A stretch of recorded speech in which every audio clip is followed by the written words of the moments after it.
Family who understands. Reborn into the Harry Potter world as Voldemort's daughter, with a father who abuses my mother and a mother who chokes me. I initially planned to escape with the money from my father after he sent me to my death, but instead, my mother nearly choked me to death.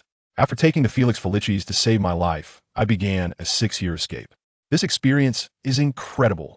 I never thought that one day, the person who would choke me by the neck, wanting me to die on the spot, would be my seemingly weak mother. That look in her eyes, that strength, wow. It was even harsher than when my crazy father used the Cruciatus curse on me. While choking me, she kept murmuring in my ear, "My dear little treasure, how much your mother loves you." Family, who understands? Would you want such luck? Where should I start with this story?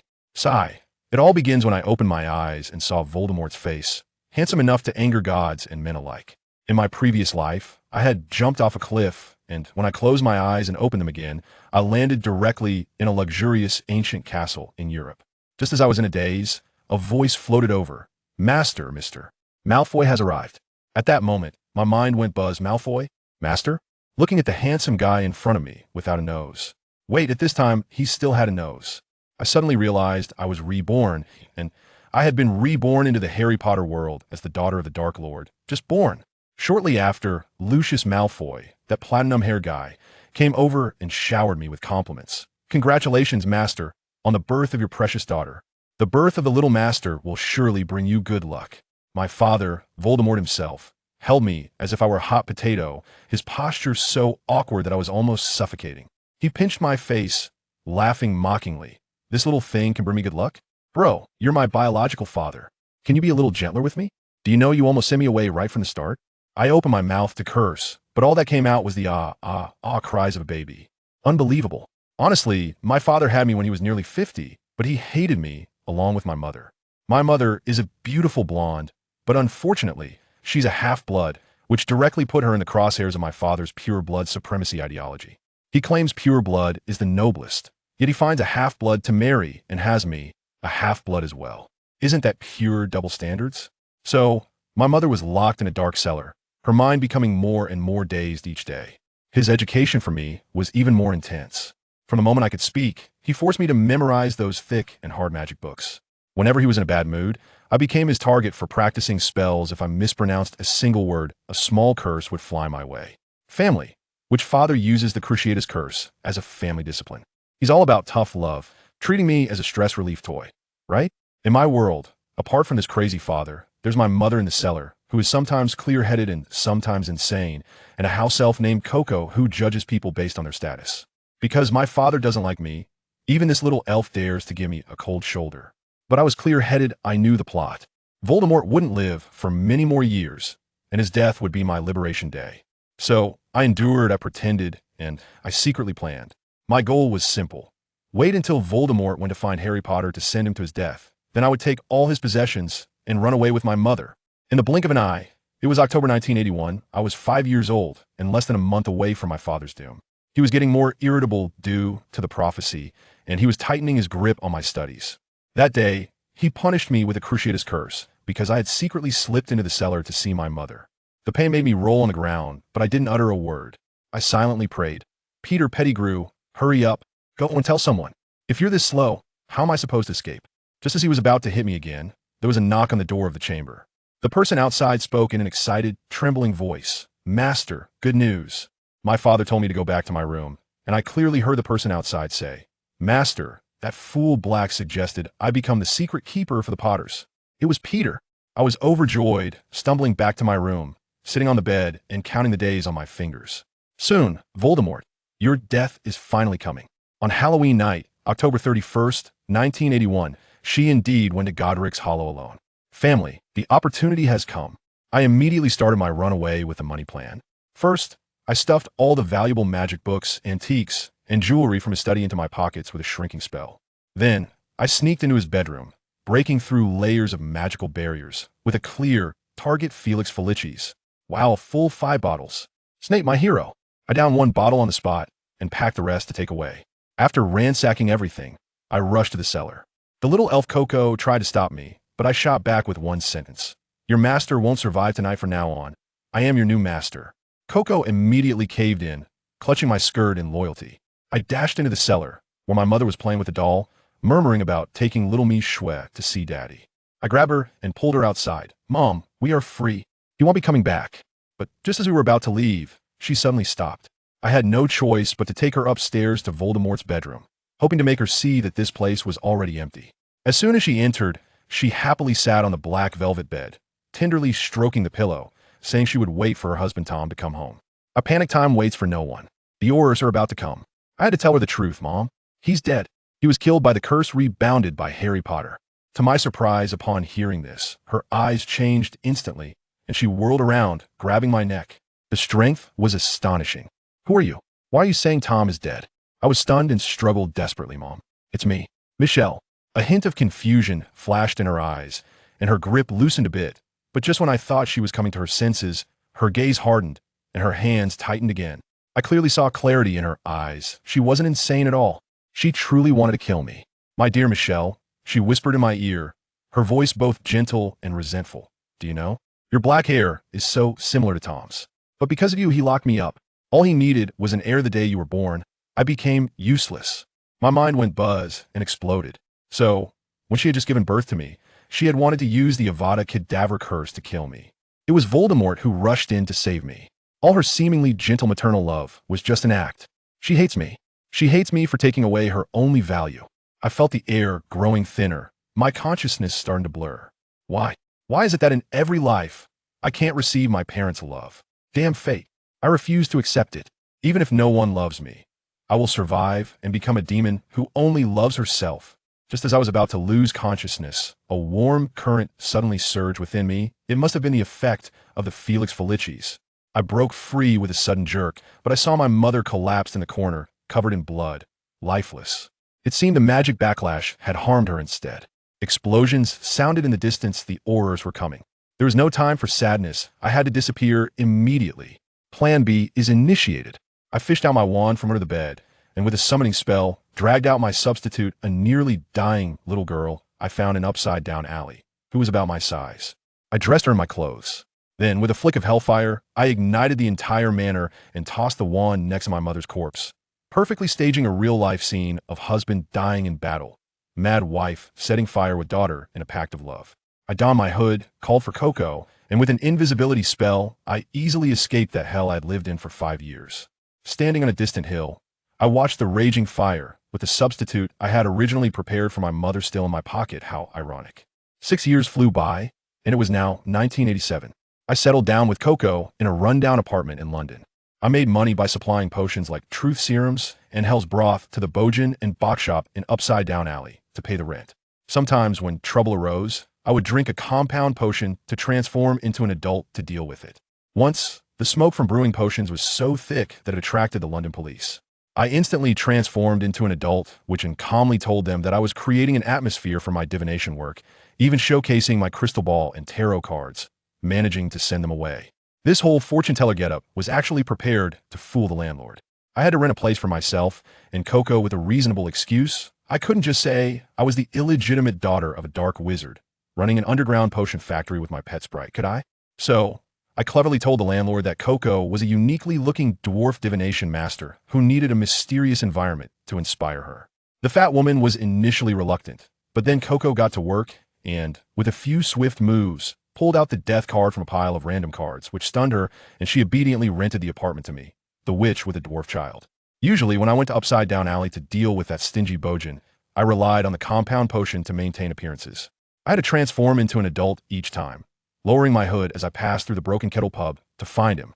In the beginning, that old guy was truly unreasonable, offering ridiculously low prices.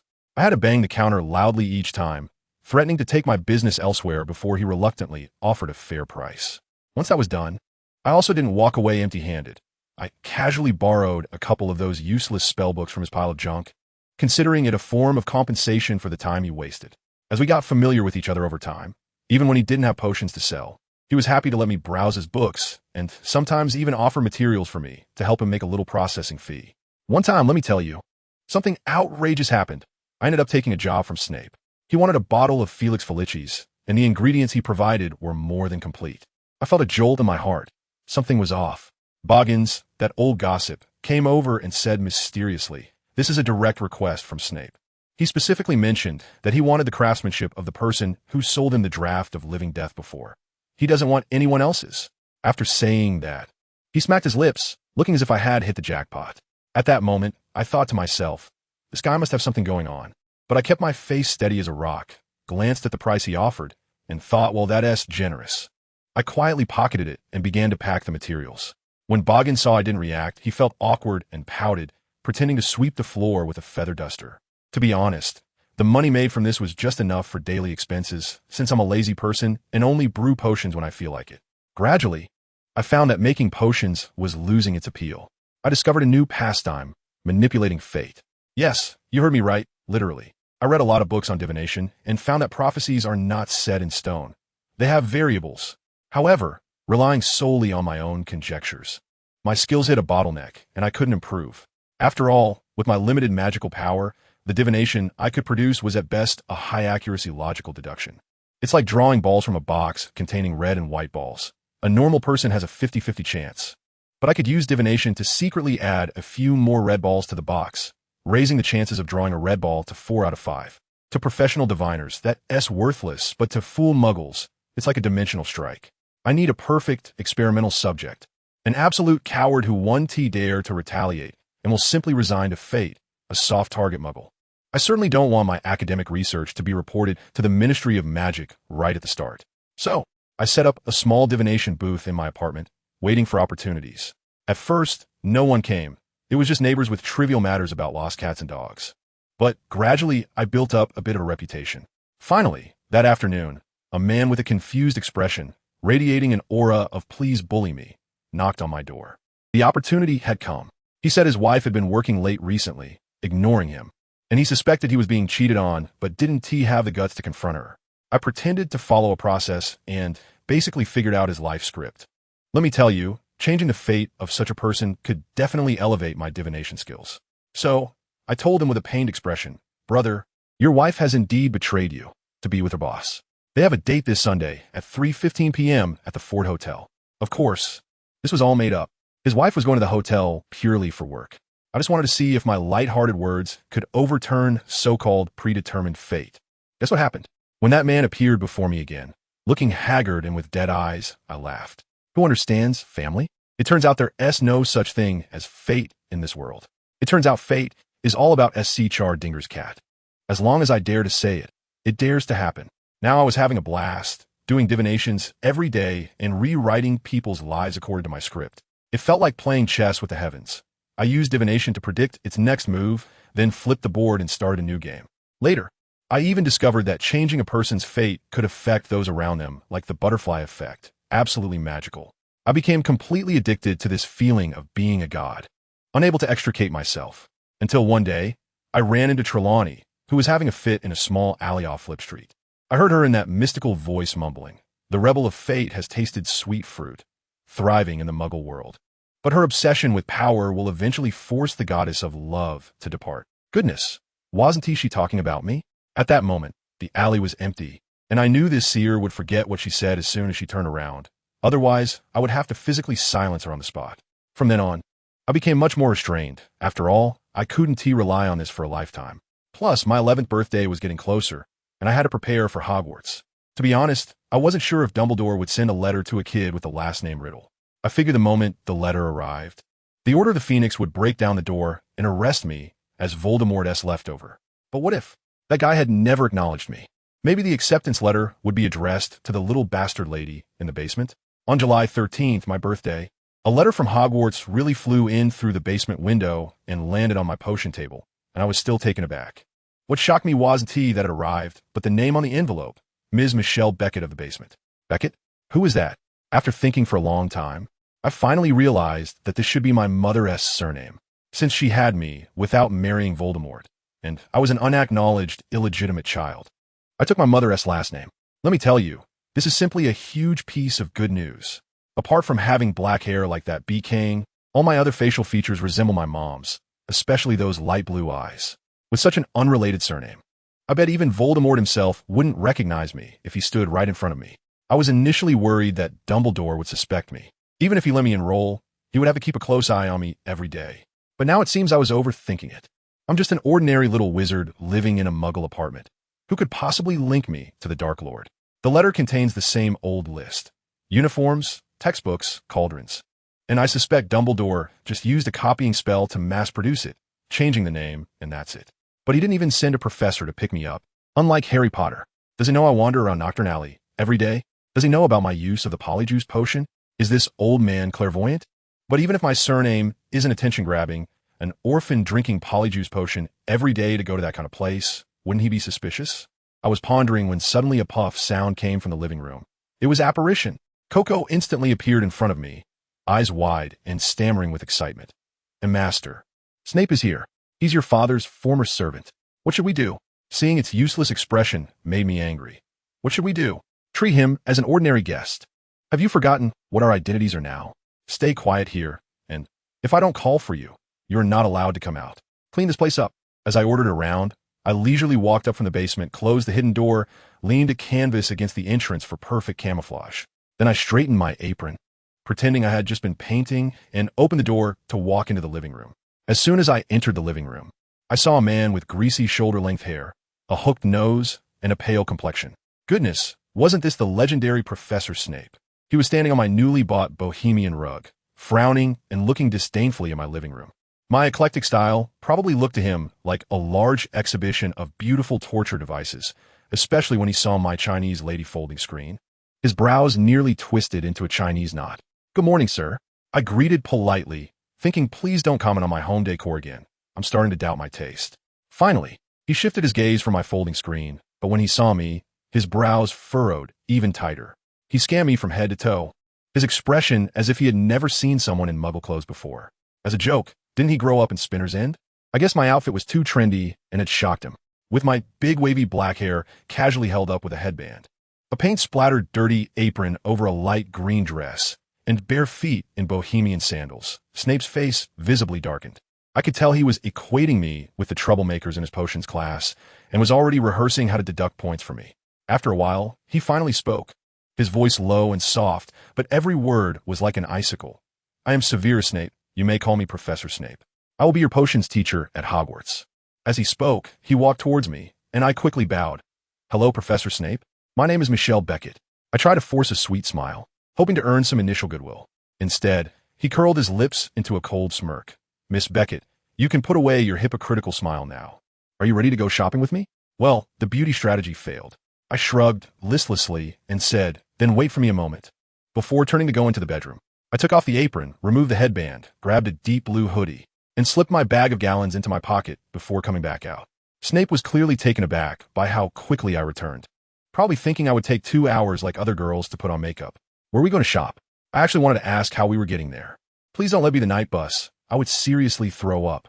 He said, "You'll know in a moment," then grabbed my hand tightly. Before I could say no, I was spun around in apparat. I was already anemic and had a bad stomach. With this sudden movement, as soon as we arrived in Diagon Alley, my vision went black and I collapsed to the ground.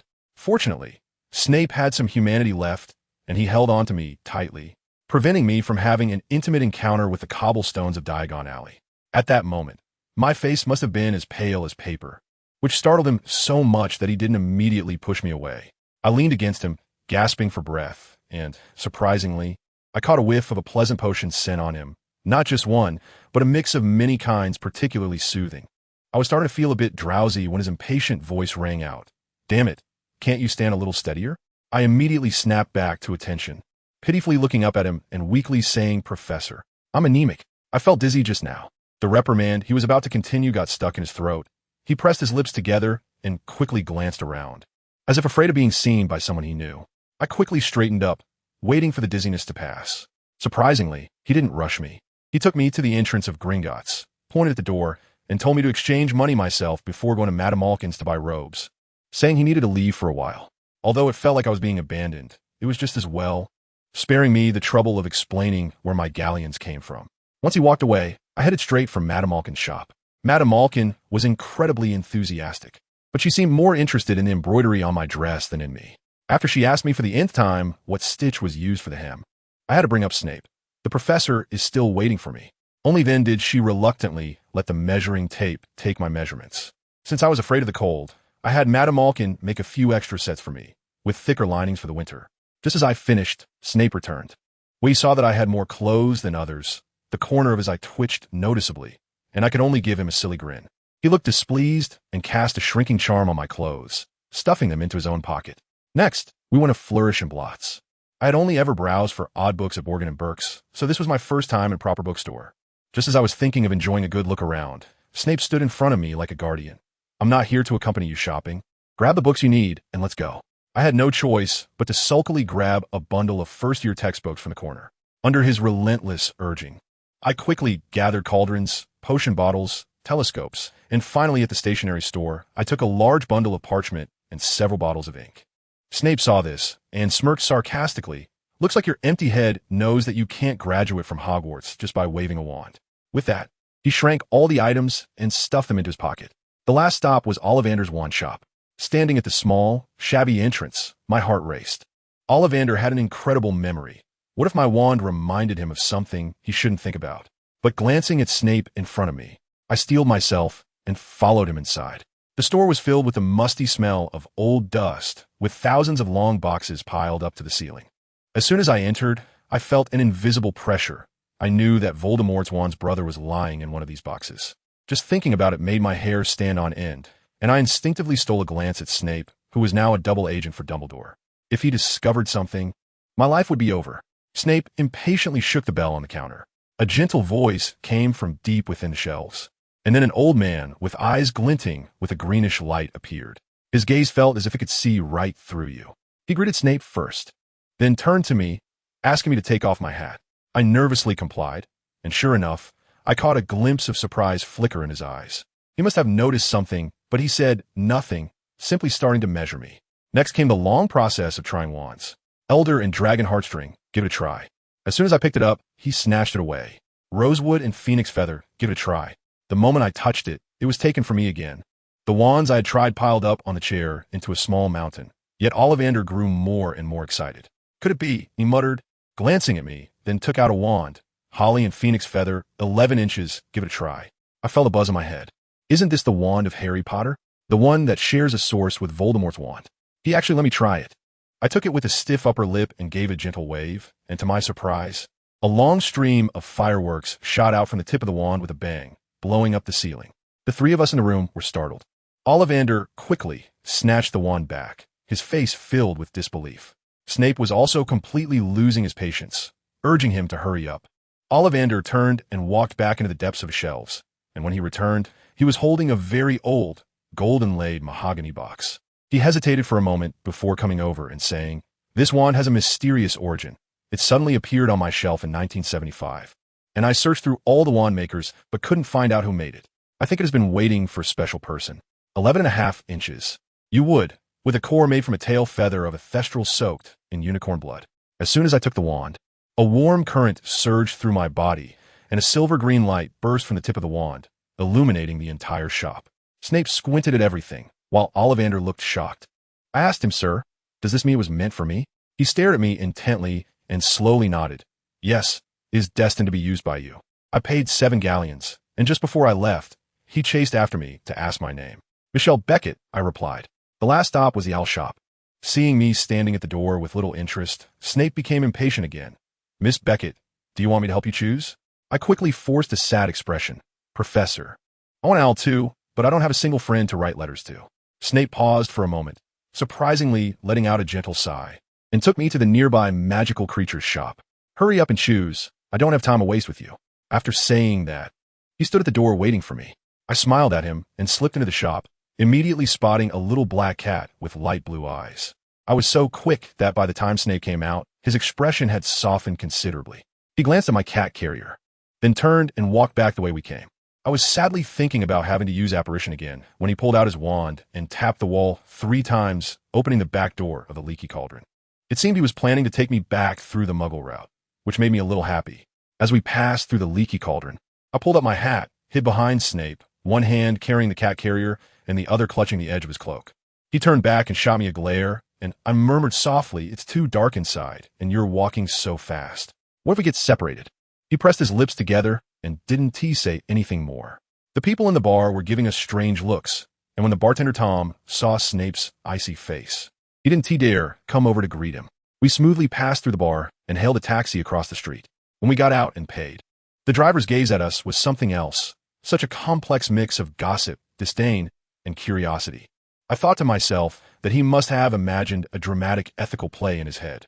But as soon as we walked in, good grief, this gentleman understood the concept of setting boundaries even better than the taxi driver. I told you, he dumped all my stuff from his space bag onto the living room carpet in one go, then with a snap of his fingers, everything instantly returned to its original state, piled up like a small hill. Then he started giving me an ultimatum, saying something like before 11 a.m. on September 1st. King's Cross Station, don't be late, Hogwarts doesn't provide special transportation. That sour face, that tone, it was just like a living class teacher's simulator. Of course, I had to quickly show my loyalty and praised him enthusiastically. Thank you, Professor. You're the first one to go shopping with me all these years. I'm so happy. See you at school. And what was the result? He didn't buy it all. His gaze swept over me like an X-ray, and finally, he pulled out a small medicine bottle from his pocket and threw it at me with a snap. Drink this, he said. I don't want to teach a student who could faint just from a little illusion. That would be embarrassing for me. As soon as he finished speaking, there was a bang, and he disappeared on the spot. Family members, who understands? This person truly comes and goes without a trace, mastering the art of being elusive. I picked up the potion bottle and sniffed it. It was blood-replenishing potion, meant to treat my anemia. Fine, I'll give him some credit for that. In the end, I gulped it down in one go. Damn, that bitter taste shot straight to my brain. I quickly drank several cups of tea to recover. That old Snape definitely did it on purpose. The amount of wormwood extract in there was definitely over the top, just to mess with me. Looking at the mess around me, I sighed and had to call my house elf, Coco, to help out.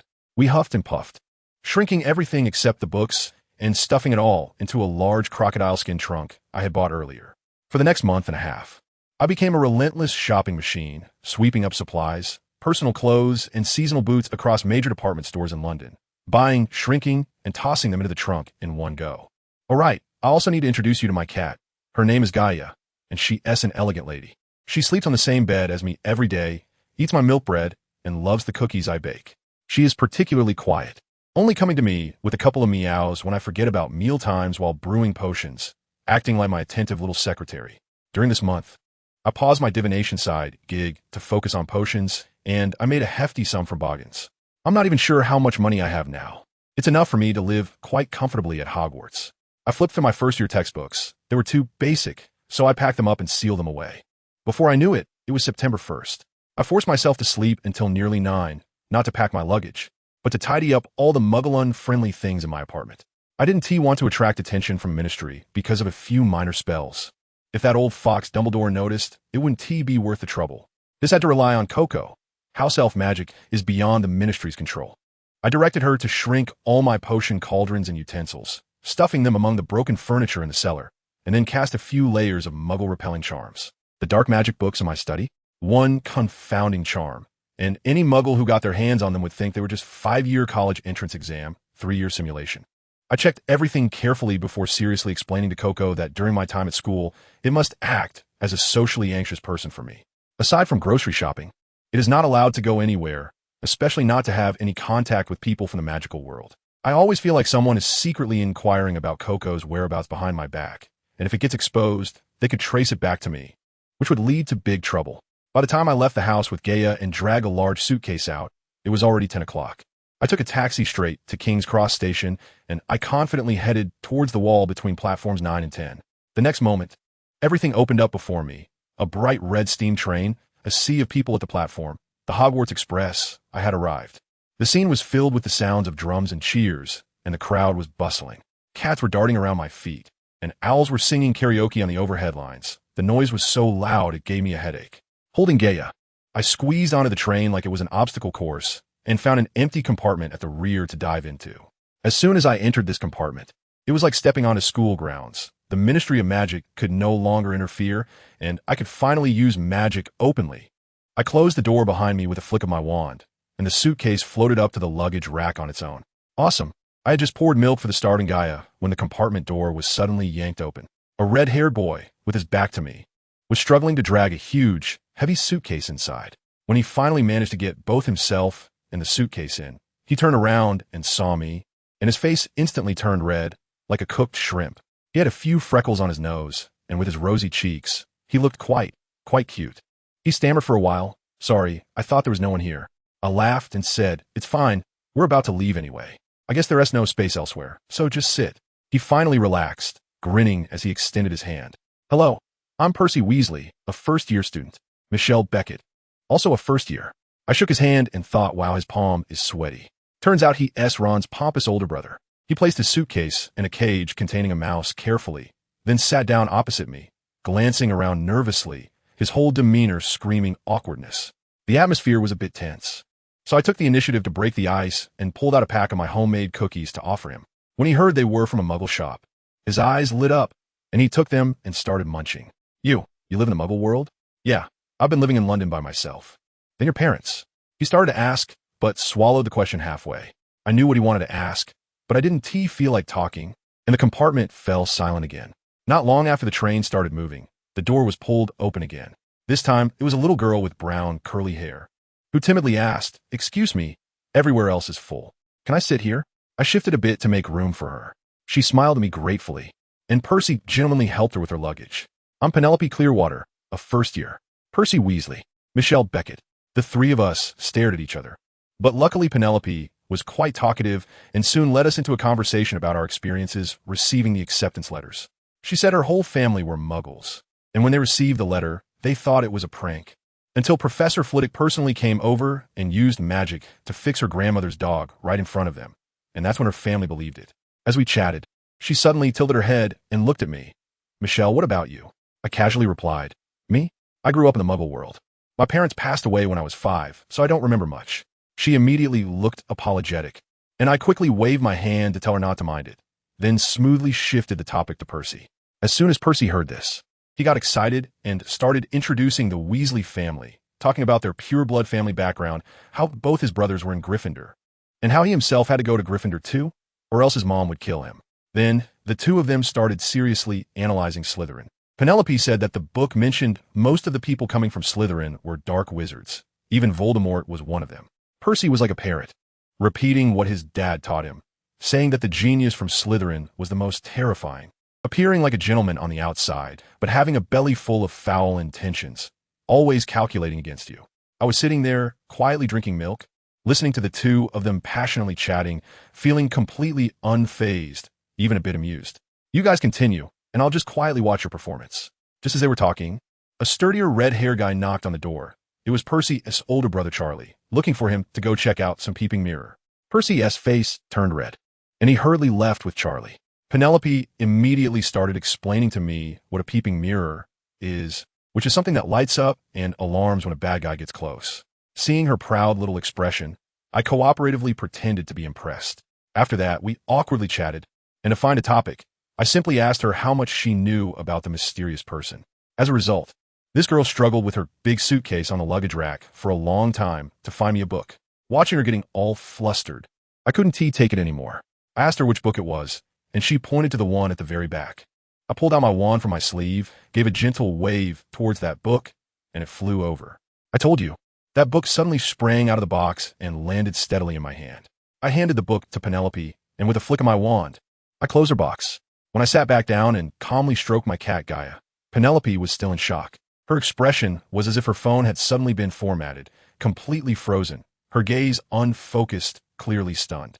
We sat there awkwardly until the lunch cart came. I took out my homemade sandwich, egg tart, and orange, and shared them with her.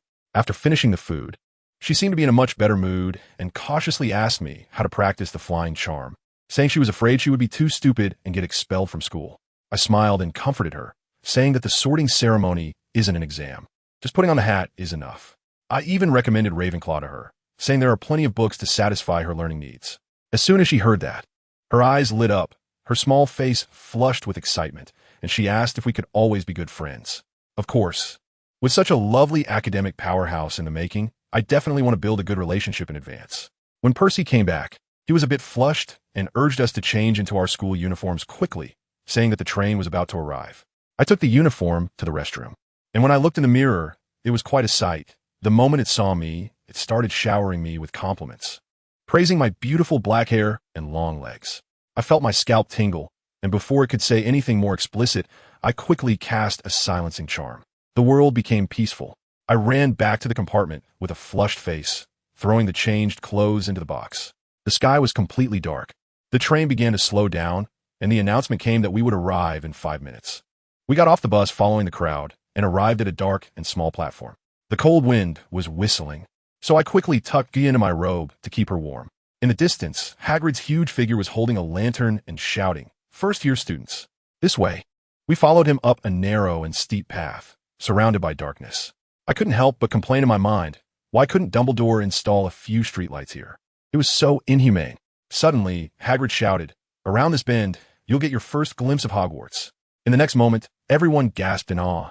At the end of a narrow path was a huge black lake, and across it stood a magnificent castle shimmering under the starlit sky, with countless turrets and tall towers reaching up into the night.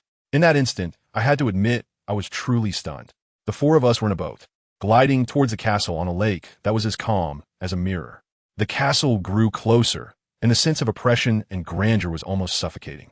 Passing through a hidden entrance behind some ivy, we arrived at an underground port, then climbed up a mountain path, finally stopping in front of a huge oak door. Hagrid knocked 3 times, and the door opened to reveal Professor McGonagall, a serious-looking witch in a green robe, standing at the entrance. She led us into an empty room and began her speech, introducing the 4 houses and talking about points and the house cup. I scoffed at the idea of considering Quidditch a high-risk sport as a game. It was quite bold. As she spoke, her gaze lingered on me for quite a while, making me feel uneasy. Once she left, I quickly asked Penelope if there was anything on my face. Just as we were nervously speculating about the sorting criteria, several ghosts suddenly emerged from the walls, startling everyone. Immediately after, a hat-wearing, flamboyantly dressed little sprite, Peeves, flew around above us, threatening to hang us upside down in the corridor. Fortunately, Professor McGonagall returned just in time and scared this troublemaker away with a remark about calling the Bloody Baron. Then, she had us line up and followed her into the Great Hall. Let me tell you, that scene was incredible. The ceiling was a magical starry sky, and thousands of candles floated in midair. Furlong tables were filled with senior students, and the golden utensils sparkled. We freshmen were led to the front, facing the entire student body with our backs to the teachers, being watched like monkeys in a zoo. I spotted Snape at the teacher's desk at a glance. That eternally unchanging iceberg face was so recognizable. I gave him a smile, but he completely ignored me, frowning and drinking water by himself. To avoid those probing eyes, I could only look up at the ceiling. Penelope next to me quietly informed me that this ceiling was enchanted to look just like the sky outside. Something she read in Hogwarts, a history. I turned to look at her with a smile, thinking that this girl was quite adorable. But in the next second, the cuteness vanished, and the tension escalated immediately. I must tell you, Professor McGonagall pulled out a 4-legged stool from somewhere, on which was placed a tattered hat. That hat, good heavens, was both dirty and old. It looked like it could stand up and walk on its own. I couldn't believe it hadn't been cleaned with a cleaning charm. It was just ridiculous. While I was complaining, the hat suddenly shook as if it had a fit, opened its mouth, and began to scream. It sang in a way that could shake the heavens and make ghosts weep. I immediately cast a silencing charm, letting anyone who wanted to listen do so. When it finished singing, the whole room surprisingly erupted in applause, and I finally unsealed my ears. Wood whispered to me, "Looks like it's just wearing a hat. Simple." Percy next to us had his face all scrunched up. That bastard Charlie tricked me into thinking he was going to wrestle a dragon. It's driving me crazy. Penelope and I were stifling our laughter, shaking with suppressed giggles. At that moment, Professor McGonagall started calling names with a roll of parchment in her hand. And I stared at that tattered hat. My heart sank. Oh no, this thing can read minds. What about my secrets that I can't reveal? Back in the day, to guard against the Dark Lord, the first thing I practiced was the brain-closing spell, fearing that with a single thought extraction, he would expose all my secrets. Now the question is, should I seal my mind completely or leak a bit of original memory for it to see? I was in the midst of a mental battle when suddenly I heard Professor McGonagall call my name, Michelle Beckett. I looked up, and to my surprise, I was the only one left in the entire year. Penelope was already sitting at the Ravenclaw table waving at me, and Percy and Wood had also entered Gryffindor, all looking at me. All right then, I thought, since I'm already here, let's do this. I steeled myself and activated my mental shield. I walked towards the bench with a fearless stride, my eyes fixed on that tattered hat. Guess what? That hat actually started to tremble. Really, it was visibly shaking. My brow furrowed even tighter, thinking, what are you shaking for? Professor McGonagall probably noticed too, as she poked it with her pinky, signaling it to wake up. The closer I got, the more I could feel that hat gasping for air. I found it a bit funny and flashed it a smile. But that only made it shake even more, like it was sifting grain. Just as I was about to sit down, that hat suddenly let out a shout twice as sharp as its earlier singing, Slytherin. I was completely stunned by the yelling, frozen in place. My expression management instantly fell apart, feeling as if I had swallowed a green fly whole. Family members, who understands? The whole place was dead silent. All eyes suddenly turned to me like spotlights. I thought something fun might happen, but it didn't even dare to touch me, directly assigning me to Slytherin. This was worse than it reading my thoughts. I stood there with my neck stiff, straight as an arrow, glaring back at each of those curious gazes. Wood, Percy, Penelope, and finally, the professors. When I met Snape's cold gaze, my lips tightened, and in the end, I stared directly into Dumbledore's sharp blue eyes that seemed to pierce through everything. I know that this move will definitely raise suspicions. But can I back down? No. I took a deep breath, nodded slightly at Dumbledore, and then calmly walked towards the Slytherin long table on the far right. As soon as I sat down, the entire Slytherin house started applauding, and it was quite enthusiastic. The others also reacted, and Dumbledore even smiled at me. Wow, a war without gunpowder has passed. But my heart is already in my throat. I bet that this old fox's secret surveillance plan has already built a folder in his mind. A tall senior took the initiative to shake my hand, welcoming me to Slytherin. I'm the fifth-year prefect, White Castle. I politely shook back, and his palm was all sweaty. Hello, Michelle Beckett. Let me tell you, White is just a social genius. In no time at all, he introduced me to all the new students around me. I locked eyes with Penelope from Ravenclaw across a few tables. Her expression was one of shock, disappointment, and a hint of fear. It seemed our friendship was over. I gave her a faint smile, and she managed a weak smile in return. Just as I was about to look for Percy, White asked me, looking for someone? I replied vaguely, yeah, a friend I met on the train. He patted me on the shoulder and said, stop looking. Once you're in Slytherin, it's hard to have friends from other houses. You need to learn to make friends here. I nodded and didn't say anything more. I lowered my head and took my little cat, Gaia, out of my pocket. Dinner was about to start. The classmates around me immediately gathered around, exclaiming, wow, so cute. What's her name? I smiled and said, her name is Gaia. Actually, this little one has quite the story. In the pet shop, there was a cage full of adult cats, but she was the only kitten sitting proudly in the middle, like a little king, while the others huddled in the corners, trembling. At that moment, the empty golden plate in front of me suddenly filled with food, roast beef, sausages, fries, everything you could imagine. I cut a piece of steak for Gaia. Slytherin students really ate elegantly, unlike the other tables that looked like they were reincarnated starving ghosts. Dumbledore stood up and said a few nonsensical words. Fool. Cry. Leftovers. Thank you. Then he sat down, and the whole hall erupted in cheers, probably just to start the meal. The blonde boy sitting across from me was named Roberts, the one who had been making a fuss in the foyer earlier. Next to him sat a pale-eyed boy named Barrow, dressed in blood red. He made me feel uneasy. Barrow coldly spoke up. Slytherin has won the House Cup for 2 consecutive years. I hope the newcomers don't make rookie mistakes. Wow, he was really giving us a warning right off the bat. White quickly smoothed things over, saying, don't worry, Lord Barrow. This year's champion will still be us. Seeing that I was just feeding the cat and not eating, White picked up a piece of beef for me and quietly reminded me, Michelle, Professor Snape is watching you. I followed his gaze and found Snape's dark, hollow eyes fixed on me. I returned him a bright smile. He frowned, probably disapproving of my wastefulness, and lowered his head to cut his steak again. When dessert was served, the topic shifted to family backgrounds. Roberts was boasting about being a pure-blood noble, destined to be in Slytherin. A little girl named Lucy timidly mentioned that she was half-blood. Then Roberts proudly asked me, Michelle, what about your parents? Are they muggles? Everyone turned to look at me. Even Barrow perked up his ears. I frowned and started to make up a story on the spot. My parents died a long time ago. I was raised by a dwarf who could tell fortunes, but he passed away a few years ago. Roberts immediately turned red and apologized. I waved my hand and said it was fine, feeling delighted inside that I had managed to bluff my way through. At the end of dinner, Dumbledore stood up again to announce some school rules and insisted on leading everyone in singing the school song. The lyrics were just ridiculous, both silly and awkward, so I turned my head to the side and pretended to be dead. After the song, we Slytherin freshmen followed the prefect, White, back to the common room. That place was underground. You had to say the password, noble, to get through a stone wall. Inside, it was dark and eerie, like a crystal palace at the bottom of a lake, with marble walls and a ceiling where you could see the water, the green lights swaying around. It was quite cool. However, no one went to sleep. Everyone stood in the common room like they were at attention. Roberts yawned and asked, "Why aren't you going to sleep yet?" White replied, "It's a tradition. On the first night of school, the headmaster comes to give a speech." I suddenly remembered how McGonagall had been whispering with Dumbledore during dinner, and now Snape was being called away, likely due to my shocking sorting ceremony.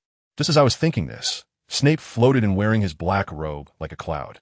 He scanned the room, and when his gaze landed on me, his pupils visibly constricted. He spoke in a cold, deep voice. "Once you're in Slytherin, your every move represents the honor of the entire house. Don't get me into trouble. Otherwise, you will lose points at best, and at worst, be expelled. Memorize the Slytherin code on the wall. I will personally quiz you next Monday." After he left, White added with a smirk, "I forgot to tell you. There was a senior who couldn't memorize it and was punished to clean the trophies for a whole semester without using magic." The new students collectively gasped. I followed White to the dormitory area and was surprised to find that I had been assigned a single room. My name was the only one on the door. The room was quite spacious, with a 4-poster bed, and my luggage had already been delivered by a house elf. I was exhausted, so I quickly took a shower, cast a quick dry spell on my hair, and went to sleep. However, I woke up at 1 in the morning. I gently touched the sleeping Gaia, changed into a black robe, hid my wand in my sleeve, and slipped out the door. Let me tell you, I didn't take care of Gaia just to pet a cat. This is my skin sister. I transformed directly into an animagus, turning into a black cat that looked exactly like Gaia. I transformed into a cat agent and nimbly slipped out of the public lounge. Just as I reached the 4th floor, I bumped into Mrs. Loris, Ferk's cat. My heart skipped a beat, and I slowed down to brush past it. Fortunately, it just stared at me without making a sound. But as soon as I got to the 5th floor, I heard Ferk's voice. He had noticed something was off with Mrs. Loris's gaze. I quickly darted into a secret passage behind a mirror.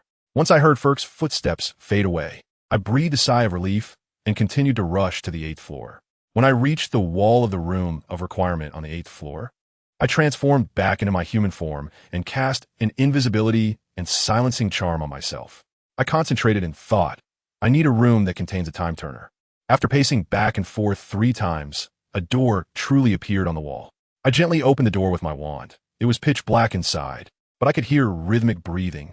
Wow, the room of requirement actually teleported me directly to Dumbledore's bedroom.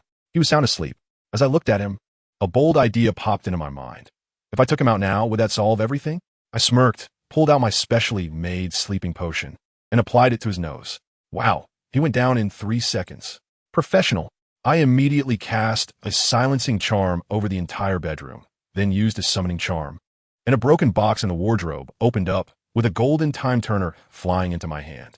Upon closer inspection, there was even an invisibility cloak in the box. This was an incredible start. I put on the time turner, donned the invisibility cloak, and rewound time 6 turns, returning to just after the sorting hat ceremony. I quietly sneaked into the headmaster's office, and wow, those old portraits of the legendary figures were still gossiping about Harry Potter. At that moment, Professor McGonagall came in holding the tattered hat and placed it on a shelf. I then noticed the Gryffindor sword in the glass cabinet next to it, and the pensieve in the opposite cabinet. I could hear the tattered hat mumbling incoherently.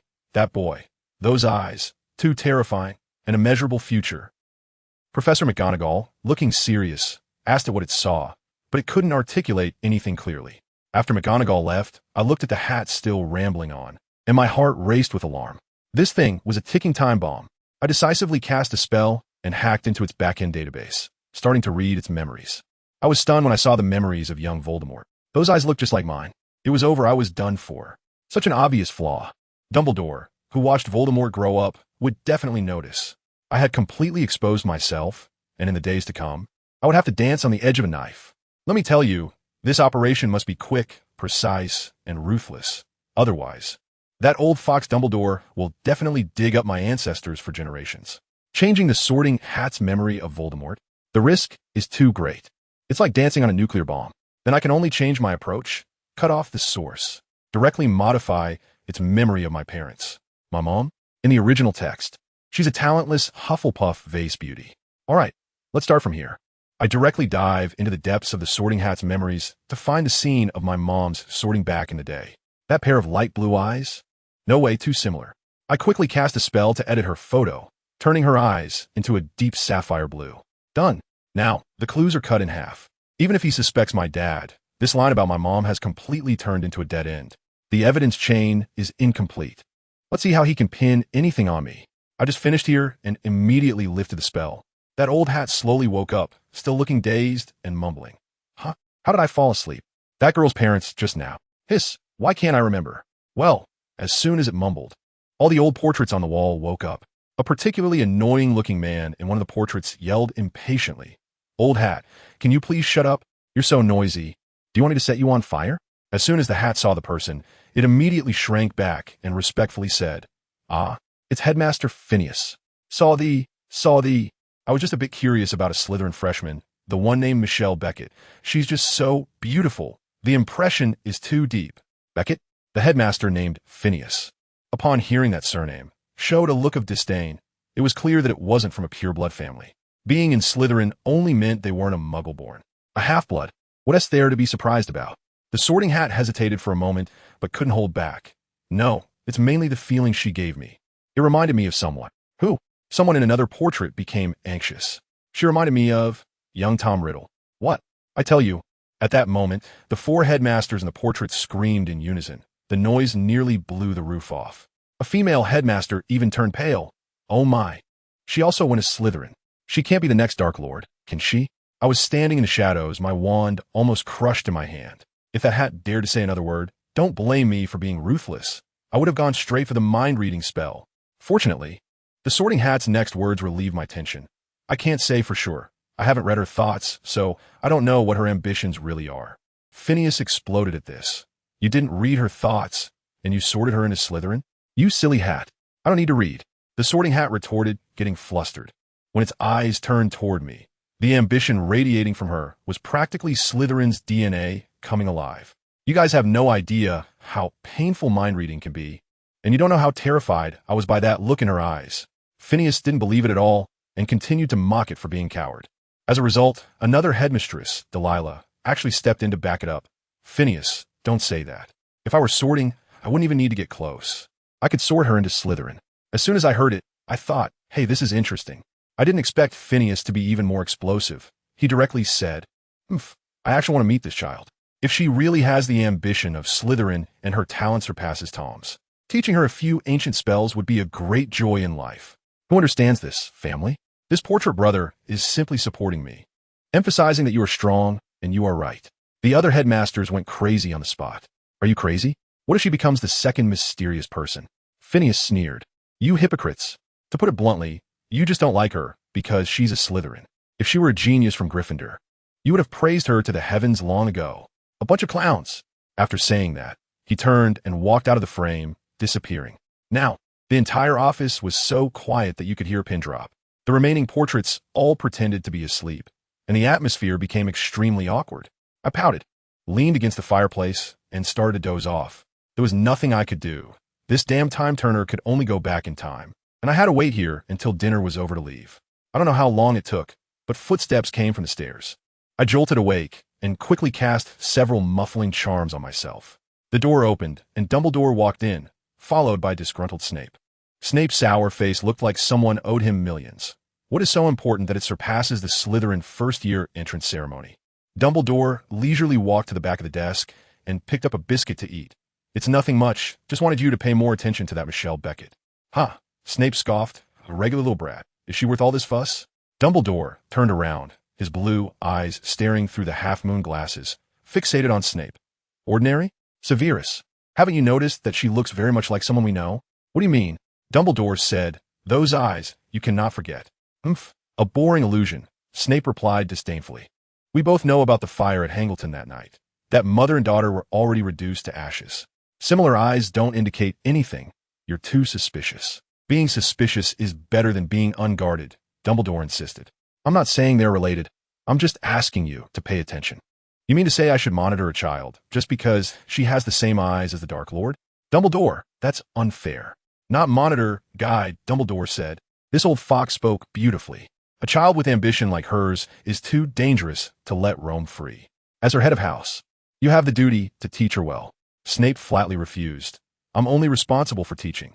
What path she takes is none of my business. Severus, you promised me. I only promised to protect that Potter boy. I made no guarantees regarding Beckett. What if she wants to become the next Dark Lord? Dumbledore threw down the trump card. So what? How much trouble can a child cause? With you around, that Potter boy won't die. Don't underestimate her. Dumbledore's tone turned serious. You saw the Sorting Hat's reaction today. Moreover, she has a natural anti-tracking charm. I closed my eyes to sense her magic. She seemed to vanish into thin air, without even a ripple of magical fluctuation. Once this was said, not only the portraits but even I, who was hiding in the shadows, was shocked. Wow, so I have this hidden skill? I didn't even know. Snape fell silent after hearing this, but ultimately remained stubborn. Come back to me when you find evidence. After saying that, he left without looking back. Once he left, Dumbledore slumped in his chair and sighed deeply. He decided to write a letter to the Ministry of Magic, requesting to review the records of the Hangleton fire from that year. I sneered inwardly. Go ahead and investigate with your current technology. If you can extract DNA from a charred corpse, I'll admit defeat. After Dumbledore finished writing the letter and went to wash up, I quietly slipped into his bedroom and found a corner to sit cross-legged. I had to wait for my past self to come and steal the time turner to complete this time loop. Not long after, I heard a noise from the cabinet. A small black figure wearing an invisibility cloak took the time turner from the box and then vanished into thin air. That was me from a few hours ago. I timed it perfectly, just as the effect of the Dumbledore's potion was about to wear off. I quickly took off my invisibility cloak and used the levitation charm to return the time turner around my neck to its original place, and everything returned to normal. Then, I silently unlocked the door and slipped out. For safety, I transformed into a small, pitch-black cat, which is my animagus form. I dashed along the shadows by the corner. Last time, I nearly ran into Filch, and I couldn't afford to mess up again. Just as I reached the entrance of the Slytherin common room and was about to change back, the stone door behind me, it actually began to open slowly. My mind went blank, and my subconscious told me to run. But the person opening the door was faster. With a swift movement, they grabbed the scruff of my neck. I looked up and met a pair of cold, angry black eyes. It's over. It's Snape. He grabbed me. His voice is cold as ice shards. It seems Miss Beckett hasn't taken good care of you, letting you wander around the castle at midnight. He paused, a wicked smile curling at the corners of his mouth. I'm very curious. How did you get out? Did someone open the door for you, or did someone take you out for a midnight stroll? Damn it, he's trying to trick me. He dragged me toward the girls' dormitory, and I panicked. I twisted my head with all my might and bit down hard on his wrist. Hiss! He let out a pained gasp and threw me off, and I instantly tasted blood in my mouth. Run! I relied on my small cat body, sprinting with all four legs into the tunnel as sparks flew from the wall behind me, hit by the curse he cast. That damn Snape, getting angry with a cat. I slipped back into the bedroom, through the reserved crack in the door, immediately transforming back, and just as I was taking off my clothes to change into my pajamas, the door was slammed open with a bang. Snape stood at the doorway, furious, his gaze sharp as a knife fixed on me. I was bare-chested at that moment and quickly grabbed my pajamas to cover my chest, my heart racing. He was taken aback by my appearance, then suddenly turned around. His ears flushed red, gritting his teeth as he said, "Damn it. Miss Beckett, put on your clothes. Come to the common room to see me. And bring that stupid cat of yours." With that, he slammed the door shut. I let out a long breath, nearly suffocating from the tension just now. I slowly put on a dark green dress, called my real cat, Gaia, out from under the bed, and fed it a drop of my blood. That way, even if Snape smelled blood, he would only think it was hers. As soon as I stepped out with the cat in my arms, I saw several doors in the hallway ajar, with countless eyes peeking through. When I reached the common room, Snape was standing with his back to the fireplace, exuding an aura of 2 meters and 8 inches. I cautiously greeted, "Good evening, Dean." "Not so good." He turned around. "I'm busy catching the little ghosts that roam at night." I played dumb. "Did you catch him?" He sneered. "Of course, right here, caught in the act." I blinked innocently and said, "Oh, is that so?" "Dean, I'm not curious about this. I just want to go back to sleep." Snape twitched his eye and pointed at the cat in my arms, asking, "Has it been with you all night?" I nodded first, saw him sneer, and quickly shook my head. It was there after I finished dinner, but when I went to sleep, it just disappeared. I even left a crack in the door for it. "So, as the owner, you don't know why it was wandering around the castle at midnight? How could it possibly get out?" I looked shocked. "Are you implying that I'm lying?" No, that's not what I meant." I pretended to be on the verge of tears. Snape seemed to be choked by my expression and finally waved his hand impatiently. "Humph, consider this a warning. If I catch it out at night again, you won't be so lucky. Go back to sleep. Good night, Professor." I held the cat, politely bowed, and turned to leave. As soon as I closed the door, I couldn't hold it in any longer and spun around in circles with Gaia. "Dumbledore, Snape, This game has just begun. Hogwarts is much more interesting than I imagined. The next morning, I brought my textbooks to the Great Hall for breakfast. The events of last night had already spread throughout Slytherin. As soon as Prefect White saw me, he asked, "Michelle, I heard the headmaster was looking for you last night." I immediately switched to a pitiful mode, saying, "Yeah, it's about the night outing with Guya. I also heard. The principal got bitten by my cat? Oh my God, I won't be expelled on the first day, will I? I don't want to go home." As I spoke, I squeezed out a few tears. Upon seeing me like this, White was instantly at a loss. No, no, no, that won't happen. The principal isn't that petty. A boy named Roberts nearby quickly comforted me as well. I casually said, "But it's a fact that Gaia bit the dean. I should apologize." White immediately made a decision. "Okay, after the morning class ends, I'll take you to the dean's office." Plan confirmed. The first class in the morning was Charms, together with Ravenclaw. Let me tell you, attending class with these top students is incredibly stressful. I originally just wanted to be a small fry and coast along. But then Professor Flitwick taught the first spell, and a Ravenclaw girl tried for a long time and finally succeeded. I thought I shouldn't stand out too much. So after she succeeded, I waved my wand too. As a result, I actually succeeded. I succeeded on my first try, and my movements were so standard that they could go in a textbook. Professor Flitwick's eyes lit up when he looked at me, as if he had discovered a rare treasure. After class, I found out that only 5 people succeeded throughout the whole lesson, and besides me, the other 4 were all from Ravenclaw. I was the second one to finish. I really can't believe it. I originally just wanted to be a little inconspicuous, but accidentally ended up stealing the show. This moment was truly impressive. After the morning class, White was waiting for me in the common room. As soon as Robert saw me, he excitedly said, "Michelle, you're amazing. You were just a few seconds behind that Ravenclaw." White looked impressed as well. We're most afraid of having classes with Ravenclaw. Those people are as smart as monsters. A girl named Lucy nearby was even more smug, as if she could read my mind. You guys don't get it. The first one to finish was indeed a Ravenclaw. But Michelle only waved her wand once and succeeded. I tell you, these little snakes are just my wild fans, each one more excited than I am. I quickly pulled White away. If we didn't leave now, they'd strip me of my last bit of dignity. As soon as we stepped out of the lounge, curious, White couldn't hold in anymore. Is it true? One success. Michelle, you're going to soar. Do you know how proud those Ravenclaw nerds are? If you can take them down, you'll be the new darling of our Slytherin house. I broke into a cold sweat and could only force a laugh. No, no, no. You're overestimating me. I know my own worth. As soon as I finished speaking, a sarcastic voice floated over from behind us. Oh, Miss Beckett seems to have quite a sense of self-awareness. I told you my heart skipped a beat at that moment. When I turned around, oh my gosh, it was Snape. He was standing there like a ghost, and I didn't know how long he had been listening. White was so quick-witted he understood immediately, bowed to Snape, and said, "Headmaster, Miss Michelle is looking for you. I'll take my leave." And just like that, he disappeared. Now it was just me and Snape, staring at each other. The atmosphere was just intense. He had an impatient look on his face, his chin raised as if it could pierce someone. If you have something to say it quickly. Don't just stand there wasting my time. I just remembered the important matter and hurried to apologize. "Dean, about Guya biting you, I instinctively wanted to see his hand to check how serious the injury was. And guess what? He reacted like a cat whose tail was stepped on. Quickly hiding his hand in his robe, his face darkened. Do you think I will be taken down by a cat? That's not what I meant. Coming to apologize for such a trivial matter? Is your sympathy overflowing with nowhere to go?" I was left speechless by his outburst. His face was reddened with anger, and I really couldn't understand where his fury was coming from. In the end, he directly issued an eviction order. Can't you understand human language? Immediately, go to the dining hall and eat. Fine, you are the dean. You have the final say. I walked to the dining hall in a daze, still pondering whether this old bat was experiencing an early menopause. When I arrived at the dining hall, Lucy was holding my cat Gaia, serving it beef with a small knife and fork like a star being adored. I went over to thank her, thinking that I must give this ungrateful little kitty a good lesson tonight. After all, milk is the mother.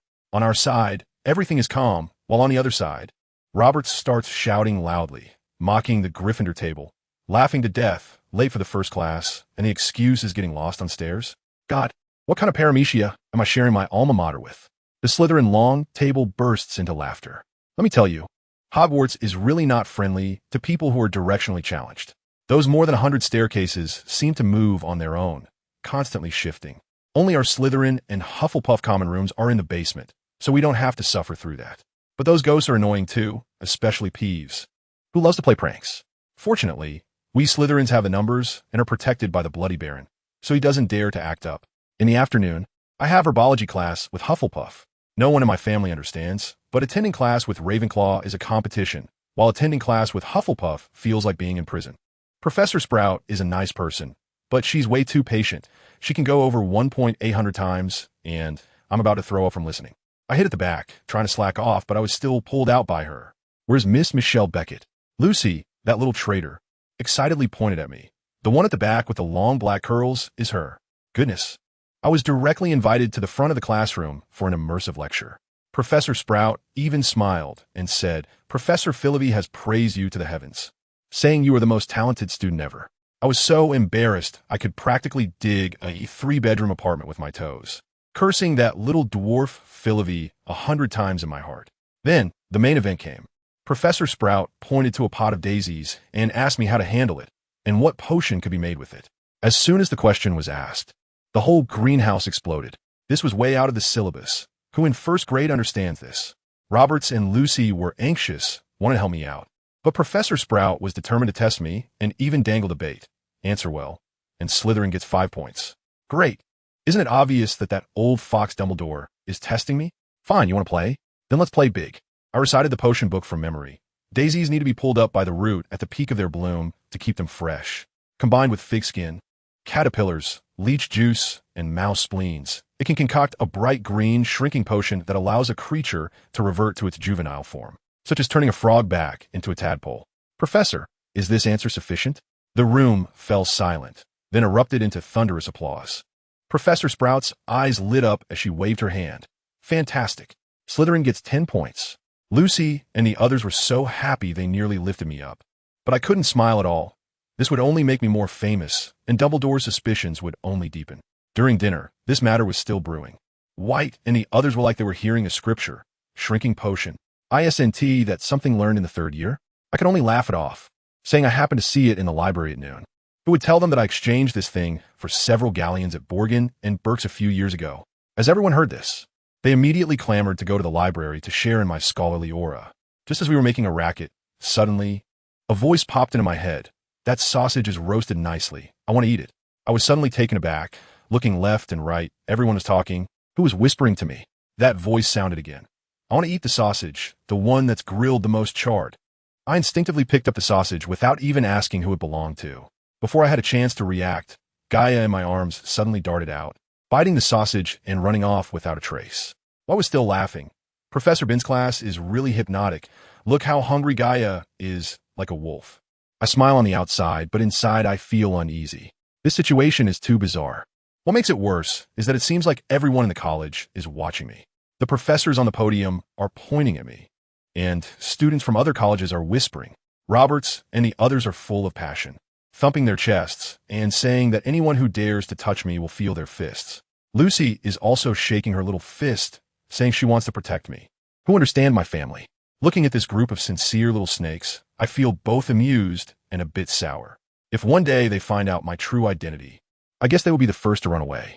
I lifted my head and scanned the podium.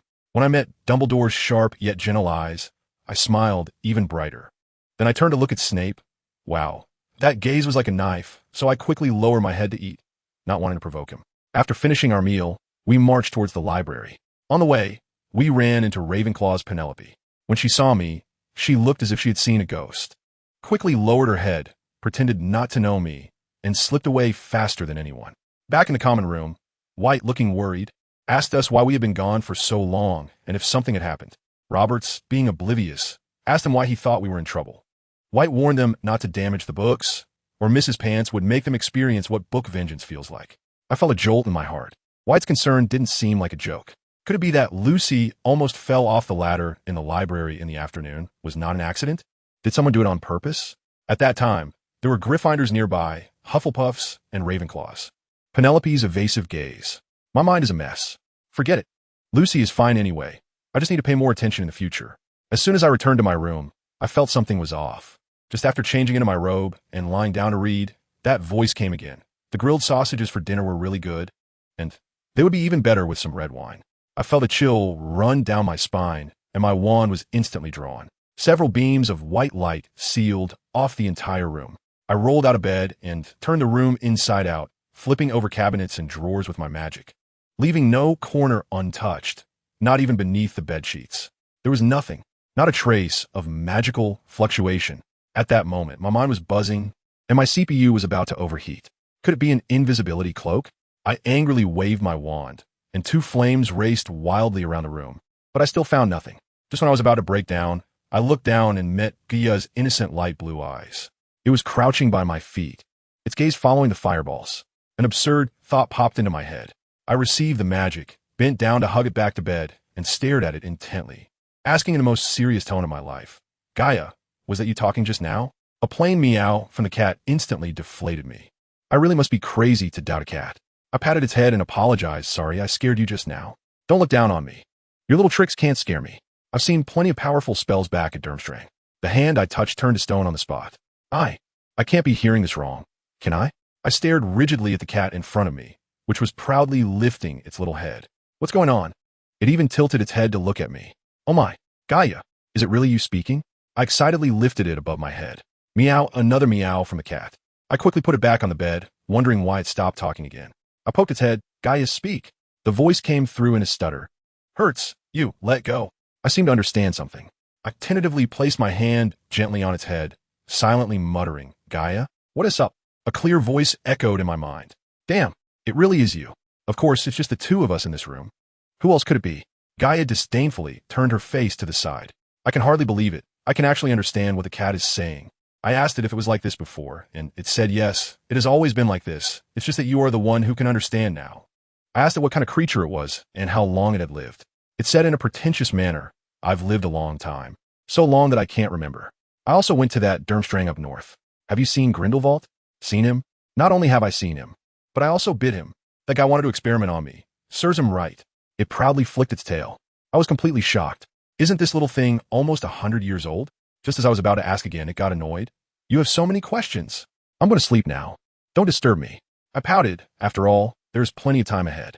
However, I still felt uneasy, so I pulled out my wand and cast a revealing spell to see if it was an animagus. As a result, the spell exploded into sparks and then vanished, and it was thrown onto the bed, furious and roaring at me. Now I had stirred up a hornet's nest, so I hurriedly apologized. Don't be angry. I'll make you cookies, okay?" As soon as it heard there would be food, it immediately stopped shouting and turned to look at me. "You'll get to eat your fill." I raised the stakes. It instantly squinted its eyes and took small steps to rub against my hand. I smiled and patted its little head. "Okay, after dinner tomorrow, I'll go to the kitchen and make it for you." But as soon as I finished speaking, this little ancestor directly disagreed. Looking at me with those serious big eyes, "No, I want to eat now. I tell you, I just wanted to kneel down in front of it at that moment." My little ancestor, "Oh my, it's already a curfew. What if I get caught?" And guess what it said? "Stop pretending in front of me. You're not someone who hasn't been out at night." Wow, it directly exposed my secret. Family who understands. Raising a pet feels like raising a Discipline Inspection Commission secretary. Knows everything. There's no way. Threats are useless. I can only pamper it. I switched to my night-out skin, went invisible, maxed out the silent buff, stuffed this little ancestor into my pocket, and repeatedly instructed it not to make a sound. I tell you, my heart was in my throat, walking down that chilly corridor like a thief, afraid of running into love around the corner. Oh no, running into Snape. If he caught me and personally took me for a night out with Gaia, I'd probably have to spend the rest of my life in the basement with a slug. Luckily, the path to the kitchen is Hufflepuff territory. Those honest kids sleep early. If I had to pass by Gryffindor, those energetic little lions would definitely make some noise. It was a thrilling journey, and I finally reached a painting of a large fruit bowl, stretched out my finger, and gently scratched that shiny green pear. That pear seemed like an AI that had come to life, giggled, and transformed into a doorknob. I pushed the door open, and the warm air mixed with the aroma of food instantly lifted my spirits. Guya, the little glutton, immediately sprang out of my pocket. The kitchen was so big that it felt like it could host a silver party. No, a full-blown party. I couldn't see the end of it. All kinds of pots and pans were gleaming. Just then, a house elf suddenly appeared in front of me, its big eyes bloodshot and bowing so deeply that its nose nearly touched the ground. "Dear Hogwarts guest, what can you do for you?" With that kind of attitude, anyone would think I was here to inspect the work. I wasn't polite either and directly stated the task. "Make cookies and you go prepare all the ingredients for me." The little sprite Yuda seemed energized, immediately getting to work. Before long, Everything was neatly arranged in front of me. Esteemed guest, is there anything else you need Yuta to do for you? His big eyes sparkled with excitement. You stand by and assist me, I commanded. It's my honor, Yuta exclaimed, so excited that his head bumped against the ground. Half an hour later, the warm cookies came out fresh from the oven. Gaia gracefully stepped over and squatted next to the baking tray, as if declaring sovereignty over the plate of cookies. But then the little sprite Yuta looked at the tray of cookies and burst into tears. Tears were streaming down like rain as he said he hadn't served a guest alone for 40 years and was just too moved. At that moment, I saw an old man on the subway looking at his phone, and I thought, dude, are you crying so loudly to attract Furchie over here for a workout? I immediately shouted at him, stop crying. Are you trying to bring Furchie over? He shuddered in fear, grabbed the edge of the table, and was about to bang his head against it. Yuta wants to punish herself? Enough. I was really fed up. Come here. Let me see if these cookies are too hot. He immediately stopped crying, looking surprised. Noble guest, do you want me to taste it for you? Of course. I don't want to get burned. I casually made up an excuse. He quickly took a piece and put it in his mouth, saying with a look of ecstasy, Noble guest, your cookies are very delicious, and the temperature is just right. Finally, he shut up. I asked him to find a nice basket to put the cookies in, and he happily scampered off. When I came out of the kitchen with Gaia, Yuta was still at the door, waving goodbye to me with a little hand. The scene made me feel like a leader inspecting the countryside. You think that's the end? No, the journey of self-destruction was just beginning. I didn't go straight back to the dorm. Instead, I put on a hood, cast a spell on myself, and headed straight to the library's forbidden book section. I wanted to check what my ability to chat with cats was all about, whether some hidden bloodline had awakened. That forbidden section was eerie, with bloodstains and whispers on the books, making it feel like I had entered some Cthulhu scene. I opened a book called The Ancient Black Cat Clan, and Gaia was impatiently biting my sleeve, reminding me it hadn't had any cookies yet. I had to give it a piece to shut it up. Just as I was reading about how Egyptian cats turned living people into mummies, some dark content, I heard footsteps outside. Oh no, Furchie. I quickly cast an invisibility spell on myself and hugged the book and basket close. But Gaia, that ungrateful little thing, was still leisurely finishing the last bite of the cookie. The moment Furchie pushed the door open, it darted into my cloak, and I nearly lost my mind. That old man wandered around me several times, even brushing against my basket. I didn't dare to breathe. Fortunately, his eyesight wasn't very good. After 2 turns, he didn't notice anything unusual and left. I checked the time. It was almost midnight, so I had to put the book back and come again tomorrow. On the way back to the dorm, I suddenly remembered the Eris mirror that Harry had seen. It was the mirror that could show your deepest desires. I thought to myself, I also want to see what I truly desire. Relying on memory, I made my way to the abandoned classroom on the 4th floor. And what did I find? The classroom was completely empty. There wasn't even a shard of a mirror. Wow, Dumbledore had a custom one made just for Harry, huh? Although I was a bit annoyed at his favoritism, to be honest, I felt relieved. Maybe I didn't have the courage to face what I really wanted deep down. The next morning, Lucy showed up with heavy dark circles under her eyes, yawning continuously. If you didn't know better, you'd think she was the one who had been out at night. Roberts, with his big mouth, was still there mocking her, saying she looked silly pretending to be a good student reading. The morning class was Professor McGonagall's Transfiguration class, together with Gryffindor. Let me tell you, Professor McGonagall is super cool. She is an animagus who can turn into a cat. Actually, I can too, just Haven T register with the Ministry of Magic. This is between us, so don't tell anyone. Professor McGonagall started with her usual introduction, saying how dangerous transfiguration is, and then suddenly transformed a table into a pig and back again, leaving all the new students stunned. Today's task was to turn a matchstick into a needle. I was just slacking off, planning to wait for others to succeed first to avoid standing out, when suddenly there was a loud bang. I thought it was Flossie causing a commotion, but it turned out to be Lucy. This girl was so tired that she yawned while reciting a spell, and as a result, the incantation went awry and blew up the match. The smoke made everyone around cough. Roberts was making sarcastic comments again, so I quickly tried to smooth things over, saying I didn't see clearly either, just heard a bang. Otherwise, Lucy would have been left with a psychological shadow from her first class.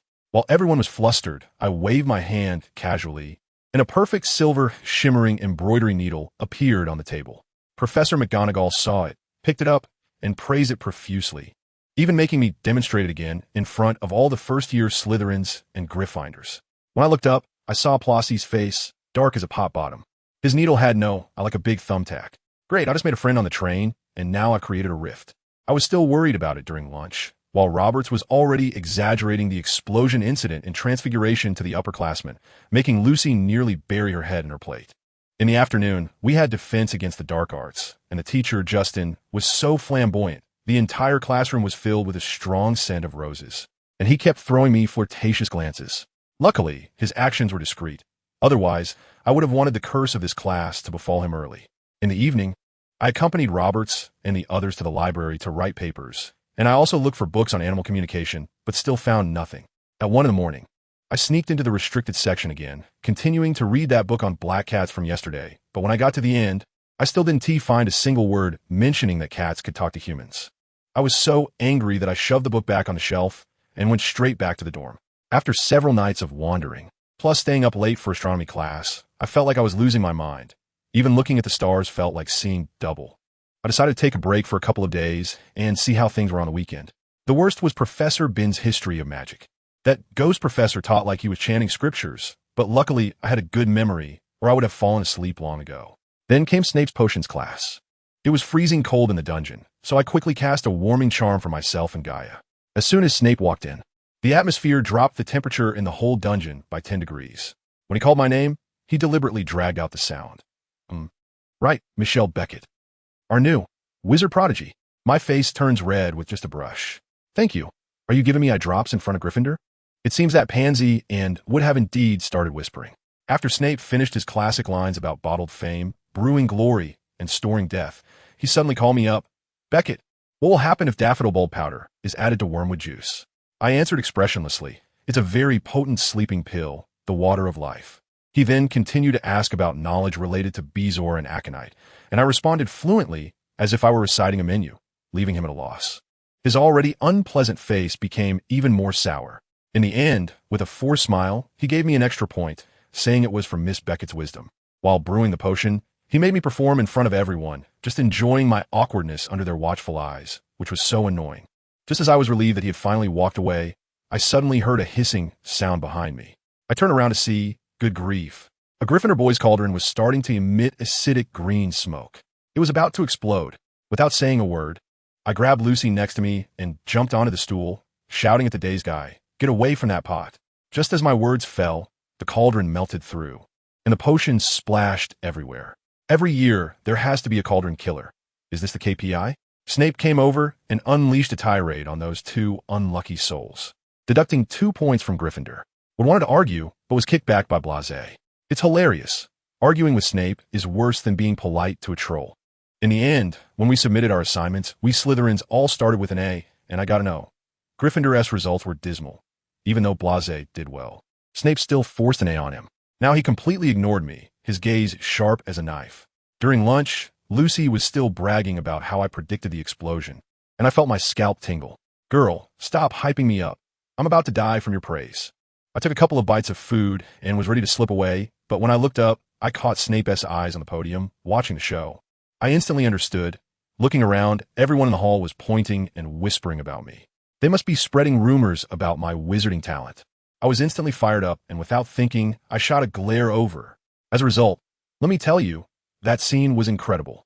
The entire auditorium, with hundreds of people, fell silent in an instant. Everyone looked at me as if they had seen a ghost. Even Dumbledore stopped chatting with Professor McGonagall and was staring at me thoughtfully. It was over. I glared at Snape, and it was broadcast live throughout the school. My mind was already looping images of slugs. No way, I had to run. I tucked my chin in, buried my head, and used my fastest racing speed in my life to escape the scene of the crime. Alone in the dormitory, Gaia, the queen of strong words, started talking again. Why are you afraid of those idiots? It's not fear, I just don't want to cause trouble. Afraid of trouble? I see that hiding like this is useless. Sigh, it's pointless to argue with her. I decided to lie low for now and wait for the storm to pass. It wasn't until the afternoon herbology class was about to start that I slowly made my way to the greenhouse. I timed my entrance just right, wanting to be invisible, but as soon as I sneaked into the corner, Professor Sprout spotted me. Has Michelle Beckett arrived? Step forward a bit so I can see you. I saw Lucy chuckling quietly beside me, and others were whispering as well. I could only brace myself and move forward. Come on, Beckett. Professor Sprout pointed to a plant and told me its name, where it could be found, and what its uses were. I tell you, my mind was blown at that moment. Professor Sprout, didn't you see the row of Ravenclaw over there? They were all practically carving I can answer on their faces. Why do they have to pick on me, a Slytherin? I could see Penelope's little face out of the corner of my eye, and it instantly fell.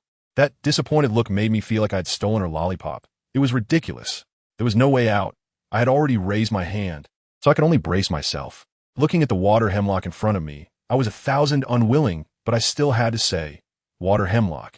It contains coniine, which damages the central nervous system. It comes from North America, can grow over 6 feet tall, has a terrible smell, and is a key ingredient in making emetics. Very good. As expected of our top student among the freshmen. 1 point for Slytherin. Goodness, Professor Sprout was so pleased. She even came over and patted my shoulder. At that moment, I thought, great, now I've really made enemies. Sure enough, the next hour was like public execution for me.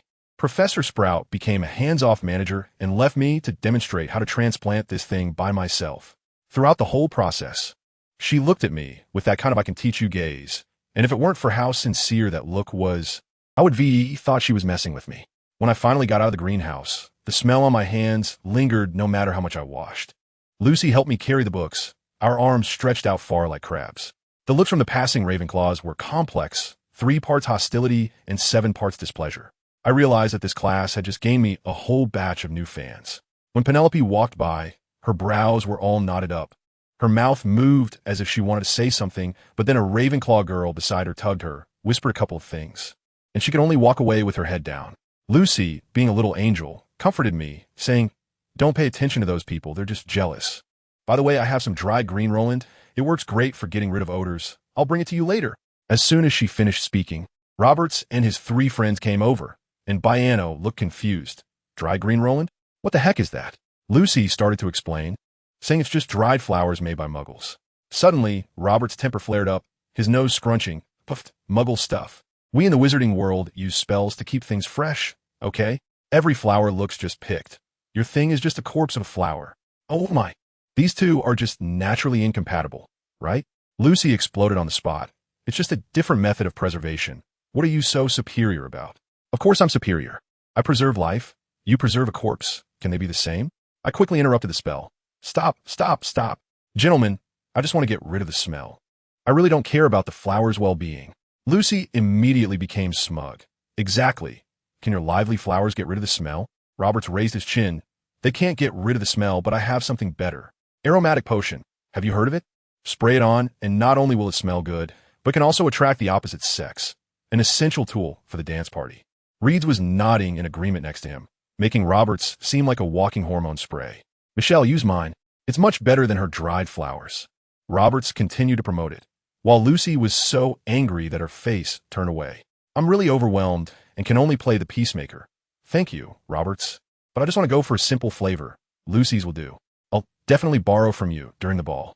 Back in the dorm, I told Lucy that the smell was too strong and I needed to wash from head to toe, so she should go eat without waiting for me. Once I got into the bedroom, that guy Gaia was off somewhere again. I quickly filled a big tub with hot water, tossed in half a pack of dried flowers, and let the rest soak my clothes. God knows if a house elf would wash clothes that were stained with poisonous hemlock, so it felt safer to do it myself. By the time I scrubbed myself raw and finished washing the clothes, dinner was already over. As soon as I stepped out of the bathroom, to my surprise, Gaia was back, squatting at the table looking at me, with a tray full of food next to him, clearly leftovers from the banquet. I touched his head and asked, "Who brought you here?" "I don't know. I just had it when I came back." "Hurry, give me some beef. I'm starving." This little thing is quite bold. "Where did you run off to all afternoon? Didn't go to the auditorium?" "I went to have some fun. It was so boring in class with you." "Stop asking. I want to eat beef." "All right, I can't get anything out of it anyway. As long as it doesn't cause trouble for me, that's fine." After dinner, it started demanding cookies again. I told it I would make some in the kitchen tomorrow, but wasn't he happy about it? Wagged its tail and slipped away. This guy's been getting wilder lately.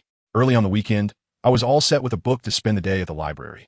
While having breakfast in the auditorium, White came over humming a tune, looking all cheerful. He glanced at the pile of books next to me and said, "Reading so early? Why not sleep a bit more?" I sighed. The paper, Professor Mag's, From Matchsticks to Needles, has to be 5 feet long. I've been working on it for 2 evenings and have only managed to come up with 3 feet. I'm about to go bald. After hearing this, White's expression was priceless. Exactly like that meme of the old man on the subway looking at his phone. He leaned in and whispered, "Are you sure? Did you hear Professor Mag say it needs to be 5 feet?" I was momentarily stunned, Of course. No, it was. I instinctively looked at Gaia, who was looking up at me with a mischievous glint in her eyes. My heart sank, and I looked up at White. What you mean is, you were tricked, right? White had a knowing expression on his face, saying that the assignment was 5 inches, not 5 feet. I just wanted to grab Gaia and spank her. To confirm, I turned around and shouted to Reeds, not far away. Reeds, how long is Professor MCG's paper? 7 inches. Reeds answered very decisively. Ha ha ha ha. White burst out laughing, pounding the table. Who understands, family? Our Slytherin magical genius was actually tricked by her own cat. Wrote a 5-foot-long paper. Ha ha. Everyone in the auditorium turned to look. I turned pale with anger and shot him a glare, and only then did he manage to suppress his laughter. My lips trembled with rage as I glared again at Gaia, who was still there licking milk, and then I grabbed my book and rushed out of the auditorium. Social death. This was definitely the most embarrassing moment of the year. I was hiding alone in a corner of the library, hastily wrapping up that 3-foot-long paper, thinking that since I had exceeded the length so much, Professor McGee would surely be satisfied, just as I finished the herbal medicine assignment. White came running breathlessly to sit beside me. Michelle, are you really angry? You didn't even finish your breakfast.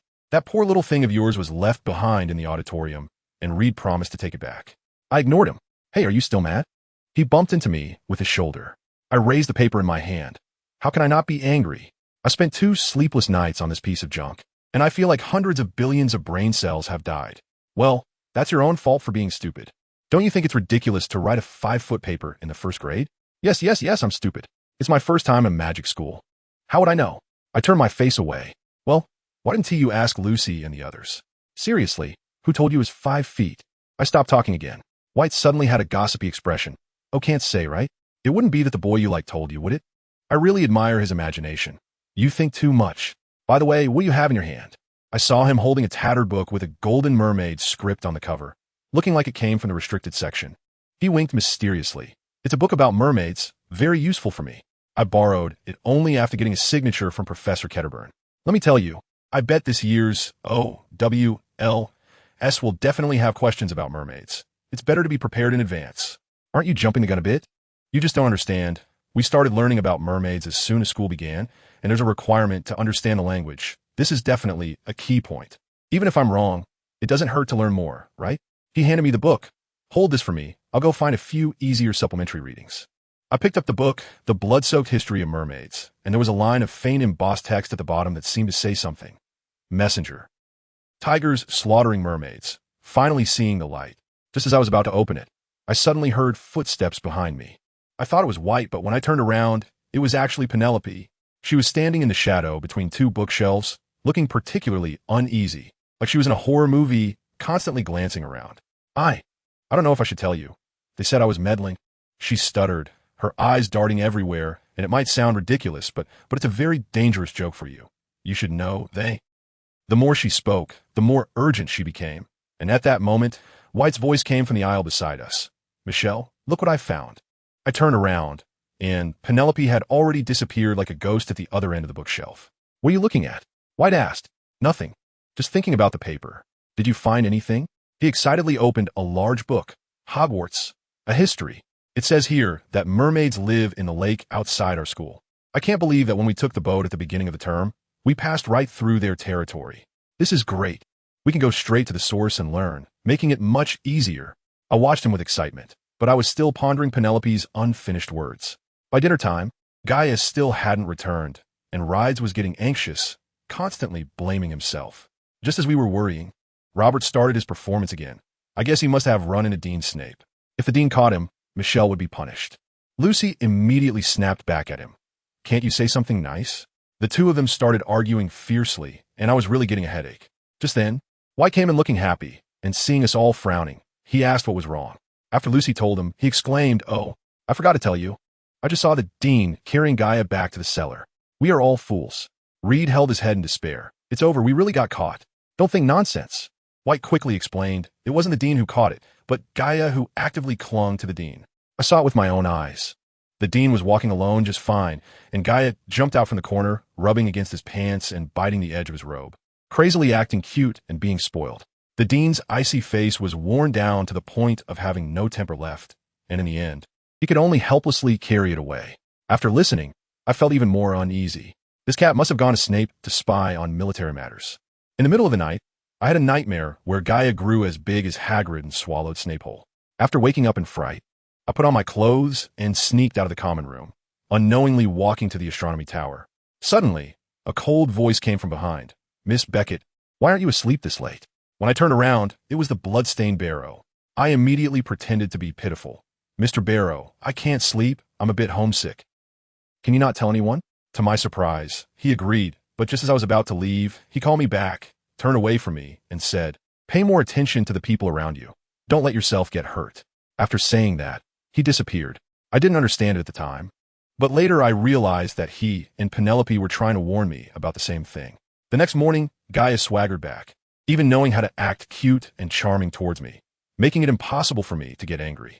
On Monday night, Snape indeed appeared on time in the common room to begin his Slytherin Code inspections. He first called on Roberts, who was so nervous he could hardly speak. Then, he turned his gaze to me. "Beckett, tell me, what are the contents of the Slytherin Code?" Wow, he wanted me to recite it all. I took a deep breath and then launched into it like I was rapping, reciting nonstop from the first rule, "The blood of Slytherin is sacred and inviolable," all the way to the 100th rule, "A Slytherin must recognize themselves." By the time I finished, I was almost out of breath.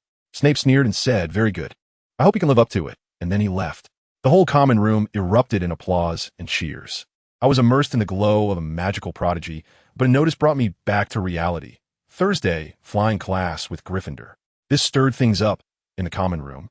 From Roberts to White, even Lucy was there bragging about their flying experiences, chatting enthusiastically about Quidditch. And I could only awkwardly admit that I, a top student who was close to memorizing all the textbook knowledge, had never touched a flying broomstick. So what happened? At 3:30 in the afternoon, I was dragged off to flying class. Truly, what you fear often comes true. I tell you, that feeling is just like being on the execution ground. A group of us marched out of the cellar, coming to the large lawn outside the Forbidden Forest. On the ground, there were 20 brooms neatly lined up, looking so shabby as if they had just been dug out of some garbage heap, with branches all frayed. White had complained to me before, saying that this batch of brooms from the school was all about a random experience. Some would fly high and make you take the third subject test, while others, when you clearly wanted to fly forward, would insist on making you drift to the left. At that moment, Mrs. Witchy arrived. Wow, her presence was something else. With her short gray hair and eagle-like sharp eyes, she shouted, "Hey, what are you doing standing there? Each of you grab a broom and stand straight. Hurry up." I looked down at the broom by my feet, wondering if this thing could really fly. What if it fell apart halfway? Madame Huichi stood in front of us like an instructor, right hand extended to the top of the broom. "Loudly shout, up, up." We shouted as a group, the sound echoing loudly. I'll tell you, a magical scene happened. The brooms of Roberts and Wood jumped into their hands with a swoosh, so obedient. Even Lucy's broom rolled on the ground for a couple of times before bouncing up. As for mine, it didn't move an inch. It was playing dead on the ground. I had no choice but to threaten it by saying that if it didn't get up, I would chop it for firewood. And only then did it reluctantly bounce into my hand. Madame Hooch demonstrated how to ride and maintain balance. Then, she let us get on the brooms ourselves. And she walked back and forth in the line, correcting our postures one by one. I nervously sat on it, cursing Dumbledore in my mind for 800 times. Such a dangerous thing is actually a required course? Who understands this from my family? Listen for my whistle. Madame Hooch shouted. As soon as the whistle blew, we kicked off the ground hard, flying a few feet high, and then slowly glided back down. Attention. 3, 2. I told you I was so nervous that my brain crashed. Before she even finished her sentence, my feet, having a mind of their own, kicked off the ground. In an instant, I shot out. It wasn't just a few feet. I started off with 10 feet, then 20, 30, 40. I was heading straight for the stratosphere. Mrs. Hooch's screams on the ground were completely blown away by the wind. When that broken broom finally stabilized in midair, I managed to catch my breath. Looking down, I saw the Slytherin students still cheering. Just as I was about to control it down, the broom suddenly went wild again, zigzagging around Hogwarts Castle like a drone. Up and down, left and right, perfectly avoiding all the buildings. The maneuvering was so impressive that anyone who didn't know would think I was some kind of flying genius. The people below thought I was showing off. But when I turned my head, they saw my pale face, and the cheers instantly turned into screams. Then with a whoosh, the broom shot straight up into the clouds like a rocket. I held on with all my strength, feeling like I was going to be thrown off at any moment. The higher I flew, the colder the wind became, and my mind became clearer. This broom was definitely cursed. I could even feel the magical pulsation. To be able to control it so precisely from such a distance was definitely not something an ordinary wizard could do. The first person that popped in my mind was Dumbledore.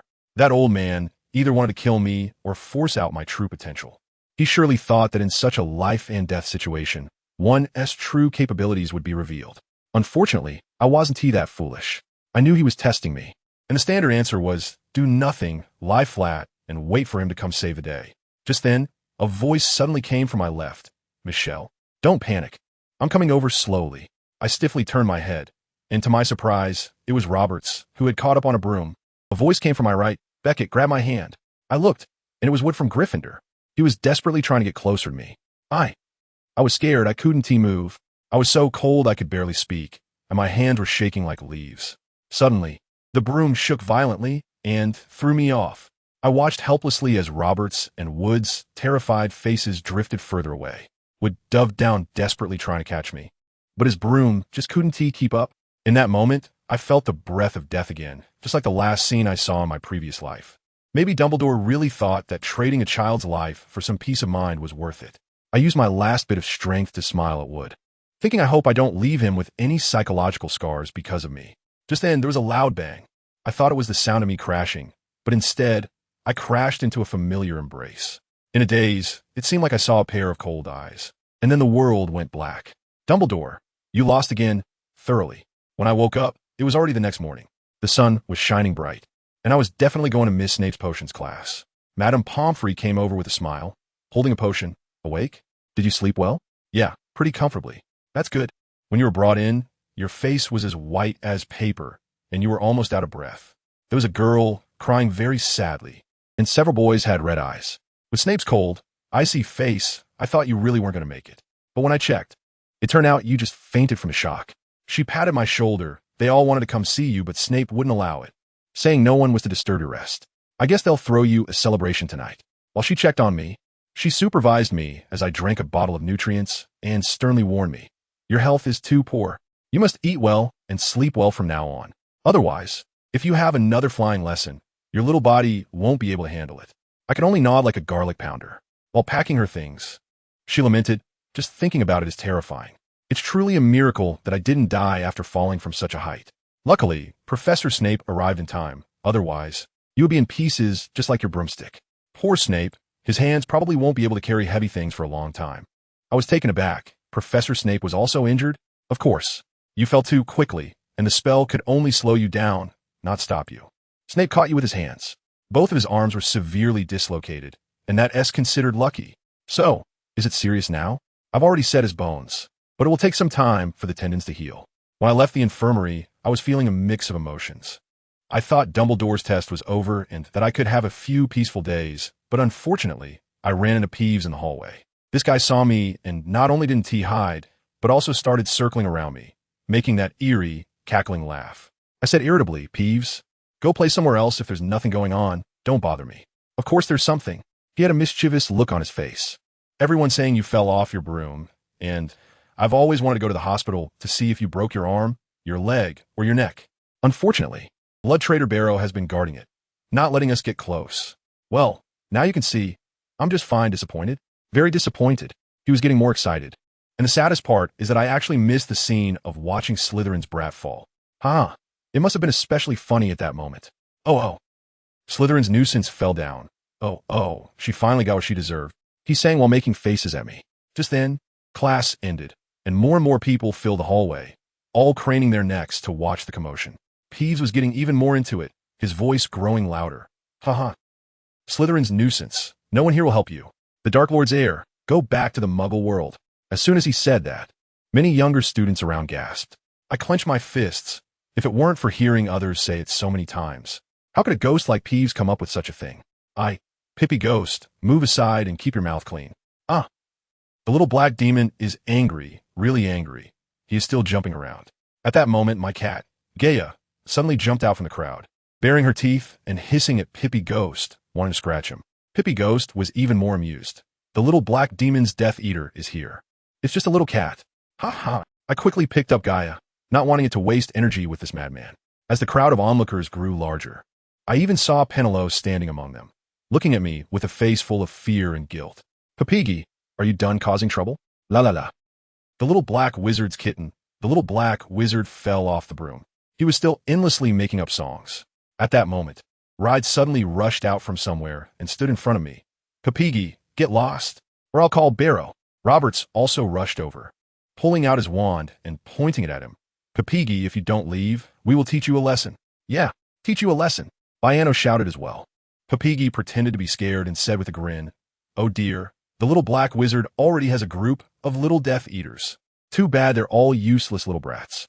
Roberts was so angry his face turned red. You better get lost. Lucy has already gone to find the professor. Oomph. A bunch of wean kids just to find the professor, find mommy. Papigi continued to mock. I'm going to teach you a lesson. Roberts' hand, holding the wand, was trembling. In that instant, I don't know what went wrong in my head. Bang! A spell shot out from my wand like lightning, flying over Roberts' head, brushing against Papigi's ear, and directly blew a hole in the ceiling. The whole corridor fell silent in an instant. Papigi reacted and screamed furiously. Michelle, you little devil, how dare you cast a spell on a ghost? You'll be expelled. I stared at him coldly. Peeves, you know exactly what you are. If you dare to insult my friends again, next time it won't just be blowing up walls. As soon as I finished speaking, Professor McGonagall squeezed in behind Lucy and shouted sternly, what's going on? Who was using magic in the corridor just now? It was her. Peeves screamed, pointing at me. Professor McGonagall looked at Peeves, then at the hole in the ceiling, and finally her gaze landed on me. No, Professor, it's all Peeves' fault. Roberts and the others quickly defended me. All right, I'll handle this. Professor McGonagall dispersed the crowd of students and then said to me, Beckett, come with me. Peeves, you come along too. She led me down to the dungeon, and along the way, we encountered many upperclassmen who looked at us with that eager-to-watch-a-show expression. When White saw me in the crowd, he was completely stunned. We arrived at the potions classroom, where Snape was still cleaning the cauldrons inside. Professor McGonagall walked in and explained the situation to him, finally saying, Miss Beckett is a student of your house, and I think it's best if you handle this matter. Snape turned around, and his gaze was so icy it could freeze me. Miss Beckett, what trouble have you caused this time? She attacked me with a curse. She tried to kill a ghost. Peeves was bouncing around there. Beckett, answer me. Snape completely ignored him and stared at me intensely. Yes, Headmaster. I did cast a spell on Peeves in the corridor. That's true. I looked him straight in the eyes without flinching. Snape then coldly asked Peeves, is she telling the truth? Yes. She cursed me, and it flew past my ear. Then you can leave now. No, I want to see what punishment she receives. Peeves wanted to cause more trouble, but suddenly the bloody Baron floated in and coldly said, Peeves, aren't you leaving yet? Peeves immediately shrank back and scurried away through the wall. Only then did Snape announce my punishment. Slytherin, for Miss Beckett's arrogance, deduct 300 points. Additionally, you are to clean the trophy room every night at 8 p.m. for a month without using your wand. I was dumbfounded at the time. Actually, I can help you with odd jobs for a month. After all, your hands. Oomph. Do you think this is a market where you can bargain? He angrily pointed at the door, saying, now, go to the hall and eat. As I just turned the corner, I heard Professor McGonagall's worried voice. Isn't this a bit too harsh? After all, that child was only doing it for a friend. Oomph. Doing it for a friend? Then he should learn a lesson even more. Snape's voice was filled with disdain. I walked into the auditorium, and the entire hall instantly fell silent, with hundreds of eyes fixed on me. Even Dumbledore looked over meaningfully. I steeled myself and walked to our house's table to sit down. What did the headmaster do to you? White asked in a lowered voice. Roberts was more anxious. He is not going to expel you, is he? I shook my head and said as calmly as I could. Not expelled. He deducted 300 points from Slytherin. Everyone at the table gasped. I'm sorry, I looked at them. I caused such a big trouble. But I promise, before the end of the school year, I will earn those points back. On the way to herbology class in the afternoon, Roberts was extremely anxious. Michelle, that's 300 points. Do you know what our hourglass looks like now? Negative 276 points. Empty. We have to earn back 276 points before we can see the sand. The house cup is completely out of reach this year. Lucy immediately shot back at him. Can you blame Michelle for everything? Have you forgotten who she was defending? Roberts turned red immediately and stammered, unable to say anything. I patted him on the shoulder. I know you're worried about me, but I never boast. Trust me. In that herbalism class, I changed my usual low profile and went all out. I answered all the questions Professor Sprout asked with ease. By the end of the class, I had earned 20 points. When class was over, the professor even winked at me secretly. On the way back to the castle, we were stopped by some Ravenclaw students. A tall girl stepped forward and looked me up and down. I hate that you act dumb in class, and I don't think much of your recklessness in the corridors. Before I even spoke, Roberts and the others had already exploded, rushing up to argue with someone. I stopped them and smiled at the girl, saying, "Thank you for your criticism. I will pay attention to it in the future." The girl was taken aback for a moment, then reached out her hand to me and said, "However, I really admire your talent and gift. I hope we can compete fairly in the future." I also held her hand, definitely. At 8 o'clock in the evening, I arrived punctually at the entrance of the trophy room on the 3rd floor. Snape was already there waiting, his face colder than the stones in the corridor. He sent Filch away and personally supervised me. "Go in." He pushed the door open and threw a dusty cloth at me, then kicked an empty wooden bucket at my feet, telling me to take it and fetch water. Remember, no magic wands allowed. I carried the old wooden bucket to the washroom and filled it to the brim with water. Goodness, the weight. I had to use all my strength to drag it out the door, and then I could only scrape it along the ground little by little. Just then, Peeves came rushing down the stairs, cackling with a book in his arms, chased by a red-haired Gryffindor upperclassman, who seemed to be the Weasley family's eldest son. As soon as Peeves saw me, he screamed in fright, tossed the book aside, and ran away. Snape hurried over at the sound, picked up the book, and scolded Weasley irritably, then turned to me and grunted, "Miss Beckett, if you keep moving so slowly, do you plan to finish by tomorrow morning?" I gritted my teeth and struggled to drag the water bucket. After much effort, I finally dragged it to the entrance of the display room, my back completely soaked. Starting from the far left, I carefully wiped each one. "You can only leave once I have checked and approved you." I nodded and took out a small glass bottle from my pocket, ready to drop a drop of my homemade powerful descaler into the water. Just as I reached out my hand, Snape grabbed it. He shouted angrily, "Do you want to get expelled that badly? This is just descaler. I didn't use my wand." Before I could finish my sentence, he tightened his grip. "Humph, trying to outsmart me? Is the potion you stole from my cabinet that useful?" "Stole?" I was confused. "I never stole anything from you. I found this bottle on my dormitory desk." "Not stolen? Then did I give it to you?" He sneered, his eyes sharp as knives. "You have so many friends. Maybe one of them stole it for you? Was it Roberts? Or that Gryffindor kid, Wood, who's so desperate to save you?" "No, not Wood." I clenched the potion bottle. "Not him. Then who?" He pressed on. "Do you think I can't find out if you don't say?" "I didn't," I retorted loudly. Just then, with a bang, the potion bottle was crushed in my hand. The light blue potion splashed all over my face, and a sharp sting instantly shot through my left eye as the liquid flowed in. I wanted to rub my eye in pain, but he held me down tightly. "Damn it, do you want to go blind?" I screamed in fear. It's not that serious yet.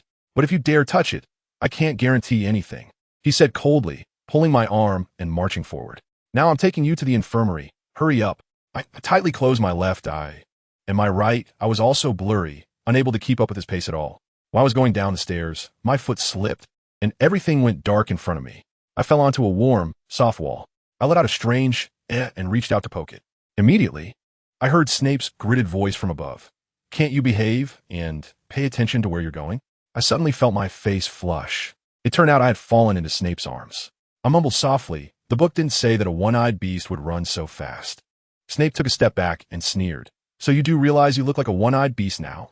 Keep up. If you fall again, it's your own fault." He slowed his pace slightly, pulling me across the cool, breezy grass toward the infirmary. As soon as we pushed open the door, Snape let go of my hand and walked in by himself. "Are you here to check your hand?" Madame Pomfrey asked Snape, puzzled. Snape replied, somewhat displeased, "No. It's Miss Beckett's eyes that need a thorough cleaning. Some cleansing solution got into them." "Oh my, how did that happen? Let me take a look." A dark shadow loomed over me, and then a pair of slightly dry hands helped me sit down on a soft bed. "Poor child, let me see," Madame Pomfrey said, gently lifting my left eyelid with her hand. Through my stinging left eye, I could vaguely see a faint, glowing light. "What a mess. Your entire eyeball is red and swollen. I need to wash it out with some solution, but you won't be able to use it for at least 2 days." Madame Pomfrey had me lie down on the bed. She first used a cool solution to clean the medication off my entire face, then carefully cleaned my left eye, finally covering it with gauze. Looking at the mirror by the wall, I smiled. I really did look like a one-eyed beast now. Madame Pomfrey was not very happy. She glared at me, saying, "How could you be so careless? How did you get cleansing solution all over your face? What if you go blind?" "I didn't do it on purpose. I just accidentally broke the bottle, and the solution splashed into my eye," I replied. Madame Pomfrey's expression suddenly changed. "Did you hurt your hand too?" I was taken aback, then remembered I was still holding the broken glass bottle in my left hand. I extended my still tightly gripping left hand. Apart from a little residual cleansing solution, there were no traces of blood. It seems I'm not hurt, I said, puzzled. How could it not be hurt? Let me check. Madame Pomfrey took my hand in hers to examine it. I tried to loosen my grip, but my hand seemed unresponsive. I didn't know what was wrong. It felt like my hand wasn't listening to me. It must have cut into your flesh, she said. I need to pry your fingers apart. If it really has cut into the flesh, it will hurt a lot, so bear with it. Madame Pomfrey said as she began to gently pry open my thumb. As soon as she opened it a little, she immediately pressed down on my thumb and called out to Snape, who was standing by the bed. Snape, quickly get the tweezers, the hemostatic agent, the restorative solution, and the white moss. Snape frowned and quickly disappeared from the infirmary, returning shortly with a tray of various potions. Child, this is going to hurt a lot. You need to endure it, Madame Pomfrey said seriously, looking at me. I nodded with a smile. Madame Pomfrey lowered her head and removed the finger pressing down on my thumb, and immediately drops of dark red blood dripped from her palm onto the floor. The glass has embedded into the bone. The tendons are probably severed, which is why your fingers aren't moving, she said, looking up at me again.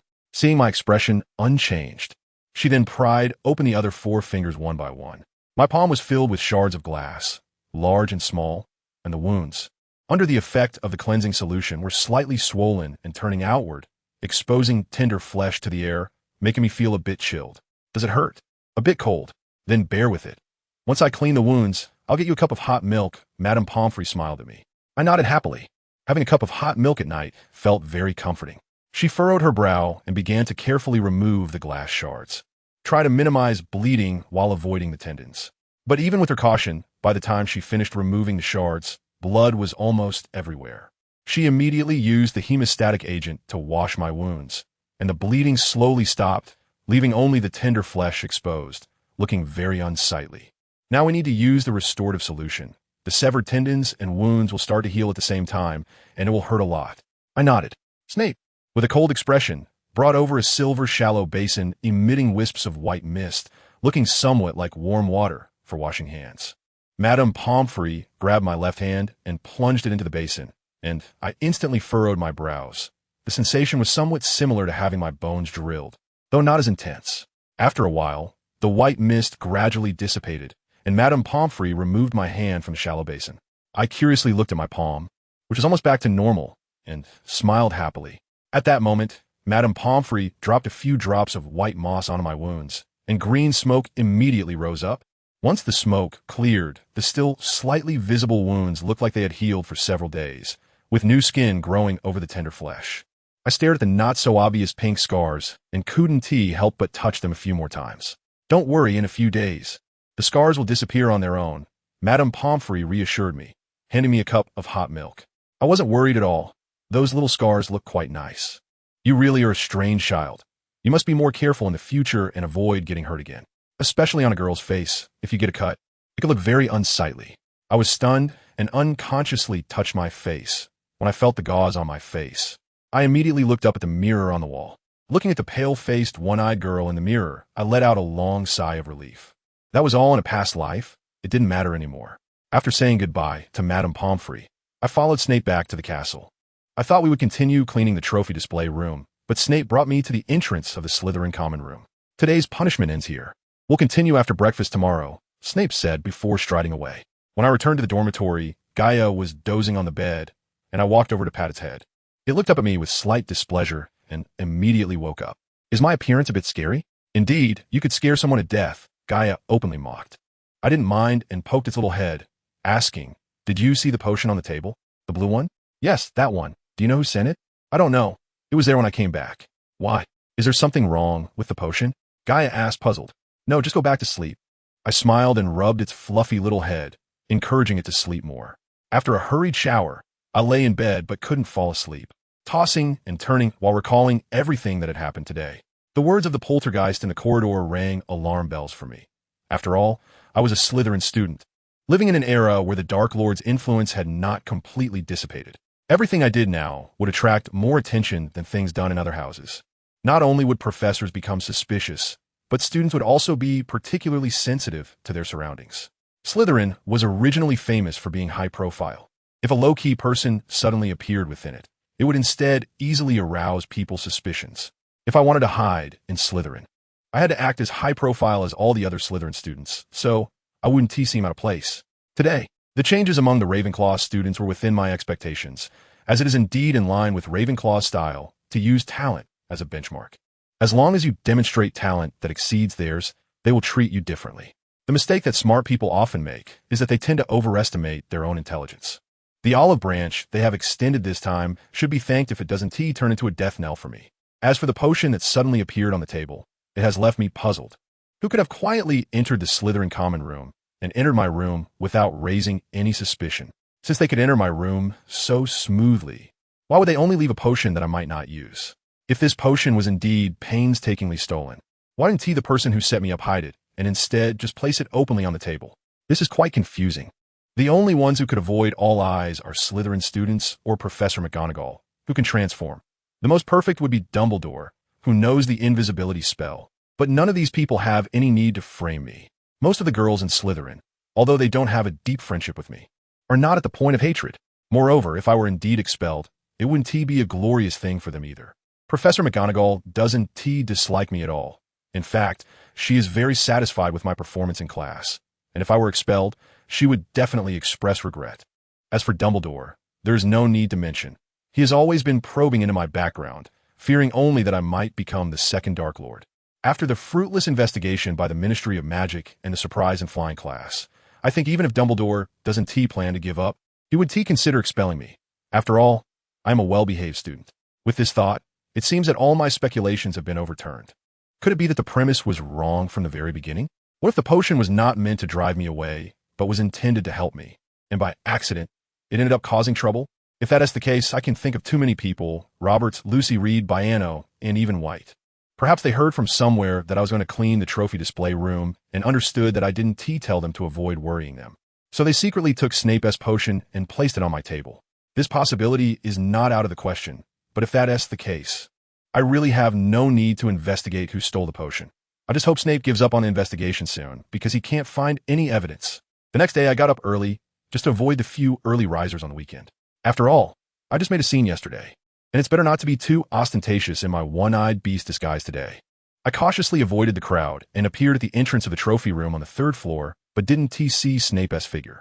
Perhaps he has lost patience with me. Pushing open the door to the trophy room, I felt that things were getting stranger.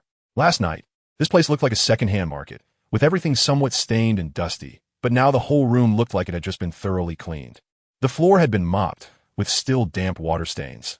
The display cabinets were polished to a shine. The trophies, shields, medals, and statues inside were all gleaming like new. Even the candelabers above had clearly been cleaned. When I touched the dead corner of the display case, there wasn't a speck of dust. I couldn't help but think of that potion from last night. It seemed that someone was indeed helping me from behind, but now I couldn't find anyone who matched the description. I don't know how long I stood in my own trophy room until I heard Snape's impatient voice from behind, and I realized my feet were starting to feel a bit numb. Finish cleaning and go to the Great Hall for lunch. Don't just stand here like a wooden post. I rubbed my legs and turned to look at him, unsure if I should tell him my doubts. Didn't I make myself clear? Snape stared at me sternly, as if I had done something wrong again. I bit my lip and reluctantly stepped out of the trophy room, and Snape slammed the door behind me. The punishment would still start at 8 p.m. Saying this, he quickly disappeared down the corridor. Standing in the entrance hall, I heard the noisy laughter from the Great Hall and realized it was already lunchtime. I touched my stomach, which no longer felt hungry, turned around, and prepared to go back to the dormitory to rest. Suddenly, a familiar figure appeared in front of me, blocking the doorway. Is it fun to block my way? Hurry up and let me in. Looking at Snape's cold gaze, I strongly felt how bad his mood was at that moment. It was clearly a door wide enough for 4 Hagrid-sized giants to pass through, so how could I be blocking it? There were no classes this morning, so who made him so angry to lash out everywhere? Reluctantly turning around and walking into the Great Hall, when I sat at the Slytherin table, Lucy exclaimed in surprise, "Oh my. Michelle, what happened to your eyes?" "I accidentally got the stain remover in my eyes. Madame Pomfrey has already treated it. I can take off this covering in 2 days." "Did you really get punished to clean the trophy room?" White asked in confusion. "Yes, and I have to clean it for a month." "Oh, Merlin, everything in there will drive you crazy.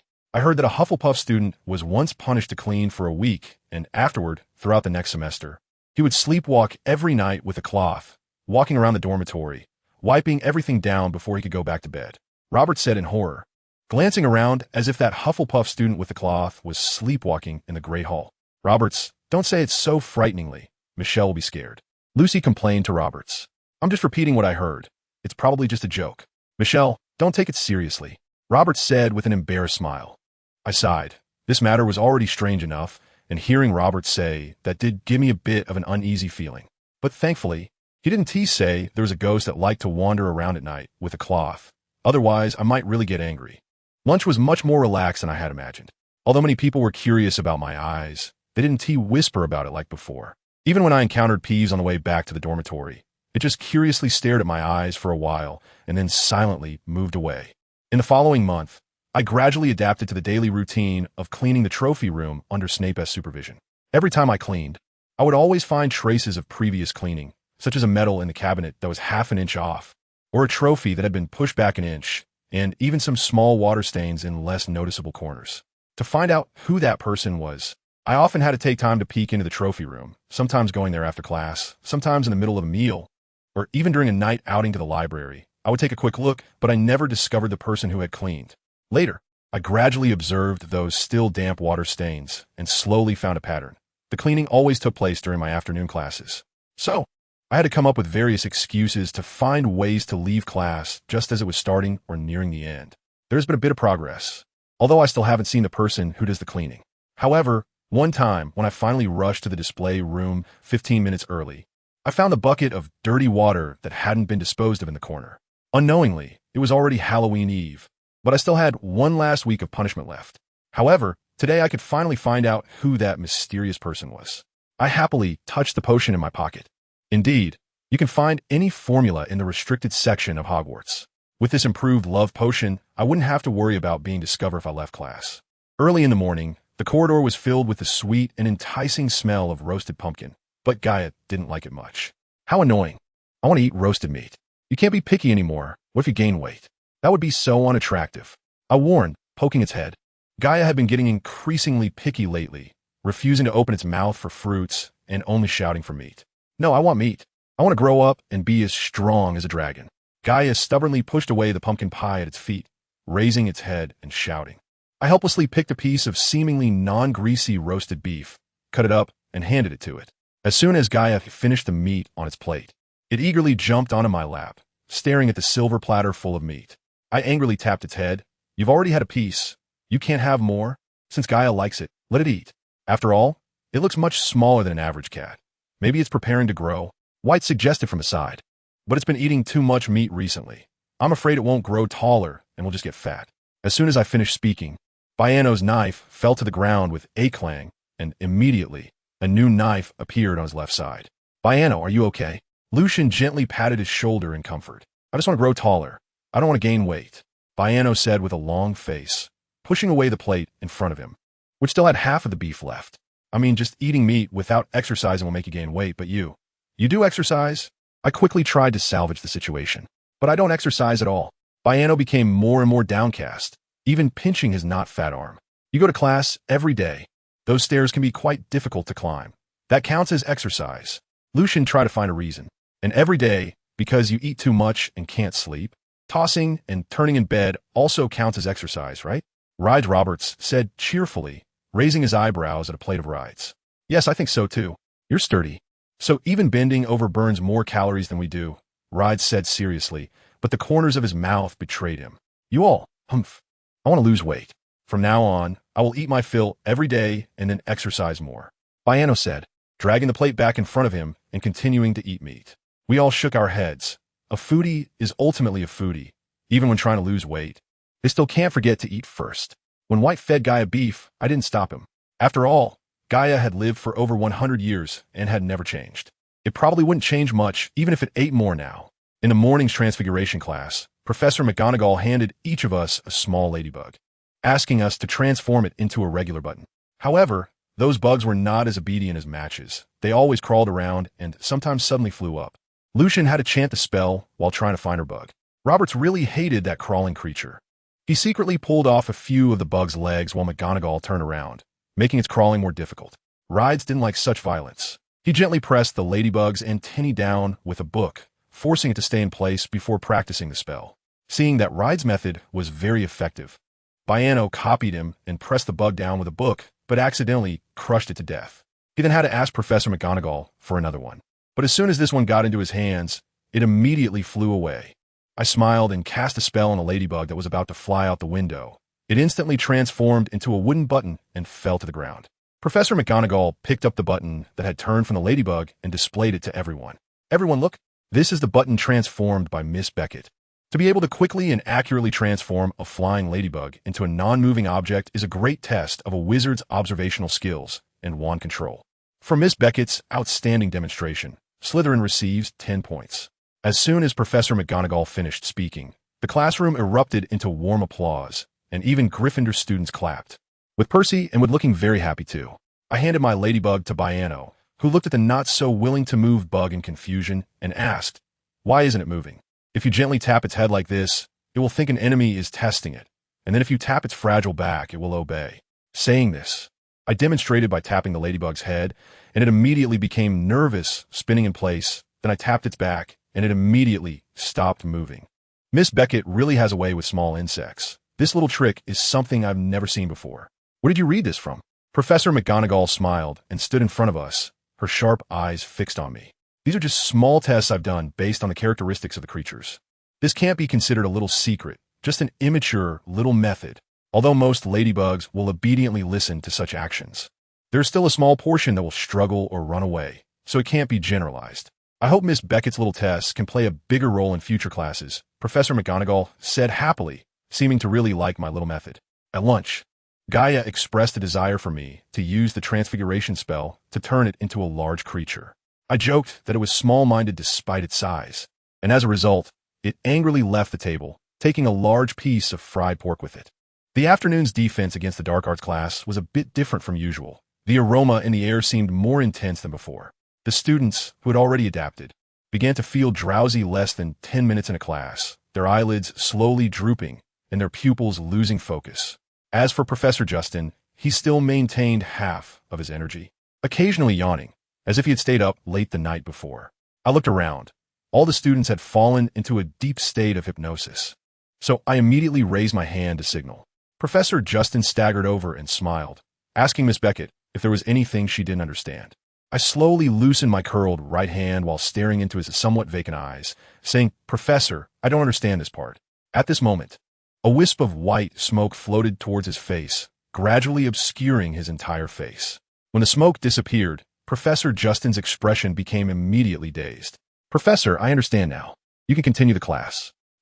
Continue the class," Professor Justin replied stiffly, like a puppet, returning to the lectern and picking up the textbook, starting the lesson without any emotion. I curled the corners of my mouth and stood up to leave the classroom. As I turned the corner, I immediately cast the invisibility charm and quietly made my way to the prize display room, listening to the rustling sound of the mop inside. I raised my eyebrows and lifted the charm. As soon as I pushed open the door, I saw a little figure holding a mop, its tennis ball-sized eyes staring straight at me. Ah, it's the Little Master.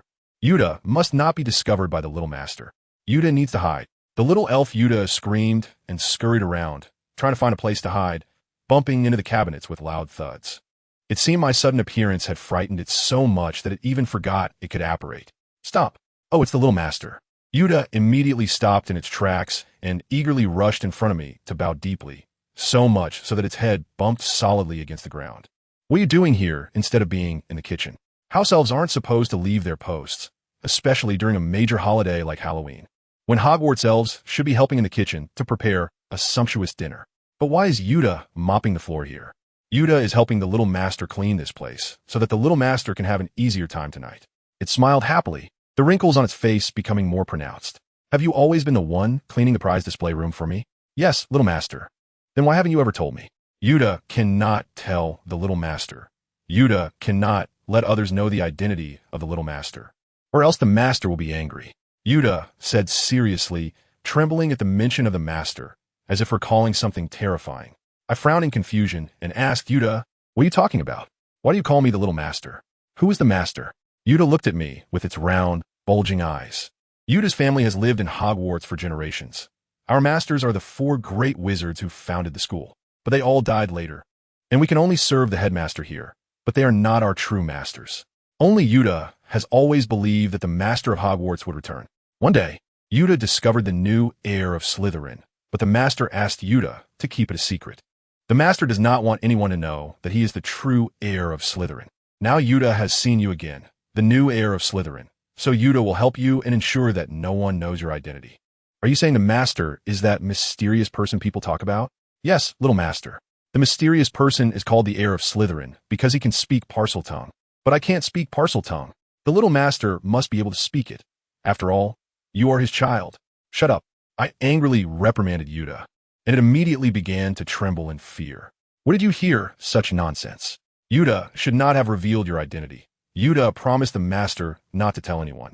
Yuta should not have told the little master. It shouted while repeatedly banging its head against the wall. Stop that. I was genuinely worried that the noise would attract others, so I had to command it to stop. When did you start suspecting my identity?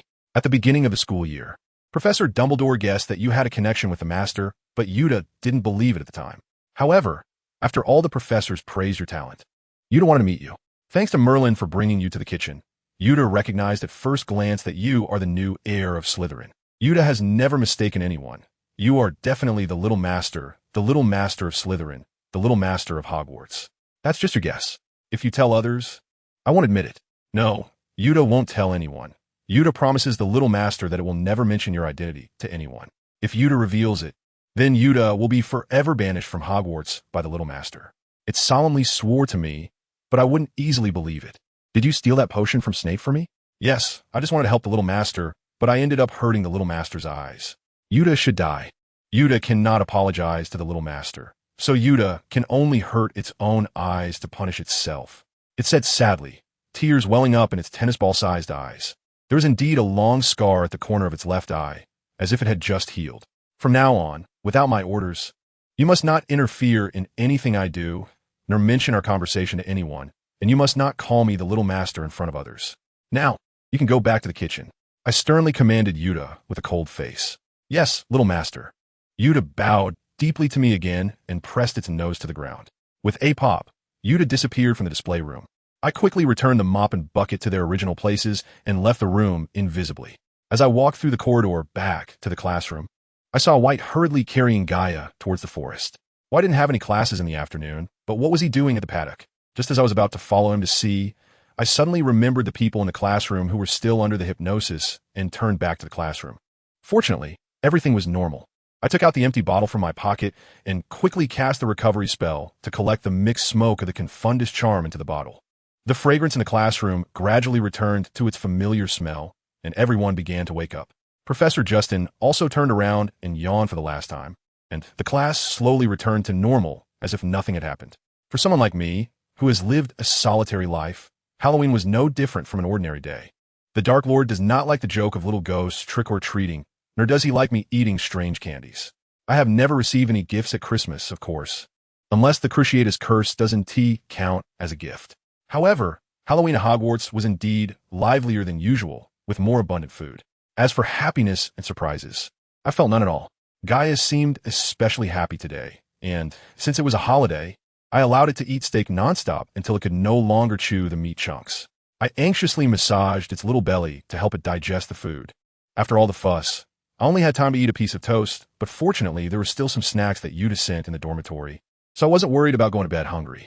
By the end of dinner, everyone's spirits were still high. Winder suggested that we could continue playing in the common room until curfew, and White agreed enthusiastically, even offering to help maintain order. Lucy looked particularly excited, her cheeks flushed. Michelle, I originally thought that celebrating Halloween at Hogwarts would be dull, but now I realize how joyful it is to be with so many people. We still have 6 more Halloweens at Hogwarts, and there are many happy days ahead. I believe each year will be more surprising than the last. Roberts unexpectedly brought out a large plate of strange candies from somewhere and started distributing them to the crowded crowd. He suddenly stood on a chair, waving his arms, and called out to us from across the crowd, "Come and try this." My mom had Diderot send it over. I pulled Lucy through the crowd, and, after much effort, finally reached Robert's side. Immediately hearing him complain, my mom always has to prepare a huge bag of candy. I thought Diderot wouldn't send it until after the holiday. Lucy pouted in dissatisfaction. "You're already lucky to have candy from your mom. I live in a building for ordinary people, and if I had an owl, the manager would find out. Then I'll let you try some of the candy my mom sent. It might just shut your sour mouth," Robert said, grabbing a big handful of candy and giving to Lucy. Lucy happily accepted the candy and closed her mouth in satisfaction. Michelle, you should try some too. No, I still need to clean the prize display room. You guys enjoy, I said, turning and leaving the lounge through the crowd. Gaia happily chewed on a spider-shaped candy, bouncing along behind me. Gaia, why aren't you playing in the lounge? I had just asked when I saw Gaia look up at me, then take small steps toward the other side of the yard. Curious, I looked over there and found Mrs. Norris waiting for her. I had thought she wanted to help me clean. Standing at the entrance of the prize display room, I happily curved my lips and greeted Snape, Headmaster, Happy Halloween. To my surprise, the Halloween candy didn't seem to have stuck Miss Beckett's head. I won't forget the agreement I made with the headmaster. If that were the case. You wouldn't forget the first thing I ever said. I was taken aback. The first thing you ever said? What did you say? Snape coldly chuckled and elongated his voice. So, our magical prodigy, Miss Beckett's head, isn't very useful after all. I clenched my fist, trying hard to maintain a smile, took a deep breath, and told myself not to get angry. Ignoring Snape's mocking gaze, I pushed the door open and began to clean. When I finally finished, Snape didn't forget to mock me. You're a bit slow today. Remember to be quicker next time. The swirling black robe walked further away, and I angrily waved my fist at his back. In fact, Snape wasn't wrong. It was indeed very late when I returned to the dormitory, and the castle was already under curfew. I thought everyone should be in bed. But as soon as I walked in, I found Lucy and the others still sitting by the fireplace. Lucy cheerfully came up to me. You finally came back. We had a hard time convincing White to let us stay and wait for you. Wait for me for what? I was a bit confused. To celebrate Halloween together, Lucy said with a smile. First, have a cup of milk. It's still warm. Reed smiled and handed me a steaming cup of milk. I carefully took a sip and immediately felt much warmer. Robert said unhappily, drinking milk doesn't count as celebrating Halloween. Unfortunately, my candy has all been eaten. Otherwise, you could have had Halloween candy. I smiled slightly. I didn't expect Roberts to still be bothered that I hadn't eaten the candy his mom sent. Actually, I secretly saved a little, Biano said shyly, pulling out a few pieces of candy from his pocket. Roberts immediately widened his eyes in anger. Biano, you greedy pig. How dare you sneakily hide candy while I wasn't paying attention? No, I didn't mean to hide it. I just wanted to save a few pieces for Michelle, since she hasn't tried any yet, Biano said while dodging Robert's swinging fist, handing the candy to me, then hiding it behind my back. I smiled, acting as Biano's shield, and persuaded, it's okay, Roberts. Biano had good intentions. This candy could be considered a Halloween gift from both of you to me. Since that's the case, I'll let you go this time. But if you dare to pull any tricks behind my back next time, I won't let you off, Roberts said, threateningly waving his fist at Biano. Watching them, I suddenly felt that I had regained a friendship that had been missing for a long time. I just hope that this friendship will never have an end. By November, the weather began to turn unusually cold. The peaks surrounding the school were shrouded in chill all day, becoming gray and dim, while the lake had frozen over with a thick layer of ice. Every morning, the ground would be covered anew with the snow from the previous night. On the way through the corridor to the hall, I could always see Hagrid's busy figure. He was wrapped in that old moleskin coat, wearing gray rabbit fur gloves, and huge beaver skin boots. Looking at his bulky outfit, I couldn't help but cast a warming charm on myself again. For me, things had become a little easier since the punishment was finally over. Although Snape, reluctantly, said I no longer needed to clean the display room and didn't have to wipe the trophies with icy cold water anymore. I found myself somewhat reluctant to end it so quickly. Perhaps I thought it was quite enjoyable to be able to torment Snape a little in the process. Finally, I didn't have to clean the display room anymore, and the weekend was the Quidditch match, but suddenly I came down with a high fever. Lying in bed early in the morning, I felt dazed and as if I were being burned by fire, my eyes too hot to open, my temples throbbing, causing sharp pains in my head. I slowly reached my hand out from under the blanket to feel for my wand under the pillow. But my whole body felt so weak, my hand trembling slightly. I struggled for a long time, barely managing to drag my wand halfway out from under the pillow. Sweat soaked my nightgown, uncomfortably sticking to my body. With my eyes closed, I breathed in the cold air deeply. Only this way could I cool down the heat on my body a bit. Once my strength returned somewhat, I made an effort to open my eyes. But everything was hazy, and a thing kept spinning before me. I thought to myself, this isn't good, so I quickly closed my eyes to try to cast a spell. The fever had already made me dizzy, and I needed to be found quickly before I fainted. I had grasped my wand, and with all my might, I pulled it out from the pillow, but suddenly my temples throbbed painfully and my hand lost strength. The wand fell to the floor with a crisp clatter. But that sound seemed to be enchanted, echoing loudly in my head, faster and louder, like summer thunder, until I finally lost consciousness. I don't know how long I slept. When I woke up, my body had completely recovered, and I could clearly see the bright moonlight on the ceiling.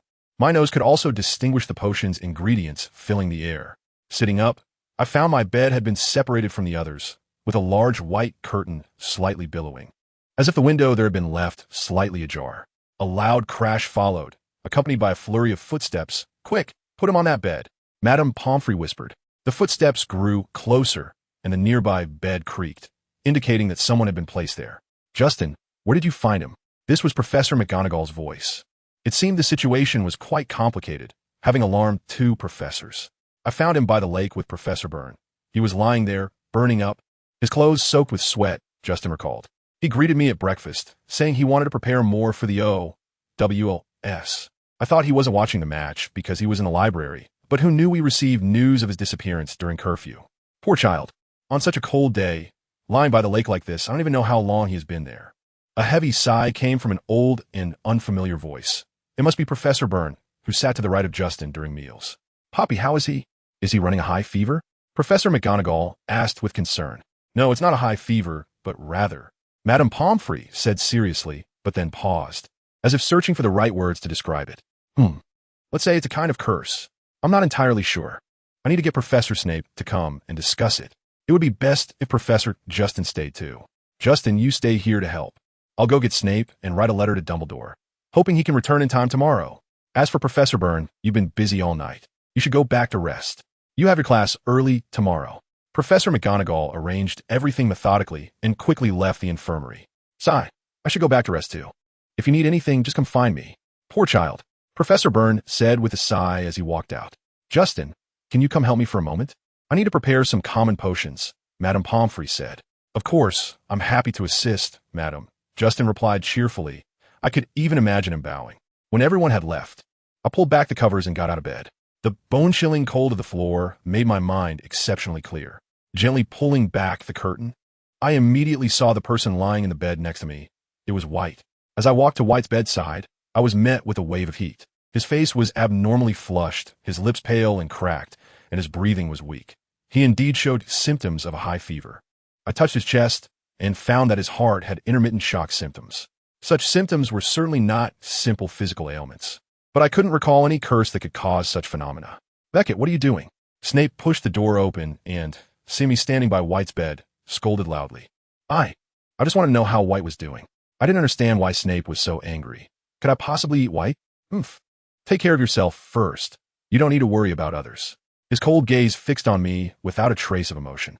"Snape, this is the hospital, not your classroom. Please do not shout at my patient." Madame Pomfrey hurriedly came in with potions, glaring at Snape with great dissatisfaction. Snape, displeased, crossed his arms and stood to the side. Madame Pomfrey set down the tray, looked at me gently, and said, "I didn't expect you to wake up so soon. I thought you would need more time to rest. With such a high fever, you really need to rest more." "Madam, I'm fine now. I want to go back to my dormitory. Given the current situation, it would be better for me to leave. After all, the professors likely wanted to keep White's condition confidential. If you insist, I'll check you again, but if you still feel unwell, you must come here immediately." "All right, ma'am." Madame Pomfrey used her wand to check me again, seemed satisfied with my condition, and then let me leave. Crossing the yard back to the castle, I encountered Filch. "Good evening, sir." "Good evening, Miss Beckett." Filch hurriedly greeted me and rushed to the tower on the other side.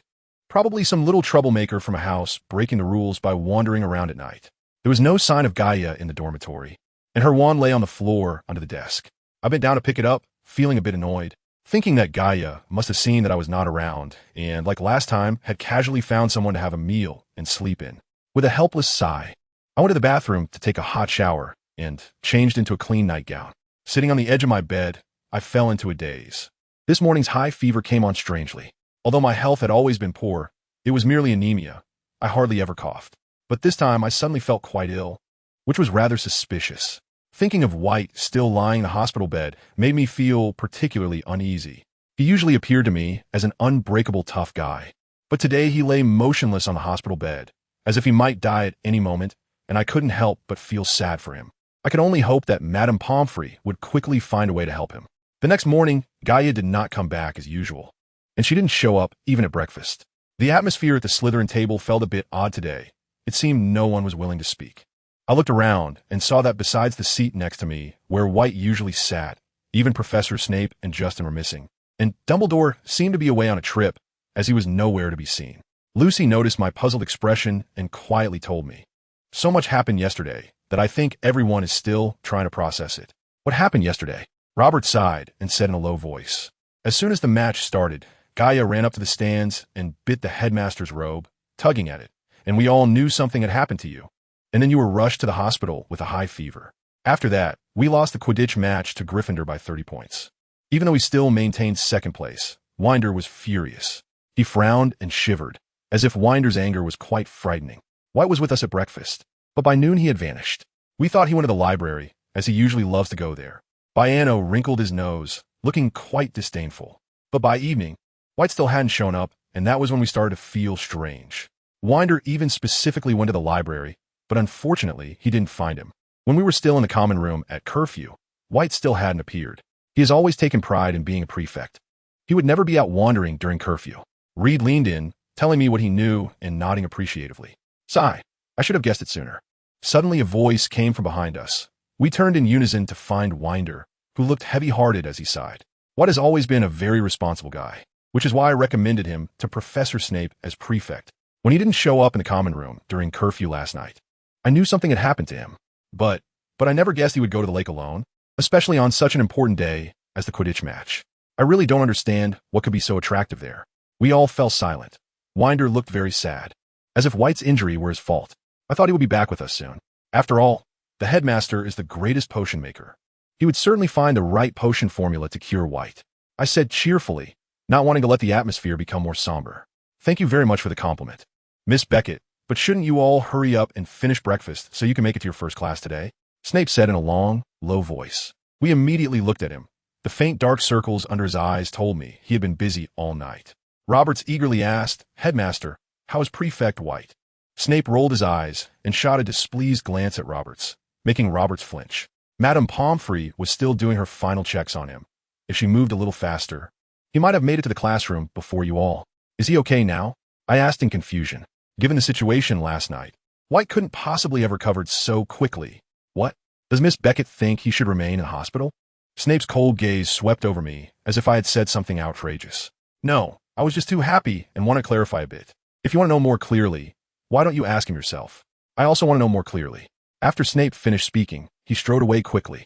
I felt even more puzzled. Could it be that Snape still had many things he didn't know? I easily earned 15 extra points in Professor Flitwick's Charms class. Thus, I finally regained all the 300 points I lost earlier. During lunch, White happily said, Michelle, congratulations on getting your points back so quickly. Thank you. Actually, this was something I should have earned back. I said shyly. Even so, I'm still happy for you. You won't have to carry any psychological burden anymore. So let yourself rest occasionally. White smiled at me, as if he understood that I didn't want to be so tired. Thank you. By the way, what happened to you yesterday? I tentatively asked in a low voice. White immediately frowned, seeming reluctant to discuss the topic. If you don't want to talk about it, you don't have to. I'm just a bit curious. It's okay if you don't say anything. Seeing my indifferent expression, White's face grew heavier. No, it's not that I don't want to talk, but I don't know how to explain it. I find it quite strange myself, observing White's serious expression, which didn't seem evasive. I immediately frowned. White looked around to see if anyone was paying attention, then whispered, after finishing breakfast yesterday, I went straight to the library, and somehow I fell asleep. When I woke up, I was lying in the hospital. White's words left me somewhat at a loss. Initially, I speculated that he hadn't told Snape the truth out of concern for privacy, but I didn't expect that he didn't even know how the whole thing happened. You really don't remember how you were hit by the curse? Curse? What curse? Was I cursed? White looked at me in confusion, as if wanting me to tell him what was going on. You were not in good condition in the hospital yesterday. Madame Pomfrey even called the headmaster. I thought you had been cursed. Didn't they tell you anything? They just asked me what I was doing by the lake and who I had seen, but they didn't mention anything about a curse. Didn't you ask them why you were in the hospital? I did, but they just said I fainted by the lake and caught a chill. So that's how it is. It seems I overthought it. I laughed awkwardly to change the subject. This matter was still too strange. Since Snape was intent on keeping it hidden, I could only go along with it. Are you the one overthinking it? White said with some skepticism. I nodded and said seriously, now that I think about it, it could indeed be that I overthought it. I probably had a high fever in the morning, and then you caught a chill. So Madame Pomfrey was worried about a large flu outbreak and asked the headmaster to help make potions. Is that so? But how did I end up by the lake? White said, his eyebrows nearly knitting together. Don't think too hard. Maybe you were looking for a comfortable place to catch your breath because you had a fever, so you wandered to the lake in a daze. I try to think of the most reasonable explanation. Yeah, that could be it. White smiled weakly. By the way, have you seen Gaia? I haven't seen her all morning. No. White shook his head. Lucy, have you seen Gaia today? I asked Lucy, who shook her head in confusion. I haven't seen her since she led us back to the dormitory yesterday. I thought she was in the hospital with you. Don't worry, Michelle. Gaia won't get lost in Hogwarts. Maybe she, like last time, got hungry and went to ask the headmaster for food, and she'll come back on her own after playing. Roberts said nonchalantly, as if Gaia would really come back after playing as he said. But after several weeks, Gaia still hadn't shown up, and I finally realized that she was missing. Although Gaia usually loves to play, she had never disappeared for so many days in a row. On the 15th day of her disappearance, I lost my patience waiting. I had to start sneaking around the castle every night after curfew to search for Gaia. The more places I searched, the more anxious I became, and my footsteps grew hurried. After 3 consecutive nights of night wandering without finding any trace of Gaia, I began to panic. Except for the rooms where people lived, I had turned the castle inside out, and I couldn't help but think of the room of requirement. However, I paced back and forth in front of the wall no less than 20 times, and the doorknob never appeared. I could only guess that Gaia might not be in a single room, or that she was in a room that couldn't be sensed by magic. One was starving and freezing, and the other was possibly captured by someone with ill intentions. These 2 guesses were not good news for me at all. With no results from my search, I could only try another method and summon the Hogwarts house elf, Yuda, hoping to learn a bit about Gaia's whereabouts from her. Sitting on the edge of the bed, I called out, Yuda. Immediately, there was a bang sound on the floor, and a big-eyed little elf appeared. She hurriedly bowed to me, and when she looked up, her eyes were filled with tears. Woo-woo, little master Yuda is so happy. You finally summoned Yuda. Yuda has been waiting for this moment in the kitchen. Oh, Yuda is willing to go through fire and water for the little master. Yuda said excitedly, nearly in tears, big droplets rolling down her face and splattering onto the floor. I frowned impatiently. Although she was also a house elf, Coco would never cry like this. Yuda's behavior was genuinely annoying. If you dare to cry again, you can only stay in the kitchen forever. As soon as my words fell, Yuda immediately stopped crying and could only look at me with tearful eyes. I called you here just for Gaia's matter.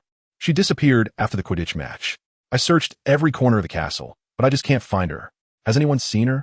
I said, pacing back and forth in the room in frustration. Little master, don't worry. Gaia has been to the kitchen a few times before. But the last time was the night before the Quidditch match. She went to the kitchen? When was that? I looked at Yuda in confusion. The first time, you brought her here yourself. After that, she would come almost every week, and each time she looked very hungry. At first, she would just eat a piece of steak and leave, but later it became 2 pieces, and the most recent time she was able to eat 3 pieces. Yuda said wide-eyed, as if she had seen something incredible. I sighed, my heart pounding. Since Gaia came to Hogwarts, its appetite had grown larger and larger, but its size showed no signs of changing. Was it preparing for winter? But no cat hibernates. What was wrong with Gaia? Aside from the time I took it, did it go to the kitchen by itself every time after that? Yes, young master. Your cat is very clever and can always find a little elf to guide it. Yuda replied respectfully. So you haven't seen it since then? I haven't seen it. Hearing this, I couldn't help but feel a bit anxious. Gaia had been so easily hungry lately, wandering outside for so long. I wondered if it had eaten anything and if it was now starving. The more I thought about it, the more upset I became. I knew what to do. You should head back. If you have any news about Gaia, remember to tell me when no one is around. Yes, young master, Yuda said excitedly, bowing deeply, and then disappeared with a bang in front of me. During breakfast, White seemed a bit troubled and asked in confusion, Are you okay? Oh, I'm fine. Maybe I just didn't sleep well last night. White forced a smile. Staying up late in the library again? No. It's because something strange happened recently. White looked around cautiously to make sure no one was paying attention to our conversation, then continued to speak softly. Yesterday afternoon, after potions class, the headmaster said he wanted to talk to me alone. But when I left the dungeon, I completely forgot what we talked about. I find it very strange. It's just like what happened on the day of the Quidditch match. Do you think I might have dementia? I chuckled softly. White, you're not old enough to have dementia. I think you might just be too stressed, which makes you forget things easily. I suggest you go to Madame Pomfrey and get some sleep aids. Maybe you'll feel better after a while. White frowned and said, Am I really just too nervous? But I still feel something is off. Yet I don't know what the problem is. Don't overthink it. It's quicker to go to Madame Pomfrey for some potions. All right, I'll give it a try. If it really doesn't help, I'll have to find an opportunity to get checked out during Christmas. You won't tell anyone about my forgetfulness, will you? White looked at me worriedly. Of course not. This is our secret. I smiled and winked at him. By the way, is there still no news about Gaia? White suddenly asked. My expression darkened, and I shook my head tightly. Don't worry. Maybe it, like me, has suddenly developed amnesia. When it remembers it needs to come home, it will naturally return. White patted my shoulder, tried to comfort me with a smile. I smiled faintly, not knowing what to say. During curfew that night, I changed into my night-roaming clothes and transformed into Gaia's form to leave the castle. Since Gaia wasn't in the castle, I could only search in the Forbidden Forest. The winter night was bitterly cold, but fortunately, it hadn't snowed again tonight and visibility wasn't too affected. Passing by the small cabin at the edge of the forest, I heard the low whimpering of Fawn. Fawn, what is wrong with you? You haven't eaten for over half a month. If you don't eat soon, you'll die. Hagrid's rough voice carried sadness. Then there was a series of crash sounds, as if something had been knocked over. Fawn, if you don't eat, you will definitely die. Hagrid said slowly, his voice trembling with tears. If you won't eat, then I have to give you potions. Although it won't cure you, at least it can sustain your life. If you're still like this next month, I'll have to ask Dumbledore to take you to see a better veterinarian. Hagrid began to sob quietly. It seemed Fawn was indeed very ill. I couldn't help but worry about Gaia, so I quickened my pace and plunged deeper into the forest. I ran around the forest, but still found no trace of Gaia. Suddenly, a flock of crows flew overhead, and I quickly ran in the opposite direction, finally stopping behind a sturdy birch tree. I tried to hide my figure in the shadow of the bushes, inching closer to the lake nearby.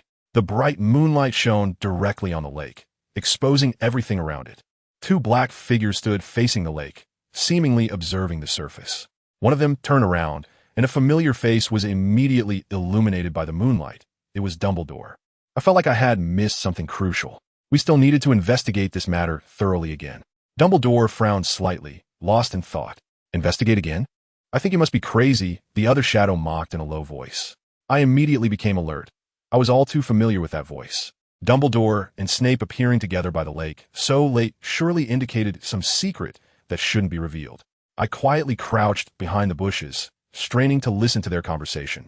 Severus, you must help me. I'm doing this for the safety of the students. We must get to the bottom of this incident. Do you think we haven't investigated enough? White's symptoms, although strange, have completely healed now. The merfolk have expressed they don't want us interfering, and we've already checked the area around school. The school has always been safe. There are no mysterious individuals, nor have there been any attacks. Snape's tone was extremely angry, but a mermaid has suddenly gone missing, and our student has fainted by the lake for some unknown reason and contracted a strange illness that even you don't understand, only to mysteriously recover. Don't you find that strange? I have already performed legilimency on White as you instructed, but found nothing. I think I have done enough on this matter. If you want to know more, you'll have to take matters into your own hands. Snape said, preparing to turn away. Severus, don't you want to do a little more for Lily's child? To create a safe learning environment for him, so he can safely spend the next 7 years of school? I think this is also something Lily cared about the most. Dumbledore said slowly, trying to persuade Snape. Snape let out a cold laugh. Humph, don't use Potter to talk to me. You know this matter has nothing to do with the Dark Lord. You just want to know whether Michelle Beckett is involved, right? Dumbledore said nothing. Just calmly watched Snape's back. At that time, you were away and may not have realized how serious Beckett's illness was.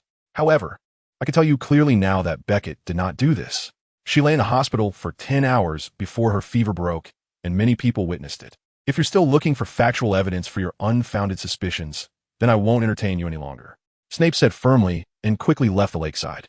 Dumbledore stood alone in place, seemingly lost in thought, suddenly letting out a long sigh before leaving. I stumbled back to the dormitory, tossing and turning in bed, unable to sleep. I had thought Dumbledore's suspicion of me had dropped to a safe level, but unexpectedly, he had even suspected me in this matter. Fortunately, Snape didn't go crazy with that old bee. Otherwise, my days would be tough. Christmas is approaching, but there has been no trace of Gaia in the Forbidden Forest, and even from Utah's side, there is no good news. Professor McGonagall has started registering students who are willing to stay at school for the holidays, and I helplessly signed up. I'm still a bit worried about the apartment, but compared to Gaia, I trust Coco's abilities more. I hope the things I left behind before I left can help it handle the apartment situation well. During breakfast on the weekend, Lucy asked anxiously about Gaia's news. Is there still no news about Gaia? I gently shook my head, not want to talk much. Gia, it will definitely come back. A month has passed, and Lucy has been trying to comfort me in every possible way almost every day, but at this point, she doesn't know what excuse to come up with to justify Gaia's disappearance. Michelle, don't lose heart. Gaia is just playing a bit more than usual this time. In a few days, after having enough fun, it will know to come back. Roberts encouraged me with a slight smile. By the way, I'm going to Hogsmeade today. Do you want me to bring you something good? I shook my head with a faint smile. I just want to know how Gaia is doing. Michelle, don't be like this. Gaia is so cute and very smart. It can't possibly have had an accident. As soon as Robert said this, Lucy shot him a glare. I didn't mean to curse Gaia. I just... Robert stammered nervously, not knowing how to explain. It's okay. I know you didn't mean it. Actually, Gaia has been missing for so long, and I can't help but speculate about some bad situations. But, I said, taking a deep breath, I just want to know where it has gone and whether it has gone hungry or cold. I was really too worried. That guy usually acts so high and mighty, looking down on everyone. I don't know how many people hold grudges against in secret. What if it encounters someone who wants to harm it? It would only be bullied. If we can't find it in the castle, could it have gone outside? Ride speculated. Yes, I saw it with Filch Cat coming back from the woods when I was jogging in the morning. Biano said after swallowing a piece of pumpkin pie. But in such cold weather, Gaia can't possibly stay in the woods all the time. It should find a warm place with food to stay. Lucy thought seriously. I thought for a moment and then turned to look at White. He immediately understood my meaning and smiled, saying, "Don't worry, I'll help you find out." The Three Broomsticks is always a good place to gather information. After White left, we all stayed in the common room, doing our homework. I seemed not very focused. Every time a stone door opened, I would go check if White had returned. Lucy looked at me anxiously and said, "Michelle, you don't seem to be in good spirits. Why don't you go back to your room and check for news?" "Yes, don't worry. White will definitely come back. Maybe when he returns, he will have found Gaia." Roberts boldly speculated to comfort me. "Roberts, don't be so sure. White only said he would help gather information. Whether he can find Gaia is still uncertain." Lucy said seriously, and her tone sounded almost angry. "Lucy, why are you always pouring cold water on things? Don't you want White to find Gaia?" Roberts glared at Lucy unhappily. "Of course I want White to bring back Gaia, but we can't put all our hopes on White. What if Gaia isn't found by White? Then Michelle will be disappointed again," Lucy said, looking at me. You're just deliberately pouring cold water." Roberts was not swayed by Lucy's words and continued to speak angrily. "I'm just speaking the truth. I didn't mean to pour cold water." Lucy huffed and turned her face away angrily. Rides and Biano exchanged glances and then shrugged helplessly, turning away at the same time, not wanting to get involved in the argument. I sighed, pinched my brow, and really had no intention of mediating between the two who had just quarreled. At dinner, White appeared at the table on time, but he didn't bring back any useful news. I walked around the village a few times, but everyone said they hadn't seen Gaia. I thought it should still be in Hogwarts. After all, with so many people in the village, if it really passed through there, someone would have noticed. "I'm sorry, Michelle. I'll let you down." I smiled at White and said, "It's okay. White, you've already helped me a lot, and I'm still very grateful to you. I wasn't wrong. Before drawing conclusions, you'd better leave yourself some room. Otherwise, it's easy to let yourself down." Lucy said angrily across the table, but she deliberately didn't direct at Roberts. Roberts said coldly, "Caw-caw." Lucy immediately got angry and questioned, "Roberts, what do you mean by that?" "Just the literal meaning." Roberts said indifferently, You. Lucy was so angry that she couldn't find her words. "You two stop arguing. It's not a big deal." White said, confused, "It's all your fault." Lucy and Roberts said in unison, glaring at White. When they realized they were both blaming him, they exchanged puzzled glances and then both put down their utensils and left the hall. What exactly is going on? What did I do wrong? White looked at me in confusion, and I smiled without answering. On the way back to the dormitory, I saw Filch. He looked very hurried. Even the Peeves, who usually throws chalk at passing students in the corridor, didn't come over to scold him. I looked at Filch, who was walking further away, crossing the yard, unsure of where he was going. "Peeves, if you keep this up, I'll go call Filch." White threatened Peeves seriously, but Peeves didn't care and made a face at him.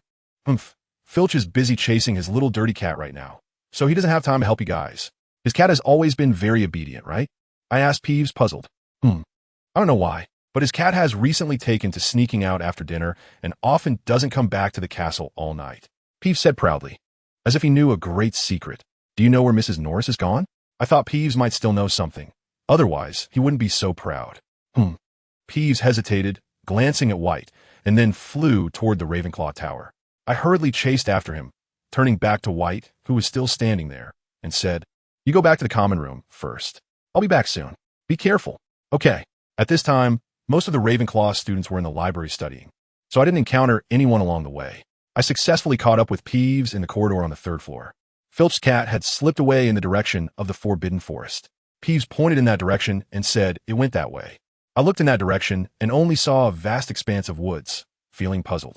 What could be so attractive to Mrs. Norris there? Why would it not return to the castle all night? I strained my eyes to look into the distance, and suddenly saw a dilapidated building situated between the Forbidden Forest and Hogmeade. I smiled and said, "Papigi, do you think we should tell Filch this secret?" I didn't want to tell him yet. I wanted to tease him for a few more days. Papigi proudly tilted his head. Then I won't tell him either? That's great. Then this will be our secret. Yes, we can't let anyone know this secret. Okay, of course, I'm the best at keeping secrets. Papigi happily spun in the air and then flew away. When I returned to the common room, White approached me with a worried expression. Papigi didn't say anything out of line, did he? No, I replied. Papigi isn't as bad as you think. He just likes to play pranks a bit. White opened his mouth to ask more, but I quickly said, "We have class tomorrow. I want to rest first. Good night." Back in my room, I immediately took a hot shower and lay on my bed to regain my energy. I was already certain of Gaia's whereabouts. Now I just had to wait for curfew. When I woke up, it was already late at night, and I checked the time, 11:45 p.m. I took out the black cloak hidden at the back of the cupboard and made my way out of the common room. I passed through the corridors and the courtyard without seeing Filch. Perhaps he was still looking for his cat in the Forbidden Forest. The moonlight tonight was somewhat dim, and the dense woods were filled with shadows. The cold wind rustled through the treetops, producing a sound reminiscent of a ghostly wail. I pulled up my hood and lowered my head as I entered the woods. Under the cover of the trees, I transformed into a black cat, identical in appearance to Gaia. I skillfully navigated through the woods, occasionally stopping to listen carefully to the sound around me. I continued in the same direction until I saw the sturdy whomping willow, then slowed my pace. Its branches swayed in the air as if competing with the cold wind. The stronger the wind, the more violently it swayed. Taking advantage of a lull in the wind, I dashed forward. The whomping willow sensed my presence, and its branches immediately swung toward me. I dodged left and right and successfully jumped down the hole. The entrance to the tunnel was a small slide, and I rolled a few times before landing at the bottom. I shook off the dust and walked deeper into the tunnel, which was quite long, so I had to quicken my pace. After about an hour, the tunnel began to rise and then started to twist and turn. Suddenly, I saw a faint glimmer of light, and the air was faintly filled with a metallic scent of blood. A lingering sense of fear surged back to my heart. I quickly returned to my original form and cast a silent spell on myself, drawing my wand from my sleeve and holding it to my chest. Concealing myself, I cautiously moved toward the light, emerging from the cave into a scene of a shrieking shanty. The room was full of dust, the furniture was dilapidated, and the windows were boarded up. Among the stains on the floor, there was a dark mark that had been left recently.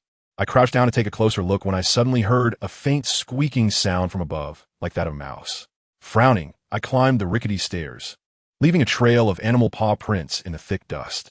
The cat paw prints were the most numerous, followed by a faint, long mark whose origin I couldn't determine.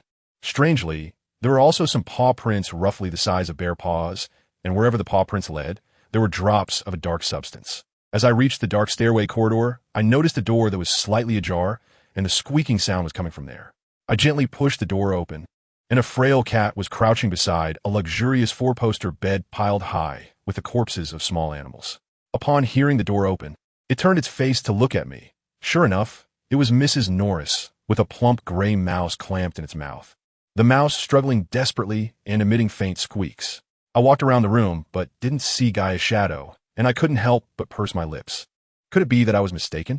I glanced at the mouse in Norris's mouth, and then at the pile of animal corpses, speculating that this was merely her food storage place. However, with everything available at Hogwarts, she shouldn't need to worry about going hungry. Even if she had a habit of storing food, bringing food here would require crossing the dangerous Whomping Willow, which seemed unnecessary for her. I didn't want to give up the last glimmer of hope. Gaia usually got along closely with Mrs. Norris, so perhaps she really knew where Gaia was. Just as I canceled all the spells I had cast, Mrs. Norris immediately noticed me and weakly called out. The mouse seized the opportunity to escape, but misses. Norris quickly pinned it down by its tail. The mouse desperately clawed at the floor, trying to break free from Mrs. Norris's grip. I suddenly noticed that the mouse was missing a toe, specifically a digit on its front paw. Mrs. Norris didn't like the mouse struggling, so she clamped it back in her mouth. The mouse continued to struggle and squeak. I crouched down beside Mrs. Norris and said, "Could you give it to me, please?" Mrs. Norris tilted her head to look at me. "I'll trade you a cookie for it, okay?" I said, pulling out a piece of cookie I had originally prepared for Gaia. Holding the cookie in my left hand in front of her, I tried to grab the mouse with my right hand. The mouse seemed to understand my intentions and stopped struggling, turning its head to look at me. Mrs. Norris slightly loosened her grip, and I quickly grabbed the mouse by its back and handed the cookie to Mrs. Norris. "Go now," I said, tossing the mouse out of the room. Watching it scurry down the stairs and quickly dart into the tunnel, I turned back into the room, closed the door, and cast a concealment charm over the entire room. That mouse was Percy's pet, Scabbers, who was also Peter Pettigrew. I let him go just to prevent him from knowing too much, although he couldn't show himself now. It wouldn't be certain in the future when he might escape to Voldemort's side. "Norris, do you know where Gaia is?" I crouched beside Norris again. She held the cookie in her mouth, seemingly not planning to eat it. She leaped onto the bed, glanced back at me, and I stood up and walked to the bed's edge. Mrs. Norris stepped over a long dead mole, avoiding a preserved rabbit, and approached a curled-up, motionless furry creature, placing the cookie down before quietly sitting beside it. I curiously examined the still creature in front of Mrs. Norris, suddenly widening my eyes in surprise. It was actually Gaia. She had curled up and remained motionless among the animal corpses. In such dim light, I hadn't been able to distinguish her. I hurriedly picked up Gaia. She weakly stretched her body. Gaia, what happened to you?" I gently shook her little paw and stroked her small head, but she showed no reaction at all. I immediately used my wand to check her, discovering that while her breathing was extremely weak, her life signs were still strong. She needed treatment, but where could I find a potion now? Suddenly, I recalled a pair of cold, icy eyes, which immediately lightened my mood. I turned back to clear away the pile of clutter on the bed, opened the door for Mrs. Norris to leave first. I thoroughly removed all traces of the shrieking shanty, then invisibly carried Gaia along the tunnel back to the hole at the base of the Whomping Willow. I pressed my hand against the tree's knot, and it immediately stiffened, becoming completely immobile, not even responding when the wind rustled through its leaves. I successfully returned to the castle from the Forbidden Forest. As I crossed the courtyard, I saw Filch, looking furious, holding his cat tightly and heading straight for his office. Muttering under his breath, "You little troublemaker. How can you learn from those miscreants? The Forbidden Forest is so dangerous. What should I do if you get injured? I think I'll punish you by not letting you eat fish for a week. Only then will you be a little more obedient." As I hurried down the corridor to the cellar, panting at the door of Snape's office, I suddenly hesitated. Bringing Gaia to see Snape this late would surely raise his suspicions. Although Snape doesn't believe I have any connections to the Dark Lord, there is no guarantee he would conceal my situation from Dumbledore to protect me. The fact that I found Gaia in the Screaming Shack must not be known by anyone, especially Dumbledore. With no other options, I had to take Gaia to the library, hoping to find a way to treat her there. I quickly dashed between the shelves, stopping to carefully browse any medical books I found. However fast I couldn't get through all the medical books in one night. The sky gradually brightened, and I heard footsteps in the courtyard. Looking down from the window, I saw Biano, who was jogging around the yard in a tight brown tracksuit, panting heavily. I patted Gaia's lethargic little head, determined to heal her. Standing at the entrance of the common room, I cautiously looked around and saw no one, so I immediately became visible. The door of the Hall of Supreme Glory opened, and I hurried down the passageway. The common room was empty, except for Biano, who seemed to be the only one awake. Holding Gaia tightly, I walked toward the underground passage to the girls' common room. All the doors in the corridor were tightly shut, but I could hear faint footsteps inside. A small number of people were getting ready to rise. I returned to my room to change into the robe I wore for classes, grabbed my spellbook, and once again stepped out the door with Gaia in my arms. People were gradually emerging from their rooms in the corridor, and I kept my head down, heading straight for the infirmary. Madame Pomfrey seemed to have just gotten up, her hat still not on, and she looked somewhat surprised to see me rushing in so early. "Michelle, are you feeling unwell? Are you running a fever again?" she said, reaching out to touch my forehead. "No, it's not me who is sick. It's Gaia." I took Gaia out of my pocket and placed her on the nearest sickbed. Madame Pomfrey frowned as she examined Gaia, shaking her head with a look of pity. "I'm not very knowledgeable about magical creatures. I can only treat some common ailments, but your cat seems to be very seriously ill, and I can't do much about that." I looked at Gaia in disappointment, unsure of what to do. "However, you could try asking Professor Byrne. He mainly teaches the care of magical creatures class for the upper years. Maybe he has a way to help Gaia." You should be in the Great Hall for breakfast now. You can look for him there, Madame Pomfrey suggested, encouragingly patting my shoulder. Thank you, madam. I quickly thanked her and left the infirmary with Gaia. I hurried through the courtyard towards the Great Hall, where voices were booming as everyone discussed their plans for the holiday. I saw Professor Byrne quietly talking with Professor Justin, but didn't approach him. Instead, I sat down at the Slytherin table. Michelle, what are you holding? Roberts was the first to notice me, curiously asking about the bulging thing I was covering with my sleeve. It's Gaia. I gently moved my right hand, revealing Gaia's furry body. Where did you find her? Lucy gasped softly. When I got up this morning, I saw her lying limp on the floor. It seemed like she came back on her own last night. She looks a bit off. White touched Gaia's limp little paw and frowned. I took her to the infirmary. Madame Pomfrey suggested I ask Professor Byrne for help, so I plan to take Gaia to see him after breakfast. Yes, Professor Byrne always has special ways with magical creatures. I'll take you to find him later. White smiled slightly. When Professor Byrne finished breakfast and left the Great Hall, we followed him and caught up with him in the corridor as he was about to cross the lawn. Kids, is something the matter? Professor Byrne looked at us with confusion. He didn't seem to recognize anyone except White. Sorry, Professor, Michelle's cat is sick, and we want to see if you can help, White said, introducing Gaia to Professor Byrne. Professor Byrne looked at Gaia, then back at me, slowly saying, Miss Michelle's cat is sick? Yes, Professor. Could you help Gaia? Her breathing is very weak, and I don't know what is wrong with her, I said anxiously. How about this? Class is about to start. If you trust me, then just hand your cat over to me for now. You can come find me in the staff room after class. I thought for a moment and then handed Gaia to Professor Byrne. Okay, Professor. I'll leave Gaia in your care. Don't worry. I'll find a way to help her, Professor Byrne said as he took Gaia away. White comforted me. Don't worry. Professor Byrne will definitely help Gaia. Lucy smiled and said, Michelle, let's go to class first. Gaia will be fine. Following Lucy and the others, we made it to the Charms classroom on the left side of the 4th floor, just in time for class. During the class exercise, Professor Flitwick came over to me, frowning, looking like he wanted to say something but held back. Ever since Gaia stopped appearing in class, Professor Flitwick has looked at me this way every time. Professor, Gaia is sick. I gave her to Professor Byrne this morning, and he said he could help her. I see. Professor Flitwick nodded knowingly and walked away from my desk. As soon as class ended, I hurried with Lucy and the others to the staff room on the 1st floor. Just as we reached the door, we ran into Snape, who had just finished class. He frowned and asked unhappily, What are you doing here? We're looking for Professor Byrne. Byrne? I didn't know you started the 3rd-year course. Snape narrowed his eyes dangerously. Snape, they really are looking for Byrne, Professor Flitwick said, appearing behind us and panting.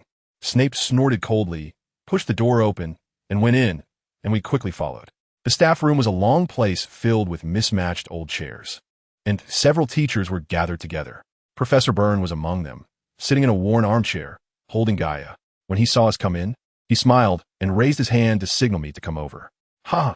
Miss Michelle, your cat is truly special. Professor McGonagall and I have been unable to agree on what to do. He looked up at the displeased Professor McGonagall. I believe your cat has entered hibernation. Byrne, cats do not hibernate. Not even magical cats, Professor McGonagall emphasized angrily. Professor Byrne stroked Gaia's slightly rising belly and replied, McGonagall, how do we explain this cat's current condition then? Perhaps it has reacted to your potion, but that doesn't mean it's hibernating. Professor McGonagall argued unhappily. All right. There are students present. The cat showing any reaction is a good thing. Let us not get too caught up in the reasons, Professor O'Gaston said with a cheerful smile. What is wrong with Gaia? Is she okay now? Professor Flitwick seemed even more anxious than me, eagerly asking questions. It has recovered a bit now, but it must stay in a sufficiently warm place from now on to allow its heart to return to a normal blood supply state. Once it can start eating, it should be almost fine, Professor Byrne said, pulling out a vial of potion from his pocket and handing it to me. Remember to feed it a drop every night. This will help it regain its strength quickly. Thank you, Professor. Can I take Gaia now? Of course you can. Professor Byrne smiled as he carefully handed Gaia to me. Just remember to keep in a warm place. All right, Professor. I replied happily, leaving the staff lounge with Gaia and Lucy. In the following days, I placed Gaia by the fire in the common room during the day, and at night, I let Yuta take it to the kitchen to rest. On the day before the holiday, Lucy and the others stayed up all night with me in the common room, talking about holiday assignments, Christmas dinners, and then about the professors, covering almost every topic until we couldn't stay awake any longer. The next morning, I woke up, had my last breakfast before the holiday with Gaia and Lucy, and then saw them off at the front door. Watching them walk farther away, I suddenly felt a bit of loss. Why don't you see them off to the station? Dumbledore asked, standing behind me, puzzled. It's the same no matter where they go. Those who are meant to leave will eventually leave. As long as I remember what I have in my hands. That's all that matters. I smiled, ignoring Dumbledore's thoughtful expression, and hugged Gaia as I walked into the castle. After the holiday, only me and a few upperclassmen remained in the Slytherin common room, including Winder, as they all prepared for their wizarding exams. Except for meals, I stayed in the common room every day, keeping Gaia company while reading books borrowed from the library. I didn't know how much longer Gaia would sleep. It seemed to be sleeping deeper than any hibernating animal. A few days before Christmas, I kept psyching myself up, thinking of various lines to persuade Snape to let me go to Hogsmeade to send Christmas gifts. It wasn't until the last day before Christmas that I had to catch up with Snape, who was preparing to return to the cellar after breakfast. What do you want? Snape looked at me with an annoyed expression. Can I go to Hogsmeade? White told me that. Are you dreaming, Miss Beckett? Snape coldly mocked. Although I knew it wouldn't succeed, his tone still made me unhappy, and I lowered my head, not wanting to look into his eyes. Come on, Snape. Don't be so cold. Miss Michelle just wants to go to the village to have some fun before Christmas. It's not a big deal, Professor Justin, standing aside, smiled and mediated. Since Professor Justin thinks it's not a big deal, then let him take you. Snape said indifferently, turning and walking away quickly. Hey, Snape, that's not what I meant. Sigh, Justin shouted, but Snape walked away without stopping. Professor Justin, I'll try to look a bit pitiful, I said, and Justin awkwardly smiled. Well, forget it. Let me ask Principal Dumbledore for you. I thought there was no chance of going to Hogsmeade, but Dumbledore surprisingly agreed, which made me even more uneasy, unsure of what the old man was planning. Wearing a thick red cloak and following Professor Justin, I walked on the snow toward Hogsmeade. Watching the big footprints left in the snow by Professor Justin, I suddenly felt playful, deliberately stepping into his footprints, carefully making my own prints on top of them. Just as I was having fun, I bumped my head into something, and I reflexively said in Chinese, Dad, you stopped on purpose again. I looked up and saw a vast expanse of white, tears uncontrollably streaming down my face. Michelle, what did you say? What's wrong with your eyes? Professor Justin asked anxiously as a vague shadow passed by my eyes. Professor, I can't see. I cried out, my tears flowing more and more. Don't panic, don't panic. It'll be fine in a moment. Then a warm hand covered my eyes. It's just temporary snow blindness. Close your eyes for a bit, and you'll be able to see again. I gradually calmed down, and the fragrance in the air became clear. It was the scent of roses from Justin, and it seemed to have become more pleasant with the change in temperature. Suddenly, a faint sound of footsteps in the snow came from about 50 feet behind us, as if someone was standing there. However, the footsteps did not come closer, as if they were just ready to stand there. Do you feel better now? Justin released his hand, and I blinked, finding that my vision had cleared up again. It's all good now. Thank you, Professor. I smiled and turned my head to look at Justin, noticing the position where the footsteps had come from. It was a tall thicket. I didn't see any figures, so they must have been hiding. Upon arriving in Hogsmeade, Professor Justin asked where I wanted to go first, and I told him I wanted to go to the post office. We then walked along the path to the post office at the end of Main Street. Those owls of various colors stood on the racks, making low hooting sounds as if they were dozing off. I took out a small stack of envelopes from my cloak, paid 3 silver sickles, and found 5 owls that could deliver in a day, handing them the letters. When we exited the post office, Justin asked curiously, Are you sending a letter to your family? No, I'm sending Christmas gifts to good friends, I replied cheerfully. Do you want to visit other places? No, I just wanted to come to the post office. I shook my head, indicating I didn't want to go anywhere else. Since that's the case, let's head back. But this time, you mustn't stare at the snow. It can hurt your eyes, Justin said seriously. Okay, I smiled slightly. On the way back to Hogwarts, Justin chatted with me about things regarding defense against the dark arts class. I'm very satisfied with your performance in class. I think the current curriculum is too easy for you. So I've been considering whether to give you practical training in the new school year. Justin smiled, looking into my eyes, seemingly wanting to hear my opinion. Are you planning to tutor me individually? I looked at Justin in confusion, not understanding his intentions, as he had no need to be nice to me. Do you think it would be bad to receive individual tutoring from a professor? It would be good for me, but it wouldn't seem fair to the other students. I politely declined his kind offer. Are you looking for fair competition? Well, that's fine. But if you change your mind, I'm always open to it. Justin smiled, squinting his eyes. We said goodbye in the front hall, and while passing through the corridor, we encountered Snape, who appeared expressionless and very cold. Good evening, Professor, I politely greeted him, but he just grunted and walked away. Looking at the water stains on his shoes, he must have just come back from outside. Could it be that Snape was the one following us? At night, when I went to bed, I still felt very strange about Justin's performance today. The next morning, when I woke up, I saw a huge pile of packages at the foot of my bed, far exceeding my expectations. There was also a large platter on the table filled with various kinds of food, and beneath a golden cup filled with hot milk lay a piece of gray parchment that read, "Merry Christmas. Best wishes from Yuta." I smiled and burned the note. I picked up the top golden package from the pile of gifts and opened it to find a box of colorful candies. I looked at the card, which said, "Special candies made by my mom. You must try them. From Roberts." I shook my head helplessly. He really was a persistent guy. The second gift was a pair of rabbit fur gloves sent by Lucy in a pink cloth bag. They were fluffy and very cute and kept my hands warm. The card read, "A gift I sent you from Diagon Alley. Hope you like it. From Lucy." White sent a dark purple notebook with a beautiful cover that had golden, fine-patterned flowers that constantly changed. Reed sent a bottle of odor-removing potion. Baiano sent a box of cream biscuits. The rich cream smell instantly filled the whole room. I estimated that eating them would add a few pounds immediately. Penelope also sent a gift, which made me feel a bit embarrassed since I hadn't sent her anything. It was a long, light blue headband that emitted a faint white glow under the light. Pacey also sent a gift, a box of chocolate frogs, with a card printed with Dumbledore, which I tossed aside disinterestedly, but tried one of the frog-shaped chocolates, which tasted pretty good. The next gift was quite puzzling, a book titled The Quidditch Almanac, with no signature or card. Many of the subsequent packages also lacked signatures or had unfamiliar names. There was nothing I could do, so I had to carefully store them in the drawer of my desk. After eating the breakfast prepared by Yuta, I finished the essay assigned by Professor McGonagall in front of the fireplace, and when I checked the time, I realized it was time to get ready for the Christmas feast in the Great Hall. I returned to the dormitory, put on a long dark blue wool coat, and wore the rabbit fur gloves that Lucy had just sent me. When I arrived at the Great Hall, everyone sat with their close friends, and I felt a bit out of place. At that moment, Winder stood up and invited me to sit with the heads of the houses. After I sat down, everyone seemed a bit awkward, nodding to each other without further conversation. Dumbledore raised his goblet and cheerfully said, "Now let us raise our glasses to celebrate this wonderful holiday." Everyone raised their goblets in response. Though it was just juice, I took a small sip. Suddenly, dozens of plump, roasted turkeys appeared on the dining table, alongside stacks of roasted meats piled in small towers, a large heap of boiled potatoes, sizzling small sausages, bowls of lettuce drizzled with olive oil, and dishes of thick gravy. There were also large piles of wizarding party poppers next to the dining table. I didn't know who pulled out the first party popper, but it made a loud bang like a cannon, startling me, and I turned around in displeasure. At the Gryffindor table, Pacey's older brother Bill was grinning as he placed a small lady's hat that popped out from a party popper on his brother Charlie's head. This prompted a burst of laughter, and Charlie simply tossed his head back in annoyance, complaining, "Bill, you're so stingy, you should find a bigger hat for me." Soon, the sound of party poppers echoed throughout the hall, and the atmosphere became more festive.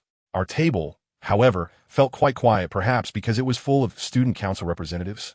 Or maybe because the male student council president Winder was from Slytherin, so everyone just ate their food politely without making noise. At the main guest table, Dumbledore had swapped his wizard hat for a pink lady's hat with a long feather, smiling as he chatted with Professor Flitwick. Snape looked less than happy. Even as Professor Justin kept telling him jokes, he maintained a face of indifference. After the turkey came the bright red Christmas pudding. Following the example of others at the table, I carefully picked out a silver coin wrapped in the pudding to avoid it cracking my teeth. After enjoying the lavish tea, I felt a bit full, and others also satisfied wiped their mouths. For me, who spent the Christmas feast without friends, it felt very fitting to eat politely with Winder and the others. I didn't need to curry favor or pretend to smile. I could just sit quietly, eat, and leave. This awkward yet polite gathering made me feel quite comfortable. I hope that when I spend Christmas alone in the future, I can enjoy a meal like this. The new semester began, and all the students returned to school, with classes resuming as normal. In recent days, everyone had been focused on the Quidditch match between Ravenclaw and Hufflepuff, while Slytherin seemed less concerned.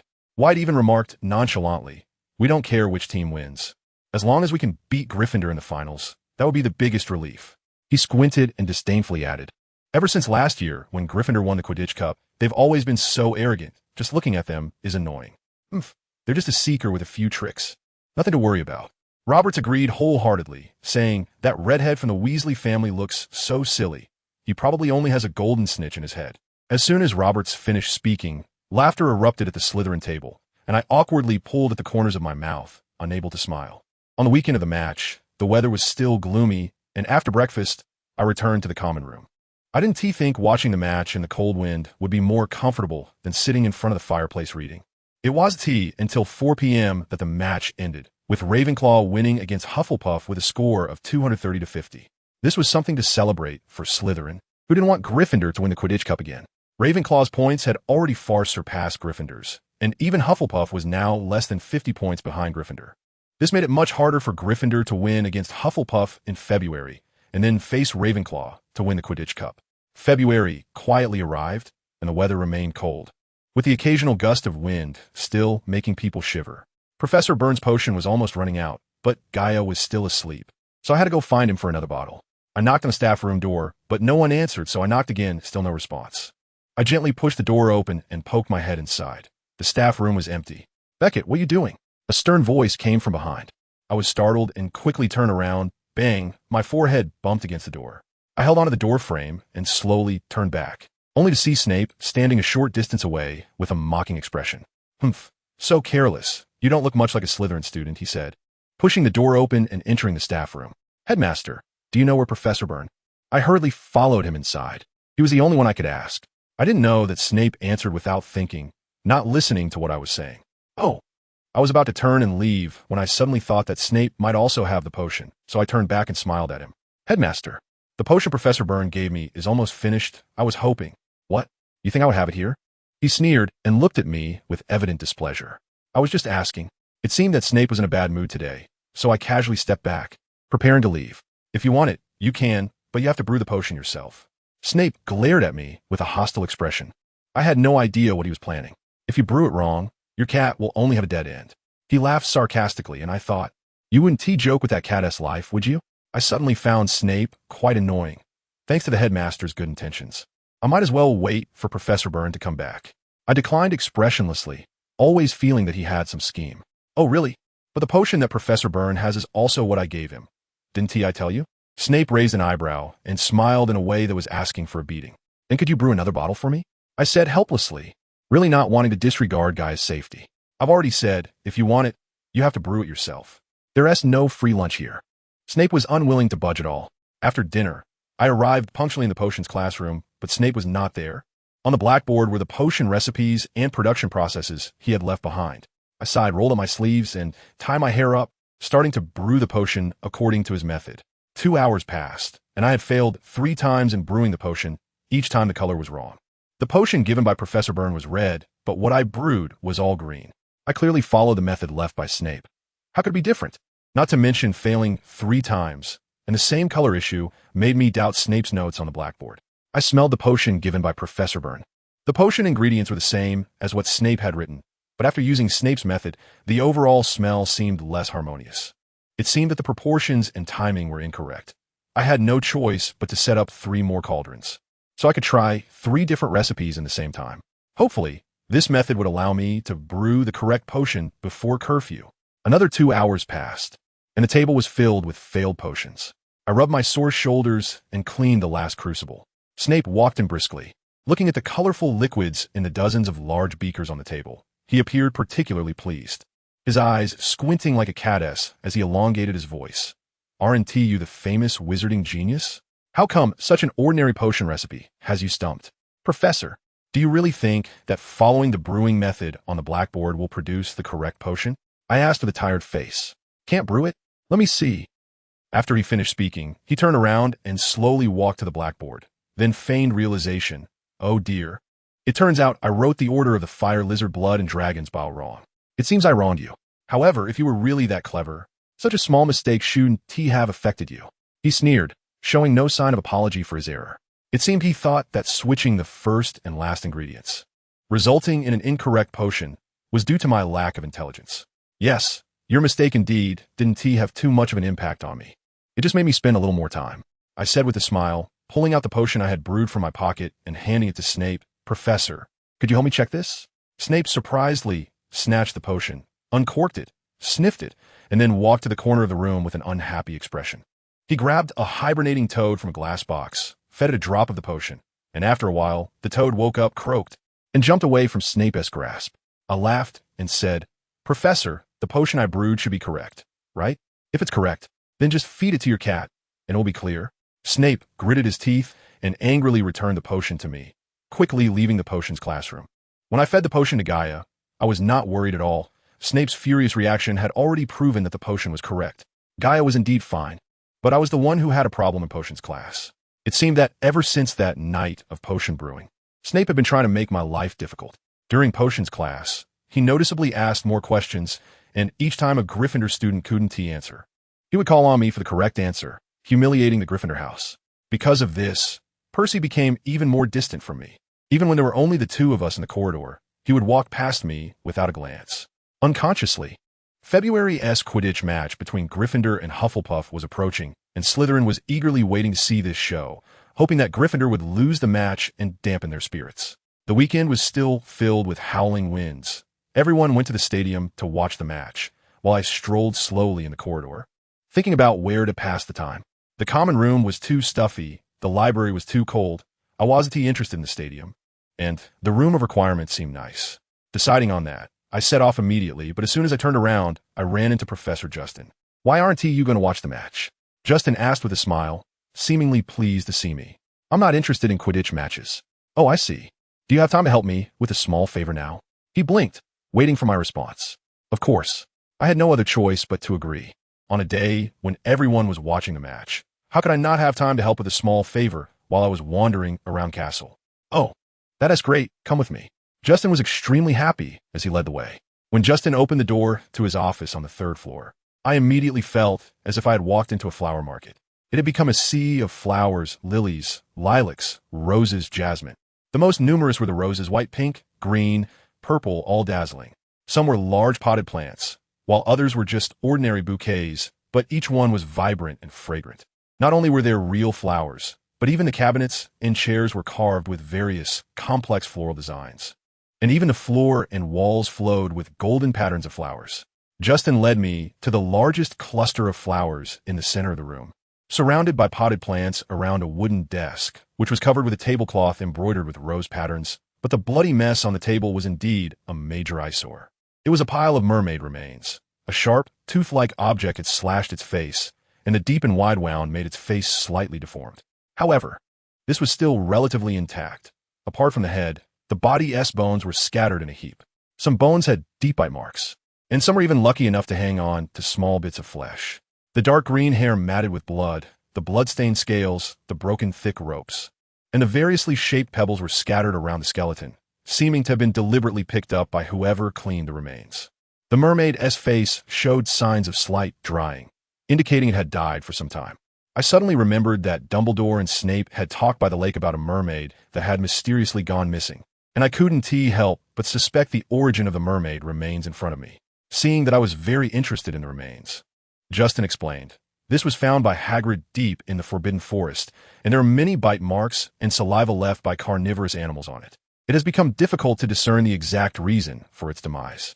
However, Hagrid believes that it was the remains that caused his dog to be ill for a long time, while Dumbledore suspects there are traces of dark magic left on it. Now, I need you to help me with a little task." "Me? What can I help with?" I said in confusion. "Are you really going to ask me to assist with the inspection? With so many scattered small bones, I need a clever and dexterous child to help me piece them together. Such fragmented remains are certainly not conducive to my dark magic inspection." "Fine," I replied helplessly, picking up the white embroidered gloves that had been set aside. Under Justin's guidance, I slowly pieced together the scattered bones into a severely incomplete mermaid skeleton. The missing bones must have been hidden away like treasures by the animals in the Forbidden Forest. "Haha, you shouldn't worry too much. This is already quite successful." He drew out his wand, aimed it at the imperfect remains, and quickly fused them together. Justin's wand immediately emitted a red beam of light, and the skeleton instantly adhered together, regaining a three-dimensional form. "Now, shall we begin checking for dark magic traces?" He pointed at a bone at the mermaid's tail, raising an eyebrow and glancing at me. "Michelle, where's your wand?" "Professor, I haven't learned how to detect spells yet." I had to remind him again that I was still a first-year student. "No problem.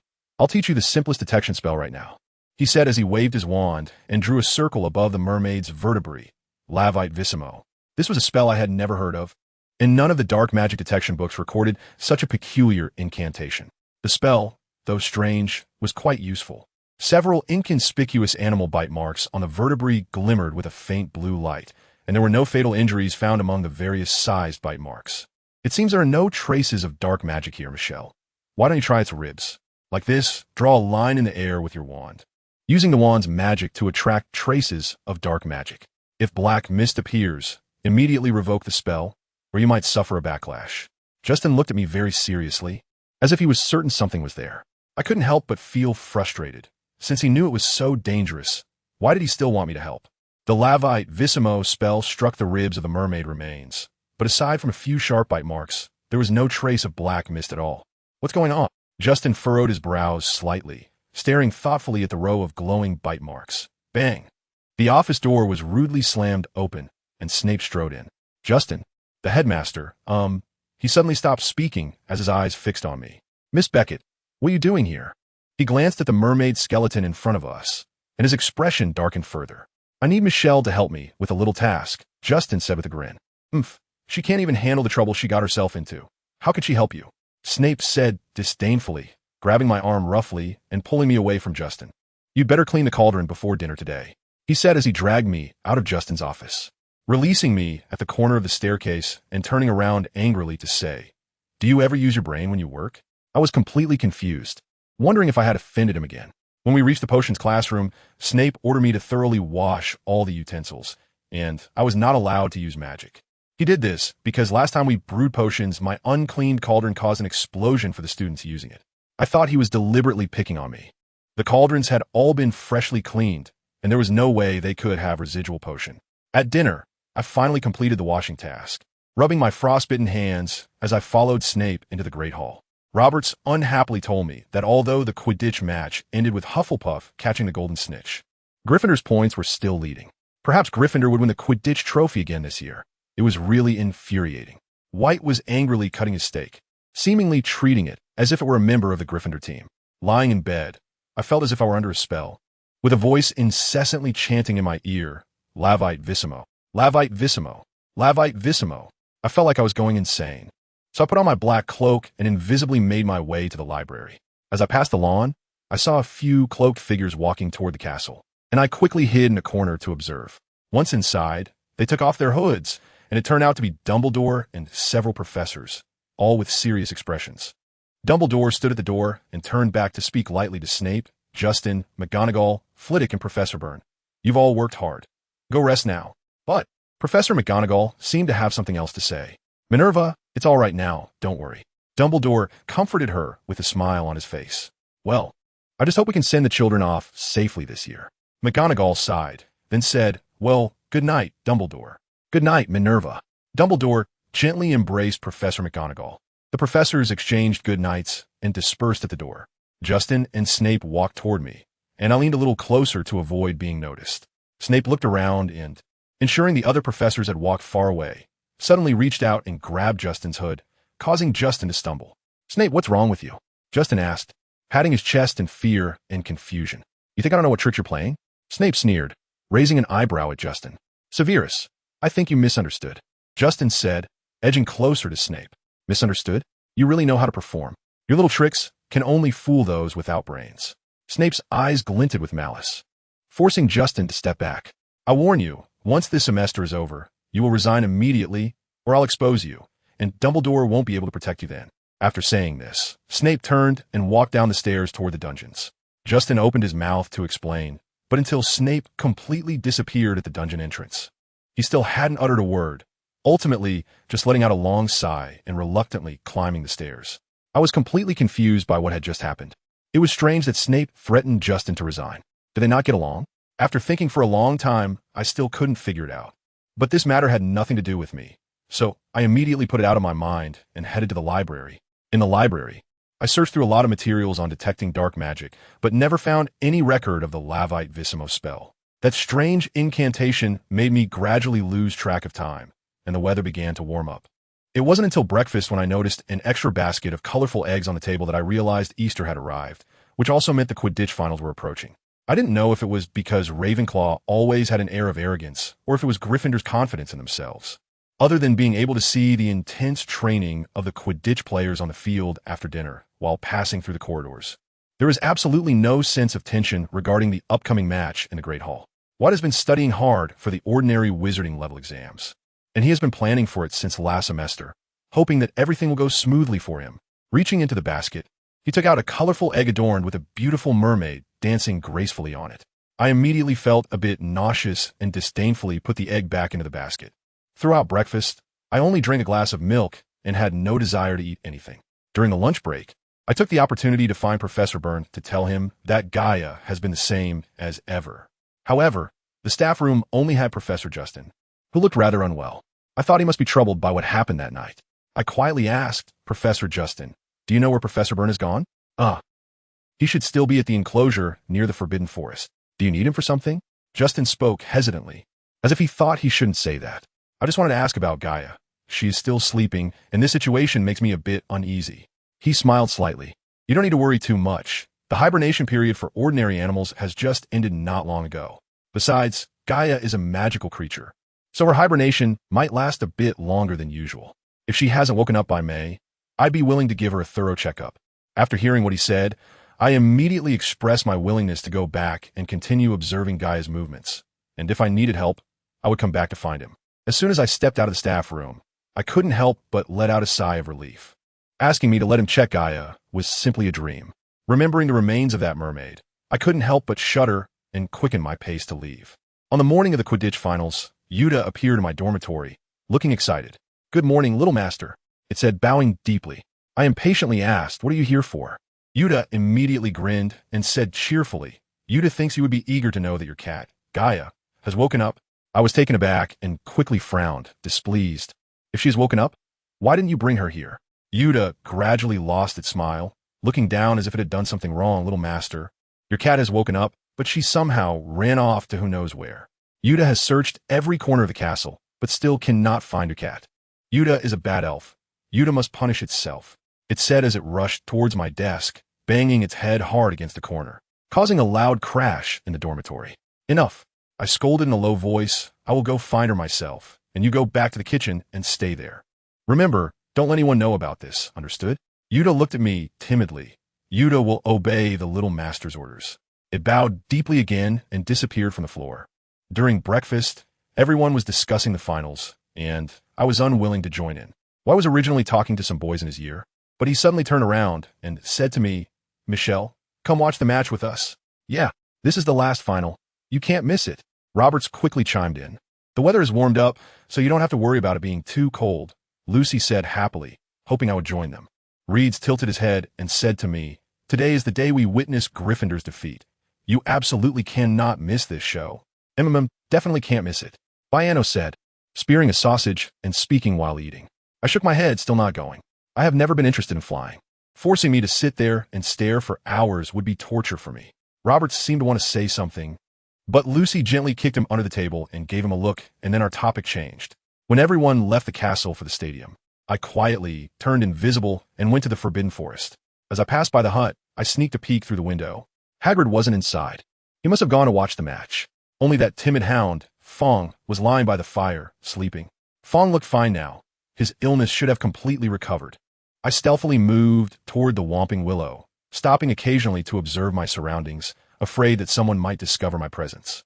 Suddenly, a deep male voice came from nearby, sounding as if someone was whispering. "From, you, don't know, obey." The muffled voice was hard to make out. Casting a silencing charm, I quickly approached the source of the voice, thinking that if mistakes were made again, there would be consequences. The voice became clearer, coming from behind the large banyan tree. The voice said again, "This is my last warning. Do you understand?" Another voice trembled slightly. "I understand. I will definitely convey it." Then there was a loud clattering sound, quickly vanishing into the wind. When I got closer, I found no trace of anyone, probably having left in the opposite direction. I stood by the tree for a while, and when I couldn't find any footprints, I turned to leave. Suddenly, a small black shadow flashed in front of me, and I quickly chased after it. It was indeed Gaia, that mischievous little troublemaker. She strutted around like a little lion, enjoying her stroll in the woods. I quickly made myself visible and said sternly to Gaia, "Shouldn't you be coming back with me?" Gaia showed a shocked expression upon seeing me suddenly, then happily scampered over to me, sitting obediently and softly meowing. I pretended to be angry as I tapped her on the head. "Why did you run off as soon as you woke up? Do you know how worried I was about you?" She seemed to be dizzy from my tapping and hurriedly pleaded, I just wanted to come out for a walk, to breathe some fresh air. The kitchen was suffocating me. I won't do it again. Seeing her sincere attitude, I picked her up and turned invisible back to the castle. At dinner, Slytherin was celebrating Gryffindor's defeat in the match. Gaia said she only wanted to eat some snacks. So I put a few pieces of herb scones on her plate and got her some milk. Seeing Gaia's appetite return to how it was at the beginning of the school year, I couldn't help but feel a bit puzzled. But at least it was a good thing that I didn't have to worry about her size anymore. Did all the professors go to watch the match today? I quietly asked White. I think so. I'm not very sure. After all, the professors are scattered across different stands. By the way, why are you asking this? White asked curiously. Just curious. I wonder if there are any professors who, like me, are not interested in Quidditch. I smiled, making an excuse. Oh, I see. But I really didn't notice that. After all, today's opportunity is too rare. Watching Gryffindor's downfall is just too delightful, haha. White laughed loudly, and I shook my head helplessly. It was really too childish. With less than 5 weeks until exam season, the joy of the Quidditch match had been completely replaced by the tension of the upcoming exams. In the auditorium, in the corridors, and in the hallways. Whenever I encounter a student buried in a book, if they're not from Ravenclaw, they must be from Hufflepuff. One wants to achieve the best grades, while the other is just trying to pass. So both are making the most of their time to learn as much as possible before the exams. Although Slytherin students appear indifferent when talking about exams, deep down, everyone still feels particularly nervous when facing them. Normally, we might occasionally discuss exams at the dining table, but as the date approaches, everyone becomes increasingly reluctant to talk about it. However, in the common room, everyone's reactions are different. After dinner, the common room is packed with students studying. Some are busy copying borrowed notes, others are practicing spells on the items in front of them, and some prefer to sit in a circle, complaining to each other. This atmosphere makes me feel anxious, while Gaia seems a bit impatient, wagging her tail. I pouted and stood up, hugging Gaia, ready to go for a walk. Michelle, where are you going? Lucy asked, tilting her head up at me. I immediately made up an excuse. I want to go to the library for a stroll. Lucy immediately smiled and stood up. Then I'll go with you. I'll go with you too, Robert said, patting his robes as he stood up, looking eager. I'll go too. Biano raised a hand and stood up, afraid we wouldn't notice him. Then I'll go too. It's pretty boring alone here, Rita said nonchalantly, also getting up slowly. I walked slowly along the path to the library, trying to stretch out the time it took to get there. And surprisingly, Lucy and the others didn't hurry me, chatting and laughing as if we were just out for a stroll.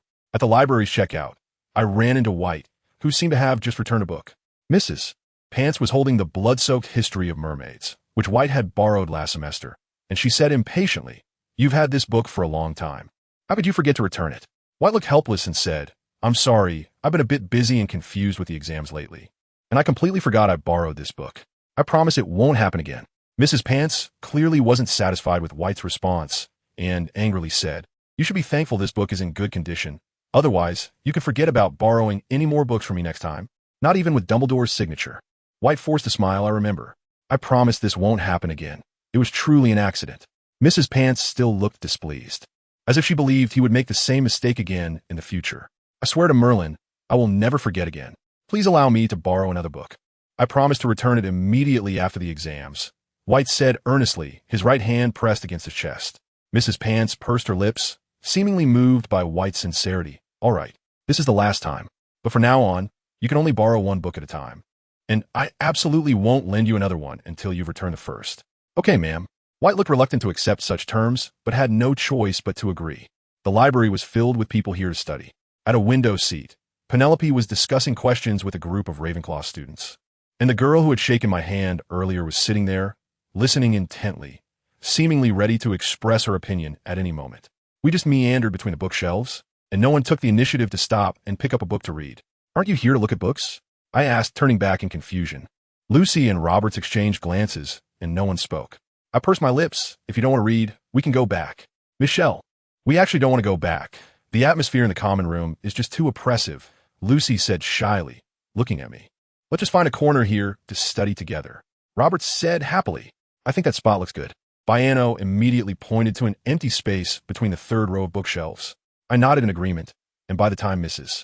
Pants announced that the library was about to close, we had gathered potential exam content for every subject and had reviewed a small portion of it. After that, every evening after dinner, we would huddle in the library together to study. On the first day of exams, the weather was extremely hot. Therefore, everyone seemed a bit impatient while answering questions with the new quills provided by the teachers, which were enchanted to prevent cheating.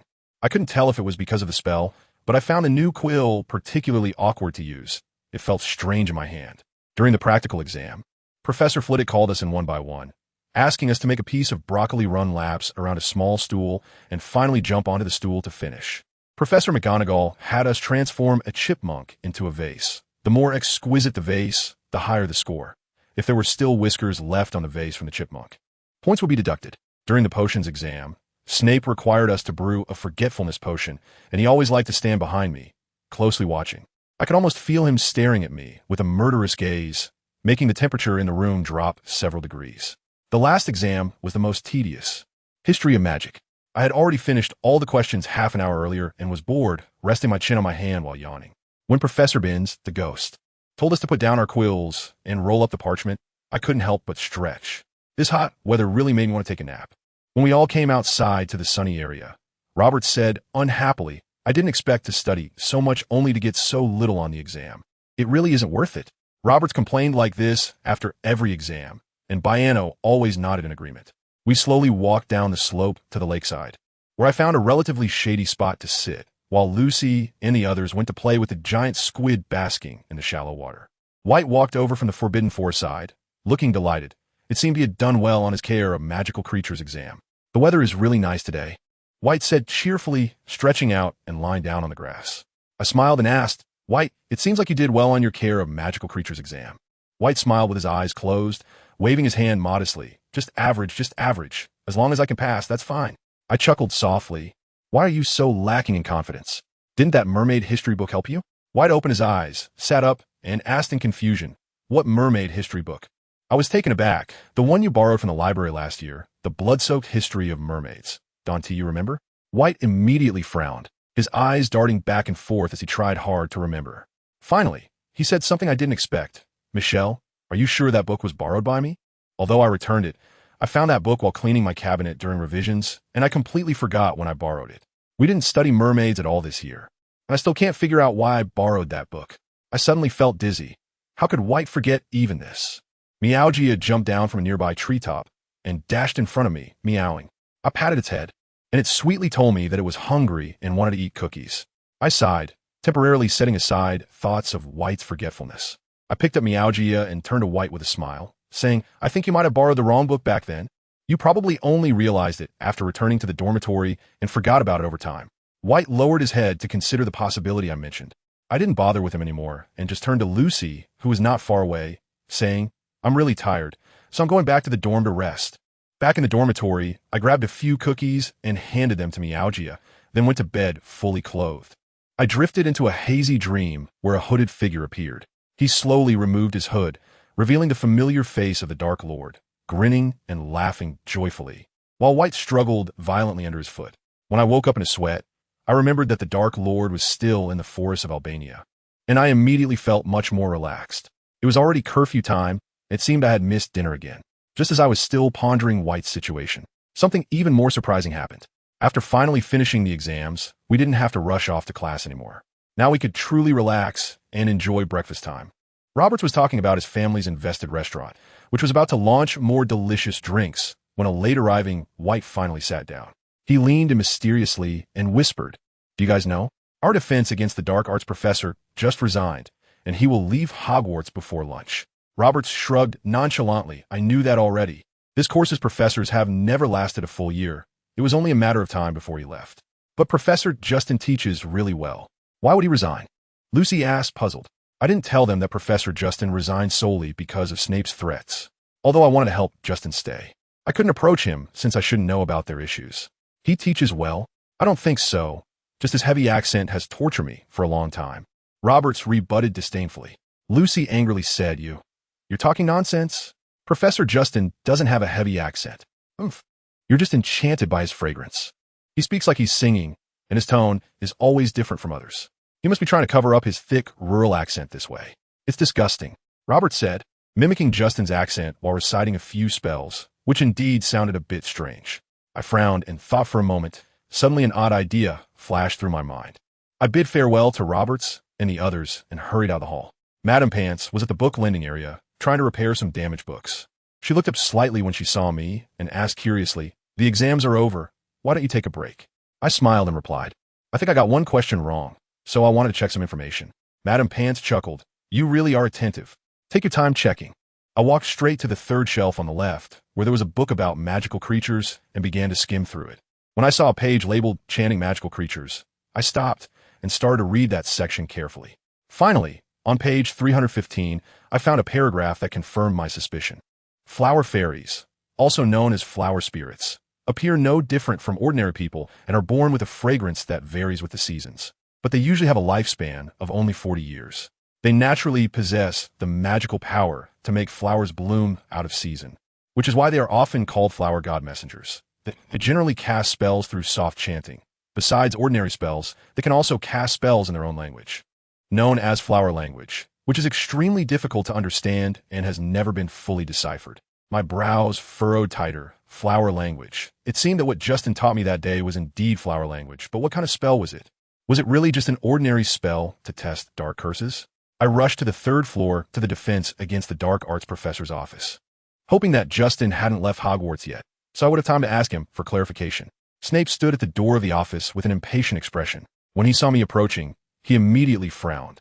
"What is Miss Beckett doing here?" I heard that Professor Justin is leaving, so I wanted to say goodbye to him. I looked straight into Snape's eyes, allowing me to catch a fleeting glimpse of mockery in his gaze. "Is it Michelle?" "Come in." Justin's voice came from inside the room, and Snape disdainfully turned away, clearing a path. The flowers in the office were all gone, and even the tables and chairs had reverted to their ordinary appearance. The flowing patterns on the floor and ceiling had completely disappeared, and now the whole room was no different from a regular office. Justin was shrinking a huge brown book with his wand to fit into his dark red suitcase, which had a rose design on it. He looked up, smiling at me as he closed the suitcase. "Michelle, I'm really proud of you.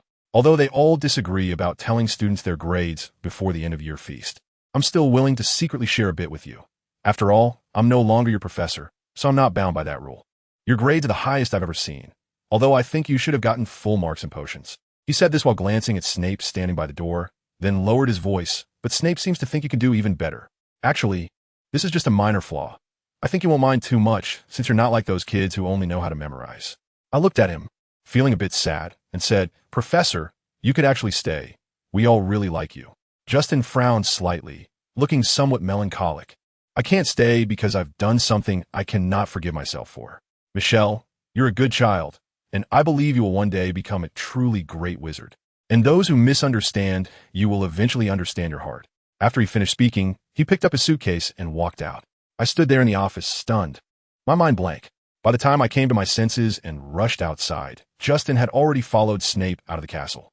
Justin's spells were still a mystery, but I no longer pursued the answer with the same obsession as before. It was as if his departure had taken away all my worries. Perhaps it was because of his words. Good child. I hadn't heard such an assessment in a long time. On the night of the end-of-year feast, the hall was decorated in the colors of Slytherin, green, and silver, to celebrate their third consecutive victory in the House Cup. A huge banner depicting the Slytherin serpent hung on the wall behind the main guest seats. Everyone was speaking loudly, especially at the Slytherin table, which was particularly lively, because at the very beginning of the first semester, we were 300 points behind, and the Quidditch matches didn't add any point for the house. This unfavorable situation had indeed caused concern. Therefore, now that we could win the House Cup, everyone felt extremely excited. I lowered my head and stroked Meowgia, pretending not to notice the various discussions from students of other houses. But Roberts and Lucy were incessantly telling the older Slytherin students about how I fought for points in class, making it impossible for me to avoid. Fortunately, Dumbledore arrived shortly after, and Roberts finally stopped. "Another year has passed," Dumbledore said cheerfully, "before we indulge in these delicious dishes. I must trouble everyone to listen to an old man's ramblings. A lot of unexpected things happened this year, and I'm sure your minds have absorbed quite a bit of new information. We have a whole summer to digest those things before the next semester starts, to make room for more new things.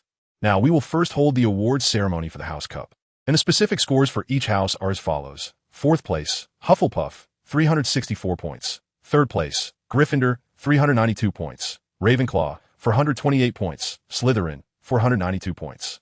Suddenly, there was a thunderous cheer and stomping from the Slytherin table. Roberts happily hugged Redus by the neck, nearly choking him.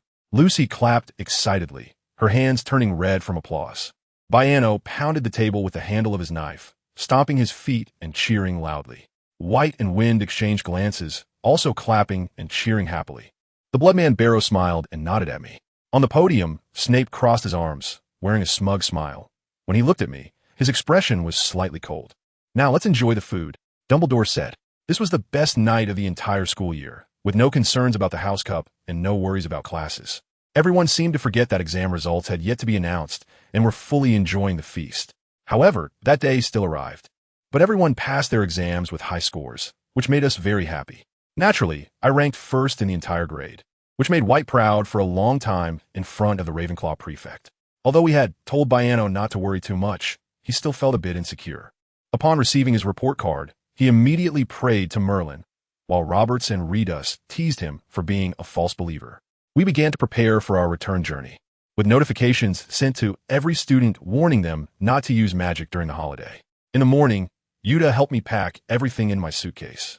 When I refused to let it accompany me back, it started to cry softly, saying, "Little Master, please, take good care of yourself. Yuta will wait for your return here, but Little Master has to live alone." Yuta is still very worried.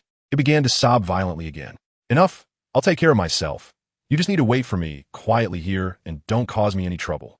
It's better if you stay back," I said impatiently. "All right, Little Master, you must take good care of yourself." Yuta deeply bowed, its head hitting the floor again. Hagrid was responsible for leading us onto the boats crossing the lake, and we boarded the Hogwarts Express for our return trip.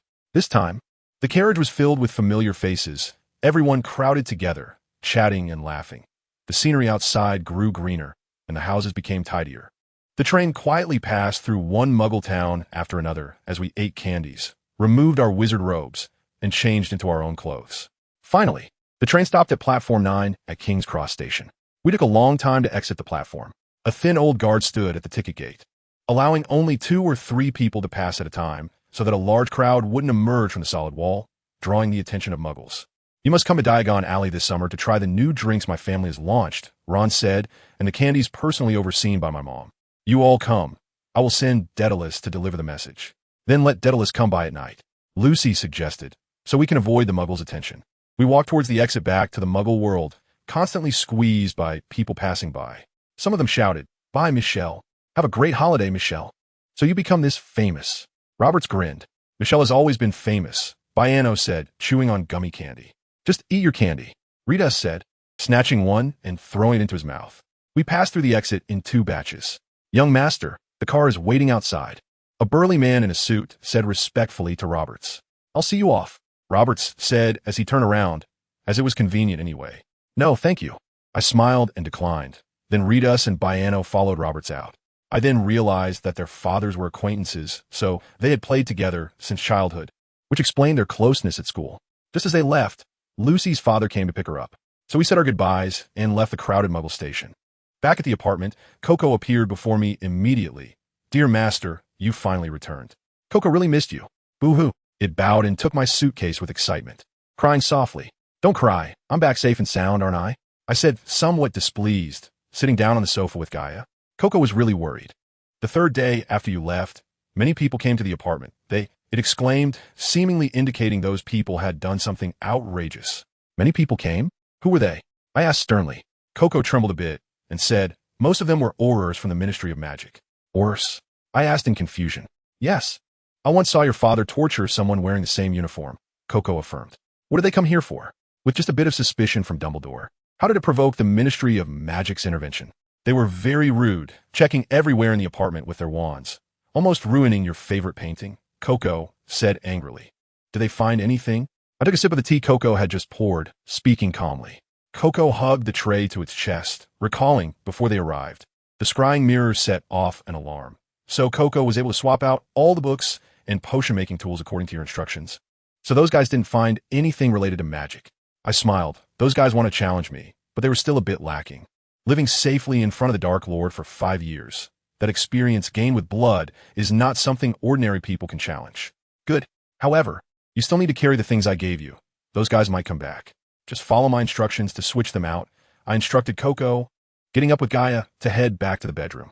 I suddenly frowned and turned to look at Coco while I was gone. Did an old wizard with waist-length silver hair come by? Coco nodded vigorously, excitedly saying, "Master is amazing." Coco hadn't even mentioned it, and you already guessed it. That old wizard came with the orders. He lingered in your bedroom the longest and was the first to discover the cellar. But no matter how skilled he was, in the end, he left with a face full of disappointment. This time I laughed even more happily, patting Coco's little head and saying, "Well done." Coco's huge eyes instantly filled with tears, and it gently twitched, wiping its tears with a clean apron. "Master, you praise Coco. Coco is so happy." "All right, don't cry. Go make dinner." I comforted it unhappily, really not liking it when it cries at the slightest thing. "Okay, Coco will go make dinner for the master right away," Coco said, quickly running towards the kitchen. During dinner, Coco was too nervous to look at me, only occasionally sneaking glances when I wasn't paying attention. When Coco stole a glance for the third time, I slightly impatiently put down my utensils, wiped my mouth, and stared directly at it, forcing it to look at me as well. After a moment, Coco trembled slightly and said, Coco forgot to tell you something because I was too happy." I sighed and blinked, and Coco immediately continued, "It's about the person who broke into the apartment. Besides Oro and that old wizard with white hair, another wizard has been to the apartment." My brows furrowed quickly. Another person? Besides Dumbledore and the Ministry of Magic, could someone else have doubted me? "Do you remember what that person looked like?" Coco not only remembers, but has seen him many times, it said, slowly lowering its head. I couldn't help but guess that the person might be a former servant of the Dark Lord. Did Coco foolishly show up and talk to him? Clenching my hands in anger, I said, "Tell me, who is that person?" Coco trembled even more. It's Snape." Hearing this name, I relaxed my grip and curled my lips into a sarcastic smirk. Coco immediately fell to the ground, crawling towards me, holding my skirt and kissing it while continuously pleading for mercy. "Master, Coco was wrong. Coco will change. I promise I won't forget anything again. Master, please forgive Coco this time." I pulled my skirt out of its hands, stood up, walked to the flower pot, picked up the spray bottle, and sprayed a little water on the green, out-of-bloom roses. Instantly, 5 or 6 purple-red roses bloomed on the small stems. Coco knelt behind me, trembling in fear. I put down the spray bottle and turned to walk towards Coco, squatting down to look at it coldly. "Master, please forgive Coco's mistake. Coco really can't make the same mistake again. Coco will strive to be the best house elf." Its eyes were filled with fear and tears. "You didn't let him find any flaws, did you?" I gritted my teeth and asked, my eyes narrowing slightly. Coco shivered and hurriedly said, No. You said not to let anyone discover Coco, so Coco has been hiding very well." "That's good." I straightened up, looking down at Coco. "You must not forget our current situation. If you're caught by other wizards, they will definitely use every means to force you to reveal everything you know. At that time, the crime of betraying your master will get you immediately expelled from the family, and your disgraceful reputation will surely be spread, making all house elves feel ashamed of you." Coco slowly lowered its head, pressing its forehead tightly against the floor, wailing in pain. No, Coco will not betray the master. Coco absolutely cannot be expelled. No." I curled my lips, turned back, and sat down at the dining table, leisurely cutting the beef on the plate with my utensils. "Get up." Coco froze, slowly raising its head to look at me, and I completely ignored it, taking a sip from my cup. "I'll remember this mistake for now. If you dare to hide anything from me next time." "No, it won't happen again. Coco will never hide anything from the master again. Coco will definitely be a loyal house elf," it hurriedly said, afraid that I would drive it away. "Well, I believe you this time. Now let's continue eating," I said slowly.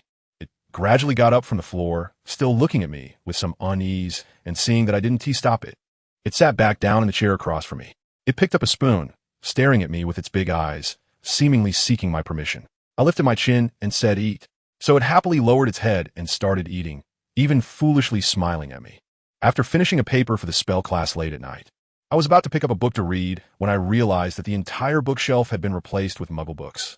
I sighed and sat down by the bed, and Gaia jumped onto my lap and sat down. I stroked its furry little head, feeling a bit more comfortable inside. I was really foolish, thinking that just because he didn't agree with Dumbledore's statement, he would be on my side, but unexpectedly, he also came to the apartment to look for clues.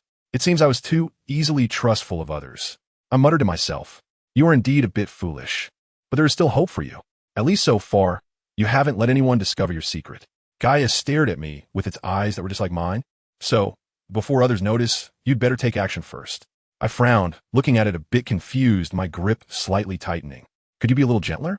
My little head might get crushed by you, Gaia complained angrily. Oh, I'm sorry. I awkwardly lightened my grip, just lightly touching its head with my fingers. After all, you're only 12. What kind of powerful figure you will become is still a future matter. What are they most worried about right now? Don't you know? Gaia looked at me with a half smile. I laughed. Are you talking about that child? Of course. Now you should understand what I mean. Gaia's smile grew stronger, its eyes slightly narrowing. I quietly laughed as well. It seemed it was time to meet the legendary savior. The small Huaijin district in Surrey is located on the outskirts of London, and the route isn't too long, but to completely avoid being watched, I drank the polyjuice potion in advance and transformed into a very ordinary young lady. Carrying a large bottle of polyjuice potion, I gave up the more convenient night bus and chose to take a muggle taxi. Originally, I planned to ask the locals for directions to Privet Drive after arriving. But as soon as the taxi entered Huaijin district, I immediately felt a faint magical disturbance. It seems that little Harry is throwing a tantrum, but this also conveniently helped me find him. When I read the sign that said Privet Drive, a boy about 6 or 7 years old hurriedly rushed out of a house on the street. He had black hair, a thin face, and was wearing a very ill-fitting old t-shirt. As the boy crossed the road and dashed onto the opposite sidewalk, a tall, burly man, so fat that his neck was not visible, also rushed out of that house, standing on the steps of the doorway and loudly shouting at the skinny boy across the garden and the road. You little brat, come back here. The boy turned to look at the man, then turned and entered a small alley. The man angrily crossed the garden, trying to catch up when a short-necked, silver bowl-faced, 10-year-old chubby boy who looked a lot like the man ran to the doorway, shouting, Dad, catch him, don't let him run too far, hurry. Just as the chubby boy was about to chase after him, he was pulled back by a slender blonde woman. Dudley, dear, the ice cream Mommy just bought is in the fridge. Go eat it. Lowering his voice, she said to the man, Vernon, don't chase him. That kid won't get far. Come back quickly, someone is watching. The man looked around and indeed saw a few people stretching their necks to look at him. So he smiled reluctantly, pretending to check the weather, and then turned back as if nothing had happened. The chubby boy Dudley was struggling to free himself from the woman's grasp. No, I want to see Dad teach Harry a lesson. The woman hurriedly said, Oh, sweetheart, you can have 2 ice creams today. Dudley stopped struggling, turned to the woman, and held up 4 fingers, saying, No, I want 3. The woman smiled and bent one of Dudley's fingers down, changing his gesture to 3. Of course, you can have 3. Dudley happily rushed back into the house. Vernon crossed the garden, turned around at the door, and looked at the alley across the street, quietly arguing with his wife Petunia. I pretended to pass by there, wanted to know what they were saying. Is this your sister's good son? He is just as hopeless as your sister. Vernon complained, unable to hold back. It is not my fault. How was I to know he also has? Petunia whispered, He has that kind of ability. Vernon looked extremely angry. Your sister is that kind of person, that Potter is too. You think this kid, ISNT. Petunia seemed particularly angry at Vernon's words, glaring at him and saying, Yes, I know they're all strange guys, and now this Harry is finally just as strange. Is this all my fault? Weren't you the first to agree to take him in? Vernon looked at Petunia, who was fuming, pursed his lips, and lowered his head in thought for a while. This is all the fault of that damned letter, that guy Dumbledore. Vernon suddenly stopped speaking. I turned my head to see Petunia pushing him back into the house. Goodness, don't say that here. Those guys might be coming over. If we get heard, we're all dead. Petunia said hurriedly, shutting the door behind them. Not hearing anything more, I crossed the street and walked into the alley. There was no sign of Harry in the alley. He must have gone far. Looking at the intersections leading in different directions, I frowned. It really wasn't easy to track without magic. Gryffindor poked its head out of the side pocket of my backpack. I took off the bag and let it out. What is wrong? I thought it was hungry and was about to grab some cookies when it turned around and dashed across the intersection towards the street on the other side. I quickly shouldered my bag and followed. Maybe Gryffindor knows where Harry is. As I followed Gryffindor around one corner after another, I had already passed several blocks. I went through a place called Magnolia Crescent, turned onto Magnolia Road, and arrived at the entrance of the playground. The playground gate was locked, and Gryffindor squeezed through the gap in the iron bars, but my transformed body found it hard to squeeze through that not-so-narrow gap. So I looked around to ensure there was no one nearby, then leaped over with the advantage of my height. The playground was empty, with no one around, and Gryffindor was crawling on the grass, staring intently ahead. Following Gryffindor's gaze, I found Harry sitting on a swing. He was gripping the iron chains on both sides tightly, staring at his worn-out sneakers, his shoulders slightly trembling, as if he were crying. I thought for a moment and took out the bag of cookies from my backpack.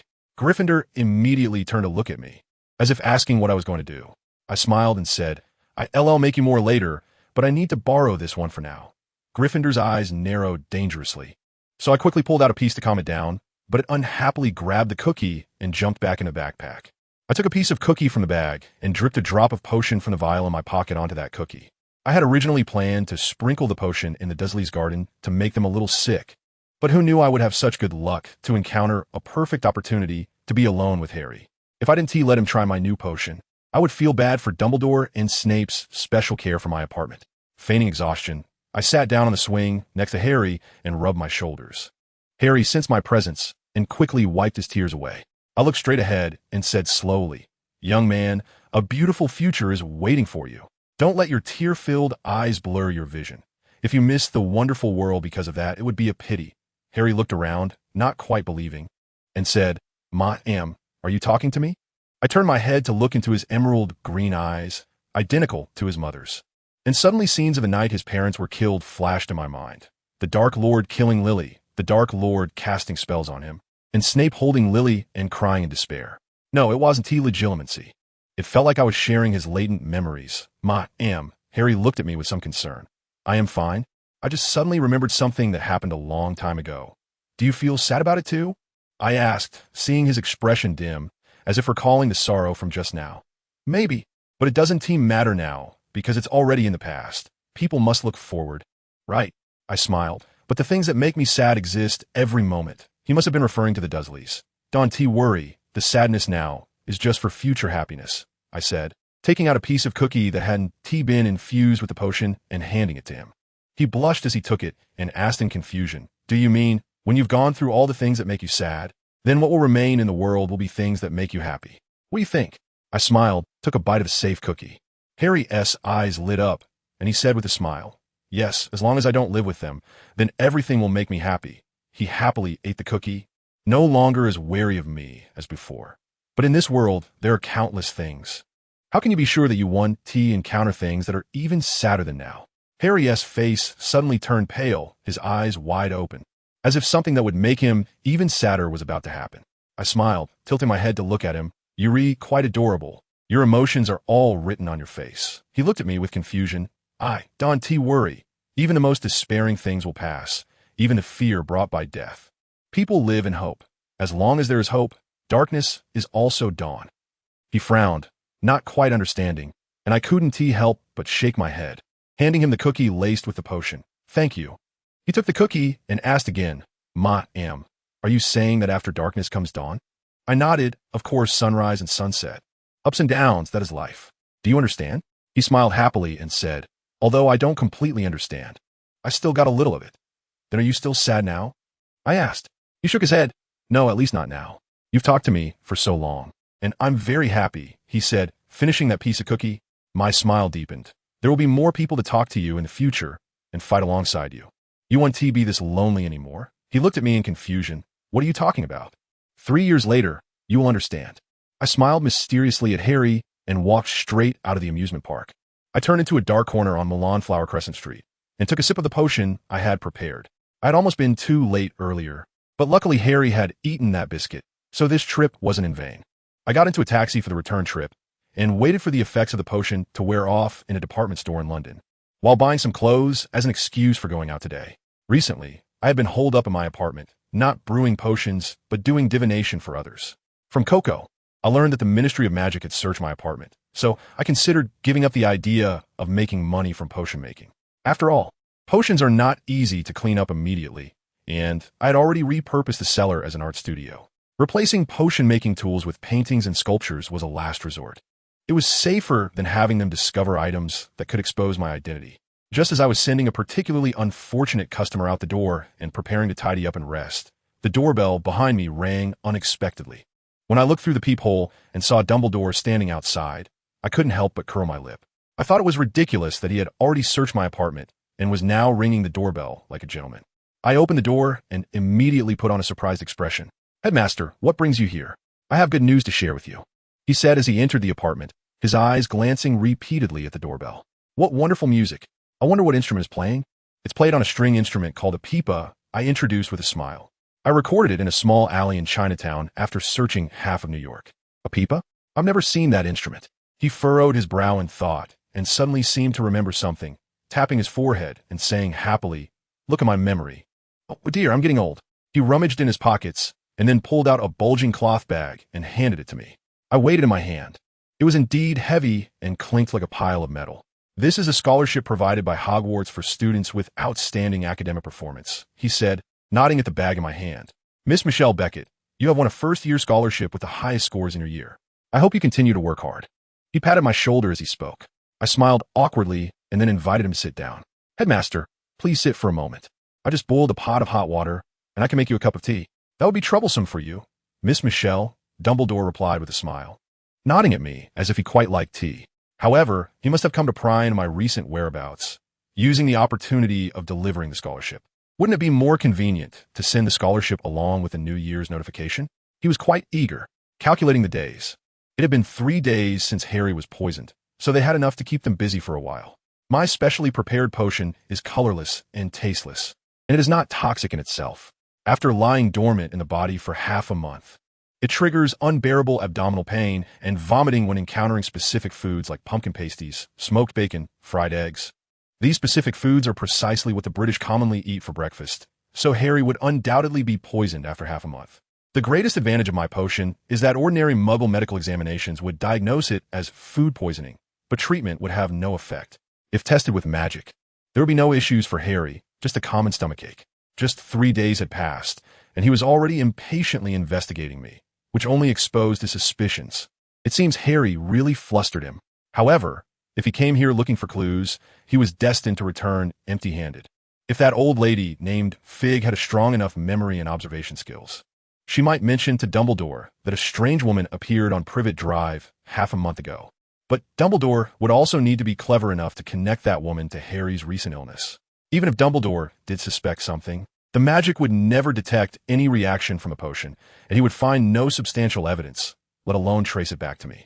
I doubt even Harry himself would suspect that biscuit. Of course, Harry's pain symptoms would not last too long. I had put in a relatively small amount of potion, enough for about a week. After a week, Harry's pain would automatically improve. This time, I merely wanted to give Dumbledore a small warning. Whether it would cost Harry his life in the future would depend on his attitude. If he dared to go further in the future, Harry would not just suffer a little pain. I carried the brew tea into the living room, and Dumbledore was examining my lady's screen, seemingly very interested. "Headmaster, please have some tea." "Oh, tea," he said as he sat back down on the sofa, took a sip from the teacup, and said, "It's a very unique flavor." He stared at the cup for a while, noting its shape. It resembled a leaf. In pieces, it was indeed beautiful. "Miss Michelle, can you tell me what tea this is?" "Of course, this is Chinese Longjing tea. Tea Nesete." No wonder the taste is different from what I usually drink. "It looks very beautiful." Dumbledore took another sip, nodded in satisfaction, and only put down the cup when there were only tea leaves left. Miss Michelle, you really have a lot of interesting things here," he said cheerfully, then somewhat regretfully added, "Originally, Winder had recommended you for the position of Slytherin's New Year's head boy before leaving school. I also discussed this with Professor Snape. We both believe you're still very young. Although your performance is impeccable, you still lack some experience in being head of the house." As he spoke, he observed my expression slightly, and seeing my face remain normal, he continued, "However, we are still very willing to give you a chance to prove yourself. At the start of the new school year, you can study how to assist the professors with the student council members. When you can handle things independently, you will be more adept at taking on the role of head boy." Dumbledore was merely looking for an excuse to place me in a position where he could observe me at any time. That so-called preliminary study was all nonsense. I smiled and replied, "Head boys are only eligible for senior students. I'm still just a clueless freshman, so I really can't take that position." I appreciated the headmaster's good intentions, but please keep Winder's recommendation a secret. I don't want this matter to create any misunderstandings at Hogwarts again. He looked at me with those sharp, deep blue eyes and smiled appreciatively. "I understand your thoughts. I will keep this matter confidential." "Thank you, headmaster." I happily poured Dumbledore another cup of tea. He happily drank another cup, looking around, and asked, "Why are you the only one at home? Where are your parents?" After circling around, he finally got to the point. I pursed my lips, feeling downcast, and shook my head slightly. "I have no parents. No parents." "Have you always lived alone?" He pretended to be surprised. "No, I live with my uncle, the dwarf," I said, feeling slightly happy. "Your uncle the dwarf? Is he a relative of your father?" I shook my head. "I don't know. He doesn't let me ask." "Then where is he now?" Dumbledore pressed on, determined to ask thoroughly. He died." I bit my lip and lowered my head slightly. It had been 2 years. "Oh, poor child. I didn't mean to offend you," he said, getting up and walking to my side, patting my shoulder comfortingly. I looked up with red eyes and forced a smile, saying, "It's okay, headmaster." He nodded slightly and then looked around my living room. "Do you have any other relatives?" "No, I only know my dwarf uncle." I tried to sound sincere. "No, I mean, how will you live without relatives to take care of you?" I knew he would ask about my financial situation, but fortunately, I had other ways to make money besides potion making. I usually paint some pictures and sell them at galleries. When I'm lucky, I can earn some money. I pointed to the innermost room and told Dumbledore. But mainly, I rely on fortune-telling for muggles, which doesn't take too much time, just earns a little less. Rather than have him figure it out, I might as well tell him everything at once. Fortune-telling? He elongated his tone as he walked towards that room. Upon opening the door, he saw a small table covered in red velvet, with a large crystal ball placed in the center, and Gaia was dozing next to it, its fluffy tail swaying slightly. "You can tell fortunes?" Dumbledore's surprised tone didn't seem feigned. It appeared he found it particularly hard to believe that I could tell fortunes. "I can only do a little. It was taught to me by my dwarf uncle," I said modestly. "Your dwarf uncle?" His eyes rolled. "Did he practice divination?" I nodded vigorously. "Yes, my dwarf uncle was the one who accurately found the death card 3 times from the shuffled tarot cards in front of the landlady, which is why she agreed to rent the apartment to us. He told me it was the simplest form of divination." "I see. So do you think your dwarf uncle is a wizard?" Dumbledore immediately showed a keen interest in my dwarf uncle. "Well," I thought for a moment and then shook my head helplessly. "I don't know. Besides fortune-telling, I've never seen him cast a spell. He doesn't even have a wand." Dumbledore immediately furrowed his brows, seeming troubled by this matter. He suddenly became very spirited and said, "Miss Michelle, can I see your divination skills? You want to test me?" This was not something I could refuse. I blushed and lowered my head slightly, twisted my fingers and said, "Headmaster, I'm not very accurate with my divination." "That's okay. I just want to see how you usually tell fortunes for those muggles," Dumbledore said nonchalantly, almost as if he wanted to see the spectacle. So, we sat cross-legged on the cushions beside the low table, and I picked Gaia up from the table. It grumbled slightly, rolled over, then adjusted its position to lie beside my leg, drooping its eyes to look at Dumbledore. "Headmaster, what would you like to have a fortune told about?" I asked cautiously. Let us see if I have good luck lately," he said with a smile, as if nothing could make him feel sad. "All right," I said, then lowered my head, concentrating intently on the crystal ball, starting to observe the changes within it. I didn't plan to just casually fool Dumbledore. Instead, I wanted to take this opportunity to really test my divination abilities. On my first day at Hogwarts last year, my divination abilities suddenly failed, and I couldn't find a reason. Now, I wanted to confirm whether the failure was indeed due to the differences between the magical world and the muggle world. After a long time, the crystal ball remained hazy. It seemed my divination skills had no effect on wizards. "Headmaster, I can't see. The crystal ball seems not to work for you," I said awkwardly to Dumbledore. "Haha, that's okay. Perhaps Miss Michelle's divination skills only work for muggles. However, in your 3rd year, you'll be able to learn more wizard-appropriate divination with Professor Trelawney." Dumbledore laughed without a care, seeming even happier than before.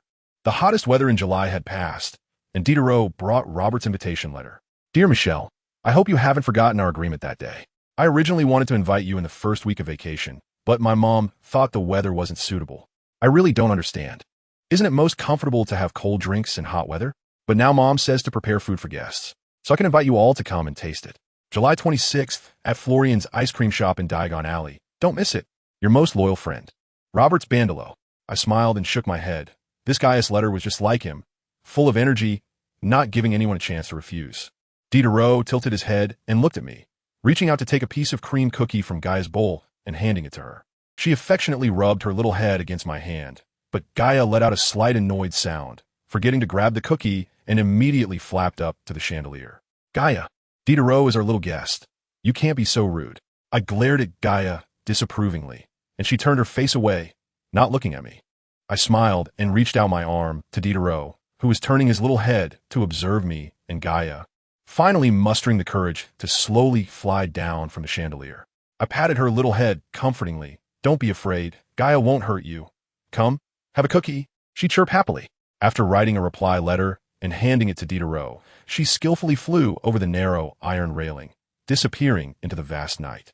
On July 26th, I canceled all my fortune-telling appointments and wore a blue knitted dress to Diagon Alley for the meeting. As I passed the leaky cauldron, I held Gaia and lowered my head slightly, trying to ignore the low whispers. I quickly walked around the bar and into the courtyard, where a blonde wizard in a blue robe was putting his wand away at his waist, and the wall was moving to the sides. The wizard turned and saw me, then smiled and gestured for me to go first, tilting his head slightly, ladies first. I smiled and nodded at him, saying thank you. We walked through the archway, onto the cobblestone path of Diagon Alley. To my surprise, the wizard followed closely behind me, and when we entered Florian's ice cream shop, he even opened the door for me.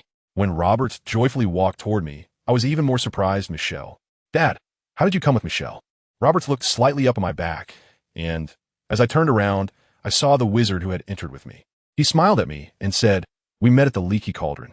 I politely nodded and extended my hand. "Hello, Uncle. I am Michelle Beckett, Robert's classmate." He shook my hand politely. "Yes, Roberts has mentioned you many times in front of me and his mother, saying you're the smartest girl he has ever met." "Dad!" Roberts immediately turned red, looking a bit anxious. Mr. Bandelow laughed heartily, waving his hands repeatedly. "Huh, I didn't say anything else, okay?" Robert still looked a bit displeased. At that moment, a lady in a white dress approached us with a curious expression, while a staff member behind her carried a huge tray filled with various drinks. "Darling, why did you just arrive now?" she said, giving Mr. Bandrew a quick kiss.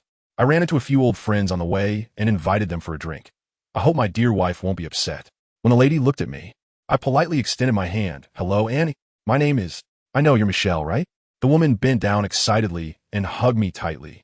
I was momentarily stunned, and Gaia slipped from my relaxed hands and jumped aside. The woman cupped my face and examined me seriously. "Little Rollo has been talking about you all summer, saying you're beautiful and kind." "Mom, please stop. Read us and the others are still waiting." Roberts quickly pulled his mother away, his face turning even redder. All right. I won't say any more. This is your young people's business. I won't interfere." The woman laughed, waved her hand, and took Mr. Bandrew's hand, leading him to the staircase to the second floor, turning back to wink at me. Roberts, feeling a bit embarrassed, said, "Please don't mind. My parents just like to joke around. I think they're quite nice." I smiled at Roberts, who looked at me with disbelief. "If my parents were here, I would hope they loved each other like that." "Michelle." Roberts looked at me with a hint of sadness. It's nothing. Just feeling a bit emotional all of a sudden," I smiled. "Shouldn't we go up together?" Roberts snapped back to reality. "Right, the private room is on the second floor. Read us and the others are already there. Let's hurry." The private room on the second floor faced the street, and through the shiny glass windows, we could see the scene outside clearly. It seemed Roberts must have seen me coming from here. Lucy, Read us, and Biano all stood up happily when they saw us enter, greeting me warmly. The atmosphere in the room was always joyful. Lucy and Roberts would often playfully bicker. Biano only focused on eating, often scolded by Read us for eating like a pig, and Mr. and Mrs. Bandrew watched us with happy faces, occasionally feeding each other, looking particularly sweet. Halfway through the meal, Mrs. Bandrew asked me, "Michelle, how does it taste?" I immediately nodded. "It's very delicious. Just as tasty as your candies." "That's great. I was worried you might not be used to these flavors." She leaned over and touched my hand, smiling. "No, how could I?" I said somewhat awkwardly, my palms sweaty. "You must come to my house as a guest sometime. I'll have Roberts come pick you up." She smiled, her eyes full of warmth. I will. That would be an honor." I could feel my cheeks burning. "Haha, this kid is really cute." Mrs. Bandrew removed her hand, laughing as she fell into Mr. Bandrew's embrace. "The poor child is shy. Don't tease her, or little Rollo will be unhappy," Mr. Bandrew said quietly. I immediately pretended to be focused on the fruit jelly in my bowl, acting as if I hadn't heard anything. After eating, Robert suggested going to see the newly released Flying Broom, but I wasn't interested, so Mr. and Mrs. Bandrew invited me to tour the kitchen. The kitchen of Florin's ice cream shop was not very large. There were only 2 pastry chefs responsible for making desserts, plus a server from the front and the owner of Florin, making a total of 4 people, which was indeed a bit beyond my imagination. Isn't it interesting? They use magic to measure the ingredients, which requires a high level of wand control for wizards. Mrs. Bandrew explained, casually waving her wand, and a spoonful of cocoa powder landed in the empty bowl on one side of the tilted scale, quickly balancing it. Don't underestimate what they do. It's very demanding in terms of magical skills. Without more than a decade of wand training, even entering the kitchen is quite difficult, Mr. Bandrew said with a smile. "Michelle, come here." Mrs. Bandrew beckoned to me. "I'll teach you how to make iced cocoa cookies." She tied a pink apron around me. You can't use your wand, so we'll measure slowly with tools. Then she taught me how to weigh the ingredients little by little and to avoid her noticing anything. I deliberately added or subtracted a bit each time. Just measuring the ingredients took us more than 10 minutes. And blending them to make a small iced cocoa cookie took half an hour. It was really not easy. Such precise measurements must make it hard to run a physical store. I couldn't help but ask. Yes, because it's hard to find skilled people. So we can only strictly control the number of shops, Mr. Bandrew said with a hint of regret. Have you ever thought about making disposable processed products? But the manpower required is too huge, and the secret recipes are hard to preserve. Mrs. Bandrew frowned, looking sadly at her husband, seemingly regretting that the food she made couldn't be tasted by everyone. Well, I started to speak, but closed my mouth again. Michelle, if you have something to say, just say it. Mrs. Bandrew smiled. I just wanted to ask if you would consider opening a factory in the Muggle world. I looked at them, feeling a bit regretful for saying it, as most pure-blood aristocrats dislike Muggles. They exchanged glances, wondering if this method was appropriate. Wouldn't that leak the secret recipe to Muggles? Although they expressed doubt, it also revealed their eagerness to expand their business. Muggles have a production line that breaks everything down into different workshops for individual production, and then one independent workshop assembles it. This way, no one knows what they are actually making. I tried to explain the assembly line process in simple terms. You mean, we divide the secret recipe into portions, ask different people to mix them, and then combine them for production? Mrs. Bandrew laughed as she spoke. Dear, I think this method is worth a try. If you want to do it, go ahead. Dear, you're so wonderful. Mrs. Bandrew gave her husband a heavy kiss, looking as happy as a child. Michelle, you're so smart. Mrs. Bandrew hugged me tightly. I just heard it from those Muggles, I explained, blushing. No matter how you found out about this method, I still want to thank you, Michelle. She looked at me with a bright smile and continued. Can I use your name as my new brand? You know, if we name it after our surname, it will definitely be rejected by other pureblood aristocrats, so we've always tried to keep it a bit secret. Seeing my troubled expression, she added, we don't know much about Muggles, and if we have your help, it would definitely help me fulfill my wish. Little Rollo says you're the kindest person. You wouldn't refuse me, would you? She said this while blinking her eyes with longing. I suddenly felt my throat dry. How could her pitiful look compare to Lucy's? I reluctantly expressed my willingness to give it a try, but whether it would succeed still depended on chance. In the following days, I kept in touch with the Banders, informing them about important considerations when looking for a factory in the Muggle world and introducing them to a relatively reliable intermediary. As my knowledge of buying and selling was limited to theory, more than half a month passed, but they still hadn't found a suitable location. Either the area was too bustling and the rent too expensive, or it was too remote and not conducive to transportation. In any case, the various frustrations led to a standstill in their plans. It wasn't until a haggard middle-aged man appeared at my apartment door that the factory situation began to take shape. I was in a hurry to meet the Banders to look at a potential site when the man said he wanted a reading. I immediately refused. However, when I finished getting ready to leave, I found he hadn't left but was sitting on the stairs at my door, his head buried in his knees, looking utterly desperate, his slightly reddened eyes gazing at me in confusion. Suddenly, he knelt before me, startling me into retreating and bumping into the door. Master, please, help me. If even you are unwilling to help me, then I have no way out. He cried. Master, save me. His desperate wails echoed through the hallway, and I couldn't just ignore him. I opened the door and let him in, glancing at the wall clock. There was still ample time. I hurriedly performed a reading, and it turned out he was facing bankruptcy due to a failed investment. His future held no good turns. He would only sink deeper and eventually jump off London Bridge to end his life. Such an outcome would only make him more desperate, so I searched my mind for the right words to help him accept the current reality better. The crystal ball slowly revealed a slightly dilapidated factory. I asked Mr. Graham, you do own a factory, right? Yes. His eyes lit up with joy. They all say you have great powers. They weren't wrong at all. I frowned in confusion and asked, if that's the case, why don't you sell the factory to raise funds? Graham sighed. It's not that I don't want to sell. It's that I can't sell it. That factory is a property left by my grandfather, located in Brent. As you know, the situation there is very complicated. I can't dare to use it, so I can only leave it vacant. A few months ago, I went to check it out, intending to tidy it up and sell it cheap, but he shook his head regretfully. It has become a den of thieves.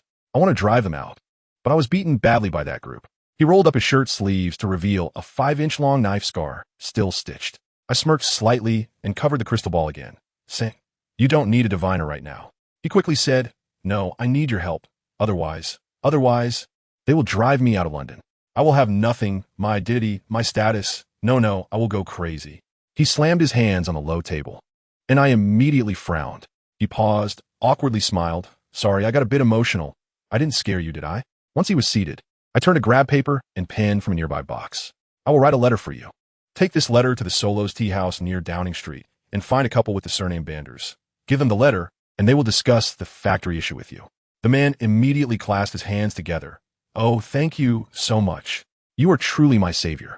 I will repay you in the future. I nodded impatiently. Go wait in the living room. The man respectfully retreated. I sealed the letter in an envelope with wax. I was very reluctant to get involved in the Banders' affairs. I only agreed back then out of a moment of impulse. I tapped my head in frustration, muttering under my breath, damn it, you'll end up dead for this. What does hugging even mean? Are you that desperate for love? Perhaps my expression was too unpleasant because Graham's hands trembled as he took the letter, and he asked anxiously, Master, are you okay? I'm fine, he replied irritably, sitting down on the sofa and reminding him to deliver the letter intact to the Banders. If you have even a bit of eloquence, it will just be a matter of time before they buy your factory. Graham's eyes sparkled with excitement, and he kissed the letter fiercely, happily saying, you are my lifeline.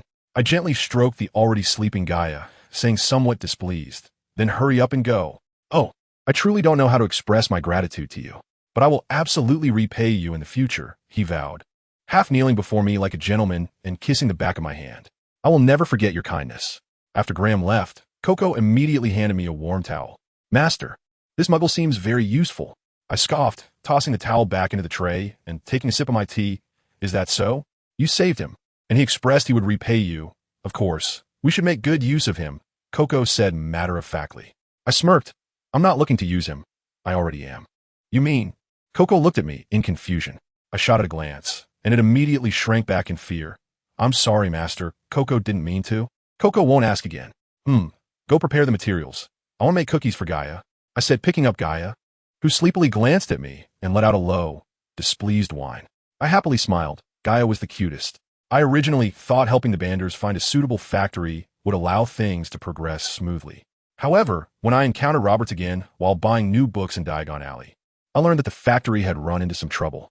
Still in the private room of the floor and ice cream shop, Roberts seemed less spirited than during the last gathering, and Ritas and Biano also appeared somewhat helpless.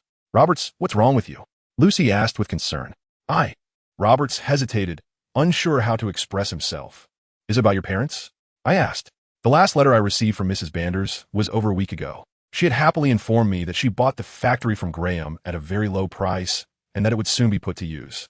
But the news suddenly stopped, and I suspected something might have happened, though I hadn't inquired further. Seeing Robert's indecisive expression now confirmed my suspicions that the Banders factory had indeed encountered issues. How do you know? Roberts looked at me in confusion. When someone is worried, but unsure whether to share their concerns with friends, it's usually about romantic relationships or family. If you told me you were in a relationship, then I might not interpret your worries as being about your parents, but rather wonder if you had a fight with your girlfriend. I raised an eyebrow. Roberts immediately flushed red, while Lucy stared at him wide-eyed, and Ritas and Biano covered their mouths, stifling laughter. No, it's not about my girlfriend. No, I don't have a girlfriend at all. Roberts hurriedly waved his hands, so excited that he could hardly speak. He took a big gulp of orange juice, calmed himself down, and said, here's the thing, looking at the door, noticing no one was passing by, and continued, my parents want to expand their business. So they found a factory in the Muggle world that can avoid the wizards. That's a good thing, Lucy immediately said with confusion. Of course. It's a good thing for our family, but in the eyes of other pure-blood wizards, it's a betrayal of bloodline, Roberts said, pressing his lips tightly together, looking a bit dazed. Rides and Biano also changed their usual playful demeanor, looking worried. Lucy still looked puzzled, seemingly struggling to understand, and cautiously asked, but isn't it just a factory in the Muggle world? Is it that serious a betrayal? The purebloods value bloodline the most. They believe that coexisting with Muggles is a disgrace, let alone having a factory in the Muggle world, Rides explained to Lucy. This was something only my parents knew. They didn't even tell me. When others burst into my house, I was terrified. They were shouting that my parents had tarnished the reputation of pure-blood wizards. That's when I found out their factory was ready to go into production. These days, my parents have been busy with this matter, and I feel useless not being able to help, Roberts said slowly, lowering his head more and more until it bumped against the edge of the table. Oomph. This is truly the pride of pure-blood wizards. I chuckled coldly and patted Roberts on the shoulder, saying, "Don't worry, everything will be fine." But Roberts hesitated. "Your parents can open this store in Diagon Alley not just because of these employees who can keep secrets. They know what those pure-blood nobles want. You just need to trust them and give them some time. This matter will be handled well." I smiled, encouraging Roberts. "Yes, Uncle and Aunt are such good people. God will surely bless you through this tough time," Lucy said, blinking her big eyes and smiling. "Roberts, don't be discouraged. Being so indecisive isn't like your usual big brother demeanor," Ride said, grinning as he hooked his arm around Biano's neck. "Biano, do you think I'm right?" Yeah. Roberts to seem a bit like a woman today, Biano nodded randomly, probably not even knowing what he was saying. Roberts chased them around the room in anger, looking much happier. Mrs. Bandeloff also revealed this matter to me in her follow-up letter. As I expected, they paid a large sum of galleons to silence those people. Though I don't know the exact amount, I estimate it will take at least 4 or 5 years to recover the principal. School is about to start, and surprisingly, I feel a strange sense of anticipation.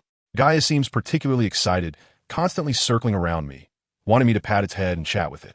In the days leading up to school, it kept reminding me to buy some fish cakes. That was to thank Mrs. Norris for taking care of Gaia during its hibernation in the Shrieking Shack last winter. On the day I was leaving, I instructed Coco to check every corner of the room to prevent another raid from the Ministry of Magic. Coco, with a hint of sadness, walked me to the door. When I put on my shoes, it began to cry softly. Wah! It covered its face with its apron, the sound low and piercing. "Don't cry," I scolded softly. "Don't take my tolerance for you as an excuse to act recklessly." "No, Coco." Coco never thought that, it said, choking up, looking at me with teary eyes. "Okay, take good care of this place until I come back," I said, grabbing my suitcase and stepping out the door. King's Cross Station was bustling with people, all focused on their own matters, so when I headed straight towards the wall while holding Gaia, no one came to stop me. I successfully avoided the attention of muggles, and the wall of Platform 9 appeared before me. The Hogwarts Express was puffing out thick smoke, and through the hazy fog, I could see dark figures on the platform, with voices rising slightly, as if everyone had to raise their voices to disperse the smoke. Gaia seemed a bit impatient and nudged its head into my coat. Just as I was about to board and find a seat, a shout came from the crowd. "Michelle, over here." Looking in the direction of the voice, I saw Roberts and Lucy waving their arms to signal me. Rides and Biano stood on either side, happily waving at me.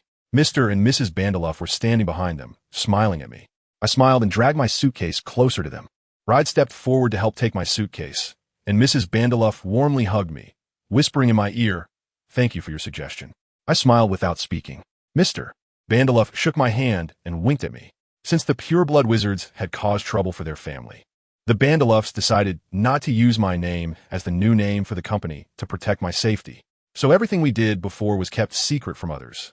Roberts grinned, looking extremely happy. "Michelle, I got something great." Lucy nodded, saying I saw it too. "It's amazing. Even prettier than what we saw in Diagon Alley."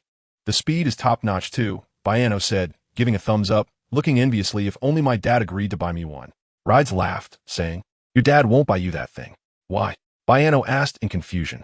With a mischievous smile, Rides replied, "If you get on it, that thing will definitely break. Let alone how fast it is." Biano pouted a little, slightly chubby face scrunching up. We all burst into laughter. "Let's go take a look." Roberts eagerly wanted to show off his new toy. "Little Roro, don't be so impatient. Mom hasn't had a good look at you yet," Mrs. Bandeloff said, lifting Robert's small face and giving him a big kiss. Roberts immediately turned red, awkwardly glancing at the rest of us. "Mom, stop it." He struggled slightly to get out of his mother's embrace, but Mrs. Bandeloff held him tighter. "Mom won't see you for several months. Let her hold you for a bit longer." "Mom," Robert's face turned even redder, continuously struggling. It was only when a whistle sounded that Mr. Bandeloff laughed and pulled them apart. Roberts forgot to say goodbye, quickly ducking onto the train, fearing his mother would do something embarrassing again. We all exchanged glances and laughed, and Mrs. Bandeloff said with great satisfaction, "Our little Roro has finally grown up. He even knows how to be shy." We said goodbye to the Bandeloffs and boarded the train. Rides and Biano helped me carry my luggage to the compartment they had found in advance. Roberts was leaning out the window to say goodbye to his parents, and Mrs. Bandeloff said, "School is not like home. There won't be anyone to serve you, so make sure to take care of yourself. Remember to write back if anything happens." "Mom." "I know." I will take good care of myself, Roberts said, slightly avoiding his mother's kiss, but still got pecked by Mrs. Bandeloff. The scene made me clench my fists, my fingertips digging painfully into my flesh, the pain keeping me alert. The engine's pistons emitted a loud hissing sound as the train started moving. As the train turned, the Bandelas were still smiling and waving at us. Roberts happily took a long, slender package off the shelf, opened the bag, and pulled out a flying broom. Michelle, what do you think? Robert's smile was almost reaching his ears. Although I wasn't very familiar with flying brooms, it looked quite nice. However, I thought that if it were used for sweeping, it might be a bit difficult, so I just smiled slightly. Roberts thought I was interested in the broom, so he explained even more enthusiastically, saying it was the latest model of the year, capable of reaching speeds of up to 100 miles per hour, could spin 360 degrees in place, and its performance was more stable than the previous model, the Nimbus 1500. Before he could finish, someone pulled open the compartment door. "Oh, Michelle, I finally found you," White sighed, with a shiny silver letter P pinned to the front of his black robe, indicating that he had become the new head boy of Slytherin. "Do you need something from me?"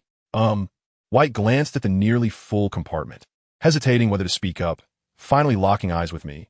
"You should come with me for a moment. I want to talk to you privately." "Okay," I stood up, handed Gaia to Lucy, and smiled reassuringly at Roberts and the others. "I'll be back soon." They nodded.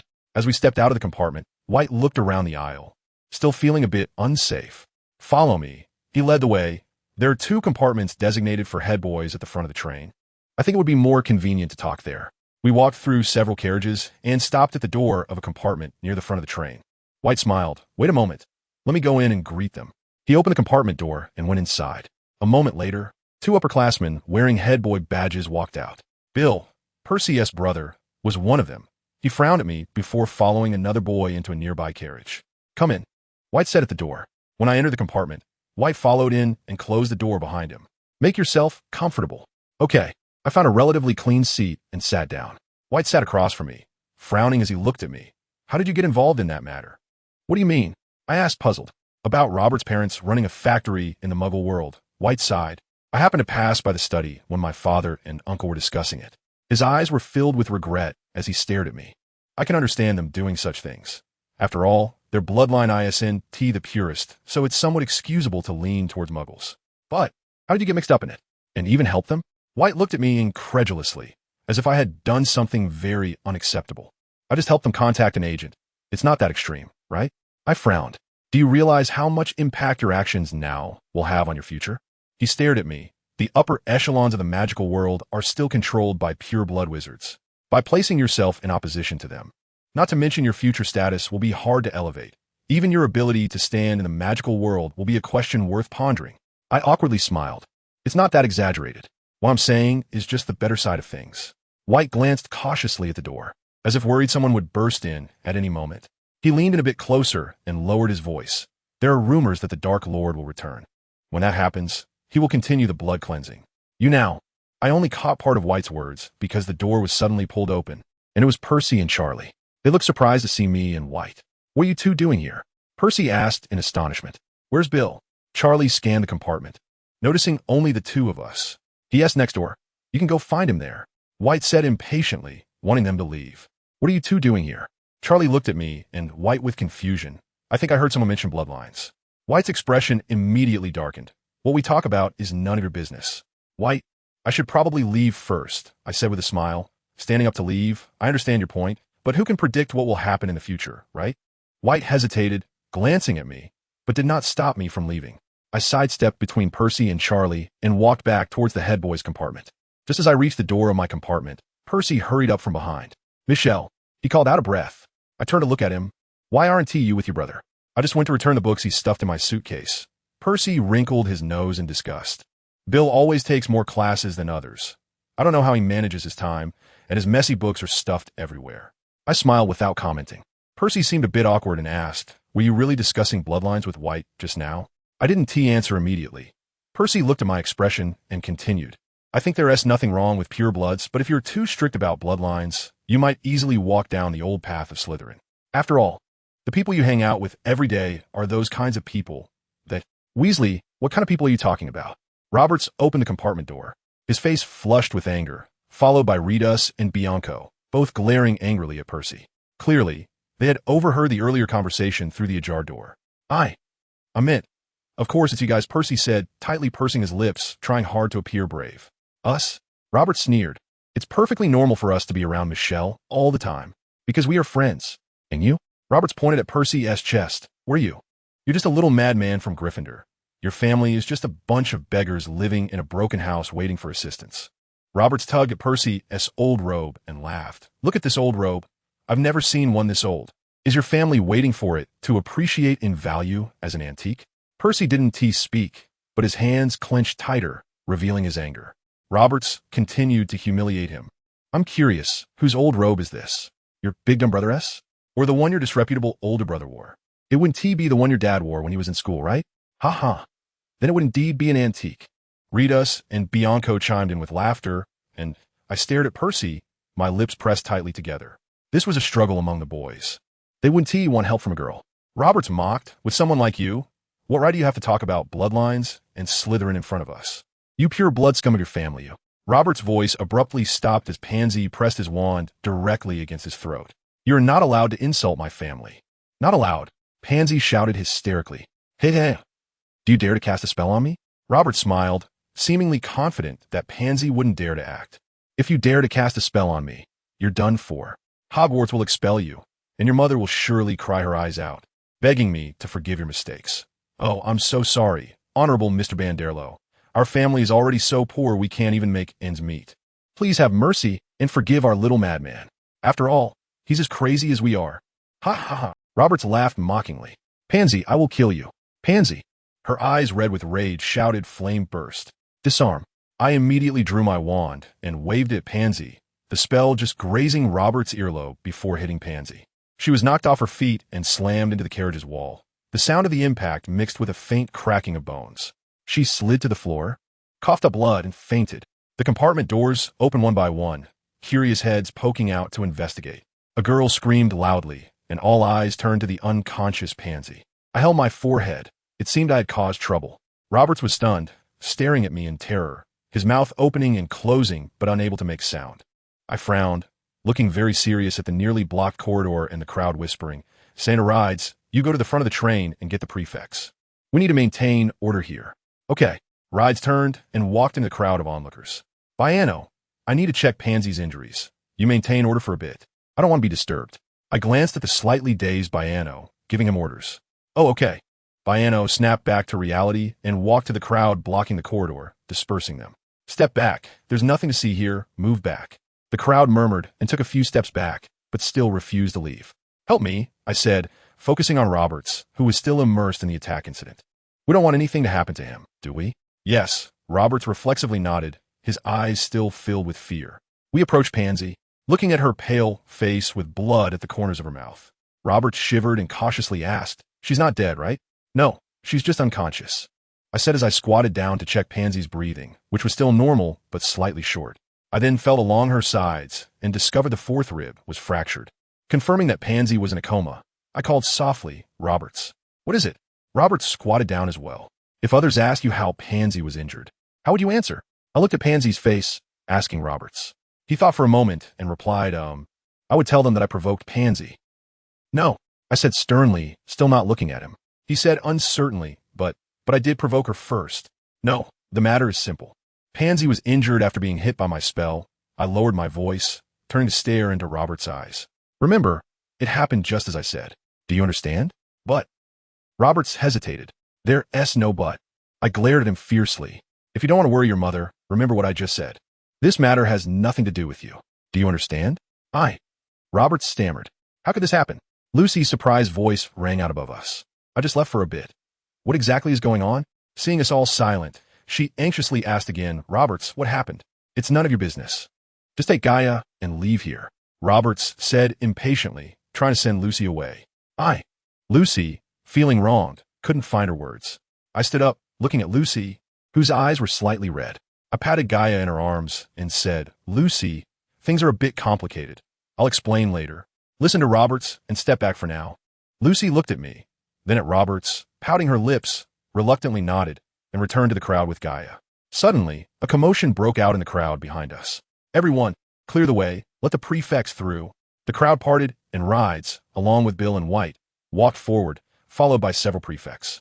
White glanced at Pansy on the ground, then pulled me aside, asking worriedly in a low voice what happened. I cast a spell on Pansy, I said calmly, meeting White's gaze without flinching. White's brow furrowed even tighter. How could you? He didn't finish his sentence before Bill spoke up.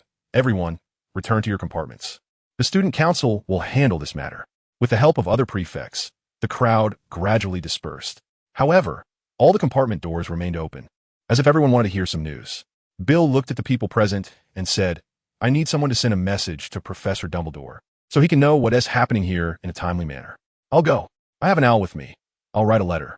White said, hurrying off, as if afraid someone would snatch the task from him. Does anyone here know anything about medical care?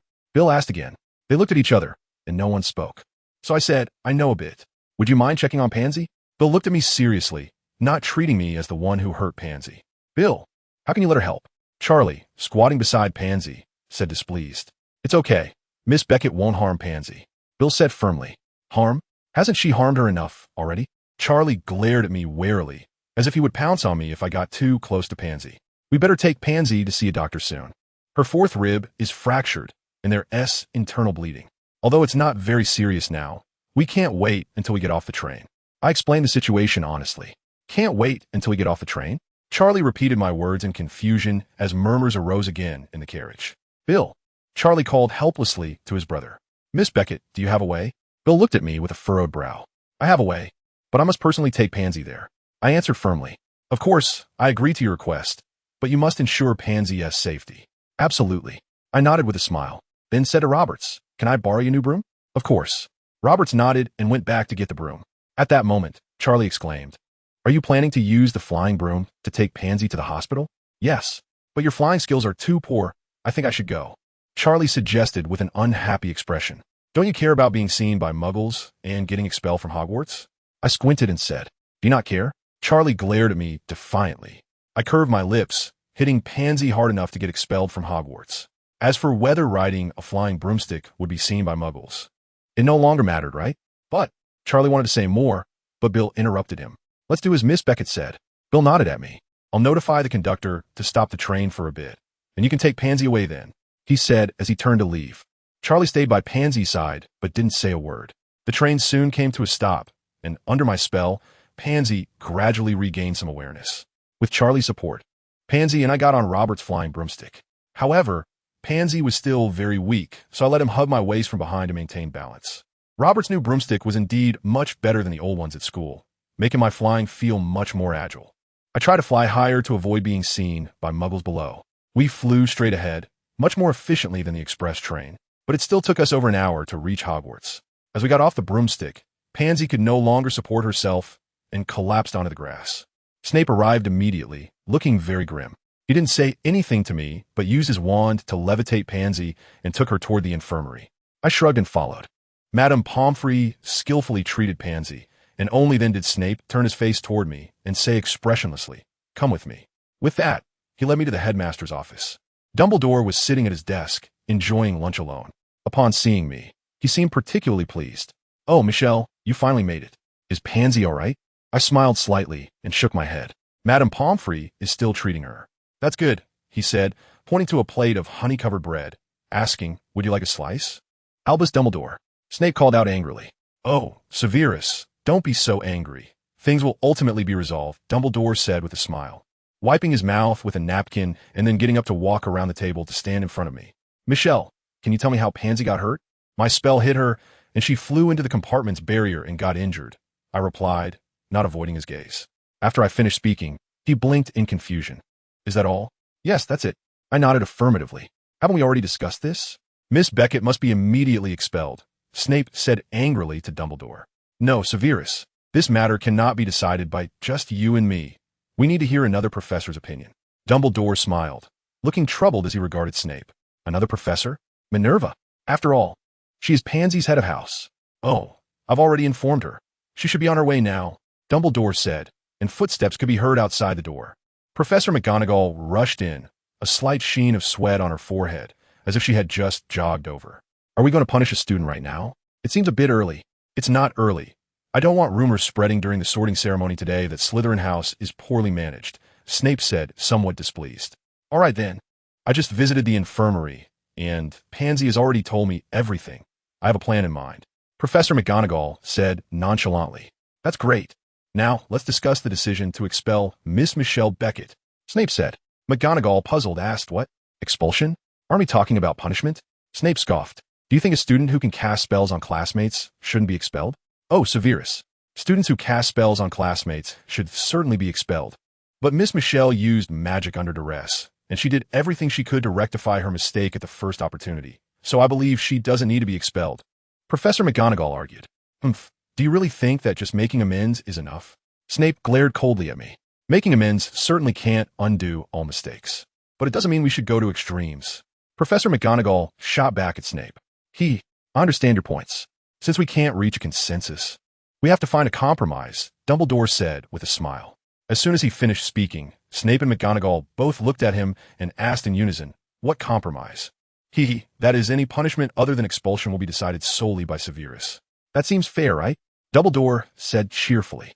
Snape and McGonagall both looked extremely displeased, as if they had just swallowed a lemon. Although neither Snape nor Professor McGonagall was satisfied with Dumbledore's decision, they exchanged glances and nodded in agreement, seemingly believing that this was the most fair solution. Then let's proceed with that. Dumbledore said happily. Oh, Professor McGonagall, you will write the letter to Pansy's parents. All right, Headmaster. Professor McGonagall nodded and turned to leave the office. Dumbledore turned to me and asked, Michelle, do you have anything to say? No, Headmaster. I shook my head, indicating my acceptance of the arrangement. Severus, how do you plan to punish Michelle? Dumbledore smiled at Snape and winked. Snape glanced at Dumbledore and coldly said, I will make her regret not being expelled today. He said, staring straight at me, his eyes narrowing dangerously. That calculating look sent chills down my spine, and I thought to myself that this was not good. Following Snape out of the headmaster's office and walking through the castle, no one spoke. His expression looked very grim, his brows slightly furrowed, and his gaze cold and fixed straight ahead, giving off a stay-away vibe. Let's start with what you are most familiar with today. He suddenly turned around and said. I then realized that we were standing at the door of the trophy room on the 3rd floor. What are you waiting for? Do you want me to personally invite you in? Snape said, displeased, glaring at me. The trophy room was covered in a lot of dust. Clearly no one had been in since I last cleaned it. Take this. A worn-out mop was thrown in front of me. No magic allowed. You can eat only when it's clean, Snape said sternly. I pouted unhappily, focusing my gaze on the dry old mop, trying hard not to associate Snape with Cinderella's wicked stepmother, to avoid bursting into laughter. If you work quickly, perhaps you can change into your robes before the sorting ceremony. Snape looked at me with disdain, sizing me up from head to toe. My light blue, 3/4 sleeve pleated dress and peep-toe wedge sandals were just an ordinary muggle outfit. There was nothing inappropriate about it. I looked at Snape in confusion, but he ignored me and turned to leave. Not long after Snape left, a faint popping sound came from the trophy room.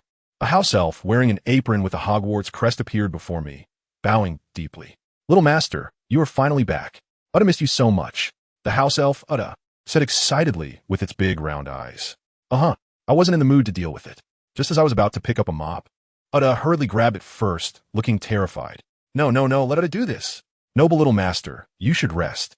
With a snap of its fingers, a clean dragonhide armchair appeared in the room. I adjusted the hem of my dress and sat down, leaning back against the chair. Udda appeared with a cup of hot tea from who knows where. Little Master. I took the cup, sipped a little, and placed it on the nearby cabinet, raising my eyebrows as I watched Udda clean the trophy room. Udda knew you would be fine. You are the little master of Hogwarts. No one could drive you away.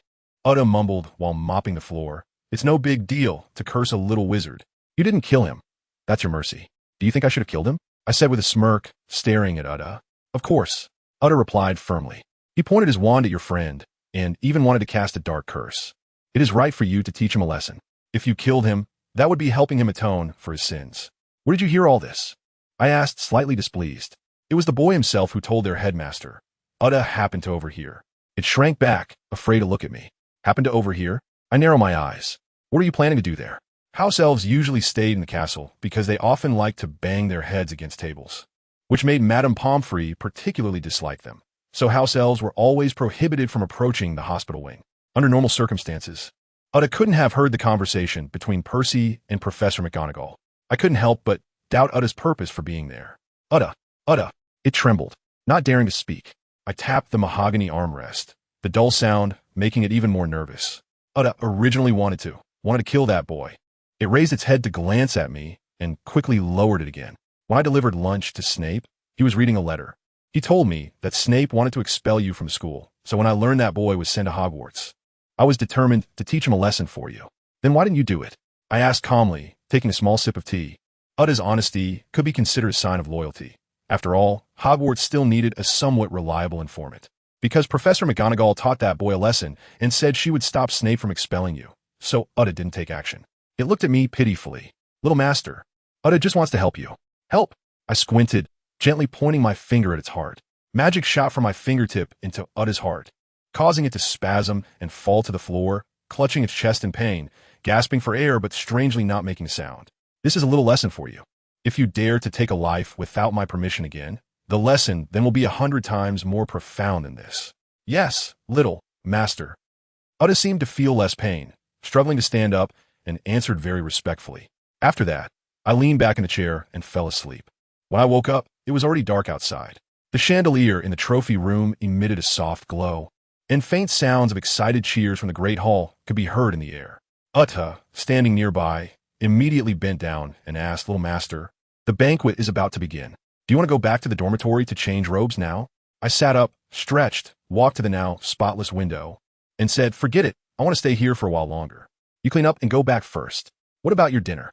Send it to the dormitory. Okay, little master, Utta said and disappeared with a pop, along with the chair and teacup. Looking at my reflection in the glass, I sighed helplessly. Such similar eyes were truly hard to face. Without warning, the chandelier went out, and the figure in the glass vanished, revealing the cold moonlight. The moon, hidden among the clouds, seemed to shine its precious light only in the darkness.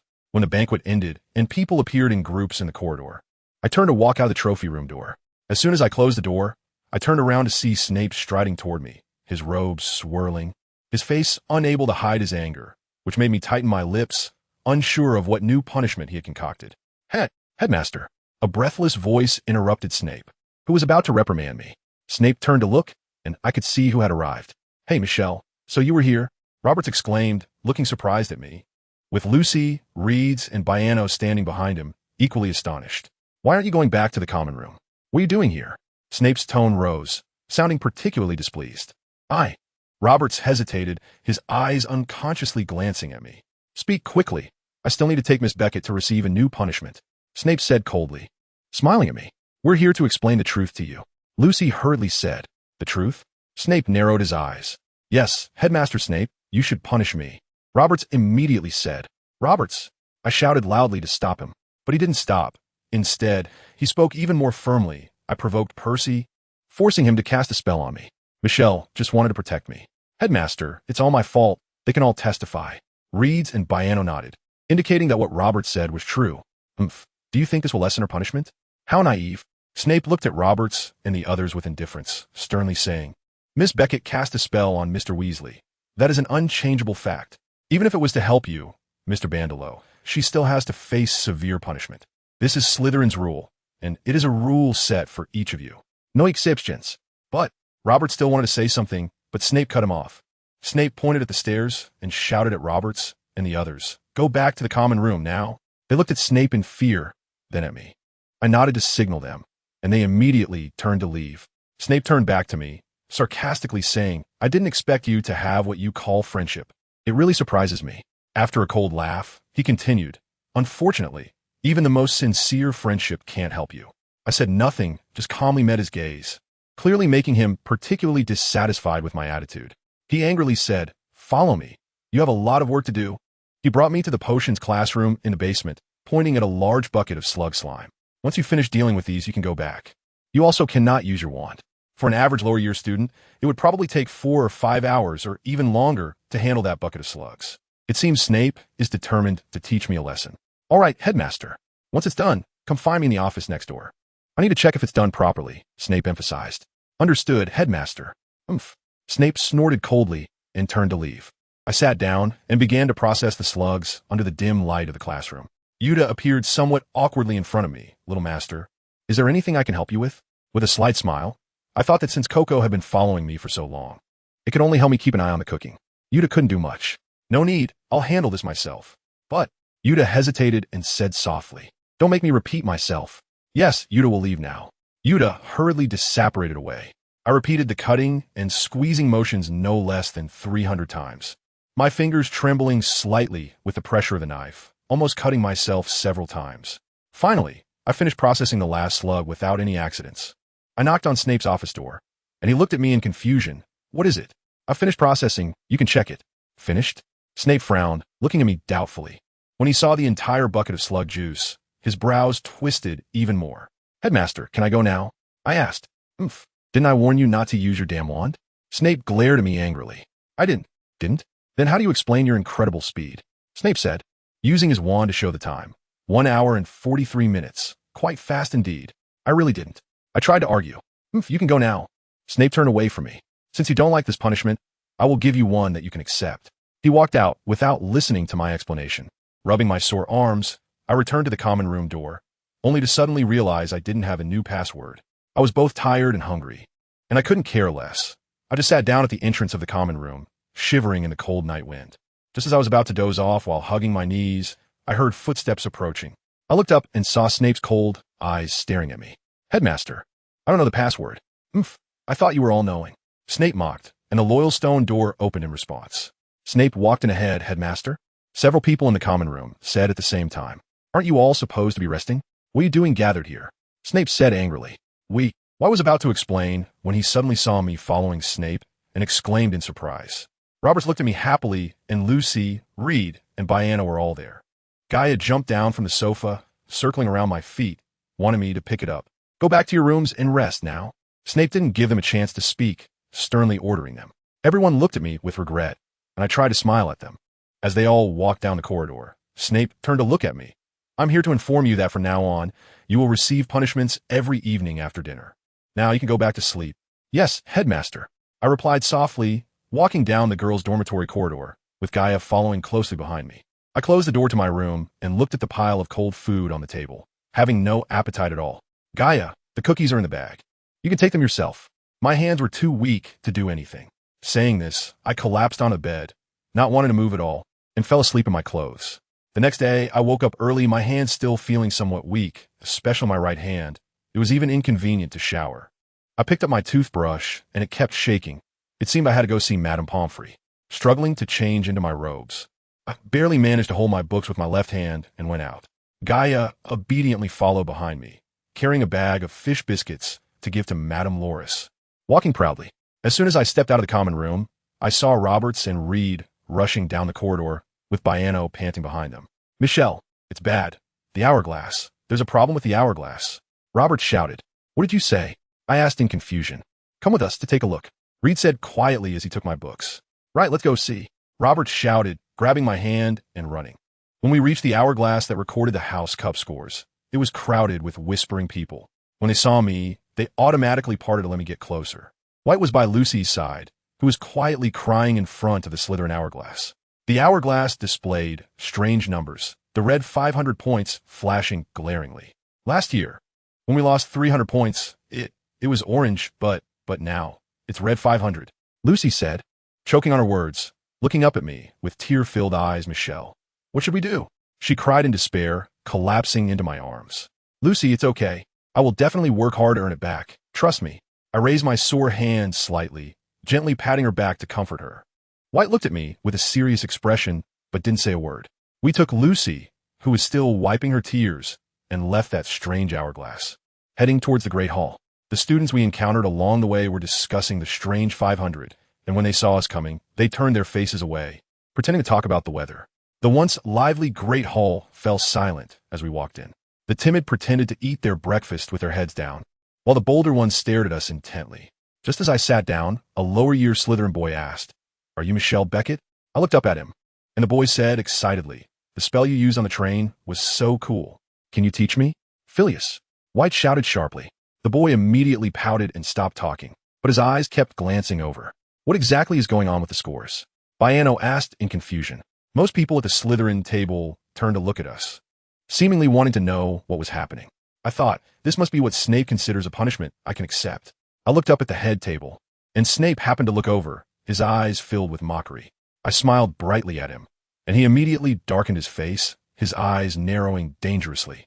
Since I'd already reached this point, I wasn't afraid of him being even harsher. When I looked at Professor Flitwick, who was feeding Gaia, I noticed a completely unfamiliar middle-aged man beside him, staring at me with his sharp and deep hawk-like eyes, which made me furrow my brows. This new defense against the dark arts professor seemed to be no ordinary figure. "Michelle, do you have confidence in this year's House Cup?" White asked seriously. "I'll do my best," I said as I picked up the spoon to eat the cereal in my bowl. "What happened to your hand?" Lucy, now calm, asked curiously when she saw me holding the spoon with my left hand. "It's nothing, probably just a bad sleeping position last night. So I woke up with a bit of weakness in my hand. It's not a big deal. It'll be fine soon. Hurry up and eat. Don't be late for class," I said with a smile, hoping not too many people would notice. White looked thoughtfully at my hand, and just as he was about to speak, there was a commotion overhead. Hundreds of owls swooped into the hall, circling and dropping letters and packages among the chatting crowd. A spotted owl I had never seen before dropped a purple envelope with gold trim in front of me, labeled for Michelle Beckett. I picked up the envelope in confusion, just about to open it when a shout suddenly echoed through the hall. We all turned to look, only to see the Gryffindor table in disarray. "What are you looking for?" Percy asked anxiously. "Where did it go?" Among the dispersing crowd, a girl shouted, "There, under the pumpkin pasties." "Found it," Wood exclaimed happily, pulling a greasy red envelope from a pile of scattered pumpkin pasties. "Open it quickly." "There's no time," the girl, still covering her ears, yelled at the stunned Percy. "Oomph. Looks like he received a howler." White sneered. "He deserves it," Robert said angrily. "You better open it." Percy, Bill, Percy's older brother, said casually from the side, as if it had nothing to do with him. "No." Percy snatched the smoking envelope from Wood's hands and rushed towards the exit of the hall. But the sharp shouting continued to come in. "How dare you do that? If you hadn't been hit, they would have expelled you. Have we only taught you to act recklessly as you grew up? Do you know how worried we are?" Everyone in the hall craned their necks to look outside, but they couldn't see Percy. Only that high-pitched voice was still yelling. "Receiving a letter from Professor McGonagall has made your father furious. I usually think you're quite clever, but I didn't expect you to do something so thoughtless. Raising your wand against your classmates." Hearing this, Roberts muttered angrily again, "Humph, he deserves it." "I'm so disappointed. Thankfully, no newspaper has published anything about this. Otherwise, how would your father show his face at work? If you continue to be this impulsive and reckless, we will bring you back immediately." The shouting stopped, but Percy still did not come back in. "Humph, good for him that he knows to hide," Roberts said disdainfully. I sighed and lowered my head to open the envelope from an unknown sender. The content was short. "My dear good child, thank you for everything you've done for Roberts. Dumbledore and Roberts have written to inform us of the whole situation. We don't know how to express our gratitude. You are a benefactor to our family. And no matter what happens in the future, we will unconditionally provide help to you." I folded the letter back up and stuffed it into the envelope. Roberts curiously asked, "Who wrote you the letter?" "It's a secret," I smiled slightly, tucking the envelope into my book. White handed me the class schedule he forgot to give me yesterday and whispered, "If your hand still hurts, don't push yourself. We don't need to take this opportunity. I know how to gauge my limits." I smiled to indicate that it was fine. However, after Professor Flitwick's explanation, my right hand still trembled slightly when holding the wand. I had no choice but to switch to my left hand to hold the wand. "It should be fine, right?" "Shrink." I waved my wand without hesitation, and the teacup I had been using for the spell suddenly disappeared. "Michelle, you should use your dominant right hand to cast spells. The wand can also take time to adjust," Professor Flitwick kindly advised, putting down the new teacup and walking away. I really didn't understand what was going on. Could this be what they call a magical mishap? But where did the cup go? I managed to earn 5 points in the charms class, which made my effort to cast a spell worthwhile, but the disappearance of that cup really stuck in my throat. During lunch, Gaia seemed to have a poor appetite and didn't want to eat anything, just lying on the side to sleep. After lunch, I went to the infirmary and asked Madame Pomfrey for some potion to treat muscle strains. After applying some to my arm, I felt much better. I could hold the wand steadily and move freely. The afternoon's defense against the dark art class was a nightmare, and I finally understood why I disliked it.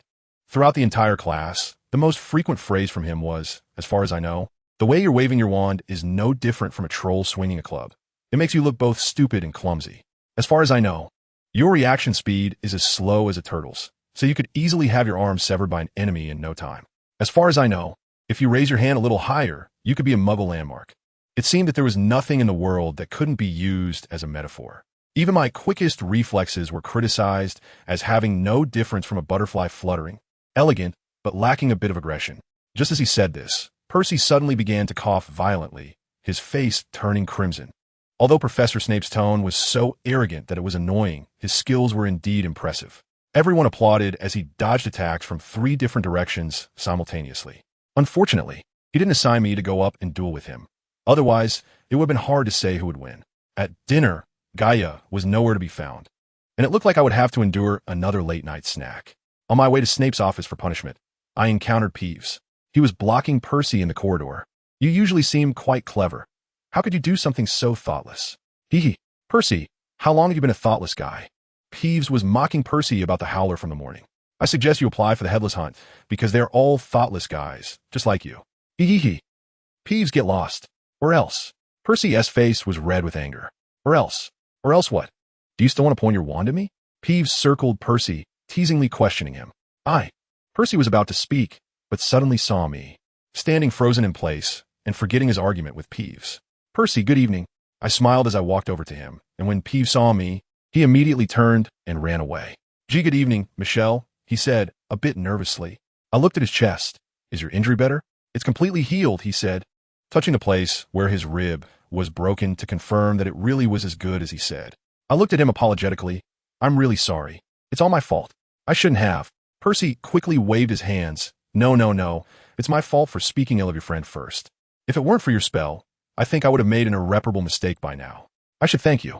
He thought for a moment and added, actually, I wanted to find you in the trophy room that day, but they wouldn't let me get close to you.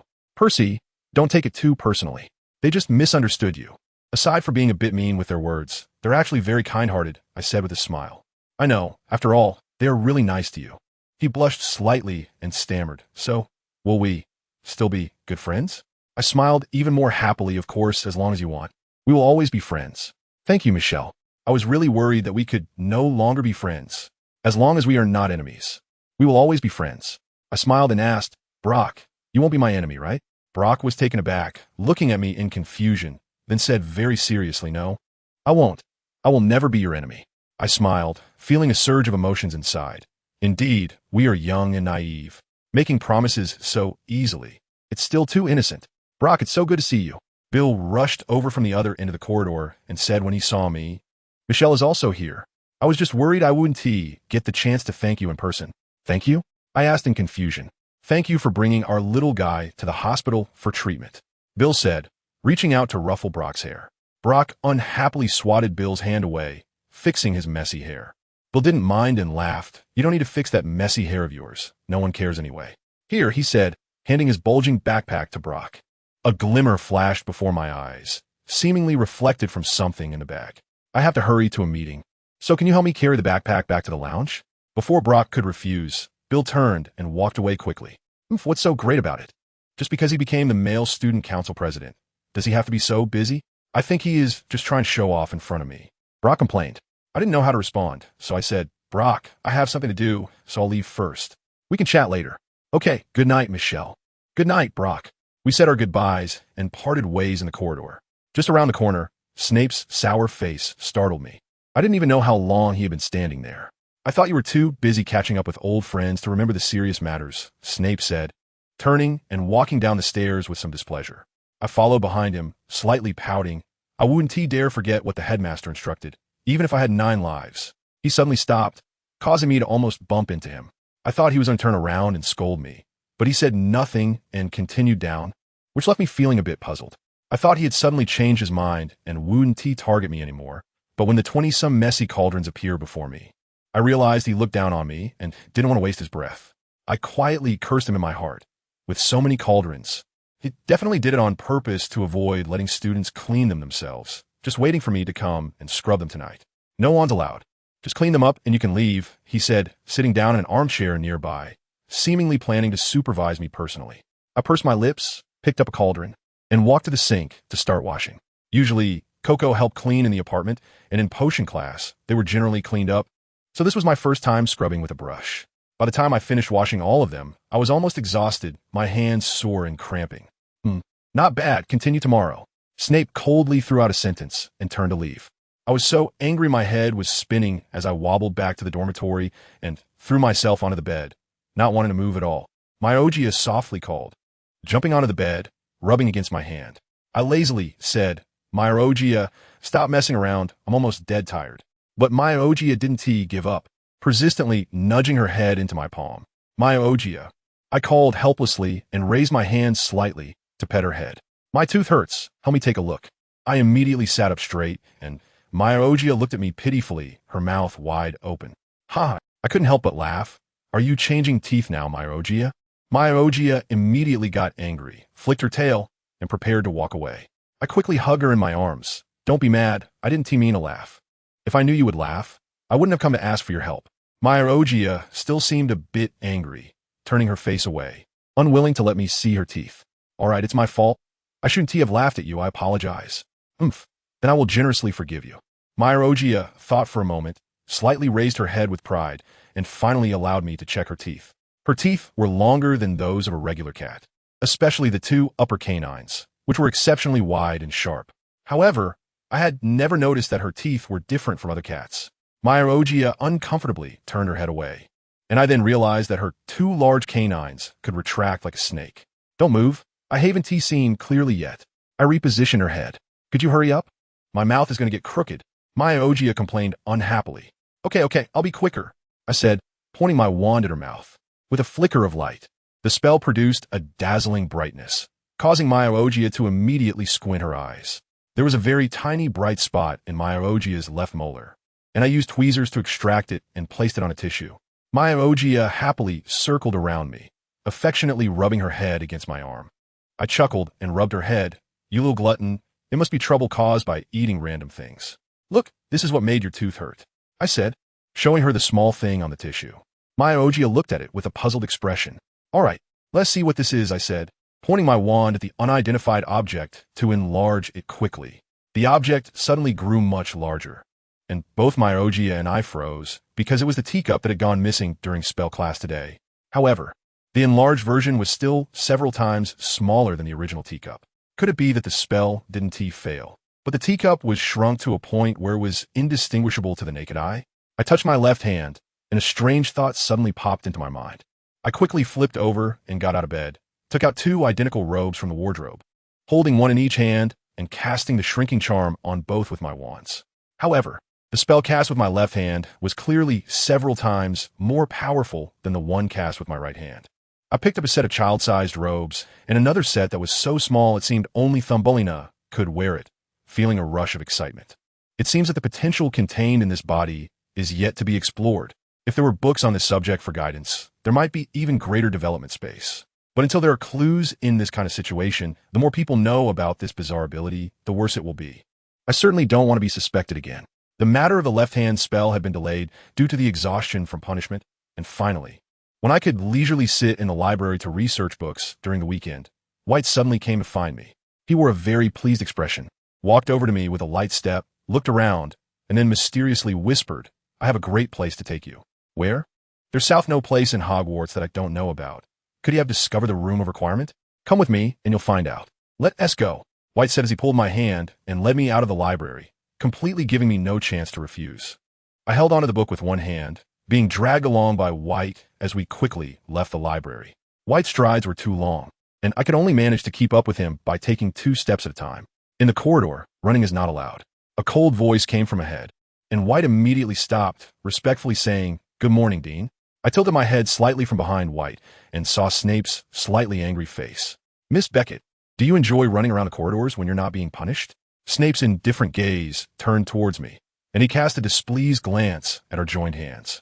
I hurriedly withdrew my hand in fright, and White seemed to realize it too, clearing his throat awkwardly.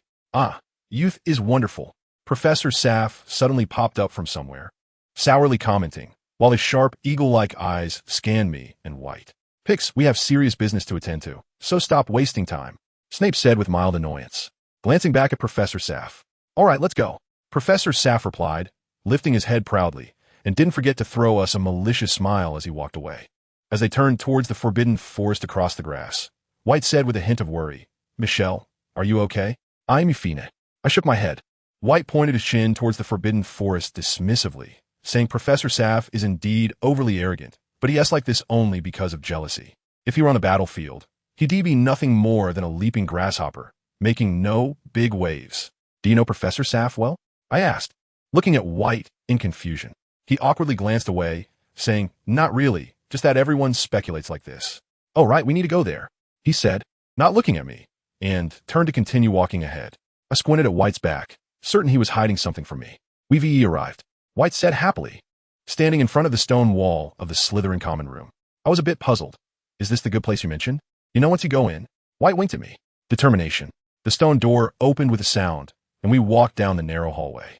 As soon as we entered the common room, there was a loud explosion, and fireworks erupted in the air. Everyone surged out of the dormitory like a tide, crowding the common room. Silver-bordered green banners floated from the ceiling, with the words "All hands on deck" shimmering slightly. I felt a bit at a loss, and could only smile at those who greeted me. 15 years ago, facing a similar scene, the emotions I felt then were truly nostalgic. Senior Michelle, I'm also participating in the All Hands on Deck initiative. First year, Frilly grinned, saying, I'll definitely earn a lot of points, and Slytherin will surely win the House Cup this year. And me, I'll also work hard to earn points. A first-year girl raised her hand and said loudly, afraid I wouldn't see her. I will too, a somewhat awkward first-year boy said, glancing at me shyly. You little turnips. Want to earn high scores? Then you should stand aside. Can't you see Lord Roberts here? Roberts strutted over from among the first-year students, with Ritas and Biano snickering behind him, while Lucy looked somewhat displeased, pouting. What is so great about you? Frilly said, annoyed. Me? Roberts turned to look at Frilly, who was half a head shorter than him, and raised his chin again. This year, I will definitely shine in the Quidditch matches and help the house win the Quidditch trophy. But I haven't heard that you are a Quidditch player, Frilly said in confusion. White and I exchanged glances and chuckled softly, while Ritas and Biano shook with laughter, and Lucy looked gleeful. Roberts cleared his throat awkwardly. Although I'm not a Quidditch player yet, that's just a matter of time. I will apply to join the Quidditch team this year, and will definitely be selected, he said, raising his head proudly, challenging Frilly with his gaze. Then wait until you become a player to brag. Frilly rolled his eyes at Roberts, turning to leave with his friends. You little turnip, just wait until I teach you a lesson. Roberts, furious, rolled up his sleeves, wanted to confront Frilly, who had already walked away. Ritas and Biano held him back on either side, preventing him from acting foolishly. Lucy happily said, this is your lordship's style? Quarreling with a first-year student? You really have skills. I. Robert's face turned red with anger, stuttering. All right, you two stop messing around. It's time to get serious, White said helplessly. Roberts and Lucy both turned their faces away, refusing to look at each other. They really are a pair of enemies, always able to argue wherever they go. Everyone quiet down. White stood on a chair and said loudly, and the common room gradually quieted down as everyone turned their attention to him. White raised his voice. Slytherin has won the House Cup for 3 consecutive years, and this year cannot be an exception. He paused for a moment, seeing everyone nodding, and continued, this year's situation is a bit special. At which point everyone turned to look at me, but their expressions held no displeasure, only a hint of encouragement. However, we still have the confidence to catch up and reclaim our honor. All of us raised our heads high, as if that scarlet 500 points had never made us lose the pride that belongs to Slytherin. Now it's time for those ignorant fools to witness our true strength. We are definitely not cowards waiting to perish. We are the powerful and calm Slytherin, and we are the kings who never back down. Kings! Kings! Everyone cheered in unison, causing the chandelier on the ceiling to tremble slightly, and the hanging tapestries of the Slytherin code swayed back and forth, as if they were about to fall. I originally planned to keep this from you, but they all said you were the person involved and have a right to know. So, I could only choose a more suitable opportunity to tell you. White looked at me apologetically. White, thank you. Thank you for everything you've done for me. I will definitely not let you down. I smiled sincerely, realizing that this was the most touching moment for me in 12 years. I suddenly understood why I had a bit of anticipation for the start of school. Perhaps it was time for me to learn to trust others, just a little bit. Since the mobilization meeting ended, Slytherin became collectively busy. The number of students raising their hands to answer questions in class suddenly increased, and the number of people in the library after class surged. Even at the dining table, we talked the most about who earned points today, how many points were earned, and how many points were still needed for the hourglass. This collective change could not hide the fact that the other 3 houses were whispering about it, thinking we were plotting something bad, but such speculation couldn't change the rising trend of Slytherin's hourglass. The professors also seemed to be quite curious about it. I have seen Snape being entangled by other professors several times, constantly asking him about the recent strange behavior of Slytherin. Snape's expression became increasingly grim, and the punishments became harsher, with Madame Pomfrey's potions running out quickly. Roberts successfully became the goalkeeper for the Slytherin Quidditch team, just like Gryffindor's newly selected goalkeeper Oliver Wood, both chosen from dozens of second-year students who ran for the position. He would start training this weekend and appeared slightly excited at breakfast, with his mouth almost stretching to his ears. "Michelle, you'll come to watch my training, right?" Roberts looked at me hopefully. "Aye." The pain in my arm started again, and the spoon slipped from my fingers, hitting the silver bowl with a clang. The silver bowl toppled over, spilling porridge everywhere, flowing along the edge of the table. I quickly got up from the dining table, lowering my head to check if my robe was stained with porridge. "Michelle, are you okay?" Roberts looked at me with concern. "I'm fine." I smiled faintly, and the large puddle of mess on the table disappeared, with a clean silver bowl and spoon appearing at the edge of the table. "Your hands are shaking like that, and you still say you're fine?" White said, slightly annoyed. "Yeah, you can't even hold the spoon." Lucy looked at me worriedly. A cold snort of laughter came from behind me, and I didn't need to turn around to know who it was. "If you don't want to have breakfast, you should go back to the dormitory and finish your homework instead of blocking the way for others," Snape said indifferently. "I'm sorry, Professor," I said expressionlessly, turning and quickly leaving the hall. I angrily returned to the dormitory and collapsed on my bed. If it weren't for him punishing me to grind snake fangs for a full 4 hours, my arm wouldn't hurt so much that I couldn't hold a spoon. I kept cursing Snape in my heart, his slightly mocking face immediately appearing in my mind, and I waved my arm as if to teach him a lesson. But my arm started shaking with pain again, and it seemed I was so angry that I had forgotten what I was doing. I walked through the corridor to the entrance of the hospital wing, where Madame Pomfrey seemed to be treating someone.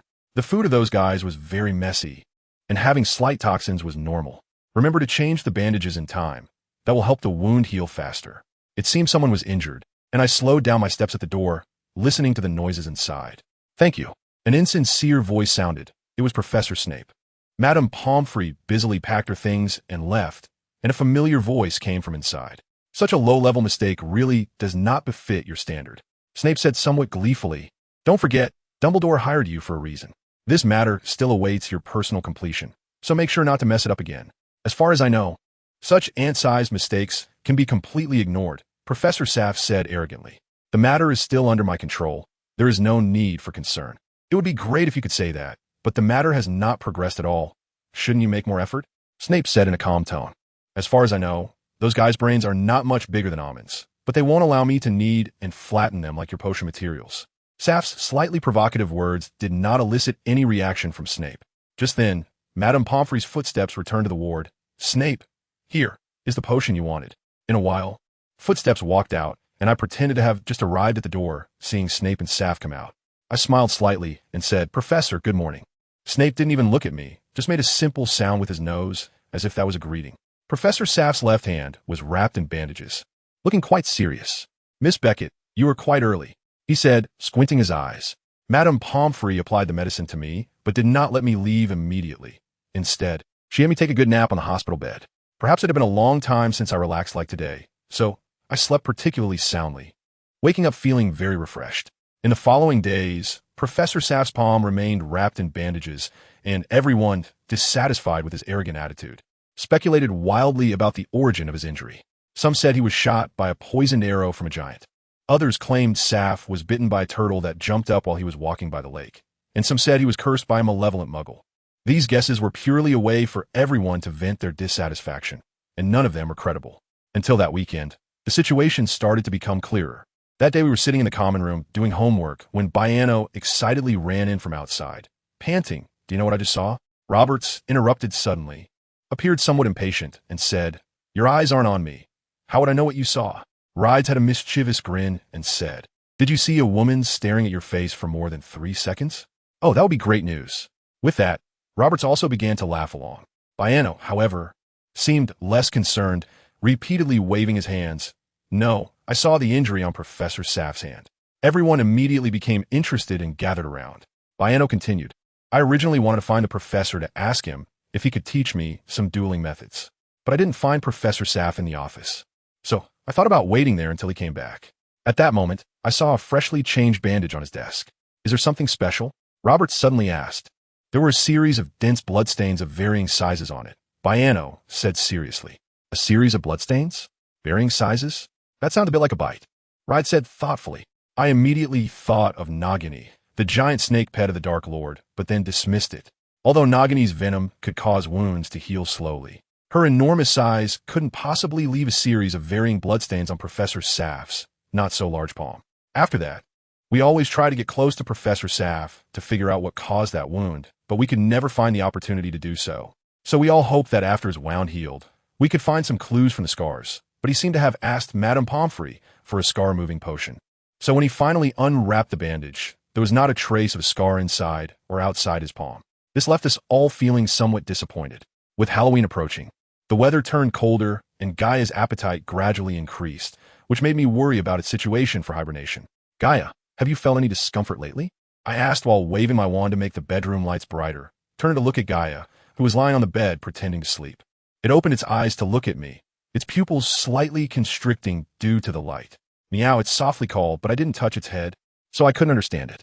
It slowly got up and stretched lazily. Its little mouth opened wide as it yawned, and the long canine teeth retracted in its mouth shone faintly in the bright light.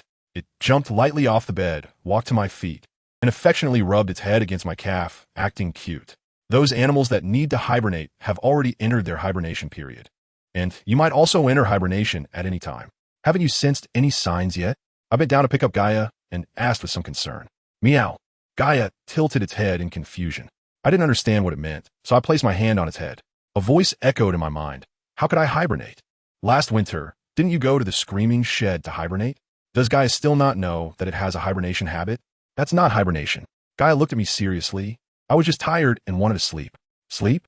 That sleep without eating or drinking for 4 or 5 months is called hibernation in the wild, understand? I glared at Gaia in anger. How dare it refer to its lifeless state as just sleeping? You have a different habit from other magical cats. You should have told me earlier. I doubted how this silly cat had lived for over 100 years. It said, those hibernating animals have a fixed hibernation period. But this is the first time I've slept for so long.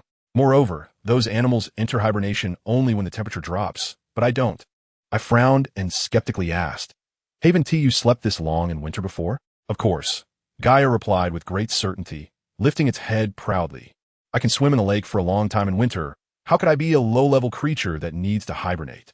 A sense of frustration arose, and I helplessly made a request. When you feel tired, can you go back to the dormitory to sleep first? Don't you know how dangerous it is in the Forbidden Forest? As I spoke, I couldn't help but recall White fainting by the lake last year, making me worry even more. Gaia impatiently tried to move away from my hand. Fine, I know what to do now. Gurgle, Gaia's stomach growled again. It was only 4 hours since dinner ended. Are you hungry again? I shook my head helplessly, pretending to be annoyed as I ruffled its small head. Yes, I really want to eat meat now. Hurry and let that ugly creature bring a barbecue feast. Gaia completely disregarded the house elf. In the apartment, Coco often fled in all directions due to its bullying. At Hogwarts, Yuta also served it with great respect, with me backing Gaia up. It certainly lived more comfortably than other creatures. Yuta, young master. Yuta immediately appeared silently in front of me, bowing deeply, with big eyes staring eagerly as it presented a large silver platter piled with various cooked meat chunks. Yuta had already prepared the meat. I wonder which one Gaia wants to eat today. Yuta blinked, its eyes sparkling with joy, seemingly proud of its little cleverness. For a while, Gaia's late-night snacking had become routine for Yuta. It always managed to get the prepared meat to my side at the first call.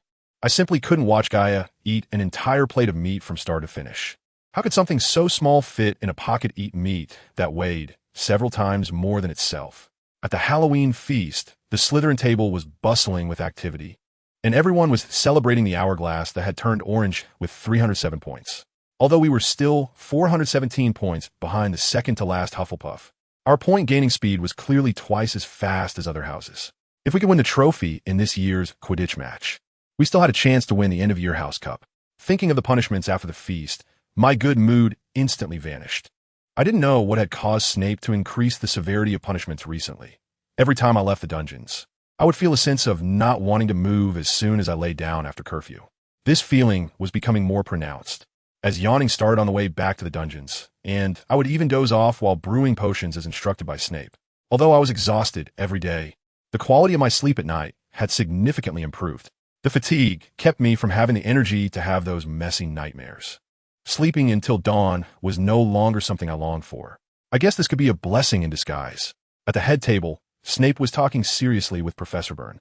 Both of their expressions extremely grave, their brows occasionally furrowing as if discussing an unpleasant topic.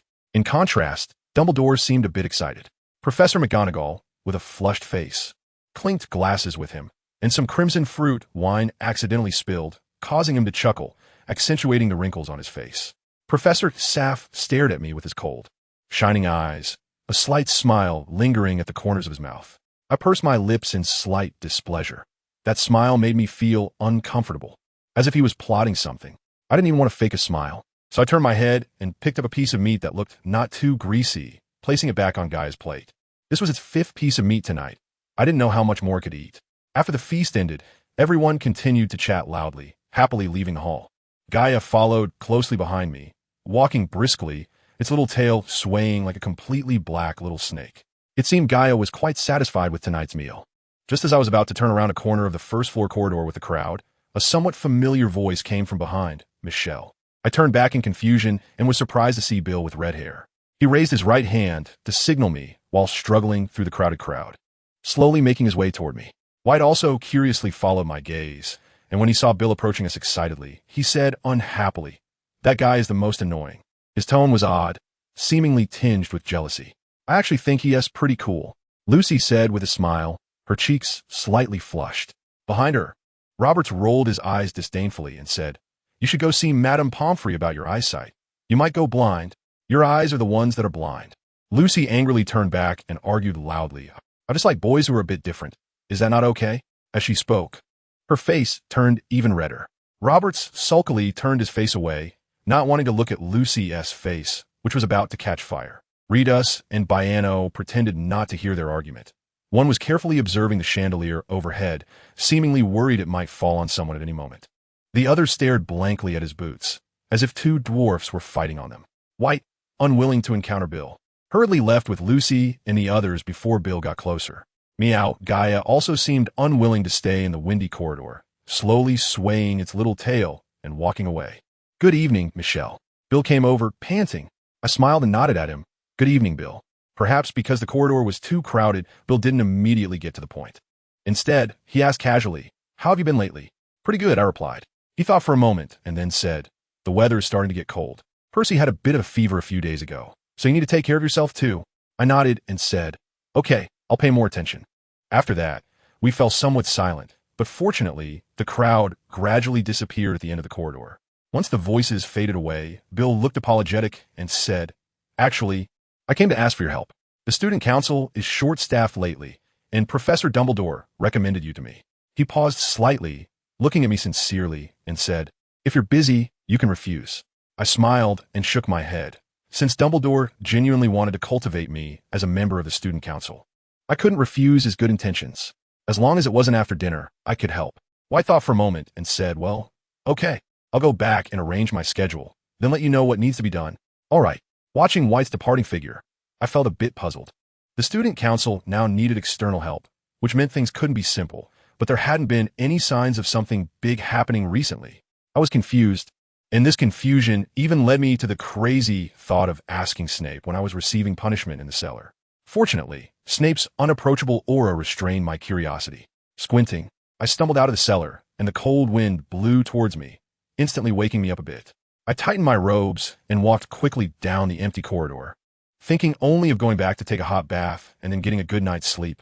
Turning the corner of the corridor, a sneaky shadow flashed past me, and I immediately hid in the shadows behind a pillar, peeking towards a shadow. The figure was looking around, and when it saw no one was paying attention, it immediately walked out of the corridor towards the other side of the courtyard. The moonlight shone on the shadow, and at the moment it turned around to check, I clearly saw its face. It was Professor Saff, with sharp, eagle-like eyes scanning the surroundings, and he was holding something that was bulging under his black robe. He walked straight across the courtyard, exited the castle, and headed towards the Forbidden Forest. Just as I wanted to follow him, Madame Norris suddenly jumped out from somewhere and blocked my way. "It seems your punishment isn't severe enough. you still have the energy to wander around the castle. Snape's deep voice came from behind me like a ghost. It seemed I needed to consider whether to increase the duration of my punishment. No, no, Headmaster. I was just about to return to my dormitory. I wanted to explain to him, but his indifferent expression made me lose the desire to do so. No matter how I explained, he wouldn't change his decision. Sighing, I turned to leave the corridor while Madame Norris remained squatting in place, staring at me. And Snape had already disappeared. I collapsed onto the bed, staring at the dark curtains, my mind blank. My left hand didn't feel the familiar warmth, and I panicked. Sitting up, the windproof lamp by the bed suddenly emitted a strong light, illuminating the entire bedroom. However, Gaia was indeed not in the dormitory, and there were no traces of it lying in the corner of the bed. I felt a bit worried, wondering if it was tired again and had found a random place to sleep outside. While thinking about this, my eyelids drooped, and I finally fell asleep in the darkness. When I woke up in the morning, Gaia was elegantly squatting beside me, its little tail brushing against my shoulder intermittently. Meow, Gaia called affectionately, lowering its head to rub against my face, but upon seeing my cold eyes, it instinctively shrank back. This time, I was really a bit angry. It was so cold outside. Who knew if its little naps would suddenly pop up? With so many giant beasts in the Forbidden Forest, what if it fell asleep in front of someone else's door? Wouldn't that be like a sheep entering a tiger's den? It didn't care, but what about me? After living for so long, would I have to collect its remains in the end? I rolled out of bed, grabbed a change of clothes, and went into the washroom, ignoring Gaia's mournful gaze the whole time. Maybe it was time to put an end to its arrogant behavior, so that it wouldn't think my words could be completely disregarded. While thinking about how to properly teach Gaia a lesson, as soon as I stepped out of the washroom, Gaia employed its usual little tricks, tilting its head and blinking its watery little eyes, looking adorably obedient. My anger instantly extinguished. This little thing was truly my nemesis. Meow, it called softly, slowly approaching me. Perhaps still uncertain if I was mad. It stared at my facial expression, as if it understood how to read my mood like a person. Did you have fun playing outside last night? I raised an eyebrow and coldly said, now is not the time to surrender. I must cut down its arrogance. Gaia immediately halted its advance and called out in a very sycophantic manner. I narrowed my eyes slightly, and it quickly stepped back in fear, as if wanting to escape. What? Still want to run? I questioned. Gaia's voice trembled slightly. It retreated to the edge of the bed, hooking its tail around the bedpost, seemingly wanted to hide under the bed if I got even angrier. Do you realize your mistake? Gaia looked at me pitifully, nodding its little head nonstop. I pursed my lips, sighed helplessly, and bent down to pick up the still shivering Gaia. Before winter passes, you must stay by my side and not run around. Do you understand? I tried to make my tone sound stern. Gaia immediately answered obediently, understood, understood. Perhaps Gaia really knew it was wrong. As for the next week, it stayed closely by my side, appearing very well-behaved and understanding. Professor Flitwick seemed particularly excited about Gaia entering and exiting the classroom again, and the number of times he secretly tempted Gaia with snacks increased. Professor McGonagall would still pat Gaia's little head when watching me practice spells, showing her fondness. As for me bringing Gaia to potions class, Snape always turned a blind eye. Even when Gaia lay sleeping on his desk, he showed no signs of discontent. What surprised me the most was Professor Saff's attitude. In the past, whenever I brought Gaia to class, he would wear a very displeased expression, either glaring at me or grumbling at Gaia. However, recently, Professor Saff suddenly became kinder, smiling when he saw us, and even feeding Gaia at the dining table along with Professor Flitwick. The Quidditch match in November was about to start, and everyone's attention shifted to the match between Slytherin and Hufflepuff. On a weekend morning, I was just getting ready to go see the scoring hourglass with Lucy when Bill and White walked over from the other end of the corridor. White looked somewhat upset. Lucy smiled meaningfully and walked away with her books. Michelle, you should have discussed this with me beforehand. This matter is a bit overwhelming for you. White was the first to speak. What? I was confused by White. Bill smiled and explained, it's the matter we discussed last time. As soon as Bill finished speaking, White shot him a glance, seemingly displeased with his interruption. Your schedule is already quite full. If you take on more voluntary work, it will be quite burdensome, White said, looking at me with concern. I said, it's okay. I'm honored to work with the student council members. White quickly said, but that means you'll have even less time to rest. Don't worry, I'll manage my time properly. I looked at Bill. Have you decided what I should do? Yes, we have arranged the schedule, Bill said, handing me a scroll of parchment. This is your schedule. You just need to follow the instructions on it. Let White explain the specifics to you. I have other matters to attend to, so I'll be leaving now. After saying that, Bill hurried off. Oomph. Always in such a rush, not even knowing what he's busy with, White muttered, looking at Bill's back. I lowered my head and unfolded the parchment. Gaia curiously poked her head out of my pocket, seemingly wanting to see the contents on it. The parchment listed a schedule with today's date, November 8th, from 10 a.m. to 12 p.m., Michelle Beckett, White Castle, patrol locations. Castle 3rd to 6th floors. Below the table, there was a line of small text. Please pay attention to safety. In case of an emergency, please remember the red spark. The on-duty professor will arrive immediately. White, what exactly is going on? I asked, puzzled. This. White glanced around. Come with me. We crossed the courtyard and walked to an empty lawn. The cold wind made me shiver, so I tightened my robe, letting only Gaia's head stick out. This patrol actually started at the beginning of the school year, but it wasn't as frequent then as it is now.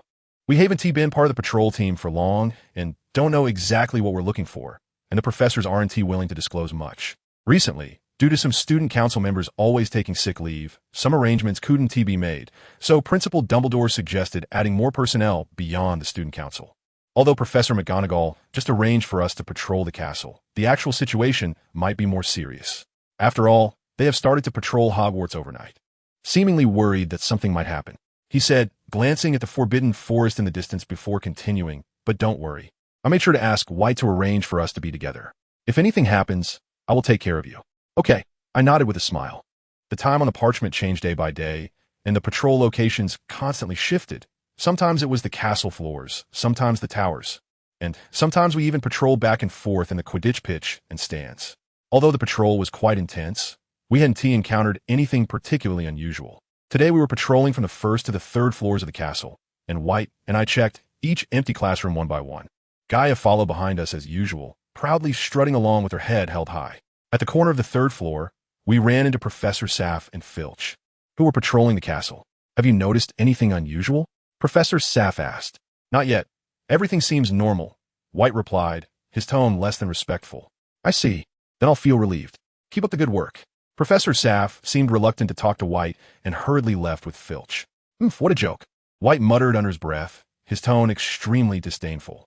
I looked back at Professor Saff's departing figure, genuinely puzzled about what that guy had done to make White hate him so much. Gaia?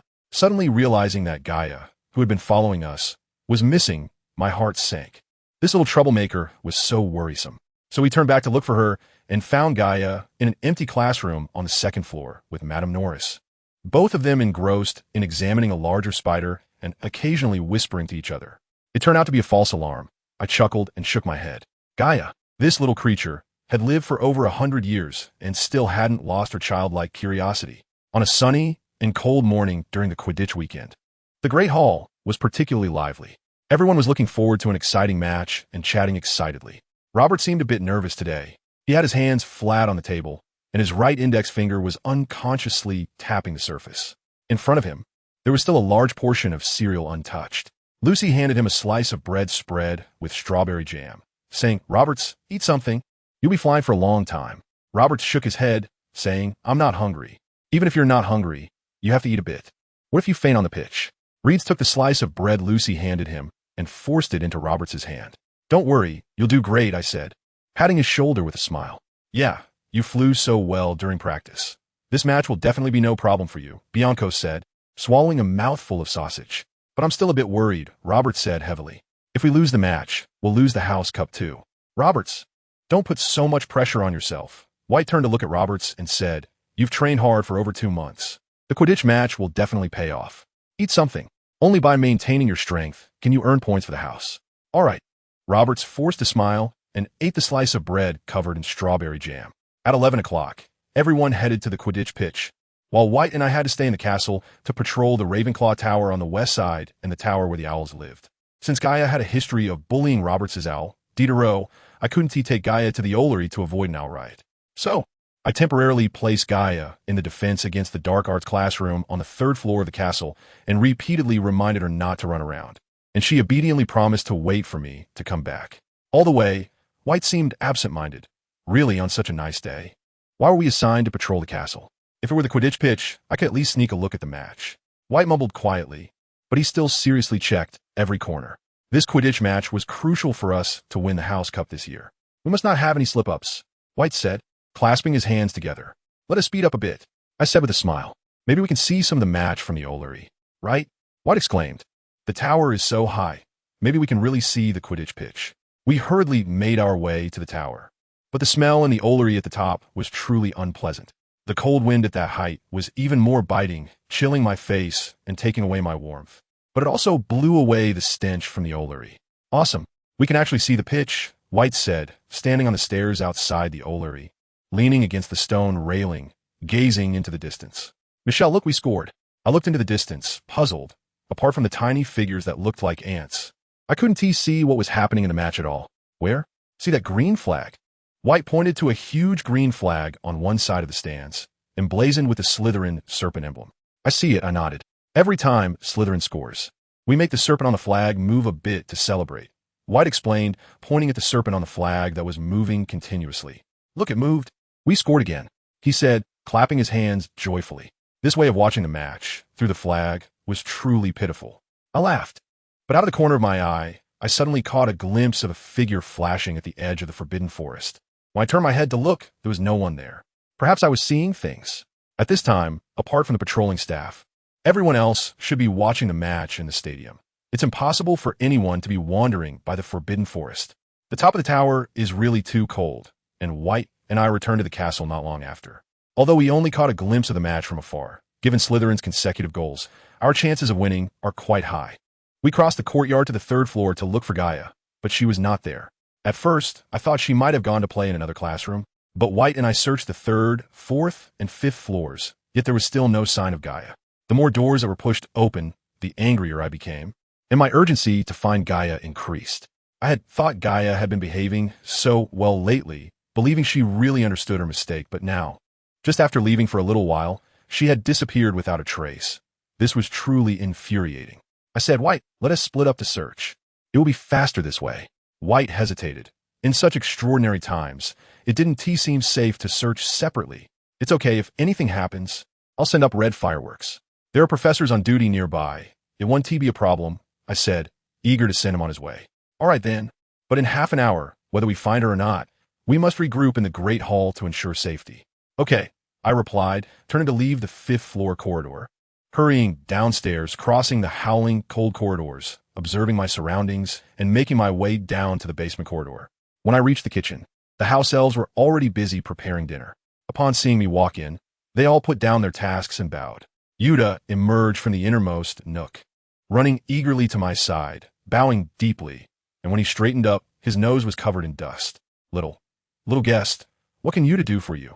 He quickly changed his tone. My cat is missing. I came here to look for her, I said, glancing around the kitchen. That gluttonous cat might really come here. Esteemed guest, there is no cat here, a timid house elf said. But there are countless snacks. Would you like a piece? Esteemed guest. Another house elf generously offered a plate filled with pastries to me. Esteemed guest, we also have freshly made candy pancakes and delicious cheese pudding. And, enough. You all go back to work, Yuta said sternly. I can serve the guest myself. The other house elves immediately shrank back, obediently returning to their posts. May I ask, what else can Yuta do for you? Yuta asked again, bowing. Find out where Gaia went. Okay, Yuta will help you check right away. He bowed and disappeared before me. The house elf brought me a chair and hot tea, and just as I took a sip, Yuta reappeared in front of me, not holding Gaia. Little guest, your cat is not in the castle, Yuta said respectfully. I was instantly furious. That little rascal must have run back to the Forbidden Forest again.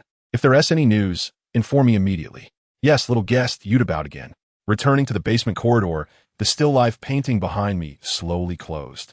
The time we had agreed upon with White was approaching, and I had no opportunity to search for Gaia in the Forbidden Forest now. Exiting the basement, I trudged along the howling cold corridor, feeling disheartened. Entering the Forbidden Forest during the day was hardly a clever plan, and the teachers patrolling there would complicate my search. It seemed I would have to wait until evening to make a plan. As I thought, my gaze crossed the courtyard, looking towards the Forbidden Forest. Apart from the sturdy trees, there were only low bushes overgrown with weeds. I didn't see a single small animal. The birds that usually chirped were all suddenly absent, as if they had collectively gone on strike. There was a faintly eerie atmosphere in the air. The Forbidden Forest was too quiet today, uncomfortably so. It felt like a sign before a disaster. Could something significant be about to happen at Hogwarts? Michelle, what are you looking at? White suddenly appeared behind me, startling me. Nothing. Just daydreaming, I said weakly with a smile, not sharing that strange thought with him. Don't worry too much. Gaia might just be playing with Filch's cat. That guy is clever. Nothing will happen. White patted my shoulder reassuringly. I suddenly remembered that last year, I found Gaia through Madame Norris. Perhaps Madame Norris also knew where Gaia was this time. White, do you know where Filch is patrolling today? I hurriedly asked him. Filch? White frowned, shaking his head. I don't know. Each person has their own schedule, and the patrol teams keep changing.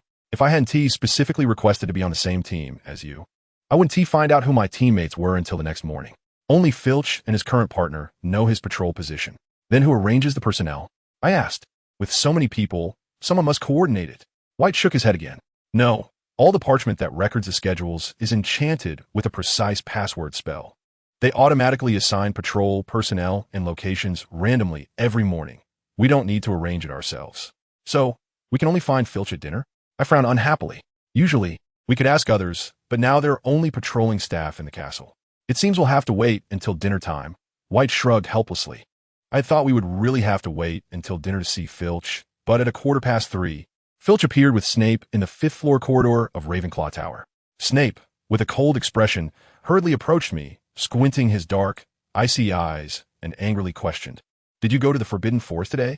His accusatory tone was quite displeasing. I didn't rush to respond, merely pursing my lips and meeting Snape's gaze. There was no warmth in his eyes. Instead, they held a hostile animosity, as if I were his enemy. No, Michelle has been with me all day, she. White hurriedly interjected, sensing the tension. However, Snape was even more displeased by this and narrowed his eyes with greater hostility, sharply interrupting White. Be quiet. I want to hear her answer. Answer me now, Snape said through clenched teeth, the fury in his eyes seeming to burn. I pressed my lips tightly together, my hands involuntarily clenching and relaxing. I have been patrolling the castle with White all day. I Haven T left, and certainly Haven T gone to the Forbidden Forest. I will look into it. It's best if you are telling the truth, Snape sneered, turning to leave with Filch. What is wrong with the headmaster? He is so angry.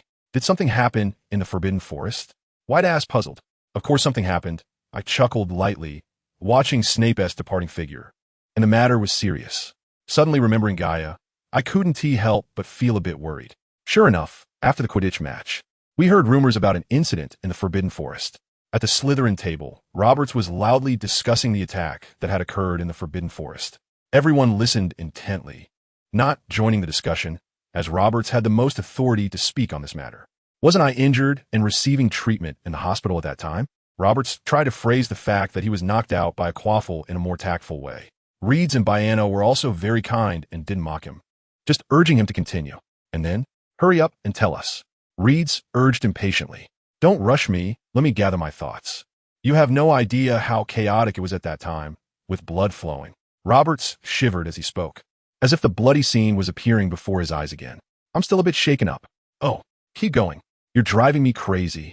Lucy also seemed very anxious. Almost there, right? Where was I? Roberts himself couldn't remember what to say next. Talking about the blood, White said somewhat irritably. Yes, the blood. Professor Saff was sent to the hospital, covered in blood. Professor Saff? Was he attacked? White asked in surprise. Yes. He had 5 wounds of varying sizes on his chest, and Madame Pomfrey kept changing the dressings and casting spells. Although the bleeding had decreased, the wounds only shrank a little, and before long, the blood started gushing out again. It seemed very difficult to heal. As he spoke, he looked up, trying hard to remember. Yes, it was 6 times. Anyway, from the moment I woke up to when I left the hospital, Madame Pomfrey changed the dressing for Professor Saff 6 times. Didn't they say how he got those wounds? Reeds asked. Yes, with such serious wounds. The professors must have discussed how they happened. Lucy chimed in. Roberts continued. I heard from Filch that he and Headmaster Snape found Professor Saff by the lake not far from the Forbidden Forest during their patrol. By the time they got there, Professor Saff was already injured, so no one saw who did it. Who? Do they suspect it was a human? White said, glancing at me. What I mean is, there are so many fierce animals in the Forbidden Forest. It could have been one of them, right? Most of the professors suspected that, but Professor Saff is still in a coma, so it's still unclear what exactly attacked him. Roberts nodded as he said this. But the wound on Professor Saff looked very much like claw marks. I've seen some pictures of werewolves before, and the size of Professor Saff's wounds is about the same as werewolf claw marks. The school has always said there were werewolves lurking in the Forbidden Forest. I didn't expect one to actually injure someone this time, and it was a professor. Lucy said in horror, her mouth slightly agape as if she was frightened. The topic of discussion at the dining table revolved around Professor Saf's attack, and everyone completely forgot about Slytherin winning the match. Perhaps due to the general dislike for Professor Saf, everyone seemed very willing to talk about this incident, which should have been regrettable. Although White didn't say much, the smirk on his face could not hide his disdain for Professor Saf. When Roberts talked about how foolish Professor Saf looked covered in blood, the corners of White's mouth nearly reached his ears. Perhaps we were too excited in our discussion, and our voices unconsciously grew louder. Even Barrow, who had been sitting silently beside us, had to intervene, saying it was very impolite to talk so loudly about Professor Saf. However, his tone wasn't harsh. It was more like he was simply commenting on the weather. I thought Barrow probably didn't like Saf very much either. Everyone exchanged glances, unsure whether to continue the previous topic. It's getting late. Let us eat. We should save the topic for the common room. White's words seemed to express Barrow's thoughts, as the corners of his mouth had already slightly lifted. While eating dessert, I looked again at the podium. Madame Norris was indeed following Filch. After dinner, everyone left their seats and filed out of the hall. I intentionally lagged behind the crowd, searching for Madame Norris. I struggled for a long time before finding Filch among a bunch of Hufflepuff students. He was holding Madame Norris and following a few sixth-year Hufflepuff students. I squeezed through the crowd, inching closer to them. Gaia hadn't returned by the end of dinner. She was clearly asleep somewhere. I needed to find her before the rogue werewolf could harm her. Good evening, Mr. Filch. Miss Michelle, is that you? Filch looked at me in surprise. I have a favor to ask of you, I said politely. Filch nodded with a smile. Of course. My cat is missing, and since I see she usually gets along well with Madame Norris, I wanted to ask if Madame Norris knows where Gaia went. Oh, I see, Filch said, glancing at Madame Norris in his arms. He then asked Madame Norris, do you know where Gaia went? Meow. Madame Norris called out to Filch, shaking her head, then turned to look at me in confusion. Filch said regretfully, I'm really sorry, but Madame Norris doesn't know where Gaia has run off to. Seeing my disappointed expression, he added, cats are different from other animals. They often don't want to stay by your side. Just like Madame Norris. She usually sticks with me, but last winter, for some reason, she suddenly liked to run outside and often disappear for a night. However, she is much better now. I think Gaia might be experiencing something similar. Don't worry too much. If she is having fun outside, she'll definitely come back. I nodded slightly, hoping that was the case. If you see Gaia during your patrol, could you please help bring her back? No problem. If I see her, I will definitely deliver her to you. A slight smile appeared on Filch's usually stern face, looking a bit strange. Thank you, Mr. Filch, I said with a polite smile. He awkwardly waved his hand, saying, You're welcome. It's just a small matter. Well, I'll be on my way now. Good night. Good night. I turned and walked quickly down the corridor toward the basement. The door to the potions classroom was open, and the lights were on, with a series of banging sounds coming from inside. Curiously, I walked closer and saw that Snape had already started handling potion ingredients himself without waiting for me. That was quite surprising. Were you waiting for me to invite you in, Miss Beckett? Snape said as he sliced a caterpillar into thin pieces without looking up. I smiled and walked in slowly, standing beside Snape and stretching my neck to look into the cauldron. The blue potion was bubbling in the pot, and a fishy smell hit me. I wrinkled my nose and said, Headmaster, if you don't add the caterpillar soon, this blood-replenishing potion will turn into a laxative. Then you do it, Snape said coldly, tossing the small silver knife onto the counter and standing expressionlessly to the side. The half-cut caterpillar was still wriggling, as if mocking my meddling. Hurry up. Do you want your defense against the dark arts professor to treat excessive blood loss with a laxative? Snape urged, a malicious smile appearing on his face. I was now even tempted to slap myself for being so talkative. The stench in the pot was getting stronger. If I didn't hurry, I might really have to serve Saf a laxative. I rolled up my sleeves, picked up the small silver knife, and began to slice the caterpillar, my movements as smooth as a chef chopping cabbage. It felt a bit like overkill. When I handed the prepared, blood-replenishing potion to Snape, he raised an eyebrow at me and let out a meaningful cold laugh. I admit, there was indeed a bit more wormwood than the standard recipe, but it absolutely does not affect the efficacy of the potion.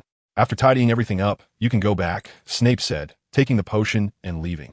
He must be going to hospital wing to deliver the potion to the unfortunate Saf.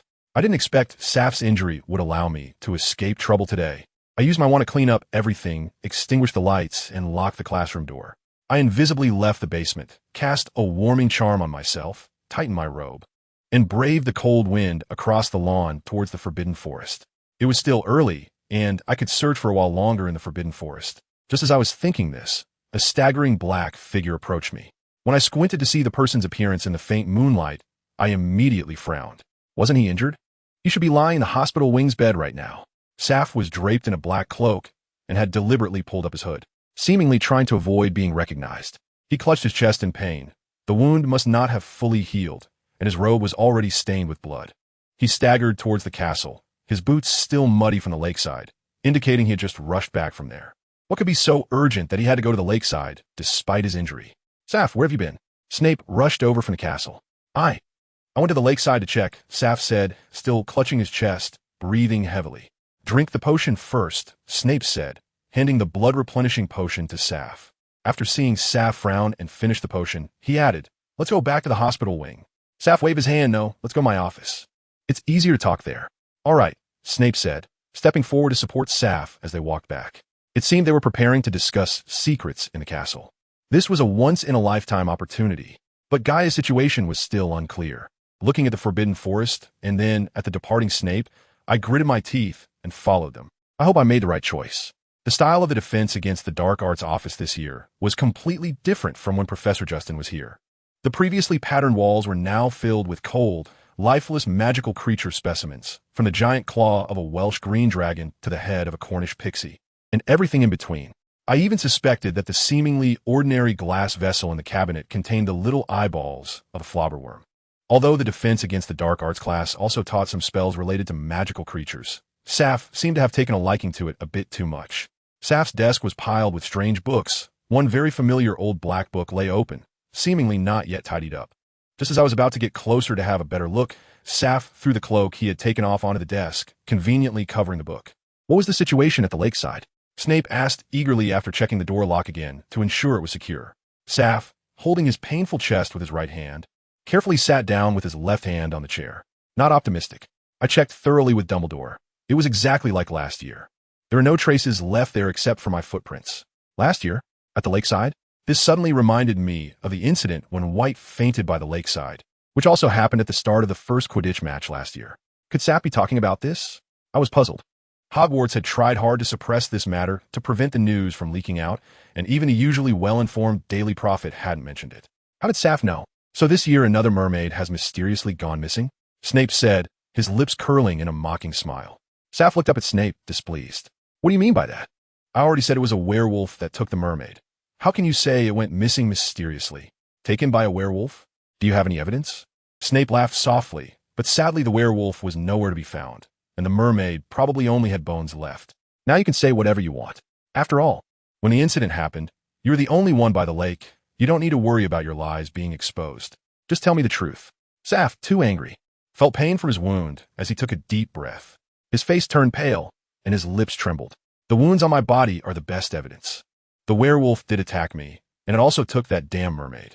As for how the werewolf lured the mermaid to the shore and took it away without leaving any footprints, I indeed haven't investigated that clearly.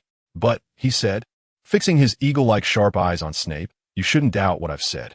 Just because I couldn't stop the werewolf, you all want to suspect me? Don't forget, I wasn't the only one in the Forbidden Forest at that time. You and that strange caretaker were also patrolling there.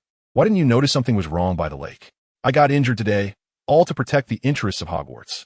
Don't make yourself sound so noble. Do you think no one knows about the shady dealings you've been doing in private? Snape said with a smile, his words dripping with threat. Saf turned his eyes away, his face growing paler, and cold sweat began to bead on his forehead. He stammered, I don't know what you're talking about. Don't know? Snape's smile grew wider as he picked up the cloak that Saf had thrown on the table. Saf hurriedly sat up to try to snatch it back, but the sudden movement caused his wound to reopen, and the pain made his movement slow. Snape said mockingly, regretting now, isn't it too late? Saf sat back in his chair, looking dejected, clutching his chest that was once again soaked in blood with his right hand, glaring at Snape with fierce eyes. His pale lips pressed tightly together. Although Dumbledore asked you to come to Hogwarts to investigate and gave you a series of special treatments, your pride and lack of restraint in your actions made it easy for me to catch your tail. Greed is the sword hanging over your head, and who knows when it will fall and gut you. Snape said harshly, pulling out several blood-stained blue scales from Saf's cloak pocket, mixed with a few crystal-clear red beads. As I moved closer to take a look, I couldn't help but frown. These were clearly the throat scales and blood tears of a mermaid. These items were top-notch ingredients for making dark potions, having a temporary life-extending effect similar to unicorn blood. Many dark wizards cruelly kill mermaids to obtain these rare throat scales and blood tears, so these items are classified as contraband. I had seen them long ago in a Borgenberg shop, and they were extremely expensive. Snape looked at the items in his hand, then at the pale-faced Saf. If you want to stay at Hogwarts, you'd better watch your mouth. Saying this, Snape stuffed the items into his pocket, tossed aside Saf's cloak, and turned to leave the office. I was about to follow when Snape suddenly turned back, narrowed his eyes, and said, "I still doubt the wounds on your body. After all, the werewolf's claw wounds can be healed with my potion, but yours." Snape smiled. "But none of that matters now, does it?" he said, patting his pocket and quickly leaving the office. I didn't follow him out. I just reached into my pocket and felt the bottle of the sleeping draft hidden inside. Snape's words reminded me that Saf's injuries were indeed quite suspicious. Turning back to the dejected Saf, I took out a potion bottle, removed the cork, and a wisp of white smoke spread from the mouth of the bottle, quickly clouding Saf's eyes. "Tell me, what happened by the lake?" I whispered. Saf shuddered. Staring blankly ahead, I don't know. I immediately frowned. The Confundus potion should not have failed. Slightly annoyed, I asked, "How could you not know?" I just arrived there when I suddenly felt very tired and fell asleep. When I woke up, I was in the hospital, Saf said expressionlessly. "Then what about the wounds on your body? Didn't you say you were attacked by a werewolf? And what about the mermaid?" I asked in rapid succession. Saf obediently answered. "I have no memory of how the wounds came about. I lied and said I was attacked by a werewolf because I didn't want to be called an idiot. At least that would make me seem brave. Later, I heard that the mermaid was missing, so I shifted the blame to the werewolves." My frown deepened as I suddenly noticed a very familiar book on the table. I picked it up. The worn cover was embossed with the blood-soaked history of mermaids in gold lettering. I immediately remembered that this was the book White had borrowed just a week into the school year last year, but had completely forgotten about by the end. Worried that Saf might have a similar situation to White's, I hurriedly asked, "Do you remember this book?" Saf stared blankly at the cover. "Yes. I borrowed it from the library. Dumbledore asked me to help investigate the case of the missing mermaid, so I started to study everything about mermaids in detail. I learned about the mermaid's throat scales and blood tears from this book, and then I desperately tried to establish a good relationship with the mermaids to make it easier for me to get what I needed." "Aren't you trying to get those things, which is why you killed a mermaid?" I asked in confusion. "No. I found the items while searching for werewolf traces in the Forbidden Forest with Dumbledore tonight." Saf explained slowly. "Is Dumbledore still in the Forbidden Forest?" "Yes. He plans to send enough personnel to search the Forbidden Forest before the end of the semester to ensure the students' safety," Saf said slowly, his eyelids drooping. It seemed that his weak body could no longer hold up. I retracted the smoke from the Confundus potion, exited Saf's office, and headed straight to the Slytherin common room. Since there were no werewolves, there was no need to search for Gaia in the Forbidden Forest tonight. With Dumbledore helping as a free seeker, finding Gaia was just a matter of time. However, I still needed to pay close attention to Saf, as the mermaid's disappearance was too strange. Who was it that killed the mermaid? Returning to the empty dormitory, I still felt a twinge of frustration. If my observation skills had been sharper, Saf's earlier strange behavior would have definitely caught my attention. The punishment had lasted too long, and my mind felt a bit numb from fatigue. Fortunately, Dumbledore's actions this time were not directed at me. Otherwise, with my exhausted body, it would have been difficult to deal with him. So now, I needed to find another pair of eyes to help me better understand the movements at Hogwarts. "Yuta." "Yes, young master. What can Yuta do for you?" Yuta appeared silently before me, respectfully asking. I pursed my lips and said, "Starting today, you need to closely monitor that old guy Saf. Report any unusual movements to me immediately." "Yes, young master," Yuta said respectfully, bowing deeply. "Does the young master have any other orders?" It blinked its big eyes, looking at me with hope. I waved my hand. "No, that's all. You can go." "Yes, young master." "Good night, young master." Yuta lowered its head in disappointment, saying listlessly, and then vanished silently. Lying weakly on the bed, my thoughts were a tangled mess. Right now, aside from keeping an eye on Saf, I didn't know what else I could do. My biggest concern was still Gaia. Although I knew it wasn't a werewolf that attacked Saf, the one who killed the mermaid had not been caught, and that always made me a bit anxious. The personnel Dumbledore arranged in the Forbidden Forest added a lot of difficulty to my sneaking in to find Gaia. Now is the most sensitive period. A small mistake could lead to suspicion. It was really not suitable to do anything out of line. Dumbledore's attitude towards me had slightly softened this semester. He was no longer as openly hostile as last year, but it couldn't be ruled out that he might be doing something behind the scenes. Regarding Gaia's sudden absence from public view, Others only asked a question or two out of curiosity, which I brushed off with the excuse that Gaia was just playing. However, Professor Flitwick seemed particularly concerned. He passed by me more than once during class, his eyes constantly glancing at my feet as if trying to confirm that Gaia was indeed not attending class with me. When he confirmed that Gaia was really not beside me, he looked at me with a mournful expression, forcing me to take a detour every time I saw him. I had thought that not bringing Gaia to class would make Saf's attitude towards me a bit gentler. But in fact, his attitude towards me became as harsh as it was at the beginning of the school year. He mocked my wand-waving posture again, calling it flashy but impractical, so weak that even a newly hatched dragon could surpass it. He also made disparaging remarks in class, saying that female witches learning defense against the dark arts was hardly practical. He claimed that no one would cast dark curses on a witch who only wore beautiful dresses to social dances and did nothing else, as it would be beneath their dignity. Saf's words not only angered the girls present, but also caused disdain on the faces of the boys. Percy, who respected Saf the most, also showed a disapproving expression upon hearing Saf's absurd remarks, shaking his head in disappointment. Saf ignored everyone's resentful expressions and boasted proudly about his brave deeds fighting 3 werewolves in the Forbidden Forest. I really couldn't understand how someone as shameless as Saf could exist in the world. Snape showed no curiosity at all about Gaia's absence from the potions classroom for half a month, even though he had a table full of classroom practice works. The top left corner remained empty. That was Gaia's favorite spot in the potions classroom. I thought, Snape must also quite like Gaia. The inspections of Hogwarts were ongoing, and Professor Snape's workload had noticeably increased, leaving him no time for other matters, which consequently reduced my punishment quite a bit. Although most people treated Saf's attack lightly. Since that day, there had been hardly any students in the corridors after dinner. Even the most studious Ravenclaw students prefer to go to the library in groups, but they never stayed past 8:30.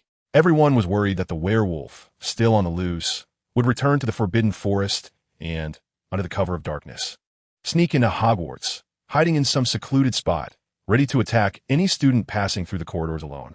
Everyone's anxious feelings were somewhat diluted by the upcoming holiday, especially with the news of the Gryffindor team's crushing defeat of the Ravenclaw team in Quidditch, which added humor to Slytherin's last dinner party before the break.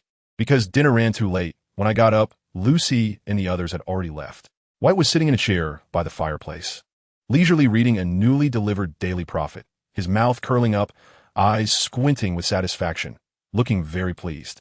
"Is there any good news?" I asked, sitting down in the chair next to White. "It's not exactly great news, just a little bit good, I suppose." White tried hard to appear nonchalant, but the excitement shining in his eyes couldn't hide his inner joy. "Let me show you," he said, handing me a newspaper. The front page featured a fuzzy photograph of a werewolf, glaring with its yellow eyes, as if ready to pounce on anyone reading. Roaring loudly at the camera with its mouth wide open, sharp teeth clearly visible. The photo took up almost 2/3 of the page, with a prominent headline reading, "Werewolf Attack at the Safest Magical Academy." Clearly, someone had informed the Daily Prophet about the incident involving Saf in the Forbidden Forest. But the news had taken so long to break. It seemed Dumbledore must have taken many precautions beforehand. "Do you find it strange?" White seemed to know what I was suspicious of. I didn't hide my thoughts. Yes, it was odd that this incident was only being published now after so long.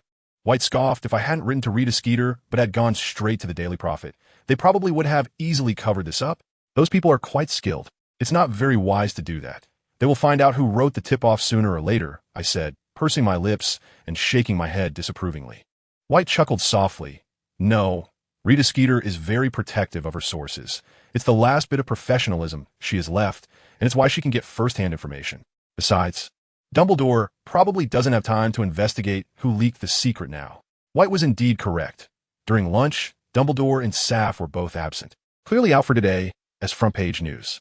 This was perfect timing for my plan, perhaps due to the werewolf incident. The number of students staying at the school for the holidays was more than half less than last year. Apart from White and me, only Penelope and Bill Weasley remained, making the Great Hall feel particularly empty during lunch.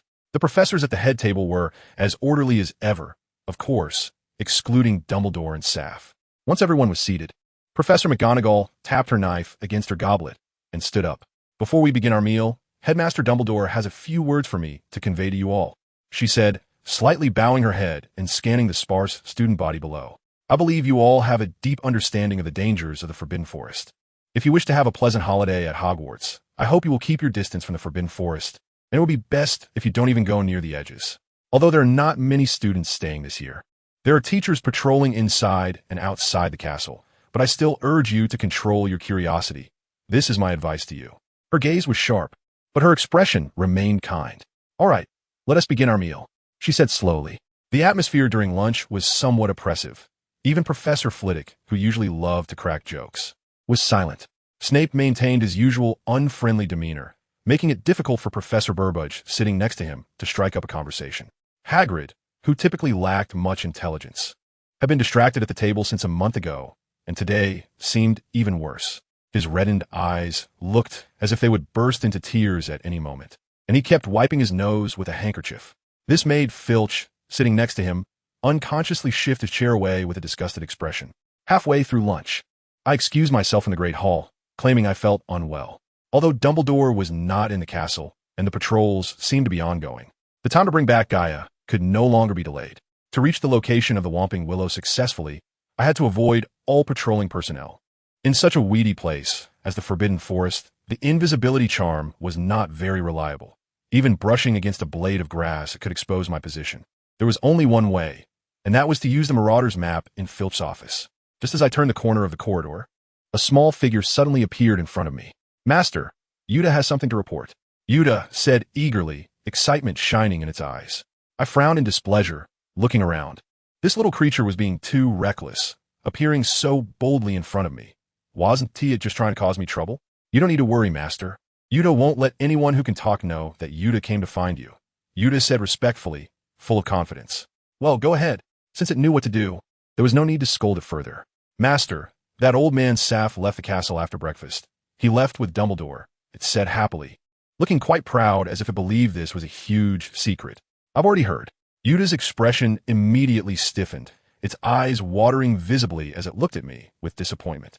It reached out its thin arm to wipe its tears, lowering its head sadly. Yuta thought it could help Master, but Master already knew.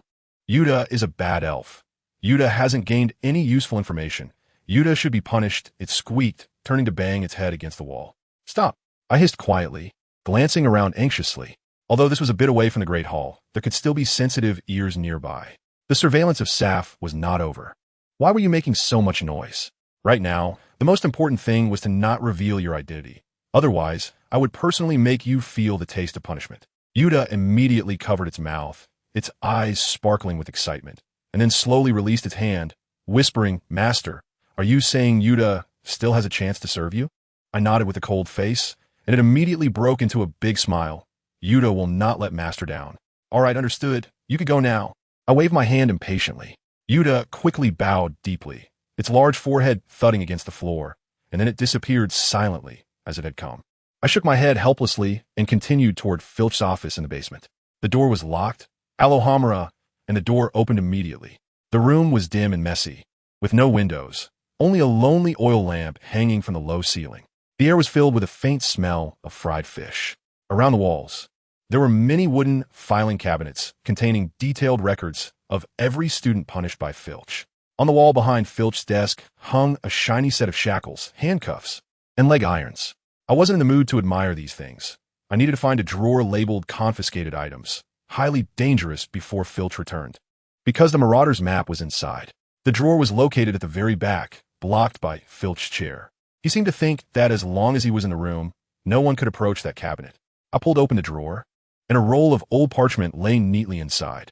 I reached in to take it out, untying the string and spreading it out on Filch's cluttered desk. I need to confirm whether this is the real Marauder's map. I took out my wand and lightly tapped the parchment, saying, I solemnly swear that I am up to no good. Immediately, thin ink lines like spider webs began to appear from the spot where my wand had touched. These lines converged and crossed each other, extending to every corner of the parchment. Then, curved green letters began to appear above the parchment, reading, Messrs. Mooney, Wormtail, Padfoot, and Prongs, purveyors of aids to magical mischief, proudly present the Marauder's map. This map detailed every aspect of Hogwarts Castle and its grounds. There were also many tiny ink dots on the map, each marked with a name in very small letters. I leaned in to take a closer look. In the area marked Great Hall, there were several tiny ink dots showing the names of those dining there. Two other tiny ink dots were moving towards the basement stairs, which were Snape and Hagrid. As I was about to put the parchment away, I suddenly noticed something that surprised me greatly. There was no tiny ink dot marking my name in the spot designated for Filch's office.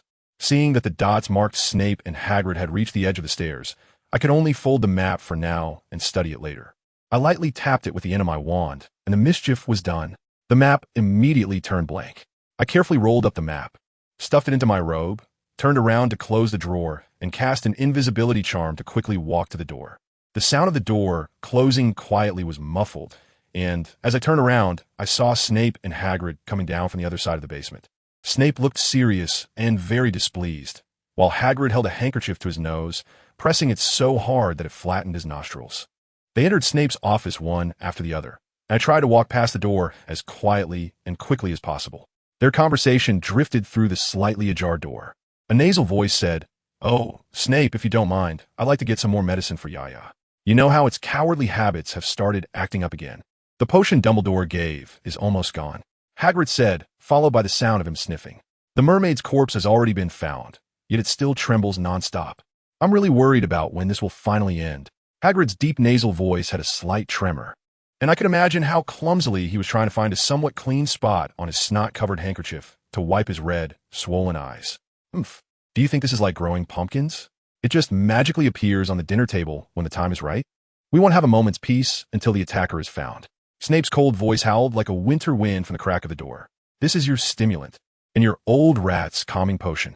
Yaya is a hound, not a rat," Hagrid argued excitedly. "Not a rat? If you call it a rat, even rats would feel ashamed. Being that cowardly is truly unheard of," Snape mocked. There was a long pause before Hagrid's voice finally emerged, and I thought he might have suffocated himself with his handkerchief. "I don't like you talking about my Yaya like that, but I still want to thank you for your potion. Hopefully, next time we chat, we can find a more pleasant topic," Hagrid said angrily as he pushed the office door open and walked out. Through the open door, I saw Snape standing in front of his desk with a cold smile. I rolled my eyes and quickly followed Hagrid out of the basement. Back in the common room, White was seriously examining a small box, as if flowers could bloom from it at any moment. "What are you doing?" I asked curiously. "Nothing. Nothing at all," White said nervously, hastily stuffing the box into his pocket. He then looked puzzled and asked, "Didn't you say you weren't feeling well and were going back to the dorm to rest? Why did you come back later than me?" "Nothing. Just wandered around outside for a bit." "All right, I'm heading back to my room to rest now. See you at dinner," I said, ignoring White's apparent desire to continue questioning me, and hurried down the tunnel to the girls' dormitory. I lay on my bed, feeling defeated. The Marauder's map spread out on my desk, revealing the tiny ink dots of everyone. Aside from the dots for Burn and Hagrid moving back and forth in the Forbidden Forest, everyone else's dots were in the castle. Snape was busy in his office with his potions. Professor McGonagall was helping Professor Flitwick make the Christmas decorations even more exquisite in the Great Hall. The other professors were chatting in the staff lounge. Filch was wandering through the castle's secret passages with Mrs. Norris. Bill's tiny ink that was swaying by the Gryffindor dormitory bed, eventually showing up underneath the bed.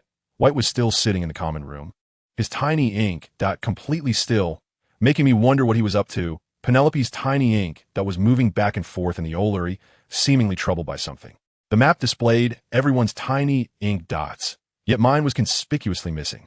There was no tiny ink dot marked Michelle Beckett in any corner of the basement, not even the one I feared most, Michelle Riddle, as if I no longer existed at Hogwarts. This strange situation left me puzzled, and I could only conclude that James Potter's group's production skills were lacking. At dinner, Hagrid's condition seemed to have worsened due to the cold wind in the Forbidden Forest. He hadn't moved his handkerchief away from his nose, which was now red from constant rubbing. Filch's face was darker than ever, his eyes twitching as Hagrid wiped his nose. Just when I thought Filch was about to explode with anger, Snape couldn't hold back any longer and coldly pulled out a vial of stimulant potion from his pocket and handed it to Hagrid. "Thank you, Snape, you're so generous," Hagrid said, pouring the potion into his mouth. Soon, smoke began to rise from his ears, making him look like a steam engine. After dinner, White and I returned to the common room, sitting by the fire to do homework until curfew before heading back to our dorms. At that point, the Marauder's map showed that the patrolling figures in the Forbidden Forest were now Professors McGonagall and Burn. As for Hagrid, he was now wandering in the first-floor corridor, clearly indicating that Professor McGonagall did not believe his current condition allowed him to continue patrolling the Forbidden Forest, so she assigned him to the castle. At midnight, I got out of bed, changed into my night-wandering attire, and invisibly made my way to the stone door of the common room to check the Marauder's map again. Dumbledore and Snape had not yet returned, and Hagrid's tiny ink happened to pass by outside the stone door, with everyone else at quite a distance. Once Hagrid's tiny ink turned the corner, I quickly stuffed the still visible map into my pocket and whispered, "The stone door opens." The door opened immediately, and I slipped out into the courtyard, using the silencing spell as I made my way. As I passed by Hagrid, his ears had stopped smoking, and he wore a relaxed expression, as if his cold had completely healed. In the Forbidden Forest, I had to walk and stop, using the moonlight to look for the two tiny ink dots moving within the forest, ensuring that I avoided Professors McGonagall and Burn while staying on course. By the time I reached the Whomping Willow, over half an hour had passed, which was earlier than I had expected, thanks to the help of the Marauder's map. After confirming that the two people's tiny ink dots were not nearby, I immediately transformed into a small black cat that looked just like Gaia, quickly dodging the Whomping Willow's repeated attacks, and successfully jumped down to the roots, heading towards the tunnel leading to the Shrieking Shack. Now, I finally have the chance to breathe a sigh of relief. I leisurely walk through the tunnel without a care in the world, occasionally practicing the agile way of swinging my little tail like Gaia. As I approach the Scream Shack, I return to my original form and walk up the creaking stairs towards the room where Gaia hibernated last year. There's a saying that the greater the hope, the greater the disappointment. And I'm currently feeling that contrast. That guy Gaia is actually not here. The bed is empty except for dust. I am filled with anger as I search through the Scream Shack, nearly prying up the floorboards, but still, there's no sign of Gaia. I can feel my blood boiling, and it seems my ears are about to smoke like Hagrid's. I angrily walk back through the secret passage, my mind a complete mess, unable to sort through my thoughts. I stumble under the willow tree, sighing helplessly. Now I can only return to my dormitory and plan from there. Just as I poke half my head out of the hole, the sight before me immediately sends a cold sweat down my back. In my mind, Dumbledore should be far away at the Ministry of Magic in London. If that were true, then who is this bearded old man walking towards me? Damn it. I should have checked the Marauder's map before returning through the tunnel. This way, I wouldn't have crossed paths with Dumbledore. The willow tree stands stiff as if cast in iron. It seems Dumbledore subdued at first. I can feel my face turning red. If Dumbledore catches me, he will definitely suspect my origins even more and might use Veritaserum on me. Oh no. I haven't had the chance to build up a resistance to that stuff. If they find out the truth, I would be doomed to a fate of imprisonment. Dumbledore is now less than 5 steps away from me, and I use my only chance to cast the disillusionment charm. He approaches the hole, looking down, and I hold my breath, trying to move back. But my cloak get caught on something. As Dumbledore lifts one foot, seemingly about to jump down, I quickly sink down, and a very faint crack sound comes from behind me, causing me to break out in a cold sweat and freeze in place. I stare wide-eyed at Dumbledore, but he retracts his foot and turns to leave quickly. I curiously peek out, and it turns out the screams coming from not far in the Forbidden Forest covered up the sound behind me. Once Dumbledore walks away, I don't have time to think and quickly crawl out of the hole, transforming into Gaia's form and running towards the castle. Just after crossing the courtyard, I collapse exhausted in the empty corridor, breathing in the fresh air. The cold floor feels particularly familiar at this moment, and the biting cold wind feels as warm as a spring breeze. The divine will is always elusive. Today my luck is indeed unusually good. Faint footsteps come from above me. I look up and see Yuda. It has a smile on its face, cautiously approaching me while muttering that the little master asked Yuda to find her cat, and Yuda finally did it. Noble Gaia, please don't get angry. Yuda just wants to bring you to the little master. Please kindly allow Yuda to do something to make the little master happy. I'm begging you. It is about to come closer, but a footstep from around the corner of the corridor catches my attention. When I look back at Yuda again, it has already disappeared. The footsteps grow closer, and I'm too tired to check who it is. Anyway, in my current state, no one would recognize me, so I might as well lie here and rest. The footsteps stop beside me, and that person grabs the skin at the back of my neck and lifts me up. I reluctantly open my eyes, and a pair of familiar eyes shows a hint of playful amusement. No wonder you didn't come to get potions from me this year. It turns out you haven't started hibernating yet, Snape says, holding me in his arms. The snowfall this year has indeed decreased quite a bit, but you still need to be careful. Snape glances at the sky, looking thoughtful. He really is much better with cats than with people. If he could be half as nice to me as he is now, I wouldn't dislike him so much. In such cold weather, if you end up frozen like that big oaf Hagrid, it wouldn't be good. I should take you back. Snape carries me to the stone door of the Slytherin common room, and with a flourish, the stone door opens.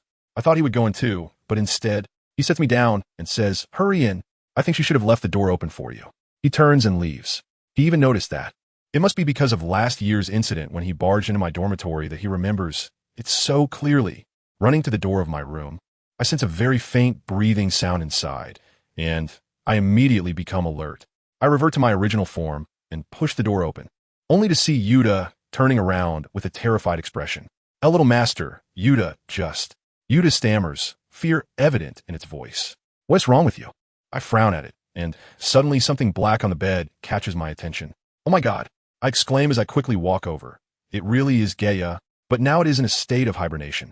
I carefully pick it up, pressing my cheek against its little head.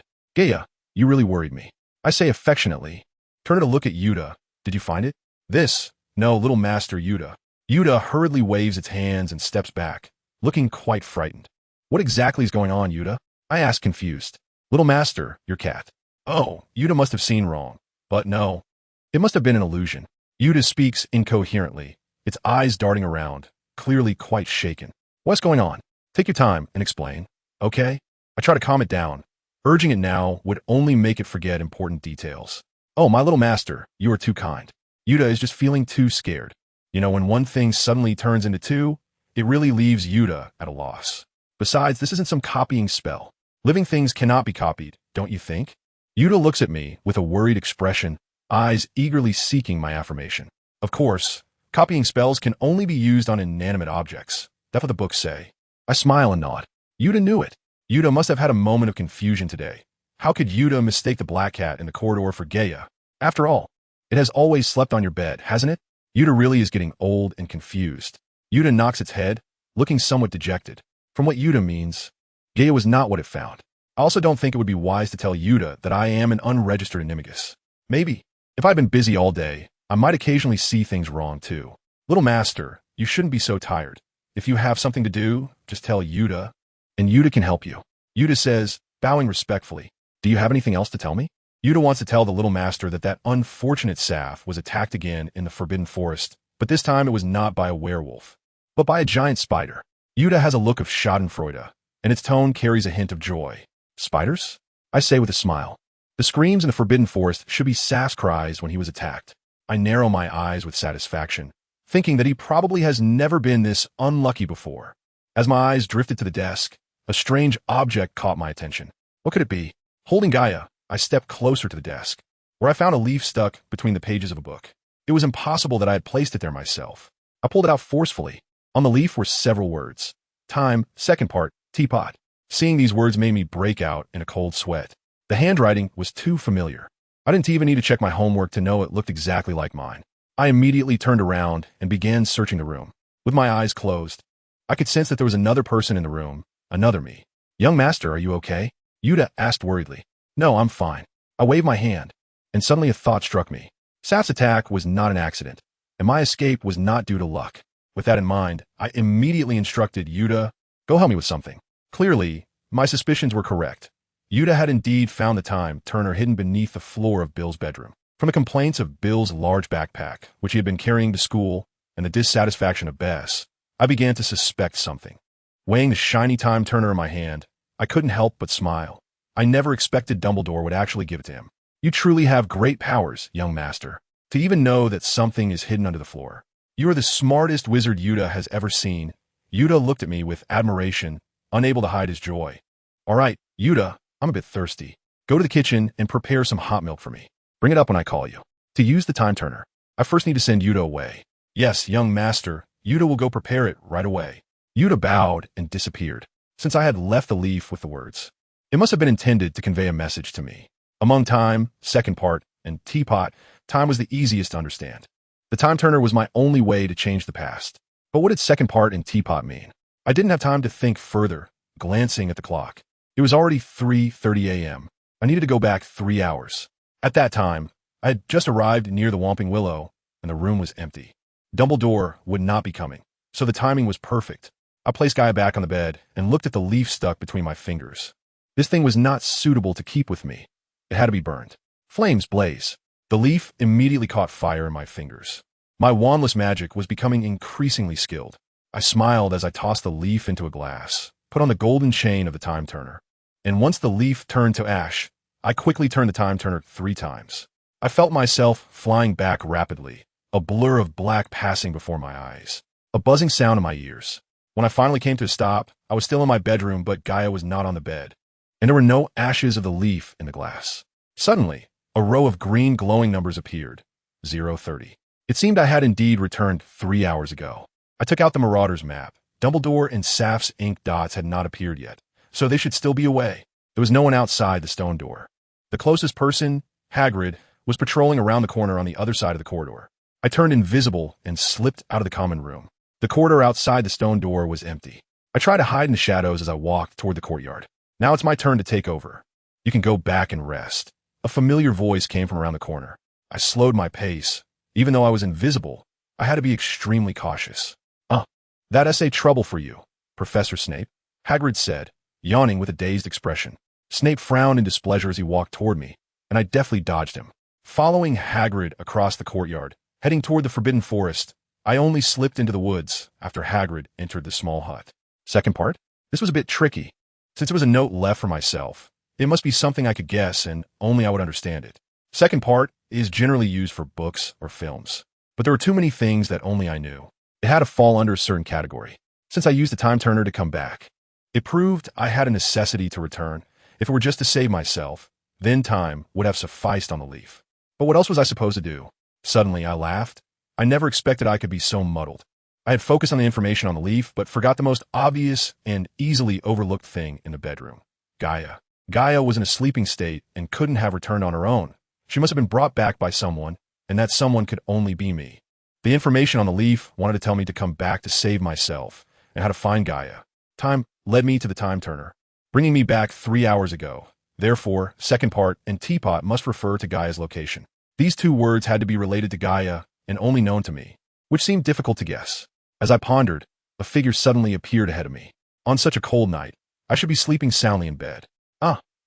Judging by the voice, it was an old man. It must be Professor Byrne. Damn it. A frail old bone like me shouldn't be sent to such a place. He paused as if yawning. That scoundrel Saf, Humph, thinks he's something special. Just because he understands a bit, he dares to show off in front of me. He should be careful not to hurt his tongue. Byrne complained, his footsteps fading away. I heard him mutter, "It's good he's here. Let him suffer a bit in the Forbidden Forest. This opportunity is the greatest honor of his life." Suddenly, I found myself liking the Forbidden Forest a bit. Hearing this, I suddenly understood, so that's how it was. But what did Teapot refer to? I thought as I quickly ran deeper into the Forbidden Forest. Books or films that only I knew and were related to Gaia, or in other words, places in the Forbidden Forest where Gaia could sleep, could only refer to Aragog's nest from the 2nd book of Harry Potter.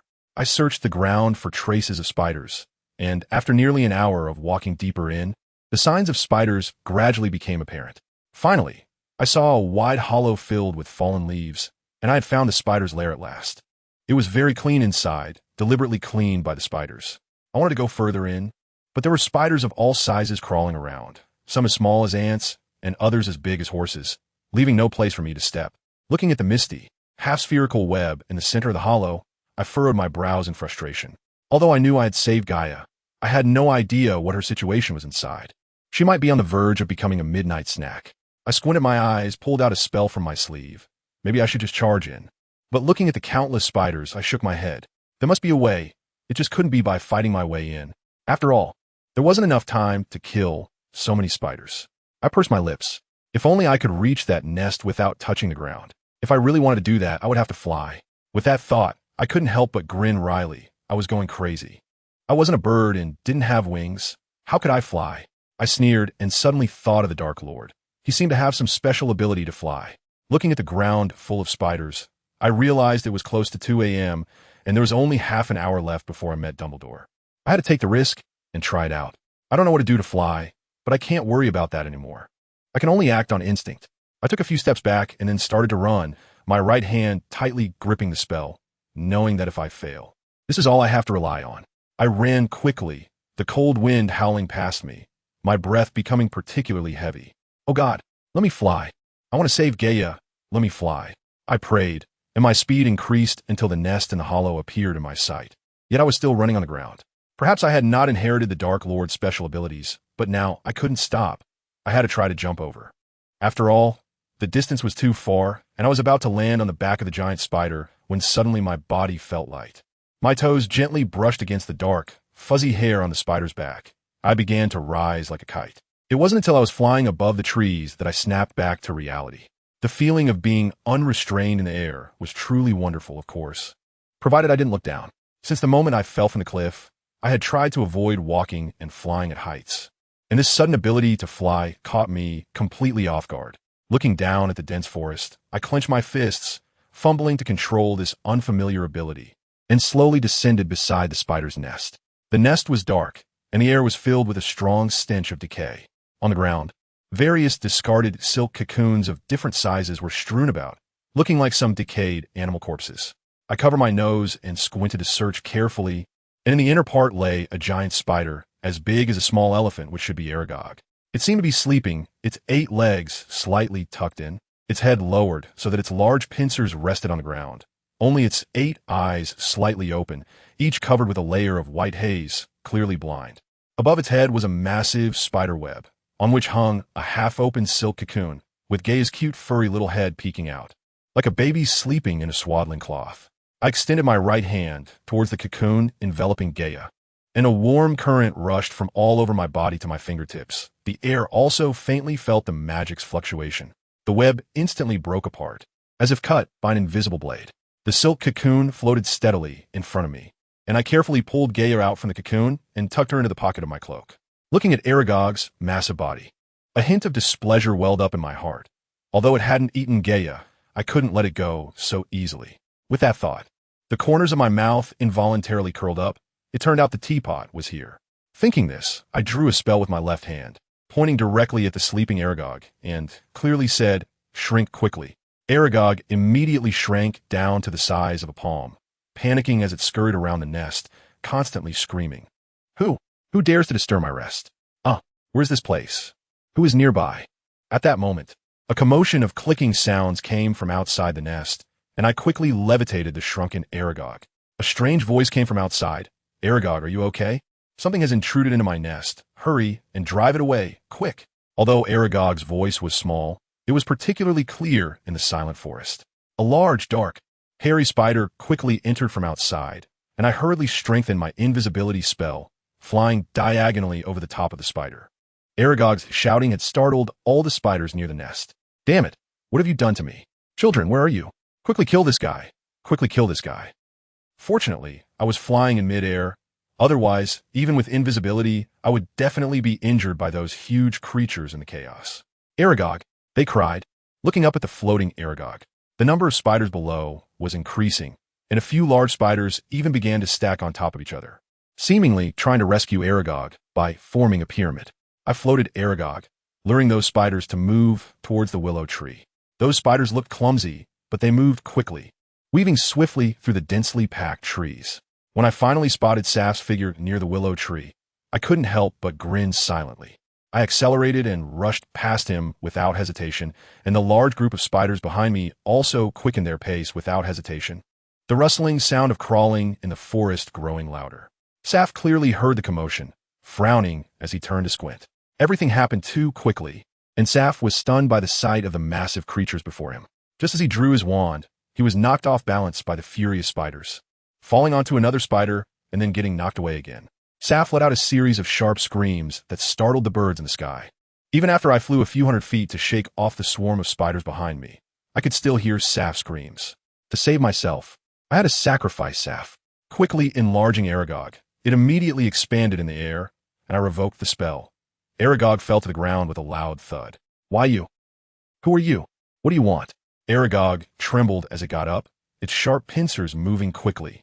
"You don't need to know who I am. It's best for your descendants to keep quiet about tonight's events.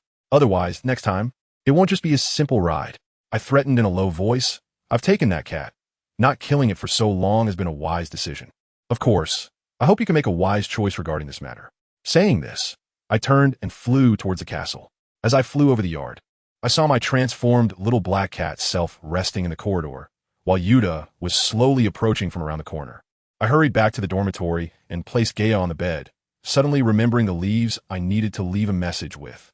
But I hadn't picked any leaves to bring back. I kept rummaging through my pockets, thinking that since I had left a message with leaves, I must be able to find some. I had to take off my cloak and search carefully, finally finding that leaf in the hood. It seemed I had accidentally dropped it while flying through the woods. Just as I clamped the leaf, Yuta suddenly appeared in the bedroom, and I skillfully dodged its small frame and sat down on the floor next to the wardrobe. Yuta stared at Gaia on the bed in horror, its eyes wide open. I worried that its eyes might pop out. Before long, I returned, and the strange feeling in my heart had not yet faded until I saw myself disappear before my eyes. I admit that seeing another version of myself standing in front of me felt maddening. It was even more horrifying than seeing my past life in a dream. I thought I shouldn't use the time converter again. Otherwise, I might really go insane. After becoming visible, I took the time converter off my neck and called out, "Yuta, young master, your hot milk." Yuta said, placing a steaming cup of milk on the table. "Return this thing. Don't let anyone find out it ever disappeared."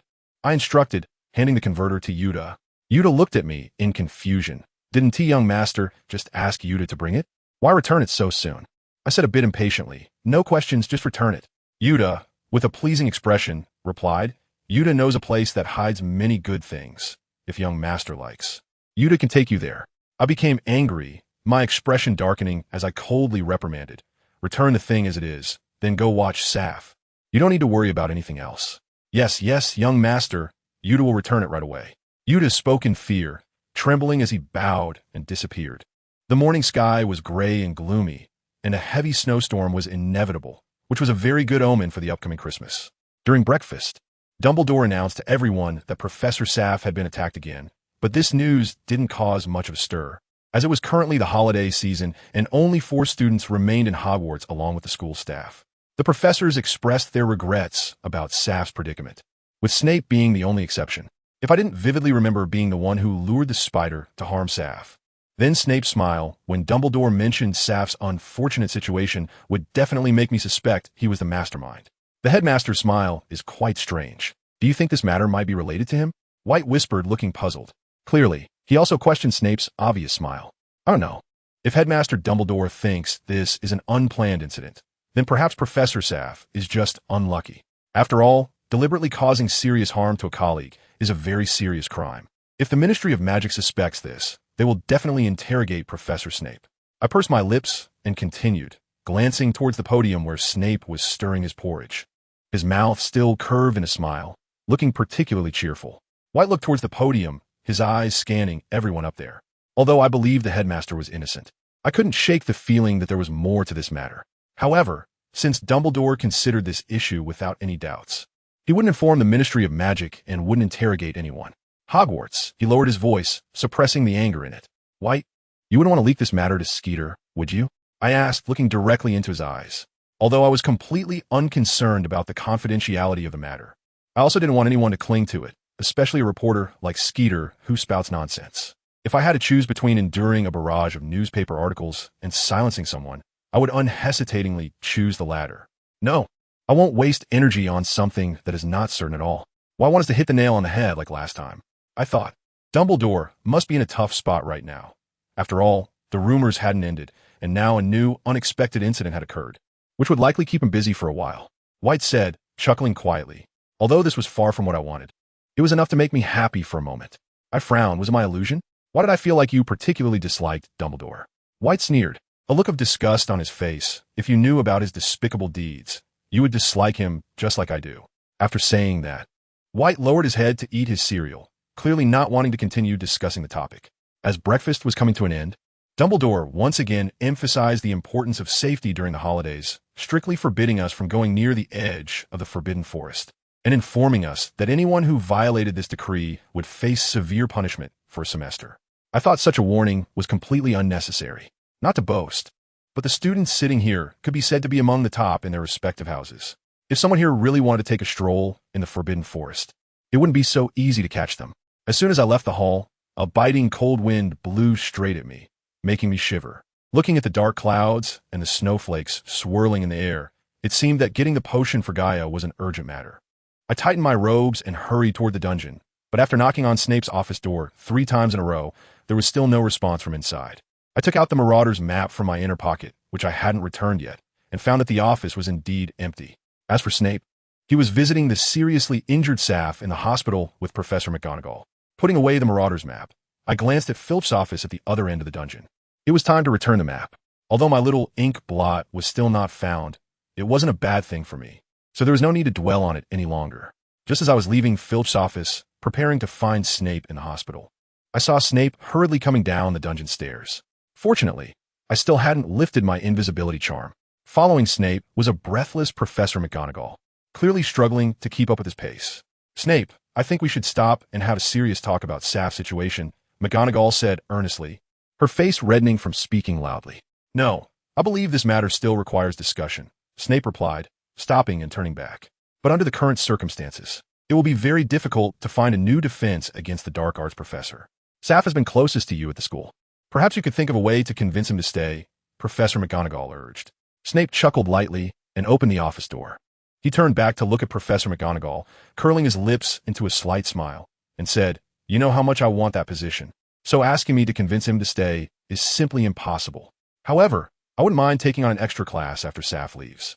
With that, Snape walked into the office and slammed the door shut. Professor McGonagall sighed slightly at the closed door and turned to leave. Even facing the embarrassment of Snape substituting for classes, I was still very pleased with Saf's decision to leave Hogwarts. I materialized at Snape's office door and knocked. "Headmaster, are you there?" After a while, the door opened, and Snape looked at me with a gloomy face, clearly displeased. "I'm busy. Speak quickly if you have something to say." I forced a smile and said, "My cat, as you know, has a habit of hibernating, and I want. Go to the classroom and brew it yourself." Snape coldly interrupted, slamming the door shut. The news of Saf's departure seemed to not make him happy enough to improve his attitude towards others. As soon as I returned to the dormitory with the brewed potion, Yuta appeared in front of me impatiently. "Little master, Saf just resigned to Dumbledore. As soon as he recovers, he will leave Hogwarts." I asked in confusion. "So soon?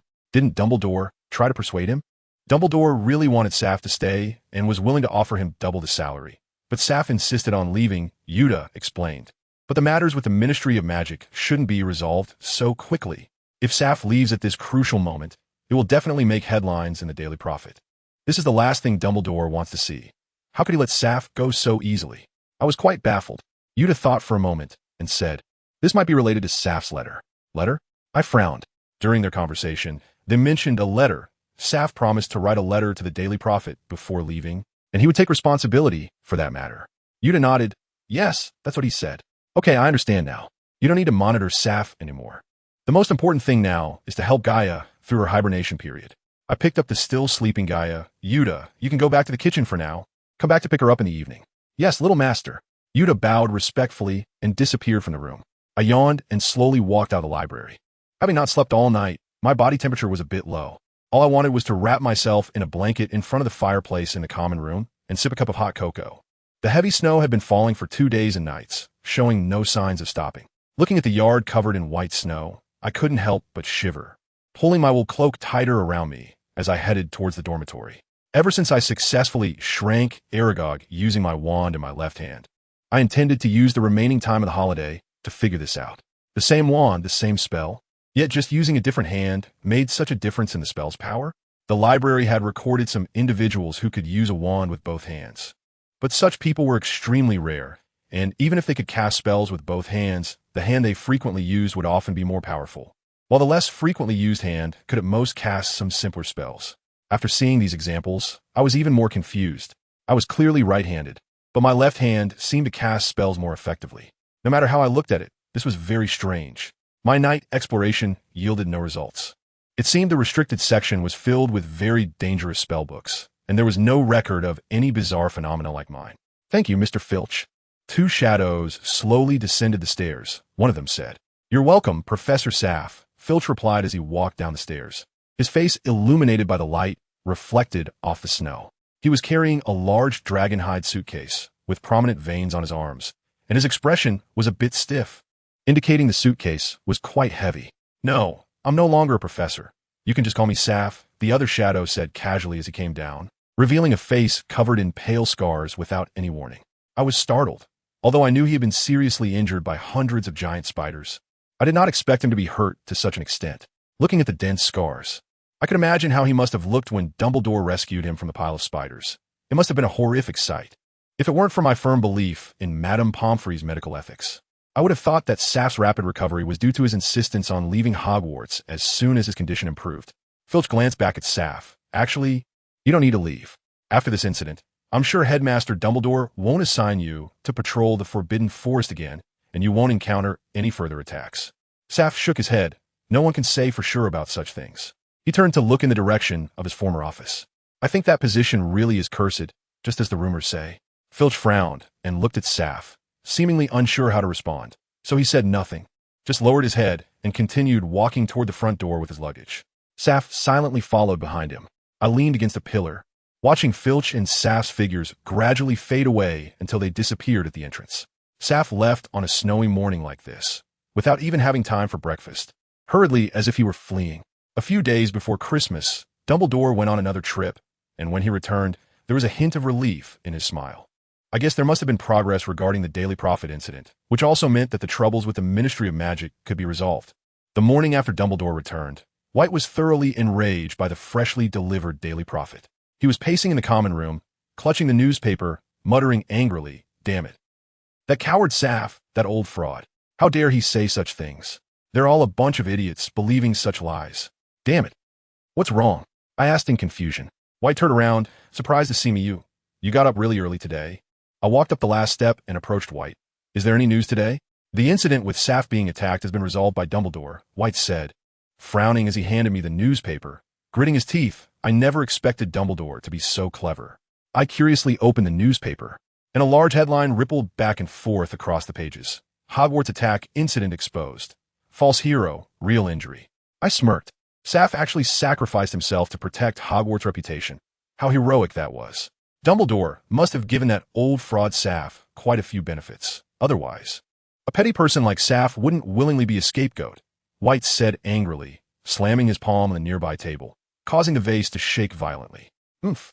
Saf actually dares to say that those obvious claw marks on him were from accidentally injuring himself while practicing magic in the Forbidden Forest, and that there was no so-called werewolf attack. Such nonsense could probably only come from Saf.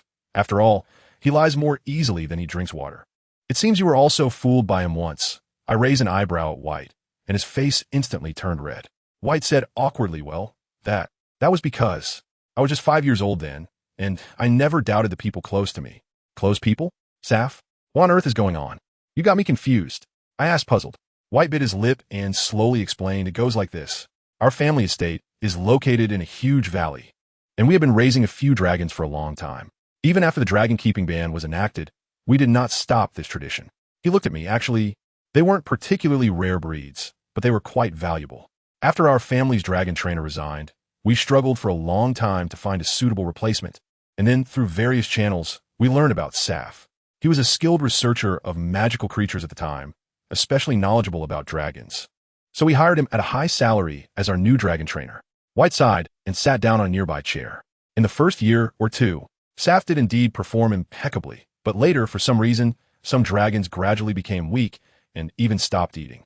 According to Saf, he said the dragons were old and their bodies had begun to decline. This was a very normal phenomenon. White's voice grew quieter, as if he was lost in painful memories. During that time, I firmly believed those dragons were really sick, so I often followed Saf, wanting to do something for them. Watching Saf feed medicine to those dragons, then cut through their tough skin to extract dragon blood until the blood gradually healed the wounds. Saf said this was a very useful treatment method. I really believed that doing this would help those dragons, convinced that everything I did was to aid them. Saf's voice trembled, his face filled with sadness. I asked, how did you find out Saf was deceiving you all along? My father told me himself. It was at a private gathering where my father met a friend who had just returned from Romania and told him about our family's dragon situation. He revealed to my father that there was a guy with a strong British accent who was continuously selling dragon blood and dragon eggs in Romania. And the quantities were significant. He probably had at least 5 or 6 live dragons on hand. He suggested that my father could buy some dragon eggs from that guy through trading, and my father agreed. However, when that person heard it was my father who wanted to buy the dragon eggs, he immediately refused. This matter always weighed heavily on my father's mind until he finally met a German wizard who had dealings with the dragon egg dealer after several twists and turns. It was then he learned that it was Saf who had been stealing dragon eggs and dragon blood. But before the matter was exposed, Saf had already resigned under the pretext of further study, and by the time we learned the truth and wanted to confront him, he had vanished without a trace. Ironically, when I saw Saf again, he had become my professor. White said with a sneer. I nodded, realizing that this was the real reason you have always disliked Saf. It's more than just dislike. I wish I could skin him alive. White gritted his teeth. I smiled, thinking Merlin must also dislike him. Otherwise, he wouldn't have encountered 2 attacks in the Forbidden Forest. White also curled his lips. I actually hope he doesn't resign so that the curses in the defense against the dark arts class can torment him a bit longer. We exchanged smiles, finding a certain camaraderie in dealing with people we dislike. Christmas breakfast is always more abundant than usual, and Yuta couldn't wait to bring in the breakfast she made first thing in the morning. Little Master, Merry Christmas! Yuta exclaimed excitedly, her voice particularly sharp. Oh, Merry Christmas! I rubbed my slightly aching ears, turned over, and gently patted the still sleeping Yuta. Little Master, Yuta really likes the gift, it said, pulling out a golden whistle from the inner pocket of its apron, clearly having spotted the gift I placed on the table. This is Yuta's first gift.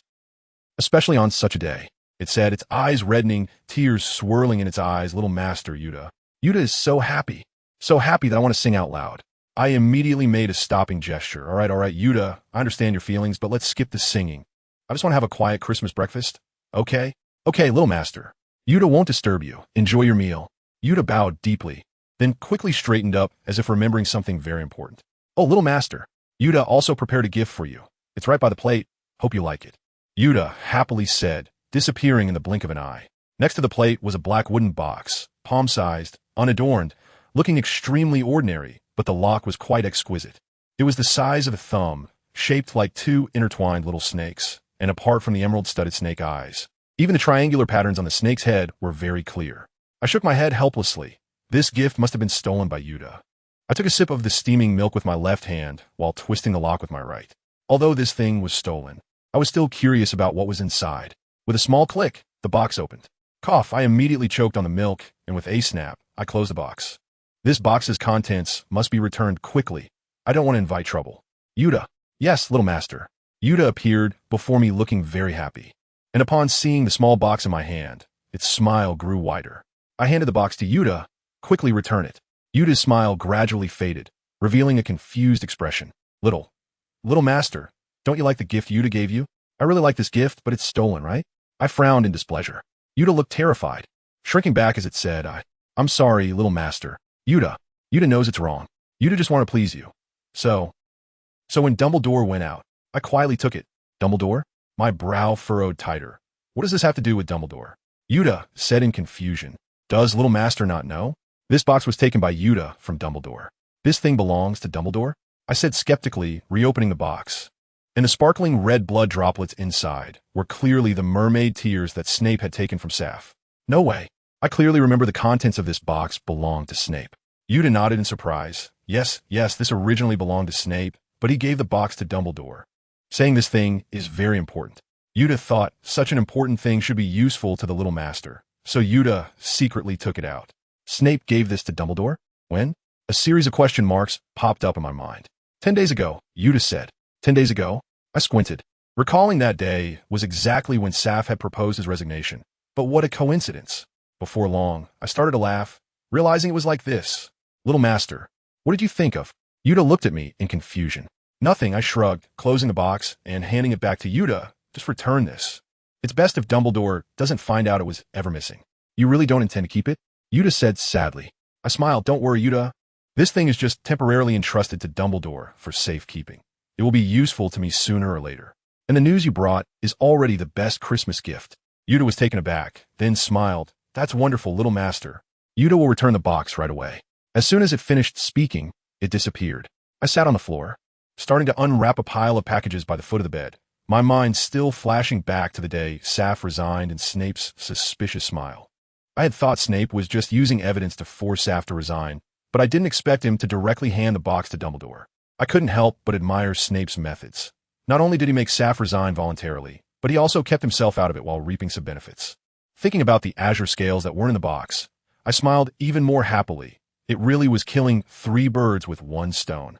If you count Snape's assumption that he could take down Saf and smoothly obtained the position of defense against the dark arts professor. It could even be considered killing 4 birds with 1 stone. Knowing that Dumbledore tried hard to retain Saf after learning the truth, I knew he had seen through Snape's little scheme.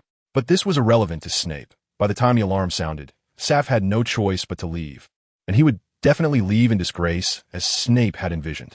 Perhaps the Daily Prophet would make him a laughingstock for a time, but it was better than the attempted murder of a mermaid, which, although an attempted murder, was enough to ruin his reputation.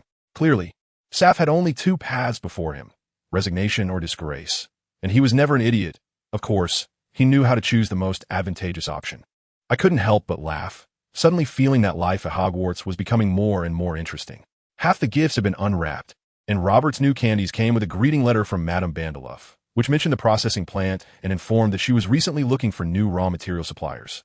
Clearly, Mrs. Bandelouf wanted to tell me that everything was going smoothly, but it also exposed the awkward situation of the raw materials not being supplied properly. I put away the letter and prepared to find time to reply. Beneath the wool hat that Lucy sent was a package of small fish cakes. Clearly a Christmas gift for Gaia. The wizard chess set from Redus was really difficult for me to handle.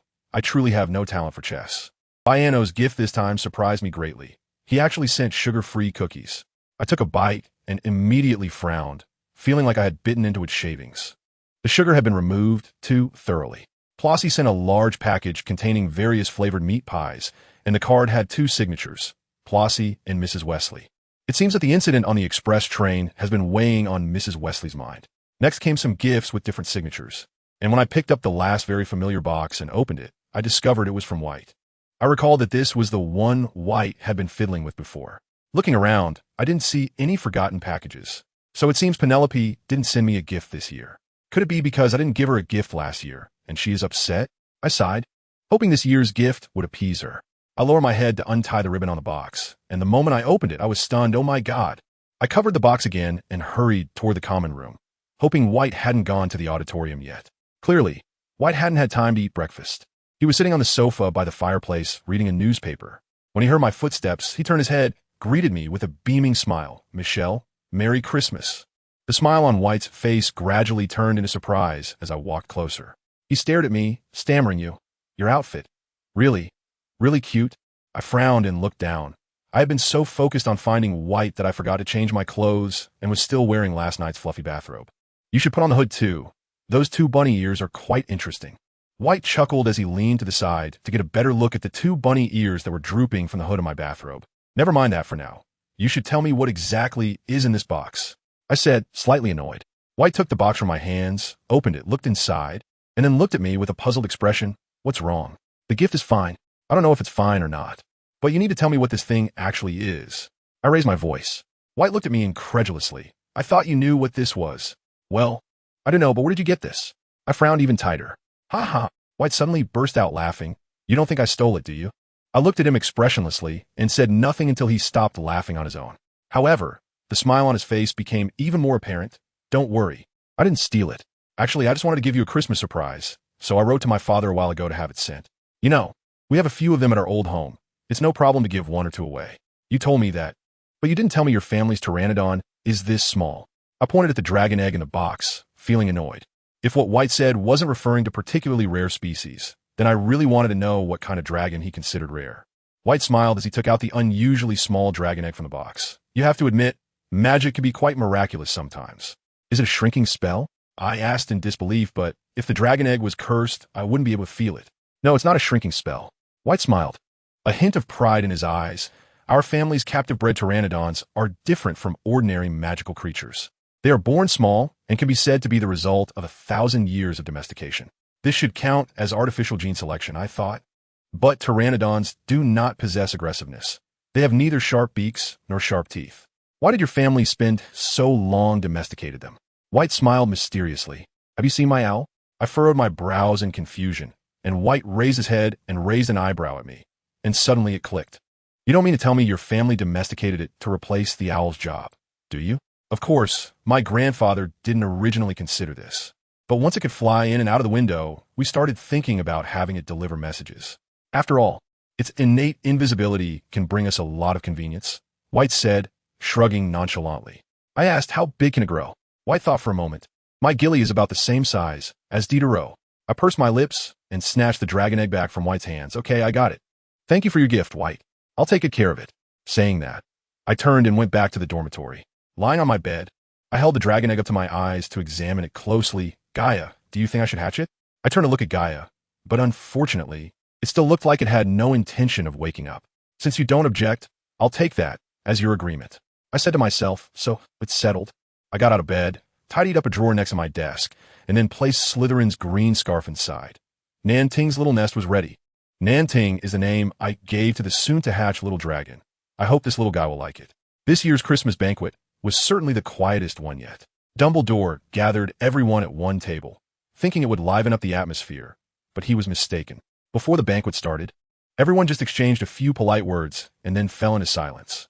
Penelope would glance at me from across the table when she thought I wasn't paying attention, as if she had something to say, but when I looked at her, she would quickly avert her gaze.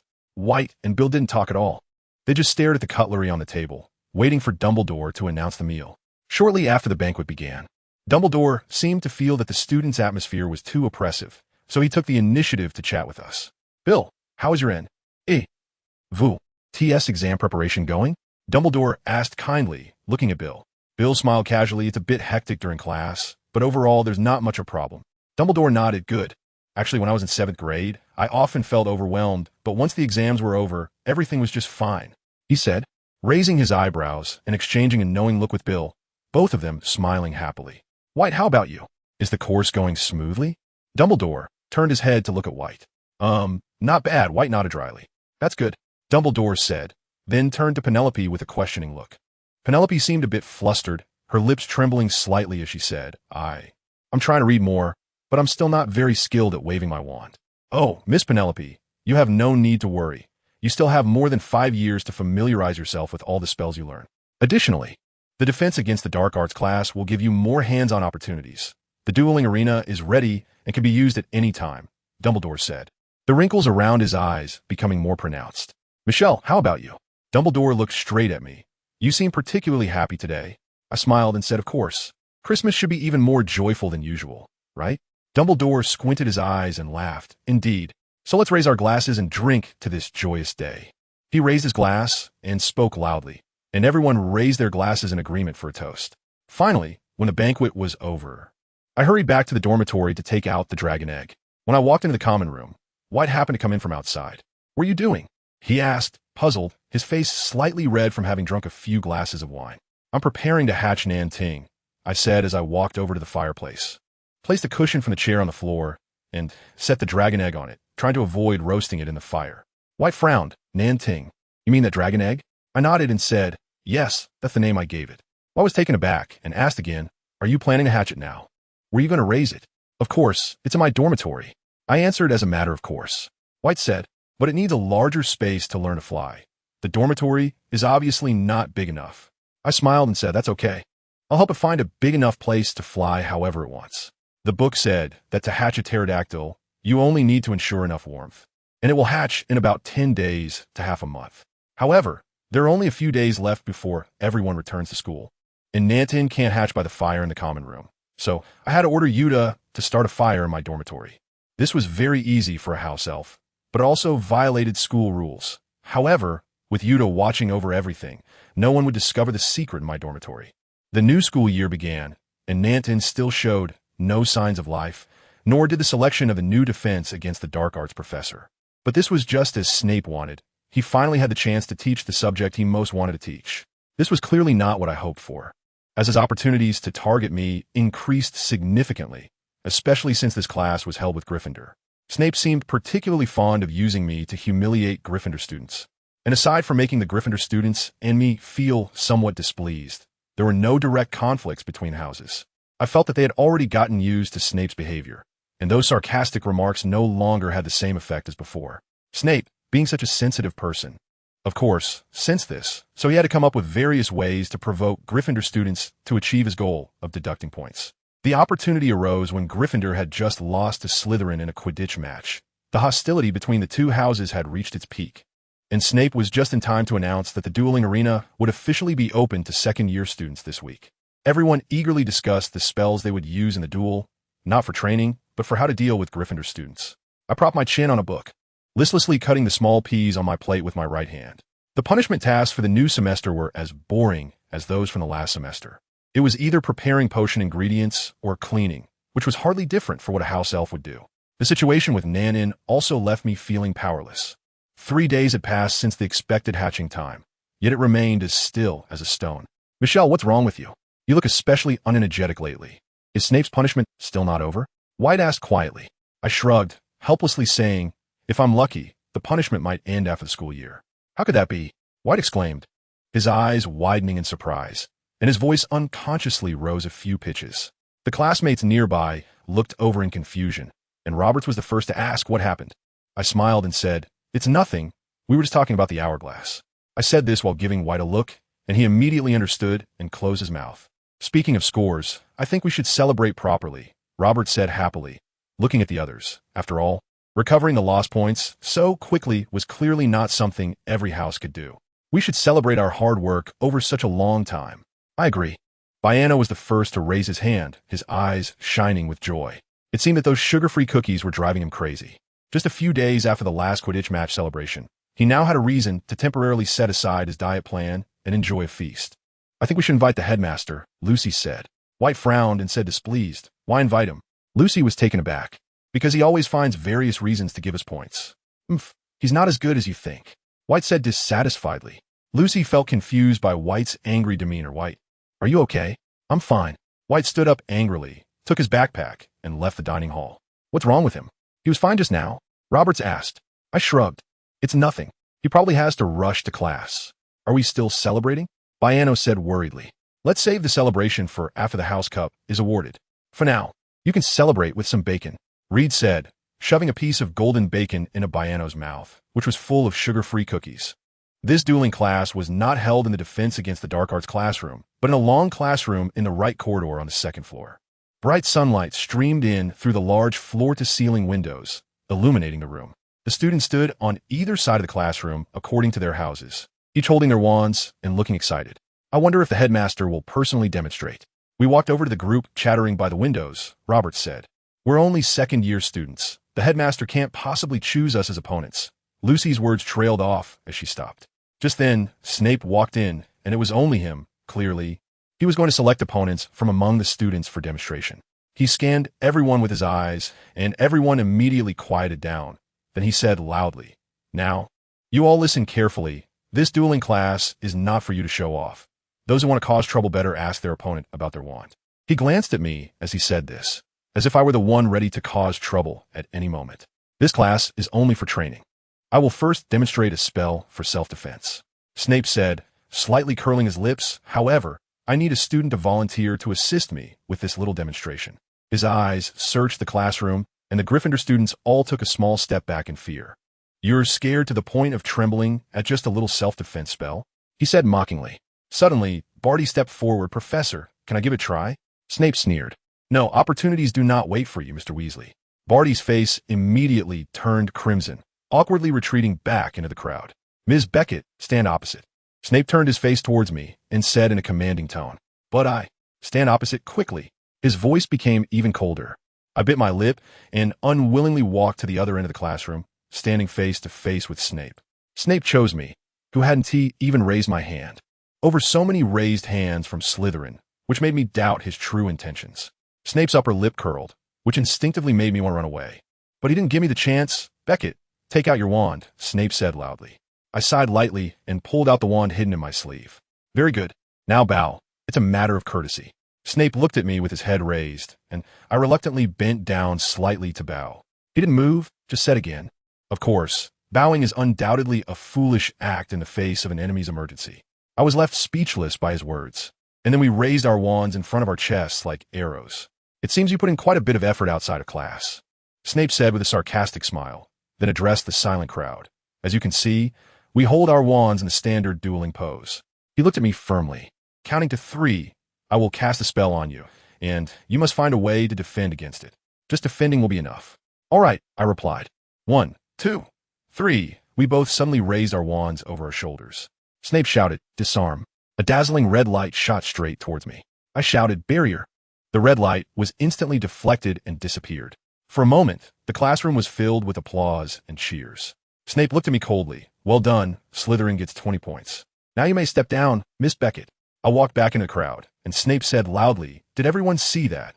This is a disarming spell. If I had hit Beckett, she would have lost her wand, but her defensive spell was executed perfectly. If you want to stop your opponent's attack, a barrier can indeed play an unexpected role." He continued, "The demonstration ends here. Now you will engage in duels in pairs." He specifically paired students from different houses, and they dueled one-on-one. This action merely placed Slytherin and Gryffindor in direct opposition. But fortunately, there were no major accidents throughout the class. I thought this was due to Snape personally overseeing it. Although there were no casualties, looking at everyone's hostile expressions, I thought that the already tenuous friendship between Gryffindor and Slytherin had completely collapsed during this class. I have been worried about Nanting. Its incubation period has been a month longer than expected. That day was Valentine's Day, and the timing was perfect, as it happened to be a Friday. After the morning classes ended, there were no classes in the afternoon. When I finished lunch and stood up to go back to the dorm, White suddenly stopped me. "Michelle, do you have plans this afternoon?" I smiled and whispered, "Of course. Nanting is making noise. Maybe if I go back now, it will have hatched." White's expression stiffened slightly. "Oh, I see. Then you should go take care of it. Is there something going on?" Roberts curiously leaned over, looking at me and White. I winked and whispered, "It's a secret." White frowned slightly in displeasure and pushed Roberts away. "It's none of your business. Happy Valentine's Day." I cheerfully greeted everyone and left the auditorium. In the common lounge, there were several couples holding hands and whispering sweet nothings to each other. I quietly walked through the lounge, trying not to disturb them. I was worried that Nanting had already hatched and might be wandering around behind the door, so I carefully opened the door. Sure enough, there was only a cracked eggshell left on the mat in front of the fireplace. It seemed that Nanting was wandering around the room. I closed the door behind me and searched around, but I couldn't see any living creatures. When I straightened up, I noticed that Gaia was sitting on the bed with her back to me. "Gaia, how did you wake up so quickly?" I asked, puzzled. Gaia turned around. Her cheeks puffed out as if she was eating something. "Wait a moment, I need to find a little one." Saying that, I looked up again, but there was no sign of the little one on top of the wardrobe. Could have gone to the bathroom, I speculated, and quickly ran to the bathroom, but still couldn't find Nanting. Suddenly, an ominous feeling surged in my heart, and I hurriedly ran out of the bathroom. "Gaia," I called out loudly. Gaia quickly turned to look at me, still with her cheeks puffed out. I hurriedly said, "Spit out what you have in your mouth." Gaia tilted her head in confusion, looking at me with a cute expression, but I still glared at her unyieldingly. "I command you to spit it out. Hurry." She shook her head, lightly jumped onto the table, and started moving her mouth. I shouted sternly, "Gaia, you can't swallow it. Spit it out." Gaia squinted her eyes in displeasure, her mouth moving even more vigorously. I was furious and pulled out my wand. "Gaia, spit out Nanting right now, or I will use my wand." Her eyes squinted even more, staring at me, and when she saw that I really raised my wand, she turned away in dissatisfaction and spat a small blue thing onto the table. I quickly walked over and cradled the little creature in my hands. The little dragon was shivering and flapping in my grasp. I hurriedly placed it back on the mat by the fireplace and used a tissue to wipe its drool clean. "What's so great about it? It's just a pterosaur." "Shut up, Gaia," I said angrily, suddenly stopping my hand that was wiping Nanting and turning to look at Gaia. She was still staring at me with an unhappy face, her head held high in pride. "Was it you talking just now?" I probed. Gaia ignored me, simply turning her head to the other side. I stood up holding the wet Nanting and walked to the table. "Gaia, answer me," I said again, but she just shot me a fierce glare and lunged at Nanting. "Gaia," I shouted, quickly protecting the trembling Nanting in my arms and sidestepping. Seeing that her sneak attack had failed, Gaia bared her teeth in anger. I thought my face must not look good either, otherwise Gaia wouldn't be glaring at Nanting and backing away repeatedly. When Gaia retreated to the door lock clicked open, and I thought someone was coming in. So I quickly hid Nanting in my pocket. Gaia quickly squeezed through the crack of the open door, and I hurriedly ran to open the door, only to find no one outside. I suddenly felt a rush of dizziness. It turned out that Gaia had opened the door herself. Seeing Gaia's shadow still in the corridor, I quickly chased after her, needing her to explain everything. "Gaia," I called out while hastily pursuing her. As long as she couldn't get out of the common lounge, I would find a way to catch her. "Gaia," I called again, but she still ran up the stairs without looking back. I felt a surge of anger rising to my head. All I could think about was catching Gaia, but reason was suppressing my actions. There must be people in the common lounge, and using magic against school rules was absolutely forbidden. As I quickly walked into the common lounge, Gaia had already run towards the stone door, just as someone was coming in from outside. I watched as Gaia dashed out. I tightened my face, my hands clenching my robes, slightly lowering my head to stare at the floor so others wouldn't see my angry face.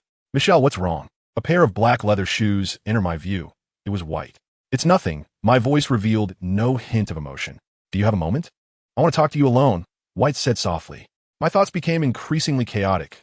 All I wanted was to be alone. So I said to White, I'm sorry, White. My mind is really muddled right now. Let's talk another day.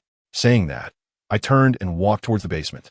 I sat dazed on the bed, staring blankly at the floor, completely confused about Gaia's behavior. Over the past year, she had been with me almost every day, but I knew nothing about her origins, her habits, or her unknown abilities. For the first time, I felt a strong sense of my own foolishness and helplessness. Cheap. Nanting was restless in my pocket, struggling to poke its little head out. It raised its head high, its dark little eyes curiously staring at me, as if confirming its owner. This reminded me of Gaia. When I first saw her in the shop, she also stared at me like Nanting, with those beautiful eyes, not moving at all. Gaia was really very well behaved back then. When the shopkeeper held her, she was quiet and extremely cooperative. But now, her temper was getting bigger, and even my commands as her owner were ineffective. Cheap. Nanting struggled to get out of my pocket, so I had to reach out and help it, lifting it out and placing it on the bed. It looked very beautiful, like a blue trumpet flower that hadn't bloomed yet. It flapped its wings, which were much larger than its body, and wobbled towards me, gently pecking at my hand with its long, thin beak. Since the tip of its beak was dull and it had no teeth, I didn't feel any pain at all. Its neck and legs were long, and at first glance, it looked like a crane or a stork. I gently stroked its little head, which was the size of my pinky finger, and asked Nanting, Are you hungry? Cheap. It raised its head and called out, nodding its long neck up and down. Nanting, so smart. You can understand my words. I smiled and rubbed its little head with my index finger. Yuta, little master. Yuta respectfully bowed. Go prepare some cuttlefish juice for Nanting, I instructed. Yuta looked at me in confusion, then glanced at Nanting beside me, nodded understandingly, and said, Yuta will go prepare it right now. With that, it disappeared. Nanting finished the cuttlefish juice that Yuta brought and let out a satisfied burp. A gust of wind blew out from its mouth, and it seemed to still not understand how to control this ability. It shook and opened its wings to maintain balance, but still stumbled backward, nearly falling off the bed. I reached out to support it, and it stared at me blankly. With a chirp, it opened its wings and flew up clumsily. Evidently, flying was much easier for a pterosaur than walking. Nanting flew around me in a circle before finally landing on my shoulder, nuzzling its little head affectionately against my face.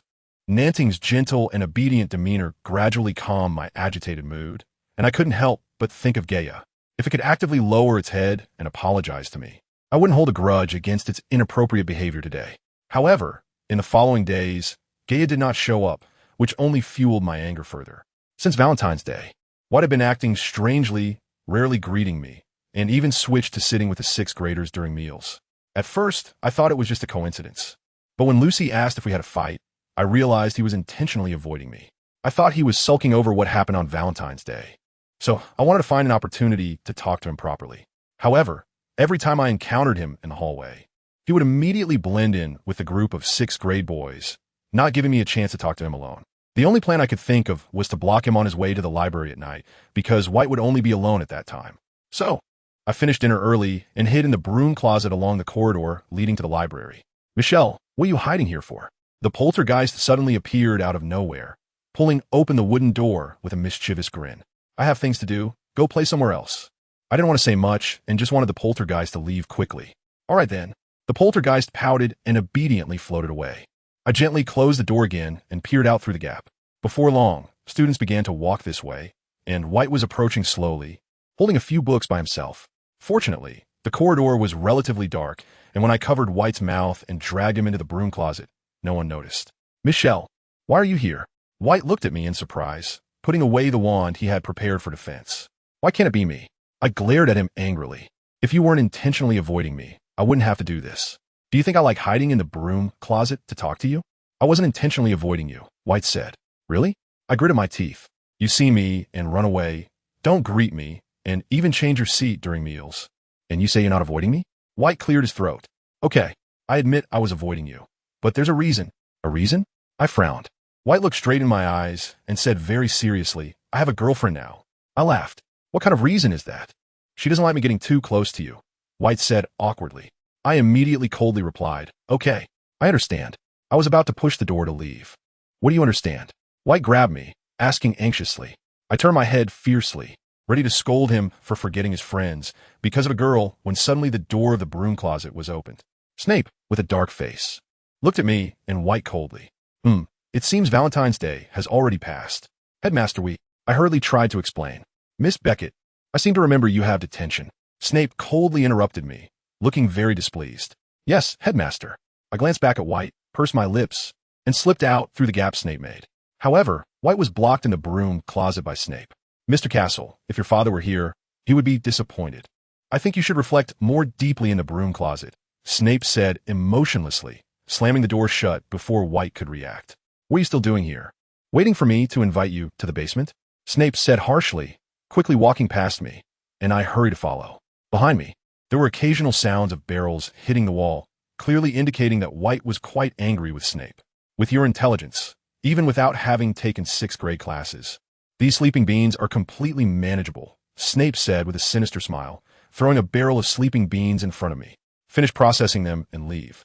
Also, I don't want to see anyone wasting materials, even if they are a wizard prodigy. I stuck my tongue out at Snape's back. What a detestable guy. If I really used the cutting method from the book, this barrel of sleeping beans would be enough for me to work on for an entire night. But knowing the Half-Blood Prince's side squeeze method, would I be foolish enough to use cutting? However, even using the convenient method, I still spent nearly 2 hours on these beans. I felt like the silver knife was about to bend, and my hands were sore and swollen. Headmaster, I knocked on Snape's office door. He opened a crack, looking at me with impatience. What is it? I've finished processing the sleeping beans. I smiled, trying not to provoke him to avoid extra punishment. All right, I know, Snape said blandly, preparing to close the door. I immediately put a foot in the door to prevent it from closing. Snape shot an annoyed glance at my foot. Beckett, do you think my punishment is too light? I ignored him, staring at the black cat hair stuck to the hem of his robe, and asked emotionlessly, Headmaster, do you have a pet? What do you mean by that? Snape narrowed his eyes into a slit, asking sternly. You know what I mean, I coldly said, forcefully pushing open the office door. As expected, Gaia was lying on Snape's desk full of glassware, lazily flicking its tail with half-closed eyes. I had been worried about its safety for the past few days, thinking that as long as it returned safely, I wouldn't care about the unpleasantness that had happened before. But unexpectedly, it showed no awareness of reflection at all and was instead lounging in Snape's office. Gaia, I shouted angrily, and it immediately looked at me in surprise before swiftly darting into the inner room. Gaia's act of running away completely enraged me. Gaia, come out, I shouted furiously, striding towards the inner room, but was grabbed by Snape from behind. Beckett, I did not invite you into my office. Now, please leave immediately, Snape said through clenched teeth, with a hint of anger in his voice. Let go. I didn't want to waste my breath, not even looking at Snape, struggling with my arms and shouting. Beckett, I command you to leave immediately, Snape ordered loudly, and I sensed a hint of threat in his tone. Snape's words undoubtedly added fuel to the fire. I pressed my lips tightly together, my anger becoming uncontrollable. Let go, I snapped, turning to glare at Snape. His black pupils involuntarily shrank, as if I had scared him, and his grip relaxed. But just as I was about to pull my arm out, Snape's face suddenly darkened, and his grip tightened again, even harder than before. I've told you, let go, I emphasized again, but Snape remained unmoved. Because of anger, his expression became even more twisted. Is this the true face behind your disguise? It's really disgusting, Snape said, his eyes fixed intently on me. I frowned and stared at him in silence. Haven't you always tried to maintain your kind side in front of others? How? Did a cat make you reveal your true nature? Compared to him, you really are far behind. Snape mocked. Crazy, I said angrily, trying to pry his hand away. Snape said sternly, Beckett, I warn you, don't try to play tricks under my nose. Don't use your hypocritical kindness to mock any student of Slytherin. Headmaster, are you referring to Head Boy White? I laughed instead of getting angry, glancing sideways at Snape. You seem to have forgotten that I am also a Slytherin student. I would feel sad if you wronged me like this, I said, pretending to blink innocently at him. Snape was clearly enraged by me. Shut up. Put away your hypocritical smile. It cannot hide your ugly heart. His grip tightened, and the pain made me even angrier. I narrowed my eyes and stared straight at Snape, coldly saying, let go, Snape. Don't speak to me in that tone, Snape roared angrily, and don't look at me like that. A flicker of pain appeared in his eyes, clearly recalling a very painful memory. I certainly knew who he was thinking of and couldn't help but curl my lips, my eyes narrowing even colder. I told you. Don't look at me with that gaze. He shouted madly, pointing his wand at my eyes, clearly lost in his anger. Snape, are you crazy? I scolded coldly. Snape was startled and instantly regained his senses, quickly releasing his grip as if shocked, stepping back repeatedly. Who do you want to see through my eyes? Are you that concerned about his gaze? I said with a sneer, advancing step by step towards him. Snape looked at me in terror, unable to say a word. I curled my lips at him. Is your anger directed at me, or at him, who resembles me? I thought, he must have caused you very deep harm otherwise. You wouldn't have lost control like this. Shut up, Snape scolded in a low voice. I looked at him coldly. I know what you are afraid of. Faced with someone so similar to him, you must be a loss. You are afraid that I, who resemble him more deeply, will one day make you waver. Afraid of your own confusion. Worried that the beliefs you have held onto will completely collapse one day. You say you hate me, but that's because you dare not face the fears within yourself. I told you to shut up. Snape roared angrily, charging straight at me, using all his strength to grip my neck, threatening, do you believe I can kill you right now? Before being completely overwhelmed by fear, I shouted as loudly as I could, Snape, I am not him. Then my mind went blank, and I could only watch as Snape's face and the face of my mother from another life twisted and changed continuously before me until I completely lost consciousness. When I groggily opened my eyes, Gaia's enlarged cat face immediately appeared before me. I furrowed my brow in confusion. Meow, it softly called out, reminding me that I wasn't dreaming. It rubbed its head against my face as if to apologize. I tiredly looked around, realizing I was lying on the sofa in Snape's office. I struggled to sit up, the brown blanket that had covered me sliding to the floor, and a dry hand picked it up. Miss, you are finally awake. A face resembling Yuta suddenly appeared in my view. Professor Snape prepared a potion for you and instructed Wan Yuan to remind you to drink it when you wake up, it said, extending a bottle of potion emitting orange mist towards me. Gaia quietly squatted beside me, staring at me motionlessly. Thank you, I said, downing the potion in one go. The bitter taste instantly filled my mouth. I wondered when Snape's bad habits would change. I calmed my breath and surveyed the office, finding no sign of Snape. The two rooms inside were also locked tight, with no light seeping through. Clearly, Snape was not here. I looked at the house elf, named Wan Yuan, and asked, where did Headmaster Snape go? Miss, Wan Yuan never inquires about such matters. Professor Snape only instructed Wan Yuan to take care of you, it said, placing the potion bottle among a pile of dirty dishes.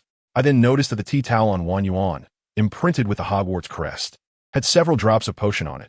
Judging by the color, they were from different times, suggesting that it had been working in Snape's office for a long time. Do you specifically serve Headmaster Snape?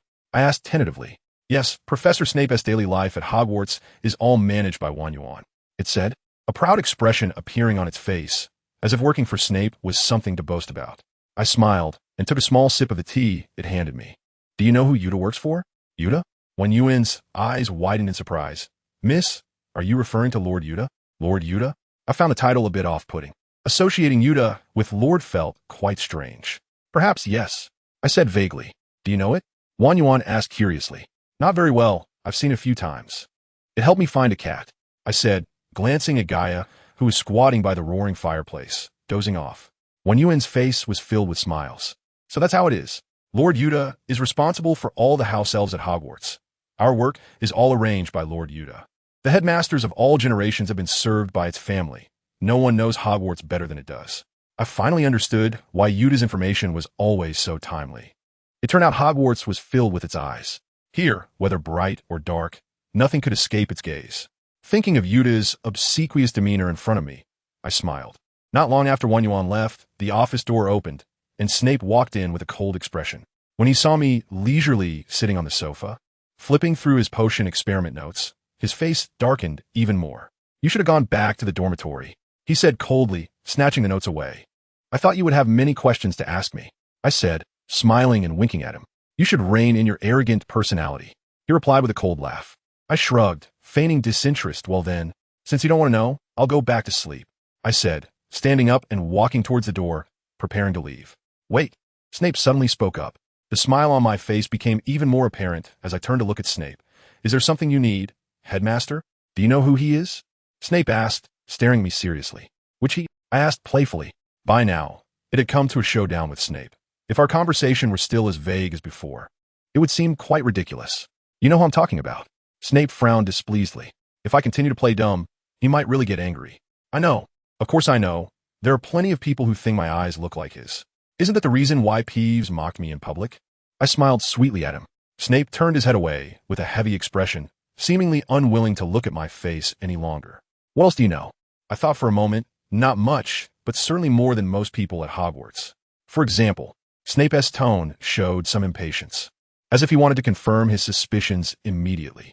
I wrinkled my nose at his back and said, I can say that you and Harry Potter's parents were classmates, which isn't hard to find out, and your relationship wasn't very good. I think the relationship between Gryffindor and Slytherin has always been tense, and it should have been no different back then. That's about it. Snape turned around angrily. Are you trying to play me for a fool, Miss Beckett? I yawned, which made Snape's expression even darker. I'm stating facts that I found out myself. As for the rest, most of it is just hearsay. Hearsay? Snape looked at me suspiciously, distrustfully. I smiled even more. What girls say can be quite colorful, but the Daily Prophet is even more exciting, though also less reliable. I was initially skeptical, but seeing your excited reaction, I thought, maybe it's true. I said, arching my lips at Snape. And only when his brow furrowed again did I leisurely continue. Your Slytherin background, combined with your obsession with defense against the dark arts, easily leads people to think of that person whose name cannot be mentioned. Many students speculate that you were once a Death Eater. I said, looking at his left arm, and he quickly pulled his arm into his robe, glaring coldly at me. I shrugged nonchalantly. I've always thought that even if you were really a Death Eater in the past, it wouldn't affect me at all. But I didn't expect your relationship with the Dark Lord to be this bad. Your gaze is like you want to swallow me whole.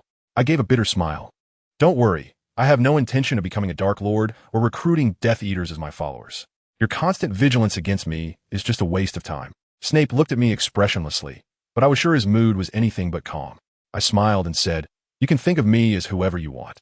I am still me, Michelle Beckett, a student of Hogwarts, a member of Slytherin, and your disciple, Severus Snape.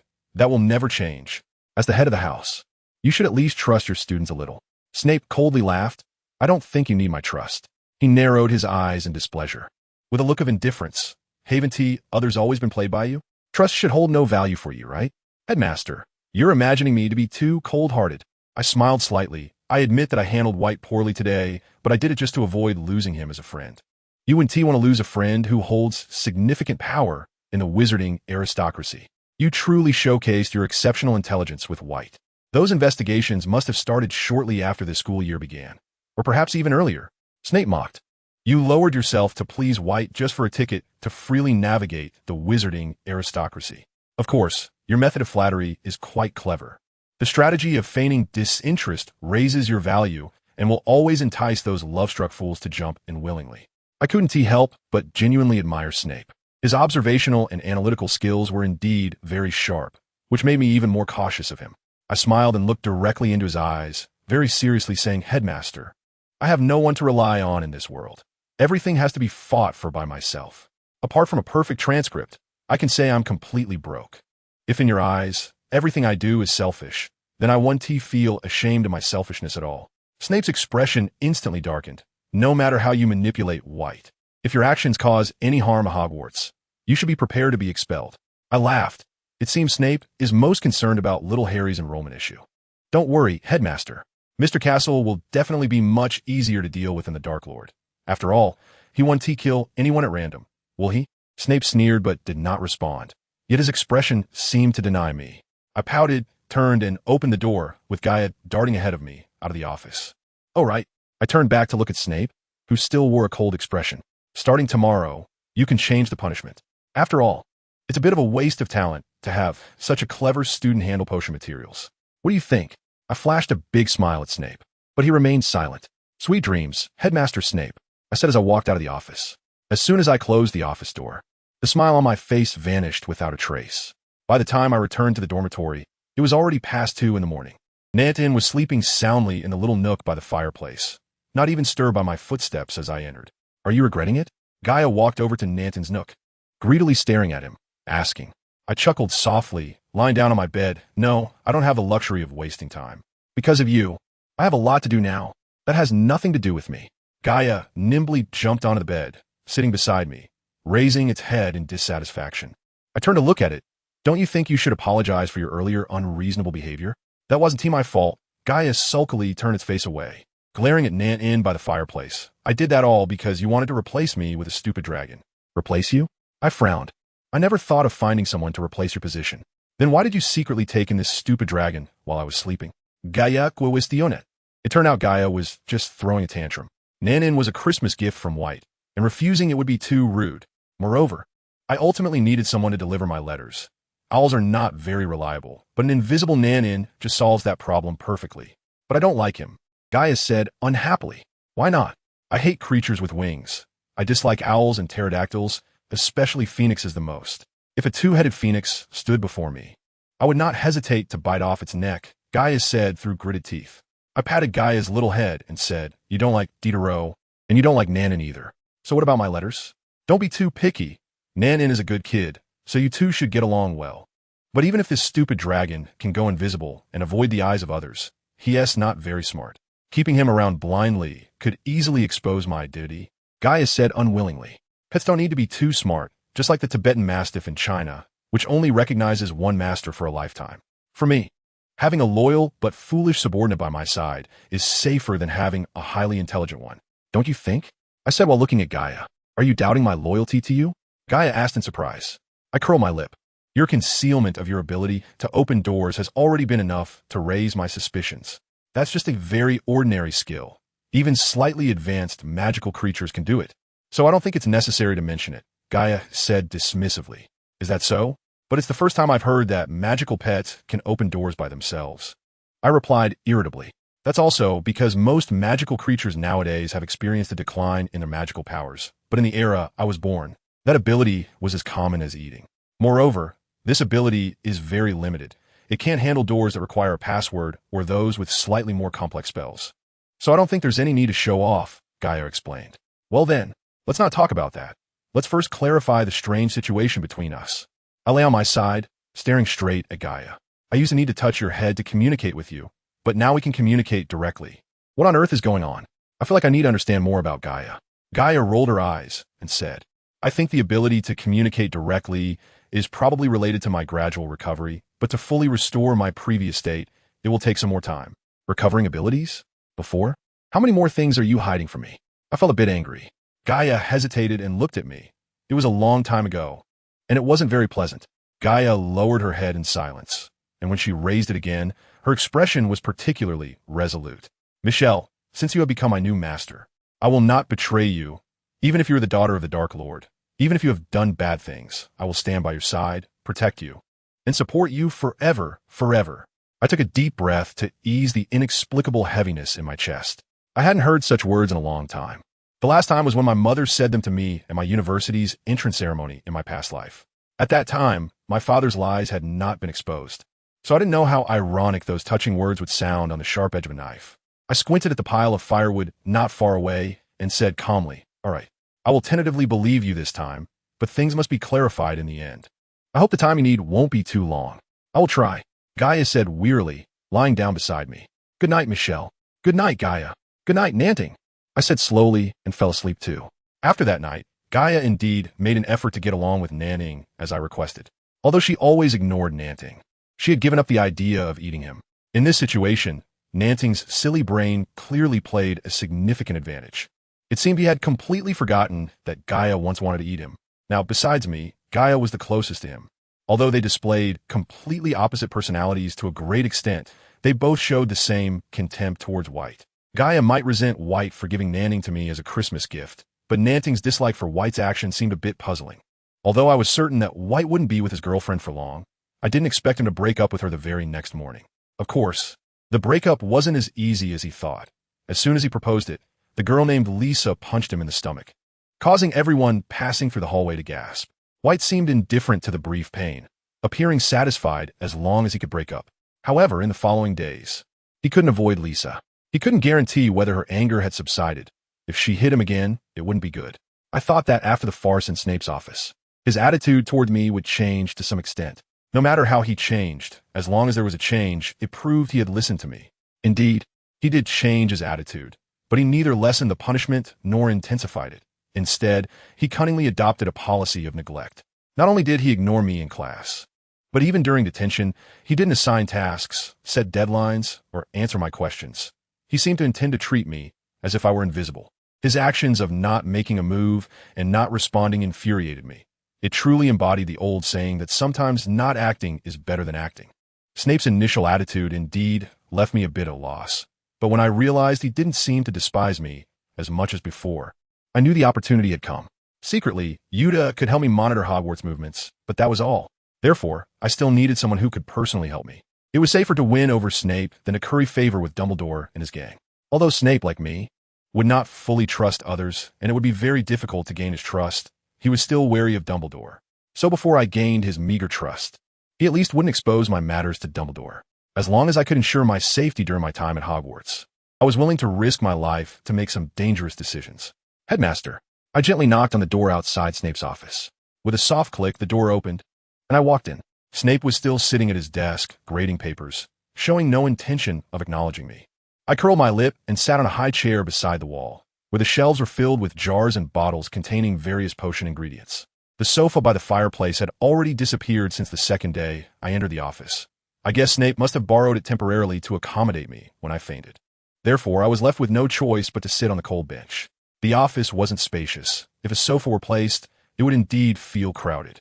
Snape continued grading papers in silence, his furrowed brow revealing his displeasure. It seemed that dealing with those giant students' papers had really stressed him out. Bored, I turned to face the shelves, staring blankly at a glass jar containing a toad. Soaking in the potion, the toad had swollen up, making its already bulging belly appear even rounder. I sighed, pouted, and tilted my head back. The oppressive atmosphere in the office made me feel uncomfortable all over, and I really wanted to escape. His neglect was just an attempt to make me give up, but I wasn't foolish enough to fall for that. I slid off the chair and began to wander around the office, touching and looking at things, searching for something fun. Snape ignored me as I fumbled around the office, seemingly convinced that I wouldn't find anything interesting among the items on the shelves. For me, these jars and bottles were indeed too dull. Snape must have hidden the ingredients for making forbidden potions. I looked at another door in the office, tilting my head and contemplating whether to open it. Looking at Snape and then at the closed door, I couldn't help but feel curious. I walked to that door and turned the doorknob. With a soft click, the lock popped open. Just as I was about to push the door open, it slammed shut with a bang. I quickly turned to look at Snape, who had now stood up, glaring at me with a fierce expression, his wand trembling slightly in his hand. My actions had indeed achieved an immediate effect. Snape could no longer ignore me. You can go back, Snape said coldly. But I've only been here for 10 minutes. In those 10 minutes, you've done enough. He gritted his teeth and said, The Dean, what you're doing is not very good. I shot him a dissatisfied glance. In the past few days of detention, you haven't let me do anything at all. This teaching method is quite problematic. Snape narrowed his eyes in anger, his gaze becoming even colder. What qualifications do you have to lecture me? I smiled awkwardly. I don't have the courage to lecture you, Dean. I'm just worried about Slytherin. After all, the House Cup is only a few months away, and our house's points are still more than 200 points behind the third-place Gryffindor. To catch up with first-place Ravenclaw, we probably need at least another 100 points. Although we have a great chance of winning the Quidditch Cup this year, even if we win extra points, Slytherin is still a long way from the House Cup. The two classes you teach are the easiest for gaining points, yet you never call on me to answer questions. Even if you want to favor Slytherin, your behavior in class is too obvious. If others find out that Slytherin students who should have been in detention received no punishment, they might complain. Do you think I care about that? Complaints, of course, you don't care about, but if it affects the House Cup or your teaching application for next year, it wouldn't be worth it. After I finished speaking, I smiled at Snape. The corners of Snape's eyes twitched slightly. Since you want to show off so much, I will oblige you. From today on, you will work hard on developing a new potion. Whenever you finish it, your detention will end. So be prepared for an extended detention. This is not the outcome I wanted, Dean. You are asking too much of me. I'm only in my second year, and I haven't even learned many potions yet. I don't think the books in the library are just for decoration. You have plenty of time until you graduate. Snape elegantly sat back down in his chair, arms crossed, looking at me with a mocking expression. But I don't have enough materials to research a new potion, I retorted. Snape looked around and casually said, The materials here should be enough. I didn't expect him to go this far. It seems he is determined to make things difficult for me. Does that include what's behind that door? I asked. Pointing to the door, Snape was unwilling to let me enter. Snape snorted coldly. I have no intention of letting you make illegal potions. You should stick to making some small things. So that door indeed contains prohibited magical ingredients. But I need a senior instructor if I accidentally blow up your office. It will be a shame. I smiled at Snape with good intentions. To dissuade him from this foolish idea, I had to take strong measures. As I expected, Snape frowned, deep in thought. I think he was considering whether to change the punishment.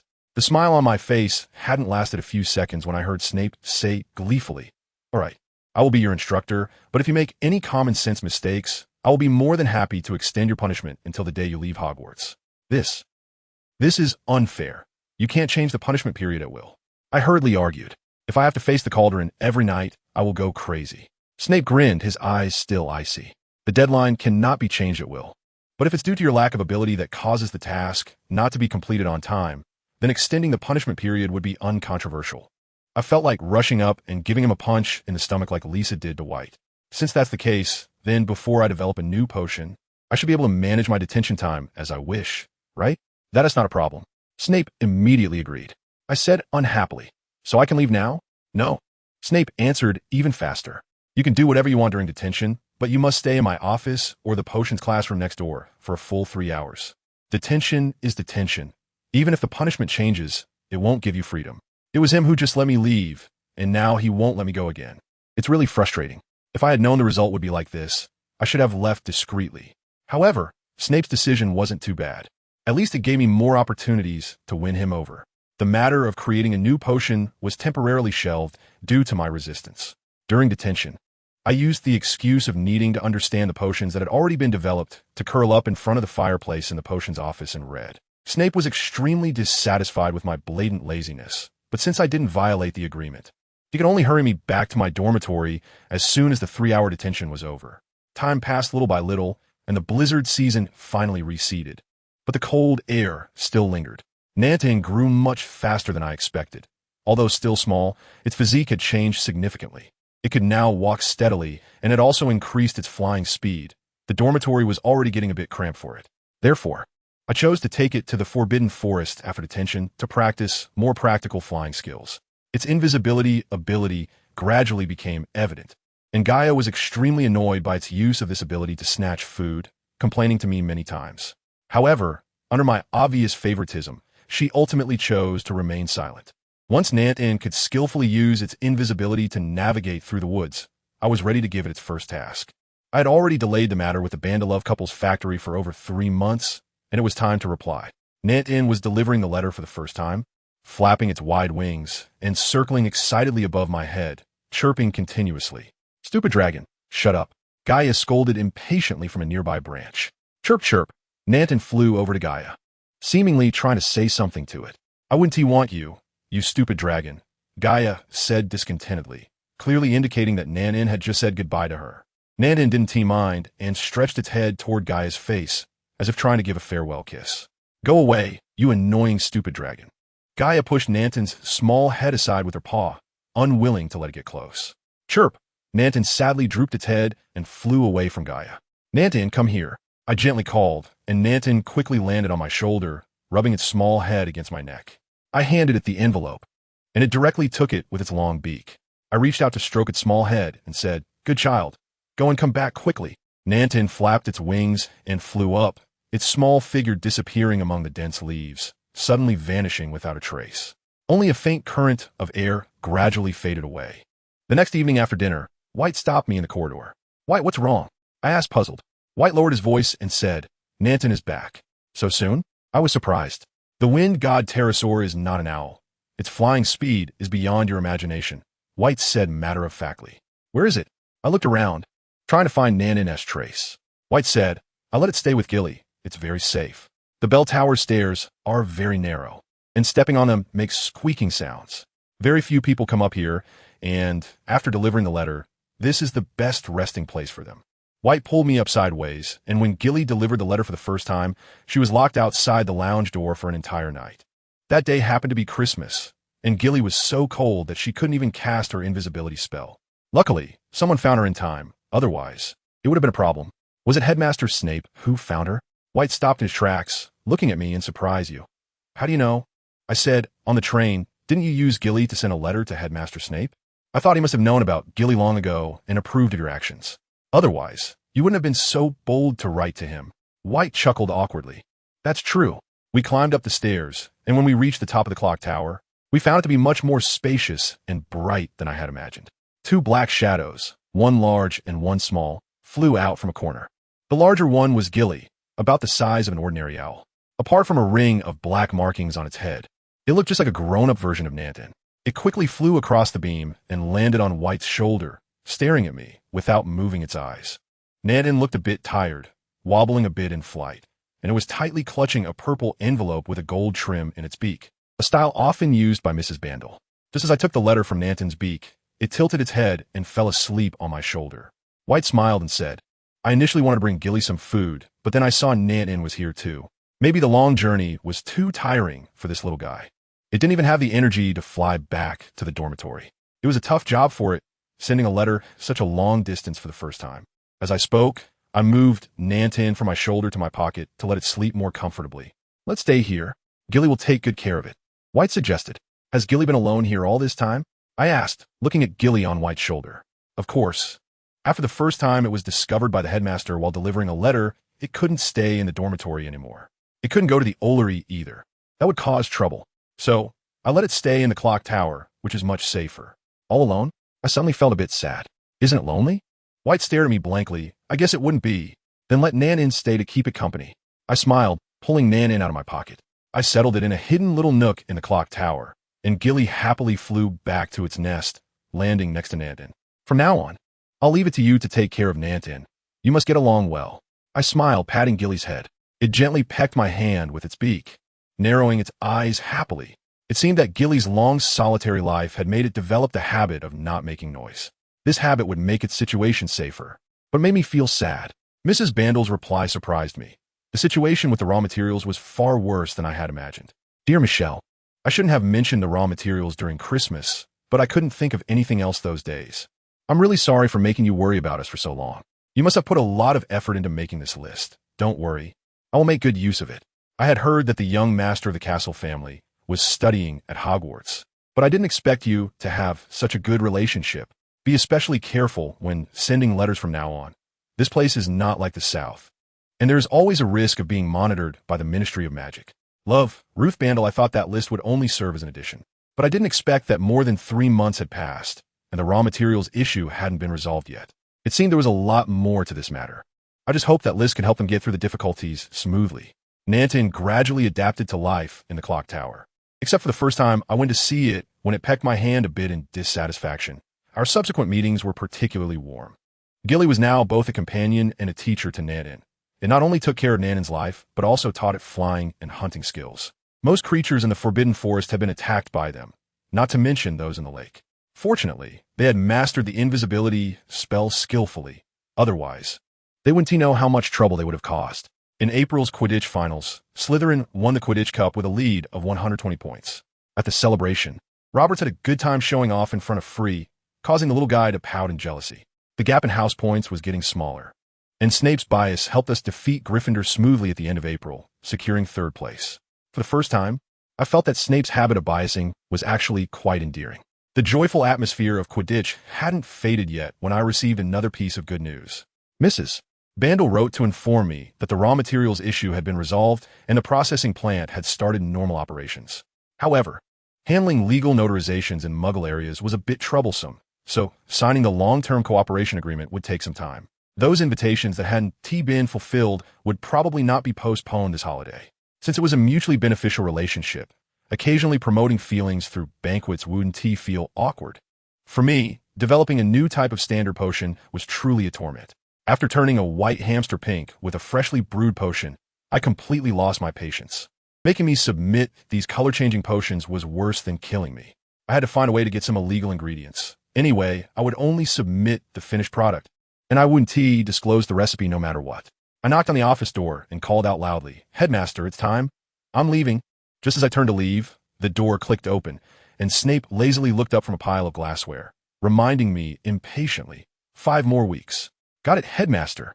I yawned. Snape immediately frowned, and I hurriedly closed the office door, fearing that being a moment late would earn me his scolding. The last 5 weeks referred to the time left until the final exams. Let alone developing new potions, I wouldn't even have enough time to gather the experimental materials. Now, Whether I liked it or not, the punishment was destined to be delayed. How's your review going? White asked as he handed me a cup of hot milk at breakfast. I smiled, not bad. I can handle the exam. Lucy, sitting opposite, was immediately surprised. Michelle, you're amazing. Just after saying that, she pouted again, looking pitiful. But I've only reviewed spells so far. She casually placed a piece of golden brown bacon in front of Jaya. Reed was spreading blueberry jam on his bread, while thoughtfully saying, then I'm not late. I've reviewed half. I arranged the difficult subjects for the last few days, so I could at least get some good sleep in the weeks leading up to the exam. Oh no, my history of magic. Roberts suddenly exclaimed in despair. What's wrong? Did a bunch of fairies stump you? White teased with a grin. Those fairies were enough for him. Reed said with a smirk, Senior, just let this poor guy be. Roberts angrily waved his fist at him. Actually, the fairy rebellion is quite interesting. Baiano, who was busy eating a sandwich, completely missed the point. As soon as he finished speaking, Robert's face darkened instantly. Reed, who was sandwiched between them, quickly shrank his head, and Robert's palm accurately landed with a slap on the back of Baiano's head. Who? What's going on? Baiano, confused, bit into his sandwich while looking around, causing everyone to burst into laughter.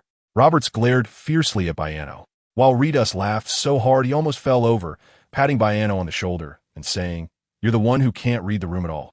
Baiano awkwardly smiled at us, then turned and shot a fierce glance at the younger students, causing them to immediately stop laughing. During the lunch break, I went to the library. Since I decided to do something well, I needed to put in 100% effort. There were too many books to look up, so I had to use my wand to levitate the books at eye level, allowing me to read several at once. Suddenly, a long-haired girl burst in, clearly not noticing my presence because of the towering stack of books she was holding. Just as she was about to collide with the floating books, I quickly said, Wait, there's someone here. If you don't mind, you can go to the aisle over there. It's still empty. Oh, I'm sorry. I usually sit here. I thought no one would be here today, the girl said, trembling as she turned around with her books. However, the stack was too tall, and the top few books were losing balance, tilting dangerously. I quickly reached out to steady them, saying, Let me help you. Thank you. The girl replied gratefully. As soon as I got the books in my hands, both the girl and I froze. Penelope, is that you? I said with a smile. Yes, it is. What a coincidence, Michelle, Penelope said with a somewhat awkward smile. Although we still attended classes together, and students from Ravenclaw often approached me to discuss insights, Penelope was not among them. Last year we could discuss herbology face-to-face, but this year we had somehow stopped talking. Now, we could only nod at each other in unavoidable situations, making it feel as if we were strangers. Seeing her eyes evade mine, I had to say, I just need to look up some materials, so I won't disturb your studying. I placed her books on an empty table, smiled at her, and turned back to my spot. Thank you, Michelle, Penelope said softly from across the aisle, her eyes unconsciously glancing at the stack of floating books. Her smile tinged with a hint of disappointment. You're welcome, I replied with a smile. Just as I was jotting down the address of an Asian wizard with my quill, White quietly approached, seemingly wanting to scare me. White, don't you need to study? I said first. White jumped. How did you know it was me? Do you have eyes in the back of your head? He asked in confusion, reaching to tug at my hair. I sidestepped, not turning back, and said, I really don't have time to mess around with you right now. There are too many books to read. Didn't you finish studying already? White asked. It's not about studying. I plan to travel during the break, and I'm currently selecting locations. I didn't intend to tell others about making potions since it wasn't about brewing conventional potions. The fewer people who knew, the better. But since White asked, I figured I might as well take advantage of his family's connections.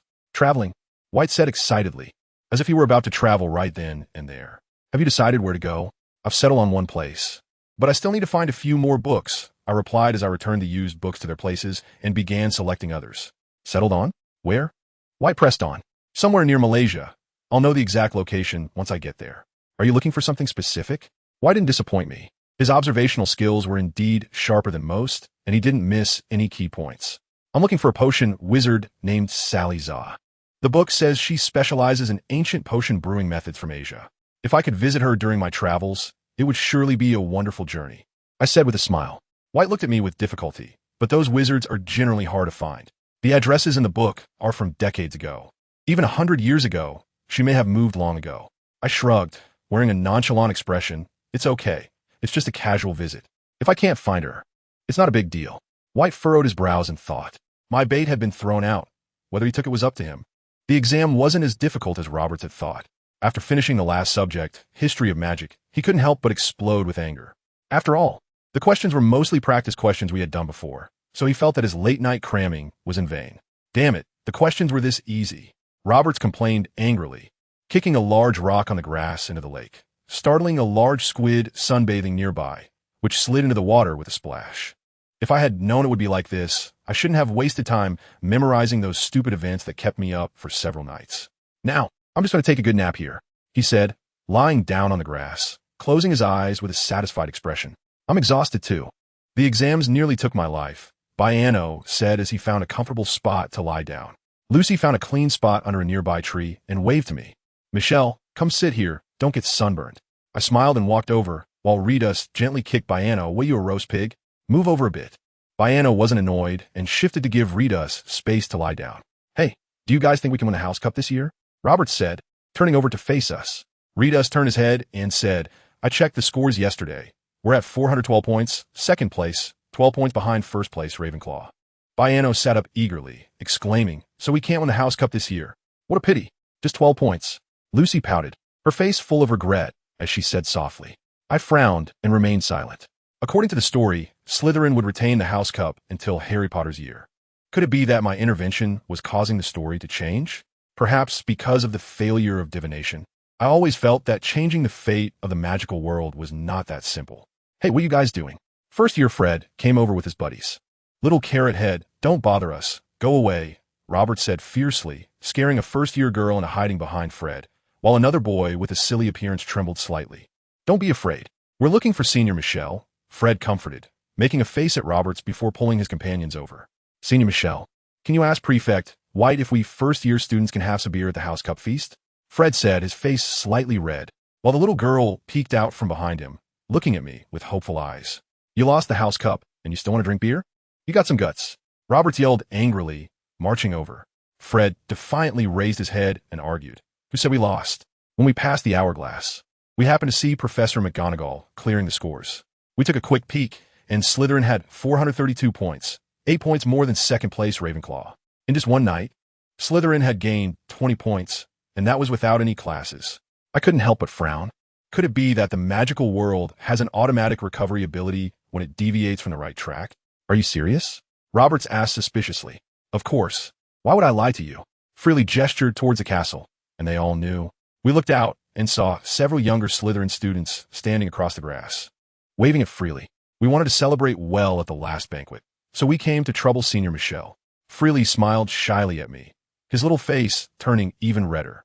I smiled and said, all right, I'll ask Head Boy White for you, but it might not work. Freely immediately cheered. Thank you, Senior. With you on the case. It will definitely work. He and his companions bowed with smiles on their faces and then hurried off towards the Gryffindor table. From across the grass, joyous cheers could be heard from a distance. That kid can't be lying, can he? Roberts said, still distrustfully looking in the direction Freely left. Reeds came over and patted Roberts on the shoulder, saying, whether it's true or not, we'll know at the banquet. The situation was indeed, as Freely said. Slytherin had won the House Cup with 432 points, and the first-year kids happily got to drink beer as they wished. But that sudden extra 20 points made it hard for me to swallow. That's strange. I clearly saw 412 points that day. Why has it suddenly changed to 432 points? Reed said, chewing on a piece of beef leisurely. Anyway, we won the House Cup. Who cares how the points came about? Roberts said happily, grabbing a few chicken legs onto his plate. Exactly, Baiano said, continuously stuffing food into his mouth, not forgetting to agree. At this moment, White raised his glass and said, no matter what method we used, we still managed to retain the House Cup this year. Cheers to us for winning the House Cup. Oh, cheers. Everyone raised their glasses in unison, their cheeks flushed, clearly having drunk quite a bit. You younger years, take it easy. I don't want to be lectured by the headmaster in the last few days. White pointed at the clearly dizzy first years. Yes, head boy. Freely replied with a rosy face full of smiles, turning to collect the beer cups. Fortunately, by the end of the banquet, no one got drunk, and everyone helped each other out as they walked out of the hall. Although there was the head boy leading, there were just too many people, and some collisions were unavoidable. Lucy, under the influence of alcohol, also became slightly dizzy and lost her balance when pushed by the crowd, bumping into me. I stumbled to the side and stepped on someone else's foot to maintain my balance. I'm sorry, I exclaimed in shock, quickly moving my foot, and the alcohol immediately sobered me up a bit. It's fine, a male voice said. I looked up to find it was Bill, and I felt even more embarrassed. If it had been a stranger, someone I knew well, I could have just nodded and moved on.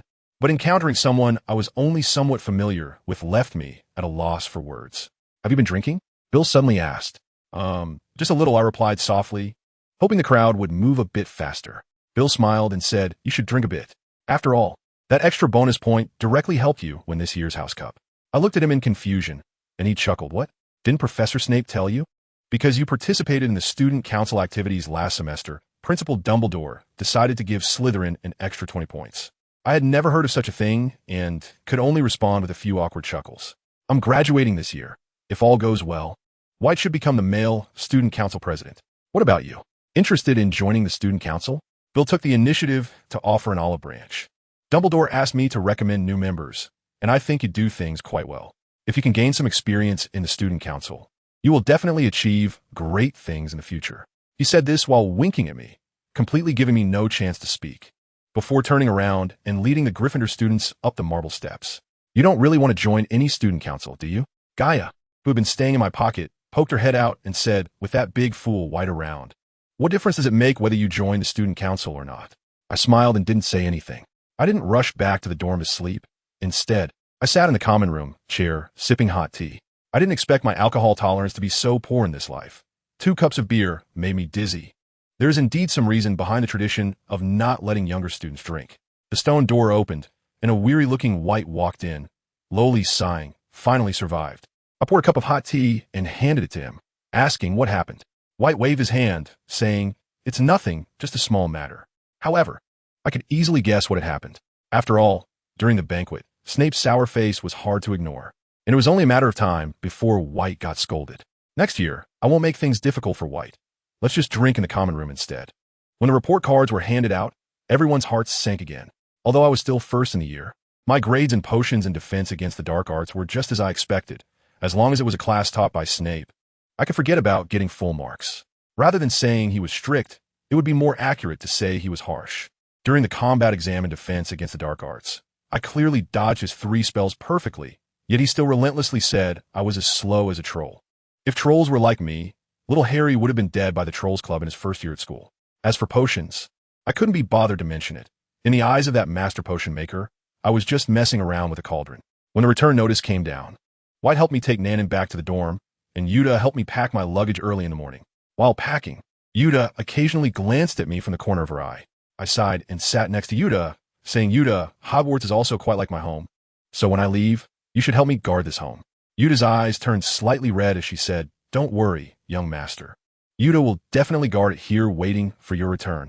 When I dragged my suitcase out the door, Yuta bowed deeply and then took out a handkerchief to cover her face. I shook my head and closed the door. Gaia disdainfully said, "Those ugly creatures really love to cry." I nodded at her and picked her up from my suitcase. She looked displeased and stared at my empty shoulder, saying in a low voice, "Silly dragon, don't laugh."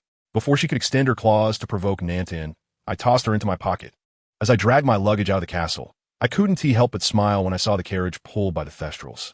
They were truly beautiful. Their huge black horse bodies had no flesh at all, and their black fur was tightly pressed against their bones, with each bone clearly visible. With dragon-like heads, they had white eyes without pupils, and behind them was a long black tail, with wings sprouting from the shoulder blades. When we approached, the Thestrals suddenly made strange movements, bending their smooth front knees, lowering their bodies, and their heads also lowered submissively, clearly bowing. I looked around, trying to find any threatening creatures that could cause them to act this way, but found nothing. "Michelle, what are you doing? Get on."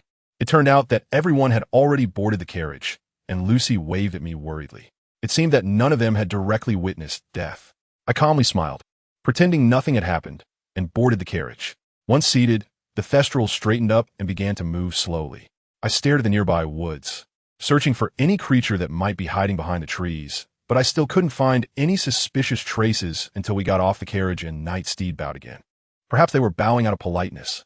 I could only guess. On the train, the 5 of us occupied a compartment by ourselves. Lucy seemed a bit unhappy after losing badly to reeds and wizard chess, and she forcibly pulled me over to help her. However, I didn't know how to play wizard chess at all, so Roberts and Baiano took on the role of strategists, huddling nearby and giving random advice. As the saying goes, a wild punch can hit a master. In the end, the 4 of us barely managed to win a game against reeds. Gaia wore a face of disdain from the moment I started playing until the end, as if I, the master, had embarrassed it. When the female vendor appeared at our compartment door, pushing a cart full of food, I finally had the chance to break free from that pile of broken wizard chess. I took the initiative to treat them and bought a lot of snacks to ensure they wouldn't have time to drag me into another game before getting off the train.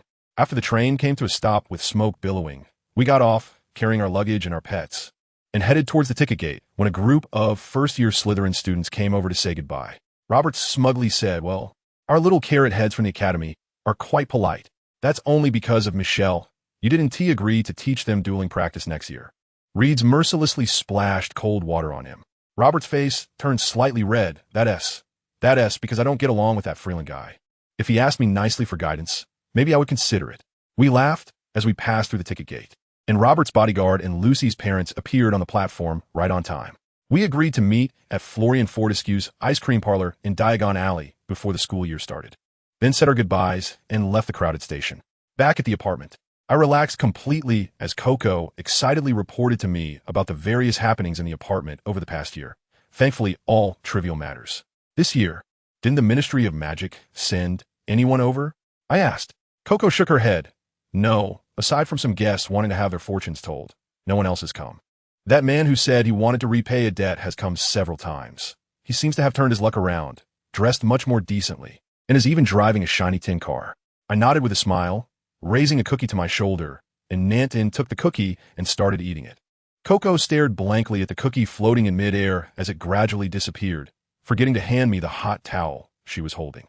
"Coco, you'll have to take care of a little one from now on," I said, scratching Nantin's little paw, and it instantly flew up to the chandelier. This is... Coco was at a loss for words, her face showing a look of terror that puzzled me. "Oh my, the wind god pterosaur of the Ode family," Coco shrieked, and the tray in her hand fell to the ground with a clatter. She didn't immediately pick it up, but instead frantically lowered her head, mumbling something under her breath. "Coco, what's going on?" I said in a dissatisfied whisper. She looked up at me in a daze, then glanced at Nantin on the chandelier, trembling as she said, "Master, you can't do this." "He can do this. Why can't I?" I replied unhappily. When the old master was alive, the Ode family did indeed support us in secret. But the old master is gone. The Death Eaters have disbanded, and you have no power now. They won't take the risk to help you. If you provoke that guy, there might be big trouble," Coco said urgently. I sneered. What big trouble could there be? The last head of the Ode family should be Ramelode, right? Unfortunately, she's just an almost 200-year-old old lady, and I doubt she'll last many more years. Merlin will probably summon her soon. Coco said anxiously, but she has children. I took a sip of hot tea and said slowly, "Isn't her notoriously infamous only daughter dead? I heard her son-in-law's health is failing too. He might go see Merlin even sooner than she does. The rest is just a granddaughter who knows nothing but socializing, and her grandson-in-law is an ambitious guy. But unfortunately, he doesn't have the Ode surname. Otherwise, Ramel wouldn't be wary of him. The power of the Ode family falling to the wayside is only a matter of time. But a dead camel is still bigger than a horse, and besides, the Ode family is the oldest pure-blood wizard family in the South. Master, you still lack the strength to confront them if they find out you've been using white," Coco said eagerly, fearing I would get into trouble. "They won't find out," I said with a smile, shrugging. "White and I are good friends. If I get into trouble, wouldn't it be normal for a friend like White to help me out? It's just pure help. There's no question of using him or not. Besides, White seems quite innocent. I think his parents aren't as bad as his grandmother and grandfather." "Master, you can't bet your life on this," Coco said worriedly, looking at me with concern, her large eyes visibly filling with tears. I blinked, sighed lightly. All right, I'll try not to provoke their family." After chatting for a while, I realized I was hungry. Coco's tense nerves relaxed. She wiped her nose with a handkerchief, smiled. "Okay, master. Coco will go prepare dinner." Saying that, she tidied up the tray and towel that had fallen on the ground and went to the kitchen to prepare dinner. Gaia jumped down from the low table with the cookie plate and turned back to say, "You really can settle down. How strange." Then it swayed its little black tail and went into the bedroom. I crouched on the inner side of the sofa, curling up, my eyes fixed on the pot of leaf-only roses on the shelf in the distance, lost in thought. Nantin landed on my shoulder and gently nudged my face with its head for comfort. I chuckled softly, petting its little head while pondering. Gaia was right. Not counting the things White helped me with at school, just the fact that he could potentially become my lifeline if my identity was discovered made it impossible for me to easily discard White as a pawn. To outsiders, my actions might seem despicable, but I just wanted to survive. Not long after returning to the apartment, invitations to banquets started pouring in, all from the merchants I had previously introduced to the Bandaloo couple. I didn't decline any of them. After all, traveling requires sufficient funds, and banquets are the easiest places to make money.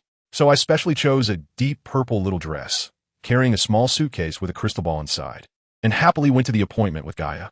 This was the first time attending a hotel banquet in this life. Although there was a car to pick me up and someone to guide me, the strangers brushing past me still made me feel a bit anxious. When I just entered the hotel lobby, the huge chandelier shone so brightly that it made me a bit dizzy, and the scene of the last banquet in my previous life vaguely floated before my eyes. The panicked screams of the guests, the sound of dishes shattering on the floor, and the joyful laughter of women once again drilled into my ears, causing my head to throb painfully. Just when I thought my head was going to split, a man's voice startled me out of my memories. "Miss Beckett, are you all right?" I stared at him in a daze, only then realizing I was still standing in the hotel lobby and curious gazes were already directed at me from around. I smiled slightly and shook my head. "I'm fine. You can continue leading the way." "All right, please follow me," the man said respectfully as he continued walking inside. I took a deep breath and followed him. Gaia closely followed at my side. "You looked a bit strange just now. What happened?" It asked curiously. I rubbed my temples and whispered, "It's nothing.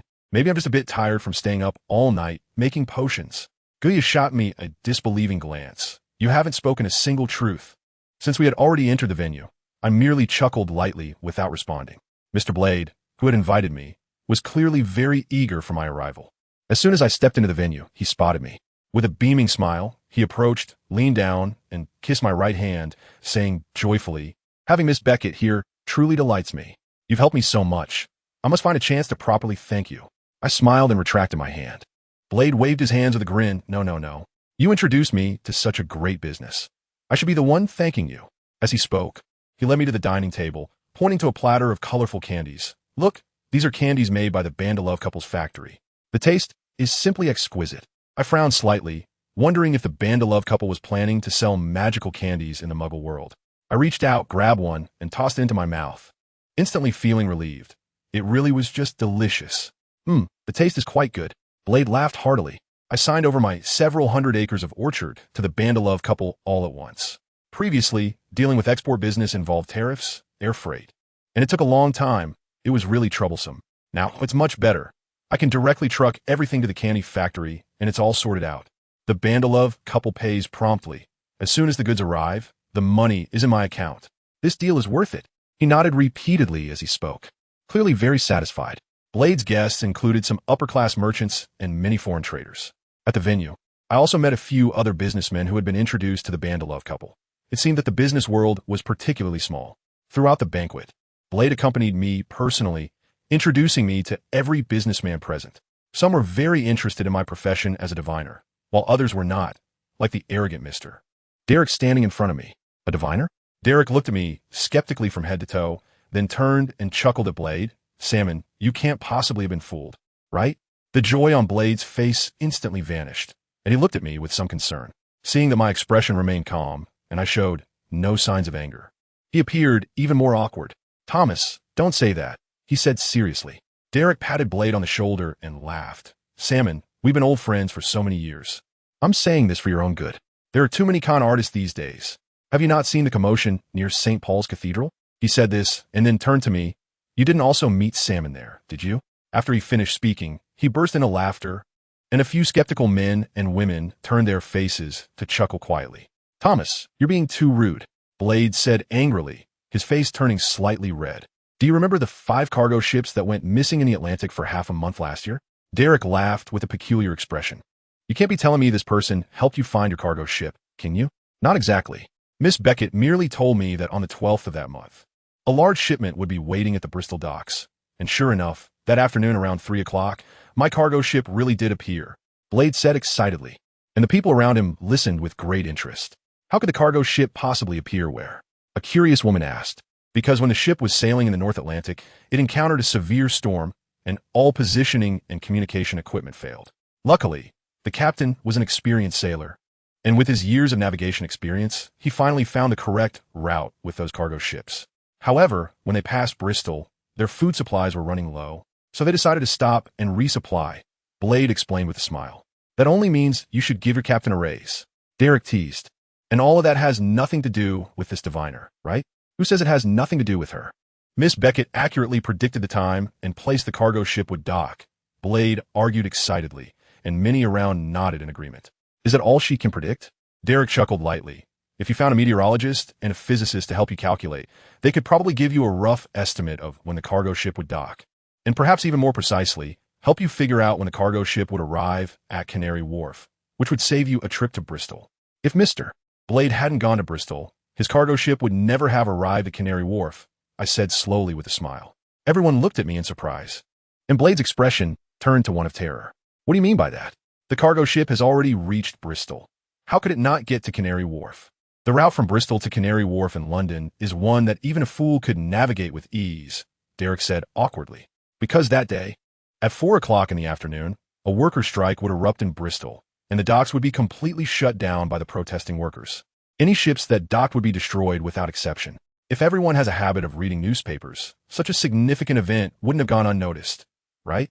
As soon as I finished speaking, someone immediately expressed that the newspapers had indeed reported on this matter for several consecutive days, and each article took up an entire page. Why didn't you tell me this during the divination? Blade asked in confusion. I smiled. Didn't I tell you to bring enough food? Blade's face lit up with realization, and he laughed heartily. Good thing I listened to you at the time. Otherwise, the consequences would have been unimaginable. He said, turning to pat the now silent Derek. Now, you should understand that Miss Beckett is not like those street con artists on Moore Street. I don't believe there are any diviners in the world, Derek said, brushing off Blade's hand on his shoulder, disdainfully staring at me. If you really have the ability, then give me a reading. What are you willing to pay? I asked. What? He was taken aback. I smiled. I never do readings for free. Derek's face turned red, and then he slightly annoyedly waved his hand to the man behind him. The man quickly handed over a checkbook. He bent down and quickly signed a check for me. Is this enough? I looked at the check for 100,000 pounds in my hand, pressed my lips together, and thought it was acceptable. I looked up at the somewhat impatient Derek. So, what do you want to have a reading about? Anything, he said impatiently, eager to find a chance to make me look foolish in front of everyone. I nodded and said to the man who had been leading the way earlier, could you help me bring that small leather case? Of course, the man replied respectfully, turning to get the case. A case? What do you need that for? Blade asked in confusion. Since it's a divination, I need to use a crystal ball. You carry it with you all the time? A woman asked. No, I just brought it out today for the divination, knowing it would be necessary for the banquet. I said, you could predict that? That's impressive. A man exclaimed in surprise. Just pretending to be mysterious. Derek scoffed, glancing at me dismissively. I didn't respond. Just opened the small suitcase handed to me by the guide, took out the crystal ball, placed it on the small table, and then said to the waiter at the door, could you please dim the lights a bit? What the? An excited man next to me exclaimed as he hurried to turn off the lights. Once the lights were dimmed, I had Derek sit across from me and began to observe the scenes within the crystal ball. Before long, clear images began to emerge, and I smiled and raised my eyebrows at Derek, who frowned in displeasure. Tormlet's District 718, that's it. After I spoke, I started to put the crystal ball back into the small suitcase and turned to the waiter at the door, saying, thank you, you can turn the lights back on. What? Are you kidding me? Derek angrily slammed his hand on the table and stood up. The people present looked equally puzzled. Think about it carefully. I don't think you want to share this with everyone. Derek continued to glare at me with angry eyes, and after a few seconds, his anger turned to shock. But his shocked expression didn't last long before he looked at me disdainfully, saying, pure nonsense. What is the Tormlet's District? What do 7 and 18 even mean? Who do you think you're fooling? I felt a bit tired and pinched the bridge of my nose, realizing I had encountered a fool today. Looking into Derek's eyes, I considered whether to reveal his arms deal when the scene of Tormlet's District Pier 7 suddenly appeared before me. I had never been there, yet everything looked so real, as if I were viewing someone's memories through a meditation basin, truly immersive. The dark pier was filled with police cars, and hundreds of fully armed officers surrounded Warehouse 18. Someone shot through the door lock, and the police surged in like a tide, then carried out one box after another, pried open, filled with guns and ammunition. I turned to look at the clock on the pier. It was 1 a.m. As the scene gradually faded, I felt a suffocating sensation and lowered my head, gasping for breath. Miss Beckett, are you all right? Brad asked with concern, and the others around looked worried as well. I smiled lightly and waved my hand to indicate not to worry. How does it feel to be exposed on the spot? Derek said smugly. I advise you to move your stuff out now, or when it hits 1 a.m, Not only will your 50 million go to waste, but you might also lose your life. I said slowly, not looking at Derek again. You. Derek stammered in panic, then hurriedly called his companions to leave the venue. The others still looked confused, although they didn't know exactly what had happened. They understood from Derek's reaction that my divination was correct. That banquet not only brought me fame and fortune, but also further improved my divination skills. Last year, when I spoke with Harry, I saw his past, and at that time, I thought it was just my own memory, but facing Derek, I actually witnessed his future fate. Such things might be dismissed as illusions once, but twice seemed a bit suspicious. Faced with the various changes that had occurred in the past 2 years, I couldn't help but boldly speculate that this might be a new ability gained after being able to understand the language of Gaia and casting the left-hand spell. This ability didn't seem to be magic. After all, the Ministry of Magic hadn't sent me a warning letter. While preparing for my trip, I also used the muggles who came for divination to test my new ability. After a few days, I found this ability to be extremely unstable. Sometimes I saw the past, sometimes the future, and sometimes I couldn't see anything no matter how hard I tried. The methods of execution were also strange.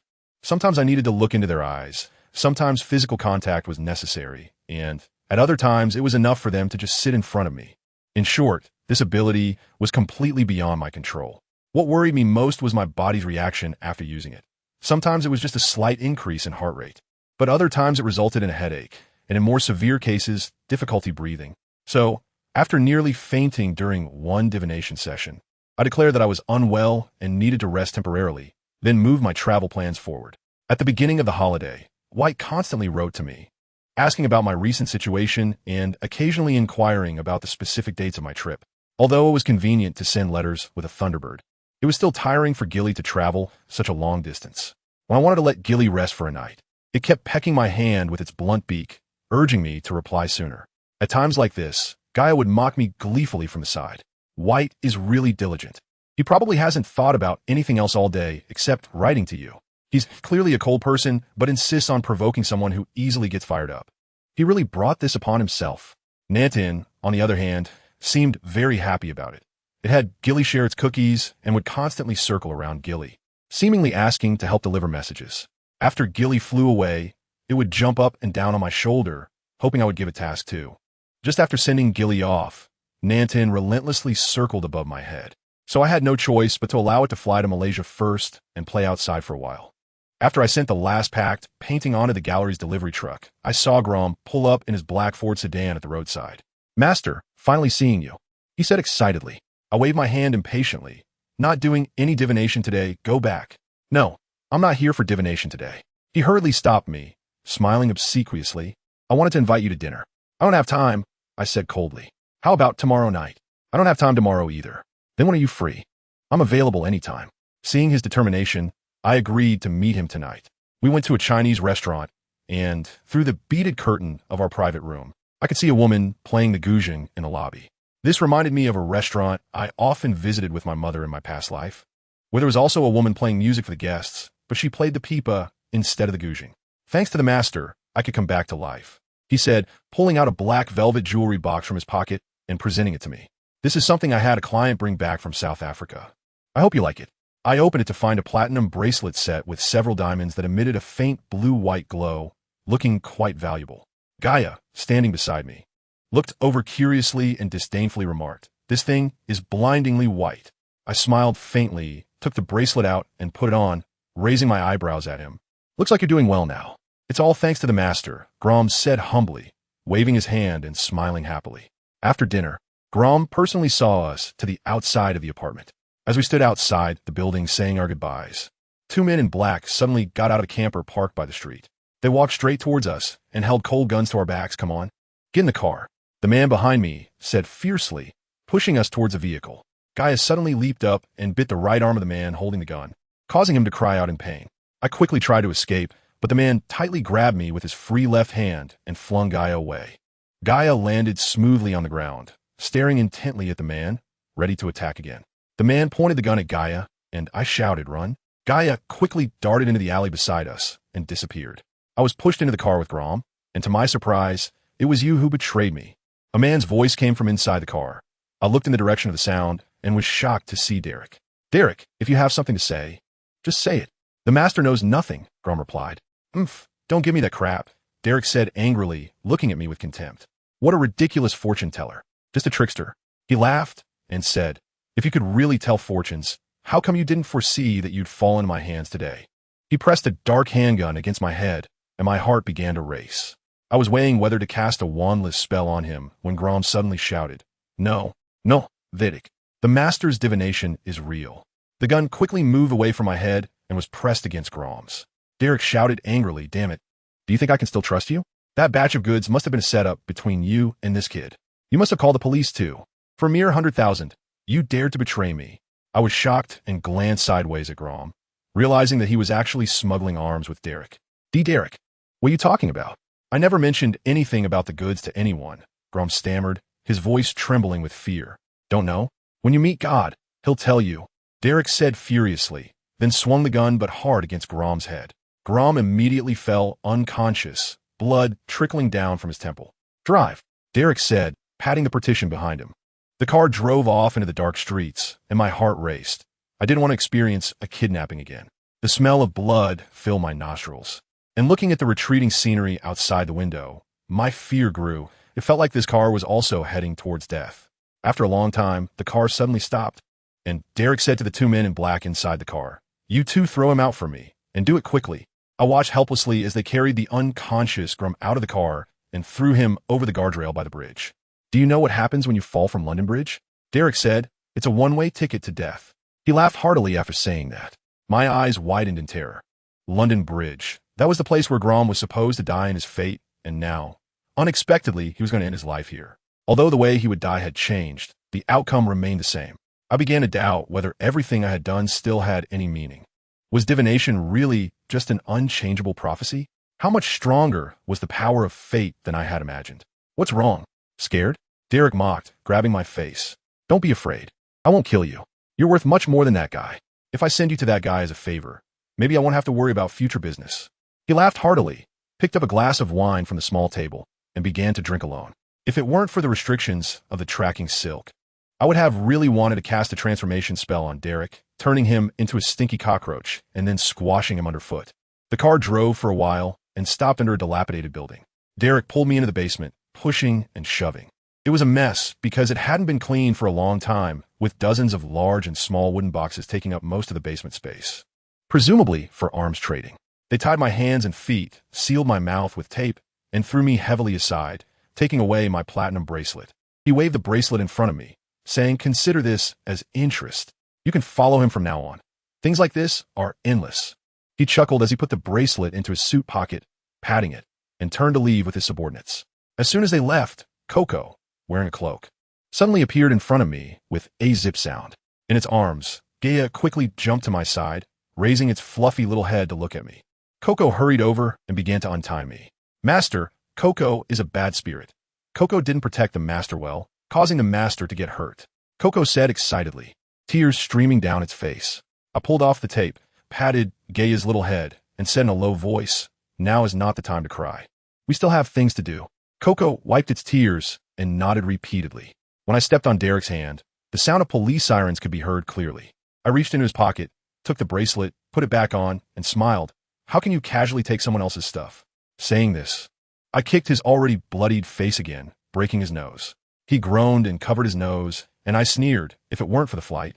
I would love to keep playing with you. Saying this, I kicked him in the stomach, and he spat out a large mouthful of blood, curling up. Coco. Yes, master. Coco said happily, casting a forgetting spell on all the half-dead guys. As I walked out of the building, I suddenly noticed the man who had forced me into the car, lying in a nearby alley. I approached and found that he was already dead, and the skin exposed outside his clothes had a strange purplish-black color, obviously poisoned.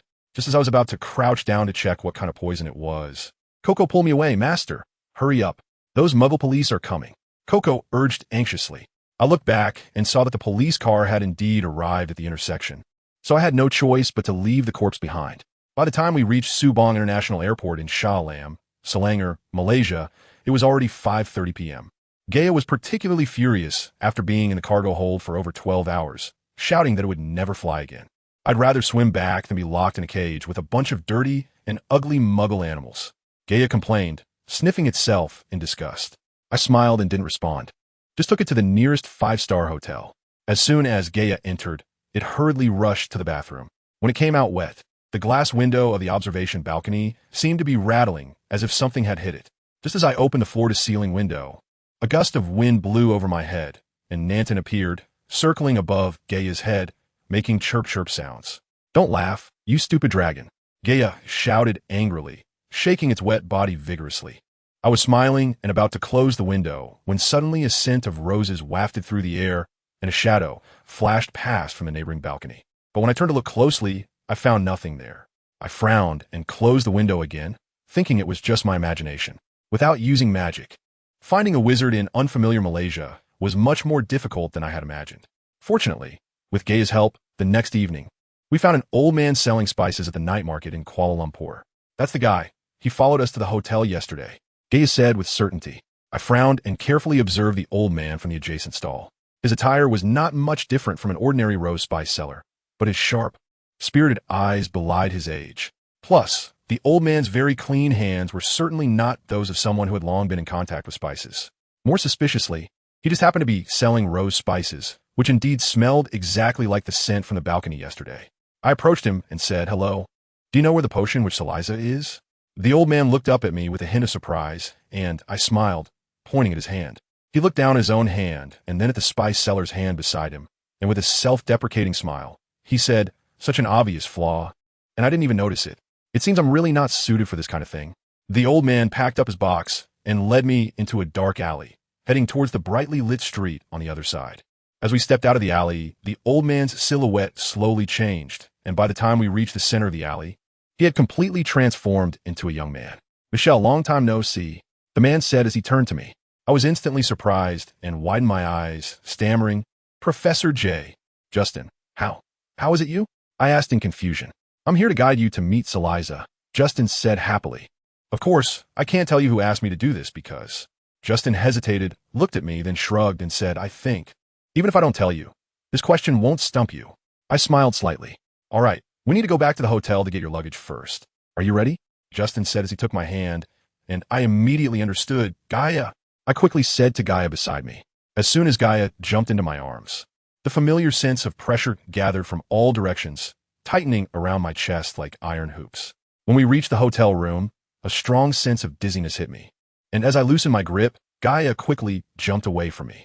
My weak legs could no longer support me, and seeing this, Justin hurriedly picked me up to prevent me from falling to the floor. "Michelle, hasn't your anemia improved at all?" Justin asked with a frown as he laid me down on the bed. "Did you not take the potion Snape prepared?" "What?" I asked weakly. "The blood-replenishing potion that Snape made. When you fell off the broom, he prepared a lot of blood-replenishing potions. Could it be?" I smiled slightly. "He is not that kind-hearted," Justin said awkwardly. "Then I'll get you a glass of water." Once we had tidied everything up and were ready to apparate again, Justin seemed a bit hesitant. "Why don't we go in a few days instead?" "It's okay, Professor Justin," I interrupted with a smile. "This debt has to be paid eventually." Justin sighed. "All right then, hold on tight." I nodded, tightened my grip on Justin's hand, and hugged Gaia closer. Then came another wave of strong pressure, making it hard to breathe. When we arrived at our destination, everything went black in front of me, and I quickly closed my eyes, forcing myself to ignore the dizziness and stand straight. However, the buzzing noise in my head was quite difficult to deal with. Justin stood still, holding my hand, and comforted me. "Take it slow, don't rush." I nodded, took a deep breath, and slowly opened my eyes. I then realized that I wasn't seeing black due to dizziness. Instead, we were in a very dark and dense forest. A faint light under a giant banyan tree in the middle of the swamp indicated our way forward. We slowly advanced along a rickety wooden bridge, stepping carefully to avoid the broken planks. Suddenly, a shadow darted past beneath the bridge, startling me, and Gaia let out a low, dissatisfied whimper. "It's okay. It's just a group of Asian water sprites."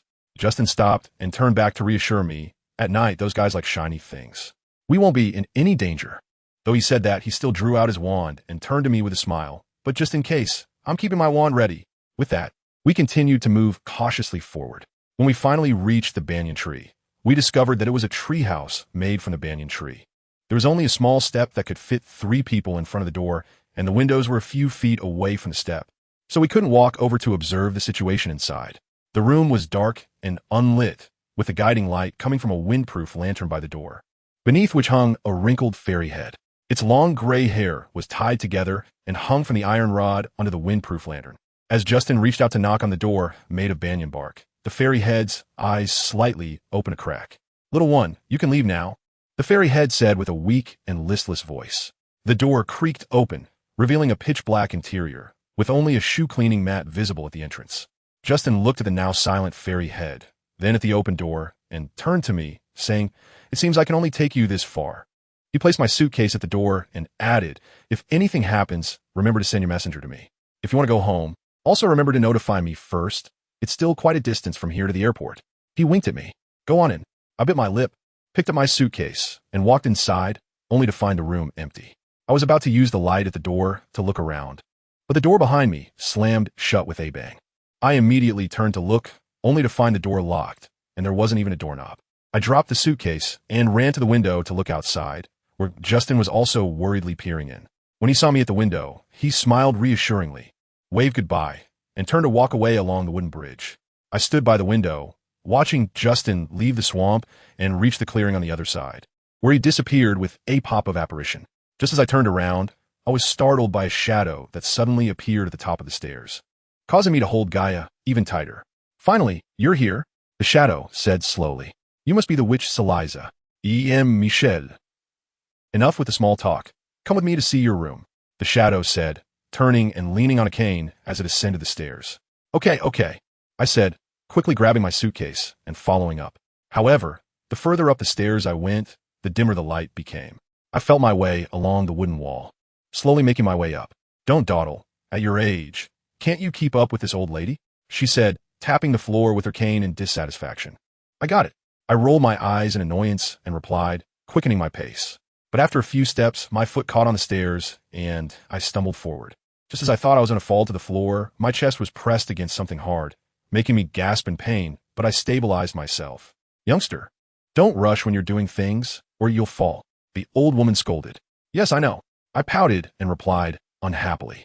"If you want to learn potions from me, you must adapt to life here," the aged voice continued. She then pushed open a door, saying, "This is your room." Moonlight poured through the window, illuminating the wooden bed, dresser, and wardrobe inside. I looked around and realized that there was only this one room on the second floor, while the winding staircase by the door continued to extend upward. She stood in the small room, with her back to the window, and her hunched figure looked somewhat frightening. "Don't just stand there," she said unhappily, then suddenly paused and shouted in an extremely angry voice, "Damn it, how many guys did you bring?" While saying this, she quickly walked out of the room and up the stairs. "What's going on?" I muttered in confusion. "What else could be going on?" Saliza stopped and turned to yell at me. "Your damn bird has invaded my attic." With that, she hurriedly ascended the stairs again. "The old lady has sharp ears. You better be careful," Gaia said gleefully. I dissatisfiedly tapped its head and quickly followed up the stairs. After a while of climbing, everything around me turned completely dark. I could only rely on Saliza's footsteps to determine the direction. The staircase went on, and my right hand, which was feeling around the wall, started to sting. Finally, I heard Saliza stop, followed by the creaking sound of a door opening, and suddenly my vision cleared. It turned out we had reached the last flight of stairs, and the room that opened was the attic. The attic was very narrow, with nothing but a large dresser. Moonlight streamed through the broken window, and a swarm of small leaf insects flew around the room, gathering in the corner as if attacking something. "Get away." Saliza waved her cane at the leaf insects, and they immediately swarmed out of the window.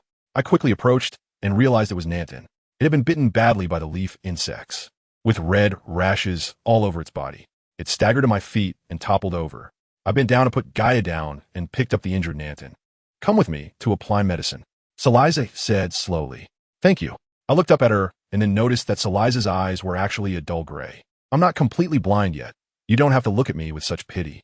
Here, I can see better than you," she said, tapping the windowsill with her cane, and the broken glass instantly restored itself. "Find something to apply medicine to it, then you can go to bed. Tomorrow you have a lot to do." "Okay," I said, following her downstairs. The treehouse was particularly dim even during the day, and I had to slow my pace to carefully go to the washroom on the third floor to wash up and then go downstairs for breakfast. The sounds of pots and pans clattering came from the first floor, and then I was startled by a group of busy little Asian water sprites in the kitchen.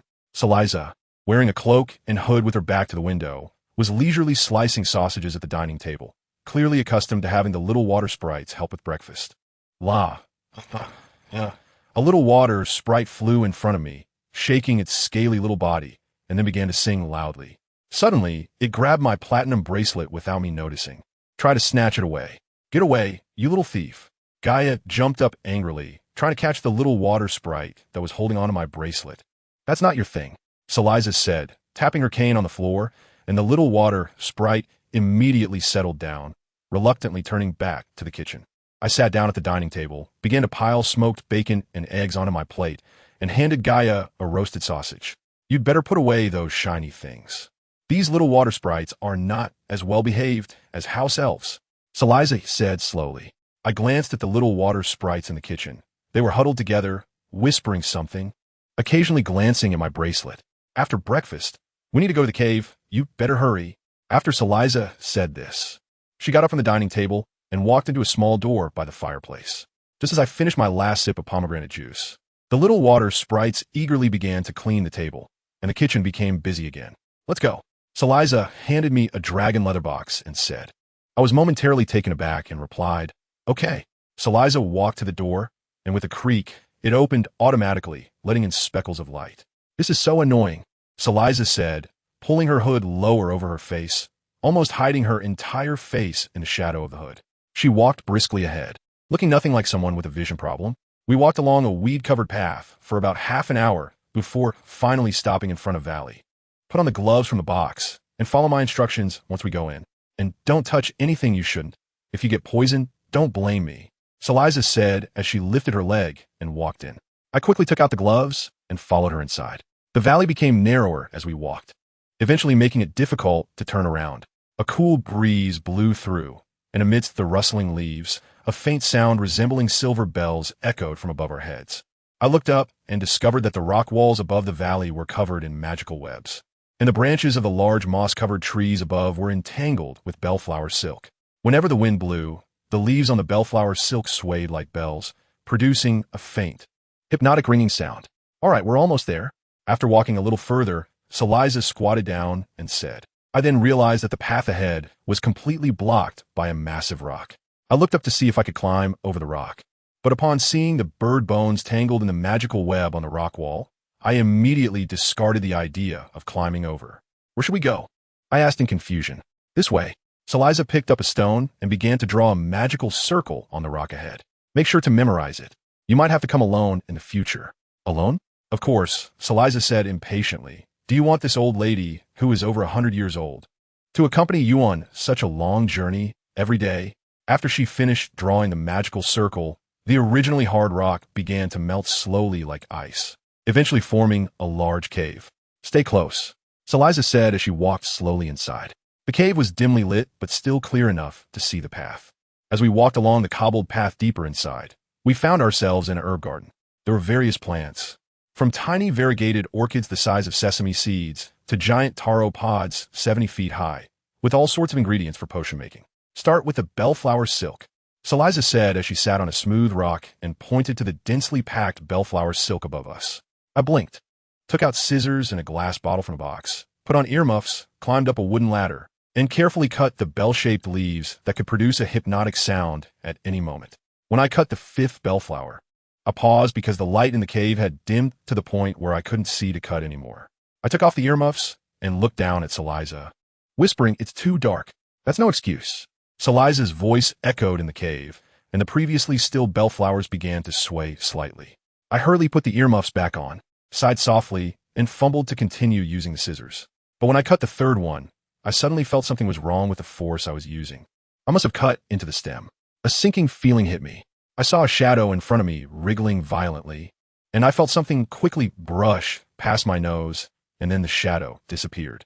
I reached out to touch the top of the rock, but that patch of gilt-ling grass had completely hidden away. I climbed down the wooden ladder, took off my earmuffs, and holding a half-full glass bottle, walked to the shadow of Saliza. She waved her hand slightly, placed in the box, took off her gloves, and went to pick some figs for me. I widened my eyes in confusion and looked back at the dark thicket. If using your hands doesn't work, then use your nose, and if that doesn't work either, then use your mouth. You can take your time. We have plenty of it, Saliza said authoritatively.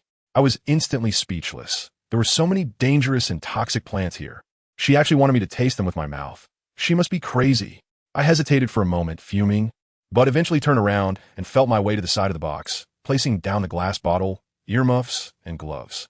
Cautiously, I walked into the pile of shadows and began to explore. I remembered that when I first came in, the figs were placed on the left side. But after groping for a long time, I still couldn't find them, and I clearly recalled that the daisies on my right had appeared here instead. I forgot to mention that the flower pots here change positions depending on the light. If you keep standing there, we might as well forget about going back for lunch. Saliza said, yawning. I gritted my teeth and shrugged, took a deep breath, and continued to explore one by one. Not the small leaves, not the thin stems. Oh no, my hand hurt. I had obviously touched the snapping wood. Suddenly, a foul smell hit my nose. I knew without touching that it was the pungent yam pod. I didn't know how many plants I had touched or how many times my hand had been pricked until I came across a plant with thick leaves, sturdy small branches, and flat, round fruit, and couldn't help but laugh. I reached out to touch the top of the fruit, picked one that was cracked open, and it was soft and rotten, smelling like bananas. I nodded slightly and picked a few more, turning around cautiously and feeling my way back towards Saliza. I remembered that Saliza had washed her hands with soap before leaving, which had a chemical fragrance different from the plant scents, so it was much quicker to find. I found the figs. I handed the figs I was holding to Saliza. She caught them accurately, and I heard her peel the fig and take a bite, happily saying, "Tastes good." After a while, she said in a low voice, "Now, answer me. During the process of looking for the figs, which plants did you touch in order?" I immediately felt as if I had been choked, opening my mouth but unable to speak. "What's wrong? You touched something, and you don't even know what it was?" Saliza mocked. You came all this way to learn potions from me, and I thought you had some abilities." Saliza snorted coldly. "You might as well go back and pack up to leave." Sneezing grass. What? I touched the first pot, and it was sneezing grass. I repeated it again. "Yes. And what else?" Saliza said, her tone laced with doubt. "The second pot is the silk grass." "Right, and then?" Saliza said, slightly pleased. "Then it's the calla lily, daisies, bitter gentian, wormwood." "Good. How much more can you remember?" Then my hand got hit. It was the snapping wood, followed by a foul smell. "That's the pungent yam pod. You remember quite a bit." Saliza's tone clearly showed a hint of laughter. I was silent for a moment, slowly continuing. "The stem is upright. Four-sided, that's patchouli. The stinging hairs on the nettle leaves made me a bit itchy. The thorns of the cocklebur are very sharp. And then I touched the figs. Very good." Saliza agreed. "Is there anything else?" "No." I shook my head. "No, you missed one." "What is it?" I asked. "When you were carrying the figs back, you tripped over a pot of daffodils." "Right." I heard the water in the glass pot slosh. I said happily, "We've learned enough for today. Let's go back." Saliza said, standing up, and I heard the dull sound of her cane hitting the ground. I turned around to tidy up the things in the box, following the sound of Saliza's cane as we walked out, gradually hearing the rustling of leaves and the jingling of the gilt-ling grass leaves. Then a faint light appeared before my eyes, and the cave reappeared. As I approached, I realized it was the magical net covering the cave, and it was now retracting towards the walls on both sides. After we exited the cave, the rocks returned to their original state, looking just as solid. After leaving the cave, Saliza noticeably became much kinder on the way back to the treehouse. She occasionally told me about the plants along the roadside that, although they couldn't be made into potions, could still treat ailments. Like this pine needle fern. If dried and ground into powder, it could be made into rosin, which treats vomiting. Of course, in an emergency, if boiled directly, it must be combined with other herbs to assist its medicinal effects, Saliza said, looking down at the cluster of pine needle ferns on the ground. "Then why can't it be used as an ingredient for potions?" I asked. "Its inherent properties prevent it from blending with other potion ingredients to make potions," Saliza replied. "Can't it be changed?" Saliza shook her head. "It's in its nature." "What about this one?" I pointed to a blooming red spider lily behind tree. The petals were bright red, needle-shaped, curling backward with wavy edges, looking like a small red umbrella. Very beautiful. "It's a treasure. The flower can save lives. And the root can kill, but it also can't be used to make potions." "Really? That's such a pity." I pouted and said softly, "Can I take it back?" Saliza was taken aback for a moment. "Are you sure? Its legend isn't very good." "I'm not afraid," I said with a smile, taking out a small trowel from the suitcase and started digging. Saliza sighed and shook her head, sitting down under a nearby tree to rest. When we returned to the treehouse with the glass cup containing the red spider lily, the little water sprites had just finished setting the lunch on the table. After lunch, I returned to my room holding the glass cup and placed a few pieces of cassava cake in Nanting's small bowl. Peep, Nanting called out to me, slowly crawling to the edge of the bowl with its scarred body and began to eat. What is this red thing? Guya beside me curiously poked at it. The red spider, Lilyflower said. Unexpectedly good stuff, I said with a smile, raising my eyebrows at Guya. Guya snorted disdainfully. Where did you go all morning? I went to the valley to gather ingredients. Did you encounter any danger? Guya asked. I thought of the rock wall covered with the magical net and the swaying gilt-ling grass. Forcing a smile, it was fine, no danger. Since the old lady won't let you take me, then you better be careful. Guya looked at me suspiciously and reminded. Yeah, I'll be careful, I said with a smile, patting Guya's head. Who are you talking to? Saliza suddenly appeared at the door of my room, asking suspiciously, her eyes scanning the room. No one, I was just talking to myself. I stood up and laughed awkwardly. It's a habit. Is it? Saliza said suspiciously. I just want to tell you that this afternoon, I will teach you how to handle potion ingredients. Once you're ready, come downstairs to find me. Okay. After confirming that Saliza had gone downstairs, I closed the door, fearing she might burst in again. Her sudden appearances are quite frightening. I frowned unhappily and whispered, the blind have much sharper hearing than ordinary people. We should talk less in the future. Gaia stared straight at the door and said, in the afternoon, Saliza led me to the small door next to the fireplace. This room, like Snape's office, was filled with countless glass jars, each containing various potion ingredients. The dim light from the fire beneath the cauldron made the room even darker than Snape's office. Stand over there, Saliza instructed, pointing to the preparation table that faced away from the cauldron. All right, tell me, what is this? Saliza handed me a dark object. I couldn't see what it was, so I turned to use the firelight for a better look. Don't turn back, Saliza said coldly. Can't you judge without your eyes? I helplessly brought the object to my nose and sniffed. It was aconite. I looked a bit displeased. What about this? She handed me a slightly hard stone. I wanted to smell it again, but as soon as I brought it close, I detected a slightly pungent odor. It's tungstone, I said, wrinkling my nose. Very good. Let's continue, she said, continuously handing me various ingredients and asking me to name them. Soon, the preparation table in front of me was filled with ingredients. You're much smarter than I imagined, Saliza said, sitting on a nearby stool, lightly pleased while smoking a hookah. By the way, your potions professor should be Snape, right? Yes. Saliza appeared somewhat puzzled and said, with your talent, Snape would be very willing to take you as his apprentice. But why did you come all the way to find me, a half-blind old woman? I didn't know how to describe the mutual dislike between Snape and me, so I said, he doesn't like me. Ha ha ha. Saliza suddenly laughed joyfully, her sharp voice echoing against the dark walls, sounding somewhat frightening. Of course. She took another puff from her hookah, the coals in the bowl flickering like a monster's eyes staring at me from the darkness. Any potion master with a bit of status in the potion world wouldn't tea like you. Why? I asked, puzzled. She sneered. Those with too much talent are often envied more than appreciated by their peers. Snape has experienced this firsthand. I frowned slightly, feeling uneasy. All right, stand over here. She pointed to the opposite side of the preparation table. I wouldn't want you to cut your fingers. That would be a shame. As soon as I stood still, she pointed to the daisy root and said, start cutting this. I took it, using a small knife to cut it by the firelight. After cutting the daisy root, I cut dry nettles. After finishing the dry nettles, I began to cut the caterpillar. By the time I finished cutting everything on the table, my hands were a bit numb. Very good. Saliza had stopped smoking the hookah. She walked over to check everything one by one. Well done, she said happily, turning to point at the cauldron still over the fire. Come and see what this potion is. I bent over the preparation table, walked over to the cauldron, scooped out a little with a spoon, sniffed the aroma, and then looked at the color under the firelight. I frowned and fell silent. And Saliza stood beside me, without rushing me. After a while, I finally spoke. It's a sedative. Saliza asked, somewhat puzzled. This should be easy to judge. Was it really necessary to take so long? I was just curious why you didn't pour it out when it was ready, instead of letting it overbrew in the cauldron. I raised my eyebrows and looked at her. You are too curious, she said, displeased, handing me a small bottle of potion. Now look at this. I reached out to take it, leaned closer to the fire to observe, and just as I was about to uncork it to smell, Saliza hit my hand with her cane.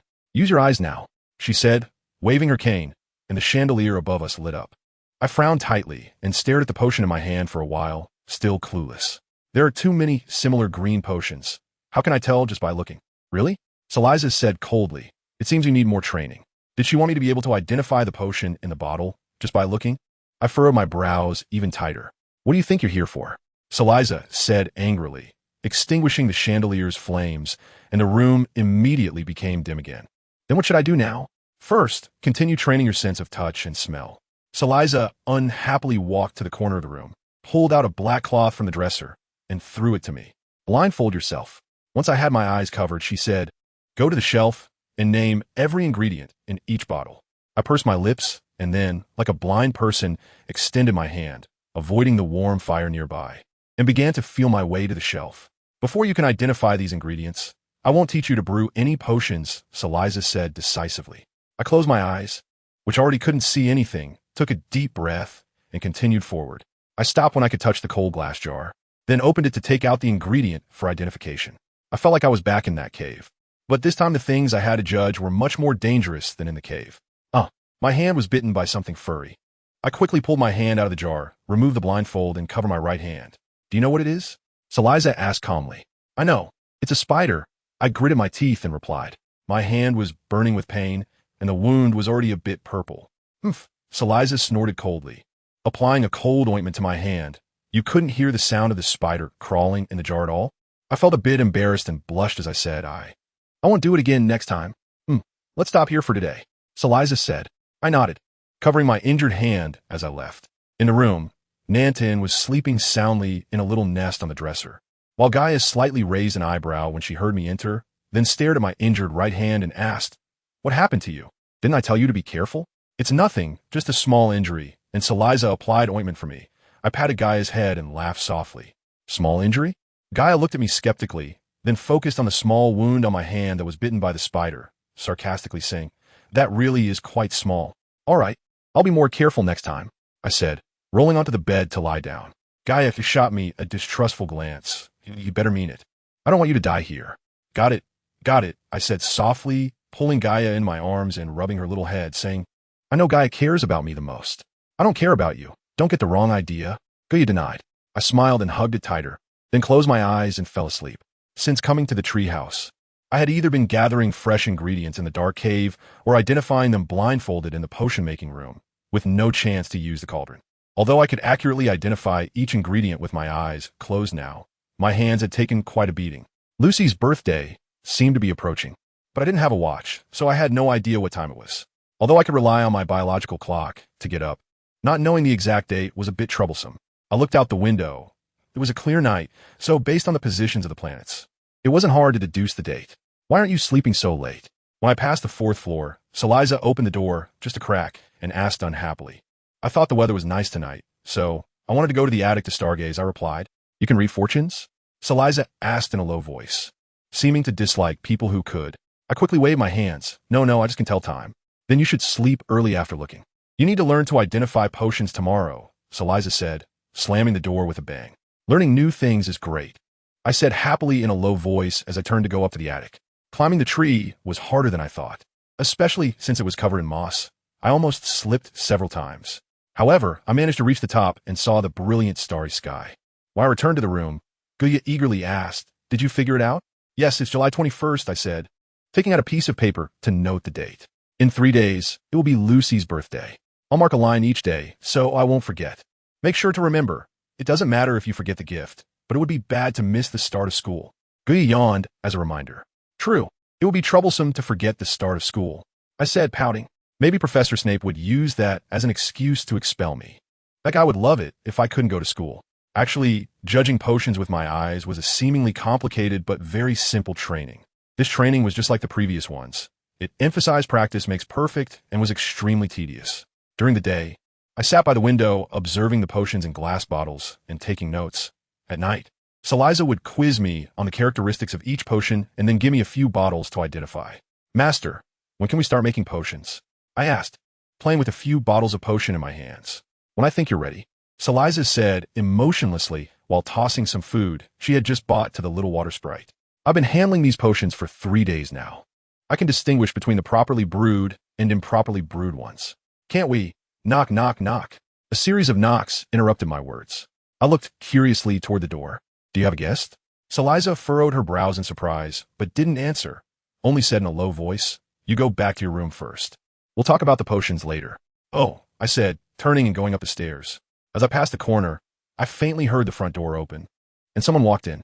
Is there any progress? A strange male voice said. Saliza didn't rush to answer, only said with dissatisfaction, "You should have sent me a message before you came." Then she closed the door. Since Saliza had good hearing, I didn't dare eavesdrop any further. When I returned to my room, I found Guya still in the kitchen. After a while, Guya came in with a large piece of grilled fish in its mouth. It jumped onto the dresser and tossed the fish in a Nanton small bowl. Nanton chirped and bent down to eat. Who was that man that just came? I got up to close the door and asked quietly. The old woman calls him Butte. Guya replied. Butte? I frowned in confusion. It seemed that there wasn't a potion master with the last name Butte in the potion books. What does he look like? Guya shook its head. He always wears a hood, so I can't see his face. But from his accent, it seems he came from the north. I furrowed my brows even tighter. What were they talking about? It seems the old woman promised to help him make some potion before, but it doesn't look like it's going smoothly, so that man came looking for her. Is it a difficult potion? I asked curiously. I don't know. They didn't say. That man also gave a large bag of galleons and said money wasn't a problem. The main thing was to make the potion. Guya yawned as it spoke. A large bag of galleons? I said quietly, frowning. Even Felix Felici's doesn't make that much money. Could be a dark potion? I don't know. That man said before leaving that if the potion was made, the old woman wouldn't have to be trapped here for a lifetime. Hearing this, I was even more confused. What does trapped here mean? Saliza doesn't seem to show any signs of being trapped. She even goes out to buy food using the Flynn network sometimes. How can that be called being trapped? Is that all? I asked. That's all they said. Guya said, finding a comfortable spot on the bed and dozing off. I lay in bed for a long time, but still couldn't understand what that man meant. After a while, Saliza knocked on my door. Come to the potion-making room. Okay. I opened the door and followed Saliza downstairs to the potion-making room. Saliza waved her wand to light all the candles, walked over to the shelf, took out a bottle of potion, and handed it to me, make an identical one. I happily took the potion and examined it under the light. It turned out to be the elixir of life. We learned this in the first year and even sold several dozen at Borgen and Burke's. It was a piece of cake. Okay, I replied with a smile, starting to look for the ingredients I needed on the shelf. After brewing the potion, Saliza glanced into the pot, magically cleaned the potion inside, and handed me another bottle. Try this one. I took the potion with confusion and saw it was a sleeping potion. When Saliza cleaned the sleeping potion I had brewed again, I felt a bit unhappy. Did I not do well enough? Saliza looked up at me. No, you did very well. Then why did you clean them away? These are just to test your skills. There is no need to keep them, Saliza said coldly, extinguishing the lights in the potion-making room. We'll continue after dinner. At the dinner table, I wanted to ask Saliza about that mysterious man several times, but seeing her indifferent expression, I held back my questions. Thinking that in a month I would leave here, there was no need to be curious about Saliza's matters. I'm going out for a while tonight. You can rest in your room after finishing this. Saliza handed me a bottle of calming potion, then donned her hood and stepped into the fireplace sprinkled with flue powder, saying loudly, Leaden Street, before disappearing. After I finished brewing the potion and left the potion-making room, Saliza still hadn't returned. In the room, Guya was eating the sea fish that Nanton had just brought back from outside, while Nanton stood obediently to one side, tilting its head to look at me. I patted its head, walked to the bedside, and took out a quill to start writing a birthday card for Lucy. Since I couldn't use the flowering charm, I had to use the red spider lily on the windowsill instead. Watching Nanton carry the card and the wrapped flowers out of the window, I actually began to miss the apartment in London. So boring. I pouted while leaning against the windowsill, muttering to myself, why is no one writing to me? Yes, not only did Roberts and the others not write to you, but even that guy White seems to have stopped writing to you. It's really a bit strange, said Gaia as she jumped onto the windowsill, looking at the night sky obscured by leaves. I pursed my lips and comforted myself. Aren't they supposed to be traveling? They probably can't find an owl where they are. I hope so, Gaia said thoughtfully. Enough of that. Let's go to bed early, I said, lying down with Gaia and falling asleep. At breakfast, I noticed an electronic clock had appeared on the fireplace, clearly displaying not only the time, but also the date. Master, did you buy that? I asked happily. Climbing trees is too dangerous.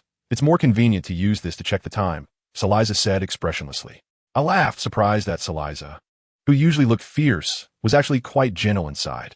After you finish eating, bring your cat to the workshop, Saliza said as she got up from the table. As I entered the workshop holding Gaia, a strange smell hit me, as if several different potions were mixed together. Catch a mouse. Saliza pointed to a cage on the shelf. I placed Gaia on the prep table, put on leather gloves, and approached the cage. The once empty cage now housed a dozen little mice, probably brought back by Saliza yesterday. I thought, reaching in to grab a very cute little white mouse. Saliza fed the little white mouse a spoonful of some unknown potion from a crucible, and soon the mouse began to feel dizzy. Put it next to the cat, Saliza instructed. I widened my eyes in confusion. Did Saliza want Gaia to eat the mouse? Gaia looked disdainfully at the little white mouse in my hand, as if to say she would rather die than eat it. I smiled helplessly at her and placed the little white mouse beside her. Gaia impatiently mimicked a cat's pounce towards the little mouse. Although the mouse was dizzy, it still struggled to escape in the opposite direction, and before it knew it, it fell to the ground. Damn it, Saliza muttered under her breath, turning around to clean up the potion in the crucible. I picked up the fainted little white mouse, looking at Saliza in confusion. Get rid of it, Saliza said angrily, and she began to gather various ingredients from the shelf to brew again. I casually placed the little white mouse into an empty glass jar and moved closer to watch her make the new potion. Saliza seemed dissatisfied with the several batches of potions she brewed afterwards, perhaps because those potions had poisoned the mice. Throughout the process, Saliza only let me watch and help her chop various ingredients, without telling me what kind of potion she was trying to develop. This made me feel a bit unhappy, but Gaia seemed to enjoy it. After all, she didn't have to pretend to hunt the mice anymore. That's enough for today. We'll continue tomorrow, Saliza said, extinguishing the flame under the crucible with a displeased look and sitting tiredly on a chair by the wall, waving at me. I took the glass jar containing the little white mouse and went back to my room with Gaia. At first, Gaia was not in favor of my bringing the little white mouse back to the room, but after the effects of the potion wore off, Gaia showed great interest in the little creature that was easily startled. Now, aside from napping, her favorite thing to do was to lie by the glass jar, reaching in to tease the poor little thing, which would scurry around in the jar, squeaking incessantly. Although sometimes it got so noisy I couldn't think, and I even thought about tossing the mouse out a few times. Seeing Gaia more lively than before made me just give the little mouse a bit more food so it wouldn't get scared to death so quickly. When Nanding returned with the letters, he casually brought back Lucy's reply. Dear Michelle, we were relieved to receive your card. We were worried that something might have happened to you, preventing you from writing back. But it seems you had just been too busy. The birthday party was lively, and I regretted that you couldn't attend. Roberts even brought a bunch of new fluorescent candies that tasted amazing, and I had Robert's owl bring you some. I also took some pictures of ancient Greek writing during my trip to Greece. I think you'll like them. Don't be late for Florin's ice cream shop. I hope everything is well with you in Malaysia. And by the way, your little dragon is really cool. After reading the reply, I felt a bit strange and leaned out to look outside the window. By the timing, Diderot should be arriving soon, but there was no sign of him in the sky. I thought maybe it was because he had too many things to carry that he hadn't delivered it on time. The next morning, I went downstairs to find Saliza sitting at the dining table eating coconut rice. I walked to the window to look at the front step, but there was no package. Master, have you seen my package?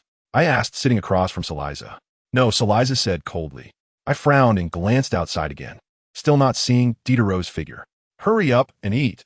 We need to try several potions today, Saliza urged coldly. Okay, I replied, nodding. After breakfast, Saliza went into the workshop, and the little water sprite that wanted to steal my bracelet eagerly took away Saliza's plate, looking very unhappy as it glared at me, seemingly wanting me to finish quickly so that they could clean up the table. I frowned in displeasure. These little water sprites usually like to go against me. As a guest, I tried my best to avoid provoking them, but now they were getting bold and giving me attitude. I snorted coldly, deliberately slowing down, and even glared provocatively at the little water sprite, which immediately began to screech angrily. Taking advantage of the little water sprite's distraction, Gaia suddenly pounced on it, making a low growl of threat. The other little water sprites immediately put down their work and surrounded us, but none dared to step forward to rescue their companion. Gaia, that's enough, I said, reaching out to pick Gaia up. I affectionately stroked Gaia's little head and said in a low voice to the group of little water sprites on the ground, be polite to us from now on. The little water sprites trembled in fear and obediently nodded, carrying their injured companion away from the dining room. In the following days, I kept busy helping Saliza with her strange potions, gradually forgetting about Diderot. Saliza's experiments showed no substantial progress. Sometimes the spoons melted while brewing, or the bottom of the pot burned through. Sometimes the pot exploded before even a few ingredients were added, but thankfully Saliza was quick to clean everything up. Otherwise, there would have been trouble. Sometimes the potion turned out fine, but the smell was so strong that even the mice wouldn't touch it.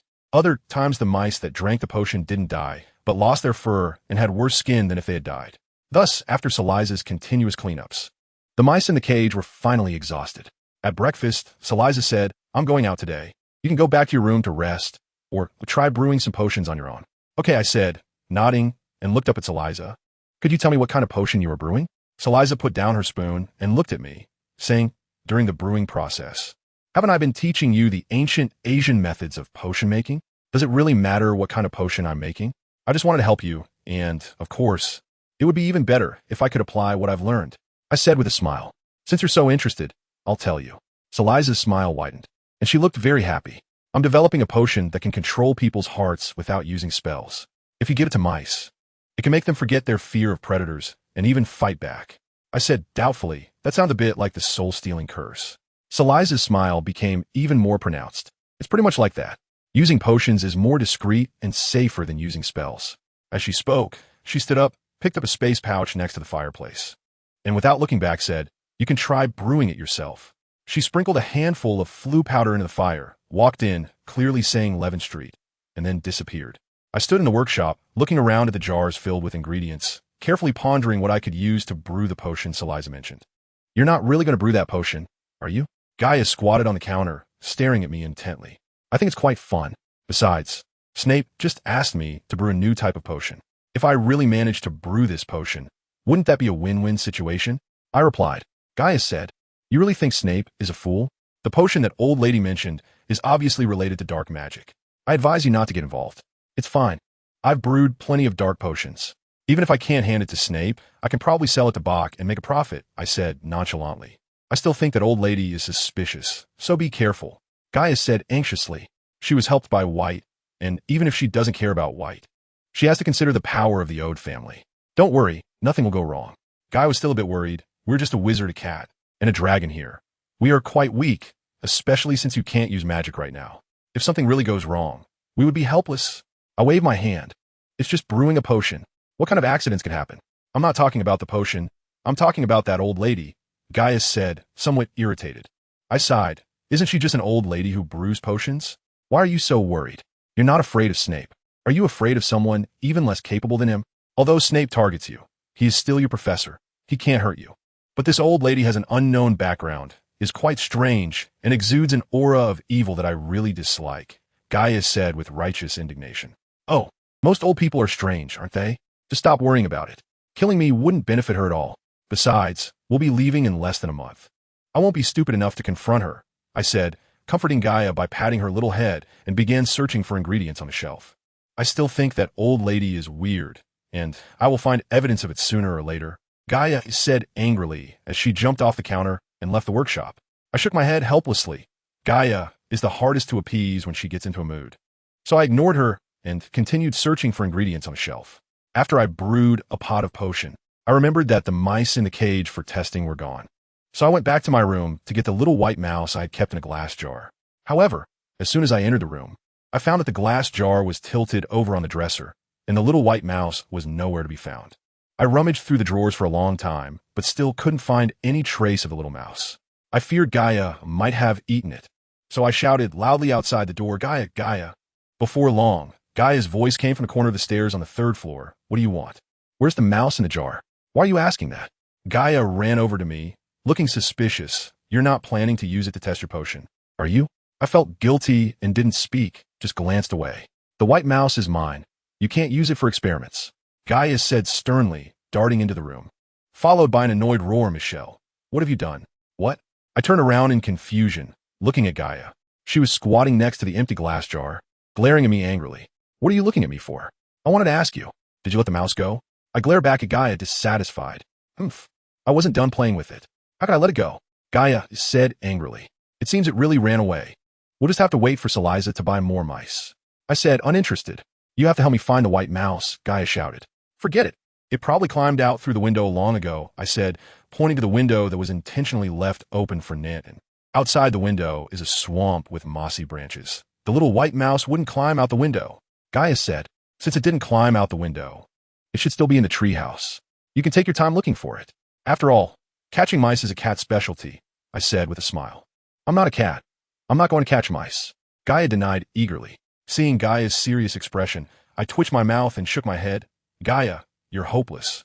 You've even forgotten whether you're a cat. Saying this, I ignored Gaia's retort and went downstairs to the workshop to continue brewing another formula. This potion was quite different from the minor potions I had experimented with at school, although it was also a new type of potion.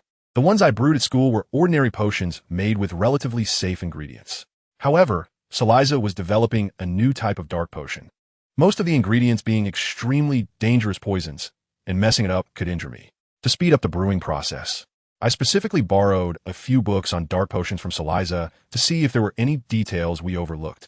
Most of the records in the books were deadly potions, and there were only a few that controlled the heart, but they were essentially just stronger versions of love potions or truth serums that still required external assistance.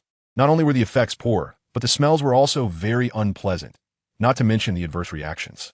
To administer a potion quietly and keep it hidden from others, these potions had to be rebrewed. As long as there was a hint, we would work day and night on the ratios, arrangements, and brewing. Days passed in a blur, and I even started to lose track of time.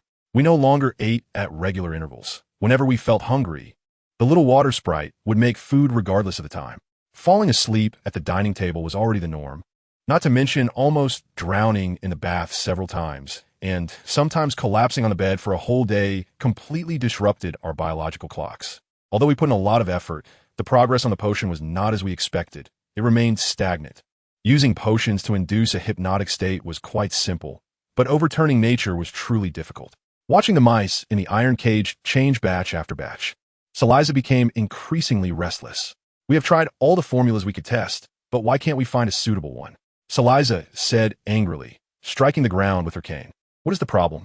I thought for a moment and said, I think it might be because the existing ingredients are too limited. After all, if there were really ingredients that could create a potion like the Soul Snatcher, it would have been discovered by now. What do you mean by that? Saliza frowned and asked.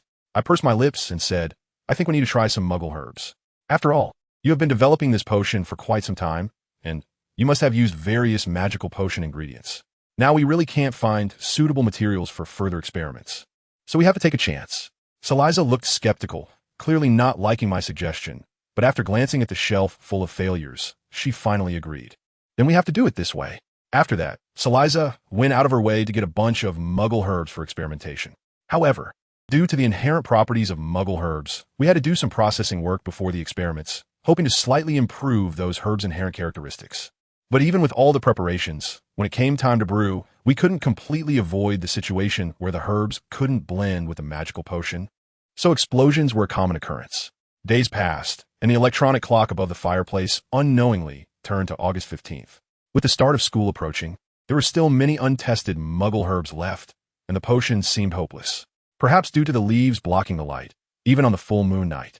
The moonlight outside was not brighter than usual. Looking at the mottled shadows of the trees outside, I suddenly thought of snow-skinned mooncakes and couldn't help but say softly, I really want to eat some. Didn't you just eat some? Gaia raised her eyes in dissatisfaction and said, I'm not talking about satay and coconut rice. I murmured, on the 15th day of the 8th month, we should eat mooncakes and enjoy the moon, and the family should be together. Do you still have family? Gaia asked curiously. I smiled wryly and shook my head. I used to have, but then I didn't. Now I have, but in the future I won't. What do you mean you used to have it, but now you don't? What's wrong with you today? You're talking strangely. Gaia said. I smiled and patted her head. I'm fine, just a bit tired. Let's sleep. Perhaps because I was really tired, I fell asleep as soon as I lay down and slept very comfortably until dawn. When I woke up in the morning, I didn't see Saliza and then remembered that she said last night she would go out to buy cauldron. So she must have left early. After breakfast, I went into the workshop, thinking about processing the herbs first so that I could use them in time when Saliza returned. Just as I was about to purify the juice of the root of the chapter willow, Gaia rushed into the workshop in a panic. What did you do to the little white mouse? Gaia asked angrily. What little white mouse? I turned around in confusion and suddenly remembered the escaping white mouse. Are you talking about that little white mouse? What happened? Did you find it? Not only did I find it, but it also bit me, Gaia said, shaking her tail. A small white ball was hanging precariously from Gaia's tail. I approached and looked closely. It was indeed the little white mouse. The mouse was biting Gaia's tail tightly to avoid falling from the air. Looking at the emaciated appearance of the little white mouse, I frowned and said, it can't be starving. Even if a mouse is starving, it wouldn't mess with a cat. Although I'm not a cat, I still have a cat face. Gaia retorted. Stop talking so much and think of a way to make it let go. My tail is killing me. I looked at the little white mouse's crazy behavior. fearing it might bite me too, so I put on leather gloves. Where did you find it? I asked while carefully prying the little mouse's mouth open with tweezers to pull it off Gaia's tail and place it in a glass jar. On the windowsill in the room, Gaia said. Was it like this when you first saw it? I asked. Gaia thought for a moment and said, when I saw it, it was already a bit abnormal, jumping around on the windowsill, trying to jump out of the window. I went up to stop it, and it bared its teeth at me, trying to bite my nose. When I turned to run, it accidentally bit my tail. Gaia said angrily. You were chased by a mouse? I asked. Gaia immediately replied, I don't like eating mice. What else could I do? I suddenly felt a bit choked, unable to find words for a while. Why is the little white mouse acting like this? Gaia urged. I still need to check, I said, grabbing the jar with the little white mouse and returning to the room. I carefully examined the windowsill, but found nothing unusual. As I turned, I stepped into a puddle. I squatted down to look and found a wet glass jar tipped over by my shoe. This jar was originally on the windowsill to hold the red spider lily, but I had given the flowers to Lucy as a birthday gift, so there was only some water and bulbs left inside. How did this fall? I asked. It must have toppled when a mouse bit me. Gaia said uncertainly. I looked closely again. The jar was empty, the water spilled on the shoes and floor. But I didn't know where the bulbs had gone. I lowered myself and looked under the bed, and sure enough, I found the red spider lily bulb. I reached out to take it out and was about to go refill the jar with water when I suddenly noticed a small fresh chip on the bulb, with a row of inconspicuous little bite marks nearby. Gaia, did you bite this? I asked suspiciously. Gaia wrinkled her nose. Is it tasty? It seems not to be you, I said, turning to look at the dresser, while the little white mouse was still excitedly climbing around in the glass jar. Could it be that it ate the bulb and then? I muttered, heading downstairs to grab a big piece of walnut cake and tossing it into the glass jar. In no time, the little white mouse devoured the cake, looking as if it hadn't eaten in a long time. Watching the little mouse, seeming to want more, I couldn't help but laugh. What's wrong? Gaia asked curiously. It seems it really did eat this thing, I said, weighing the red spider lily bulb in my hand. Are you saying that the little white mouse went crazy and bit me because it ate this? Gaia asked in confusion. I shook my head. It's probably not just because of this. The red spider lily bulb does contain the alkaloid licorine toxin, which indeed has a significant effect on the central nervous system. But relying solely on this wouldn't be enough to make the little white mouse act like this. There must be something else, I thought, taking the bulb downstairs and returning to the workshop to recall the potion that Saliza had fed the little white mouse. I remember that strange potion had a special smell, subtly mixed with the scents of the Hell's Brew and Euphoria potions, as well as an unpleasant odor similar to a wound cleaner. But knowing this alone was useless. If I wanted to replicate the exact potion, I would have to wait for Saliza to come back. Thinking of this, I couldn't help but smile. The potion should be ready by tomorrow. I lowered my head and thought again, feeling it was somewhat inappropriate. After all, the little white mouse had eaten the red spider lily bulb more than half a month after consuming the potion, which made it act as if it were under the soul snatcher spell. It seems that just knowing the exact potion ingredients is not enough. After all, the effect of potions generally lasts no longer than 3 days in a living organism. Therefore, what I need to find are magical potion ingredients that can remain in a mouse's body for more than a month, which increases the difficulty. Additionally, Manjasaka is not a potion ingredient. Breaking its inherent properties will likely take a considerable amount of time. I frowned. Time was running out. Before leaving here, I had to find a way to develop the potion. With that thought, I began to process the bulbs. Saliza still didn't know when she would return. So what I could do for now was to experiment with the bulbs combined with other potions to see if I could find a way to break its inherent properties sooner. When Saliza came back, I shared my findings with her. She looked at the ferociously aggressive little white mouse in the jar, her eyes sparkling with excitement. To prove the potion's effectiveness, she deliberately threw a regular mouse into the jar. Unexpectedly, the dosed little white mouse went into a frenzy and killed its counterpart. Watching the little white mouse gnawing on its mangled companion, I felt as if I were watching a zombie movie, my stomach churning to the point I could hardly breathe. I had seen many dead mice and quite a few corpses, but the bizarre scene in the jar was still hard for me to accept. The effect is great, Saliza exclaimed repeatedly, then turned to me, asking when the potion could be made. I furrowed my brows and thought for a moment before saying, we have grasped the basic ingredients, but we still cannot determine which potion can remain in the mouse's body for more than 3 days. So testing this potion will take more than 3 days, possibly longer. If everything goes smoothly, plus the processing and ratio testing with the Manjasaka bulbs, it will likely take about 7 or 8 days. By then, once the basic form of the potion is established, We may still need to make improvements on the smell and taste. Calculating this way, to concoct a perfect potion would take at least half a month. Saliza nodded. Time seemed tight. Then let's prepare more crucibles and try several formulas at once. That way, we can save some time and not delay your schooling. I smiled and agreed. All right, just try to speed things up. With that, Saliza started teaching me how to brew the potion that the little white mouse had previously consumed. After the potion was prepared, we fed it to the mice one by one, waiting for the experiment 3 days later.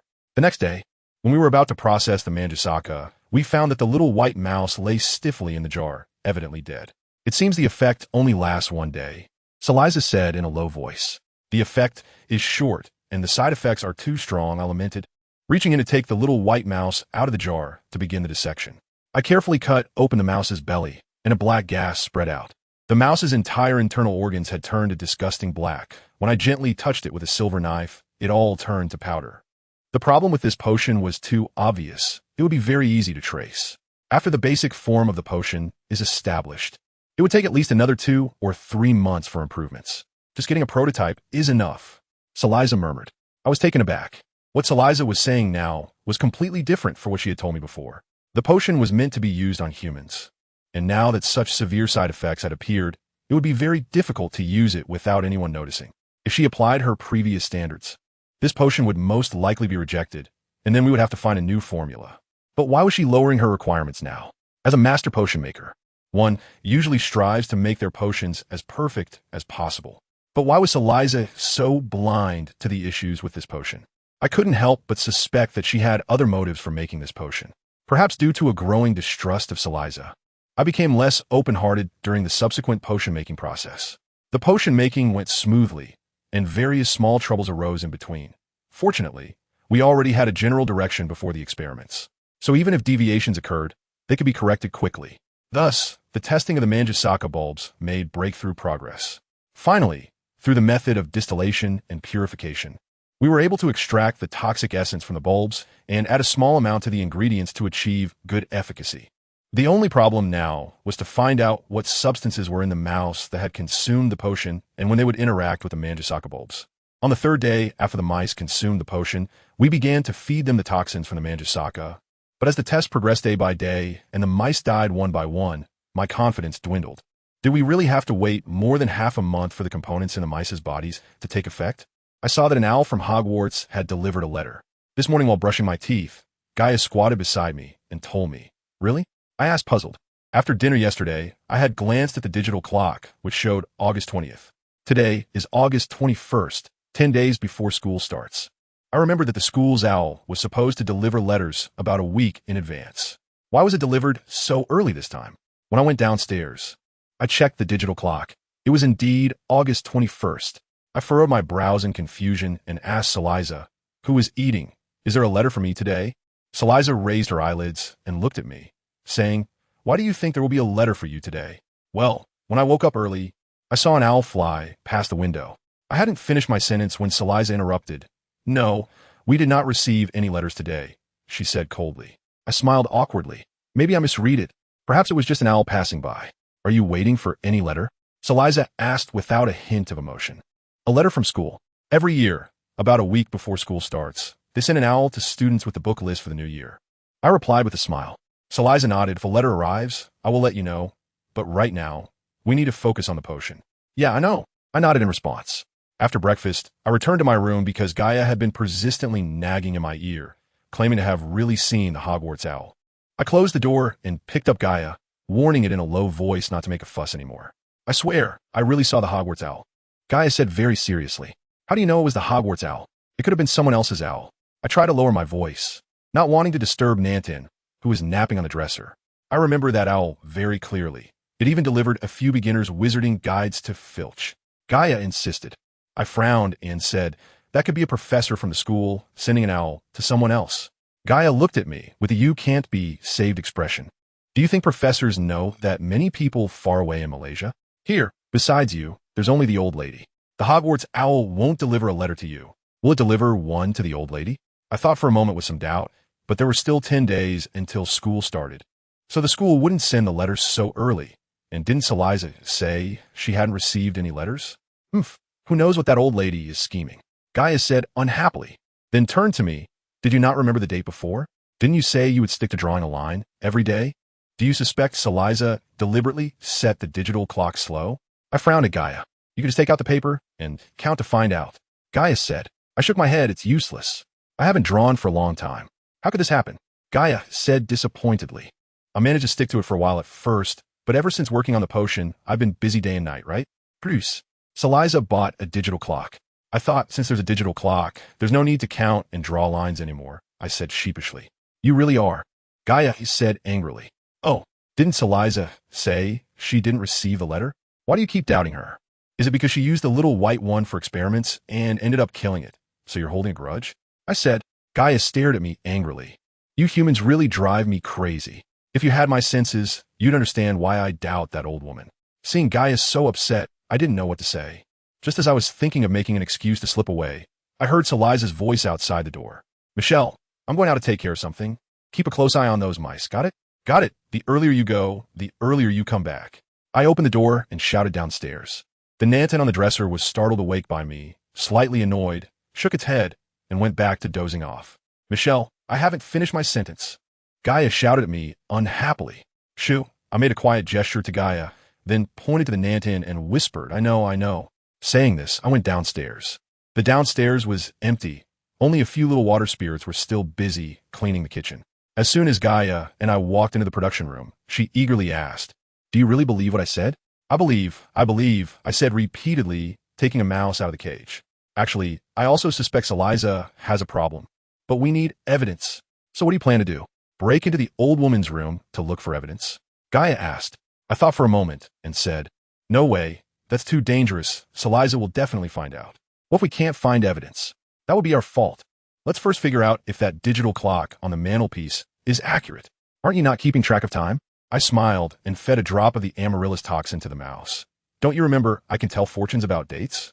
Then your calculations are wrong, Gaia sighed. A few days ago, the old woman sealed off the attic door. If you want to climb to the top of the tree to see the stars, you'll probably have to climb up from the branches outside the third-floor bathroom window. No way. I suddenly felt a numbness in my head. Climbing from the attic to the top of the tree is already difficult, let alone climbing up from the third floor. Oh no, a sharp pain shot through my finger.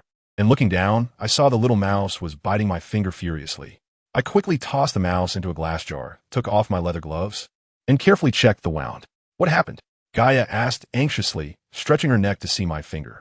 It's nothing, just a little red from the bite, no broken skin, I said, rubbing my finger. Knowing the old woman can't be trusted, why are you still helping her? Gaia said discontentedly. I smiled. Who is helping whom is still uncertain. Gaia cheerfully said, What little trick are you playing now? This little trick can drive the old woman crazy, I said, pointing to the small vial containing the amaryllis toxin. What did you do? Gaia asked curiously. Nothing, I just turned the fake into the real, I said, winking at Gaia. I took some of the toxin essence from the lycoris and poured it onto a silver plate, then placed a candle beneath the plate to start heating it. This bottle of toxin essence is not just a refined product of the bulb. It also contains another reagent added to ensure the stability of the toxin. However, I didn't fully disclose the ingredients of the added reagent to Saliza. Let her suffer from the headache of the fake formula while I laugh. Well done. Gaia grinned. I took another mouse from the iron cage for dissection. As I expected, the internal organs had already started to blacken and necrotize under the influence of Saliza's original reagent. If it weren't for the lycoris toxin, it might have lived for over a month. But with the toxin, the necrosis would accelerate, and the pain would drive the mouse into a frenzy, while the toxin affects its central nervous system, making it forget its fear, thus creating a zombie-like mouse, as if it had been cursed. Are we going to experiment with the internal organs? Gaia asked curiously. Iloga, no. The necrotic organs are hard to influence with the toxin. Why one is this? Saying this, I used a silver knife to slice open the mouse's head. The brain was still fresh, with faint red lines coursing through it. It seemed that the preserved material was more resilient than I had imagined. Suddenly, I had an evil thought, to feed a drop of toxin to this dissected mouse, which still had an active brain, to see if it could be revived. But I didn't do it, as fighting with a mouse with exposed organs was quite disgusting. Looking at the silver plate, now covered with dehydrated toxin powder, I reached out to ignite the fire beneath the crucible. The two main ingredients were ready.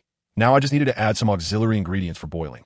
Although it seemed like I was almost done, preparing the experimental auxiliary ingredients still took me an entire day. when that viscous yellow liquid instantly turned an ordinary mouse into a zombie mouse. The prototype of the potion was truly successful. Is it done? Gaia asked eagerly. Yes. It's finished, I smiled and gave Gaia a thumbs up. Then let's hurry to the treetop. Gaia said happily. Wait a moment, I said, soaking the crucible and silver plate in the water tank, and threw the mouse's corpse into the fire to burn. Hurry, hurry. The old lady might be back soon. Gaia urged. Okay, I said, leaving the half-clean kitchen counter behind, extinguishing the fire, and following Gaia up to the 3rd floor. I looked at the moss-covered branches and nervously said, Are we really climbing like this? Unless you want the old lady to personally take you up? Gaia replied discontentedly. Deftly jumping onto the branch outside the window, I gritted my teeth, also climbing out the window, carefully landing on the thick branch, then following Gaia as we ascended little by little. However, the moss was too slippery and I had to stop frequently, feeling like I had been climbing for almost an hour before I finally saw the attic window. Hurry up, speed up, Gaia urged. I'm not a cat. Climbing a tree isn't something I can do quickly. I leaned against the trunk, panting as I spoke. Once I caught my breath, I reached for a branch diagonally ahead. But my arm wasn't long enough, so I shifted forward slightly. When I reached for the branch again, my foot slipped, losing my balance, and I lunged forward. I saw the glimmer of water beneath the leaves and thought, I'm in trouble now. I fell several feet before, in a panic, I managed to grab a branch, hanging in midair. Are you okay? Gaia hurriedly climbed down from above and squatted beside my hand. At least I'm not dead yet, I said irritably. Look below to see if there's a place to land, Gaia instructed. I looked down, but didn't see any branches to land on, so I searched to the side. Suddenly, I saw a soft glow coming from the window of Saliza's room on the 4th floor of the treehouse. I noticed that the windowsill of Saliza's room was only 3 feet away from me. Gritting my teeth, I shook my body and slowly inched closer to the windowsill. With each movement of my arm forward, I felt the pain in my arm muscles. Finally, just when I thought I couldn't hold on any longer, my foot reached the windowsill, and with one last effort, I turned and stood with my back against the windowsill while clinging to the branch. What are you doing? Gaia asked curiously. I didn't answer, but carefully leaned to the side to look inside. However, apart from the faint glow in the corner, the room was pitch black. Gaia, quickly go get my flashlight, I said. Gaia hesitated for a moment, but then jumped into the 2nd floor window, grabbed the string of the small flashlight with her mouth, and swiftly returned to my side. I steadied myself, took the flashlight, turned it on, and aimed it into the room. It turned out that the glowing item was a bag of candy, and next to it were many letters piled up. I recognized several purple envelopes with gold edges. Those were unique to the Roberts family. The corners were decorated with a little rabbit, which Lucy liked to do. The envelopes had no signatures, likely from Reed. The one who loved big signatures was Biano, and the blue-silver envelopes were the most numerous, probably over 10, sent by White. We should hurry up and climb higher, Gaia said. I shook my head. No, I've already found the answer. The Hogwarts letters were right at the top of that pile of letters. Gaia curiously pressed her face against the window, straining to look inside. What should we do? Go back, I said firmly. No matter what Saliza is up to, she's no longer trustworthy. We must leave here as soon as possible. I carefully began to climb down. This was easier than climbing up the tree. Just as I returned to the room and hadn't had time to write to Professor Justin, there was a knock at the door. Michelle, are you asleep? Saliza asked, her tone much better than before. I've already lain down. I pretended to sound a bit drowsy. I saw the potion. You did a great job, Saliza said happily. Can you tell me how you did it? How about tomorrow? I said, yawning widely. I'm really too tired right now. There was silence outside for a moment before Saliza's voice came. Well, you can rest first. Then there was a sound of footsteps going upstairs. I hurriedly grabbed a random piece of paper and wrote to Justin, please come and pick me up tomorrow morning. Just as I finished writing, I heard hurried footsteps coming down the stairs. Suddenly, I remembered the footprint on Saliza's windowsill that I hadn't had time to deal with. So I quickly crossed out the words, please come tomorrow morning on the letter. Nanting, hurry up, I said, handing the letter to Nanting. As soon as Nanting flew out the window, I heard the door behind me slam open with a bang. I took a deep breath and turned around to see Saliza's face twisted with anger, which made me feel a bit nauseous. Gaia stood in front of me, lowly threatening Saliza with a growl. You shouldn't pry into other people's privacy, Saliza shouted angrily. You're not doing any better, I retorted coldly. Saliza became even angrier. Originally, I planned to keep you to help me make money. But now, it's no longer necessary. Saying this, she tapped her cane on the floor, and suddenly a buzzing sound came from outside the window. Hundreds of small leaf bugs flapped their wings and flew into the house from a distance, and I hurried to close the window. However, The glass window could block the small leaf bugs, but it couldn't stop the large water sprite. The water sprite easily smashed the window with a stone. The water sprite and the small leaf bugs rushed into the house, coming straight at me, while Gaia jumped and used her claws to fend off the attackers. But there were too many of them, and I had to wave my hands and back away repeatedly. At that moment, something suddenly hit the back of my head, causing pain that made me see stars, and I felt a bit dizzy and unsteady. Then I smelled a faint fragrance, and everything began to spin in front of me. I was being pulled by a force, backing out of the room. Gaia was surrounded by the small leaf bugs and water sprites in the room, and I wanted to help, but my body uncontrollably followed Saliza down the stairs. When my vision cleared again, I found myself sitting on the only high stool in the workshop. Saliza was holding an empty glass bottle, wearing a malicious smile on her face. "What is the formula for this potion?" she asked, raising the yellow potion on the counter in front of me, glaring fiercely. "Mouse heads." I suddenly felt a chill. Saliza had actually given me a truth serum. I wanted to stop, but my body uncontrollably revealed the potion formula to Saliza. Fortunately, Saliza's questions were not detailed, so I didn't tell her the specifics of the formula. "Is that all?" Saliza said with suspicion. "That's all I can do for now." I said uncontrollably. "If I use this potion on people, will they become restless like mice and attack everyone?" Saliza asked. "It's still uncertain. The potion is designed for mice, and if you want to use it on people, further experiments are needed. After all, there are physiological differences between humans and mice." "All right then." Saliza pondered and continued. "From now on, you say one step, and I'll do one step, and let's see if we can make the exact same potion." I told Saliza the correct method step by step, but inside I was anxious, not knowing how long it would take Justin to arrive. The toxin in the silver plate had already dehydrated, and the white toxin powder was gradually revealing itself. Next was another important ingredient, the poison mouse heads. If I told Saliza, I would really have no chance of survival. Saliza looked at the white powder in the silver plate and sighed. "You really are clever, but unfortunately, I can no longer use the soul-snatching spell.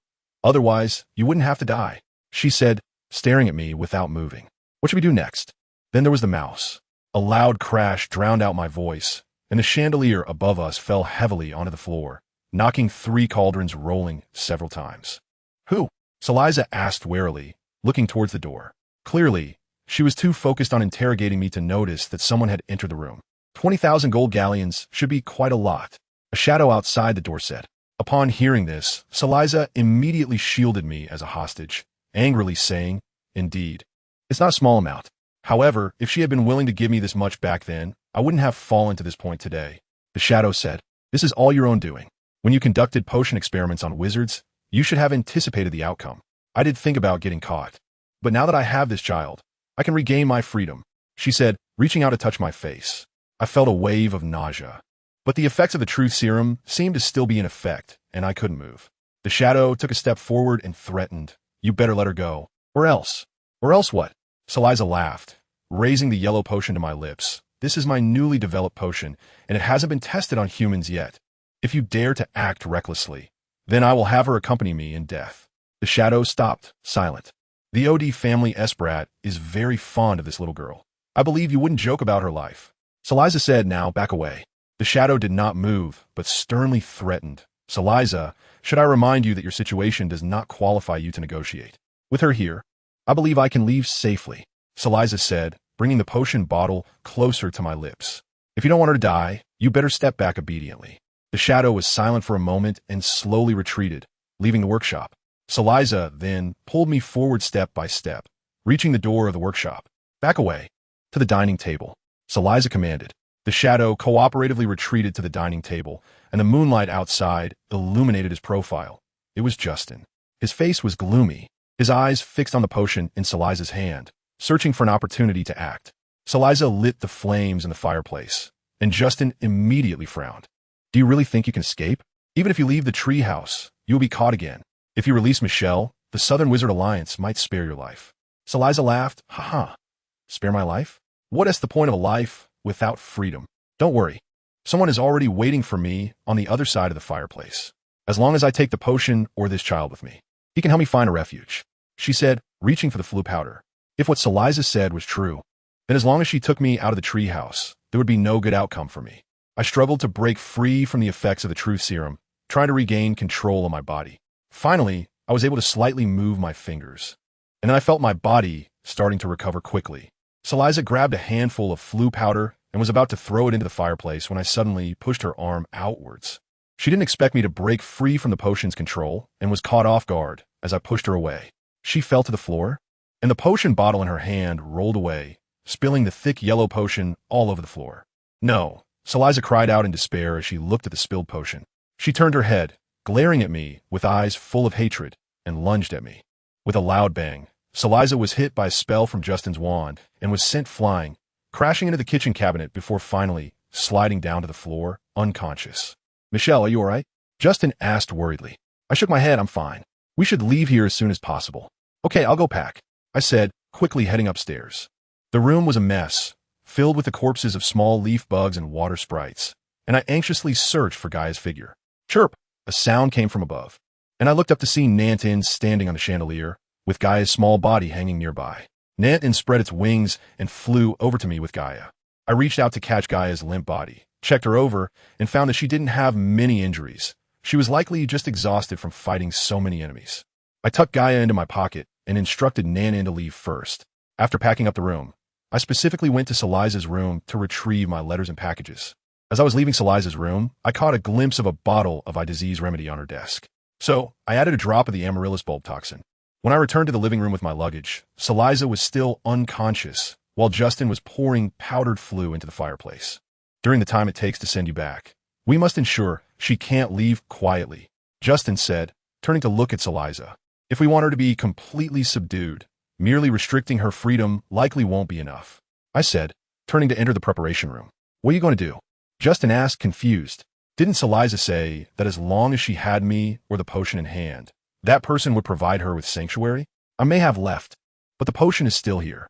She will eventually concoct a new potion. I must get rid of the potion," I said as I dumped all the amaryllis toxin into the sink, clearing away all the toxic powder from the silver tray. "Done. Is that it?" Justin asked, puzzled, pointing at the jars and bottles on the table. "These are unimportant. Without the toxin, they won't work at all." I laughed. "Well, let's go then," Justin said. "All right." As I walked out of the treehouse, I noticed that the fairy head under the wind lamp outside was gone. I found it annoying, so I tossed it into the swamp, estimating it should have sunk to the bottom. Justin shrugged at me and walked onto the wooden bridge. The Southern Wizarding Alliance has always been monitoring her treehouse. She can only use some simple spells inside, while offensive spells are strictly forbidden. Anywhere outside the treehouse, she cannot use magic. Going out can only be done through the Flynn network, which is also severely restricted. Within a mile outside the treehouse is her area of free movement, and the boundaries are blocked by magical creatures. So we believe you won't be in much danger here. For your safety, we've also given her quite a bit of money. Justin sighed heavily at this point, but she still went after you. If I had known this would happen, I shouldn't have brought you here. It's all my fault. No, wanting to learn potions from Saliza was my own decision. Even without your help, I would have found a way to get here. At that time, I would likely have faced even greater dangers. I laughed, expressing my gratitude for your help. I feel very happy to be here learning. Encountering danger isn't something you can control, after all. Saliza is the most famous dark potion master in Asia. Her personality is definitely weirder and more dangerous than Snape's. Sigh, just learning potions under Snape would be enough. He's also a master potion maker, and you can learn a lot from him. Most importantly, he is safer than any other potion master. He cannot harm his students. Justin said, glancing back at me. I know, but he doesn't like me. Even though I'm a Slytherin student, he still dislikes me. I don't think he would teach me openly. I stubbornly said, Snape does care for you. When that incident happened, he was thinking of you the whole time. He trusts you more than anyone else. Justin said with a very certain tone, and as your professor, I did not show the same firmness as Snape. And I even did something so excessive, it's really shameful to think about it. What excessive thing did you do? I asked, confused, following Justin down the wooden bridge. Justin turned to look at me. Do you remember that detection spell I taught you in the office? I remember. That spell is quite special. I even went to the library to look it up, but I couldn't find anything. It won't be recorded in books, Justin said, his expression growing serious. Because it's in the language of the flower fairies. I nodded. I know you are a flower fairy. Justin looked a bit surprised, his eyes widening as he stared at me. Then he smiled happily. Yes, a clever child like you can't be fooled about some things. I just smiled silently, seriously watching Justin, waiting for him to tell me the truth. That spell is indeed used to test dark magic. Justin thought for a moment and said, but what it tests is not mermaid bones, but the wand that casts the spell. You want to know if my wand had cast dark magic, right? I looked at Justin in disbelief, but my heart was clear as a mirror. The only one who indicated for Justin to do this was Dumbledore. That old man is truly despicable. Yes, Justin said, not daring to meet my eyes, and instead gazing into the distance. I was so confused at that time. Now that I think about it, I really regret it. It's been so long, so don't think too much about it. Actually, I don't mind much. After all, you did that to prove my innocence. I said with a smile, though I still felt a bit deceived, but I knew you didn't want to hurt me, did you? Of course, Justin weakly pulled a smile. I never thought of harming my students. But, Professor, even though you deceived me before, you have now admitted your mistake. And this time you also saved me, so it's still a gain for me. I tried to smile. Michelle, you've really had a hard time. Justin forced a smile. If you still feel guilty, then just help me get back to London, I said, patting my pocket. Gaia is really not suitable to travel alone in the cargo hold. That's no problem. Justin readily agreed. I took the initiative to hold his hand. He smiled at me, and then we just separated. After returning to the apartment, I realized that it had only been 6 days since school started. I took the time to read all the letters and found out that I had worried many people. Lucy had already received my reply, so she shouldn't be too worried. As for White, I need to think about how to reply properly. Justin has promised me not to tell White. I had long suspected that he was secretly helping me with so many things. After all, Saliza's betrayal would somewhat embarrass White, so I could only pretend to be confused while knowing the truth. Dumbledore was quite clever this time, sending both the scholarship and the Hogwarts letter together. The envelope was thick, and inside, besides the letter, the new school year's book list and a bag of galleons. There was an additional item, a brand new silver badge with the letter P on it. Holding the badge made me a bit uneasy. Being the third-year prefect of Slytherin really gave people something to talk about. Having one more thing is bothersome, and having one less thing is also not good. I checked the envelope back and forth several times, but I still couldn't find the consent form for third-year students to visit Hogsmeade. That must be signed by a guardian. Only then do I have a chance to go to Hogsmeade. Although I already know all the secret passages, it would be better to go openly. Could it be that because I don't have a guardian, the school doesn't even intend to give me the form? Thinking about it, I truly felt wronged. I have always relied on my own hands to maintain my life. Yet because I'm not old enough, I have to depend on a guardian who doesn't even exist. Afraid that after school starts, Dumbledore would find some clues, I also had to let Coco pretend to be the Uncle Dwarf who died. Now that I am truly alone, I haven't seen Dumbledore relax his suspicions at all. This time going to Diagon Alley, besides the appointment, there are many things to prepare. The list of books doesn't need much discussion. The school uniform and robe also seem a bit ill-fitting. Additionally, the ingredients for making new types of potions will probably require a trip to Diagon Alley. The space pocket was rummaged through by Coco, and it was organized a bit since there were just too many things inside. Guya's injuries weren't serious, but she seemed to lack energy, so I left her in the apartment and took the essentials to Diagon Alley. The business at Florin's ice cream shop was particularly good, and the newly released glow-in-the-dark lollipops were placed in the most prominent position in the shop. The glow-in-the-dark sugar crystals sprinkled on top of the ice cream sparkled in the sunlight, looking very tempting. Eating this ice cream would be even more interesting at night. The shop owner, Florin, was very pleased to see me staring at the ice cream. They've already arrived and are in the private room upstairs. Thank you. Do you need me to get some new ice cream for you? Florin asked. That would be great. I replied with a smile as I walked up the stairs. As soon as I entered the private room, Lucy came over to greet me. Michelle, how was your holiday? Pretty good. I smiled slightly. Roberts, who was originally sitting next to his father, stood up hurriedly when he saw me enter. Michelle, it's great that you could come. I won't forget our agreement, I said with a smile, greeting Mr. and Mrs. Roberts. Hello, Uncle and Aunt. The Bandelow couple was very warm upon seeing me. Mrs. Bandelow waved at me. Michelle, come sit next to me so I can have a good look at you. I smiled as I walked over and sat down beside Mrs. Bandelow to chat with her. By the time Florin brought out the ice cream, Reeds and Biano arrived a bit late. Sorry, we're late, Reeds and Biano said with a slightly embarrassed smile. Not late at all, come and eat. Mrs. Bandelow waved her hand with a smile. After Reeds and Biano sat down, Roberts exchanged glances with them across Lucy. Reeds and Biano nodded in agreement and smirked. The three of them seemed to be up to something. After finishing the ice cream, Lucy and I needed to exchange for Muggle currency, while the boys wanted to go to the Quidditch shop. So we agreed to meet at Leaden Bookstore in an hour, then split into two groups. Mrs. Bandelow took Lucy and me, while Mr. Bandelow took the boys, and we set off in our respective directions. This was my second time entering Gringotts. The first time I came here was to open an account to store the money I earned from selling potions. I was only 6 years old then, and to hide my identity, I not only wore a hood but also drank a polyjuice potion. After carefully completing the procedures, I didn't even have time to glance at the other counters before I hurriedly left. This time, I could walk in openly and take a good look around. The first door of Gringotts was a shiny bronze door, with a goblin guard in a scarlet and gold uniform standing at the entrance, bowing to us as we entered. The second door was silver, engraved with some words. Please enter, stranger, but be careful. Greed will lead to dire consequences. Seeking to take without earning will result in the harshest punishment. Therefore, if you wish to take from our underground vault a wealth that never belonged to you, thief, consider yourself warned. Beware that what you summon may not be treasure, but retribution. Seeing these words made me chuckle softly. If given the chance, I would indeed like to witness the so-called retribution mentioned by the goblins. After passing through the second silver door, we entered a spacious marble hall, where about 100 goblins were hastily registering in large ledgers behind long counters.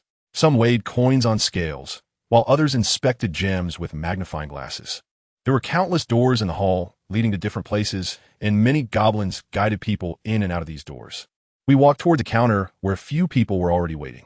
Just as it was almost our turn, a goblin at the adjacent counter called out, "Pull the lever." I watched as another goblin walked over from the opposite hall, leading the wizard at the counter through one of the doors in the hall. I kept my eyes on the lever until it disappeared behind that door. "Michelle, what's wrong?" Mrs. Bandelow asked, puzzled. I turned around and realized Lucy had already gone forward to exchange for Muggle currency. I smiled slightly, shook my head, and said, "It's nothing. This is for you, Mrs. Bandelow said, handing me a document pouch. "What's this?" "It's the factory's share transfer document.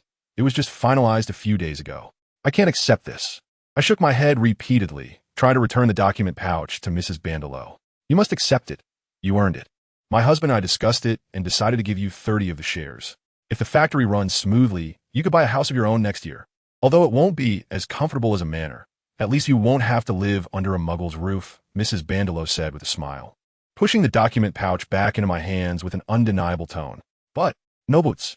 Lucy is finished, so hurry up," Mrs. Bandelow said, giving me a gentle push towards the counter. "Michelle, it's your turn," Lucy said, turning around happily with a small bag filled with wizarding currency. I nodded, stepped forward, and handed a stack of 50 Muggle notes to the goblin, slipping the document pouch into my pocket in the process. The goblin looked at the stack of pounds, then at the platinum bracelet on my wrist, before finally shifting its gaze to my face and asked slowly, "Do you want to exchange all of it for galleons?" "Yes." The goblin took the Muggle currency, bowed, and retrieved 5 large bags filled with galleons from under the counter.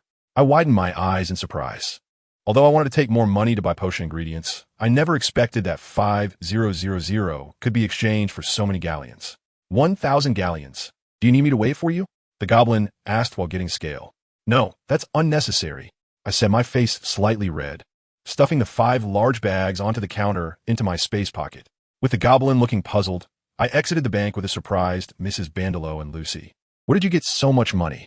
Lucy asked curiously. "I earned it from selling paintings," I replied with a forced smile. "So those paintings you gave me for Christmas were all painted by you? I didn't expect them to be worth so much. Michelle, you're amazing," Lucy exclaimed. "You have to be careful with so much money on you," Mrs. Bandelow said, a bit worried.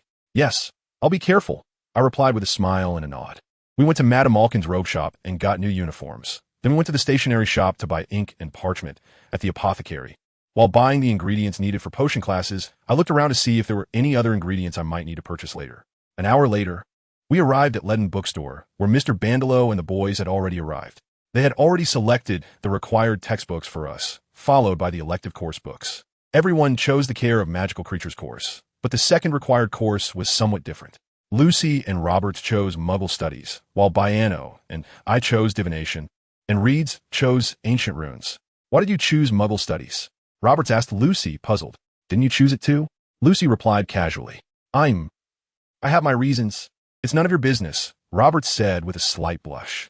"Well, I have my own reasons, and it's none of your business either," Lucy replied, pouting. The two of them continued to ignore each other. "It seems like I'm going to class alone," Reed said quietly, feeling a bit down. "But I'm here with you." I smiled and took a copy of A Beginner's Guide to Ancient Magic from bookshelf. "You chose 3 classes?" Reed asked. "Yes, I want to learn more ancient spells," I said with a smile, actually hoping to make it easier to borrow ancient potion books. After buying the books, it was almost time for dinner. The Banders invited us to have a nice meal at a restaurant in Diagon Alley. and then we said our goodbyes at the leaky cauldron. I watched Lucy get into a taxi, walked along the street for a block, and drank the already prepared polyjuice potion in a small alley. I returned to the leaky cauldron, and, as I passed the bar, the bartender Tom greeted me and invited me for a drink, which I declined, saying I had things to do. I entered the backyard, tapped the wall with my wand, and arrived at Diagon Alley. On my way to Nocturne Alley, I slipped into a dark, narrow alley and took out a black cloak from my conceal pocket. Walking through the filthy alley, I occasionally brushed past one or two ragged wizards. A nauseating smell hit me, and I couldn't help but sneeze, drawing annoyed glances from the wizards in the alley.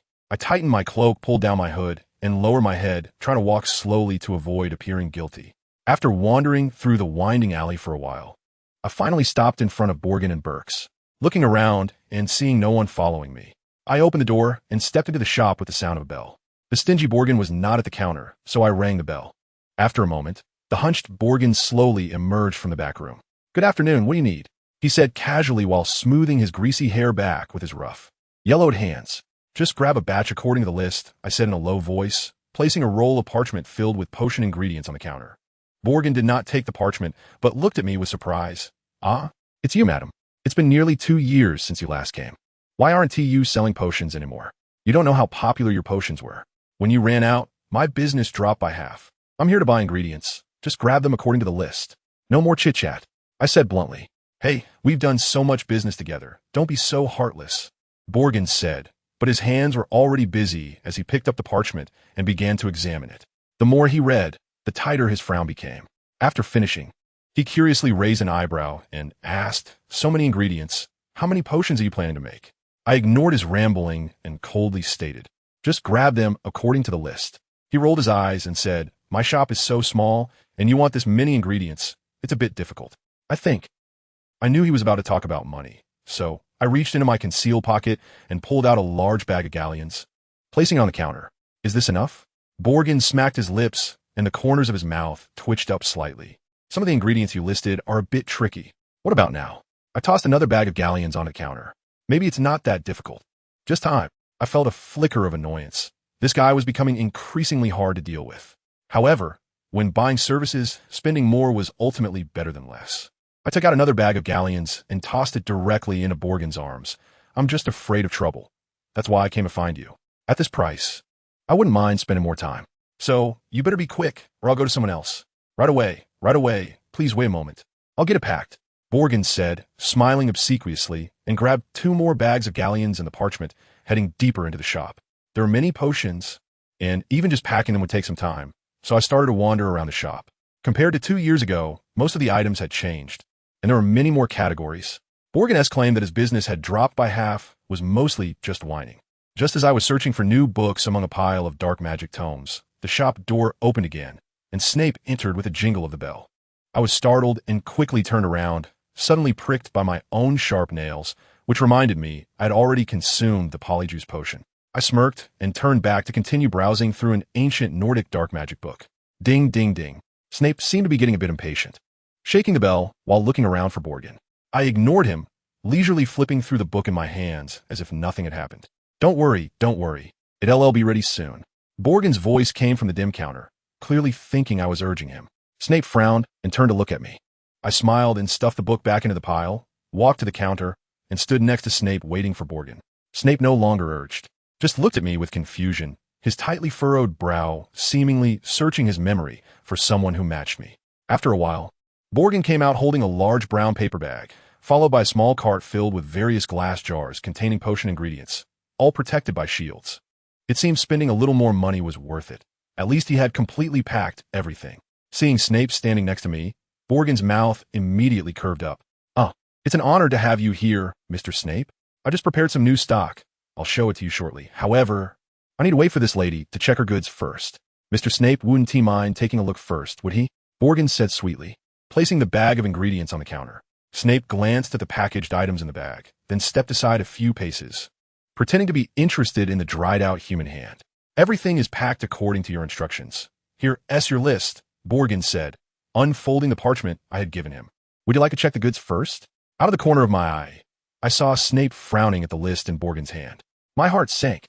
Although I had changed my appearance with the polyjuice potion, the handwriting on the list could still expose my identity. I grew anxious, quickly snatching the list from Borgen's hand and stuffing it into my concealed pocket, covering up by saying, I have important matters to attend to.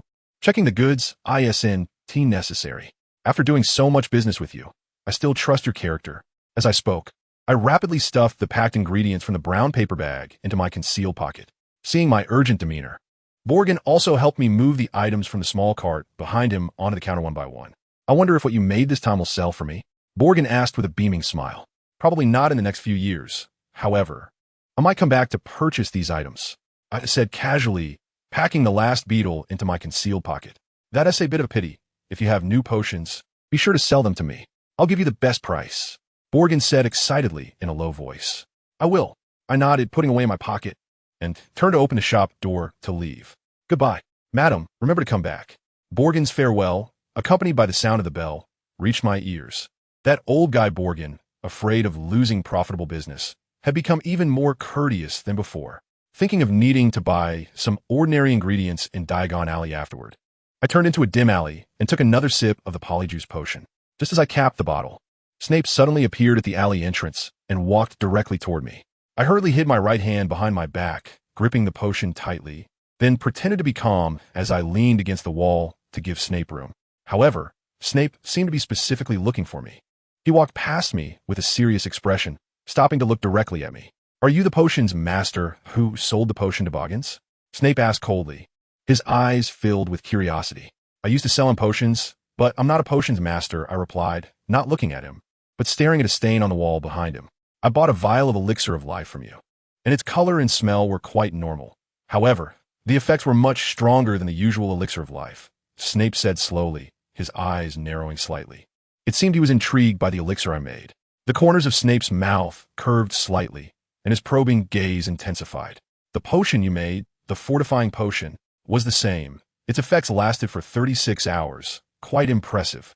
Are you asking about the method of production? I felt a bit amused, surprised that Snape cared so much about potions. No, I just want to know, who exactly are you? Snape's expression turned fierce as he grabbed my arm, causing me to step back in fear and bump against the hard wall.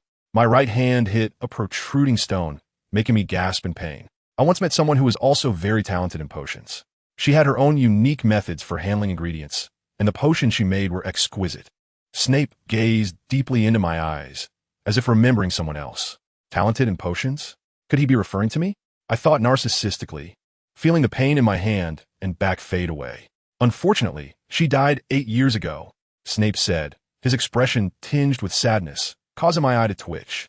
I never expected he was talking about Lily. It was infuriating. No one like you has ever appeared among the people I know, Snape said, his gaze turning fierce again. Who are you?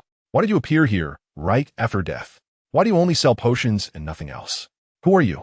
I furrow my brows in anger. Was Snape trying to make me admit to being Lily? This guy was truly blinded by love, seeing Lily in everyone. Are you crazy? I pushed Snape away forcefully and shouted, Who I am is none of your business.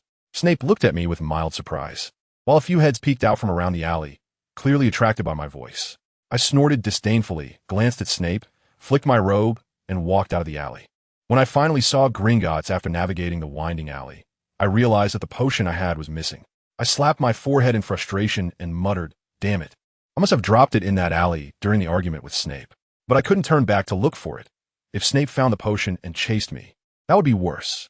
I thought to myself, and decided to abandon the plan to buy other ingredients, heading straight back from the leaky cauldron, to avoid being followed. I didn't go directly back to the apartment, but wandered around the streets of London for a while. I changed my clothes and returned to the apartment only after the potion's effects wore off. Since I was afraid that continuing to take the previous potion would cause trouble, and I didn't have enough time to make a new one, I didn't go to Diagon Alley to buy ingredients again. Fortunately, I had already bought the banned potion ingredients, and I might as well use Snape's for the ordinary ones. After all, he said I could use them freely, so I didn't need to be polite. On the last night of summer vacation, Coco helped me organize everything, while I kept the space pocket close to me. The next morning, I left the apartment with Gaia, dragging a suitcase, while Nanton invisibly stayed on my shoulder, not revealing trace. I smoothly passed through Platform 9 and stood in the bustling crowd, soon finding Roberts and his group. Just after hugging Mrs. Bandaloo and preparing to board the train with everyone, I heard a shout from behind Miss Shell. I turned to see White. He waved at me while quickly weaving through the crowd.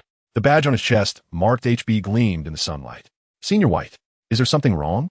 I asked, puzzled. You should be in your robes. And where's your prefect badge? White asked, slightly frowning. Prefect badge? Roberts called out curiously from the train. I pursed my lips and didn't explain, just awkwardly told White, the badge, I plan to return it to the headmaster when I get back to school. That won't do, White exclaimed in surprise. Your prefect badge was recommended by both me and Bill, and it was granted with the headmaster's and principal's approval. You can't just give it up. I sighed and explained slowly, I'm only in my 3rd year, and my experience and qualifications are completely insufficient. I've already caused quite a bit of trouble at school, and now to be granted a prefect badge as an exception, it will surely become a topic of gossip. Let them talk if they want, White said firmly, looking straight at me. Your badge was earned legitimately, without stealing or cheating. There is nothing to worry about. But I hesitated. Becoming a prefect is such a commendable thing. How can you turn it down? Roberts, seeing me refuse the badge, stepped out of the carriage eagerly to persuade me. Lucy followed closely behind Roberts, smiling, and said, Michelle, don't worry too much. Senior White has already become the president of the male student council.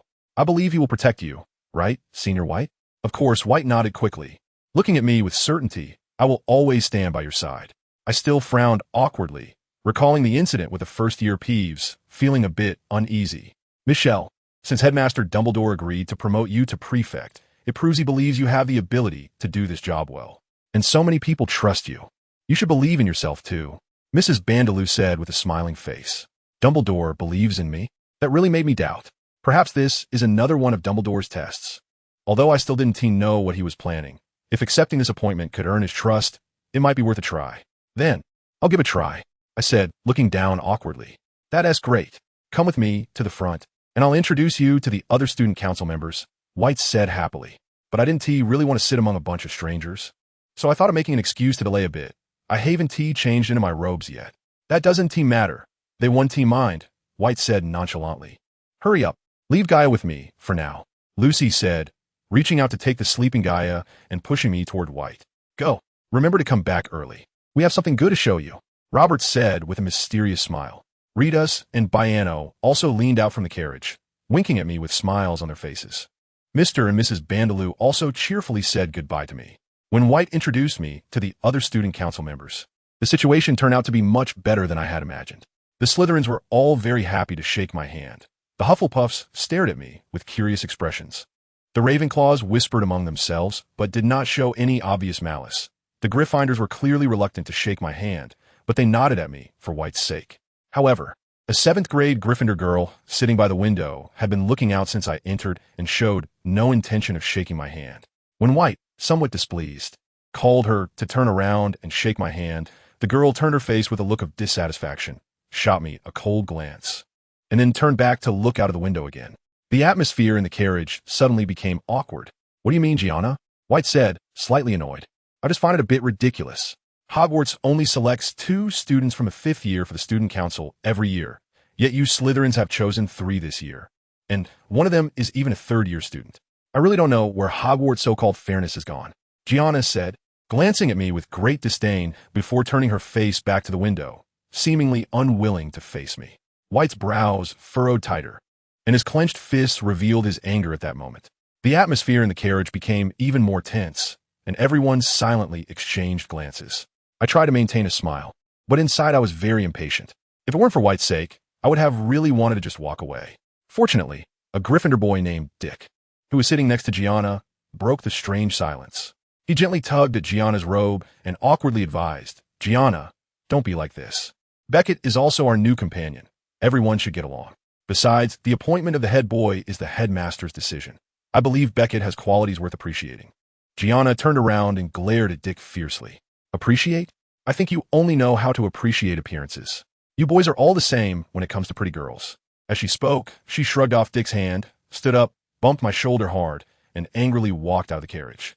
I held my slightly aching shoulder, unable to control the anger boiling inside me. I lowered my head, letting my long hair cover my indifferent expression.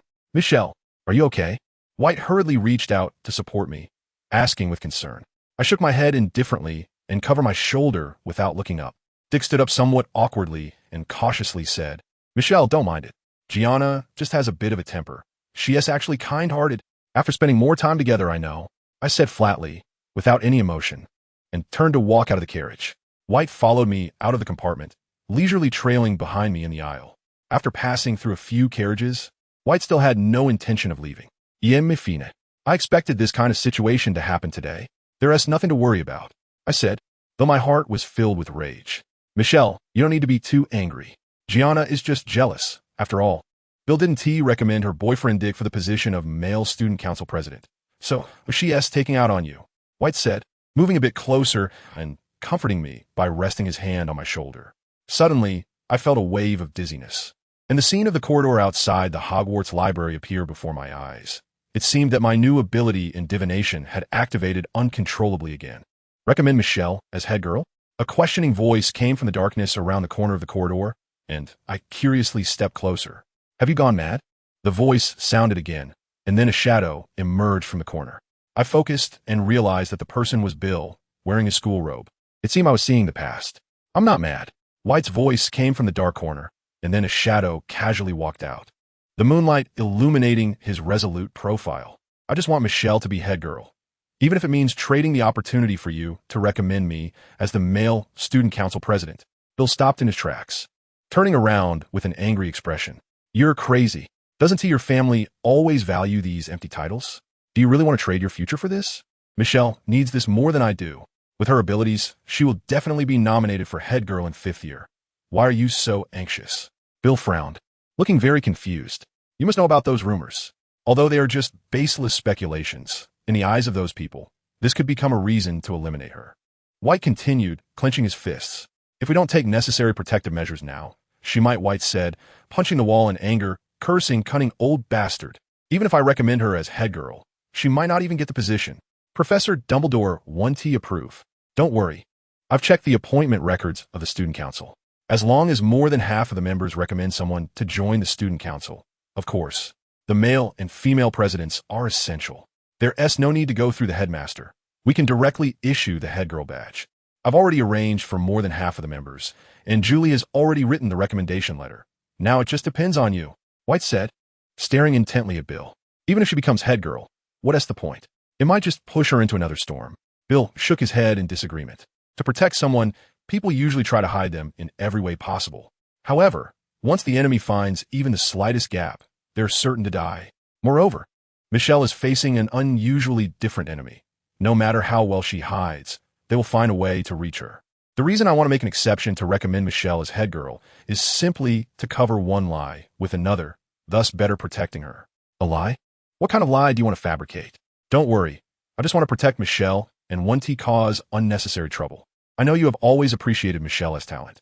You wouldn't just sit by and watch her be harmed by those unrealistic suspicions, would you? This Bill hesitated. After so many years in the student council, you should understand my character. Michelle, I'm set on helping you. Now it just depends on your decision. Bill furrowed his brows and thought for a moment. All right, I agree. This time I owe you one. White smirked. Don't. Just take good care of Michelle, Bill said as he turned to leave. Then, another wave of dizziness hit me, and the swaying train aisle appeared before my eyes again. The discomfort in my body returned, and a sharp pain shot through my chest, making it hard to catch my breath. I weakly leaned against the train wall, clutching my chest, slowly sliding down. Michelle, what's wrong? White exclaimed, quickly coming over to support me. I kept gasping for air, thinking about the scene I had just seen, and couldn't help but curse loudly, damn it. White was obviously startled by me, his eyes wide open, staring at me in confusion. Suddenly, the door of the compartment next to us was opened slightly, and a cheerful voice came from inside. Looks like there's a good show to watch. Then a small red-haired head popped out, curiously surveying between me and White. I held onto White's hand, forcing myself to stand up straight, frowning as I looked at the cute little face with freckles. Are you two having a couple's quarrel? That guy is definitely going to be dumped. Another voice came out, and another identical little head popped up from above the previous one, also looking curious. Can you two behave a little? Stop causing me trouble. A stern voice came from the compartment, and the door was fully opened. Michelle? Percy looked at me in surprise, tentatively calling my name, clearly not believing that it was me cursing just now. Aren't you two supposed to go to the washroom? Hurry up.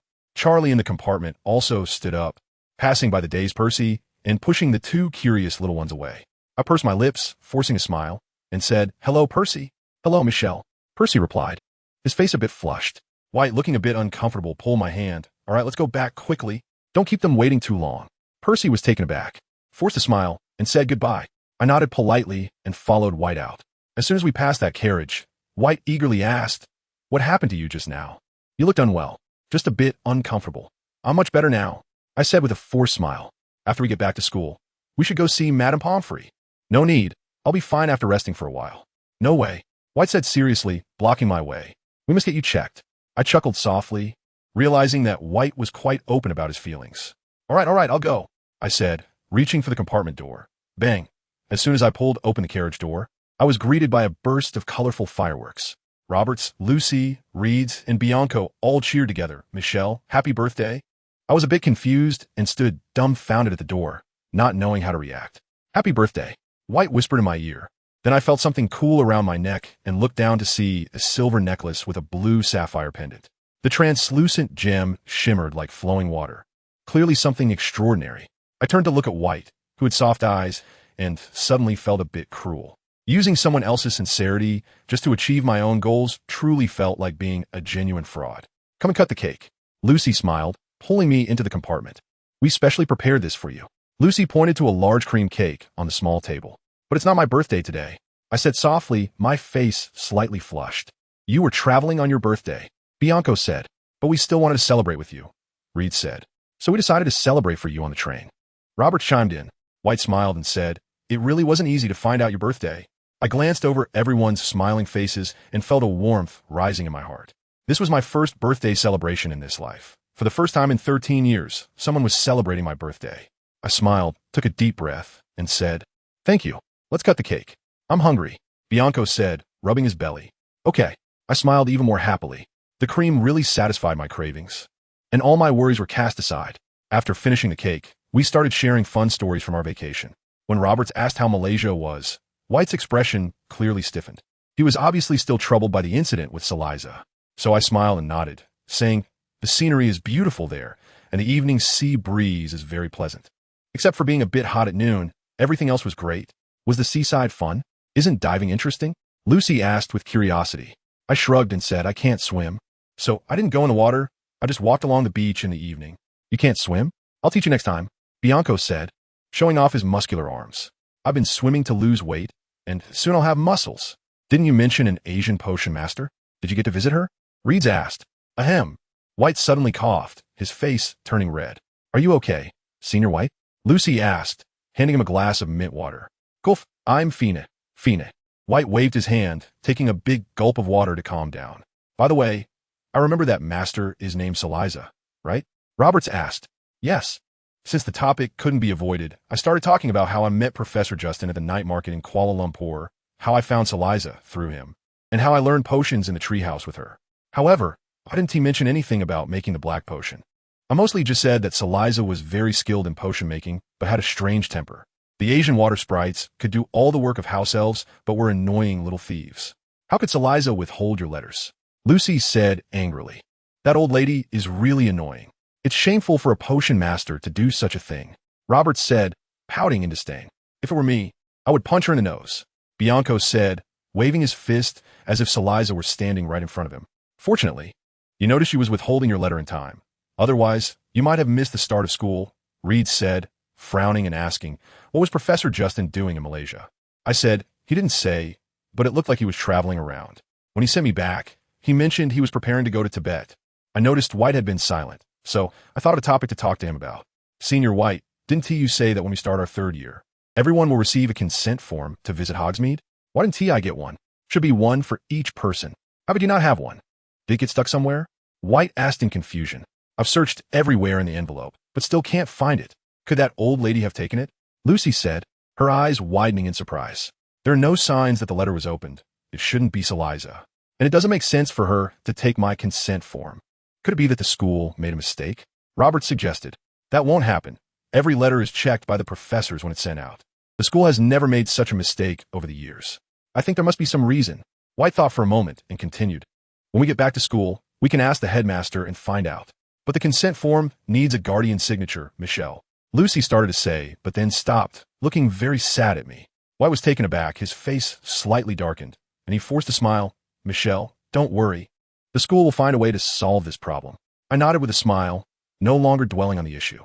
After that, Robert suggested playing wizard chess. So Reeds and Bianco joined the game. Lucy and I practiced some more difficult spells with White. When the train announced that we had 5 minutes until we arrived at the station, White was the first to stand up, looking at me with a big smile. I'm going back to the compartment. Michelle, you should change into your robe too. I nodded and stood up, taking the robe out of the box, and followed White out of the booth. Just as we were about to reach the washroom, my new divination ability unexpectedly activated uncontrollably once again.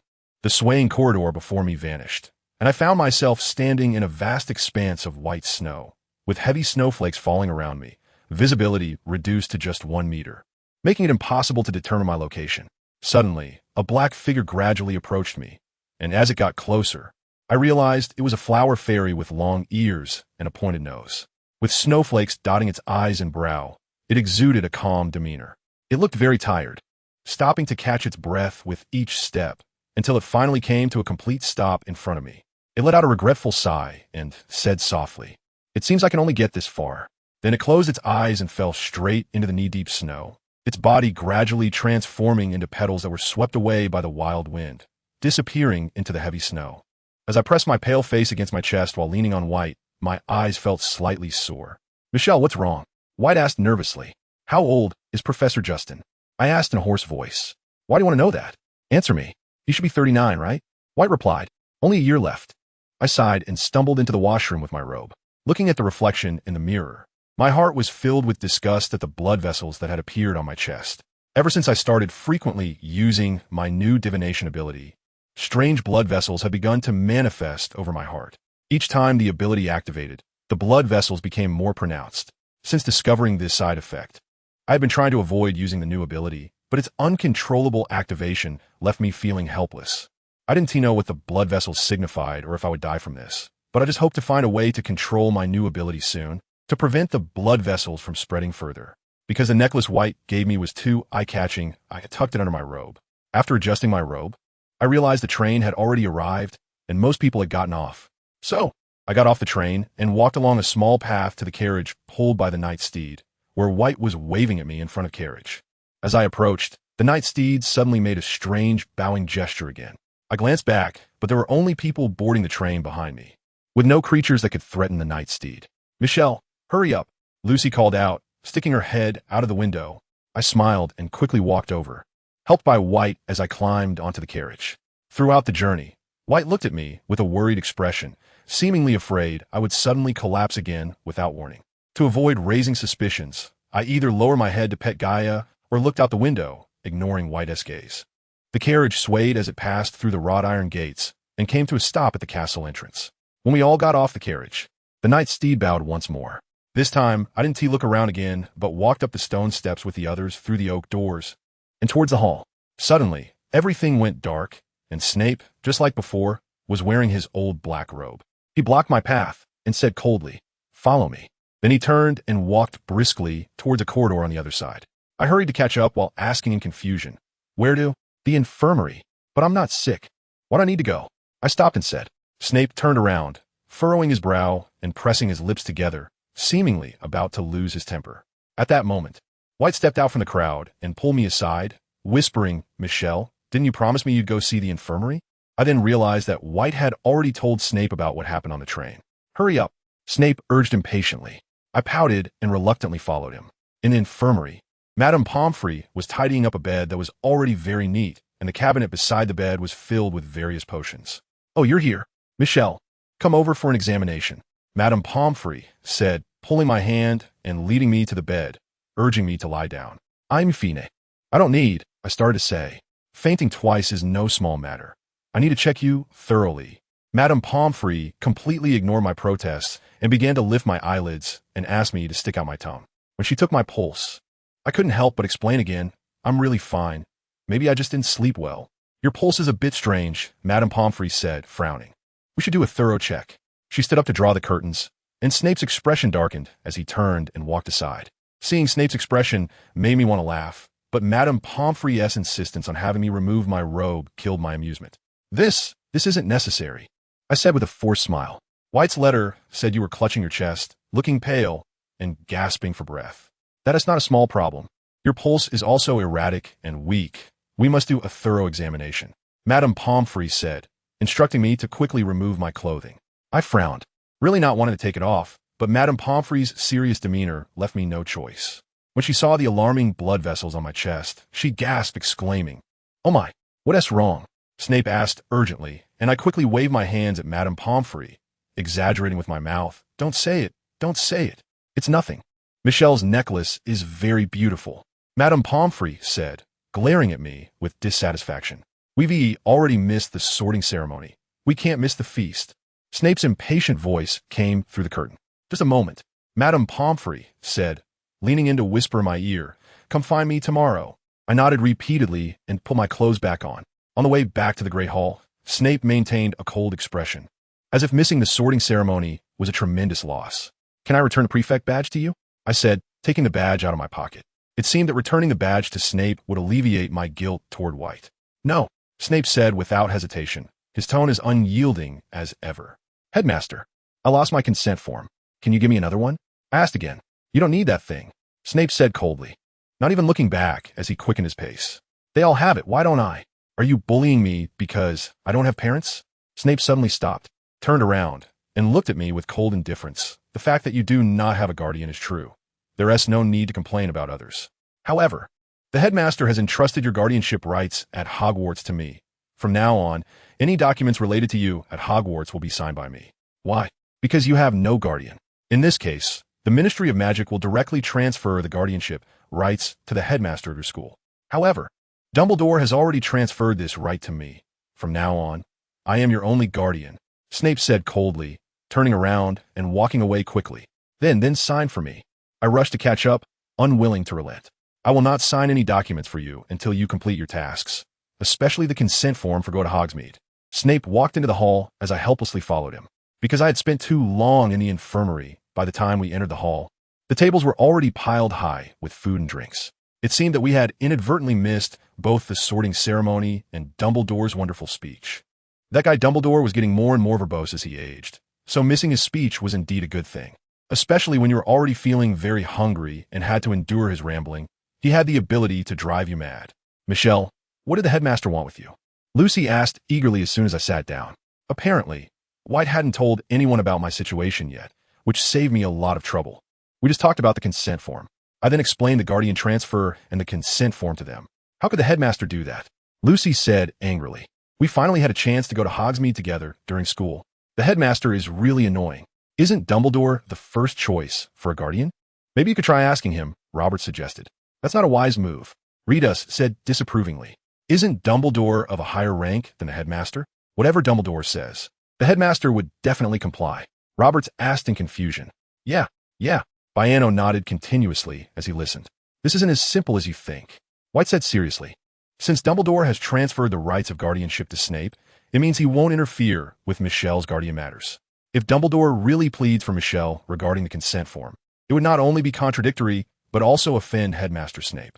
Remus added at that point, "We might not only fail to achieve our goal, but also make Michelle's situation awkward." "That's complicated." Roberts frowned. "That makes sense." Lucy nodded. "The headmaster is now Michelle's guardian, which is equivalent to a family member or elder. Even though the headmaster is Dumbledore's superior, he can't interfere in his subordinate's family matters, right?" Guy is squatted on Lucy's lap, looking at me with a curious expression. "So Snape has become family to you now? Is that true?" I couldn't help but twitch at the corner of my eye. Family? Elder? How could that guy Snape be associated with such words? Just thinking about it made me uncomfortable. "So the headmaster is essentially like Michelle's father now?" Biano asked in confusion. "Not at all," I said, my face turning red as I waved my hands excitedly. "It's just guardianship, completely different from being a father." I quickly changed the subject. "By the way, who is the new defense against the dark arts professor this year?" "Well," Roberts said expressionlessly, nodding towards the podium. "That little old man is sitting next to Flitwick." I turned my head to look at the podium. Next to the short Flitwick sat a strange old man with a small goatee. His arms were tightly pressed against his sides, and his brows were slightly furrowed.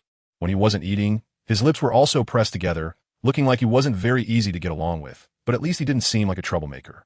Professor Fickliffe is an old friend of Professor McGonagall's. He likes to follow the rules in everything and is a conservative, but he's quite reliable, White said in a low voice. "Uh-huh." I nodded and looked away. "Did Professor Pomfrey say anything?" White asked in a hushed tone. "Nothing much. Just a bit of low blood sugar. Just need to pay attention to diet and rest. That's good, he replied. You don't need to worry about the student council. Grace and Gavin will handle it. Just rest more when you have time. He poured me another glass of milk. While having dessert, White piled 3 syrup cakes on my plate in one go, as if that would cure my low blood sugar. I know you don't like sweets much, but given the situation, you should eat a bit more. White said. I picked up a syrup cake and replied helplessly, okay, I will. After the desserts disappeared from my plate, Dumbledore led everyone in singing the school song, and only then did he say we could go to bed. This time, the leader was the 5th-year prefect, Gavin.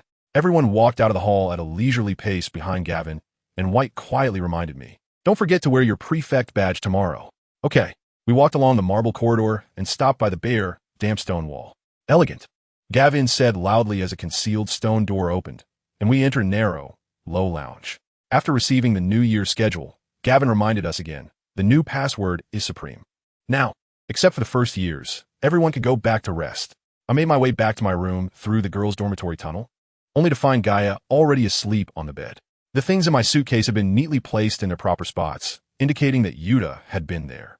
The next morning, as I walked into the hall wearing my prefect badge for breakfast, many people cast puzzled looks my way. The first-year students craned their necks curiously, whispering among themselves. The Weasley twins stared at me with mischievous grins, muttering something to Percy. Percy, with his brows furrowed and lips pressed into a thin line, was clearly angered by his brother's words. Where's Redus? Lucy asked. He has ancient runes class in the afternoon, I said, spreading out my schedule. Since I had only chosen one extra class, the class times were still orderly arranged. Although the schedule was a bit packed, it wasn't to the point of needing a time turner. From now on, everyone will have classes separately. This is really a bit of a hassle, Roberts complained softly, tapping a silver plate with his spoon. There's still time for you to change. You can think about it, Lucy said, looking a bit unhappy. But there's no class better than Muggle studies for scoring, Roberts said, pouting. Lucy frowned, looking displeased as she glared at Roberts. If you really think that way, then you're making a huge mistake. Muggles are not as easy to deal with as you think. They're just a bunch of low-level beings who don't understand magic. What's so hard about dealing with them? Roberts, you. Lucy's face turned grim as she slammed her silver cup onto the table, causing pumpkin juice to splash out. If you're not prepared to take this class, I suggest you apply to change courses early. With that, Lucy angrily stood up, grabbed her textbook, and left. What's her problem? Roberts complained. Can't you just tell Lucy the truth? I shook my head. Roberts hesitated, looking at me, then sighed helplessly. If I tell her, she won't understand anyway. If you don't say it, she'll never understand. After breakfast, Biano and I headed towards the tower in the north. By the time we climbed to the 6th floor, I was starting to gasp for breath, while Biano, carrying 2 backpacks, seemed unfazed. Let me help you, Biano offered, extending his hand to me. I smiled and said nothing. Taking his hand, having him pull me up the stairs really saved me a lot of effort. Before long, we climbed the spiral staircase to a platform. There were already quite a few people standing there, but the trapdoor in the ceiling had not yet been lowered. I took out my newly bought mechanical watch from my pocket and checked the time. There were still 5 minutes left, so we waited. I told Bianco to put down his backpack and take a break first. Before the hatch was lowered, a few students climbed onto the platform, panting. Those who knew understood it was for divination class, while those who didn't might have thought it was a physical training session. Thankfully, I was taking this class with Bianco. Otherwise, I wouldn't have been sure I could last 5 years. Once the hatch was lowered, everyone gradually walked up the silver ladder and gathered in a pile in the attic, which was decorated like an old-fashioned tea house. The fireplace in the classroom was stuffed with firewood, burning brightly, and a large copper kettle above it was faintly steaming. The 20 or so small round tables made the classroom feel a bit cramped, and the floral patterns on the armchairs were dizzying to look at. The draped curtains and deep red lampshades made the already warm classroom feel even hotter. I felt slightly out of breath, so I reached up to tug at the collar of my robe, which made me feel a bit better. Just as everyone was quietly speculating about the new professor, a voice from the shadows trembled slightly with excitement. Ah, still blank. How curious. Professor Trelawney stepped closer to the firelight, her large glasses magnifying her squinting eyes several times over, making it easy to see that her gaze was fixed on me. A very strange expression appeared on her gaunt face, and the corners of her mouth twitched up and down as if she were trying hard to suppress a smile. Suddenly, she took 2 steps forward, causing a series of gasps from the crowd. Bianco quickly shielded me behind him, clearly not trusting this eccentric professor. Professor Trelawney seemed startled by the crowd's reaction and abruptly stopped in front of everyone. A look of panic crossed her face as she awkwardly touched the shawl draped over her shoulders and fiddled with the necklace and beads around her neck, finally saying softly, "Welcome, my children. Please sit down." Everyone exchanged glances and then settled around the small round tables. Bianco and I sat at a small round table by the window, and through the gap in the curtains, I could see the distant mountains, which made me feel a bit better.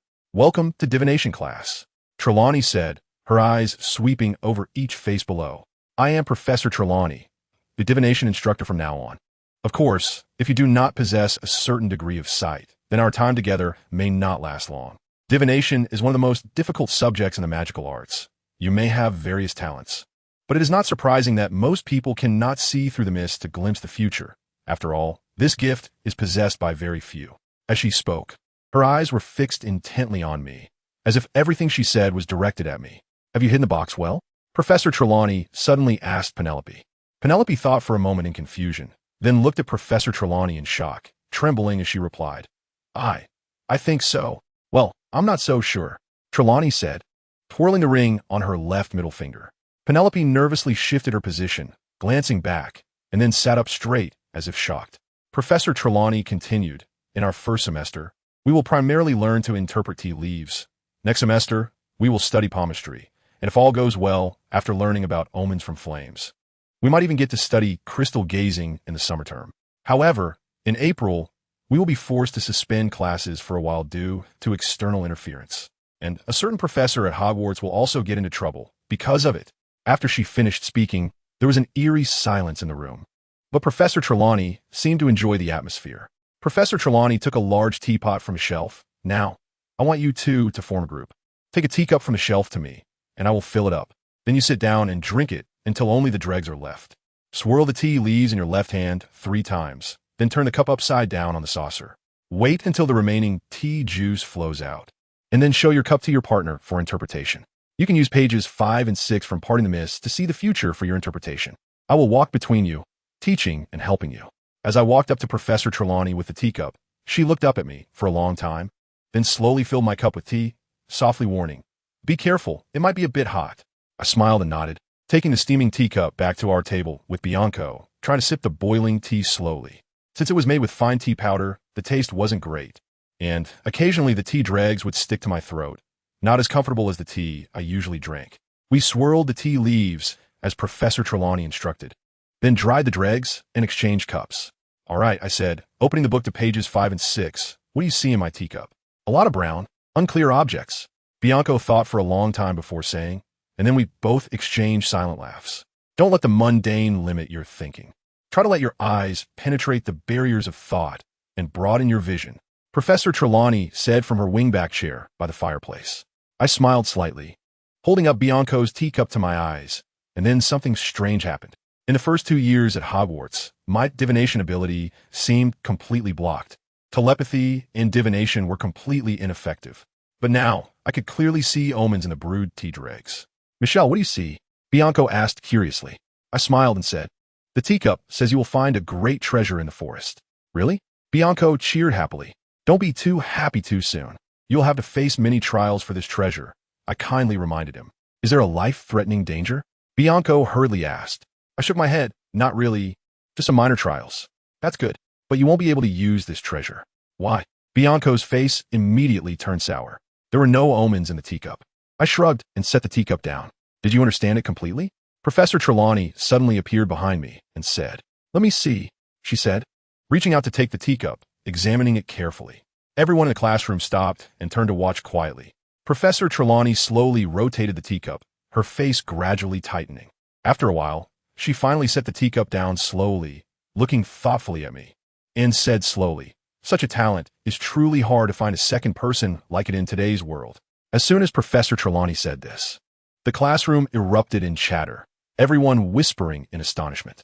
Bianco stared at me, his mouth agape, not knowing what to say. I winked at him, and he immediately snapped out of it, looking down at the teacup in his hand, seemingly wanting to show off as well. "I see a sun." "No, this looks like a horse, but not quite," Bianco said, turning the teacup, as if trying to see something else. "Let me see, dear," Professor Trelawney said, taking the teacup back. At this moment, the originally noisy classroom quieted down again. Professor Trelawney frowned, concentrating on her observation while rotating the teacup counterclockwise. "Oh my, it's a skull, child. Your future is in danger," Professor Trelawney said, rotating the teacup again, then abruptly sank into the empty armchair next to her. "My dear child, I truly cannot bear to say it," she said, clutching her heart in pain. "You should look for yourself."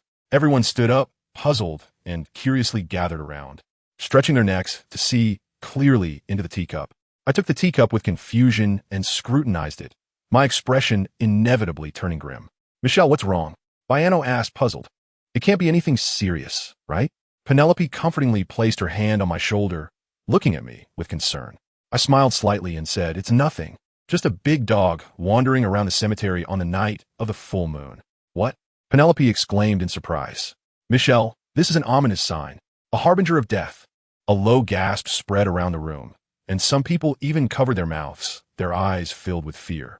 The full moon, seen in reverse, vaguely resembled the shape of a wheel, symbolizing change. Surviving against all odds, there's a chance to brush past death. I said, "Children, it's better to be cautious." Professor Trelawney sighed, standing up. "I think we should end today's class here." She added in her usual vague tone, "I believe this lesson can conclude now. Please take your things and leave." Everyone silently returned their teacups to Professor Trelawney, closed their books, and packed their bags. "Oh, dear," Trelawney said to Baiano, "be careful of those little red-haired fellows." Baiano and I silently walked down the stairs and headed to Professor Flitwick's charm class. I really don't like those tiny bits of tea leaves, and I certainly don't like being one of the students predicted to die this year by Trelawney. Although I narrowly escaped from Sally's clutches not long ago, which could be considered a brush with death, situations like that happen almost every year. But that doesn't mean I enjoy being predicted to die. Attending Hogwarts is already a matter of life and death. Not to mention that Dumbledore and Snape have already begun to suspect me. Living in constant fear has left me utterly exhausted, and now Trelawney has to throw in her 2 cents. If I were truly that fragile, I would have died long ago under the weight of rumors.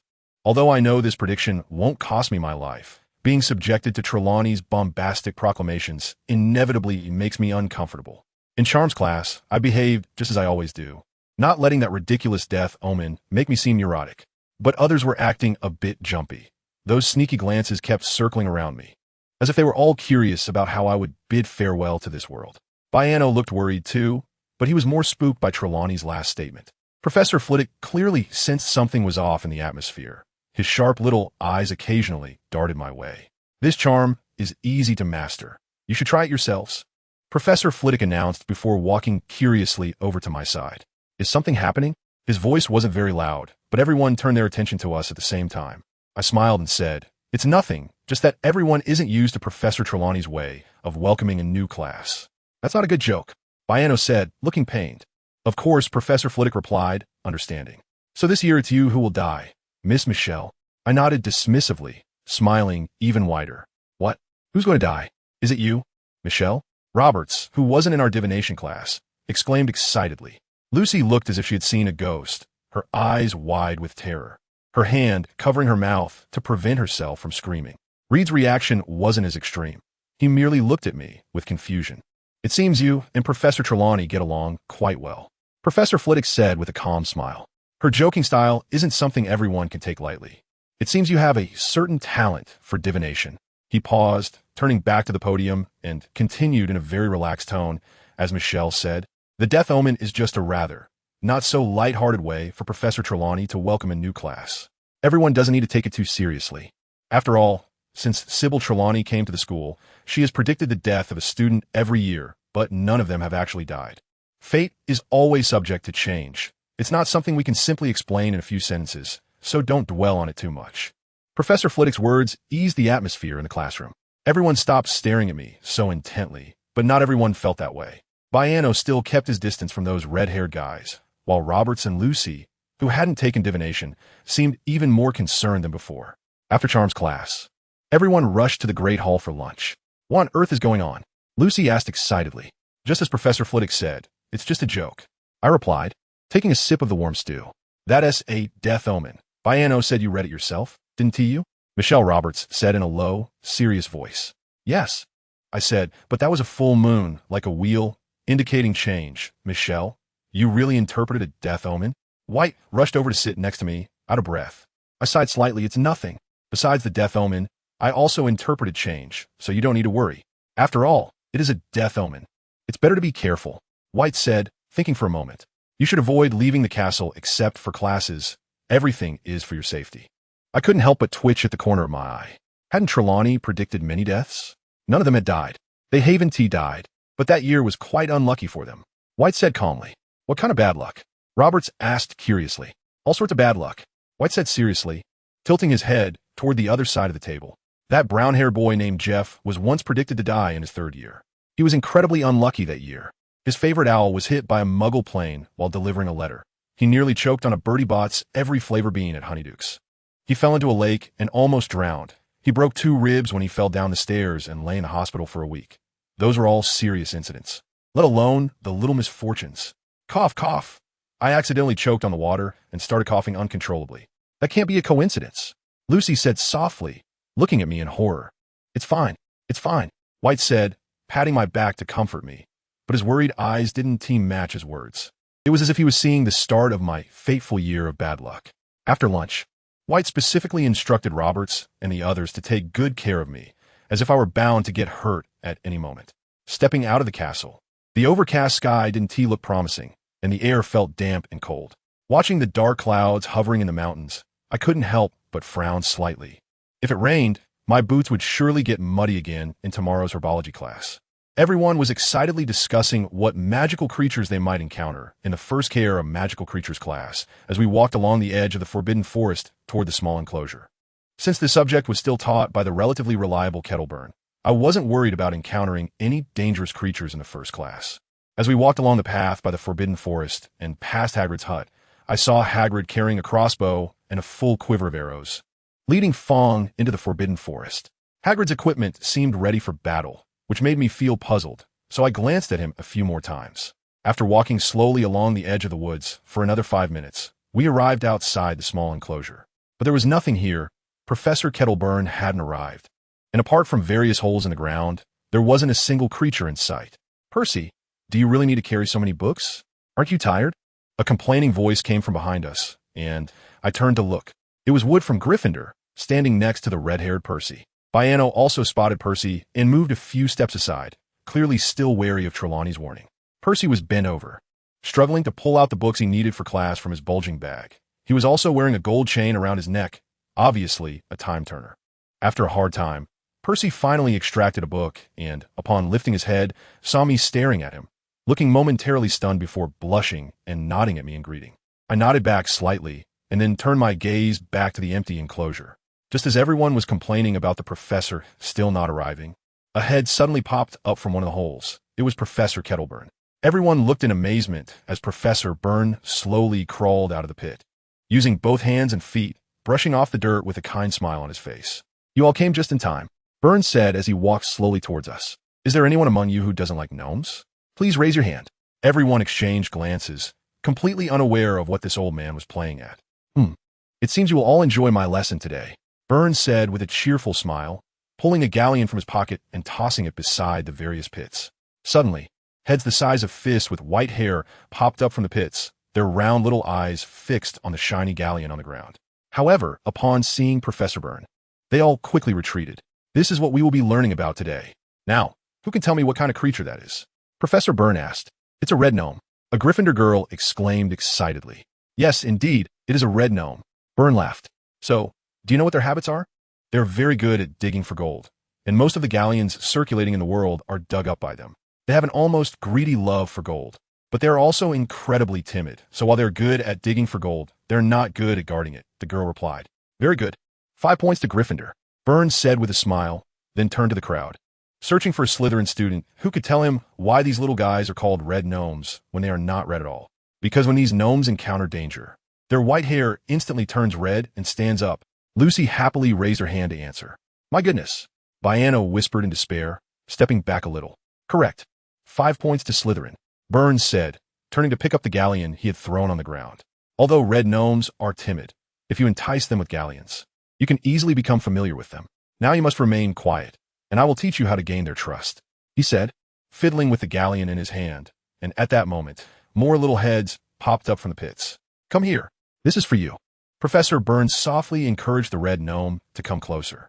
One gnome in a red hat cautiously poked its small body out of the pit, looking around vigilantly to ensure no one wanted to attack it. Everyone held their breath, watching as the red gnome slowly approached Professor Burn, extending its short little paw towards the galleon in his hand. When the red gnome finally took the galleon and brought it to its mouth, the other red gnomes climbed out one by one, excitedly surrounding the gnome holding the galleon, all wanting to test the authenticity of the galleon with their teeth. "Now, they know you mean no harm, and I can try to pet their little heads," Professor Burns said quietly to us, then carefully reached out to stroke the head of the gnome holding the galleon. The red gnome, being petted by Professor Burn, looked up with a well-behaved expression and happily returned the galleon to him. "If you build trust with them, they will readily share the gold they have with you," Professor Burns said, raising the galleon in his hand, and immediately the crowd erupted with envious voices. Even Baiano stepped forward with interest. "But don't expect them to give you all their gold. After all, they dig up large amounts of gold as a team, and that gold belongs to their companions. They won't handle it independently." Professor Burns stood up and addressed the crowd. "Now, who wants to be the first to try to approach a red gnome?" "Me." Everyone eagerly raised their hands, shouting loudly, which scared the red gnomes surrounding Burn back into the pits. "You go first," Professor Burn said to Baiano, handing him the galleon. Baiano was taken aback for a moment, then hesitantly took the galleon and looked at the pit. "Hurry up," Roberts urged, giving Baiano a push, and Baiano stumbled a few steps toward the enclosure. "Don't worry, kid. Red gnomes are not good at attacking. Their best skill is running away. As long as you don't make them feel threatened, they won't refuse you," Professor Burn said, patting Baiano on the shoulder. Baiano gave a weak smile, clearly intimidated by the gnome's ability to change the color of their hair. But he couldn't refuse any longer and had to mimic what Professor Burn had done earlier, squatting down in front of the pit with the galleon in hand. "Take a step forward. Let them see the galleon in your hand," Professor Burn reminded. Baiano swallowed hard and edged closer to the pit. When a red gnome popped its head up, Baiano stiffened, clearly very nervous. Only when a red gnome took the galleon from his hand did he relax slightly. "You can pet its head now," Professor Burn reminded. So Baiano shakily reached out to touch the head of the red gnome, and just as the red gnome was about to share the galleon with Baiano, he turned and ran out as if he had completed a difficult task, stopping in front of us, panting heavily. At that moment, everyone burst into laughter, as it turned out that the red gnome had chased after him, holding the galleon, looking determined to return it to Baiano. "Quick, take the galleon back," I reminded with a laugh. Baiano awkwardly crouched down to take the galleon from the red gnome, but suddenly, the red gnome's white hair turned bright red and stood straight up, shouting loudly, "Yawu, ya," glaring fiercely at me. I frowned in confusion, and I saw the other gnomes in the pit also turning their hair red and charging toward me. "Oh no, everyone scatter," Professor Burn shouted loudly, urging everyone to disperse. But the red gnomes still rushed toward me. "No way," Baiano cried out as he was knocked down by the red gnomes. Just as I was about to draw my wand to defend myself, a wave of dizziness hit me, and my uncontrollable divination ability activated again at that moment. I looked around and found myself in the dark forbidden forest, with a shimmering lake not far away, and a dark figure lying on the ground by the lake. Just as I was about to approach for a closer look, I heard hurried footsteps behind me. Turning around, I saw Snape and Hagrid running over with a lantern. "Over there," Hagrid shouted first, hurrying to the figure and lifting it up from the ground. "There's still breath," Hagrid exclaimed, pale as a ghost. "Get her to the hospital," Snape ordered after glancing at the person in Hagrid's arms. Hagrid stood up, holding the person, and suddenly exclaimed in surprise, "Look, there's another one in the lake." Following Hagrid's gaze, I saw a blue light in the dark water of the lake, and indeed there was another figure in the light. With a splash, Snape jumped in, and soon I saw his shadow pull the figure in the blue light closer to the shore. As the shadow approached the bank, the blue light faded more and more. When Snape brought the person out of the water, the light completely disappeared. "Don't waste time here. Get her to the hospital," Snape gasped and urged. It was only then that Hagrid came to his senses and ran towards the castle with the person in his arms. I walked a little closer to the lake, wanting to see clearly the person Snape had rescued. When I finally caught a glimpse of the person's appearance in the moonlight, my heart sank. Then I felt dizzy again, and my vision brightened, with the angry red gnome reappearing before me. But at that moment, the intense pain in my chest made it impossible for me to move, and I was knocked to the ground by the red gnome. My back hit the ground hard, sending a jolt through my internal organs, which intensified the pain in my heart causing me to hold my breath and pass out. Michelle, Michelle. I faintly heard someone calling my name, and I felt something soft licking my cheek. I furrowed my brow in confusion, and then a sharp pain shot through the back of my head. Hiss! I gasped in pain, opened my eyes, and found myself lying on the ground, staring at an enlarged cat face. Finally awake, Gaia glanced at me disdainfully before jumping off me. Michelle, are you okay? Professor Byrne asked with a worried expression. I'm fine. Just a bit of pain in the back of my head. I said, covering my head with my hand. You should still go to the infirmary. Professor Byrne suggested. Just the thought of Madame Pomfrey's serious gaze made my head hurt even more. No need, it's not that serious. I'll be fine in a bit. I quickly waved my hand and stood up with the help of Roberts and Redis. Glad you're okay. Glad you're okay. Professor Byrne murmured as if trying to convince himself, then returned to the railing. Although the sudden riot of the red gnomes did not cause any injuries, no student was willing to approach those seemingly innocent little creatures again, and this class could no longer continue. So Professor Byrne had to dismiss us early. On the way back to the castle, Lucy, still shaken, said, Michelle, you were lying on the ground, motionless just now. It really scared us. We thought you were killed by those gnomes. I must have hit my head when I fell. That's why I fainted. It's okay, I replied with a smile. Besides the back of your head, are you really not feeling any other discomfort? Roberts asked uncertainly. I shook my head. No, really, don't worry. Hiss, why do you think those red gnomes attacked us? Didn't Professor Byrne say those guys are timid and never attack people? Baiano asked, rubbing his bruised face where the gnome had stepped on him. Everyone frowned and looked at each other, all with puzzled expressions. Clearly no one knew why. I looked at Gaia, who was swaying her tail ahead, and asked, why is Gaia here? When those gnomes attacked you? It was Gaia who rushed out of the woods and drove them away. Lucy said, you don't know, those red gnomes can be terrifying when they go wild. We couldn't get close and went to find Professor Byrne for help. But Professor Byrne looked like he had seen a ghost and couldn't help at all. Those two Gryffindors cough. Roberts coughed quietly, interrupting Lucy. Lucy glanced at Roberts and fell silent. What's wrong? I asked, glancing at Roberts, who deliberately looked down and avoided my gaze. I then turned to Lucy, who pursed her lips and avoided my eyes. Michelle, we still have to go to the Ancient Runes class, so let Roberts and Lucy take Baiano to the infirmary. Redis suggested. Yeah, Roberts and Lucy said in unison, as if they had been pardoned, quickly leading the confused Baiano away. What's going on? I frowned at Redis. Redis pursed his lips. That red-haired Weasley and his companion also tried to save you and almost got bitten by those gnomes. Roberts is afraid you might be grateful to them, so he didn't want Lucy to tell you. After all, the atmosphere between the houses has changed now. It's better for you to keep your distance from them. I understood that Redis was referring to the rebellious feelings that had arisen since I became a prefect, especially deepening the conflict between Slytherin and Gryffindor. I nodded knowingly. I understand. While we were talking, I and Redis had fallen far behind the others, so we should hurry up. Michelle, Redis didn't move, just called out to me. I really want to know why you didn't cast a spell immediately. Didn't you already draw your wand? With your skills, you could have definitely gotten away. But Redis didn't continue asking but stared at me intently, as if he wanted to see the answer he was looking for in my eyes. But I was determined not to reveal my physical condition to anyone, so I just looked at him with a troubled expression. I didn't even know what I was thinking at that moment. I was frozen in fear at the sight of the gnome's frantic face. I barely managed to draw my wand, but I couldn't remember what spell to use. I thought it must be due to my lack of practical experience. Redis pursed his lips, looking at me skeptically, but he didn't press further, just sighed helplessly. I hope you really were just scared. Your face suddenly turned pale just before you fell, just like you had seen. He didn't finish but walked up and patted my shoulder. Just be careful in the future. I nodded with a smile. Okay, got it. The introductory class of Ancient Runes was as boring as the history of magic. The rote learning, like preschoolers learning to read, really tested my patience. By the time the class ended, I let out a long sigh and eagerly left the classroom, clutching my textbook and the thick Ancient Runes dictionary. At dinner, White handed me a piece of parchment that recorded the schedule for the castle patrols for the new year, perhaps to accommodate Snape's punishment. My patrol schedule was still during the day inside the castle, but my partner had changed to the fifth-year Slytherin prefect, Grace. Because I was the president of the male student council, most of the patrols were arranged for the evening. But don't worry too much, Grace will take care of you. White reassured me. Okay, but I don't understand why we still have to patrol this year. Is something going to happen? I asked.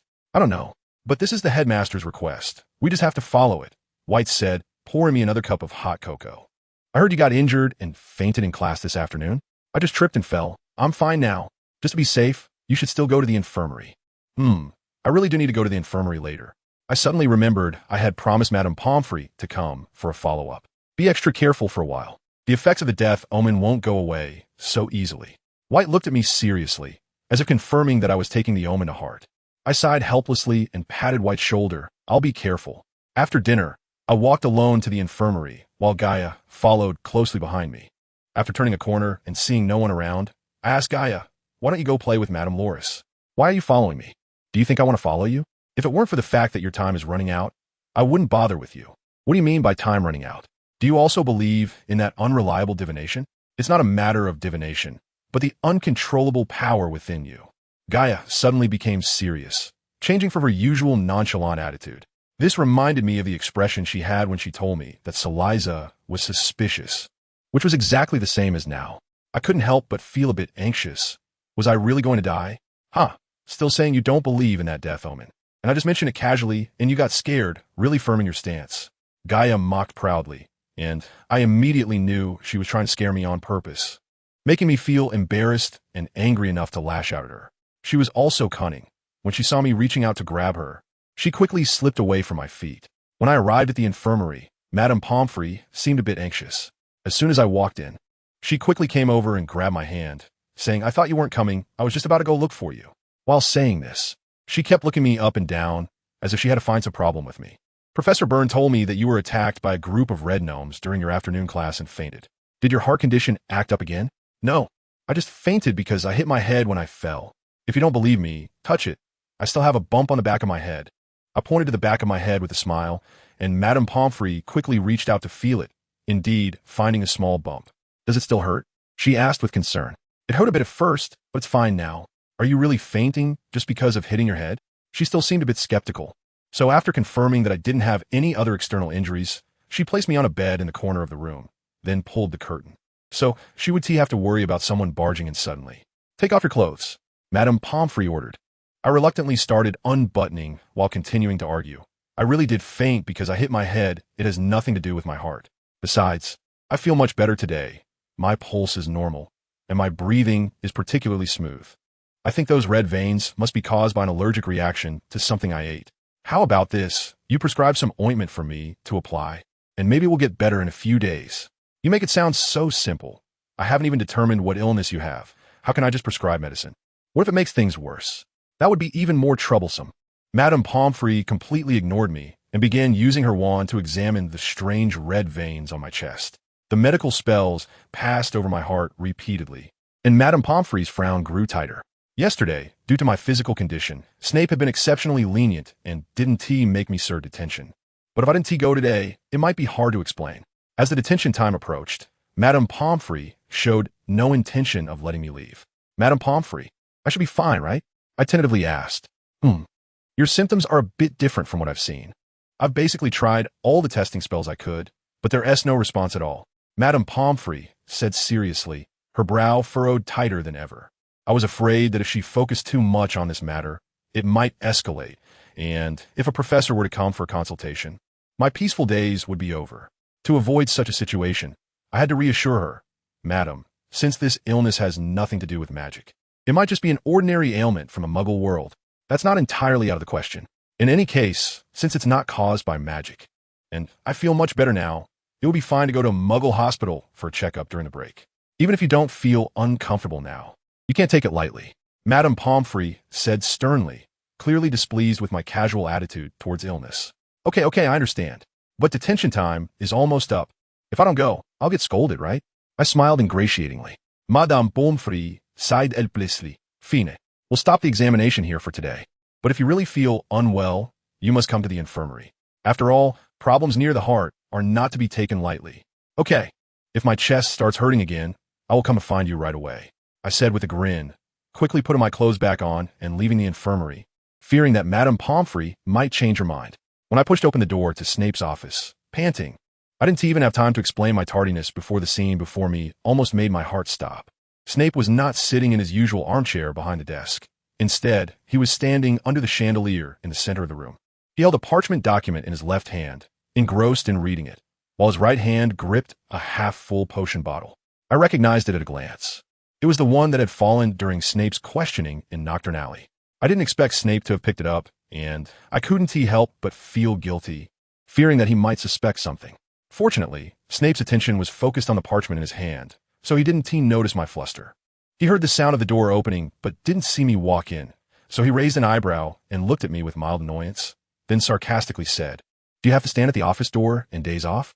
As soon as Snape finished speaking, I felt relieved. It seemed he hadn't connected the potion to me. He was probably still speculating about the possibility that the woman in Nocturne Alley could be Lily. I smiled and walked into the room, going straight to Snape's side, pretending to be innocently curious as I stretched my neck to see the document in his hand. Snape didn't act as I had imagined, deliberately hiding the document from me. Instead, he let me look at it calmly. "Is the new potion ready?" he asked. Since it wasn't a secret document, it immediately became uninteresting, so I shifted my gaze to the shelf by the wall with a disappointed expression. "I have some clues now, but I still need a few more herbs. I've already asked someone to send them over. They should arrive in a day or two," I said. Snape narrowed his black eyes slightly, his cold gaze fixed on me. "You better not pull any tricks. As long as you don't develop the new potion, the decision for detention will continue, and it's no joke." "I understand, Professor Snape doesn't joke around," I said with a grin. Snape shot me an annoyed glance and returned to his chair behind the desk, ignoring me afterward. For the next 3 hours, I sat on a high stool by the wall, dozing off. As soon as detention time was up, Snape impatiently kicked me out of the office, marking the end of my first detention in the 3rd year. The main ingredient of the new potion, the red spider lily, was missing from the potion shop, so I specially asked Professor Justin to help me procure it. Since it wasn't urgent, I requested to use the slowly flying Malatian hornbill for transport, so I could receive the package directly at school. Initially, I estimated it would arrive 3 or 4 days after the school started, but the hornbill, which had been living in the tropical rainforest, was not used to the cold climate of England in late autumn and had to take more breaks on the way, only arriving at its destination on the first day of the first break after school started, when that large, oddly shaped hornbill slowly and stiffly flew into the hall, holding a tightly wrapped package in its beak. Its beak was almost half the size of its body. Other owls flew around it to avoid a collision. However, some accidentally bumped into other owls, causing commotion. Fortunately, it was the morning of a break day, and the number of people in the hall was significantly less than usual. Otherwise, there would have been unnecessary disputes. After a long journey, the hornbill did not drop the package like other owls, but instead landed gracefully behind me, flapping its large wings, and placed the package steadily on the ground before standing shivering to one side. Soon, the package and the hornbill were surrounded by a curious crowd. Some people, intrigued by the hornbill's strange appearance, reached out to touch its feathers dampened by the morning dew. Seeing that it did not refuse, some boldly touched its enormous beak. Others were very curious about the large package, constantly speculating about its contents. I took a few pears and apples and fed them to the hornbill, wiping the dew off its body with a clean napkin, hoping to warm it up a bit. It affectionately nudged my hand with its head and began to eat. "Michelle, what is in such a big package?" Roberts asked curiously. "Yeah, with such a large package, it must contain a lot of good stuff," Biano said, his face showing joy as if he could really see the treasure wrapped in parchment. "What could it be?" Lucy, sitting opposite, had already stood up, trying to tiptoe to see better. "Let Michelle open it, and we'll know," Redus said casually, as if he weren't too curious. But his standing body and stretched neck betrayed him. "Hurry up and open it," someone in the crowd urged. "Yeah, I'm really curious," a younger girl said excitedly, as if the package were her Christmas gift. I smiled and, while using a dinner knife to cut the rope tied around the package, said, "It's not anything new or fun, just some tropical plants." As I peeled back the parchment, 7 slightly wilted Lycoris radiata appeared. Seeing it was just some flowers, the crowd slowly dispersed, leaving only a few younger children still playing around the hornbill. "Isn't this the flower you sent to Lucy?" Roberts asked in confusion. "Yes, I thought it looked pretty, so asked a friend to send me a few. The flowers don't seem as lively as before," Lucy remarked. In a local warm climate, the blooming period was almost over. Even if planted in a greenhouse here, the flowers would soon fade, I said, taking out a pot and placing it on the table, then rewrapping the rest. "What are you doing?" Roberts asked, puzzled. "I'm keeping this pot for myself, while the others need to be planted in a warmer place." "Where do you plan to plant them?" Redus asked. "I want to discuss it with Professor Sprout, and keep the flowers in the greenhouse for now.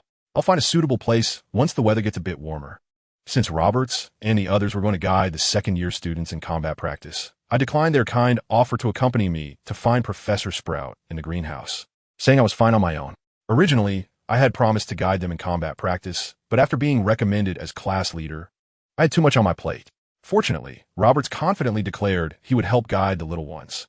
I was a bit worried that Roberts might clash with Frit, but thankfully Redus assured me he would go along to help keep an eye on Roberts, which eased my mind a little. Since both Roberts and Redus were going to guide the second-year students, Lucy and Biano also wanted to assert their authority as upperclassmen. After breakfast, I asked Lucy to take the pot of Lycoris back to the dormitory, and we parted ways outside the hall. According to the patrol schedule for the new term, this morning I was assigned to patrol the area around the Forbidden Forest with Dick from Gryffindor, which also allowed me to visit the greenhouse behind the castle to find Professor Sprout. Since the beginning of the term, Dumbledore had strictly prohibited all students from leaving the castle without classes and forbade anyone from approaching the Forbidden Forest, not even its periphery. Members of the student council were assigned daily to patrol around the Forbidden Forest, and some upperclassmen were even assigned to patrol the inside with professors. As soon as I passed through the corridor leading to the back of the castle, I saw Dick had already arrived. "Good morning." Dick smiled and waved at me. Good morning," I said, a bit out of breath as I hurried to him with the package. "Let me help you." Dick laughed and took the package from me. "Where are we going first?" I paused for a moment, then quickly thanked him. "Thank you. Let's visit the greenhouse first. I want to take care of these flowers." "All right, let's go." Dick had no doubts and walked out of the castle with the package. As we crossed the grass, we saw two red-haired little boys peering at the edge of the Forbidden Forest, seemingly trying to see as far inside as possible. Dick stopped and shouted, "George, Fred, why aren't you two in the common room? What are you doing here? Go back." The two little boys turned around when they heard someone calling them, and upon seeing it was Dick, they ran over. "Senior Dick, where are you going?" One of the twins asked, his eyes darting between me and Dick. "Patrolling around the Forbidden Forest to prevent troublemakers like you from causing chaos. Go back to the castle. The Forbidden Forest is not a safe place," Dick said seriously. "Then we won't bother you," the other twin said in a meaningful tone. The two brothers exchanged smiles and playfully walked back into the castle. "Let's go." Dick, unfazed by the twins' antics, turned back to me. I nodded and followed Dick as we continued towards the greenhouse. As soon as we entered the greenhouse, I saw Professor Sprout carefully fertilizing each plant with a bucket of dragon dung mixed fertilizer. "Professor," I called out. She turned slightly to look at me, then set down the bucket and walked over. "Do you need something?" she asked with a smile. "I have a few tropical plants, and I'm worried they might die from the cold here, so I'd like to borrow a small spot in the greenhouse for now. I'll find a place to plant them when the weather warms up." "I hope that's okay." I smiled, fearing that Professor Sprout wouldn't easily agree. So I added, "They don't need much light, just a small corner will do, and I'll take care of them myself." "Can I see what kind of plants they are?" Professor Sprout asked, looking at me. "Sure." Dick placed the package on the ground, untied the ropes, and peeled back the layers of parchment, revealing the flowers hiding inside. Professor Sprout looked at them, frowned, and said with a puzzled expression, "They seem to be just ordinary flowers." I nodded and didn't say much more. She seemed to want to ask something else, but a rough voice interrupted our conversation. "Professor, your fertilizer has arrived." Hagrid's tall figure walked in, blocking most of the greenhouse door. "Okay, I'll be right there," Professor Sprout said, throwing an apron from the table to Dick. "Dick, you come help too. Michelle, you can find a suitable spot for your plants in the first greenhouse," she said, then left with a helpless-looking Dick to follow Hagrid. I wandered around the first greenhouse and finally found a suitable spot in the corner. I first selected some loose potting soil and a small amount of dragon dung mixed fertilizer as planting soil, then poured the mixed soil into a large ceramic pot, planting 5 main bulbs shallowly within, leaving 1/3 of the bulb diameter exposed. Finally, I watered it to make the soil slightly moist. While washing my hands by the sink, I suddenly heard a commotion outside the greenhouse. I shook my hands, walked to the glass window, and looked out to see 3 tall girls wearing red and gold striped ties, whispering to each other with unfriendly expressions. Since they were facing the greenhouse, I could clearly see their faces, and Gianna, who had refused to shake hands with me on the train, was among them. Standing alone in front of them was a small girl, her fists clenched at her sides, her body slightly trembling as if she was trying to control her emotions. The girl had her back to the greenhouse, so I could only see her long brown curly hair, and her silhouette seemed somewhat familiar, but I couldn't recall who she was. "When did Ravenclaw and Slytherin join forces?" Gianna asked with an unhappy expression. "Kriwat, I heard you're quite clever. How did you end up associating with that bad girl, Michelle? You even want to give her a gift?" she said, slapping a Peachwood box in her hands with a look of disdain. "Give it back to me." Penelope dashed forward, trying to snatch the box back. However, She was too weak and was quickly restrained by several taller girls, her hands and feet flailing helplessly in the air. You must have heard the rumors too. You're so bold to approach her like that. Don't you fear she'll use her power to torment your muggle grandparents first? Gianna mocked. By then, you won't have time to regret it. One of the girls, holding Penelope, said, Maybe she'll even kill you, you blood traitor. Another girl kindly reminded, You're talking nonsense. Michelle is not that kind of person. She is kind-hearted, helpful, talented, and beautiful. Compared to you, she is simply the best person in the world. You're just jealous, which is why you slander her. Penelope argued vehemently, her voice filled with intense hatred. You ungrateful little brat. It seems I have to teach you a lesson today. Gianna's face twisted with anger as she raised her right hand, ready to hit Penelope. Gryffindor loses 50 points, I said loudly as I walked slowly towards the crowd. Gianna glared furiously at my face, as if she wanted to carve some cuts into it with her eyes, sarcastically saying, What right do you have to deduct points? I don't, but Professor Sprout does. She's right in the greenhouse. Do you want me to fetch her to settle this? As soon as I said that, Gianna's expression turned ugly. I cast a dark look at the two girls holding Penelope, and they immediately released her like they had been shocked, retreating to Gianna's side, trembling. As soon as Penelope lost support, she collapsed onto the grass as if all her strength had been drained. Michelle, don't get proud. Someone will take care of you, Gianna said bitterly, staring at me with eyes that seemed like she wanted to swallow me whole. The proud ones are you Gryffindor students, ignoring the headmaster's orders and wandering around the Forbidden Forest without a class. I'm a member of the student council, and today I am responsible for patrolling the Forbidden Forest. This is an official duty, Gianna defended herself. Oh, and what about them? I scoffed, nodding toward the other two girls. Are they also part of the student council? Gianna fell silent, pursing her lips tightly, giving me a fierce glare as she turned to leave with the other two girls. I haven't finished speaking yet. Why are you in such a hurry to leave? What else do you want to say? Gianna turned around, drawing her wand and marching towards me angrily, gritting her teeth and saying, Don't think I'm afraid of you. No, it should be me who is afraid of you, I said with a smile. Robbing others' belongings and bullying younger students is not something I would do. After saying that, I smacked my lips, knowing that there were witnesses and evidence. I couldn't even pretend I was mistaken. You, Gianna angrily pointed her wand at me. Oh, you want to commit violence? But that's okay. If you think you can match me, I wouldn't mind competing with you. Even if the professor finds out, I can claim I was just defending a classmate. But you, on the other hand, maliciously slandering others might even get expelled. I smiled and reminded her. Then what do you want? Return the items to their rightful owner and apologize to Penelope. Gianna glared at me furiously, then walked up to Penelope and threw the peachwood box in front of her, half-heartedly saying sorry, and turned to leave. Wait, I called out to her. What else do you want? Gianna shouted angrily. You've apologized, but what about those two? I pointed at the other two girls standing aside. They had been quite active in the fight. Gianna frowned and shot a glance at them, and they hurriedly ran to Penelope to apologize. Then the three of them quickly left. Are you okay? I walked over to Penelope, squatting down to ask. I'm Phoenix, Penelope said with her head down, choking back tears that fell heavily onto her cloak, leaving dark water stains. If being friends with me is this hard, then don't hold on anymore.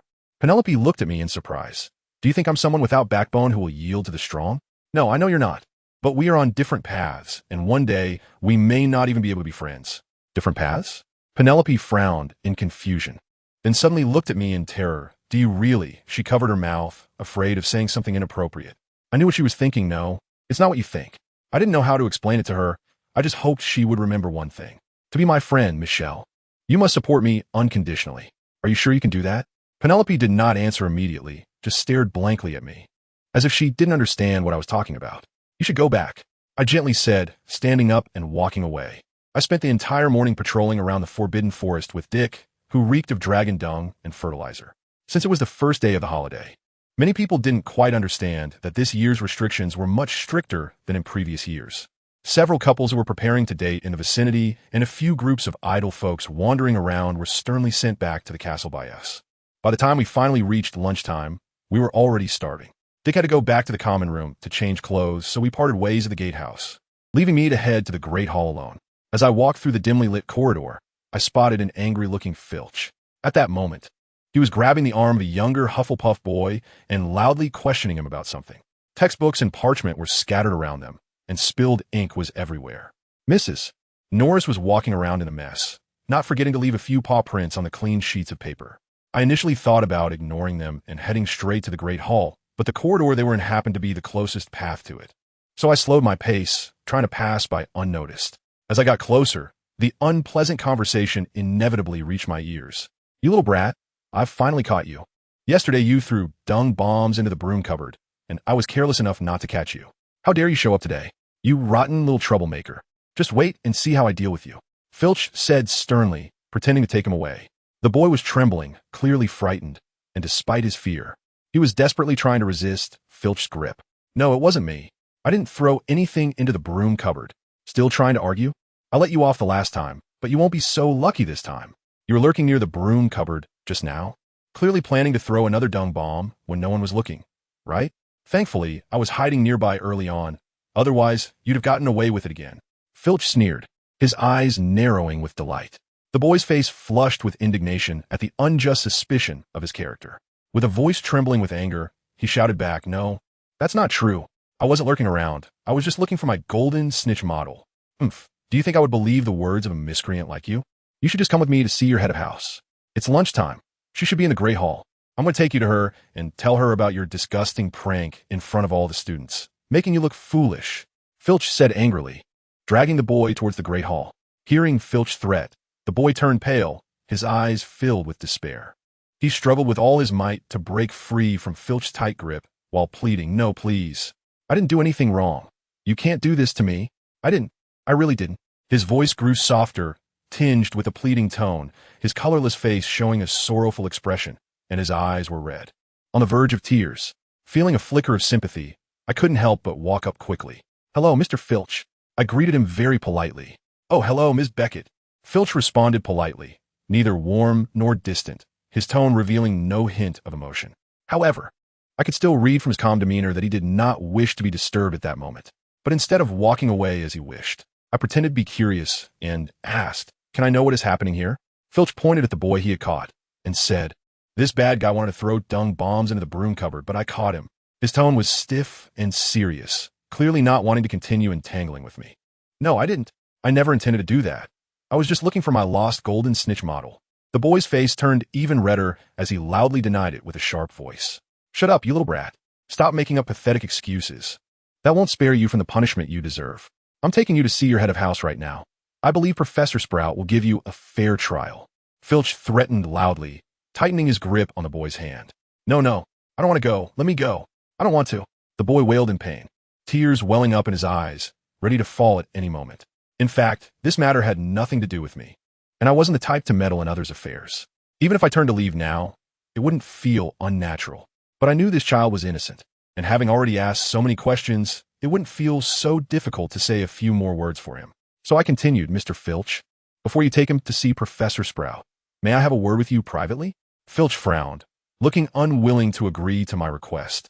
But after thinking for a moment, he finally agreed. He released the boy's frail arm, sternly ordered him to stay put and not move, and had Mrs. Norris watch over him before he felt comfortable walking with me to the corner of the corridor. "Lady, please make it quick. I have a lot to do," Filch said, sounding quite displeased. I ignored his less than polite tone and just smiled, saying, "I don't think that boy seems to be lying. A child who wants to cause trouble on campus wouldn't go to the library to do homework and borrow books on a holiday morning." I pointed to the scattered books and half-written parchments. Filch turned to look in the direction I was pointing, and after a moment, his eyes flickered slightly, and his brows furrowed even tighter. He had clearly noticed those details, but he stubbornly countered, "Maybe he's just pretending, trying to mess with my mind to avoid punishment." That was indeed a possibility. I nodded in agreement and then added, "But have you found any evidence of his wrongdoing? Like catching him with dung bombs on him?" Filch shook his head in mild irritation and then shifted his gaze elsewhere. Clearly, he was annoyed that he hadn't found dung bombs on the boy and was displeased with my frankness, since you don't have solid evidence to prove he committed a wrongdoing. Even taking him to Professor Sprout won't yield the results you want. If he is really not a criminal, doing so will only stir up his resentment, and the real culprit will definitely be alerted by such an action. I paused for a moment, seeing that Filch showed no intention of opposing me. I continued, "You've already given him a stern warning. Why not let him go this time and keep a closer eye on him in the future, if he truly is the culprit? This lesson will teach him a lesson, and reform is the best outcome. But even if he doesn't repent and commits another offense, you can catch him red-handed then, and he won't be able to deny it."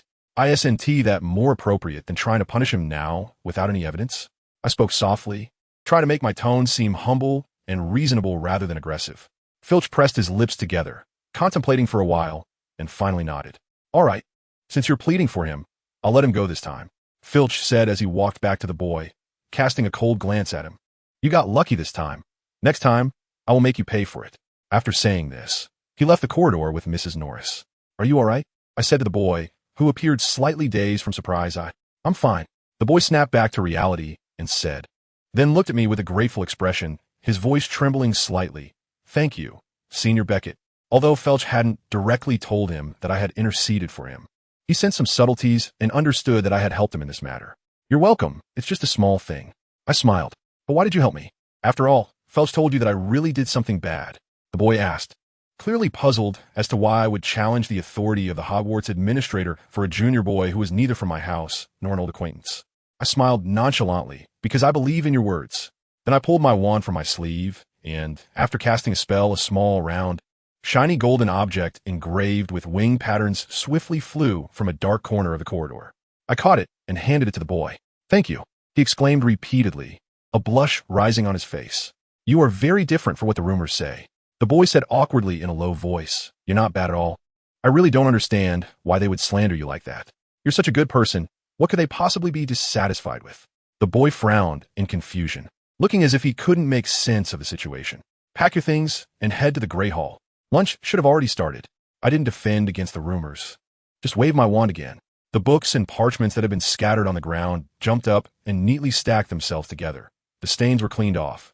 The spilled ink returned to its original state, and the cap was tightened. The boy looked at everything happening before him in astonishment, finally managing to utter a complete sentence. It wasn't until I had walked quite a distance that the boy recovered from his shock and eagerly shouted, Thank you. Thank you. I turned back and smiled at him. And he continued, Oh, by the way, Senior Beckett, my name is Cedric Diggory.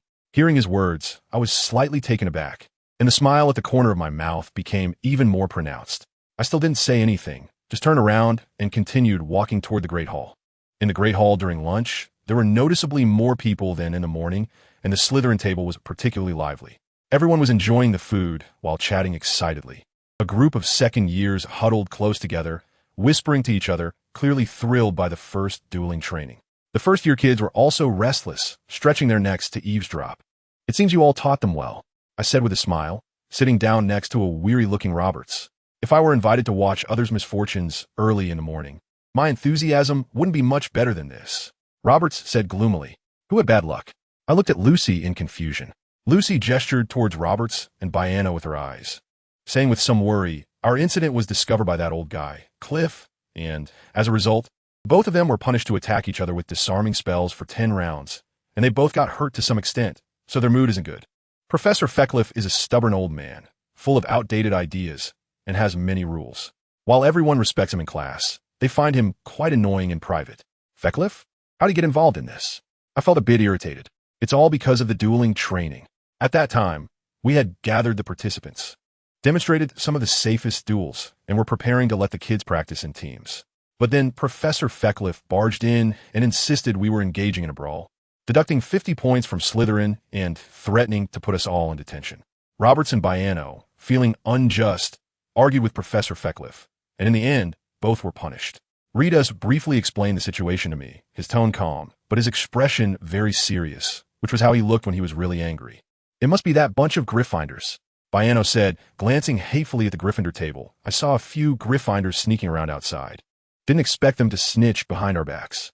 Ugh, a bunch of cowardly scoundrels. This was just a mutual learning exercise among students. Is Feckliff being too controlling? I frowned, feeling quite angry.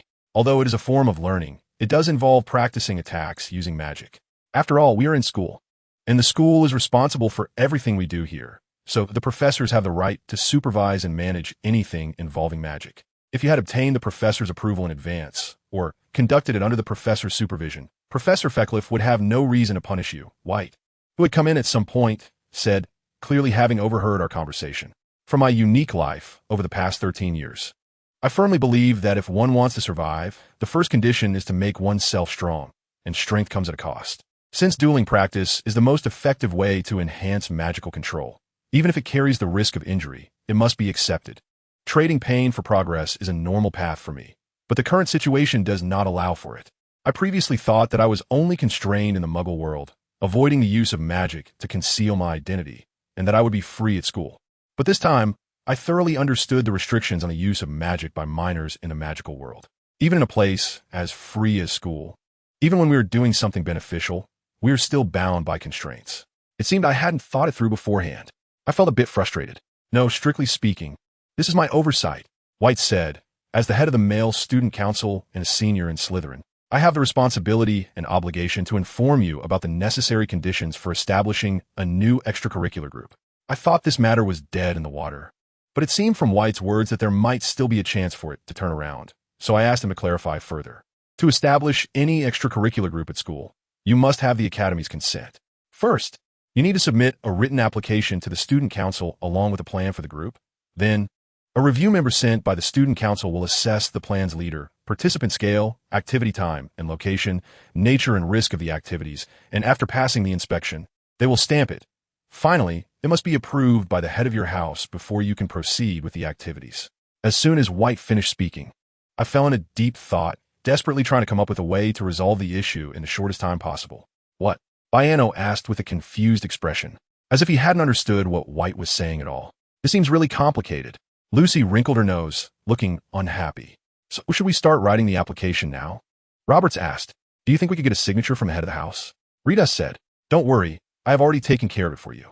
White said, handing me a piece of parchment titled Approval for Beginner Dueling Instruction Activities. I didn't examine the content closely, just glanced at the elegantly written signature, confirming it was Snape's handwriting before passing the approval to Roberts and the others. Starting this afternoon, you can use the long classroom on the second floor that is used for the dueling class, scheduled for every weekend, just like other groups. However, if there are special circumstances that require the school to use that classroom, you must suspend group activities until you are allowed to use it again. White briefly explained the usage situation stated in the directive, and of course, your activity group is highly dangerous. According to the regulations, there must be a professor acting as your supervisor to ensure the safety and guidance of the activity. Therefore, I specifically invited the dean to take on this role. The dean as the supervisor? Roberts exclaimed sadly, interrupting White. We will be doomed. Yes. Can we switch? Lucy asked a bit awkwardly. Right? Let's change professors. Biano nodded and said, I think Professor Flitwick would be great. Professor Flitwick is already the advisor for the vocal group. White ignored Biano's sigh of regret and continued. Don't worry. It's not a good job. The dean doesn't have time to accept my invitation. That's great, Roberts said with a relaxed expression, clearly not catching the sarcasm in White's words. White then said, however, he asked Professor Fickliffe to be your activity supervisor, saying it was his strong suit. Oh my, how could this happen? Roberts wailed, burying his face in his arms on the dining table in despair. It would be better to have the dean guide us, Lucy said angrily, cutting her chicken steak with force. The harsh sound of the knife against the plate revealed Lucy's anger. He punished us this morning. What are we going to do this afternoon? Biano said with a worried expression, looking like he was about to cry. I feel like the dean is doing this on purpose, Reed said, his words lacking any complaint, but a sly expression appeared on his face. White, of course, understood the deeper meaning behind this. To hide the smile that was about to break out on his face, he cleared his throat and coughed, ahem. What intention could there be? Isn't it just hoping your activity group runs smoothly? I didn't respond, but had to touch my nose to cover the slightly upturned corners of my mouth. Roberts, Lucy, and Biano all looked at us with puzzled expressions, their brows tightly furrowed, seemingly not understanding why having Fickliffe as the supervisor would make us laugh. After a while, Roberts was the first to react and burst into laughter. Once he laughed, Lucy suddenly understood and began to smile as well. In the end, only Biano remained with a frown, looking confused at us. After lunch, White said he would take me to familiarize myself with the student council's affairs and the existing activity groups at the school. As we followed the crowd through the entrance hall, White said he wanted to introduce someone to me, and then he looked around. At that moment, lunch had just ended, and it wasn't easy to find someone in the bustling entrance hall. After a while, White's eyes finally fixed on a spot behind me, and a look of delight appeared on his face, indicating that the person was standing not far behind me. I turned slightly in confusion to see who it was, but as soon as I turned around, I was immediately blinded by a camera flash. Uncomfortable, I quickly turned away, frowning in displeasure. Are you okay? White patted my shoulder, and I shook my head slightly, then turned back to look at the person taking the photo. It It was a tall boy in a Hufflepuff uniform with black hair, standing half a meter behind me, smiling and holding a camera. This was Ivano, a member of the photography group. His photos were always the best, and he had been responsible for updating the student council's archive photos for the past few years. As soon as White finished introducing me, Ivano extended his long right hand with a very happy look, saying, "Hello, hello." I smiled slightly and reached out to shake Ivano's hand. His handshake was a bit stiff, and his palm was slightly moist, clearly nervous. White said he was taking me to familiarize myself with the student council's affairs, but it was really just wandering around the school while greeting the professors responsible for the activity groups.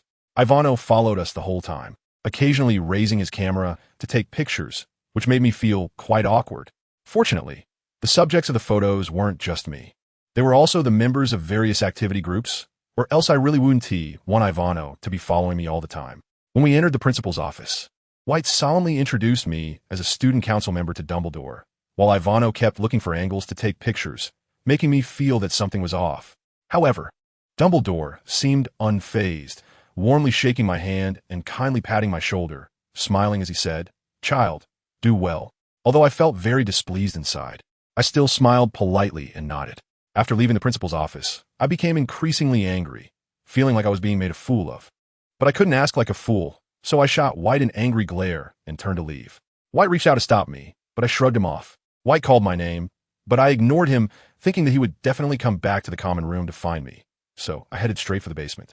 Feeling gloomy, I had no appetite for dinner and just buried myself in the potions classroom to brew potions until Snape angrily pushed open the classroom door and loudly ordered me to go back to my dormitory, at which point I realized it was already past curfew. I quickly packed up the potions and cauldron and left the classroom.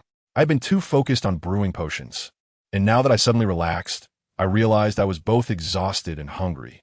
By the time I left the basement, I had already yawned 3 times, and my eyelids felt heavy, making me want to find a bed to lie down and sleep soundly.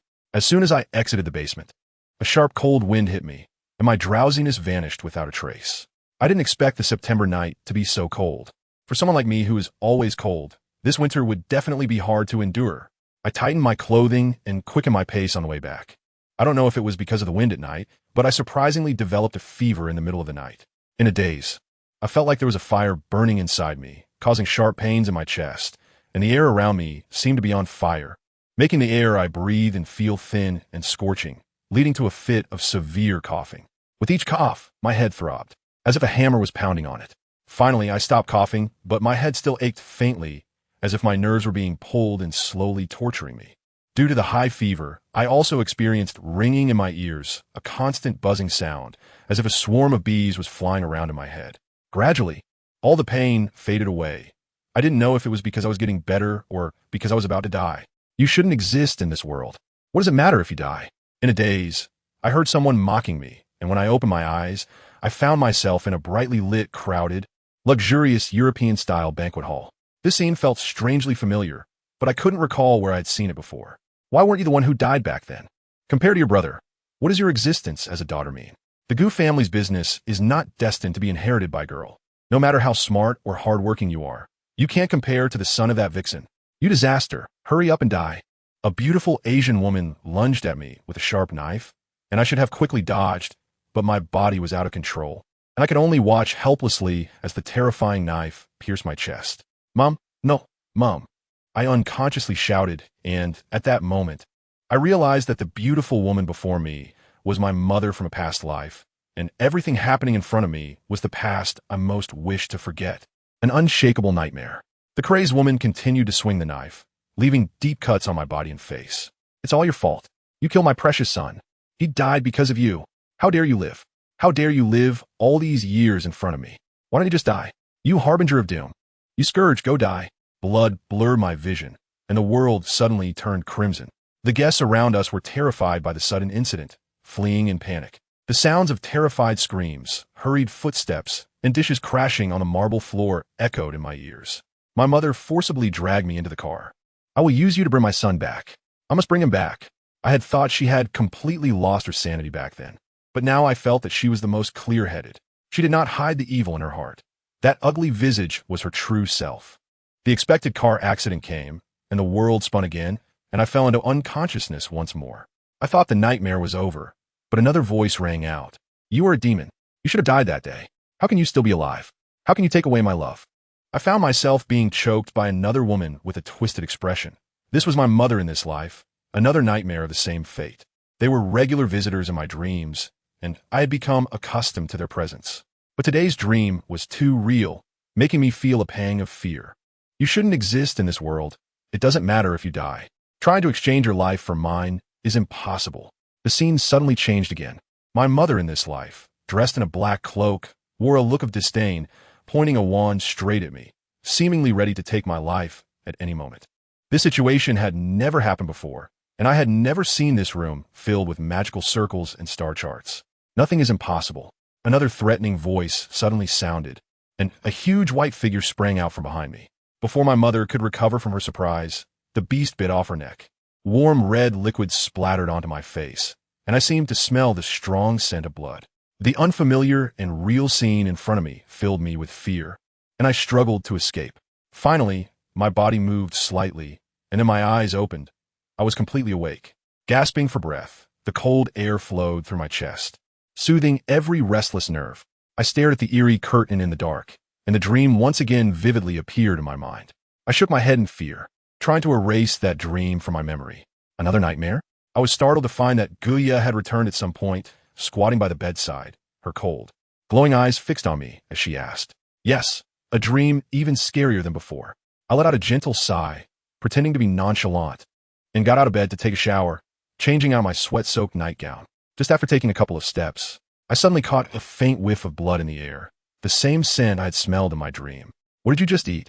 I turned to ask Guya, who was already settled in bed. A fresh salmon. She squinted her eyes. Oh, I nodded calmly. No wonder I smelled blood in the dream. It was Guya's scent. Upon entering the washroom and just changing out of my nightgown, I noticed that the area around my heart had inexplicably expanded, and there seemed to be a trend of it spreading outward. The color of the bloodstains had also become more pronounced, looking somewhat frightening, which made me increasingly anxious. The next day was also a day off. When I woke up early, Guya was nowhere to be found. After disappearing for so many days, she had just returned last night and was now gone again. I had originally planned to ignore White no matter how he apologized today. However, he did not show up for breakfast or lunch. I was a bit puzzled. It saved me a lot of trouble. When I took Sardines to the clock tower to treat Nanting and Jili, I only saw Nanting meditating with her eyes closed, while Jili was nowhere to be found. After the usual morning patrol of the student council, I took some time in the afternoon to check on the dueling group's activities. Under Cliff's various safety considerations, what should have been a very interesting dueling training had turned into a dull and boring spell review class. To avoid accidents right at the beginning of the class, Roberts and the others had already agreed to wait a while before asking Cliff to leave. The amaryllis that I had moved to the potions classroom had completely wilted by now, leaving only a bare stem. While I was handling the bulbs, Snape pushed the door open and walked in. Seeing him silently staring at my work, I didn't initiate conversation and just continued working. When I poured the chopped bulbs into the potion I had prepared earlier and started stirring, I caught a glimpse of Snape's brow slightly furrowing, his lips twitching as if he wanted to ask something, but he quickly pursed his lips and chose not to speak. Just as I was taking the potion from the cauldron, Snape suddenly coldly said, "Does your giant brain tell you that you can make potions with such a hodgepodge of things? Since it's about developing a new potion, it should be fine to mix various odds and ends, right?" I replied, "You were never born to make potions, no matter how many methods you use. It will not change anything." Snape said disdainfully while looking at me, as if he were not talking about the potion I was making, but about me as a person. I couldn't help but feel a bit angry and, disregarding any respect for my teacher, I retorted, "Whether it can be made into a potion is still unknown, Professor. Why are you so eager to draw conclusions? A little more patience will reveal everything in the future."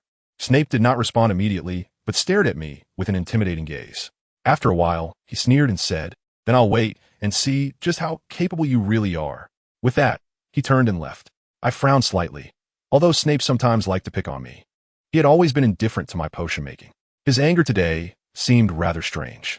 I pondered, but couldn't figure it out. It seemed I hadn't provoked him recently. Since I couldn't understand it, I decided not to think about it anymore. After all, it wasn't the first time I had made him angry.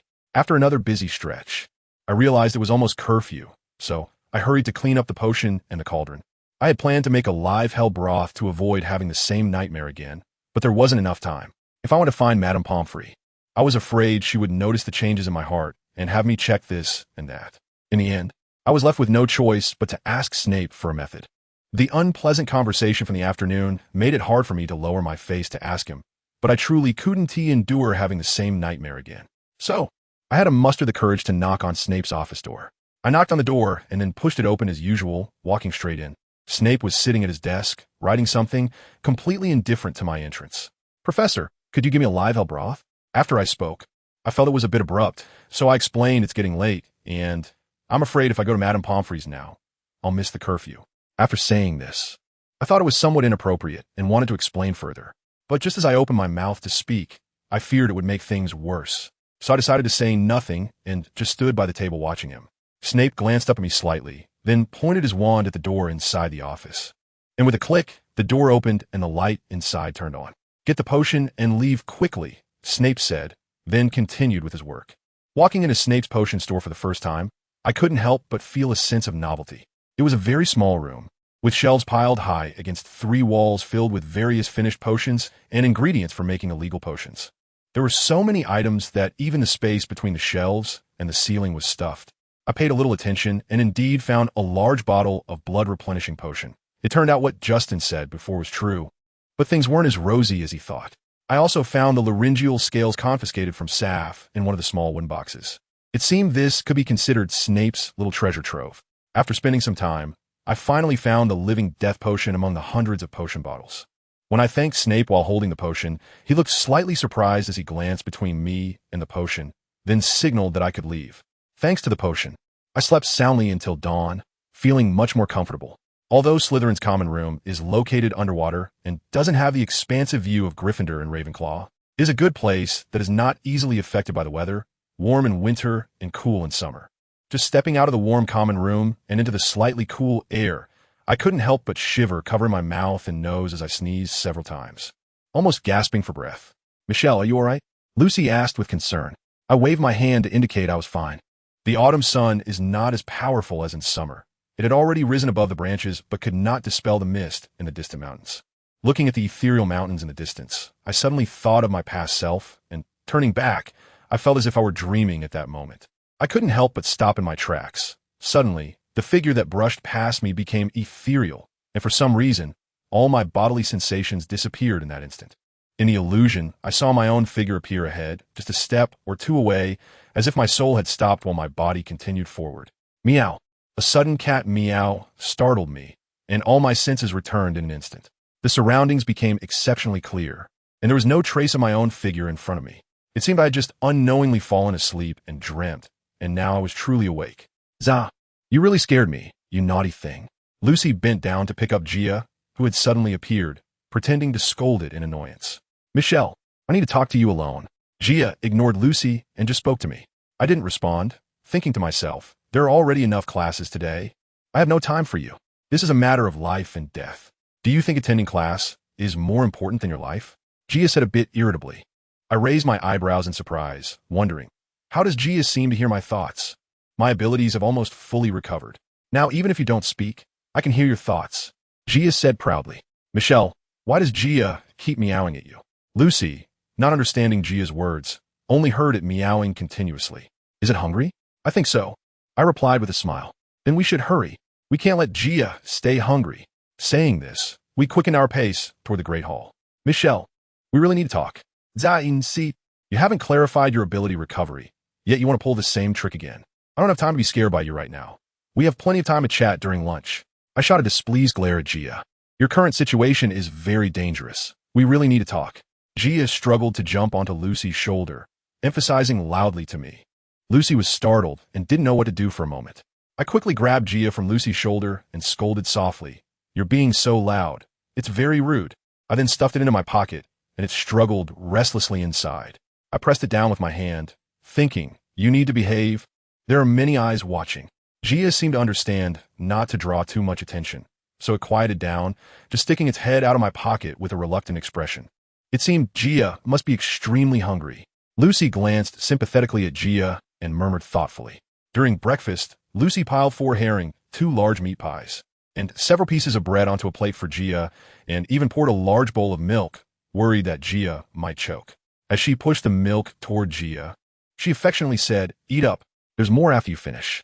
Everyone around looked on in astonishment, and even Gia appeared somewhat helpless, twitching its mouth slightly. "Michelle, let me pour you a bowl of porridge," White said cautiously, seeing that I didn't refuse. He smiled broadly as he poured me a bowl of porridge and handed me a piece of bread smeared with jam. "Thank you." I took the bread, smiled at him, and then lowered my head to drink from the bowl, which served as a way to forgive White for his previous actions. Not long after, the postman arrived, and a flock of owls swooped into the great hall, circling as they dropped letters and packages into the dining crowd. Although the number of owls was not as large as at the beginning of the school year, it was still necessary to be extra cautious to avoid one or two careless ones dropping a package on my head. "Oh dear!" A sharp and somewhat deliberate exclamation came from somewhere behind me, and at the same moment, the previously noisy great hall suddenly fell silent. I thought everyone was drawn to that sound, so I curiously turned around to look at the source. Immediately, my view was filled with pairs of eyes that were either curious, surprised, doubtful, suspicious, or disdainful, leaving me utterly confused. Then, I saw a person standing in the crowd, Gianna from Gryffindor, who clearly had made that exclamation. At that moment, she was holding the latest issue of the Daily Prophet that had just been delivered by the owl, pointing at the nearly full-cover photo with her pink-painted fingernail and smirking at me disdainfully. Although I was a bit far from Gianna, I instantly recognized that the person on the cover was me. I immediately turned back, ignoring Roberts, who looked like he wanted to say something, and directly snatched the newspaper from his hands before he could even have a good look. "Dumbledore's successor, Hogwarts' youngest head boy." I glanced at the headline and looked at the photo below, suddenly feeling as if I had been thrown into an ice cellar, my hands trembling uncontrollably. I guess this is the method White mentioned to Bill about better protecting me. "Who took this photo? It's just like the second coming of the Dark Lord," Gia remarked curiously as it glanced at the newspaper, surprised. "Michelle, let me explain. I didn't mean to keep it from you." White noticed my pale face and realized I was genuinely angry, so he tugged at my hand, wanting to explain. "Get away," I said softly, shaking off White's hand and standing up. "Michelle, you." White stubbornly grabbed me again. I turned my head in anger, ready to scold him fiercely when suddenly the scene before me changed. It was a dim underground passage, decorated with pictures of food, presumably near the Hufflepuff common room. "I've processed the photos. When are you going to send them?" Ivanov handed a stack of photos to White. "As soon as I pick the photos, I'll have Gilly send them over," White said while carefully selecting from the stack of photos. "I think using that photo with Dumbledore for the front page is pretty good," Ivanov suggested. "Do you think this is really a school magazine?" White said irritably, "This report is about Michelle, and that expression is just perfect." He pulled out the photo that Ivanov had secretly taken of me in the hall and exclaimed in surprise, "Why did you choose this photo? There are too few frontal shots. Most of them are side views. The expression also looks very impatient, especially the eyes. It makes me uncomfortable. Are you sure you want to choose this one? What do you know? This one has enough impact. The others are too ordinary and don't capture the real Michelle at all." White smiled with satisfaction. Just pick a few more that echo the theme of outstanding Hogwarts students, and let Rita Skeeter do the rest. I'm curious, how did you get Dumbledore to agree to this?" Ivanov asked with a smile. "It was just a meeting of minds, the sly old fox. Isn't Dumbledore afraid of causing any trouble?" "What? Now you're worried about their affairs too?" White shot a sarcastic glance at Ivanov. "Hey, their affairs are naturally not my concern. I'm just worried they might disrupt our actions," Ivanov said with a flattering smile. "Do you know how much effort I put into this, how long I've been preparing? I absolutely won't allow any slip-ups," White said sternly. "Since you say so, then I'll write back like this. Do as you please," White said unhappily, shaking off his sleeves and leaving the basement. The next moment, White's face reappeared before me, this time back in the Great Hall. Unintentionally, I activated my divination powers again. I was feeling extremely weak. To avoid fainting in front of everyone, I pretended to be so angry that I couldn't help but lower my head and held onto the table tightly with my right hand to keep myself from collapsing. But my head was spinning, and I couldn't distinguish things clearly, so I wanted to leave the Great Hall quickly to find a place to rest for a moment. In my urgency to break free from White's grasp, I pushed him down to the ground. Unable to see clearly when I turned to the right, I accidentally knocked over a plate piled like a small mountain in front of Gaia. The crisp sound interrupted the buzzing voices around me.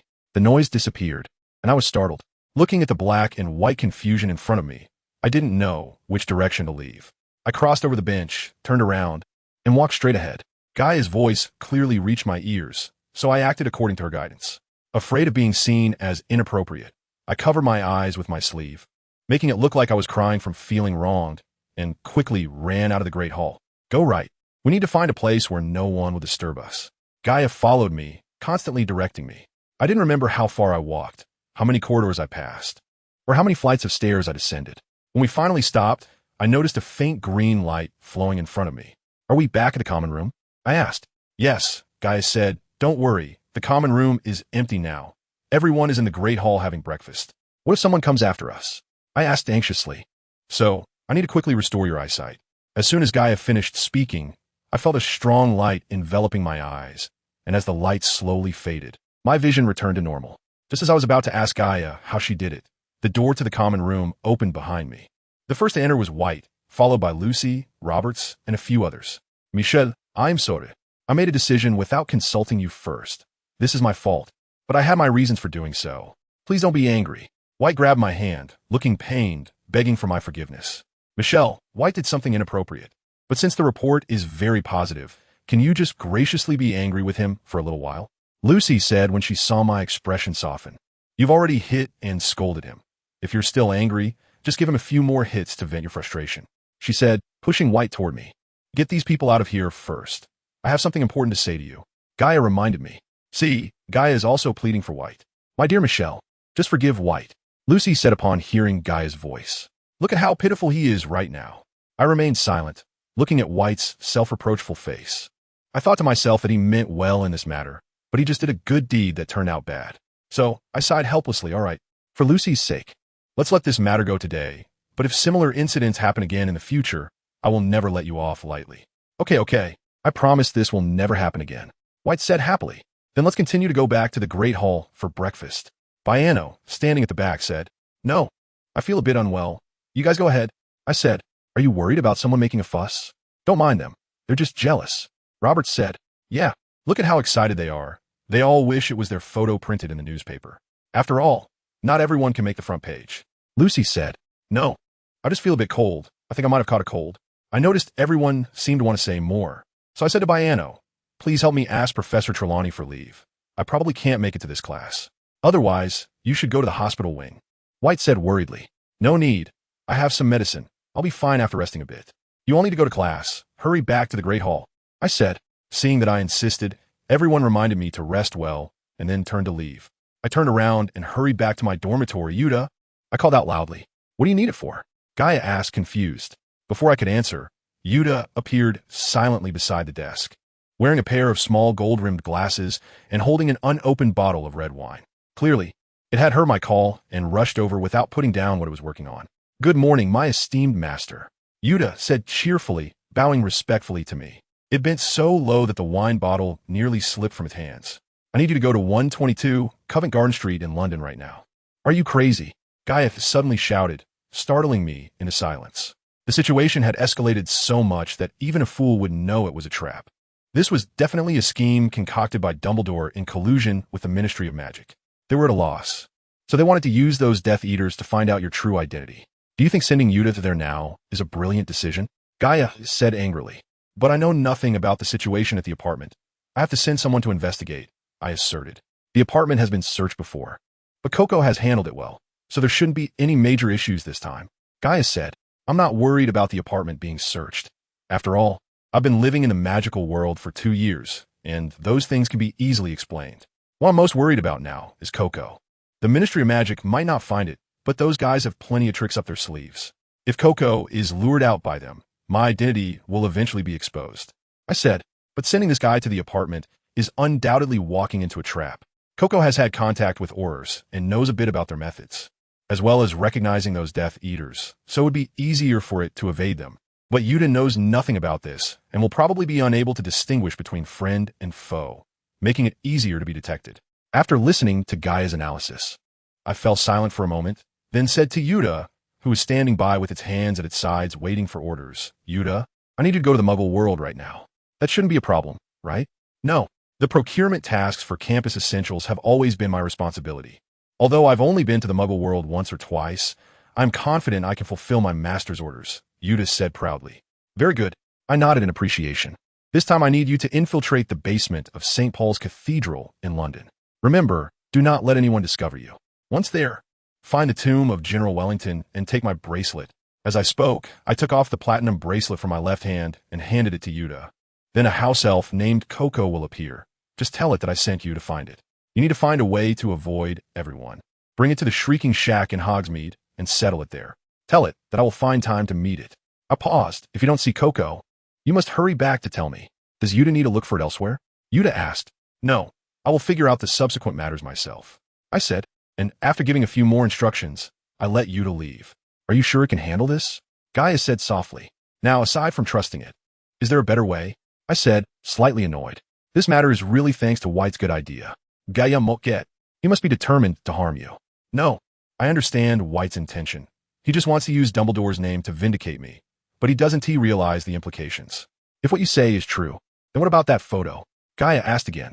I anxiously touched my slightly cold neck. It should be unintentional. After all, White couldn't have seen him, so it wouldn't be deliberate. What if he really has seen Voldemort? Gaia's words sent shivers down my spine. I couldn't bear to imagine the possibility of that statement, as it was too terrifying for me. I shook my head and raised my voice. No, White couldn't be that scheming. If he really wanted to harm me, he would have done it 2 years ago, and there's no need to wait until now. I'm just speculating.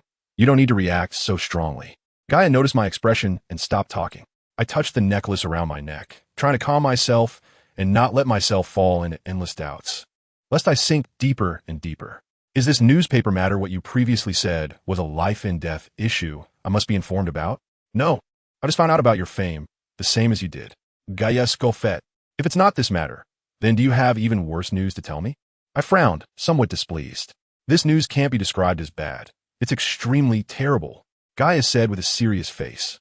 After hearing Gaia's words, I wasn't anxious, but instead sat down on the bed with a smile, calmly saying, then I'm quite interested to hear what this extremely terrible thing is. Well, strictly speaking, it's that you, Michelle Beckett, are about to disappear. Disappear? I frowned, not understanding how Gaia's joke could be so poor this time. What do you mean by disappear? Am I going to vanish like the Little Mermaid at the first light of dawn tomorrow, turning into bubbles? I don't know, and no one knows. After all, aside from you, no one would notice your disappearance. What nonsense are you talking about? How could a living person like me disappear without anyone noticing? Do you think everyone would forget at the same time? They don't need to forget at the same time. Even though Michelle Beckett has disappeared, Michelle Riddle is still alive. She will walk around the campus as usual until next year's enrollment notice bearing the name Michelle Riddle appears. And no one will know that Michelle Beckett has ceased to exist. Gaia stared at me with piercing eyes. In that moment, I felt a chill, and my hand instinctively tightened around the sapphire on my necklace. Although Gaia knew my background, the way it distinguished between Michelle Beckett and Michelle Riddle made me very uncomfortable. My expression darkened, and I said in a low voice, what do you mean by that? Is there really another Michelle in this world? Yes, there are two. Stop talking nonsense. My tone involuntarily rose, and my voice trembled slightly. Those are just two names with different surnames, but they are both me. No, you're Michelle Beckett, not Michelle Riddle, Gaia said very seriously. Gaia's unreasonable stance gave me a headache. Since you think two surnames mean two people, then tell me, besides Michelle Beckett, where's the other one? Gaia didn't speak, only pointed firmly at me with its paw. What does that mean? I asked. Since they are both me, then she is the original soul of that body, Gaia said coldly. I widened my eyes in surprise, staring at Gaia, feeling that I couldn't understand every word of that sentence. You're wondering how I know this, right? In fact, I told you before that I'm not an ordinary magical creature. In this world, apart from miracles, I can know everything I come into contact with. Guya smiled at me as she spoke, and I thought her soul was in imminent danger of disappearing, while your otherworldly soul had infiltrated her body and thus gained dominance. The reason I know you're not a soul of this world is mainly because you have not fully inherited the name bestowed upon this body. Beckett, that should be your original surname, right? No, my original surname is Gu, I said flatly. Surname Gu? Guia furuit herburais in confusion. Then the surname Beckett given to you must have another reason. It's just that the soul you originally suppressed has begun to grow stronger, and you are in danger of disappearing at any moment. Since you are not a soul of this world, you will not sleep in this body like Michelle Riddle, but will directly disappear from this world. How can that be? I asked in surprise. Mainly because we made a pact. What pact? I asked, astonished. On the night of the opening ceremony of the first year, you fed me a drop of your blood. That was because I bit Snape in the form of a cat, and I was afraid Snape would notice a flaw, so I used my own blood to feed you. I explained. That drop of blood established our host pact. So the faster I recover my abilities, the stronger your power becomes. How could such a strange thing happen? I did not believe Guya's claim about the pact. You should remember I told you that my era is different from now. For certain specific beings, a host relationship can be established in different forms. Why didn't you say that back then? And now you have to tell me. Because I have no choice now. Back then, I wanted to restore my powers as soon as possible, so I didn't timely terminate the pact with you, which has led to your current predicament. Guya sighed and continued, because of the pact, I can gradually restore my previous state with your power, and you can absorb my strength as I grow stronger. This pact is a win-win for everyone, except you. Due to my influence, you have also become stronger, and the original soul within you is continuously absorbing my power. It was originally your dominant position, which should not have been a big problem. However, the other soul in your body seems to have been endowed with special abilities from birth, so her momentum far surpasses yours. When she takes the dominant position, you will be pushed out because you cannot compete with her. If you were a soul of this world, after being defeated, you would merely sleep in this body like she did before, but since you're not a soul of this world, you can only be expelled from this body and disappear. Are you joking? You know best whether I'm joking or not. Don't forget this morning. You were already pushed out of your body once. If I hadn't helped you lock your soul in time, maybe you would have already disappeared. Are you saying that what I saw this morning, another version of myself, wasn't a dream? I asked. Of course it wasn't a dream. However, I can only help you lock your soul. I cannot solve the fundamental problem. A body cannot simultaneously accommodate two powerful souls, and your body is already beginning to become incompatible. The expanding blood vessels in your chest are a warning. If you continue to absorb my abilities, the death of your body is only a matter of time, and at that point, both you and she will disappear. I touched the area over my heart and asked, then can we find a way to stop the transfer of power? To stop the transfer of power, you can only terminate the pact, and the pact can only be terminated before I borrow your abilities. Once the pact is established, it can only be terminated upon the host's death. So terminating the pact is impossible. Then what should we do? Are we just going to wait for this body to die because it can't contain two souls? I said, feeling a bit helpless as I looked at Guya, hoping she had another solution. There are ways, but you will have to endure great pain. What way? I asked anxiously. You have to kill the other soul in your body. I suddenly thought of the scene where Harry Potter was killed by Voldemort. Did I also have to die once to get rid of the other soul in my body? Do I need to die once? No, how could you die? If you die, it will be all over. Guya was startled by my thought. I just want to help you separate the other soul from your body. Are you saying that separating the soul is painful? The process of separation is very painful, but the immense pain you must endure is from the coexistence of the two souls in this body. Because I must fully restore all my abilities to help you remove the excess soul, you must endure every pain this body brings you until I recover. What kind of pain is that? The stronger my power, the stronger the power you absorb, which means the greater the pain your body will endure. Recently, you should have felt this pain more than once. However, this pain will become more frequent and intense. Thinking of the pain I had endured, my face involuntarily began to pale. How much longer will it take? Originally, according to the previous plan, it would take at least 4 months. But it seems we can't wait that long now. I think at the earliest, it will take 2 months. Do you need me to help with anything? I asked. You only need to ensure that you stay alive until I help you separate the soul. I smiled back, thinking that actually, you didn't have to help me, since this matter had no impact on you, did it? Guya tilted her head and smiled. In the thousands of years before you, I made pacts with countless people more powerful than you, but none could help me recover. Until I met you. Perhaps it's because you're an otherworldly soul. A miracle, so only you can save me. Since it was a miracle that prompted us to establish a pact, I will certainly protect you and help you fulfill your wish. Really? Then what are we going to do now? I asked, puzzled. Of course we need to go to class, or you'll miss the second class too. Guya said helplessly as she turned to leave the room. I initially thought Yuta would return that night to report, but there was still no sign of Yuta the next morning. I checked the kitchen in the morning, and Yuta was not there. She must not have returned yet. Guya said casually while licking the milk from her plate. It's been so long, she hasn't returned. What if she was discovered by the Aurors? I communicated with Guya using my mind while drinking pumpkin porridge from the bowl. No. If Yuta had really been discovered by the Aurors, Dumbledore would have received the news long ago.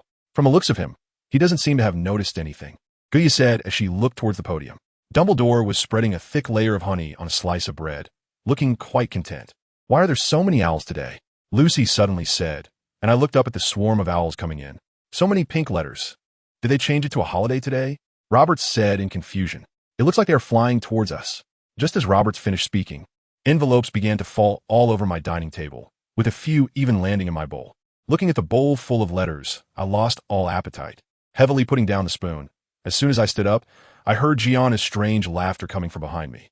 Hee hee.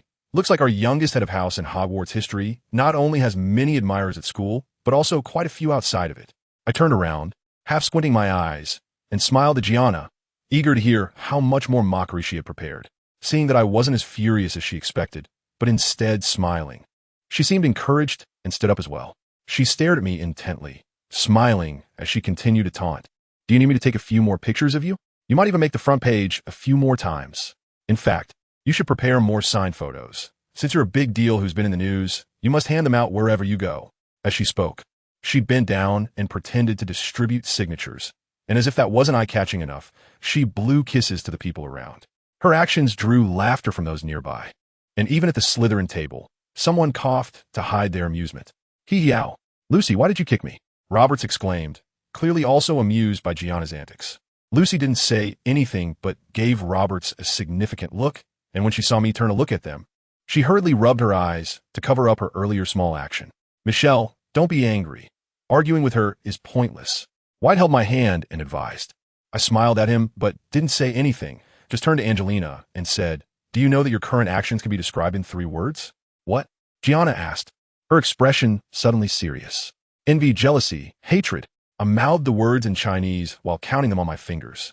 Seeing me counting, Gianna's mouth moved, but no sound came out. So she shouted at me anxiously. What did you say? Want to know what I said? Then you mustn't miss every issue of the Daily Prophet. Who knows?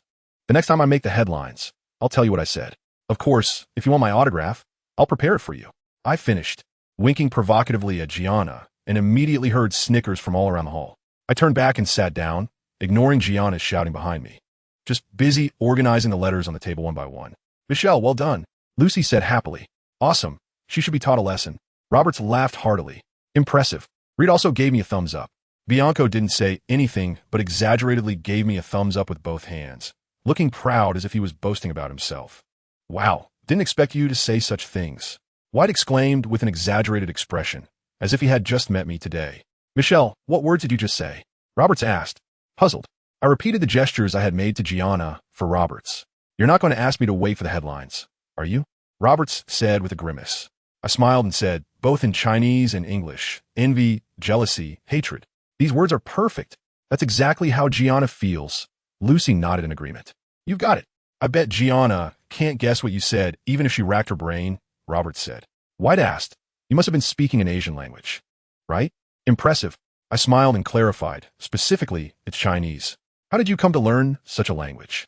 White asked, confused. I don't even know why. It feels like there's a thought in my heart constantly telling me I should learn this language. And strangely, I learned it very easily. I just wandered around Chinatown a few times and naturally picked it up. Some people even said my Chinese is better than my English. And they keep asking if I grew up in Asia. Looks like you have a talent for languages. White praised generously. But I always feel like I have a special connection to China. Let me tell you something really amazing. The first time I went to Chinatown, I heard someone playing the pipa. I only listened to a short segment, and then I started singing along. Later, the master even asked me if I grew up by Westlake, saying I was singing a tune unique to Hangzhou.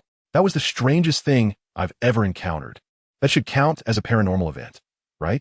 Roberts said. Roberts, shut up. You turned a mysterious event into a horror story. Lucy scolded, clearly unhappy. Looks like you really have a special connection to Asia, White said with a smile. I think so too. Every time I lie on the mahogany couch, smelling the aroma of Longjing tea brewed in a purple clay pot, it feels very familiar, as if I've smelled it 1,000 times before. Also, the lady screen in my home, when I saw it in the store, I recognized it at a glance, as if I had seen a similar one before. I said seriously, how amazing. Lucy said, surprised. Could these be your latent memories from childhood? Were your parents Asian? How could that be? Michelle looks like a European. Roberts retorted. What is impossible? Maybe one of her parents is Asian. Lucy argued. Otherwise, how could Michelle have such a connection to Asian things? White asked suspiciously. I remember you said you were raised by a dwarf who can tell fortunes. Was that dwarf Asian? No, he was British. Sometimes I feel like since I'm so familiar with those things, I even start to speculate about the possibility that I lived in Asia when I was too young to remember, and I might think like Lucy, that one of my parents could be Asian, because this kind of thing has happened too many times. I can only use these thoughts to guess my special feelings toward Asian things. There are many things in the world that cannot be explained. If you can't figure something out, don't think about it. Maybe one day it will resolve itself. White comforted. Why are you saying such nonsensical things? Gaia asked, somewhat puzzled. This is called confusing the audience. Don't you understand? I thought proudly. Anyway, those people are suspicious, so why not spread some news to give them a headache? Besides, I am a genuine Chinese soul. These words can't all be considered nonsense. Among the messy letters on the table, there were some pink letters and some very ordinary ones. It seems not everyone is that crazy. Your mom is biased. She only wrote you letters. Looks like she even forgot she has a son studying here. Roberts said sourly as he handed me a stack of letters, the top one being a gold-edged purple envelope addressed to Michelle Beckett, clearly sent by Mrs. Vanderloof. I patted Roberts on the shoulder to comfort him. What are you going to do with so many letters? Lucy asked curiously as she saw me organizing the letters one by one and stuffing them in my backpack. I'll keep them and read them slowly. I said, you're going to read all of them? Roberts stared at the nearly 30 letters in my backpack, looking incredulous. Since they were written by admirers, of course I have to read them, and they must be filled with compliments. If one day I'm in a bad mood, these letters can help lift my spirits. So you plan to use these letters as a remedy for your mood? Roberts said, looking at me in disbelief. What a great idea. White nodded with a smile. I wish I had a pile of these mood-healing potions too. Lucy imagined with a face full of longing. You girls have such strange ideas. Roberts completely couldn't understand such thoughts. After breakfast, we were preparing to go to class when a swirling black robe blocked our way. Snape was staring straight at me, expressionless, and said, follow me. Before I could grasp the situation, Snape turned and quickly walked upstairs, afraid of being scolded for not keeping up. I hurriedly said goodbye to Lucy and the others and chased after him. I wanted to ask what was going on, but seeing that Snape seemed unwilling to engage with me, I didn't want to make things awkward, so I quietly followed behind him. Once we reached the 3rd floor, I knew Dumbledore must be looking for me. As soon as Snape finished speaking, the stone giant moved aside, revealing a spiral staircase. Climbing the staircase before didn't feel like much, but now it seemed so long, probably due to my physical condition. Halfway up, I began to feel breathless, and by the time I reached the top, I was seeing stars. Snape knocked on the door and then directly pushed open the shiny wooden door and walked in. I tugged at my clothes, took a deep breath to steady my nerves, and followed him inside. Oh, my poor child. You look unwell. Sit down and have a cup of tea. As soon as Dumbledore spoke, an armchair moved to position itself behind me. Thank you for your kindness, but I can stand. I replied, well, Professor Snape asked me to call you here mainly to inform you of some news. Dumbledore's tone was strange, as if he were about to deliver some terrible news. Your apartment next door exploded last night due to a gas leak, destroying 3 houses, including yours. Although the fire caused by the explosion has been extinguished, everything in your apartment has turned to ashes. I knew that the gas explosion was just an excuse. It was most likely the Death Eaters who had gone to my apartment and encountered someone set up by the Ministry of Magic, and in their fierce battle, my apartment unfortunately fell victim. Oh my goodness, this is terrible. All that furniture was so hard to find. I slumped into the armchair, looking utterly heartbroken.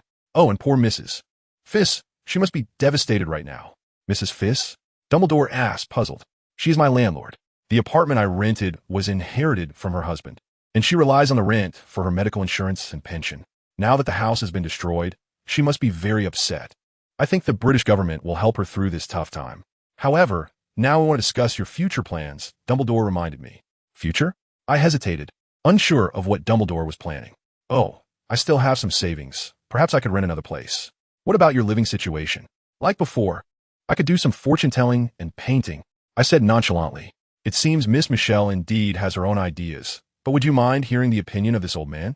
Dumbledore said gently. I don't mind. Please go ahead. The situation is that you are currently a minor wizard, and while outside of school, your safety should be the responsibility of a guardian. Given that you have no legal guardian in the Muggle world for your safety, I suggest we apply for a suitable guardian for you, Dumbledore said. But I didn't have a legal guardian for the past 2 years. We only clarified your situation last year and submitted a guardian application to the Ministry of Magic, but we have been unable to find a suitable candidate. Now that this incident has happened at your apartment, I think it might be an opportunity to reapply. I felt that Dumbledore must have put a lot of effort into this matter, and if I directly refused, I might raise suspicion, so I tentatively asked, then who do you think would be the most suitable guardian for me? since Professor Snape has already taken on the responsibility of your school guardian, it should not be a problem for him to also take on the role of your guardian outside of school. I don't think that's a good idea. I politely refused while stealing a glance at Snape's expression. Seeing that he showed no sign of displeasure, I continued, Professor Snape is already very busy at school. I would feel bad if I took up his rest time as well. Moreover, I'm used to living alone, and having someone suddenly move in would be quite inconvenient. As soon as I finished speaking, Snape's face darkened, clearly having picked up on the hidden meaning in my words and feeling offended. Dumbledore hadn't anticipated that I would refuse in such a manner and was worried I might say something else offensive, leading to unforeseen consequences. So he chuckled and stroked his beard, saying, well, it's just the beginning of the school year. We have plenty of time to discuss the Guardian matter. Since that's the case, we'll take our leave for now, Snape said, giving a slight nod to Dumbledore before turning and leaving the office. I hurriedly got up to say goodbye, following Snape out of the office. I thought it unnecessary to offend Snape over Dumbledore's concerns. So once we were a bit away from the stone giant, I eagerly said to Snape, Headmaster, I did you a good turn. You can save so much trouble. Snape remained silent as we walked, so I continued, don't take what I said in the office the wrong way. I meant it for your good. Just think about it. A guardian is like a half-parent. You're so young and single. If you really had a daughter like me, it would affect your dating life. Snape suddenly stopped, and luckily I reacted quickly enough to halt as well. Otherwise, I would have bumped into him. When I looked up, his previously expressionless face was now filled with anger. I was startled and immediately realized I had completely offended him. So, before he had a chance to explode in anger, I hurriedly turned and fled. As I ran, I shouted, I'm sorry. I didn't mean it truly. Clearly, my unconscious joke had thoroughly angered Snape. During potions class, Snape not only didn't he call on me to answer questions, but didn't he even look at me the entire class. If this had happened at any other time, I would have been grateful for Snape as restraint, but now I only felt it was a terrifying omen, like the silence before a storm, sending chills down my spine. Therefore, as soon as Snape announced the end of class, I eagerly grabbed my bag and rushed out of the classroom, fearing he would take revenge on me the next moment. Michelle, why are you running so fast? You left your knife on the table. Roberts crossed over the bench and sat beside me, handing me my silver knife with a puzzled look. I'm just a bit hungry, I said awkwardly, taking the silver knife and placing it in the cauldron by my feet. Michelle, have you offended the headmaster recently? Lucy slammed the cauldron on the dining table opposite us, sat down without looking up, and asked. I don't think so, I said, feeling guilty. Then why didn't he call on you to answer questions in class? What a wasted opportunity to humiliate Gryffindor, Lucy said unwillingly, clearly treating the humiliation of Gryffindor as an entertainment program to be appreciated during potions class. The headmaster isn't a paranoid. He wouldn't do such boring things every class. I said weakly, how could humiliating Gryffindor be a boring thing? Roberts retorted, you forgot that Gianna insulted you in front of everyone in the hall, and it wasn't just once. What's wrong with us taking the opportunity in class to humiliate them? Mutual retaliation is never a good method. Since the matter is already past, there's no need to dwell on it. I don't care about a child's ignorant provocation, and I don't want the conflict between the two houses to escalate. Michelle, you're always so kind-hearted. White, who had been listening to our conversation, refrained from making extreme comments due to his position as the president of the male student council, only saying pointedly, you are indeed too kind-hearted, always yielding in situations. But you must understand that just because you are good to them, it doesn't mean they will be good to you. Lucy said, in the past, although the several houses at Hogwarts didn't get along very well, they only had some minor conflicts privately, and, in the end, everyone would tolerate each other and things would pass. However, things have indeed gotten a bit out of hand lately. White's words seemed to have a hint of stirring the pot, but he looked gloomy as if he was troubled by the current situation. Indeed, those guys from Gryffindor have become increasingly arrogant lately, especially the new pair of twins from the Weasley family, causing trouble everywhere. The student council really can't do anything about them. Even Filch has been made to dance to their tune, with Gryffindor leading. The discipline of Ravenclaw and Hufflepuff has also started to become lax. Gavin from 5th year said angrily. Grace's expression turned serious. We shouldn't always just sit back and wait for those troublemakers. It's time to take the initiative. Indeed, it's time to let those stupid lions taste some bitterness, Roberts said with a smile. The Slytherin table immediately buzzed with low conversations. White didn't intervene, looking absent-minded as if he was thinking about something else. Seeing everyone's enthusiasm had been ignited, I thought it would be meaningless to say anything now, so I just let them discuss. After all, these guys could only make a little trouble. Even if it escalated, Snape would have their backs, and in the end, Gryffindor would suffer. After dinner, I went straight back to the dormitory with my backpack. I still had to wait another day to extract the rat's brain, so I didn't plan to go to the cellar tonight to avoid running into Snape. Gaia was lying on the bed sleeping when she heard me come back. She just moved her ears to show she was aware of my presence. As I sorted through the letters in my backpack, I asked Gaia, "Why didn't you go to dinner? The steak was quite good today. Biano ate 3 pieces in one go. I'm going out tonight. I need to conserve my energy." Gaia said lazily without raising her eyes. "Where are you going?" I asked. "To the forest to find something to eat. I want to restore my strength as soon as possible. Ordinary food won't do." "Not ordinary food. You're not talking about unicorns, are you?" I asked with a slight smile. "Isn't that possible?" Gaia looked at me with half-open eyes. "Are you kidding? Unicorns are so large and fast at your size. Be careful not to get trampled." Gaia was enraged, sitting up and saying loudly, "You really underestimate me. Do you think if my power wasn't stronger than yours, that guy inside you would wake up? Our powers complement each other. When your power was stronger than mine, I relied on your strength to find ways to recover. Now that my strength is much greater than what you can absorb, that guy inside you is sharing my power and gradually becoming stronger. My power is not something you can measure. How dare you underestimate me? I know that I'm in this state because of you." I glanced at Gaia impatiently. "Don't say that."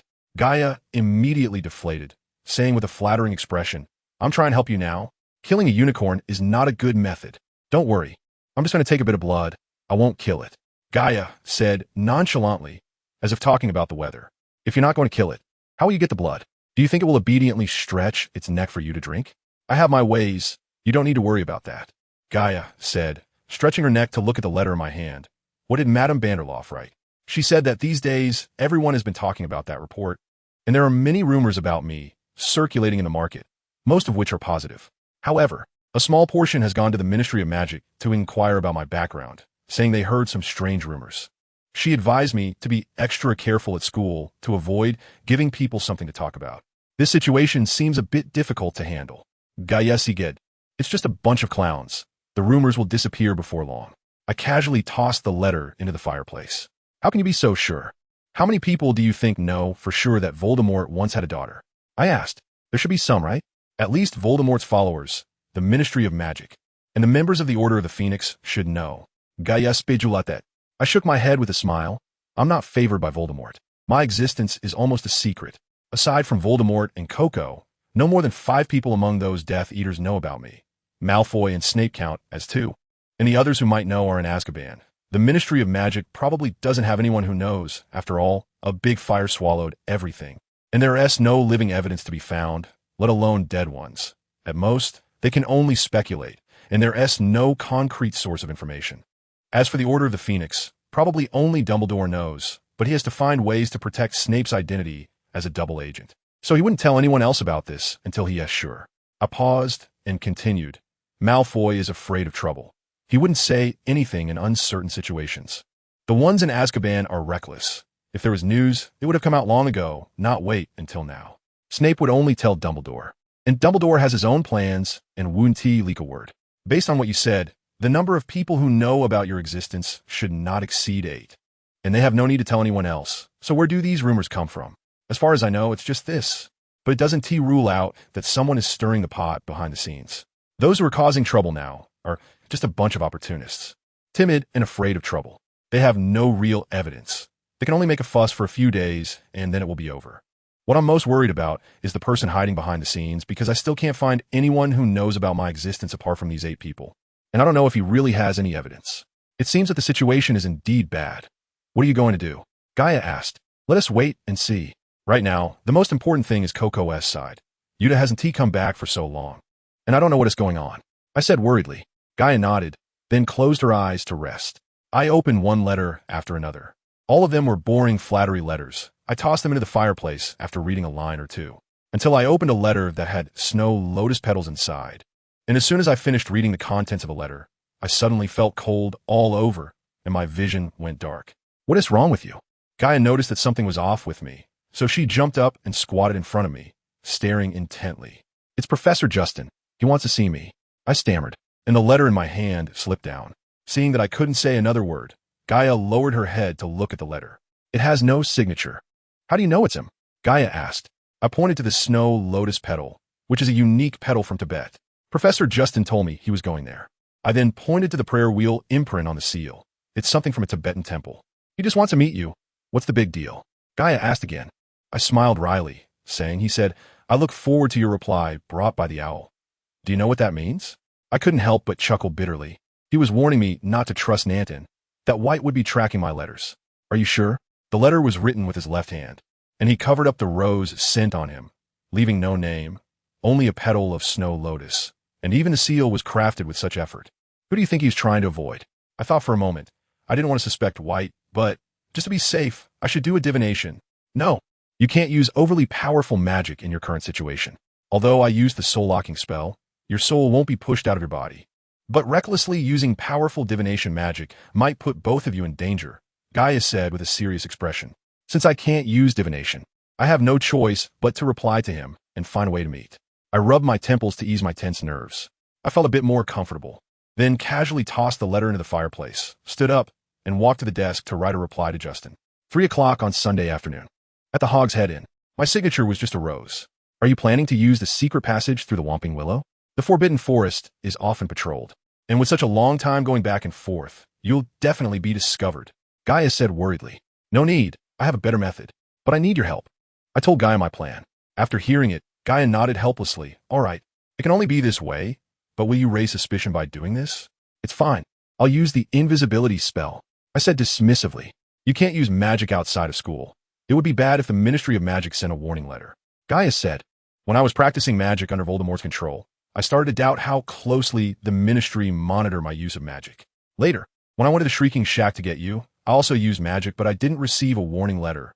So I'm pretty sure the Ministry's supervision of my magic usage is very limited. Using the invisibility spell at the Hog's Head in this time should be no big deal. I said with a smile. Have you forgotten that your current existence is equivalent to 2 people? The Ministry's surveillance doesn't work on you, but it would be more than enough for her, Gaia reminded me. What should we do then? I'll accompany you.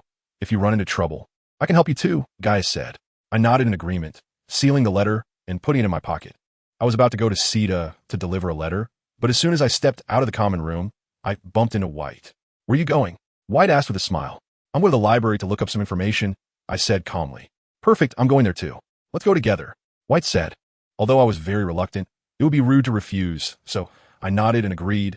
Okay, with a slight smile. Find a way to shake him off. Gaia said anxiously. How do I do that? I thought silently. Say you're not feeling well and need to go to the infirmary, Gaia suggested. So I touched my already slightly cold forehead and pretended to be a bit weak, saying, White, I suddenly feel a bit cold. I think I should go to the infirmary to see Madame Pomfrey first. Are you unwell? White looked at me with concern, reaching out to touch my forehead. I instinctively dodged, but seeing White's expression change slightly, I looked at the people walking around. White thought I was afraid of being talked about, so he chuckled and said, Then I'll take you to the infirmary. I quickly declined. No, I can manage on my own. You should go to the library. It's okay. The library can wait until tomorrow. If you're sick, that's not good, White said as he turned and went up the stairs, determined to accompany me. This guy is really annoying, Gaia muttered in dissatisfaction. So we had no choice but to go to the infirmary. Madame Pomfrey initially thought I was having an old ailment flare up, but I insisted I was just feeling a bit cold, which made her give up on the idea of doing a full body checkup on me. There's nothing seriously wrong. Your heart rate is just a bit slower than usual. It's winter, so that happens. Just wear more clothes and exercise more often, and you won't feel cold, Madame Pomfrey said, handing me a bottle of red potion. After I drank it, I instantly felt warm and even slightly drowsy. Just go back and take a nap, and you'll be fine, Madame Pomfrey said with a smile. After leaving the infirmary, White said, You should listen to the doctor and go back to sleep. Seeing that there was really no way to shake off White, Gaia quickly disappeared, probably to go hunting in the Forbidden Forest. I nodded helplessly and followed White back to the common room. As soon as I returned to the dormitory, drowsiness washed over me. I took a quick shower in a daze and fell asleep as soon as I collapsed onto the bed. I don't know how long I slept, but I vaguely felt someone talking. Little master, wake up, hurry and wake up. My little master. I moved my head and looked at the shadow standing at the edge of the bed. When I saw who it was in the light of the fireplace, I couldn't help but call out eagerly, Yuta, what are you doing here? Little master instructed Yuta to finish the task and report back immediately. So Yuta rushed back overnight, Yuta said respectfully, stepping back slightly when I sat up. I sat up, put on the coat that was draped over the blanket, and sat at the edge of the bed looking at it. How'd it go? Yuta said it hadn't seen the house elf named Coco. Yuta reached into its pocket and took out the platinum bracelet I had given it as a token, handing it to me. I frowned as I took the bracelet in my hand, feeling a mix of emotions, and unconsciously touched the necklace around my neck, muttering to myself, "How could this happen? According to my instructions, Coco should have stayed there in case of an emergency. Why can't I find anyone? Did something happen?" I paced back and forth in front of the fireplace, thinking but unable to find an answer. "Yuta, didn't you leave that morning? Why are you only back now?" "Because there was a little accident along the way. That's why Yuta couldn't return sooner," Yuta explained. "A little accident?" I asked, puzzled. "Yes, little master. Yuta originally rushed to London that morning as instructed and had a hard time finding St. Paul's Cathedral after wandering around. However, there are many disguised wizards in the city, and the church was no exception. Yuta was afraid of being discovered, so it planned to wait until dark to act. But in the afternoon, for some reason, a wizard blew up a muggle apartment, and then a large number of Ministry of Magic personnel began searching the city. Yuta was afraid of being noticed, so it didn't dare to show itself and waited for a less crowded time to sneak in. However, it seemed like London was under martial law, with Ministry personnel patrolling the streets non-stop, and Yuta couldn't find a suitable opportunity until this afternoon. Yuta thought it would have to wait another day, but as soon as the sun set, for some reason, all the Ministry personnel suddenly withdrew. Yuta was afraid there were disguised sentinels, so it waited a few more hours, and only when there was no one around the church at midnight did it sneak into the church's basement. Yuta followed Little Master's instructions, found General Wellington's grave, and took out Little Master's bracelet. But Coco did not appear.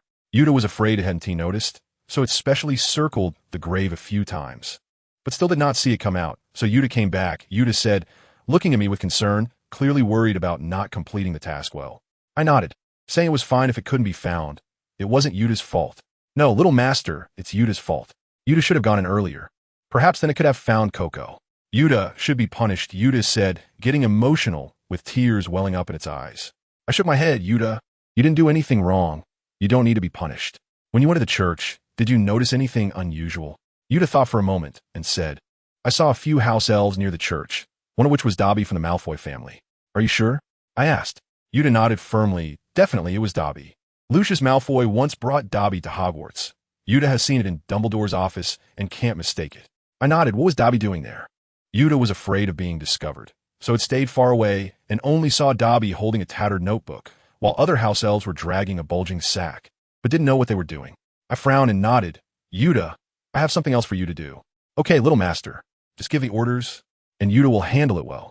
Yuta perked up at the thought of having more work to do. I handed Yuta the letter that I hadn't had time to send from the drawer. Find a school owl to send this letter out, preferably tomorrow morning when a large group of owls goes out. Yes, Little Master, Yuta said, bowing respectfully. Also, keep an eye on White and the people he frequently interacts with, especially that guy from Hufflepuff named Ivanhoe. If anything seems off, report to me in time.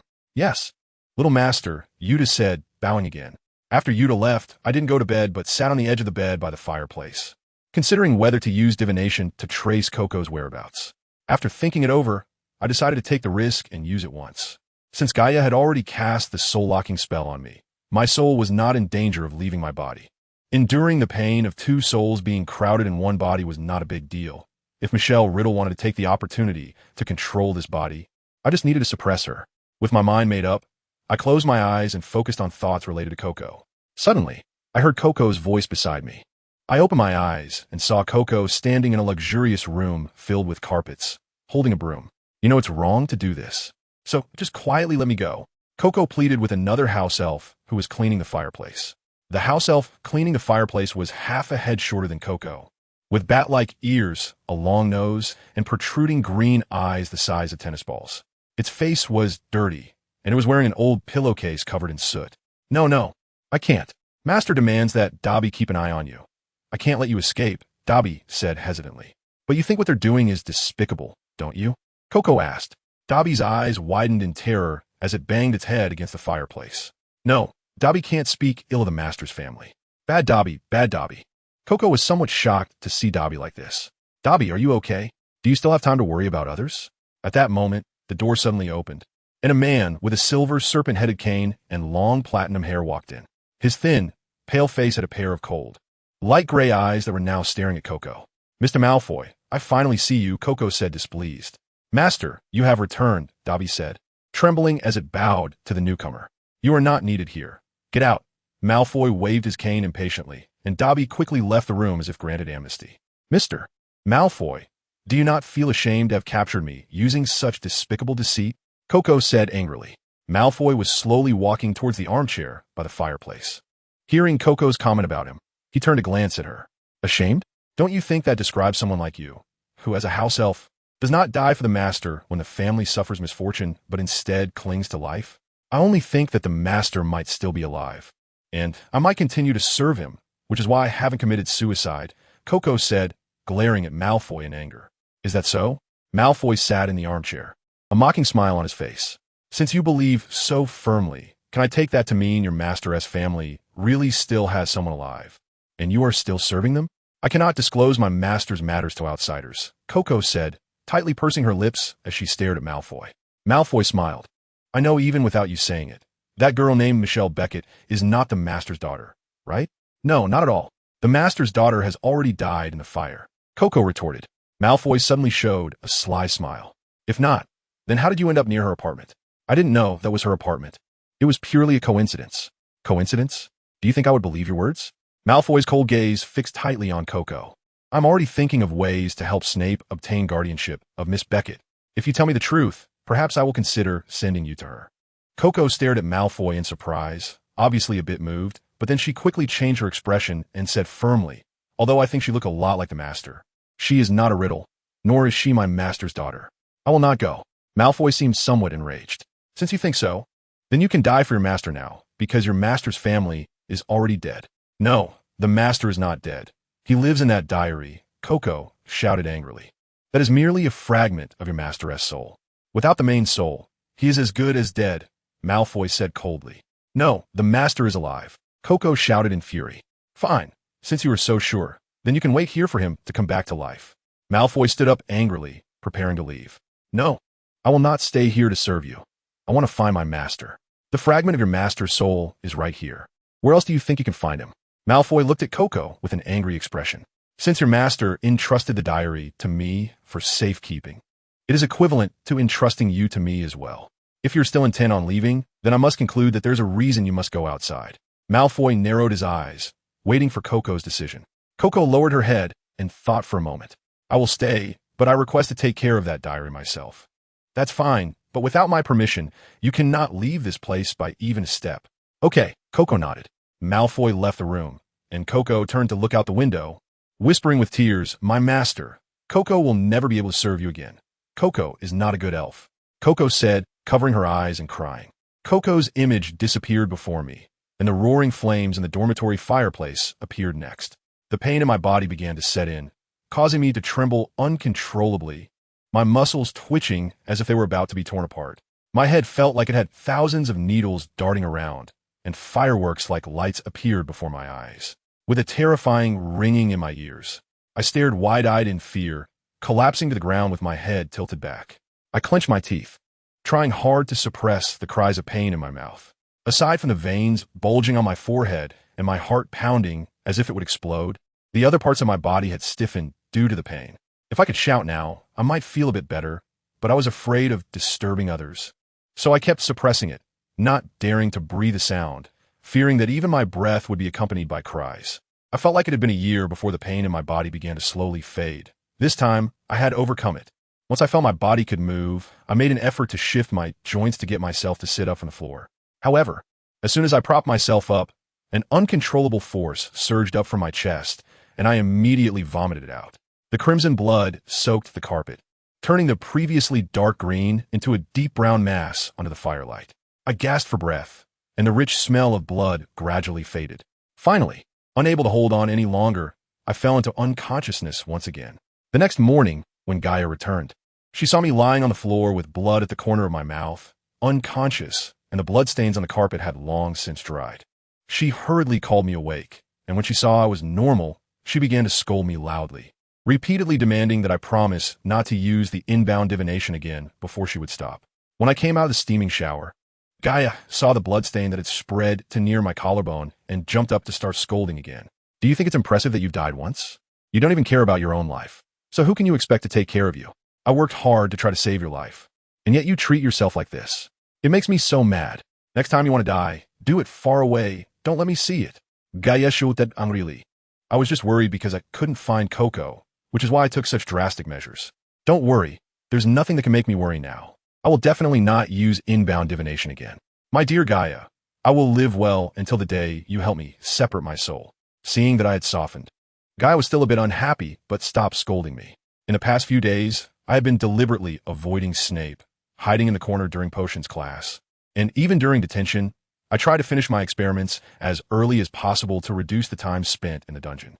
The results of this experiment were the same as when I was in the treehouse. The potion indeed had an effect, but it acted too quickly. The potion I administered in the morning caused the mouse to die by evening. The body was stiff and shriveled, its innards a pitch-black mass that turned to dust at the slightest touch, and the brain was only a quarter of its original size, looking like a small coal particle. I pressed the mouse's corpse back and forth with a stick and found that apart from the fur being relatively intact, the rest had turned to powder, as if all the moisture had been drawn out of the body. Since Snape wasn't supervising and I couldn't think of a way to improve the potion, I tidied up and left the cellar early. As soon as I stepped out of the cellar, I tightened my cloak. It wasn't officially winter yet, but the cold night air made me want to put on a thick coat. A gust of cold wind blew by, causing me to shiver. So I cast a warming charm on myself to feel a bit more comfortable. As I turned the corner of the corridor, I saw Filch panting as he rushed out of the Great Hall, cursing as he headed for the stairs. Following him was Professor McGonagall, her face full of anger, with a frowning Gryffindor student and several smug Slytherin students trailing behind her. Professor McGonagall called for the Gryffindor student to wait in the staff room while she hurried up the stairs after Filch. Why are you guys only blocking me? The disgruntled Gryffindor student shouted at the Slytherin students behind him. No reason, I just like doing this, one of the Slytherin students sneered, and then turned to leave with the others. Damn it, I'll get my revenge. The punished student muttered as he walked toward the staff room. Since the Slytherin students decided to punish the Gryffindor students, countless incidents like this had occurred. Usually, when a Gryffindor made a mistake, the Slytherins would immediately report it to Filch, who would then hand the offending student over to Professor McGonagall. If a Gryffindor made a mistake alongside students from other houses, the Slytherins would only hold the Gryffindor accountable. These past few days had kept Filch and Professor McGonagall busy dealing with the misbehavior of the Gryffindors, while students from other houses tried to avoid the Gryffindors as much as possible, fearing trouble. The Gryffindors naturally wanted to retaliate, but their reckless actions and lack of unity often backfired. Most importantly, the Slytherins were always strict with themselves, making it hard to find a weakness, thus leaving the Gryffindors at a disadvantage in this farce. Although this farce escalated the conflict between Slytherin and Gryffindor, it was beneficial for my weekend plans. As usual, I patrolled the school with my partner in the morning, had lunch with everyone in the Great Hall, and, after declining Robert's invitation to watch his Quidditch practice, I went straight to the cellar. By around 2:30 in the afternoon, I had cleaned up and tried to avoid being seen as I went upstairs. As I turned the corner on the 8th floor, I saw Gaia already waiting for me in front of the tapestry depicting the troll beating the silly Barnaby. Is everything arranged? I asked Gaia. You can rest assured, the good show will start at 3 o'clock sharp, Gaia replied. I then concentrated and thought, I need a hiding place, and walked back and forth past that section of the wall 3 times. As soon as I finished, a very smooth door appeared on the wall. I looked around to see no one was watching, then I slipped inside with Gaia. It was a spacious European-style bedroom, with thick wool carpets on the floor that felt very soft underfoot. The warmth from the flames in the large fireplace was comforting. If I weren't in a hurry to meet Justin, I would love to lie down on that luxurious solid wood velvet back bed and take a nice nap. Isn't your hiding place a bit too luxurious? Gaia said, glancing at me. It's just okay. I laughed, and then silently thought, I want something to eat. And a passage appeared in the wall. Gaia and I walked into the passage, which was a smooth stone staircase with brass lamps hanging on the walls.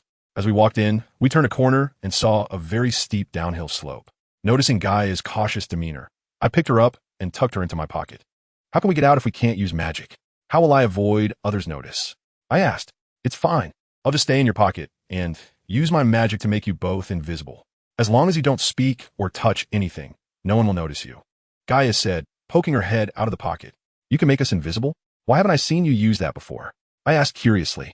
I just recently regained that ability, she replied. Do you have any other powers? I asked. Gaia thought for a moment and said I could do some basic things, but my abilities are limited by bloodline. Bloodline limitations? Do you mean like parcel tongue? I asked, puzzled. Sort of, but I can communicate with all animals without any problem since I am one of them, Gaia explained. What about magical creatures? I inquired. Gaia nodded yes, but not in animagus form, because they belong to the human category. But I saw Bane being quite flattering towards you. I laughed. That's just my charm, Gaia said, a bit proudly. I smiled and said nothing. After walking for a while, the path turned into a gentle uphill slope. When I saw a door at the end of the corridor, I stopped. Checking my pocket watch, I noticed it was 5 minutes to 3, so I stood there waiting. After a while, I heard footsteps and shouting from the other side of the door, accompanied by the noise of things clattering. Amidst the chaos in the Hog's Head Inn, no one noticed that the oil painting on the fireplace wall in the second-floor lounge moved under some magical force, revealing a hole, which was then covered again by the painting. I jumped down from the fireplace ledge, and seeing no one around, I tiptoed down the stairs along the wall. The bar downstairs was dimly lit, and I squinted to survey the situation inside. The Hog's Head Inn had just been invaded by dozens of mice, leaving the place in disarray, making the already cramped space feel even more confined. I tiptoed around the tilted tables and broken pottery, making my way toward the only figure by the window who didn't run out with the crowd. I stood in front of him, tilting my head to catch the faint light coming through the window to see the face beneath the hood. Professor Justin, I gently called out to him, and he immediately looked around as if startled. Michelle, is that you? He tried to call out, not seeing me. Yes, I'm right in front of you, I whispered back. But I can't see you, he said. Just as I was about to respond, the door of the bar swung open, and in walked an old man with glasses, a beard and gray hair, holding a broom and grumbling. Those damn filthy rats, now I have to clean up again. This place really needs a good cleaning. It's just too dirty, I thought. A man wearing a large felt hat and a thin scarf that only revealed his eyes walked in behind an old man. Oh, my cup. A woman with a thick veil followed closely behind, clearly displeased as she entered the bar. One guest after another walked in, and I quickly whispered to Justin, Professor, let's talk upstairs. Boss, I need a room, Justin said to the owner, who was waving his wand to restore the bar to its original state. You can go up and pick one yourself. The owner replied impatiently. So I followed Justin upstairs, passed through the living room, and entered a room with a street-facing window. Once inside, I hurriedly closed the door and walked to the window to observe the situation outside. Justin couldn't see me, but he could hear my footsteps and figured out my location. Justin lowered his hood and looked at where I was roughly standing, saying, I was wondering how you would come out. Was it an invisibility cloak? No, it was Gaia's help.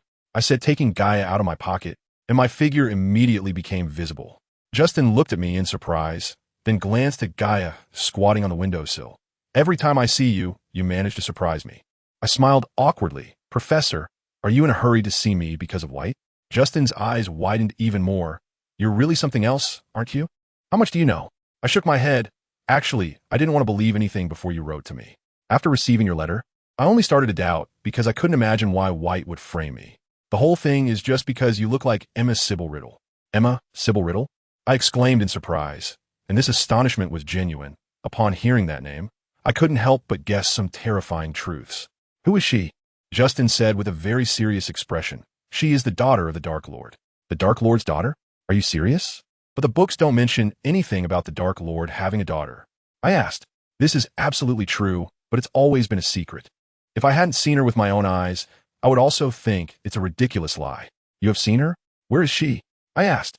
Right in the old manor of the Odes. She was raised by Lady Ode. In fact, Lady Ode is the sister of Emma's great-great-grandmother, and White is considered her cousin. But what does this have to do with me? I don't have the surname Riddle. It's just a resemblance. That's not my fault. Doesn't White know the truth? Then why does he say I'm the Dark Lord's daughter? I said, feeling a bit sad.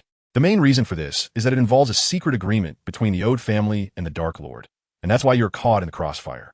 The Dark Lord has a daughter. Not only the Ode family knows, but also a small number of Death Eaters. Lady Ode just wants to use you to test the current attitudes of those Death Eaters towards the Dark Lord. If they still swear loyalty to him, then Lady Ode will use this power to strengthen the Ode family's influence in the Southern Wizarding Alliance, Justin said with a heavy expression. But they're putting me on display. Don't they fear that those Death Eaters will really believe I am the Dark Lord's daughter and start to admire me? Justin couldn't look at me, so he stared at the floor with lowered eyelids and said, once the time is right, Lady Ode will kill you and have Emma take your place. I stared at Justin in shock, staggering back until I hit the edge of the bed and collapsed onto it, covering my face and starting to cry softly. I wasn't crying for Lady Ode's cruel plan, but for the fact that White had worked hard for 3 years, constantly performing for me, trying to please me, only to ultimately use me. At that moment, I felt sorrow for White's efforts coming to naught, and even more sorrow for my own ongoing struggle to forgive him. Michelle, now that you know the truth, there is still room for maneuvering in this matter, Justin said, looking at me with concern. I stopped crying and looked at him with tear-stained eyes. From now on, try not to leave Hogwarts even a step. If necessary, explain what I've told you to Dumbledore. He will help you. Although Dumbledore has some doubts about you, he is always an enemy of the Dark Lord and will not sit idly by while another Dark Lord is born. But aren't you from the Ode family? Why are you telling me all this? Justin slumped in his chair, looking at me with a gloomy expression. I did those things for the Ode family out of gratitude. At first, I followed Lady Ode's orders to spread rumors that you looked a lot like the Dark Lord.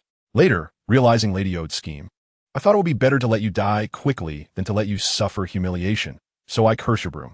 Justin said with a sad smile. I'm just such a ruthless demon. I couldn't help but be startled. It turned out those accidents had nothing to do with Dumbledore. I thought I would hate Justin, but seeing him so sad, I couldn't bring myself to hate him. No, Professor, you are a good person. You told me Lady Ode's secret. You are saving my life. Justin shook his head indifferently. No, I'm just a completely selfish guy. If it weren't for the fact that I am about to die, I wouldn't tell you any of this. I'm just a selfish person looking for peace after death. Professor, I looked at him sadly, genuinely unable to find a way to comfort him. At that moment, a sudden crackling sound like a whip came from outside the window, and both Justin and I jumped up from our seats like startled rabbits, quickly moving to the window to look outside. We saw several pale-faced men suddenly appear near the street corner, each holding a wand and heading straight for the Pig's Head Inn. Not good. They're followers of the Ode family. But how do they know you were here? Justin muttered to himself in confusion, then quickly turned to me and said, I'll distract them. You hurry and leave. What about you? If you get caught, they will definitely suspect you, and you might even be killed, I said worriedly. Don't worry about me. I'm about to die anyway. It doesn't matter, Justin said, reaching for my hood, but suddenly he grabbed the necklace around my neck. Eyes wide in shock. How do you have the Ode family's ancestral sapphire? You can't wear it. Take it off quickly. It has a connection with the Ode family. Wherever you go wearing it, they will know. Give it to me, and I'll draw them away. I felt a bit surprised, but seeing Justin wanted to take the necklace to lure away the enemies, I took a step back. No, you'll be caught. I can't give it to you. Just as we were talking, hurried footsteps came from the stairs. I will think of a way to resolve this. You hurry and go. I didn't give Justin a chance to grab it, hugging Gaia and disappearing from his sight. Justin listened to the approaching footsteps and looked anxiously toward the direction I vanished. Whispering, hurry and give me the necklace. I firmly replied, Professor, please trust me. Justin glanced at the door again, helplessly sighing, Goodbye, Michelle. With a loud crash, Justin jumped down from the second floor through the broken window, causing an immediate commotion below. The door was kicked open, and a gaunt man rushed into the room, quickly moving to the broken window to look down. Watching the tall figure disappear with a loud bang, he turned to his companions waiting downstairs and said, No need to chase, it's not her. After saying this, he turned back to survey the empty room. They said there was only a tall man inside, yet you insisted on checking. Well, now you've scared everyone off, and I haven't even collected the rent. The bar owner said unhappily, Is this the only guest upstairs? The man said fiercely. Before the owner could respond, another loud crash and a scream echoed from the living room downstairs. What is going on? The man hurriedly returned to the living room, and I quietly followed him out of the room. I saw a burly man with a black beard sitting in the corner, clutching his broken arm and wailing. Seeing his companion injured, the man's face turned furious, and he bellowed at the open door across from the burly man. Who did this? Smart people should leave quickly, or next time it won't just be an arm that's broken. A familiar cold voice came from the room, and then two hooded figures stepped out. The man's expression changed slightly, but he still said stubbornly, You hurt my companion like this. You have to give me an explanation. Explanation? Should we really explain to a blind fool who needs a lesson? The other hooded figure sneered, anger evident in his tone. Are you looking for a duel? The man threatened. No need for a duel. Just a little lesson will suffice. You. The man's eyes turned red with anger. Just as the situation in the living room began to spiral out of control, a young man suddenly dashed upstairs. He was one of the group that had come to capture me. The young man glanced in surprise at his wailing companion by the wall, then walked over to the gaunt man and whispered a few words in his ear. The gaunt man cursed under his breath. Damn it. How dare he trick me? We're leaving. He called for the young man to help the burly man down the stairs without waiting for a response. Finally gone, the owner sighed, then noticed the two silent guests still standing in the living room and awkwardly said, You two continue chatting.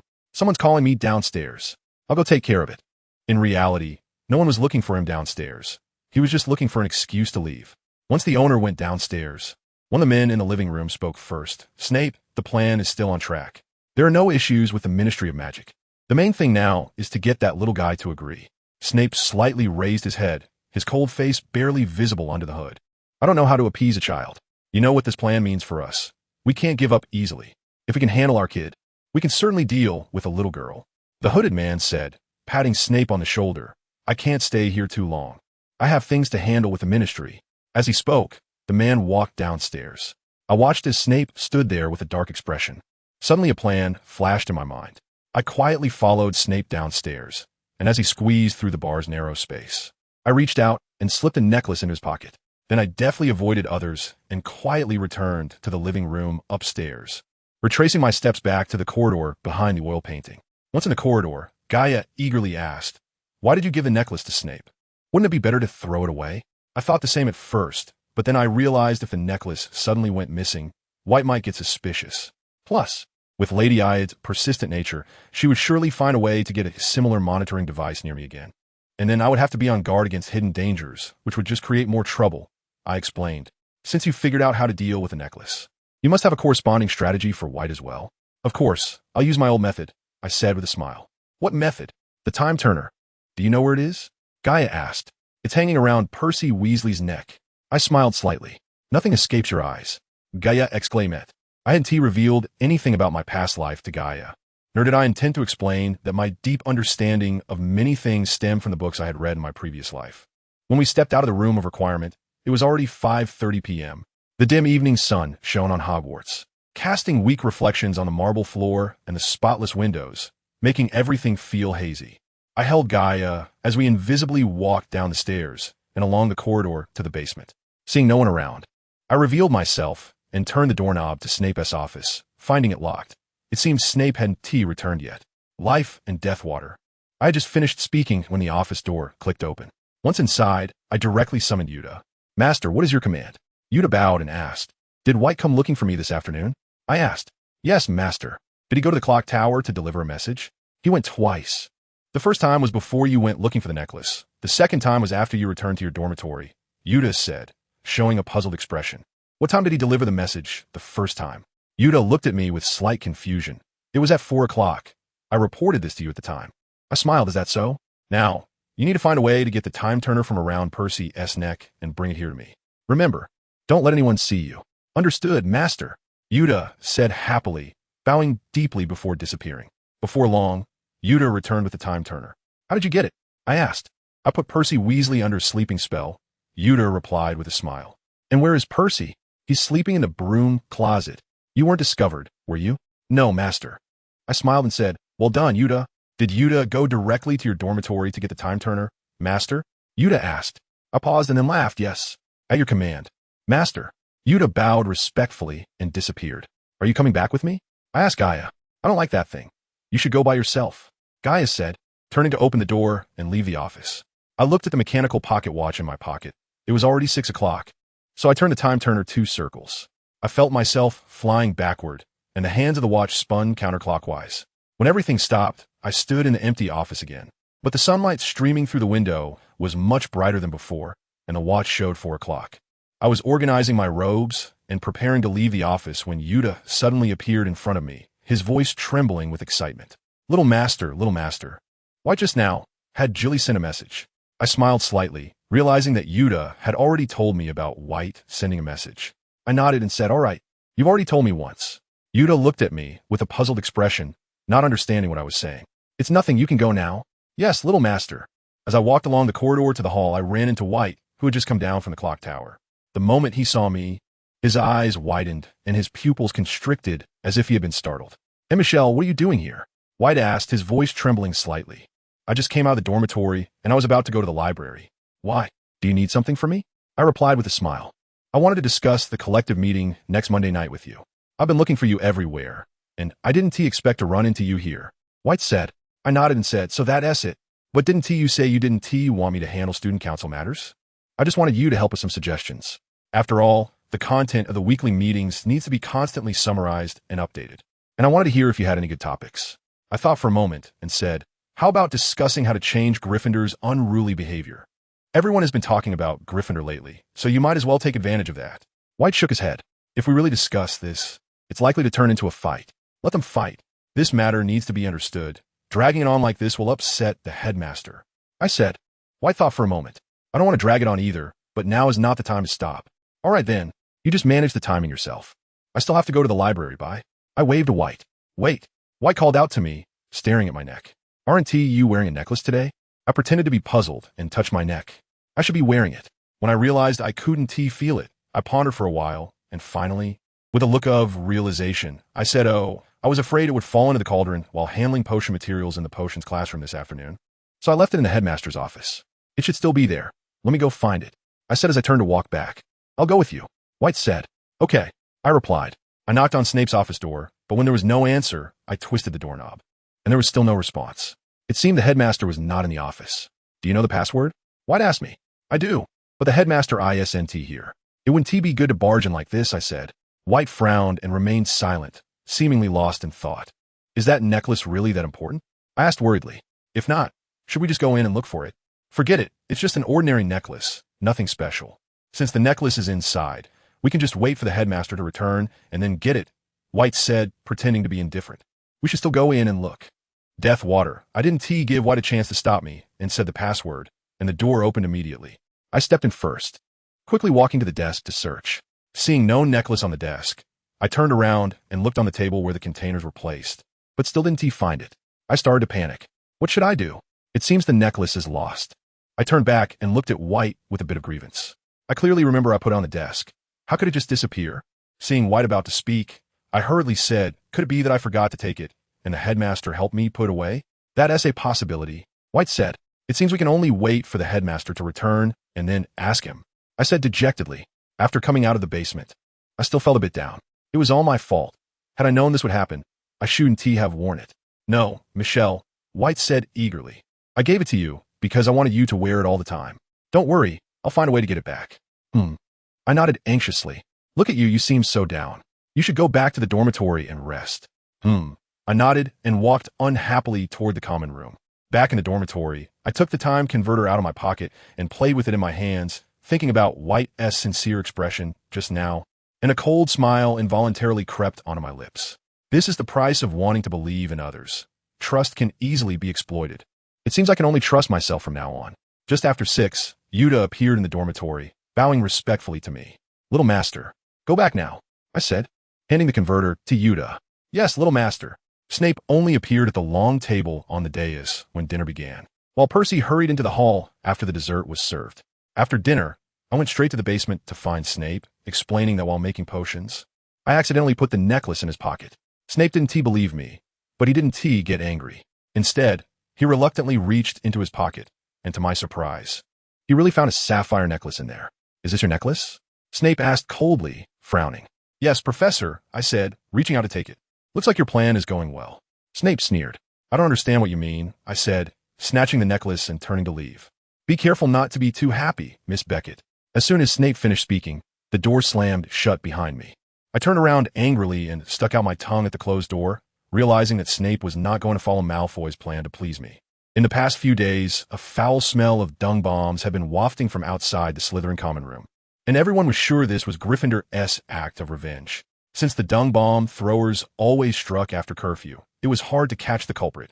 Until one morning, everyone saw the Weasley twins standing motionless at the entrance of the stinking Slytherin common room, still engaged in throwing dung bombs. And that's when the dung bomb culprits were finally caught. Watching the twins, who had been blown by the cold wind all night and were now dripping with mucus, being dragged away by Filch, everyone wore a look of schadenfreude. I carefully surveyed the surroundings and didn't find anything unusual. White, knowing my intentions, pointed to the ceiling above us. I looked up and discovered that the originally empty ceiling had been drawn with a magical array in runic script at some point. At that moment, the originally dark script was slowly fading away, and before long, the ceiling returned to its original appearance. Who came up with this idea? I asked White with a smile. It was Sharp's idea, White replied.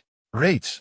I exclaimed in surprise. I didn't expect him to be so good at runic literature, even able to write the binding magic array. That guy is indeed very clever, White praised without reservation. The Weasley twins were punished with detention that day, and Gryffindor's score hourglass dropped by more than half. Later, I learned that the reason they threw dung bombs into the Slytherin common room was mainly to take revenge for their brother Percy. They believe Percy was knocked out and locked in the broom cupboard by someone from Slytherin. Although this incident has nothing to do with Slytherin, no one is willing to argue. Everyone says it's unnecessary because Slytherin never needs to explain their actions to anyone. The petty tricks between Slytherin and Gryffindor are seen by the professors as mere childish antics, harmless pranks that arise from their naturally lively and active nature. Thus they turn a blind eye. As long as it doesn't go too far, the professors are still willing to allow such interactions between the houses occasionally. After all, it's a good opportunity to correct those unruly students. However, this method works on ordinary students, but it has no effect on the Weasley twins, who are inherently fond of mischief. Since Slytherin's retaliatory plan against Gryffindor began, the Weasley twins have been punished no less than 5 times. Whether it be point deductions, detention, or cleaning corridors, none of it can keep them in line. However, after being trapped in the stinky corridor all night in the cold wind, the twins seem to have settled down a bit. Although they still huddle together whispering mysteriously like before, they have pulled back on their pranks. Everyone thinks they have learned their lesson and changed, but I know they have just found something even more fun. My little master, Yuta, just heard something incredible. I had just added some coal to the fireplace and was about to rest when Yuta appeared in front of me, chattering excitedly. Is there movement at White's? I asked. Yes, little master. Yuta nodded vigorously. White just discussed something bad with Ivano. Bad thing? I frowned. What bad thing? Their voices were too low, and they were speaking French, which Yuta didn't quite understand, so he didn't catch it clearly. Yuta looked at me pitifully, like a child who had done something wrong. Well, I understand. Keep monitoring. And inform me immediately if there's any news. I nodded. Yes, little master. Yuta bowed deeply and disappeared. The next morning, just as I was about to go out, Yuta appeared in front of me again, telling me that White had just sent a letter with Jilly. Michelle, why did you change into your winter clothes so quickly? White asked with a puzzled expression as I just sat down at the dining table. The weather has been nice lately. Are you feeling unwell? Yeah. Michelle, I noticed your face has been getting paler lately. Is something wrong? Lucy asked with concern. No, I'm just a bit cold, so I changed my clothes early, I replied. If you're cold, you should drink a cup of hot milk to warm up, White said as he poured me a steaming cup of milk. Seeing his normal complexion, I couldn't help but feel a sinking feeling in my heart. It seems my relationship with White is destined to grow more distant. Why isn't Roberts here? I asked. He was taken for training by the captain early in the morning, probably won't have a chance to eat breakfast, Reed said. How can he skip breakfast? I worriedly said. I still have to patrol later. Reeds, can you bring Roberts some sandwiches? He has to eat something to fill his stomach. The activity group has something going on. I can't go. Reed shook his head. I can't go either. Biano quickly waved his hand before I could ask. I frowned in confusion, staring at the two of them as they looked hesitant to speak. They quietly pointed at Lucy, who had an angry expression, and quickly withdrew their hands, fearing Lucy would see their little actions. It seems Lucy and Roberts had another argument, and Reeds and Biano didn't want to get into trouble. I shook my head helplessly. It seems such matters are always complicated. At lunch, Robert still didn't show up, and just as I was thinking of bringing him some food, I heard a commotion outside the hall. Moments later, several Slytherin players in Quidditch uniforms, looking exhausted, walked into the hall. I'm starving.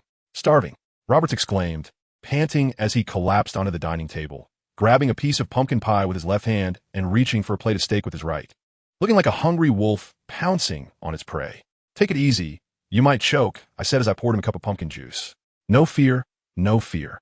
Choking is better than starving, Roberts said, breathless, not sure if he was exhausted or just eating too quickly. Are you still practicing this afternoon? I asked. With his mouth full, Roberts nodded.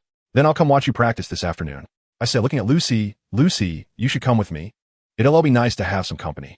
Didn't we agree to go to the library? We brought our books, Lucy said somewhat uncomfortably. It's fine, we can go tonight. I said, all right then, Lucy said quietly, casting a reluctant glance at Roberts. After lunch, Lucy and I planned to go back to the common room to drop off her books. Biano offered to help carry them back. So we handed our books to him and headed straight to the Quidditch pitch. Just as we sat down in the stands, Roberts flew over on his broom and landed in front of us. Just watch my amazing skills, Roberts boasted, performing a 360 backflip in place. I clapped and cheered, giving him a thumbs up and shouting, go for it. Lucy still wore an unhappy expression, only reluctantly clapping when I did. After Roberts returned to the team, I asked Lucy, what do you think of Roberts? Not much. He always acts like he is the best. Just looking at him makes me angry, Lucy said disdainfully. Really? I think he is quite charming. As soon as I said that, Lucy looked at me in shock. He does have a bit of a spoiled attitude. But that's because he grew up in an environment where he didn't need to please others. They naturally treated him well. He doesn't understand that relationships between people are mutual and doesn't know how to treat someone well. How could he not understand? Doesn't he have friends like Reeds and Baiano? Lucy said, but do you think his attitude towards Reeds and Baiano is different? I asked. Lucy thought for a moment and then shook her head. But Reeds and Baiano are still his good friends. If you think Roberts is bad, it just means you don't know him well enough. Although I can't say I know Roberts deeply, I can tell he is a friend worth having. He is kind-hearted, knows how to share, and is willing to stand up for his friends. Although he sometimes speaks without thinking, that's just because he is not good at socializing. You think his attitude is arrogant, but that is just a way of protecting himself. Don't be quick to deny my point. Just looking at his attitude towards his parents should show you his inner kindness. Although Roberts always pretends not to like his mother being overly affectionate, he is actually quite happy inside. He is just a bit shy in front of everyone. Some things shouldn't always be judged by appearances. If you think deeply, it's often not what you see. I don't know why you two are arguing again this time, but I know you still care about this friendship. Otherwise, you wouldn't be so angry. You must understand that no one is perfect. If a person truly had no flaws at all, they would not be human, but rather a god. I said. Lucy bit her lip and nodded slightly. In fact, what I'm saying might be hard for you to grasp right now. So it would be better to cheer him on while thinking about my words. That way, it will be easier to understand. I have things to do, so I'll take my leave. As I spoke, I stood up and prepared to leave. Hey, Lucy snapped back to reality, stood up, and grabbed my arm. I didn't wait for her to say anything, but pressed her back down in her seat, looking straight into her eyes, and said, "You must make up." Without waiting for her to process what I said, I quickly left the stands. Instead of returning to the castle, I walked around the perimeter toward the greenhouse. Professor Sprout saw me coming and asked me to help her water the plants in the greenhouse, fertilize them, and then use my wand to move the plants that needed sunlight and those that preferred shade. Afterwards, we trimmed some withered branches and picked some ripe fruits. By the time I left the greenhouse, the sun was gradually setting. In my hands, along with a small bulb of lycoris I originally planned to take, was a large bundle of sage that Professor Sprout asked me to bring to Snape. When I breathlessly entered Snape's office holding the sage, he shot me a look that said I deserved it, which immediately made me feel frustrated and left me breathless. I wanted to say something, but when I opened my mouth, no sound came out, clearly due to my heightened emotions. So, I said nothing, placed the sage on the desk, turned around, and left the office for the potions classroom next door. I originally intended to use the newly obtained bulb to develop a new potion formula. But after being angered by Snape, I lost my motivation and had no choice but to go to the Great Hall for dinner. During dinner, the atmosphere between Lucy and Roberts had already eased slightly. It seemed like working on their thoughts was indeed necessary. Baiano appeared at the entrance of the Great Hall halfway through dinner, looking mysterious. He hurriedly rushed to my side, not sitting next to Lucy like before, but rather unceremoniously pushing Roberts aside with his dirt and leaf-covered body and sitting down right next to me. "Baiano, what are you doing acting so rashly?" Roberts asked displeased. Baiano didn't respond, just turned his body excitedly toward me, his face slightly flushed. I was startled by his strange behavior and couldn't help but wonder if Baiano had been possessed by a ghost. Just when I thought Baiano was determined to keep staring at me, he finally squeezed out a nonsensical sentence. I found it." "Found what?" Seeing him silent for a while, Roberts grew impatient. So when Baiano finally spoke, he quickly asked, "The prophecy has come true. Michelle, you are amazing," Baiano said, his eyes still fixed on me, his emotions even more excited, his face turning red. "What nonsense is this?" "Baiano, clarify, what did you find?" "What do you mean the prophecy has come true? What did you find?" Roberts clearly grew annoyed by Baiano's incoherent words and asked eagerly. I frowned at Baiano, momentarily confused. Seeing my puzzled expression, Baiano didn't explain further but pulled my arm and dragged me out of the Great Hall, quickly walking toward the common room. Roberts followed suit, and Lucy and Reeds quickly followed behind. When we saw Baiano emerge from the corner of the common room curtain with a bulging bag, our expressions turned even more puzzled. "What is inside that?" I pointed at the dirt-covered bag and asked. "It's gold coins." Baiano laughed joyfully. "You said in divination class that I would find a large treasure, right? Now it's come true. Your prophecy is so accurate. Is it really gold coins?" "So many. Where did you get them?" Roberts asked in surprise. "Michelle said I could find a large treasure in the forest, so of course, I found it in the Forbidden Forest," Baiano said proudly. "How did you get to the Forbidden Forest? Didn't the headmaster say not to go near it?" Lucy said anxiously. "Such a large Forbidden Forest. How did you find it?" Reeds asked in confusion. I have a treasure map, Baiano said mysteriously, pulling out a piece of parchment from his pocket, but when he unfolded it, there was nothing on it. How could this be? When I found the coins, the words in the map were clearly there. Baiano suddenly became anxious, flipping the blank parchment back and forth, as if he was determined to find that once existing treasure map. Let us open the bag and see what's inside first, Reeds reminded. So Baiano hurriedly untied the rope on the bag, and as soon as it opened, he was instantly stunned. There were no gold coins inside, just a bunch of small stones. Impossible, impossible. I clearly saw shiny gold coins. How did they turn into stones when I opened my eyes? Baiano looked incredulously at the bag full of broken stones, looking miserable. It must be transfiguration. You've been tricked. Roberts frowned and said, Could it have been those Gryffindor guys playing tricks? Lucy asked. Very likely, Roberts nodded. Where did this piece of parchment come from? I asked Baiano. I picked it up, Baiano replied, and seeing our puzzled faces, he explained, When I was returning to the common room at noon, I accidentally tripped over a chair, and the book I was holding fell to the ground. I bent down to pick it up and found this piece of parchment under the table. You said that besides the map, there were also words on the parchment. What did they say? I asked. Baiano thought for a moment and said, It said, Your most precious thing is in my hands. If you want it back, come and get it yourself. There was a map attached at the back. At a glance, it was obviously a prank. You were foolish enough to go. Luckily, no one found out you went to the Forbidden Forest. Otherwise, you would definitely be in detention, Roberts said resentfully. I was just curious. I also wanted to know what that so-called most precious thing was. Baiano defended himself unwillingly. After hearing Baiano's words, I suddenly remembered something that happened before lunch when I bumped into Ivano in the hall while holding a book. Ivano accidentally bumped into me, causing the book to fall, and he helped me pick it up. I couldn't help but suspect that Ivano had slipped that piece of parchment into my book while helping me pick it up, intending to lure me into the Forbidden Forest. Perhaps this was another trap that White and Ivano had planned together. So I quickly asked, Did you encounter any danger in the Forbidden Forest? Hearing this, Baiano began to recall carefully, and after a while, his expression started to look unnatural, a hint of fear flashing in his eyes. At first, there was nothing, but when I was looking for this bag of gold coins, I felt something behind me. And when I turned around, I saw several very large wolves, he said, gesturing to illustrate the size of those wolves, which were terrifying. However, they just stared at me for a while and then left. I didn't encounter any real danger after that. Baiano said, while wiping the cold sweat that had formed on his forehead. Did you think of something? Reeds asked when he saw my serious expression. I tugged at the corner of my mouth, forcing a smile, and said, No, I think this must just be a prank. I then reminded Baiano not to act recklessly and go off on his own. There are many dangerous large animals in the Forbidden Forest. It's lucky you survived this time, but you might not be so fortunate next time. Okay, I promise I won't go into the Forbidden Forest again. Even if it kills me, I won't go. I don't want to see those giant wolves again. Baiano nodded repeatedly. Baiano, can you give me that piece of parchment? I pointed to the somewhat crumpled parchment he was holding. Of course, it doesn't matter anymore, Baiano said as he handed me the parchment. This really proves your prophecy. After that, Baiano was criticized and educated by everyone in turn, and after much discussion, it was finally decided that it was a prank by Slytherin in retaliation against Gryffindor.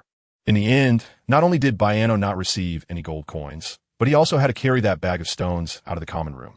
By the time I opened my eyes, it was already late October, and the weather was getting colder by the day. Some weaker students began to change into their winter uniforms, which made me feel less out of place than before. Although the weather was getting colder, I had already switched to the bedding I usually used only in the coldest months. The fire in the fireplace was constantly being stoked, never allowed to go out. If I covered myself with even a little less bedding, or if the fire was a bit smaller, I would immediately wake up cold. Even taking a shower became a difficult task. The water was never hot enough, and often after showering, I felt even colder instead of warm. To remedy this, I specifically asked Grace for the password to the prefect's washroom so I could occasionally go there for a bath. The girls' prefect's washroom is the fourth door on the right side of the statue of the confused Boris on the 6th floor, forming a symmetrical axis with the boys' prefect's washroom on the left. Unlike the boys' prefect's washroom, the girls' prefect's washroom is decorated with moonstones of varying sizes and colors embedded in the ceiling, arranged in the shape of a nebula for illumination. The rest of the room is paved with marble, but the central bath is circular. Surrounding the pool are 100 jade faucets, each handle carved in the shape of different animals. There are several stone steps along the edge of the pool for leaning. Embroidered curtains hang over the windows, and a pile of snow-white towels and bathrobes is placed on a partition in the corner. A silver-framed oil painting hangs on the wall, depicting two little fairies playing around a red rose. With every flap of their wings, the petals tremble as well. Since the water temperature in the prefect's washroom can be adjusted at will, I gradually became a regular there. Due to the rather terrifying mark on my chest, I always transformed into Gaia after curfew to sneak off for a bath. One time, I accidentally ran into the Weasley twins at the corner of the 5th floor. They seemed to sense someone approaching and quickly hid behind a large mirror. In my animagus form, I was small and slipped into the shadows across from the mirror, crouching still to see what kind of prank they were planning. After waiting for 5 minutes, the two brothers behind the mirror seemed a bit impatient and quietly opened a gap in the mirror. Because my animagus form is a cat, I possess night vision. In the pitch-black environment, I clearly saw an eye peering through the gap behind the mirror, blinking hard and trying to look in my direction. Realizing someone was standing there, I couldn't help but feel a shiver run down my spine. I thought to myself, I had seen the Marauders map before, and my name had never appeared on it. They would never know I was standing opposite them. They seemed certain that someone was standing there, so one of them quietly threw a dung bomb over. With a bang, a cloud of yellow smoke dispersed into the air, and a foul odor immediately filled the entire corridor. All the portraits on the walls, which had been peacefully sleeping, were startled awake by the sudden explosion. Everyone cursed while covering their mouths and noses, quickly escaping from their frames. I knew this was their way of testing, so I didn't rush to escape. Instead, I quickly covered my mouth and nose and stayed still. Before long, I heard Filch's distinctive footsteps coming around the corner. Cursing as he approached this part of the corridor, covering my mouth and nose, I held up a dim lantern, searching for the culprits in the smoke, but unfortunately found nothing. He then cursed again and hurried upstairs, seemingly sure that the culprits had fled upwards. After Filch left, I heard faint voices coming from behind the mirror. Why is there no one? One voice said, could this map be wrong? Another voice replied. After a while, the first voice said, it might really be a mistake with the map. After all, it's just a hand-drawn map. Small errors can happen. But who is this Michelle Riddle? Why does her name inexplicably appear on the map? The second voice asked. I was just as puzzled. I only knew that the Slytherin who made the news was Michelle Beckett, and I didn't remember anyone named Michelle Riddle at school. I hadn't heard of a second Michelle. The first voice answered. It seems this map does indeed have a small problem. We need to be more careful in our actions from now on. Let's keep an eye out when we go out later. Getting caught would be terrible. The second voice asserted. Hearing this, I quickly slipped downstairs. Today didn't seem like a good time for a bath. Although I wasn't sure why my name was marked as Michelle Riddle on the map, I had a vague feeling that it had something to do with the dormant soul of Michelle Riddle within me being awakened. It seemed I needed to avoid these two brothers in the future. If they found out that the Michelle Riddle on the map was related to me, my situation would be troublesome. When I returned to the dormitory, I arranged for Yuta to steal the Marauders map, but unfortunately, the twins had hidden it too well, and Yuta couldn't find it. I was worried about running into the night-wandering Weasley twins again, so I didn't go to the washroom until Yuta retrieved the map. Perhaps due to not having a bath for several days, the coldness within me couldn't be relieved, and my body's vitality began to decline. Now, even taking a few more steps felt exhausting, and attending divination class was a torment. Every time during class, my clothes would be soaked with cold sweat. To maintain my basic body temperature, my heartbeat started to slow down. Due to sluggish blood circulation, my hands and feet often felt numb, and my control over my wand decreased significantly. I began to make more mistakes when casting spells. Professor McGonagall even specially spoke to me, asking if I was encountering any difficulties in my studies, but I just smiled silently at her. During potions class, I often cut the ingredients unevenly due to lack of strength in my hands, and once I even cut a deep gash in my hand. When Snape treated my wound, his expression was dark the entire time. I almost thought he would scold me in front of everyone, but he didn't do that. He just coldly instructed me to go to Madame Pomfrey in the infirmary after class. The inexplicable coldness in my body not only affected my control over my wand, but even my senses seemed to be affected.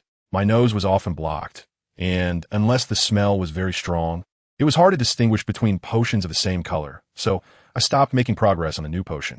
My sense of taste also began to dull. Once, I accidentally ate a chili pepper and didn't react at all. When I once again poured salt into my milk instead of sugar, White couldn't help but ask if I was facing some trouble, and if it was convenient, I could share it so that everyone could help me think of a solution. Looking around at the inquiring gazes, I realized that everyone shared the same concern as White. They just hadn't dared to ask. I smiled and casually said it was due to lack of sleep and low blood sugar, but I had already seen Madame Pomfrey, taken some medicine, and would be fine in a few days. Everyone then felt relieved. I was also quite uneasy about the changes I had been experiencing and wanted to go see Madame Pomfrey for a checkup. However, I was afraid that the increasingly large mark would be noticed by her, so I kept postponing my visit to the infirmary. I planned to wait until Gaia returned to discuss whether or not to see Madame Pomfrey. Since my last meeting with Professor Justin, Gaia had gone somewhere, and I had no idea where. However, it had promised me that it would help me separate Michelle Riddle's soul in November, so I just needed to wait for its return. When I saw 1,000 bats flapping around the colorful decorations in the dining hall, I remembered that it was already Halloween. If it weren't for my impaired sense of smell, I should have been able to smell the aroma of roasted pumpkins in the morning, instead of only realizing it was Halloween in the evening. I was chewing the beef that had just been served to me like wax when I heard a familiar voice of complaint. "What have you done to yourself during my absence?" I turned to see Gaia, squatting on the floor behind me, looking at me suspiciously. I smiled at it and silently asked, "Where have you been? Why did you take so long to come back? Are you hungry? Want some steak? Stop eating. Let's find a quieter place. I have something to discuss with you," Gaia said with a hint of displeasure. "All right," I thought, turned to wipe my hands with a napkin, greeted everyone, and got up to leave the dining hall. Seeing Gaia's serious expression all the way, I suppressed my curiosity and silently walked towards the common room.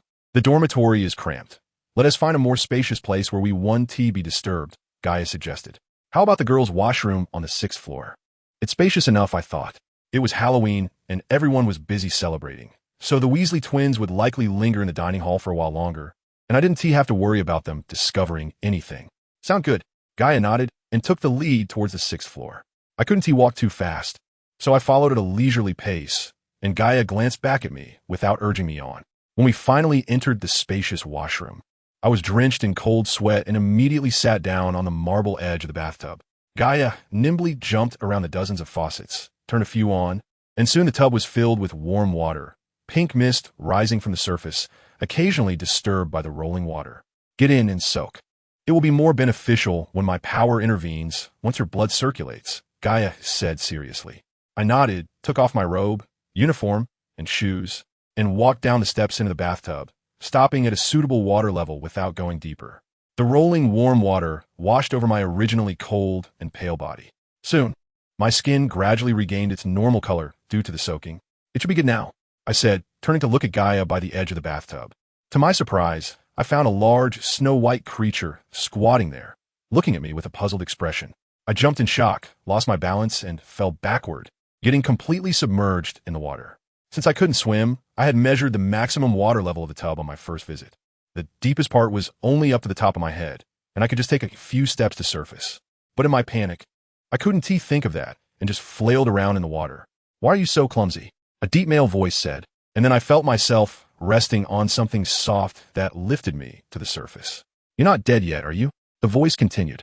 I wiped the water from my face, and only then did I see that I was lying on a large, white, furry creature whose head resembled that of a huge tiger, looking at me. I was startled by its glowing blue eyes. "Who are you?" I asked, puzzled. "Who do you think I am? Has your brain turned to mush?" The creature replied. I felt a shiver run down my spine and looked around for Gaia, but found nothing. I tentatively asked, "Are you Gaia?" "Not me, then who else?" the creature said, taking a step towards the edge of the bathtub, causing me to lose my grip and fall back into the water again. Luckily, the water wasn't too deep. I stood up with the water just above my waist. I quickly crouched down, submerging everything below my neck, leaving only my head above water. Through the faint pink mist, I stared intently at the creature that was nothing like Gaia as it leaped out of the bathtub and stood under the moonlit window. It shook off the water and dramatically spread its huge white wings, flapping them. A gust of cold wind, accompanied by water droplets, rushed towards me, and I hurriedly ducked my head back into the water. After 2 seconds, I raised my head above the surface, and the mist that had been swirling on the water was now blown away by the powerful wind. At that moment, I clearly saw that the creature resembled a white tiger with a pair of huge wings, ignoring the sharp white fangs that glimmered when it opened its mouth. I thought it looked quite adorable. "Gaia, how did you end up like this?" I asked. "This is my original form. I was just living in my juvenile state before because I lacked sufficient power," Gaia explained. "Does that mean you turned into a male when you grew up?" I still felt a bit unaccustomed to its deeper voice. White-winged tigers are inherently different from ordinary magical creatures. We don't rely on reproduction to sustain our species. There is no distinction between male and female. If you're not used to the change in my voice, that's fine. I'll mostly appear in my juvenile form while staying by your side, since achieving my full form is too significant and could cause unnecessary trouble, Gaia said nonchalantly. I feel like your voice sounds familiar. Have I heard it somewhere before? I asked. Back in your first year when I consumed mermaids to regain power. I was tracked by a group of spiders. After waking up, I threatened them in this form, and you came to the Forbidden Forest to find me. You must have heard it then, Gaia said straightforwardly. I was taken aback. You consumed mermaids? Of course. That was a relatively effective method for me to regain power at Hogwarts. I originally wanted to hunt unicorns, but my strength was too weak at that time. Controlling white to lure the mermaids was already my limit. Gaia's tone was as if it were saying it really wanted to go to a buffet, but didn't have enough money, so it had to order takeout instead. I was immediately speechless. So, according to you, the mermaids that died in the past 2 years were all because you ate them? Yes, Gaia said flatly. What did you eat this year? It wasn't the unicorns from the Forbidden Forest, was it? I asked anxiously. No, I flew south to eat. I didn't touch the unicorns around here. I was stunned and asked nervously, what do you mean? Don't worry. I flew south and ate the unicorns in the forest there before coming back. I won't cause you any trouble. Gaia licked its paw as if to indicate that it had just eaten. I couldn't help but rub my forehead, thinking that if this continued, I would definitely spit blood. So I changed the subject. Are you here to help me separate my soul this time? That was the plan, but you no longer meet the conditions for soul separation. Gaia said in a flat tone. I felt Gaia was making excuses. What do you mean? You clearly promised to help me. And now you say I don't meet the conditions for separation. Do you want me to wait to die? Or do you not want to help me at all? Since I promised to help you, I will definitely be able to do it. However, you indeed no longer meet the conditions for soul separation. Michelle Riedl's soul has already begun to merge with yours. If forcibly separated, your soul will not be complete and might even turn you into an idiot. Gaia said seriously, its cold eyes fixed on me. Then do you have a better solution? I asked. Yes, during this time, besides hunting unicorns, I also gathered some information. Initially, it was just my curiosity, but now it has turned into your lifeline. Gaia lay comfortably by the edge of the bath, smiling at me. What information? I asked. It's related to your twin sister. Gaia said mysteriously. Is it that Emma Sybil Riedl, who looks very much like me and has been living in the Odd family? I asked. It's not just that she looks like you. She seems to be carved from the same mold. When I saw her, I almost thought you had used your illusion to go to the Odd Mansion for tea. However, since she and Michelle Riedl are identical twins, it's not surprising that they look exactly alike, Gaia said. Is there really someone in the world who looks so much like me? I asked, slightly surprised. I originally thought Professor Justin was exaggerating, but it turns out to be true. Then what he told me before should be 80 true. Gaia narrowed its eyes dangerously, staring at me. You really need to change your habit of not trusting people. Don't let it come to the point where I've exhausted myself talking, and you're still skeptical. That would be a waste of my effort. I smiled and swam over to Gaia, reaching out to stroke its fluffy head, and said, It's not wrong for me to be cautious. Besides, you're different from others. I absolutely believe what you say. Gaia looked at me warily. Really? I believe 90. Seeing that Gaia's expression was somewhat displeased, I hurriedly added, If I say I believe 100, that would definitely be a lie. You have to let me keep 10 to maintain my sense of crisis. Gaia rolled its eyes at me helplessly. Fine, if you can believe me 90, I will be satisfied. If you can believe someone 100, I will definitely never see that day. I smiled awkwardly and quickly changed the subject. Why were you thinking of meeting her? I wanted to prove whether my guess was correct. What guess? I think Emma Sybil Riedl might be the heir to Sybil's prophetic abilities. I couldn't help but exclaim. Why did you suddenly suspect that Emma is the heir to the prophetic abilities? Because you are identical twins, and she has the middle name Sybil. I have reason to suspect she is related to Sybil. However, I only had a 10 certainty at the time. Unfortunately, my curiosity about divine powers is particularly strong. Even if it's just a thought, I will find a way to clarify it. Aren't these reasons a bit far-fetched? I asked, quite puzzled. Just because she has the middle name Sybil, why would you also suspect identical twins? Because Sybil once gave birth to a pair of identical twins, and they were both girls. One of her children was born with the middle name Sybil and had prophetic abilities, although the ability was very weak. When this child grew up, she also gave birth to a pair of identical twins, also girls. And one of the children was similarly given the middle name Sybil at birth and also had prophetic abilities, but her ability was even weaker. I speculate that this ability should weaken with each generation of reproduction until one of the heirs dies, at which point the abilities of the remaining heirs will strengthen. This secret has likely been unknown to the descendants of the Sybil family for a long time, until Sybil died. and her prophetic abilities were completely inherited by the closest living descendant. It's no wonder you didn't know. After all, the literature only records that Sybil obtained prophetic abilities from the divine, but does not mention that she had children, let alone that her descendants also had prophetic abilities. It's normal not to have records. After all, compared to Sybil, her children's abilities can only be considered ordinary. Moreover, due to the dispersion of reproductive abilities, their powers have become weak to the point of being undetectable. Gaia raised its eyebrows and smiled as it spoke. Sybil lived for over 1,000 years. By the time she died, her heirs in the world probably had no idea how many generations had passed, unless someone is determined to seek the truth. This kind of secret is very hard for people to know. A chill ran down my spine, and an ominous premonition arose within me. Is Emma the heir to the prophetic abilities?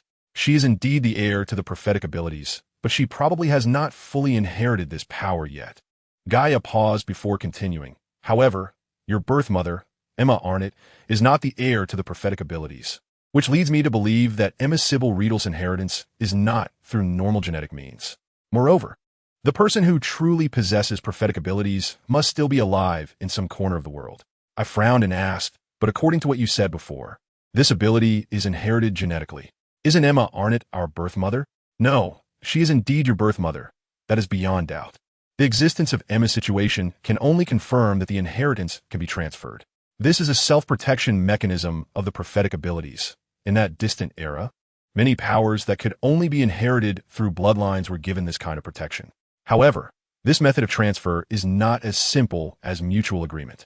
It cannot be realized just by saying a few words. Most inheritances can only be transferred upon the death of the already designated individuals. As for the inheritance of prophetic abilities, it can only be transferred to identical twin sisters. If the twins born to the heir both die, the inheritance will transfer to the closest living sister's unborn descendants. According to the current situation, Emma possesses the inheritance because the children born to your mother's twin sisters have all died. As for why Emma has not fully inherited the prophetic abilities, that is because the original heir is still alive. Gaia said, its gaze suddenly becoming sharp. I think the only person who had the inheritance before Emma is your mother's sister. She must have completely inherited the prophetic abilities. Otherwise, she wouldn't have been able to escape Lady Aude's pursuit. Are you saying that Lady Aude is hunting the heir to the prophetic abilities? I asked in surprise. Yes. Rammel Aude is also a descendant of Sybil, but the heir to the prophetic abilities is her twin sister, a sign of Sybil right. Rammel was abandoned by her mother right after birth, which should be related to her later attempt to kill her sister in hopes of obtaining the prophetic abilities. I believe her mother actually knew that Rammel would do that, which is why she abandoned her at birth. Unfortunately, her mother was too soft-hearted. She merely abandoned her instead of killing her, or else the tragedy wouldn't have ultimately occurred. After marrying Aude, Rammel gradually learned all the secrets of the prophecy. In order to obtain the prophecy, she used the power of the Aude family to continuously track down her biological mother and sister. However, there was no news for a long time, and by the time she finally found them, her sister and mother had already committed suicide to protect the next heir, and Asina's 2 children were also missing at that time. Rammel was unable to find Asina's children until she herself gave birth to a girl, after which she completely lost her eligibility to inherit the prophecy. Nevertheless, she never gave up searching until she found Asina's granddaughter, which was your mother, Emma Arnott, in a Muggle orphanage. Although your mother did not inherit the rights, Rammel still adopted her, likely to ensure a chance of inheriting the rights. Later, Rammel used your mother to sign a secret agreement with Riddle. With Riddle's help, Rammel successfully reached an agreement with a northern dark wizard organization near Scandinavia. They captured your mother's sister, Eppley Sybil Arnott. During that capture operation, Eppley escaped, but her 1-year-old twin daughters were killed. Therefore, according to the rules of the transfer of prophecy inheritance, your mother would give birth to a child with the right to inherit the prophecy. Originally, if they had killed your mother, Rammel's granddaughter would have had the opportunity to give birth to an heir with the prophecy. Perhaps it was already destined that Rammel's descendants could not possess the inheritance rights. Before Rammel found Eppley, her granddaughter had already given birth to White Castle. You should know that the prophecy never favors boys. Gaia said, with a hint of cunning in her eyes, fortunate that she always kept a backup plan. She kept your mother. I also learned a secret from Rammel. It turns out that Tom Riddle was also with Emma Arnott because he wanted to master the prophecy and sign an agreement with Rammel.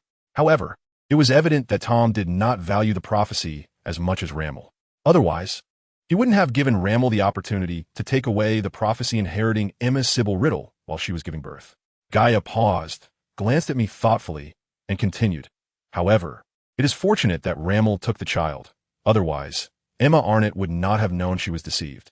If she hadn't been so angry, she wouldn't have been foolish enough to kill Michelle Riddle out of revenge. And you wouldn't have been able to come back to life in this world using Michelle's dying body. By this reasoning, perhaps you should thank Ramel.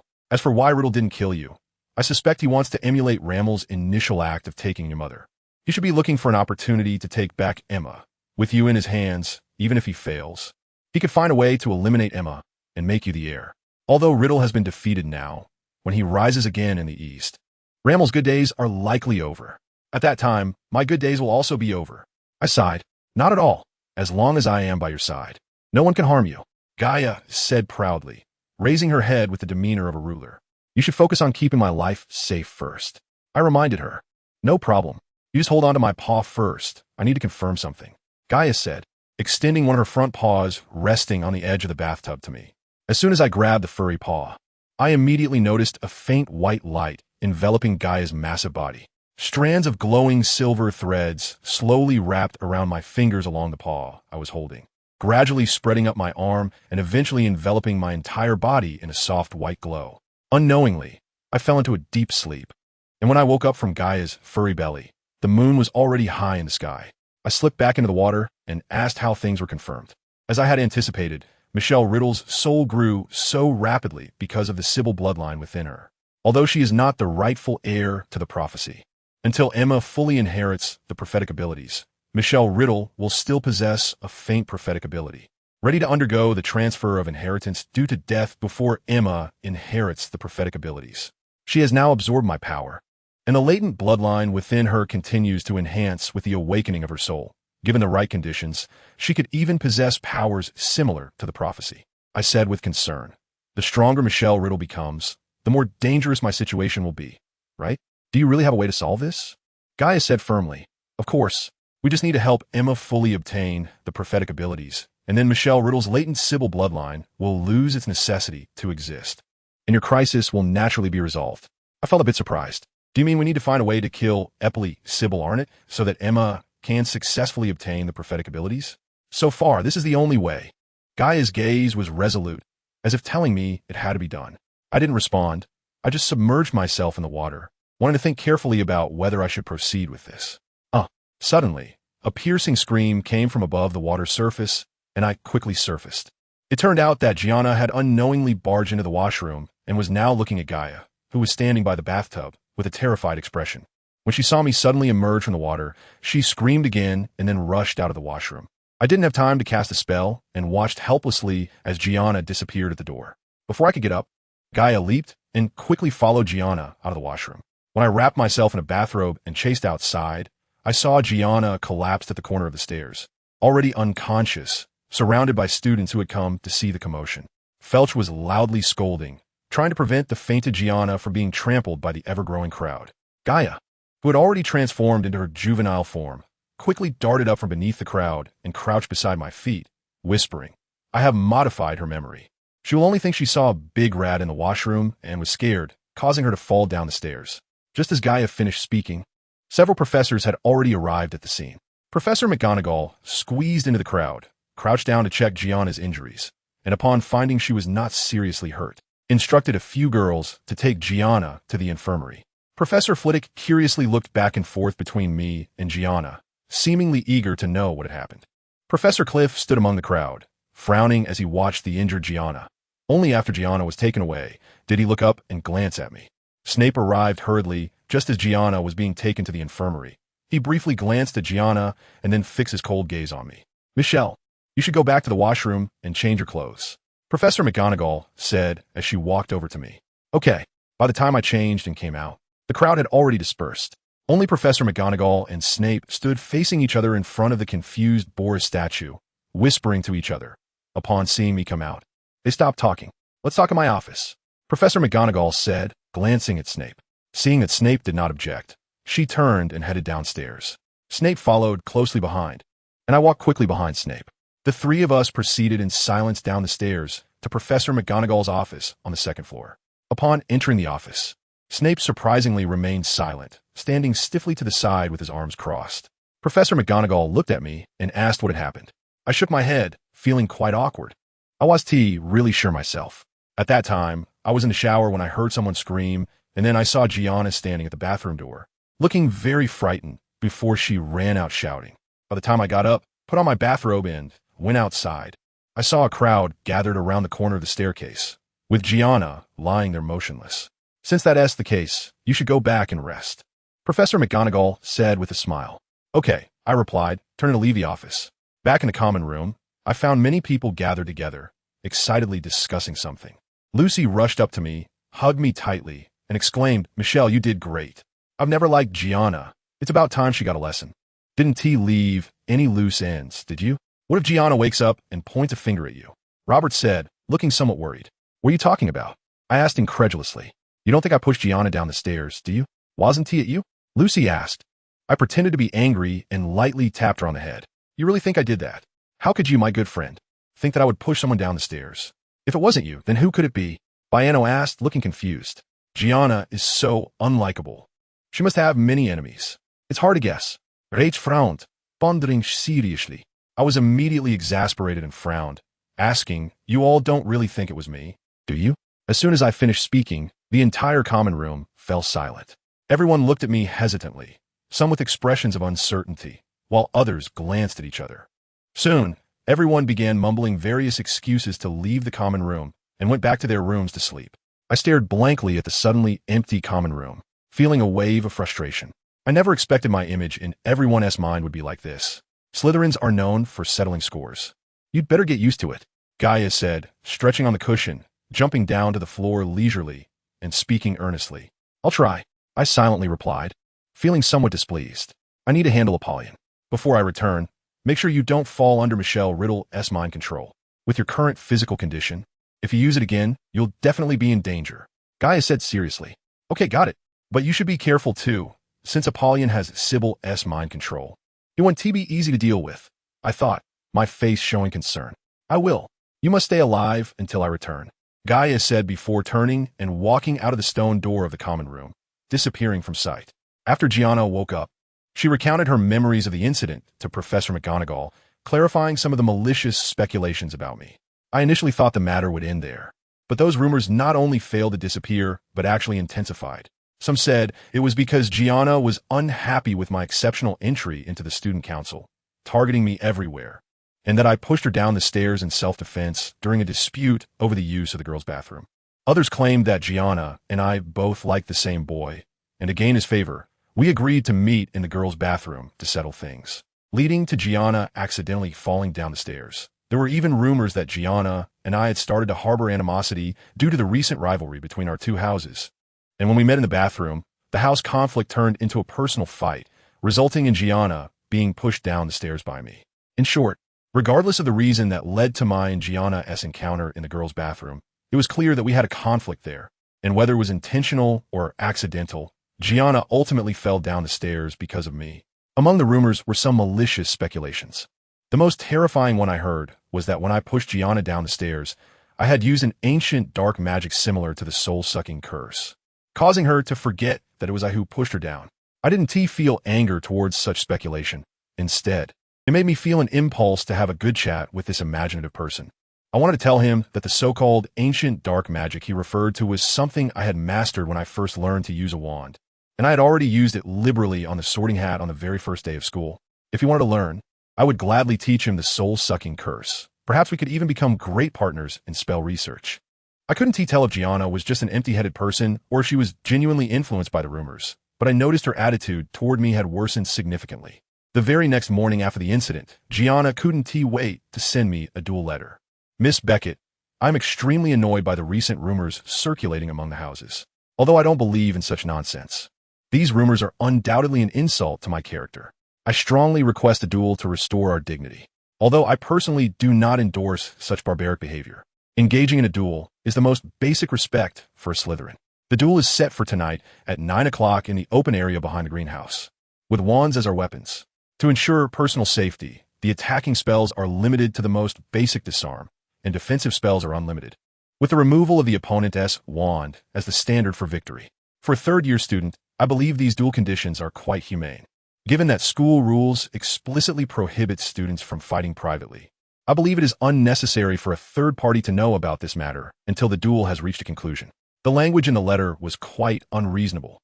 But what left me speechless was her signature, Gianna Williams, who has no good feelings towards you. Given her usual attitude towards me, such a signature seemed completely unnecessary. I was confident about the outcome of the duel, but I wanted to avoid escalating the conflict further, so I decided to talk to her before the duel. After all, if a private duel accidentally reached the ears of the professors, I might risk expulsion. Moreover, Yuta had told me last night that White was sending letters out again, and I was already exhausted from guarding against White's schemes, leaving me with no extra energy to deal with Gianna. After breakfast, I immediately intercepted Gianna in the hall as she was heading to class. Before I could say anything, she waved her hand at me with a look of disdain, as if shooing away an annoying fly. "I'll definitely go. Just don't be late," she said, arrogantly lifting her head and turning her nostrils towards me. As she walked past me, she huffed angrily, using her pink-painted fingertips to push me aside as if I were an insignificant door blocking her way. Seeing that persuasion was futile, I could only keep the appointment. Luckily, Gaia had helped me slow down the merging speed of my soul before she left, and my body's functions had somewhat recovered. Otherwise, on such a cold night, just walking around the castle would have turned me into a popsicle. Avoiding the small groups of people, I made my way through the howling cold corridors toward the greenhouse outside the castle. The greenhouse was completely dark, indicating that Professor Sprout was not in the greenhouse tonight, tending to her plants. Passing through the greenhouse, I tightened my cloak, carefully using the shadows along the wall to quickly walk towards the open space at the back. Through the thick fog, I saw a silhouette standing with its back to me, holding a lantern about 100 meters away. I was startled, thinking it was a patrolling professor, and hurriedly prepared to turn and leave. Just as I took a step back, the figure with the lantern suddenly turned around and raised the light towards me. "Beckett?" the person asked. Upon hearing Gianna's voice, I relaxed and walked towards the light. "Aren't we supposed to be conducting this in secret? Are you waiting to get caught by holding the lantern so openly?" I said in a somewhat displeased whisper. "Today just happens to be my patrol night. No one will suspect anything," Gianna replied dismissively. "No one might suspect you, but what about me? Today is not my patrol night. Put out the lantern."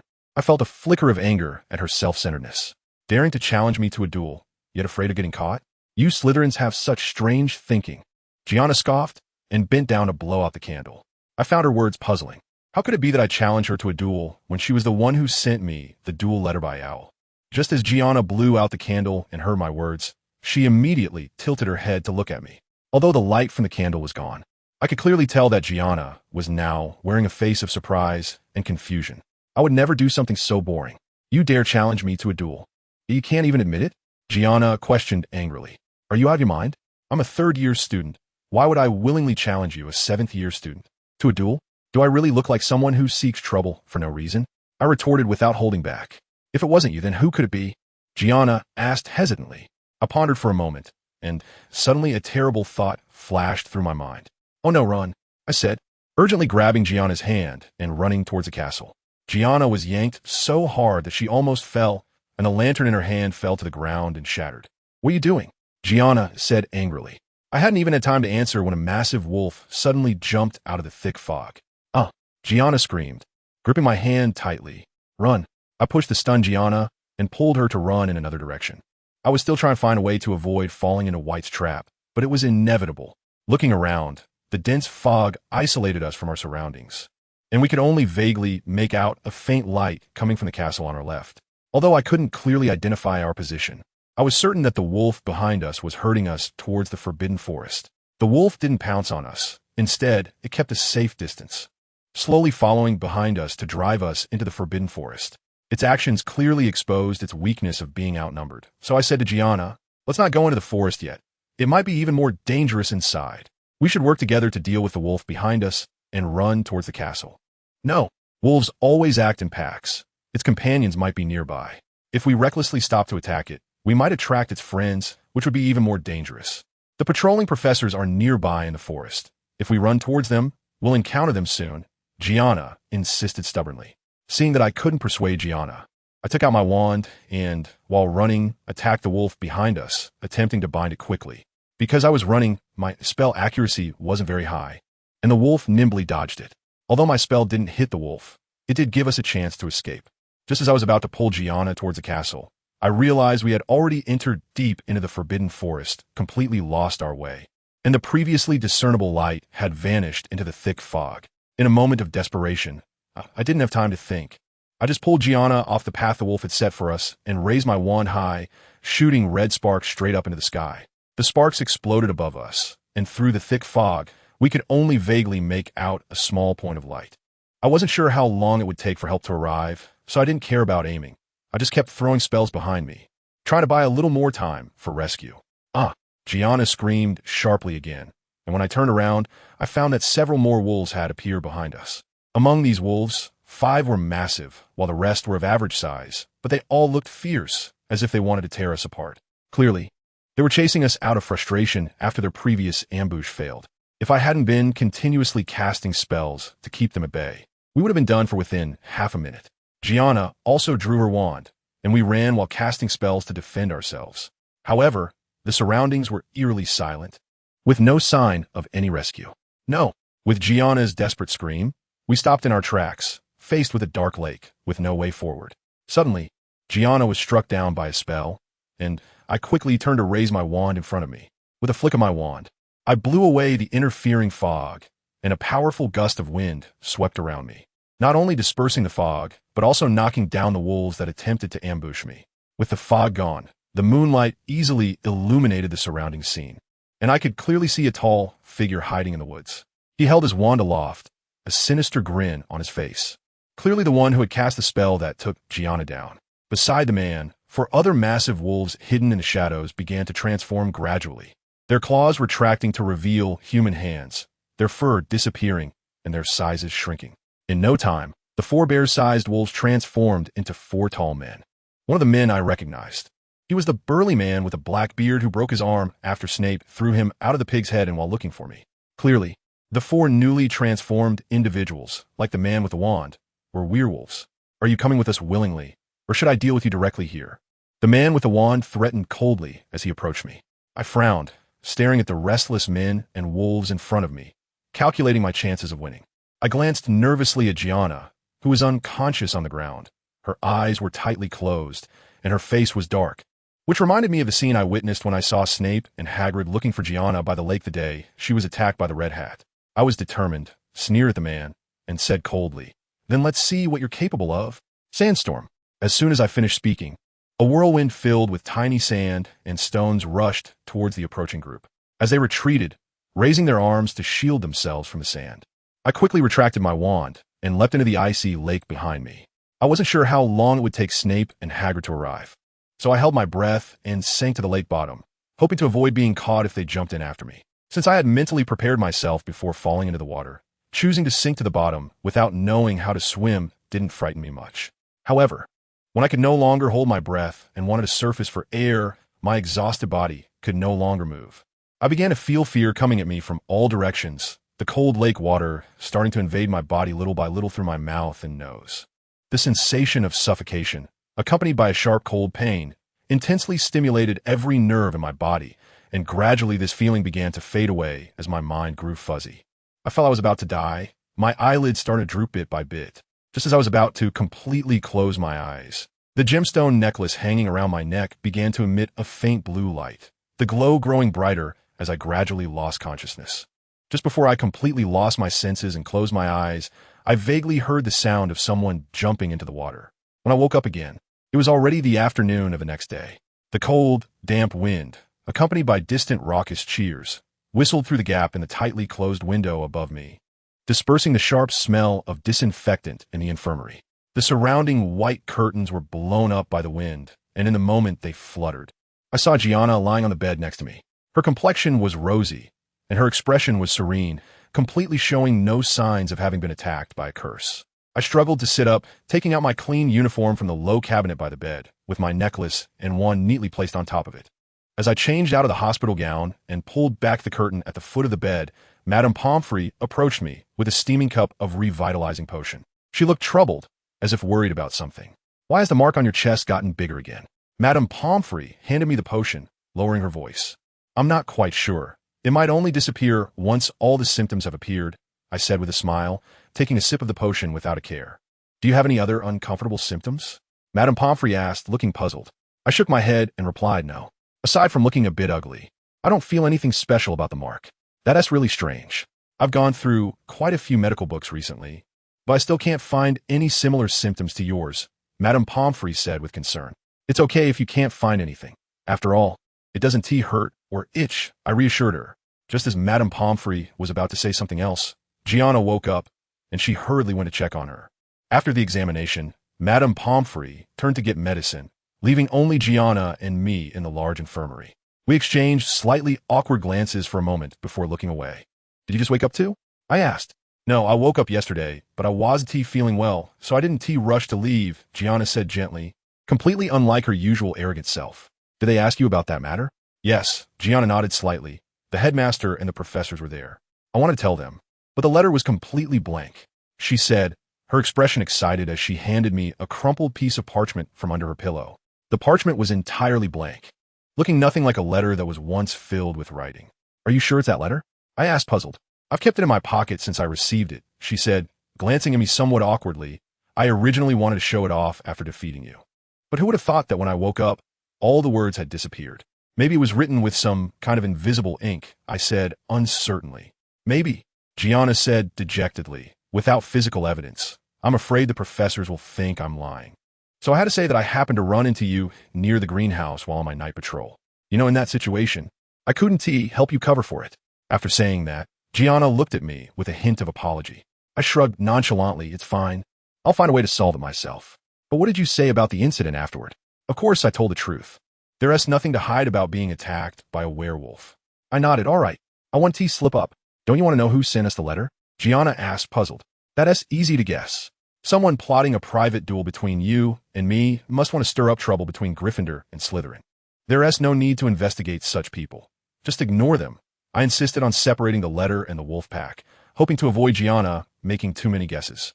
I heard Madame Pomfrey's footsteps drawing nearer, fearing she would pull me into more examinations. So I hurriedly said goodbye to Gianna. You take care and rest. I'm leaving now. Thank you, Gianna said softly. I turned back, puzzled. What did you just say? Gianna looked into my eyes seriously. I'm really glad for your help. Otherwise, I would have definitely been eaten by the wolf pack. Thank you. Don't mention it. I don't like being eaten by wolves either, I said, smiling at Gianna, and quietly slipped out of the infirmary while Madame Pomfrey wasn't looking. The banquet was very lively. Everyone was loudly discussing the recently concluded first Quidditch match. However, I was called to Professor Snape's office to discuss the specific circumstances of what happened that night. My patience was not very good, given that I was hungry. I just wanted to find Professor Sprout in the greenhouse to get some herbs to mix a new potion, but there was no one in the front greenhouse. So I went around to the back, and I found there was light in the open space behind the greenhouse. I thought it was Professor Sprout, but when I got closer, I realized it was Miss Williams. I said, "You should have gone to the office to find Professor Sprout at night. Not to the greenhouse at the back of the castle," Snape said disapprovingly.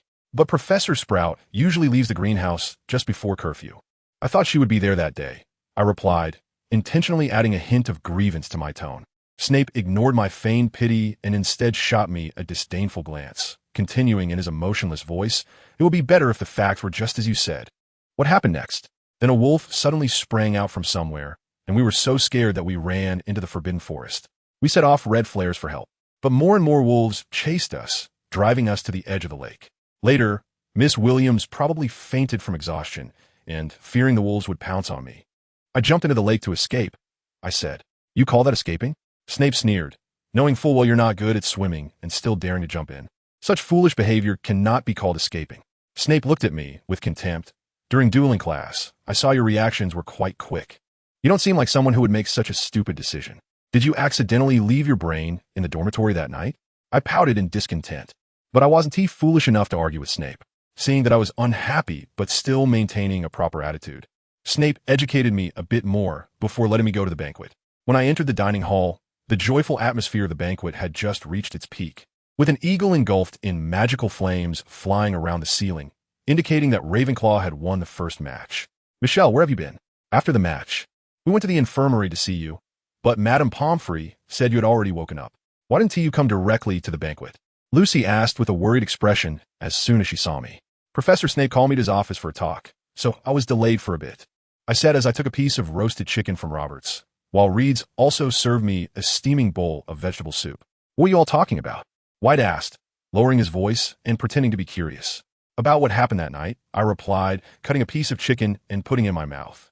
I heard you and that annoying Gianna were attacked by a werewolf in the Forbidden Forest. What happened? Roberts asked, puzzled. I don't know what happened either. We were just as shocked when the wolf suddenly appeared. I had only heard that werewolves roamed the Forbidden Forest, but I never thought it was true. Luckily, I reacted quickly and jumped into the lake to escape. Otherwise, I wouldn't have the chance to sit here and enjoy this meal, I said, taking another spoonful of vegetable soup. I remember you can't swim, right? Baiano suddenly said, and I noticed everyone who was listening to us looked at me with suspicion. I felt a little embarrassed, afraid everyone would think I was an idiot like Snape. I did consider that at the time, but in such an urgent situation, I thought my chances of surviving by jumping into the water were higher. Seeing that everyone still had some doubts, I gave White a heavy pat on the shoulder and explained to everyone, plus, I have the necklace that White gave me. Saying this, I took off the sapphire necklace hanging around my neck to show everyone, exaggerating its effects. This necklace can emit a blue light in critical situations and help me maintain normal breathing underwater.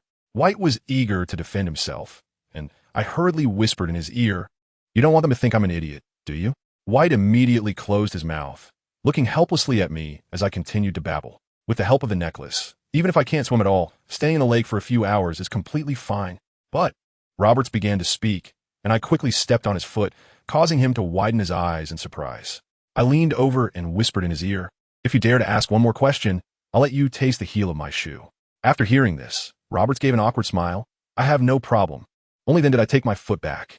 Seeing that everyone was confused by my story, I felt much better inside and enjoyed my food even more. As dinner approached its end, I began to feel something was off with my body. My once warm body gradually became cold, and even sitting in the bustling dining hall, I still felt chilly. Perhaps I had stayed in the cold lake water for too long, and the suppressed coldness inside me began to awaken under external stimuli. I could only rely on the warming charm to barely make it through dinner. As I walked through the corridor, I felt my legs becoming somewhat stiff, and my fingers were already shaking uncontrollably from the cold.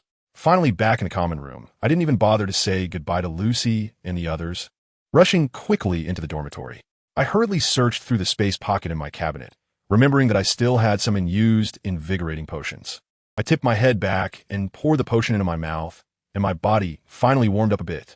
Wrapped in a blanket, I sat in front of the fireplace, which was blazing with a fierce flame, constantly pondering how to solve my current predicament. Even if I tried hard not to fall under the influence of the premonition, the coldness in my body would eventually take my life. If Gaia didn't come back this week, I probably wouldn't get to see her one last time.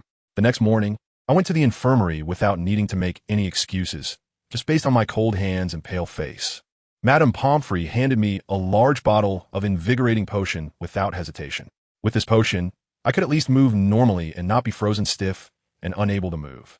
Having been choked hard by others in both lives, I particularly hated the feeling of constriction around my neck. When wearing the uniform, I always left the top button undone and kept my tie very loose. I only draped my scarf loosely around me during the coldest times. At breakfast, fearing the cold wind would seep into my clothes, but not wanting to button up, I had to use my hand to cover the loose collar. "Are you okay?"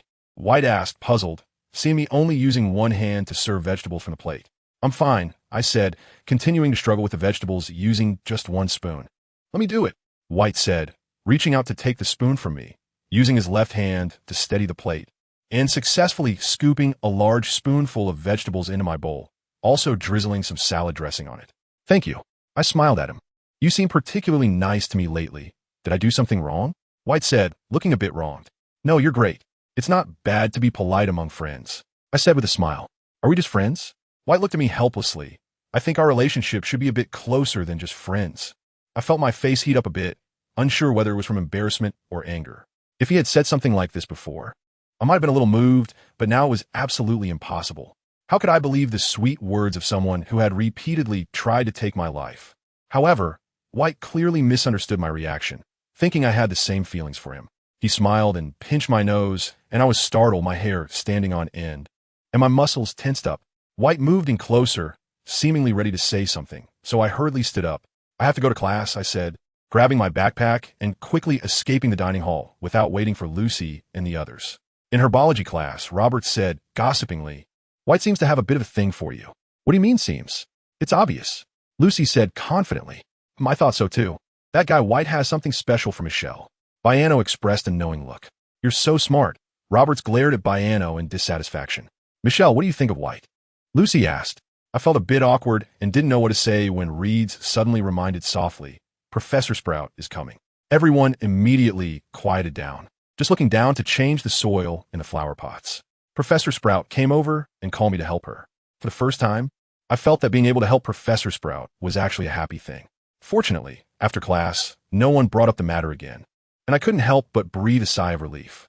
Next was the defense against the dark arts class, where Cliff, like Professor McGonagall, had very strict requirements for class, and everyone was a bit afraid of him.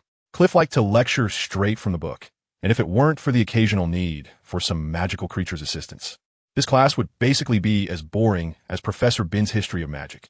However, today, Cliff borrowed the dueling classroom, preparing to give us a practical lesson. On the way to the dueling classroom, we were still guessing what kind of magical creature it would be. When we arrived at the empty dueling classroom and saw only a large box, I knew it would be troublesome. When Cliff stood next to the box, it started shaking and banging on the ground. Don't worry, Professor Cliff said calmly, as a few students stepped back in fear. It's just a boggart. Most students were indeed worried. Roberts looked at the box with some fear, while Penelope anxiously watched the box that was still banging. I believe you all should have read the books, right? Cliff said, then let's start with a question. What is a boggart? Just like in a regular class. No one raised their hand because no one dared to guarantee that their answer would satisfy Cliff. Mr. Vanderloo, can you tell me? Cliff asked the slightly trembling Roberts. It's a shape-shifting thing, he said. It can turn into whatever it thinks will scare us the most. Cliff did not affirm his answer, but turned to me and said, Miss Beckett, why don't you explain it to us in more detail? Roberts' face turned a bit pale, and I frowned at Cliff, clearly saying Roberts was quite accurate just now. A boggart is a creature that feeds on fear and can sense what is in our hearts. It relies on transforming into the thing we fear the most to scare us, and thus obtain food. A boggart has no specific shape in the dark. It does not know what shape can scare the people outside. No one knows what a boggart looks like when it's alone, but once it's released, it can immediately transform into the shape that scares us the most. What do you think a boggart would look like when you see it? Cliff looked at me intently. I tried to ignore the gazes from everyone and pretended to ponder with a headache, thinking about how many things I was afraid of, unsure of what scared me the most. It might be a one-eyed caterpillar. Is that so? Cliff deliberately ignored the flushed faces of everyone. Then tell me, what method can defeat a boggart? The best method is to have many people. When there are many people, it gets confused and doesn't know what shape to take. A headless corpse or a man-eating slug. At that moment, the boggart would start to make mistakes. It would try to scare both people at once. And it might turn into half a slug, which is not scary at all. There is also a very simple way to defeat a boggart, but it requires willpower. The thing a boggart fears the most is laughter. We just need to force it to turn into a shape we find hilarious. I paused and looked at Cliff, saying, Professor Cliff, this lesson is about learning that spell, right? Of course, Cliff said sternly. First, let's practice with our wands. Repeat after me. Ridiculous. Ridiculous. The whole class said together. Good, Cliff said, very good, but that's just an easy step. And this is where you come in, Miss Kimmel. The box shook again, and Lucy jumped, walking forward as if heading towards hell. All right, Miss Kimmel. Cliff said, first, tell me what you fear the most. Lucy's face turned red, her lips moved, but no sound came out. Kimmel, didn't you hear? Cliff said excitedly. Lucy looked at me in fear, then almost as if talking to herself said, werewolf. Almost everyone trembled in fear and then looked at me with worried faces, but Cliff had a smile on his face. A werewolf, interesting. What image do you think makes you laugh the most? Cliff asked. Lucy thought for a moment and then laughed. A clown? Cliff nodded. Can you picture the clothes a clown wears, Miss Kimmel? Can you see those clothes in your mind? Yes, Lucy replied affirmatively with a smile. When the boggart jumps out of the wardrobe and sees you, Kimmel, it will take the form of a werewolf. You just raise your wand, like this, and shout, ridiculous.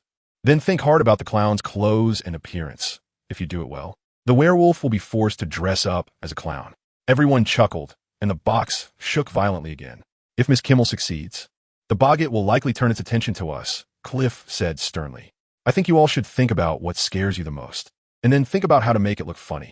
The room fell silent, and various images kept swirling in my mind. I first thought of the ghost image I feared the most in my past life, but before I could think of how to deal with the ghost, an even more terrifying face appeared in my mind. I shivered, not daring to think further, and looked around, hoping no one noticed me. Many people had their eyes tightly closed, and Vanderloo was muttering to himself, "Pull out its teeth." "Is everyone ready?" Cliff asked. Suddenly, I felt a bit flustered. I wasn't prepared yet on how to prevent the boggart from showing my fears. Everyone nodded and then rolled up their sleeves. "Miss Kimmel, we're about to start," Cliff said. "Everyone, step aside, give her some space.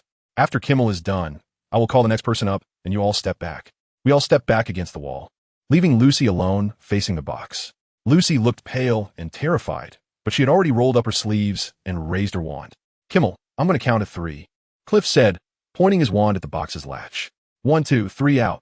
With a loud bang from Cliff's wand, the box flew open. A giant werewolf, baring its teeth and waving its sharp claws, jumped out, its cold, bloodthirsty eyes scanning Lucy. Lucy took a step back, holding her wand, her mouth open but unable to speak. The werewolf roared and advanced toward her, and many people screamed. "Ridiculous!" Lucy shouted. A crack of a whip sound followed, and the werewolf stumbled. It now had a red nose, exaggerated bright red cheeks, and its fur around its eyes was dyed in colorful patterns. Wearing a colorful wig on its head, its thick fur was covered by a colorful shirt, and it wore oversized dungarees with shiny big shoes on its feet. Everyone laughed wildly, and the werewolf paused in confusion. "Davis, step forward," Cliff shouted. Baiano stepped forward a few paces, his face frozen, and the werewolf turned to him. Another bang sounded, and he transformed into a blood-dripping, bandaged mummy. The blurred figure turned toward Baiano and began to approach him step by step, its hand raised. "Ridiculous," Baiano said. A bandage suddenly began to pull, spinning the mummy quickly, and finally, the mummy turned into a skeleton. The skeleton looked down at itself, realizing the bandages were gone, and shyly covered itself with its hands. Everyone burst into laughter. "Kelly," Cliff called. Kelly quickly stepped forward. Bang! Then the shy mummy transformed into a woman with hair down to the ground and a ghastly blue face. A ghost, her mouth wide open, an eerie sound filling the room. The elongated wail made my hair stand on end. "Ridiculous," Kelly shouted. The ghost let out a piercing sound, twisting her throat with her hands, and suddenly her voice disappeared. Bang! The ghost turned into a mouse, spinning in circles, chasing its tail. "Kriwat, you continue," Cliff shouted. Penelope quickly stepped up. Bang! The mouse chasing its tail turned into a bloody eyeball, sliding on the ground, leaving a trail of blood. "Ridiculous," Penelope shouted. With a loud explosion, the eyeball turned into a spinning top. "Very good, Vanderloo, follow along." Roberts leaped forward. Bang! Many people screamed. It was a huge bat, 5 feet long, covered in fur, flying straight at Roberts, continuously screeching, "Funny, funny." Roberts shouted as the bat's sharp teeth disappeared, its mouth resembling that of a toothless old lady. "Miss Beckett, it's your turn." I took a deep breath, stepped forward, raised my wand, and prepared. The enormous toothless bat spun around. Bang!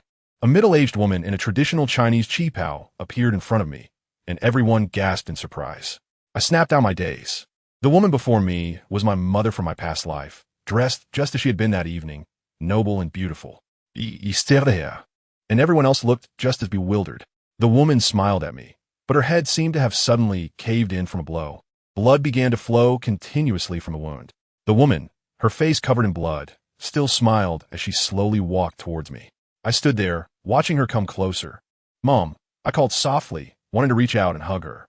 Suddenly, a chaotic scream pierced the air, and I felt a sharp pain in my abdomen. Looking down, I saw a knife embedded straight into my belly. The light in front of me flickered, and the divine intervention activated at this moment. I was transported back to my past life as home, an old 3-story Western-style house from old Shanghai. The exterior retained its old Shanghai appearance, but the interior was decorated in a Western style. The furniture and ornaments were specially brought back by my father from abroad, and even the family portrait on the wall was painted by an oil painter my father had specifically hired. I still remember that day when my brother cried nonstop for hours because he couldn't move while sitting on my mother's lap. Dad had a promise to take him along on the autumn hunt to calm him down. When my consciousness returned to the classroom, the sharp knife in my abdomen had disappeared, and Bogart began transforming into various shapes again. "Michelle," a voice called out. "Michelle," many voices echoed. I wanted to respond, but I didn't have the strength to open my mouth. My body suddenly felt as if it had lost all its strength, uncontrollably collapsing downwards. Someone caught me. A shadow swayed in front of me, but I couldn't see who it was, and then more shadows enveloped me. I felt a force surging within me, pushing outward, escaping through my mouth and nose, little by little. I I vaguely saw a light. The light flashed, and then there was endless darkness. In front of me is Emma Arnott, my mother in this life. She lies weakly on the bed, with 2 infants wrapped in swaddling blankets sleeping beside her. Have the names been decided? Asked a middle-aged woman in luxurious clothing, sitting in a rocking chair by the bed, her tone cold. My mother smiled and replied, "Yes, one is named Emma Riddle, and the other is Michelle Riddle." "That's good," the woman said indifferently, scrutinizing the 2 swaddled babies. "Sister," my mother called out. "Don't call me sister," the woman said, glaring at my mother with displeasure. "You're just an adopted daughter. You have no right to call me sister." With a sneer, she continued, "Moreover, you're a half-blood. It's quite troubling for you to call me sister so casually." My mother's face turned even paler, and she suppressed the anger in her eyes, forcing a smile as she said, "Mrs. Castle, I wonder how Lady Ud is doing lately." Mrs. Castle shot my mother a glare, and my mother quickly corrected herself. "I wonder how Lady Eud is doing lately." "My mother is doing fine. There's no need for you, an outsider, to worry, Mrs. Castle replied coldly. "That's good. I hope Mrs. Castle can convey my regards to her when you return," my mother said stiffly. "You're quite thoughtful," Mrs. Castle said, revealing a strange smile. "Don't worry. When I return, I will definitely convey your greetings." Suddenly, the door to the room was opened, and a tall man walked in. I recognized him as the werewolf who had cast a spell on Gianna in the Forbidden Forest. "There's news," he said in French, handing a letter to Mrs. Castle. "What's happened?" my mother asked, struggling to sit up, her face full of confusion. Mrs. Castle did not answer. She simply opened the envelope and began to read. After reading the letter, she turned and walked to the bedside, staring at the 2 sleeping infants, and asked, "Which one is Emma?" "The one with the initials AL on the swaddle is Emma, and the one with ML is Michelle," my mother explained, looking puzzled. Mrs. Castle accurately picked up Emma and handed her over to the man who had just delivered the letter. The man took out a piece of silvery gray fabric and wrapped the baby in it, making her instantly disappear. "What are you doing?" my mother said, panic-stricken. "Take her back early. Don't keep Lady Eudie waiting," Mrs. Castle said indifferently. "Yes," the man replied. "Then carry the baby wrapped in the invisibility fabric out of the room." "Where are you taking my child?" "Give her back to me," my mother shouted in surprise. "Don't shout like a madwoman. Your grandmother kindly raised the child for you. You should be grateful," Mrs. Castle said, looking displeased at my mother. "Is this Lady Aud's intention? Why is she doing this?" My mother looked at Mrs. Castle in disbelief. "Arnott, from now on, you are of no use to the Eud family. We will not take your life. Consider it a reward from the Eud family to you. From now on, you can peacefully be Mrs. Riddle and take good care of your child," Mrs. Castle said, mockingly pointing at the other child lying on the bed. My mother, in a state of panic, picked up the child in bed, fearing it would be taken away again. "Don't worry. That child is of no use to us. However, you better take good care of her. In case something happens, we can find a replacement, just like you replaced your sister back then," Mrs. Castle laughed. "What do you mean by that?" my mother asked, confused. "What replacement? What are you talking about? It seems you know nothing. What a pitiful fool." Mrs. Castle shook her head in pity. "If you didn't have the Sybil bloodline, you probably wouldn't have become a pawn of the Aud family. However, thanks to the Sybil bloodline, you transformed from a half-blood orphan into the adopted daughter of the Aud family. You even had the chance to take Riddle as your lover and bear him children. But now that you've given birth to the Sybil's destined heir, you hold no value for the Aud family anymore. You are free. But now, you hold no value for Riddle either, do you?" she said, surveying the modest bedroom. "Living in such a room, it seems he has no feelings for you." My mother pressed her lips together, remaining silent. "Before giving birth, you had the bloodline heir as your backing, and he dared to treat you this coldly. If he knew you had lost your only value to him, who knows what kind of terrible fate would await you," Mrs. Castle said with a look of regret. "Riddle is using me too?" my mother said incredulously. "Of course," Mrs. Castle replied, slightly surprised. "You don't really think he made you his lover out of love, do you? How naive you are. What kind of person would allow a half-blood to be his lover if she held no value? Can you think of any other possibility? No. Riddle loves me. He said he would marry me. He can't be using me. No way, no way." My mother looked lost, mumbling to the child in her arms. "Is she going crazy?" Mrs. Castle said with some disgust, looking at the woman staring blankly at the bed. "Coco," she called, and a house elf appeared at the door. "She seems to have lost her mind. You better stay here and watch over her. We'll be leaving now." "Okay," Coco replied, not very respectfully. If my mother had any clarity of mind left, she could have ordered Coco to retrieve the child that had been taken away, which would have given her a glimmer of hope. But she had been completely defeated by the sudden turn of events. doing nothing but holding the child and mumbling to herself. After a long time, her eyes, which seemed frozen, suddenly turned to the child in her arms. "You are a pawn, a useless pawn. If I hadn't given birth to you, I would still be of use to him, but now, useless. All useless. Why are you a useless pawn? Why?" She shouted at the child in her arms. "Miss Arnott, you can't treat the master's child like that. The master will be angry," Coco said with displeasure as she pushed open the door. "Don't call me that.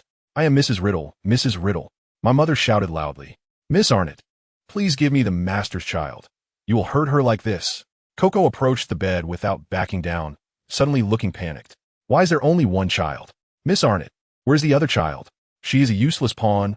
"A pawn," my mother ignored Coco and shouted emotionally. "Arnott, why are you shouting?" "Coco." A voice came from downstairs. It was Voldemort. Coco turned to open the door for Voldemort, and at that moment my mother pulled out her wand from under the pillow, pointing it at the child in her arms. With a smile on her face, she softly said, "Avada Kedavra." The child's originally wide-open eyes instantly lost their luster, and the hands that were flailing around stopped moving. The child was dead. "What are you doing?" Voldemort walked into the room and saw Arnott pointing her wand at the swaddled baby. "Dead. A useless pawn is dead." My mother stared blankly at Voldemort with a strange smile on her face.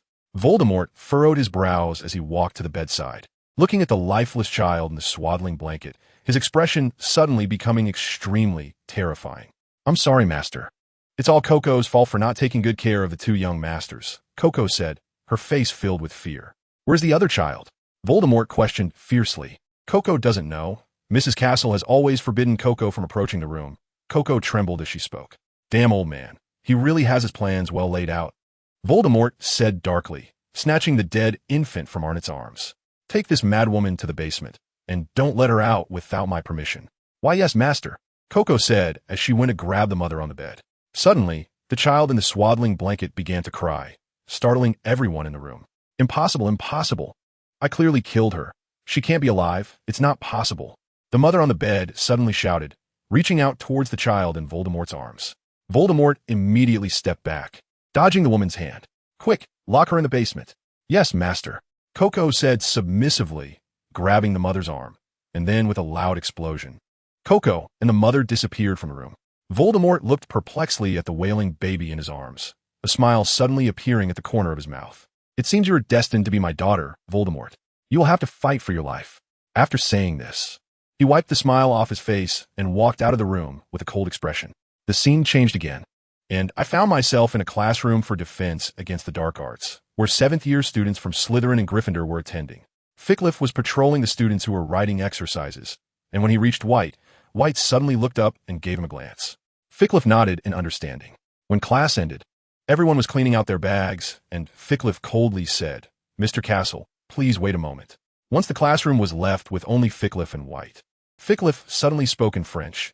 "Does Madame Ode have any new instructions?" I frowned in surprise, not expecting that Fickliffe was also a member of the Ode family. Yuta probably didn't notice either, as she likely never considered the possibility that a professor would collude with a student. "She wants you to find out what Beckett fears the most. You have 2 days to get the answer," White said coldly in French. "No problem. There's Beckett's class tomorrow morning. I will definitely get it done," Fickliffe replied confidently. "That's good," White said arrogantly. "Any progress on the activity group?" Fickliffe pursed his lips and shook his head, saying, "That sharp kid is too clever. I can't get any useful information out of him." I didn't expect that the activity group issue was also intentionally arranged by White. His abilities should not be underestimated. "Isn't that big guy Davis also in the activity group? Can't he find out anything?" White frowned unhappily. It seems that Sharp specifically instructed that no useful information can be obtained from the activity group, Fickliffe said reluctantly. "Forget it. Let us leave it at that for now. We can't push too hard on the activity group, or they might easily slip up. Just take care of what Madam instructed as soon as possible. Remember, don't let Beckett catch wind of it. That girl is much sharper than that Sharp kid." White admonished. "Okay, I will be extra careful and successfully complete the task," Fickliffe assured. The scene shifted again, and I found myself on the edge of a cliff, with the distant thunderous sound of a waterfall cascading down from the opposite cliff. Below the waterfall was a vast plain, where the water crashed into a deep pool below, flowing in all directions across the flat terrain. 2 massive rivers split and then converged again due to the terrain, forming a large island in the distant plain. Some lake water rushed between the islands, creating small lakes. The strong main current continued to flow, disappearing at the horizon where the sky met the earth. Suddenly, several pterosaurs soared overhead, diving toward the opposite waterfall, gliding along the canyon and the plain, occasionally letting out cheerful cries. "Grandma, do we still need to keep hunting that Beckett?" A familiar voice suddenly came from behind me. I turned around and found myself on a flat, expansive lawn. In the distance stood an extremely magnificent castle with a pointed roof, its blue top and white walls looking particularly grand. On the lawn was a blue three-legged tea table with gold edges, and on the matching seats sat two exquisitely dressed French women. One of them was Mrs. Castle, but her face had developed fine wrinkles, making her look older than the last time I saw her. Sitting across from her was an old lady with a wrinkled face and silver hair tied up high. Mrs. Castle called her grandma, so she must be the renowned Madame Ode. "Of course we must continue," Madame Ode said with a cold expression. "But Little White said in the letter that Beckett's mother is an Eastern woman. We shouldn't need to continue this, right?" Mrs. Castle said with a flattering expression. "Recently, the Ministry of Magic over there has been cracking down harder. We should pull back our people." Madame Ode shot Mrs. Castle an unhappy glance, causing Mrs. Castle to tremble and nearly spill her drink. "I don't believe it's a coincidence that she looks so much like Emma. We must be particularly careful with anything related to Sybil's bloodline. Even if her mother really is an Eastern woman, we must be prepared to kill the wrong person rather than let anyone escape." However, Little White said that girl is already sick to the point of death. "It seems Street Mungo hasn't found an accurate treatment method either. Should we wait a little longer?" Mrs. Castle suggested cautiously. "Wait?" Madame Ode frowned, visibly displeased as she glared at Mrs. Castle. Mrs. Castle stiffened, cold sweat beading on her forehead. "How much longer do you expect me to wait? The Death Eaters have already taken action.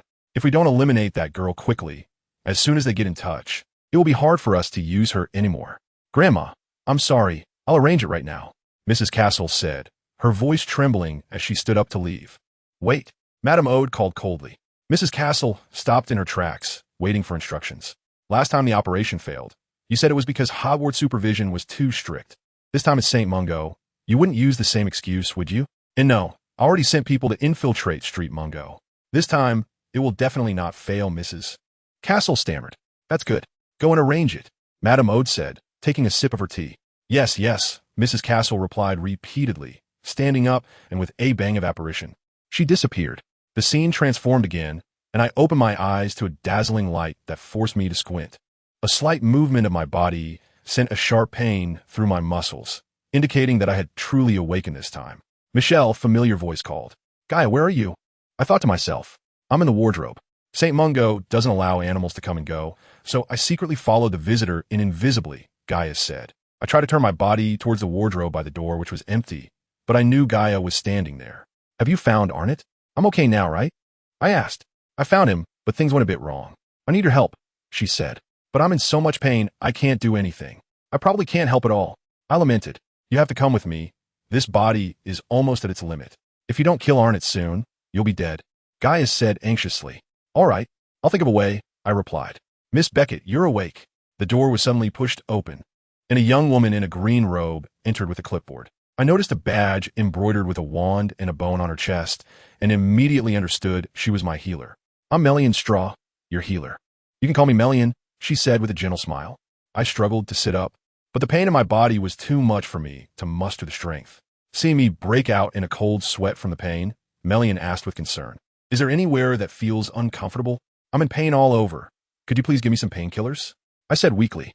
"Okay, you lie down first, and I'll get you some," Melian said softly, tucking the blanket around me. After Melian left, I looked around. This was a private ward, slightly smaller than my dorm room. Besides the bed I was lying on and the wardrobe by the door, there was a double sofa against the wall near the bed. There was a small door on the other side of the door, which I assumed was the bathroom. Suddenly, the ward door was pushed open heavily, and a huge figure walked in. "Beckett, you're awake," Hagrid said in surprise. "Hagrid, what are you doing here?" I asked in confusion. "Dumbledore asked me to stay at St. Mungo's to take care of you," Hagrid replied with a smile, plopping down on the only double sofa in the ward, which immediately creaked ominously. Thankfully, it wasn't a chair, or it would have collapsed under him. "Thank you," I said, expressing my gratitude. Hagrid immediately looked a bit embarrassed and smiled. "Miss Beckett, here are the painkillers." Melian re-entered the ward, placing a potion on the shelf at the foot of my bed, then reached to turn the handle at the foot of the bed. "I'll help you." Hagrid awkwardly stood up to assist Melian. Thank you, Mr. Hagrid. Just need to turn it twice. She smiled at Hagrid and reminded him. As Hagrid turned the handle, the bedboard behind me flipped up, supporting me into a sitting position. Melian helped me take the potion, and soon I felt the pain in my body disappear. Still hurt? Melian asked. I shook my head. No, it doesn't hurt anymore. Do you still feel uncomfortable anywhere? No. Then you should rest a bit. I'll come to see you again during the consultation tomorrow. Melian said gently, then turned to Hagrid. Mr. Hagrid, if Miss Beckett feels uncomfortable at all, please notify me immediately. Okay, Hagrid replied, his cheeks slightly flushed. After Melian left, I struggled to pull off the blanket and got out of bed. Where are you going? Hagrid immediately stood up and asked. I need to go to the bathroom. Oh, then go ahead. Hagrid awkwardly sat back down on the sofa. I turned on the light and walked into the bathroom, locking the door behind me. When I saw my bloodshot face in the mirror, I couldn't help but gasp. Beckett, are you okay? Beckett, Hagrid shouted anxiously from outside the door. Do you want me to go get healer straw? No, I'm fine, I said as I opened the door and walked out, looking at Hagrid's worried face. Did my face look like this when I got to St. Mungo's? But it will definitely clear up by the time you are discharged. I nodded, but inside I wasn't sure if it would really go away completely. At this point, you're still thinking about your face. We don't have much time left, Gaia said unhappily. All right, I'm already thinking of a way, I thought discontentedly. Hagrid, I'm a bit hungry. Can you help me get something to eat? I looked at Hagrid with a pitiful expression. It's already past 10. The cafeteria should be closed. I'll go to the shop on the 6th floor and buy you something to eat. You rest for a bit. I'll be right back, Hagrid said, pleased that I wasn't feeling down anymore, and went off to find food for me. Once Hagrid left, Gaia appeared by the door. I'll keep watch for you. You move quickly. I opened the wardrobe and saw a few clean hospital gowns and some towels hanging inside, while on the other side were neatly folded uniforms, with wands and necklaces placed on top. I changed into the clothes and tucked the wand into my sleeve. The Odes could appear at any moment, so I better leave the necklace in the wardrobe. Hurry, the Odes are coming, Gaia shouted, leaping into my arms, and our figures immediately disappeared from the ward. Outside the door, I heard hurried footsteps, and I quickly opened the door, clutching Gaia, and dashed into the corridor. I saw 6 burly men and 2 women with murderous expressions turn the corner from the right side of the corridor. Among them were 2 wearing hospital gowns, clearly undercover infiltrators. Hagrid, holding several bags of snacks, looked confused as he followed behind them, seemingly unable to understand why family members were allowed to visit the hospital so late. Quick, leave through the emergency exit in the back, Gaia reminded me. I turned and hurried towards the emergency exit on the left. As I reached the 4th floor, I heard Hagrid's angry voice from upstairs. Who are you? Why are you barging into someone else's ward? Then came the sounds of spells exploding, followed by a series of loud bangs as ward doors were smashed open. And terrified screams and panicked footsteps echoed throughout. Split up and search. We must catch her today. An enraged voice called from above the stairs, and I hurried my pace. It seemed the news had reached downstairs as well. St. Mungo's erupted into chaos, with shouting, spell explosions, and the sounds of disapparation ringing out in succession. The originally empty stairwell was suddenly filled with frightened patients. Everyone was screaming and rushing towards the lobby, eager to escape this dangerous place. I held on to Gaia and hid among the crowd, flowing with them to the lobby on the 1st floor. However, the exit of the lobby was blocked by a dozen masked individuals wearing hoods. Anyone trying to rush out was pushed back by them. Several healers had already been knocked unconscious, hanging from the ceiling. Seizing the moment of chaos, I quietly hugged Gaia and escaped.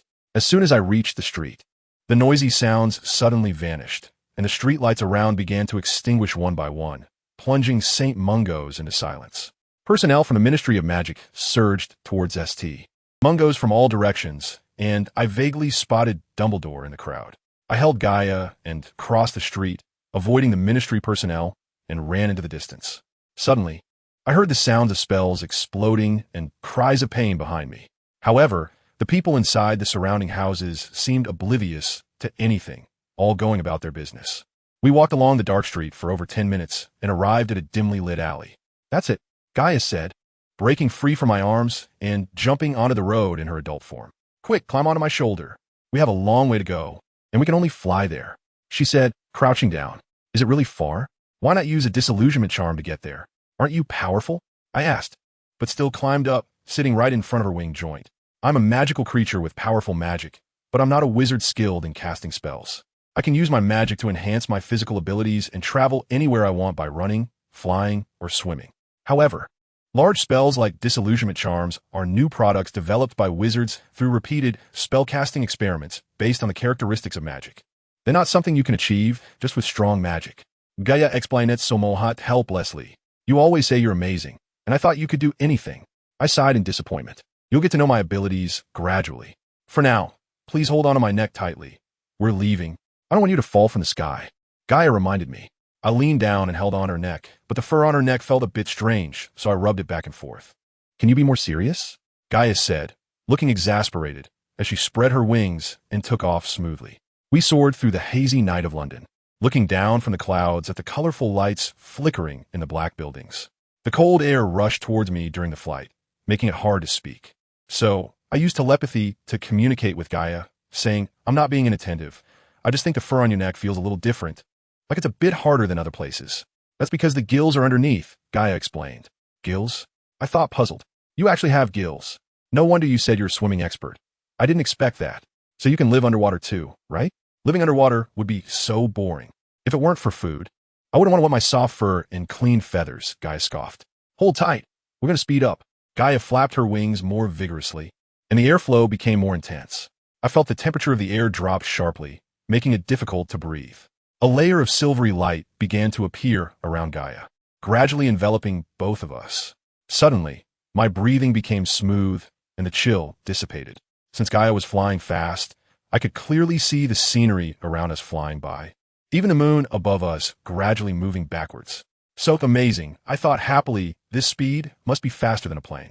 Don't compare me to that piece of tin, Gaia said, dissatisfied. It seems you really don't like flying in planes. I laughed, recalling the scene a few months ago when she flew with me to Malaysia. If you were stuck in a stinky cargo hold with a bunch of noisy people for 10 hours straight, you definitely wouldn't want to do it again. Of course. I nodded in agreement and asked, how long until we reach our destination? About an hour and a half, Gaia replied.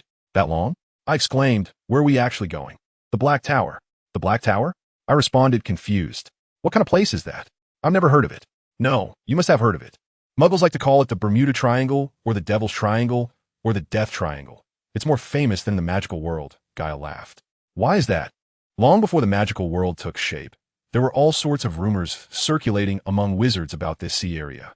Since the rumors have never been confirmed, wizards have gradually lost interest in them, and only a few in the magical world still study it. However, for muggles who have just entered the electronic age, this area is a significant new discovery, which is why muggle rumors attract more attention, Gaia said lightly. I see, I asked with great interest. What are the rumors in the magical world? Legend has it that this sea area is the location of a lake of hellfire. The divine generals betrayed their angels, banishing them from heaven to wander the earth until Judgment Day comes, when they will be thrown into the lake of fire. However, those fallen angels brought disaster to the beings on earth, so God built a tower with divine power to bind them and temporarily imprison them. Since then, this tower has become the only passage connecting the divine realm and the lake of hellfire, where the rebellious fallen angels are kept, waiting to be cast into the lake of fire after judgment. This type of tower is called the Black Tower by wizards, and it is said that dark powers from the fallen angels thrown into the lake remain within the Black Tower, tormenting all beings that come near and turning them into slaves of demons. Therefore, no one wants to go near the sea area. Only adventurous wizards and desperate dark wizards seek ways to enter the Black Tower, Gaia explained. Does the Black Tower really exist? I asked uncertainly. I don't know if the Black Tower truly exists, but I'm sure that this sea area is indeed strange, and a Noti is definitely hidden there. How do you know? I asked in surprise. When I left Hogwarts to find a Noti, I first went to Egypt, intending to trace the roots of the Sybil bloodline to search for news about a Noti. However, the time was too long ago, making it very difficult to investigate. Then I sought out famous diviners around the world, hoping to gather some information about a Noti from them, but I still failed. However, my long journey made me think of the department most likely to know about a Noti, the Department of Mysteries. It is the most secretive agency of the Ministry of Magic, managing many mysterious powers beyond magical energy. So I suspected they might know something about a Noti's whereabouts that even divination couldn't find. Later, I sneaked into the Ministry of Magic, but unfortunately, I found nothing about a Noti in the Department of Mysteries, and there's no trace of her, as if she didn't exist at all. Unless aided by a power beyond known magic, it would be impossible to achieve that. For this reason, I recalled various ancient legends and ultimately set my sights on the sea area. You are sure Inodi is in the Bermuda Triangle? I exclaimed. I wasn't sure before, but shortly after I entered the tunnel leading to the Black Tower, I confirmed that Inodi is indeed inside the Black Tower, Gaia said with a serious expression. Did you see Inodi in the tunnel? I asked. No, I didn't see Inodi, Gaia shook her head, but I experienced the powerful magic of the divine prophecy. That irresistible power can only be wielded by a true divine prophecy holder. It sounds like if we use the Department of Mysteries, we could track Inodi's whereabouts. I blinked in disbelief. If it were that simple, it wouldn't make sense for Lady O'Driscoll to be unaware. Gaia chuklet legally. Although the O'Driscoll family is indeed powerful, fully controlling the Ministry of Magic is still somewhat difficult. Even if she really had some clues from the Department of Mysteries, she wouldn't necessarily believe in the existence of the Black Tower. She sent someone to the Bermuda Triangle, but it wouldn't be easy to find a tunnel leading to the Black Tower. Why? I asked. It's just like how Muggles speculate about the magical world. There are many legends among Muggles about the magical world, but very few believe them, and even fewer get the chance to see it. The Black Tower is just such a legendary existence. We know the rumors, but we have never had the chance to see it. Even the Department of Mysteries, after such a long time, has no clues. If I hadn't been granted powerful magic, I probably wouldn't have felt the strangeness here, let alone find the tunnel to the Black Tower. I see. So what is the tunnel to the Black Tower like? I frowned with worry. It is a tunnel where light and sound cannot reach. Once you enter the tunnel, your sight, hearing, smell, taste, and touch will all disappear, and you may even doubt your own existence. At that moment, you can only rely on your strong spirit. If there is even a hint of hesitation or doubt, you could die in the tunnel. I suspect that this tunnel doesn't have a real length. Whether one can pass through it completely depends on the strength of their mental power. Originally, passing through this tunnel would be no problem for me. But Arnett has applied powerful divine foresight magic to the tunnel, forcing me to expend most of my strength to resist it. She probably did this as a precaution. I think that the ones who ultimately pass through this tunnel will either be absolute strongmen or heartless great demons. Gaia said seriously, "It sounds difficult. Did you pass through?" Resisting the divine foresight will consume most of my strength, and even if I manage to see Arnett, I might not have enough power left to deal with her. Moreover, I know nothing about the situation inside the Black Tower, so it's impossible to charge in under these circumstances. So you brought me here to assist you in killing Arnett? I was shocked and speechless. You are so powerful, yet you might not even be able to defeat her. What can I, a person on the verge of death, do? If anyone can help me pass through the tunnel to the Black Tower smoothly, it's only you, and you can greatly weaken her power when she is caught off guard. Gaia Smiled. I don't understand. I shook my head in confusion. Do you know how I learned about the secret of the Sybil lineage? Didn't you go to the Otter residence and meet Lady Otter? Didn't she tell you? Although she did indeed provide me with this information, it was not through conversation, but by controlling mental power and infiltrating Ramel Otter's brain to learn about the Sybil lineage. In short, my mental power can infiltrate anyone's brain and know everyone's secrets. That's really impressive, but how does that relate to weakening Arnett's power? I can indeed infiltrate anyone's brain at will, except yours, because you are not a soul of this world. Most of your memories are of an existence beyond the divine. When I was doubting your identity, I once entered your brain. Although it was just a brief taste, I still paid a significant price. Regardless of the means used, attempting to explore the secrets of the divine will bring disaster. Moreover, your existence has long surpassed the divine. When you pass through the tunnel, Arnett's divine foresight power will definitely use your memories to attack you. When she peeks in your secrets, she will surely suffer magical backlash, and the power she has attached to the tunnel will collapse. Then I can pass through the tunnel smoothly without expending any power. After that, dealing with Arnett in the Black Tower will become much easier. Gaia said excitedly. Although you make it sound simple, I still feel uncertain. I frown in concern. Don't worry. I will always be with you. Gaia comforted. We're almost there. You need to stay focused. Okay. I forced a smile. Soon, a huge circular island suddenly appeared on the endless sea, surrounded by high cliffs, with the terrain becoming lower towards the center, where there was a circular lake. Gaia lowered her flying height and landed at the edge of a cliff. I slid down from Gaia's neck, looking around in confusion. I don't see any tunnel. I asked. The tunnel is beneath the tree trunk. Gaia returned to her younger form and walked with small steps into the shadowy woods. I hurriedly followed, and after a short while, Gaia stopped by a very inconspicuous tree. Passing through the middle of this tree trunk is the tunnel. I approached the tree that looked just like the surrounding ones, pointed at the sturdy trunk, and asked, "Pass through the middle of the trunk? Is it like a platform 9 and 3-4? Almost. Just squint your eyes and rush through, Gaia said, jumping into my pocket. Don't worry, I don't want to crash into a tree and die either. I took a deep breath, then closed my eyes and quickly charged towards the trunk. I felt no pain from crashing into the trunk. When I opened my eyes, I found myself in complete darkness. Gaia, I called out, but I didn't hear my own voice. This is a place where sound cannot reach. You can communicate with your mind. Gaia's voice came from somewhere deep in my heart. Don't be afraid.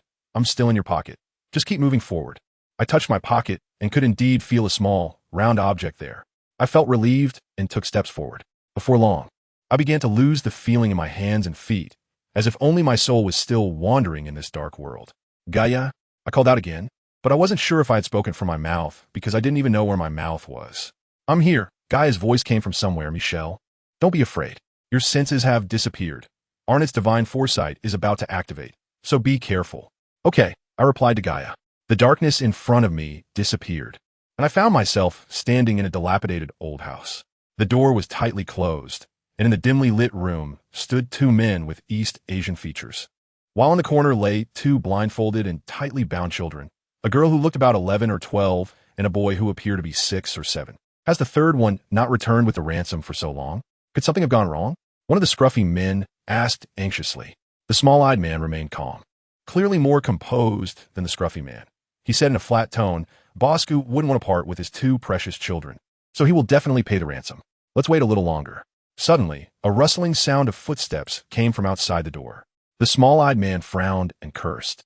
I didn't expect that Gu Huadong guy to be so ruthless. He then instructed the scruffy man, grab the little one, and we can make a run for it. Don't grab my brother. The bound little girl struggled and shouted loudly. Grab me instead. I'm more obedient than him. Sister, the little boy cried in fear. The scruffy man angrily kicked at the little girl and shouted, Shut your mouth, or I'll kill both of you. Saying this, he bent down and untied the ropes around the little boy's feet, pulling the boy's arms behind his back and dragging him up. Sister, save me. The little boy cried out in terror. Brother, the little girl shouted loudly. Let him go. He's still small. Take me as a hostage instead. I will behave. Shut up, or I'll kill you. The bearded man said fiercely, kicking the little girl again. Stop messing around. Let's get out of the cellar quickly, or we'll get shot. The man with small eyes said angrily in a low voice. He lifted a floorboard in the corner of the room and jumped down first, followed by the bearded man who pushed the struggling little boy in as well before jumping down himself. You are surrounded. A loudspeaker could be heard from outside. They took my brother and escaped from the cellar. Hurry up and chase them. The little girl shouted with all her might, Please go save my brother. Amidst the distant sound of gunfire, the door was burst open. In the end, the little girl was rescued, but the little boy unfortunately died in the shooting. This was the first farewell I experienced in my previous life, and it was also the most tragic memory of my 2 lives. Sadness surged from all directions. Helplessness and pain engulfed all my thoughts, and the thought of wanting to die filled every nerve in my body. I caused my brother's death. It was my incompetence that killed him. I should have died instead. It's me.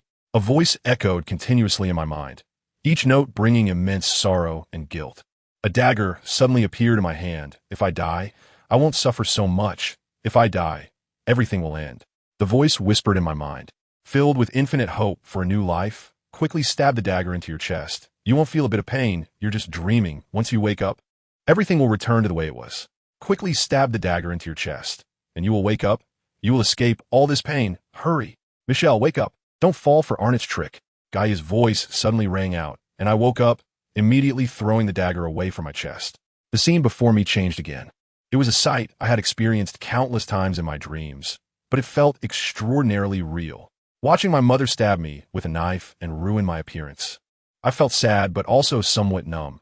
Perhaps Arnott's divine influence was starting to lose its effect. Seeing my father's surprised and angry expression when he discovered that my blood type didn't match his in the hospital, I found it somewhat amusing. From his unwillingness to pay a ransom to save a child, to him seeking a son from a surrogate, and then cutting off our father-daughter relationship upon learning I wasn't his biological child. All of this made me see his cold-bloodedness and ruthlessness clearly. Thank you, Aunt Arnott. Before you die, please allow me to address you this way in the name of Michelle Riddle, I said with a smile. My senses began to gradually recover, and the dark tunnel slowly revealed a glimmer of light. We are about to enter the Black Tower. Well done, Michelle, Gaia said happily. The moment I stepped out of the tunnel, I was stunned by the brilliant scene before me. In front of us was the circular lake at the center of the island, but it seemed to belong to a different world. 13 giant torches stood around the lake, and under the illumination of the blazing flames, the enormous white marble pillar in the center of the lake appeared particularly eerie. Could this massive white pillar be the legendary Black Tower? Someone is coming from the tunnel. A cry came from the woods behind me, followed by a peculiar bird call. I was startled and immediately turned around, only to see a red light suddenly rise above the tunnel, and then it exploded above our heads. The woods not far away lit up, and soon torches in the higher trees were also ignited. In less than 10 seconds, the entire basin was illuminated by countless lights. Noisy footsteps and low voices surged from all directions. By the light of the torches, I was able to see a boy squatting above the tunnel signaling. He looked to be in his early 20s, with a high nose, green eyes, and black hair, somewhat resembling a mixed-race person. He was wearing an ill-fitting, very old-fashioned sailor's outfit, and was watching me with a wary expression. He seemed to have seen my bloodshot face in the firelight, revealing an expression of horror. "Hello." I greeted him very kindly. "Are you a demon?" The boy exclaimed in terror. "A demon?" I frowned in displeasure. Although I wasn't good-looking, I surely didn't look like a demon. "Not a demon. Then you must be a witch." The boy squinted his eyes with hatred. I didn't understand why he was showing such hatred, but I nodded and said, "Yes, I am a witch." "Then you're a companion of those brutal guys in the tower. You are a lackey sent by the demons to torture us," he said in a low voice, his eyes twitching uncontrollably as if he would pounce on me at any moment. I cautiously touched the wand in my sleeve and said seriously, "You'd better control your emotions. I mean no harm." The boy still approached me with a fierce look, so I had to shout sternly, "If you come any closer, I won't be polite." The boy immediately shrank back like a frightened rabbit, trembling in the dark. "Who are you? Where did you come from?" An extremely old voice rang out behind me. I turned around to see an old man in an old-fashioned sailor's outfit with silver hair, his face covered in wrinkles and dark spots. The old man seemed to have no significant reaction to my appearance, only looking at me with some surprise. A monkey crouching at the old man's feet was so frightened that it flipped over, looking quite comical. Behind the old man, a large group of people stood densely packed, of various races, white, black, and yellow.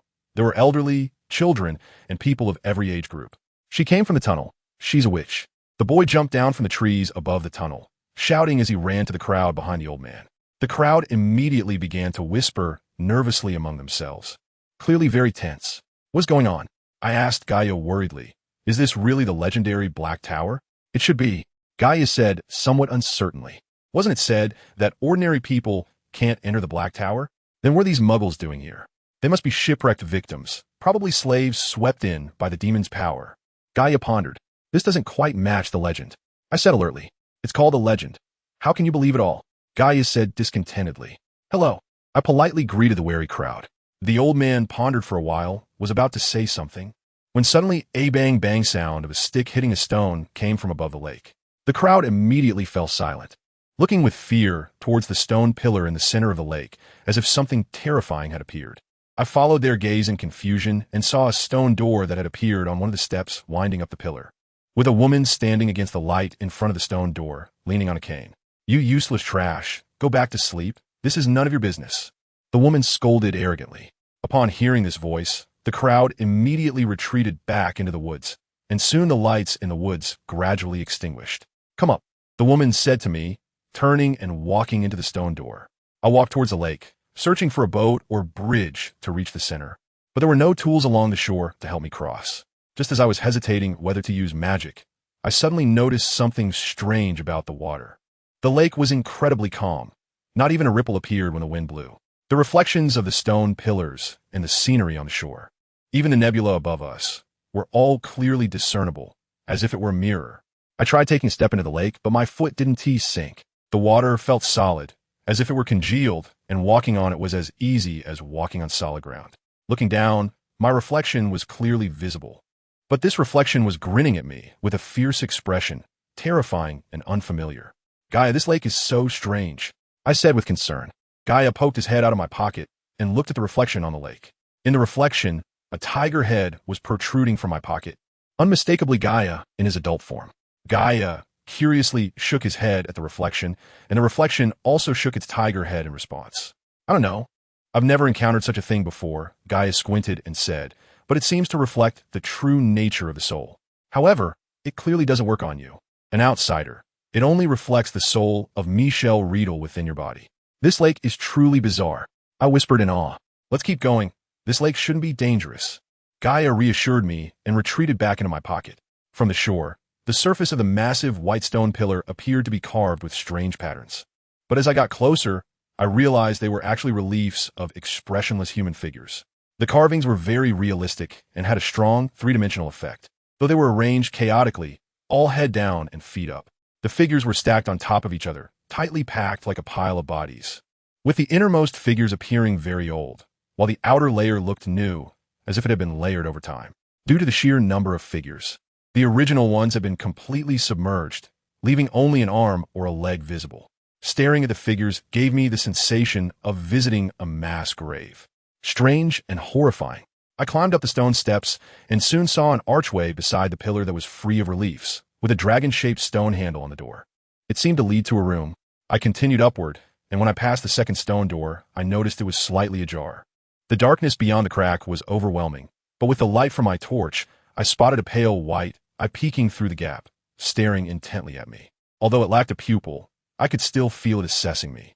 Terrified, I hurried up the stairs, disregarding whether there was something watching me in the dark third and fourth doorways, and dashed straight into the fifth door where the woman was.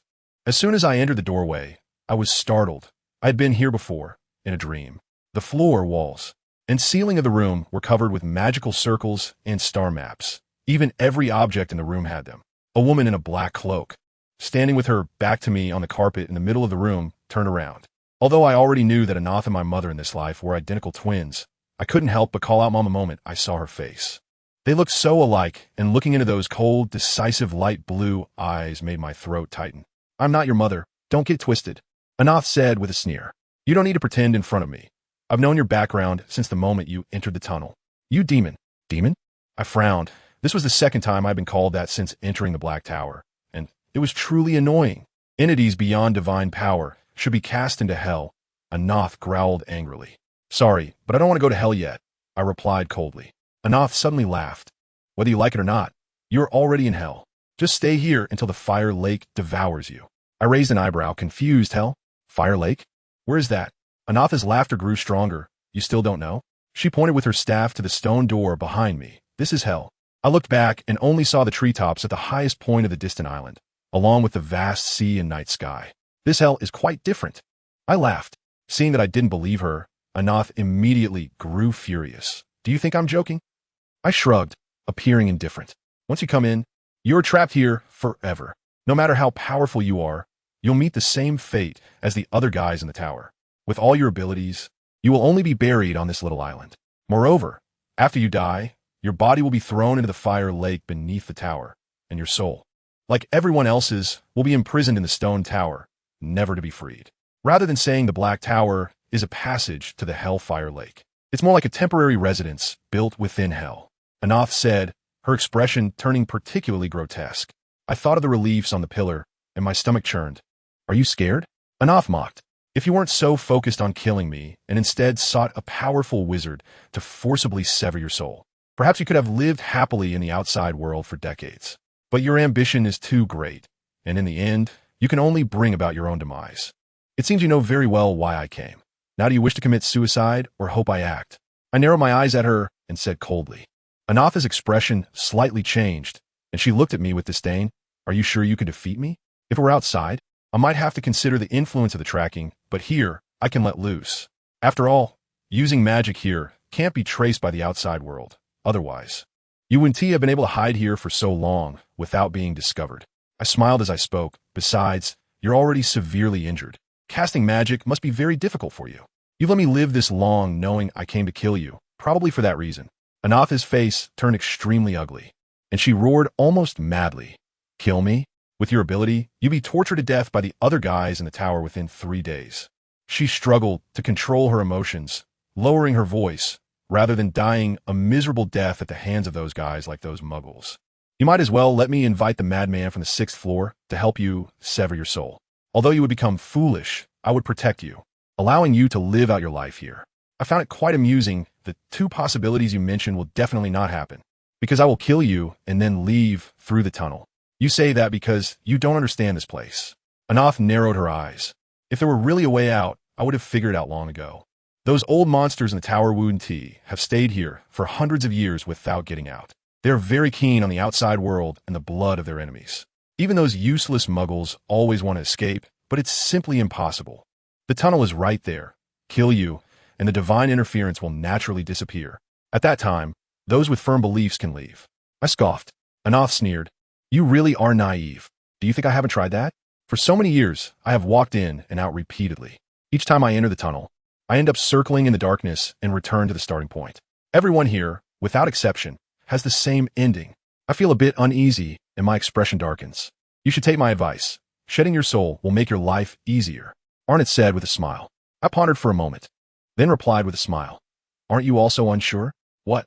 Arnott frowned. You aren't really sure you can't get out, right? I said otherwise. You wouldn't go out of your way to use divine magic in the tunnel to stop others from coming in. After all, those who come in can never get out. So why worry about Lady Audra's spies coming in? They can't spread the news of your hiding here anyway. Arnott's gaze sharpened, as if she wanted to kill me with her eyes. Suddenly, she drew her wand, pointed it at me, and disdainfully said, You shouldn't exist in this world.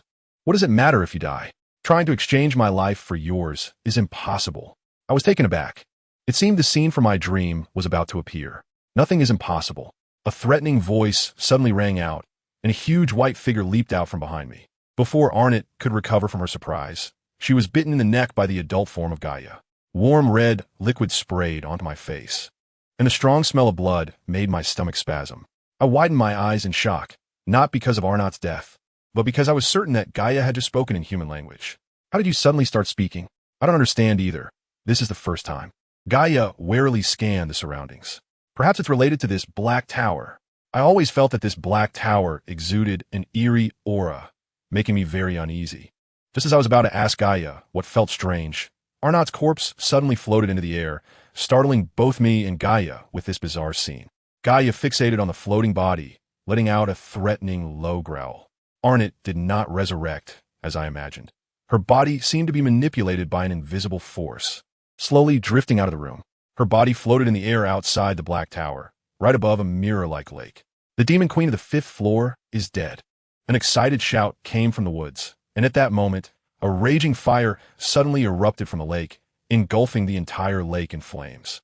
The power of the controller, Arnott, also vanished, and the body quickly fell, swallowed by the flames in an instant. A heart-wrenching scream suddenly pierced the air, tightening my heart. A cloud of black smoke rose from the lake, gathering at a certain point on the stone pillar.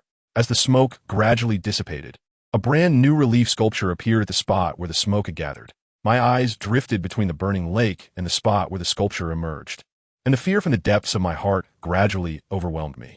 It turned out that what Arnott had said before was not all lies to scare me.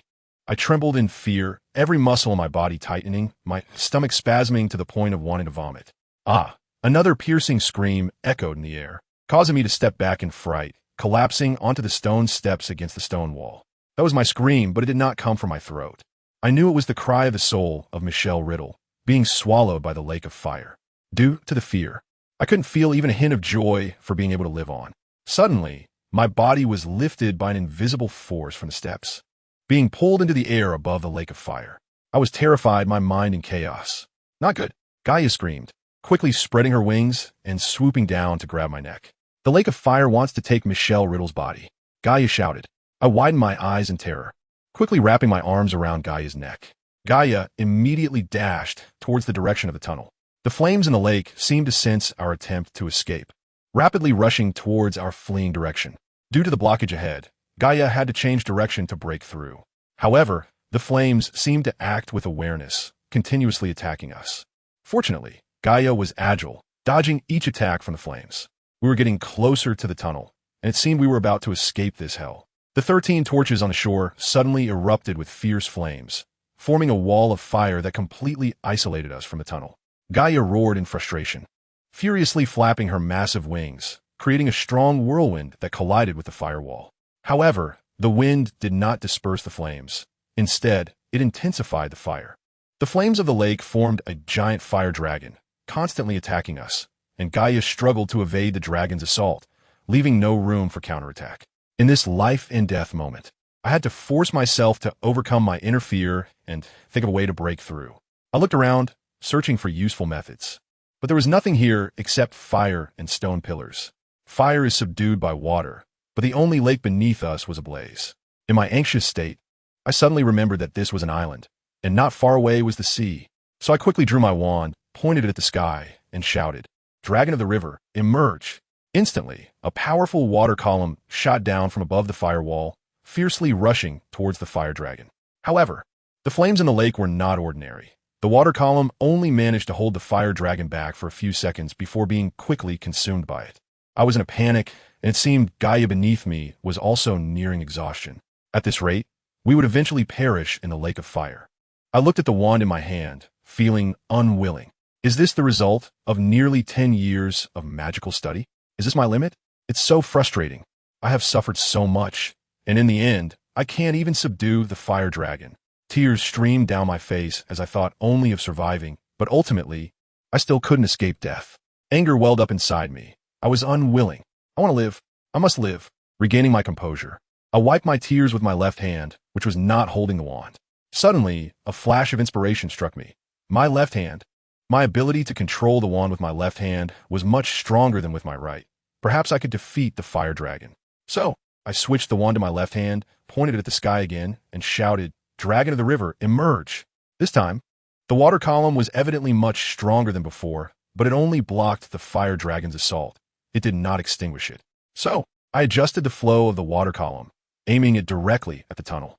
The water column crashed against the fire wall, quickly creating a circular water ring. "Gaia, rush out from the water column," I shouted. Gaia immediately folded her wings and plunged into the water column. We were swept into the dark tunnel by the flow of water. Suddenly, the fire and sound of water disappeared. The tunnel was pitch black, indicating that the flames of the lake could not pursue us. "Gaia," I silently called. "Here." Gaia's voice came from my heart, instantly reassuring me. Isn't Michelle Riddle's soul already swallowed by the lake of fire? Why is it still attached to this body? I asked in confusion. All things in the world are one spirit, one body. When the soul perishes, the body naturally follows suit. But dark magic can split the soul into multiple parts. What about that? Splitting the soul is equivalent to voluntarily reserving a place in the Black Tower. So after death, it naturally has to be cast into the lake of fire. Gaia said plainly. Arnett said once you enter the Black Tower, you can't get out. Do you think that's true? I asked. I don't know, but I believe you can create miracles. Gaia said firmly. She was right. We made it out. As Gaia carried me out from between the tree trunks, the first ray of morning sunlight peeked over the sea. Do you want me to fly you back? Gaia asked softly. No, we use apparition. I smiled. Emma should have completely inherited the power of foresight by now. So, does she already know about us? I asked quietly while glancing around cautiously at the alley entrance where Gaia was crouching by my feet. I've told you before, eavesdropping on matters beyond the miracles will ultimately backfire. When we entered the tunnel before, your soul was still unstable, and Arnett used the soul of Michelle Riddle, who coexisted with you, to indirectly gather information about you. Now, your soul has fully merged with this body, and foresight can no longer affect you. Gaia said with great certainty. How can you be so sure? I asked in confusion. Do you think I was sleeping while you were talking to Arnett? After entering the tunnel, I was tirelessly using my mental power to gather information. After all, intelligence is crucial in such an unfamiliar place. You clearly went in with me. So why didn't Arnett anticipate that you would ambush her? This question had been puzzling me. Since Arnett could predict the future, how did she not evade Gaia's attack? Foresight, apart from its magical impact causing me harm, essentially cannot penetrate my thoughts, let alone predict my actions. Otherwise, how could I have assured you that I could handle Arnett before? Gaia held her head high with pride as she spoke. When I appeared, Sybil didn't even know where she was. Seeing Gaia's smug expression, I couldn't help but chuckle. You're impressive. However, I'm curious, since you're so powerful, how come you were injured to the point of only being able to maintain a childlike state? Gaia coughed awkwardly, then turned her head away without answering. Now that Emma Riddle has successfully gained the power of foresight, Madame Odette should no longer pursue me relentlessly, right? I speculated. Don't get your hopes up. To that old hag, any potential threat should not exist. The fact that you didn't die before is just your luck. Until she is completely sure that you're not a stumbling block, she'll find ways to eliminate you. Gaia said, a glint of coldness flashing in her eyes. We still need to come up with a foolproof plan to ensure that old witch can't lay a hand on you. My mood also grew heavy, and I couldn't help but frown slightly pressing my lips together in silence. Forget it, don't think too much. Let's return to St. Mungo's first, and then figure things out. Seeing my low spirits, Guya tried to console me again. I steadied my mind and nodded in agreement, pulling up my hood to cover my bloodshot face. I walked out of the small alley where we had been hiding. I kept my head down, weaving through the maze of alleys toward the direction of St. Mungo's, with Guya invisibly following behind me. In a filthy alley less than 3 blocks from St. Mungo's, an unremarkable but sharp-eyed stranger blocked my path. Michelle Beckett, the woman said with certainty as she reached out to grab me. I stepped back quickly, alert, drawing my wand and adopting a ready-to-attack stance. Who are you? I threatened quietly. Don't be afraid. I'm from the Ministry of Magic. When the woman saw me draw my wand, she immediately explained, my name is Tonks, and I'm an Auror still in training. As soon as she finished speaking, her face began to morph, revealing a pale visage, her eyes changing from blue to black, and her golden hair transforming into a peculiar shade of violet. The Ministry has sent a lot of people looking for you. Now that we've finally found you, you should come back to St. Mungo's with me. Hearing her words, a plan suddenly formed in my mind, and I stepped back again, increasing the distance between us. I won't go with you. I firmly rejected. I won't trust anyone except the Hogwarts staff. You better not follow me, I said, continuing to retreat cautiously. Beckett, your situation is very dangerous. It's safer to stay with me. Tonks, sensing my distrust, grew anxious. Dumbledore is also looking for you. I'll take you to see him. It's not that I don't want to believe you, but they've not only infiltrated Hogwarts, but also have informants at St. Mungo's. So I have to suspect that the Ministry has their people too. I pretended to hesitate and said, if you really are from the Ministry, please keep your distance. I can go back to St. Mungo's myself. Turning, I quickly ran out of the alley. What are you plotting now? That woman is indeed from the Ministry. I've seen her training materials when I infiltrated the Ministry. Guya reminded me from behind. I know she's from the Ministry, I replied. I'm doing this just to provide some clues to the Ministry and create some trouble for Madame Odette, so she doesn't have too easy a time. As I expected, Dumbledore, accompanied by a group of Ministry personnel, blocked me at the next block. Before Dumbledore could speak, I rushed into his arms with a face full of grievance. It's okay. It's okay. You're safe now. Dumbledore comforted me while patting my back. To make my words more convincing, I quickly squeezed out a few tears, dragging a thick nasal tone, and called out softly, Headmaster. That's enough. Don't overdo it. That woman next to you is about to cry. Guya awkwardly reminded me. I know, I said, wiping away my tears, still feeling unsatisfied. With the emotional scene of our reunion as a backdrop, everyone gradually believed everything I said afterward. Hagrid said he would go get me some snacks, but I suddenly craved something hot, so I changed my clothes to find Hagrid. I heard someone downstairs saying, we must catch her, so I curiously looked down and saw the werewolf that chased me in the Forbidden Forest standing with a few people in hospital gowns. I thought they must be here to catch me, so I ran away through another emergency exit. I was very scared at the time, not knowing what to do. Later, I heard explosions one after another, and people were screaming and running everywhere. I squeezed through the crowd, lost my sense of direction, and was eventually knocked down. Dazed, I got back up and was pushed out of St. Mungo's by the crowd. I didn't know where to go, surrounded by strangers, and I was afraid they were also here to catch me. I could only run desperately, diving into dark alleys, wanting to get as far away from St. Mungo's as possible. I don't know how long I ran. When I could no longer run, I hid in a dark, dilapidated house. I was originally too scared to sleep, but I was so exhausted that I fell asleep. Do you still remember where that house was? A man with chestnut hair and bushy eyebrows, looking a bit like an old lion, asked me with his sharp eyes behind gold-rimmed glasses. I shook my head slightly, not remembering. I was wearing a hood at the time, afraid someone would recognize me, so I didn't dare to lift my head. I had a nightmare while I was sleeping there and woke up before dawn. I was afraid of being discovered, so I got up and left, wandering around again. Later, when dawn broke, I dared to return to St. Mungo's. When the crowd rushed out of St. Mungo's, the Ministry of Magic had already arrived on the scene. Why didn't you ask for our help? The Lion Man asked again. I don't know who among you is a good person and who is a bad person. I was afraid I would be killed, so I had to run away. I tried hard to hold back tears, looking very aggrieved. How are you sure those people were coming to catch you? The Lion Man pressed on. I saw that werewolf with Williams in the Forbidden Forest. He chased us, nearly killed both of us. I said, shrinking my neck in fear. I overheard him in the stairwell say, we must catch her, so I knew he was definitely coming for me. You heard that? The Lion Man squinted and questioned. Did he really say that? I knew he was suspicious, so I replied in French, we must catch her. Exactly. Hagrid said excitedly, with bandages wrapped around him. After that guy hit me, He said that to his partner. But I couldn't understand what he was saying. You can speak French? The lion man asked. I learned a little, just some simple sentences, I replied. Then do you know why they want to catch you? The lion man asked. I shook my head, not knowing. How could you not know? The lion man insisted, continuing to ask. I don't even know him, let alone offend him. I feel confused about why he wants to catch me, I said angrily. Could it be your parents' enemies? The lion man asked. I looked at him in shock. I don't even remember my parents. How could I remember their enemies? I said angrily, covering my face and starting to cry softly. You're not. The lion man wanted to ask something else. Scrimgear, you've asked enough. This child has been scared all night and needs to rest. If you have any more questions, let's talk outside. Dumbledore's words dispelled the lion man's intention to continue questioning me. Beckett, you're still sick. Crying for too long is bad for your health. After Dumbledore and the lion man left, Hagrid hurriedly comforted me.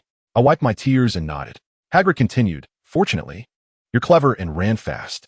Otherwise, if those guys caught you, you would definitely be in danger. Hagrid, did I cause you to get hurt? I said apologetically. No, it has nothing to do with you. Those guys are too bad. Hagrid said, did the Ministry of Magic catch those people? I asked. I heard they shot a few on the spot, but most of them escaped into the crowd. The few they caught all drank the potion prepared earlier to commit suicide. Only one was saved, but he's still in the intensive care unit. I don't even know why they did that. Hagrid said with a sigh. Beckett, are you still sleeping? Melian entered the ward with a potion. Here, drink this potion before resting. After I drank the potion, Melian asked some health-related questions with concern. Seeing that I looked tired, but had no other discomfort, she advised me to rest more before going to check on other patients. St. Mungo's had suffered extensive damage after a night of fierce fighting, and the 5th floor was temporarily closed off, with patients being moved to other floors. Many people were injured in the battle, and the wards at St. Mungo's were overcrowded, forcing less severely injured patients to be placed on beds in the corridors.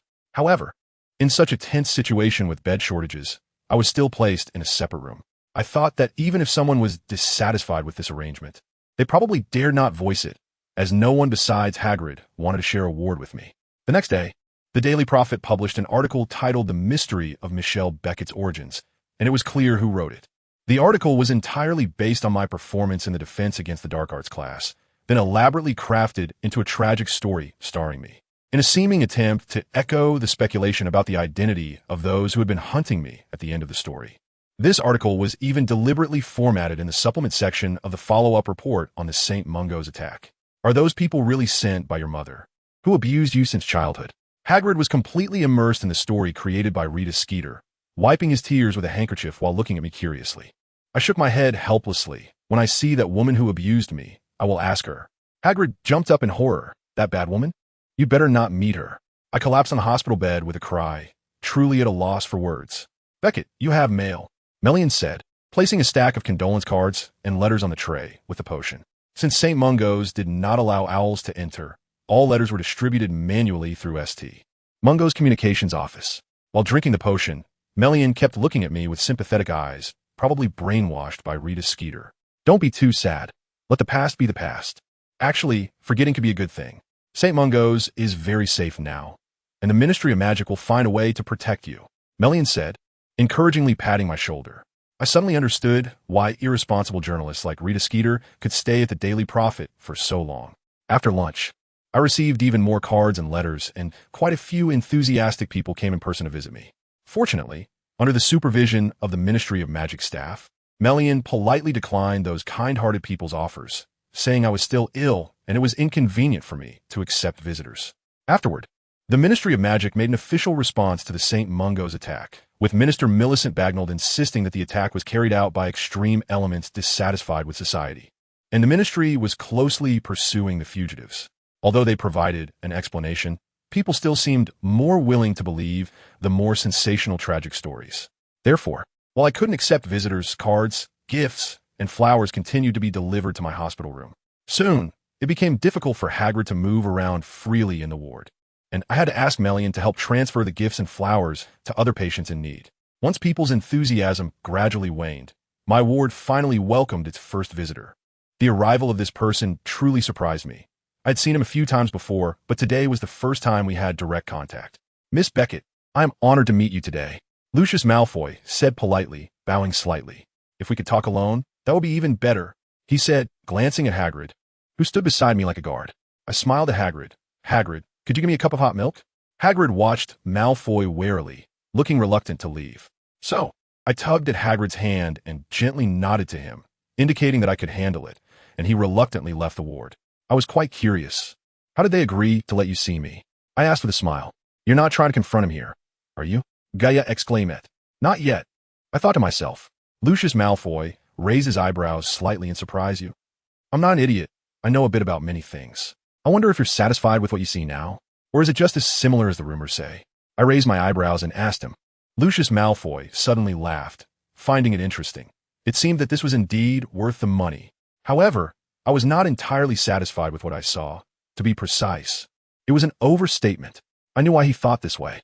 After the death of Michelle Riddle's soul, although my physical condition gradually stabilized and the red veins on my face began to fade, this body seemed to have undergone some changes. The first thing that caught my attention was my picky eating habits. I had become accustomed to English meals, but had recently started leaning towards Chinese cuisine. Then, my newly grown hair was no longer as tightly curled as before. Next, the color of my eyes unconsciously began to deepen, now gradually tending towards a grayish blue. Moreover, my gaze when looking at people for some unknown reason was no longer as sharp as it used to be. If I compared my current gaze with Voldemort's, there would be no commonality at all. However, when I displayed negative emotions, traces of Voldemort would still show through my eyes. Most importantly, as the red veins gradually faded, the changes in my features began to reveal themselves. With my facial contours becoming softer and more Asian, if my previous appearance was carved with a knife, then my current appearance was polished. It was clearly the same face, but it felt completely different. On this face, I vaguely recognized two shadows. One was Gushi from my previous life, and the other was Michelle Riddle. Perhaps this appearance of mine was truly Michelle Beckett's real face. All right, I understand now. I pursed my lips and nodded slightly. So now you can say what you wanted to say before. I had always intended to persuade you to let Snape be your guardian. I thought the same when I saw you. However, now I want to say, Miss Beckett, please let me, Lucius Malfoy, be your legal guardian. Lucius Malfoy said happily, bowing to me again. Thanks to the generous donation Lucius Malfoy made to St. Mungo's, I not only resolved the guardian issue before being discharged, but could also spend Christmas at Malfoy Manor before returning to school. Beckett, do you really want to spend Christmas at the Malfoy house? Hagrid said with a disapproving glare at Lucius Malfoy, standing outside the door, looking worriedly at me. That guy was a Death Eater before. It's too dangerous for you to be with him. Don't worry. Malfoy has become my legal guardian. He won't harm me. As for his past, I won't concern myself with it, as long as he is a responsible guardian, I said, tossing the hospital gown I had changed out of into the laundry bag in the washroom. Seeing Hagrid still looked worried, I smiled at him. His son is still a little brat. If he dares to treat me poorly, I will tease his son. Hagrid stared at me in surprise. That is not very nice, he said, glancing at Lucius Malfoy, then bending down to whisper, if he treats you badly, just throw a slug in his cup. Although it was a joke, Hagrid finally stopped looking so sad. Are you planning to confront him when you get to the Malfoy house? Gaia asked, following behind me and Lucius Malfoy. We'll see. If it's necessary to clarify my identity, I will. After all, to deal with the UD family, relying solely on the money managed by the Bandolphs is not enough. I also need someone who can speak at the Ministry of Magic. I replied, grab my arm. As soon as we stepped out of St. Mungo's, we stopped in an alley, and Lucius Malfoy extended his arm to me. Apparition? I asked. This method is the quickest, he said matter-of-factly, tilting his head to signal me to grab on. Gaia, jump into my pocket, I thought, adjusting my cloak to cover the bulge that suddenly appeared in my pocket. All right, I said with a smile, grabbing Lucius Malfoy's arm. After a squeeze and a spin, we apparated into an alley where on one side were low, tangled thorns, and on the other was a neatly trimmed high hedge. This alley leads home, Lucius said with a slight smile. Cecily has prepared a bedroom for you. I hope you can be comfortable. Mr. Malfoy, you are so considerate, I thought, smiling as I said, I'm sure my first Christmas at Malfoy Manor will be very pleasant. If you can think that way, that's great, Lucius said, striding ahead while I followed closely behind him. We turned right, leaving the alley and entering a wide driveway. The tall hedges also turned a corner and extended into the distance, with two grand wrought iron gates blocking our way. Lucius turned back, grabbed my arm, and led me straight through the black wrought iron gate as if it were just a wisp of fog. You can come and go from the manor freely like us in the future. After passing through the gate, he released my arm and said seriously, it's an honor. I smiled. This guy actually raises peacocks. Gaia exclaimed in surprise, eager to jump out of my pocket.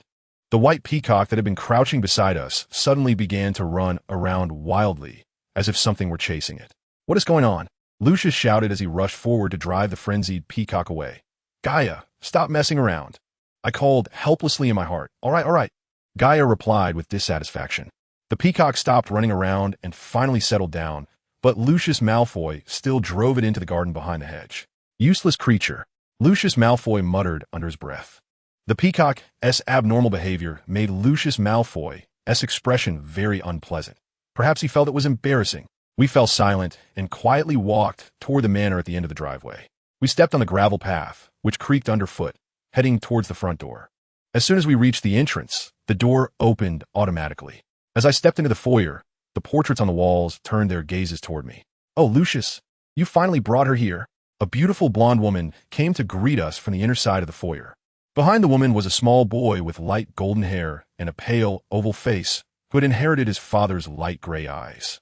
Daddy, when are we going to pick out Christmas gifts?" The boy shouted excitedly as he rushed to Lucius, but when he saw me, the joyful expression vanished.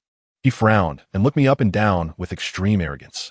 "Are you the orphan being fostered in my house?"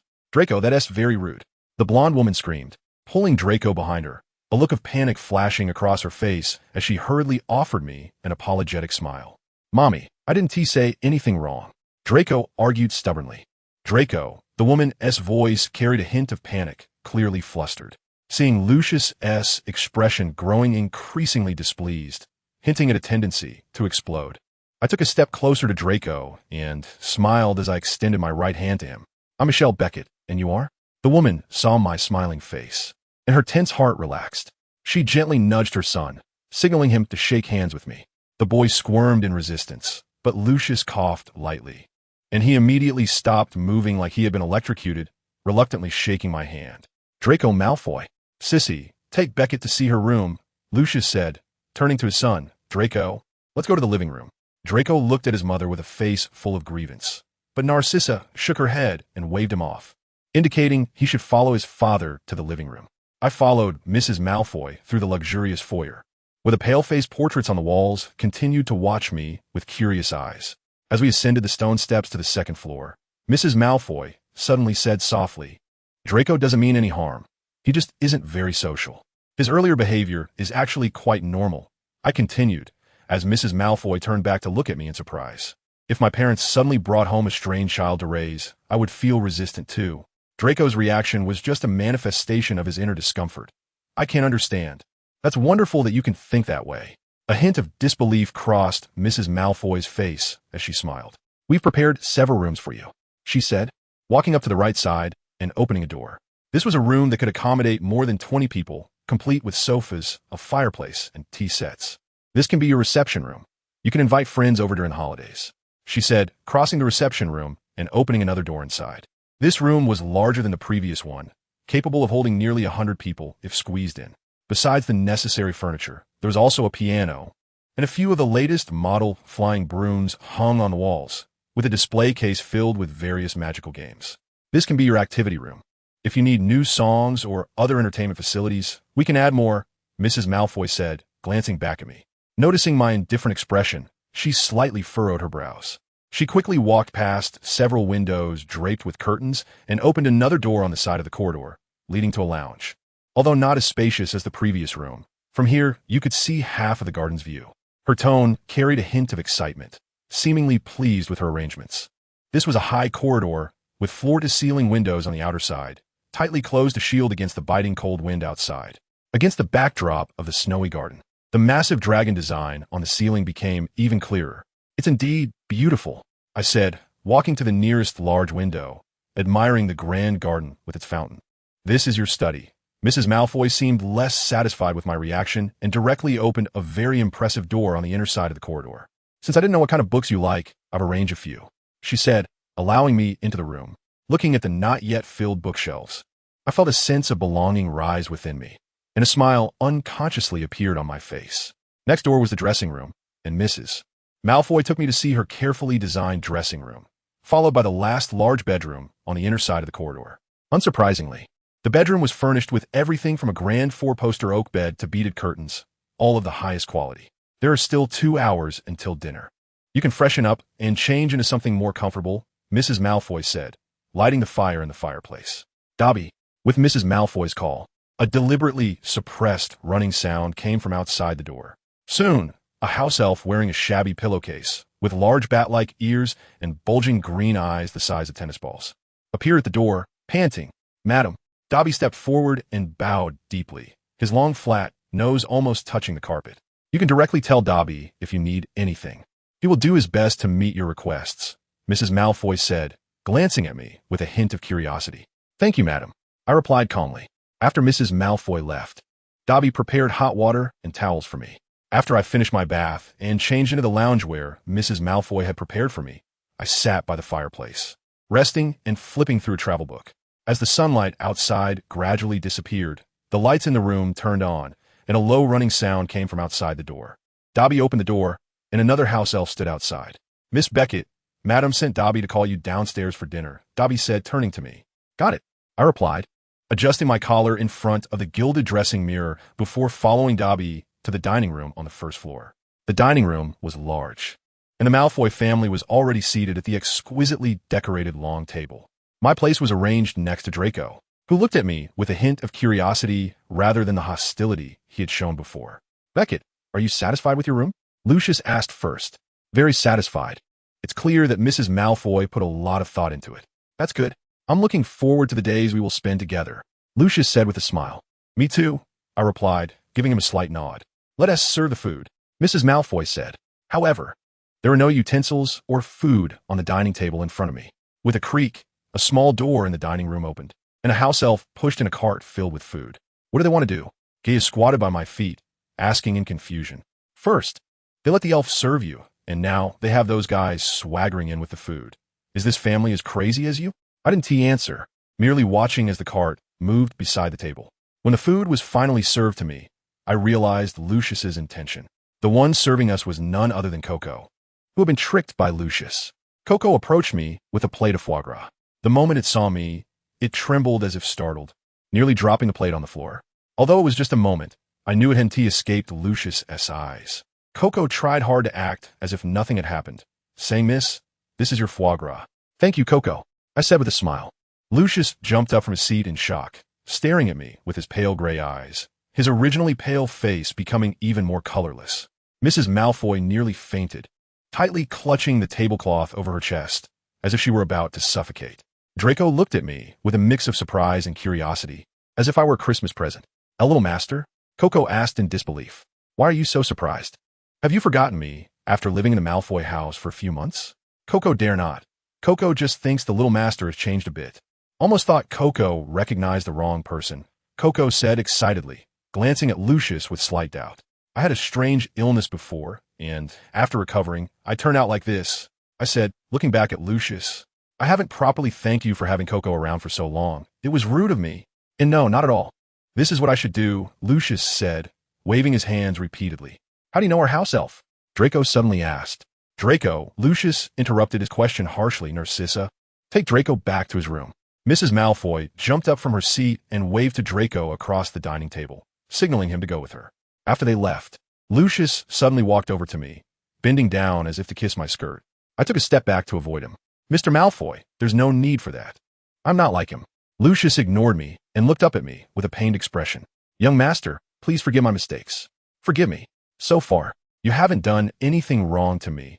There's nothing for me to forgive. Do you really think so? Lucius looked at me in disbelief. Of course I smiled. But I'm curious. How did you find out that Coco is still alive? Lucius was startled and bent down again. I didn't know beforehand. That newspaper made me suspicious. After all, your body was found in the burned ruins. I couldn't be sure you were the young master, so I didn't dare to seek you out. But I did inquire about you from Snape. He is a loyal Death Eater like me. You can rest assured about that. Well, I nodded. Later, without a well-thought-out plan, some reckless guy barged into your residence and got into a scuffle with the Ministry of Magic. That incident caused quite a stir, and when I went as a coordinator to find out the situation, I happened to find Coco. To avoid drawing attention, I took out the notes that the master had left here and brought it into the manor unnoticed. I did this entirely out of concern for the young master's safety. Lucius said, looking at me earnestly, and it was also for your safety, right? I joked. Lucius's expression suddenly turned very ugly. Why, young master? All right, I don't mean to blame you. However, I don't want anything that happens here today to reach anyone else's ears. Do you understand what I mean? Understood, understood. Lucius nodded repeatedly. But Snape should be trustworthy, right? No, you must not only keep my identity from him, but you also need to cover for me in front of him. After all, working under Dumbledore's watch, the less he knows, the safer I am. I emphasized. Yes, I know what to do. Lucius said, then let's continue dining. I smiled. No need for any more tricks this time. Of course, Lucius said, letting out a sigh of relief as he sat down and the dishes were served. As soon as he finished speaking, the dining table was filled with all kinds of food. During the meal, I noticed that Lucius occasionally threw me puzzled looks, as if he still harbored a hint of distrust. I almost forgot. I exclaimed, startling Lucius. Don't panic, I just forgot that my pet hasn't eaten yet. I said, turning to Coco, Coco, get a bigger bowl for Gaia. It can eat much more than before. As soon as I finished speaking, a giant winged tiger suddenly leaped out from under the dining table, nimbly jumping onto the table. Lucius was startled and stood up from his chair, almost tripping over it. Gaia, don't be so rude. Get down from the table. I scolded in a low voice, then turned to Lucius and said, I'm really sorry for bringing my pet into the manor without informing you. You won't hold it against me, will you? And no, I won't. Lucius was stunned for a moment before he regained his composure. Gaia is actually very gentle. As long as you don't provoke it, it won't bite. I said, and it has always been by my side. I won't leave it alone in the manor, so you don't have to worry too much. That's good, Lucius said, returning to his seat. When we were having dessert, I suddenly asked, has Mrs. Odette been looking for you? Lucius tensed up at once, looking at me with suspicion. I didn't look at him. I just reached out to pet Gaia's big head, asking if it was full. Not long ago, when dealing with the St. Mungo attack incident, she wrote me a letter, Lucius said, his expression somewhat flustered. She said she knows you are still alive and knows where you are, asking if I would still be willing to serve the master. And how did you respond? I asked, looking directly into Lucius's eyes, my expression calm. I was worried it was a trap set by the Ministry of Magic, so I burned the letter. Lucius said, looking sincerely at me. In that extraordinary period, I could only do that, but I intended to visit Mrs. Odette to inquire about you after things settled down. I truly plan to do that. Please believe me. I smiled. If I'm not mistaken, she probably wrote to more than just you. I suspect that anyone with some standing among the original Death Eaters received a letter with similar content. Lucius looked puzzled. Does she really know about you? I shook my head. No, she doesn't. Remember, no matter who asks you, you must insist that the fact is the Dark Lord's daughter has perished in the flames. I will handle the other matters myself. I won't cause you any trouble. What about the Master's notes? Do you want to take them? His matters are not my concern. You keep them, I said coldly. However, I want to ask for someone. Who? Dobby. Of course. He could be your exclusive servant. Lucius said eagerly. No, that's not what I mean. I want to obtain exclusive rights to him. Lucius was taken aback, looking at Coco standing aside. Then he understood and said, that's right. You should have your own house elf. I was about to explain, but I felt that it wouldn't be clear with Lucius, so I stopped explaining. The next morning, Lucius transferred ownership of Dobby to me, and I immediately handed a letter I had written overnight to Dobby, instructing him to take it to the Bandersnatch couple. It was better to send a dangerous individual like Dobby to a place that suited him rather than keeping him by my side. At the Bandersnatch couple's factory, Dobby not only got the life he wanted, but also solved most of the problems for the factory, while I gained an extra sense of security. Such a good thing. Why not take advantage of it? You asked me to hand him over to you, but you turned around and released him. What is the reason for that? Lucius asked, confused. Everyone can only play their greatest role in the right position. I said with a smile, don't worry before I leave here. Coco will help manage everything in the manor. Compared to Dobby, Coco can do much more. I'm not boasting. After all, Coco has been with me for so many years. And basically all the household matters are handled by Coco with magic. My restrictions on its use of magic are much more lenient than those of the Malfoys. Not long after moving into Malfoy Manor, the Ministry of Magic announced that the main culprit of the St. Mungo attack incident had been caught near Marseille, France, by the joint efforts of the Southern Wizarding Alliance. The day after the news was released, the British Minister of Magic, Millicent Benoud, held a press conference to report on the details of the St. Mungo attack incident. The Prophet has subsequently revealed photos of the main perpetrators of the attack, and indeed, there are the few werewolves seen at that. Although the culprits have been captured, the Southern Wizarding Alliance refuses to extradite them, insisting on conducting cross-border trials. Ultimately, the culprits were imprisoned by the French Ministry of Magic. I glanced at the front page of the latest issue of the Prophet, noticing that the headline had changed to a Christmas special. Clearly, The situation in St. Mungo's had reached a conclusion, and there was nothing more to see. Gaia, what do you think that old witch from the Odes family is really up to? I frowned, feeling somewhat uneasy. It's just a ploy to protect the main figure, pushing those destined to be cannon fodder onto the stage to clear herself. Then using international laws to ensure those individuals can be tried and imprisoned within her sphere of influence. Finally, once the situation calms down, whether to kill or release them will be up to her whims. Gaia scoffed, flicking her fluffy long tail and half closing her eyes, continuing to doze in front of the fireplace. No, that is not what I meant, I said, pressing my lips together and shaking my head. If viewed from our perspective, it is indeed easy to see through, but thinking from the old witch's angle, it becomes quite worth pondering. Gaia curiously turned her head towards me. What are your thoughts? Although I don't know that old lady well, through the perception of the divine vision and your description, she seems quite shrewd. Her willingness to hand over her minions is certainly not just to clear her suspicion. With her arrogant personality, how could she possibly take the initiative to help capture the culprits? Isn't it because you deliberately shifted suspicion onto her? She cooperated by handing over the culprits to clear her own name.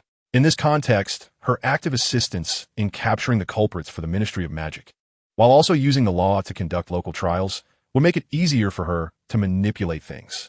Gaia rolled her eyes at me while saying this. If she wants to control the trial of the culprits in France, all she needs to do is ensure they are captured in France. There is no need for the local Ministry of Magic to coordinate the hunt. As for clearing her suspicion, do you think that old witch cares about being suspected? I said, my expression darkening. According to the international laws of the magical community, cross-border pursuits must be approved by the other country's Ministry of Magic. Of course, to facilitate actions, everyone tends to turn a blind eye to this matter, acting first and submitting reports later, which is quite normal. But you must understand, the country being hunted also has the right to refuse. If she truly wants to protect these individuals, she could simply refuse the cross-border pursuit against the southern forces. And what could the British Ministry of Magic do to her? Offending a Ministry of Magic for a few lackeys? Are you out of your mind? Gaia said irritably. I certainly don't think she would be foolish enough to do that. I'm just saying, since she has the power to force the Southern Wizarding Alliance to refuse, she will naturally resist cross-border pursuits. However, her eagerness to cooperate so actively indicates that she has other plans. Her cooperation is overly enthusiastic, almost abnormal. This is not only unlike her usual behavior, but also unlike the attitude one would expect from a holder of the divine vision. Perhaps the power of the divine vision does not make one arrogant, but it certainly does not make one humble. Stop worrying about it. Lucius has already acknowledged your identity. With him testifying for you, the Death Eaters won't easily fall for that old witch's tricks, Gaia comforted. I pursed my lips and shook my head slightly. You're thinking too simply. Do you really think Lucius has no doubts about me at all? Gaia perked up her ears. Are you saying that Lucius's respect these days is all an act? I scoffed coldly. Of course, this act is not just his. Even Mrs. Malfoy isn't on it. They think they're performing wonderfully, but unfortunately, they've overdone it and revealed themselves. Someone who can walk away unscathed after the Dark Lord's downfall is definitely not a good person. His respect for the Dark Lord is merely based on the Dark Lord's immense power, and I'm just the daughter of his former master.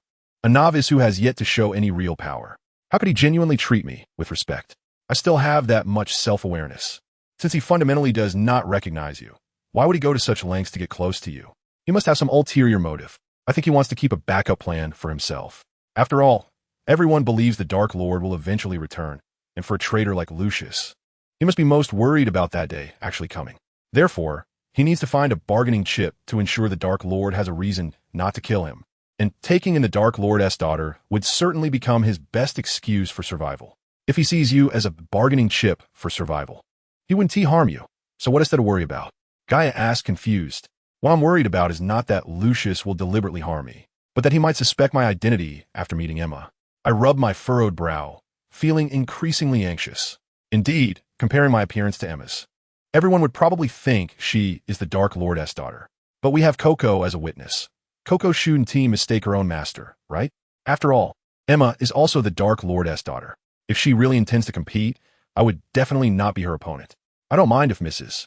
Ode wants to control the Death Eaters, but if she wants to take the opportunity to eliminate me, that's what truly worries me. Just the Odes family is enough of a headache. If the Death Eaters support them, I'm afraid it will be very difficult for me to escape this predicament. If you're still worried, we might as well take decisive action and kill Emma to eliminate future troubles, Gaia said, her eyes gleaming with malice. I shook my head. Emma has mastered the divine vision. Even if it doesn't affect us, she cannot be underestimated. Plus, with Mrs. Odes' assistance, killing her wouldn't be so easy. Then what do you think we should do? I thought for a moment and slowly said, we need to work on both sides. On the old witch's side, we need to find a way to make her believe that I no longer pose a threat to her, so she lets her guard down. On Lucius' side, we need to find a way to pressure him to persuade those Death Eaters not to side with the old witch. Is that feasible? Gaia doubted. With your face now? The old witch might really reassess your identity, but once she exposes Emma's identity, how can you ensure the Death Eaters won't fall under her sway? The identity of the Dark Lord's daughter is merely an excuse for the Death Eaters to pledge allegiance for survival. Since I can't leverage my identity's advantage to compete with Emma, I can only use my other advantages to provide better excuses for the Death Eaters' allegiance. With that thought, I couldn't help but narrow my eyes. Whether we live or die may depend on this moment. After dinner that evening, I turned to Lucius and said, Mr. Malfoy, there are some things I would like to discuss with you privately. Lucius looked surprised and glanced at his wife, who gave a slight nod. In that case, let us talk in the living room, Lucius said, standing up and walking out of the dining room first. What does the young master wish to discuss? Lucius said respectfully as he relaxed into the sofa. Clearly his body was much more honest than his words. I smiled and sat across from Lucius. You met Emma Riddle, right? Lucius's gaze immediately changed when he looked at me. Although he didn't show a hint of emotion on the surface, his pupils involuntarily dilated the moment he heard the name, clearly indicating that I had guessed correctly. This guy seems quite nervous. Even his breathing has changed, Gaia said proudly while keeping a wary eye on Lucius. Master, who are you just talking about? Lucius said, pretending to be calm. I also feigned surprise. So, you don't know the child adopted by Madame Odette? I heard she looks just like me, as if she were carved from the same mold. Mr. Malfoy really hasn't seen her? Is there such a strange coincidence? Lucius pretended to be surprised and asked, has the young master seen this person? I shook my head slightly in regret. No, but someone who looks exactly like me and happens to have the surname Riddle. Do you think she could be my twin sister? Lucius frowned slightly and then said emphatically, impossible. The master has only you as a child. How could it be a twin? But this is too coincidental. Now that my father's fate is unknown, and I have finally met one of his former subordinates. Just at this moment, someone who looks exactly like me appears, and she happens to share my father's surname. I found Mr. Malfoy personally, so I don't need to say more. But if my father's other old subordinates find out, it will inevitably cause misunderstandings. I paused and then said hesitantly, I really don't want to interfere in my father's matters. I just want to wait for him to return and regain control. But if everyone really falls for that Emma's deception and turns to the Odette family, how can I explain this to my father when he comes back? Young master, don't worry. The Death Eaters will only ever be loyal to the Dark Lord and will never turn to the Odette family, Lucius said confidently. Really? I asked puzzled. I'm also afraid that everyone will be deceived. After all, they are all trying to preserve their strength until my father returns to take charge. So they are forced to bear the stigma of betrayal and are tricked by sweet words to deceive the Ministry of Magic. If I wait for my father to return and explain everything clearly, the misunderstanding will naturally be resolved. But if everyone turns to the Odette family halfway, my father will probably find it very difficult to forgive such traitors. As I spoke, my expression changed, and I fixed my gaze on the slightly flustered Lucius, softly warning him, Mr. Malfoy, you must not become such a traitor. Of course not. I, Lucius Malfoy, have sworn to be loyal to the great Dark Lord for life. And I will never change, Lucius said excitedly, inadvertently revealing the dark mark on his left arm to demonstrate his loyalty. I didn't expect him to be this scared. Your cheap old dad is really something, Gaia said, clicking her tongue at Lucius's reaction. Let's not scare him too much. We don't want to frighten him. That's not enough. I said to Gaia, we have merely temporarily intimidated him with threats that are still uncertain to him.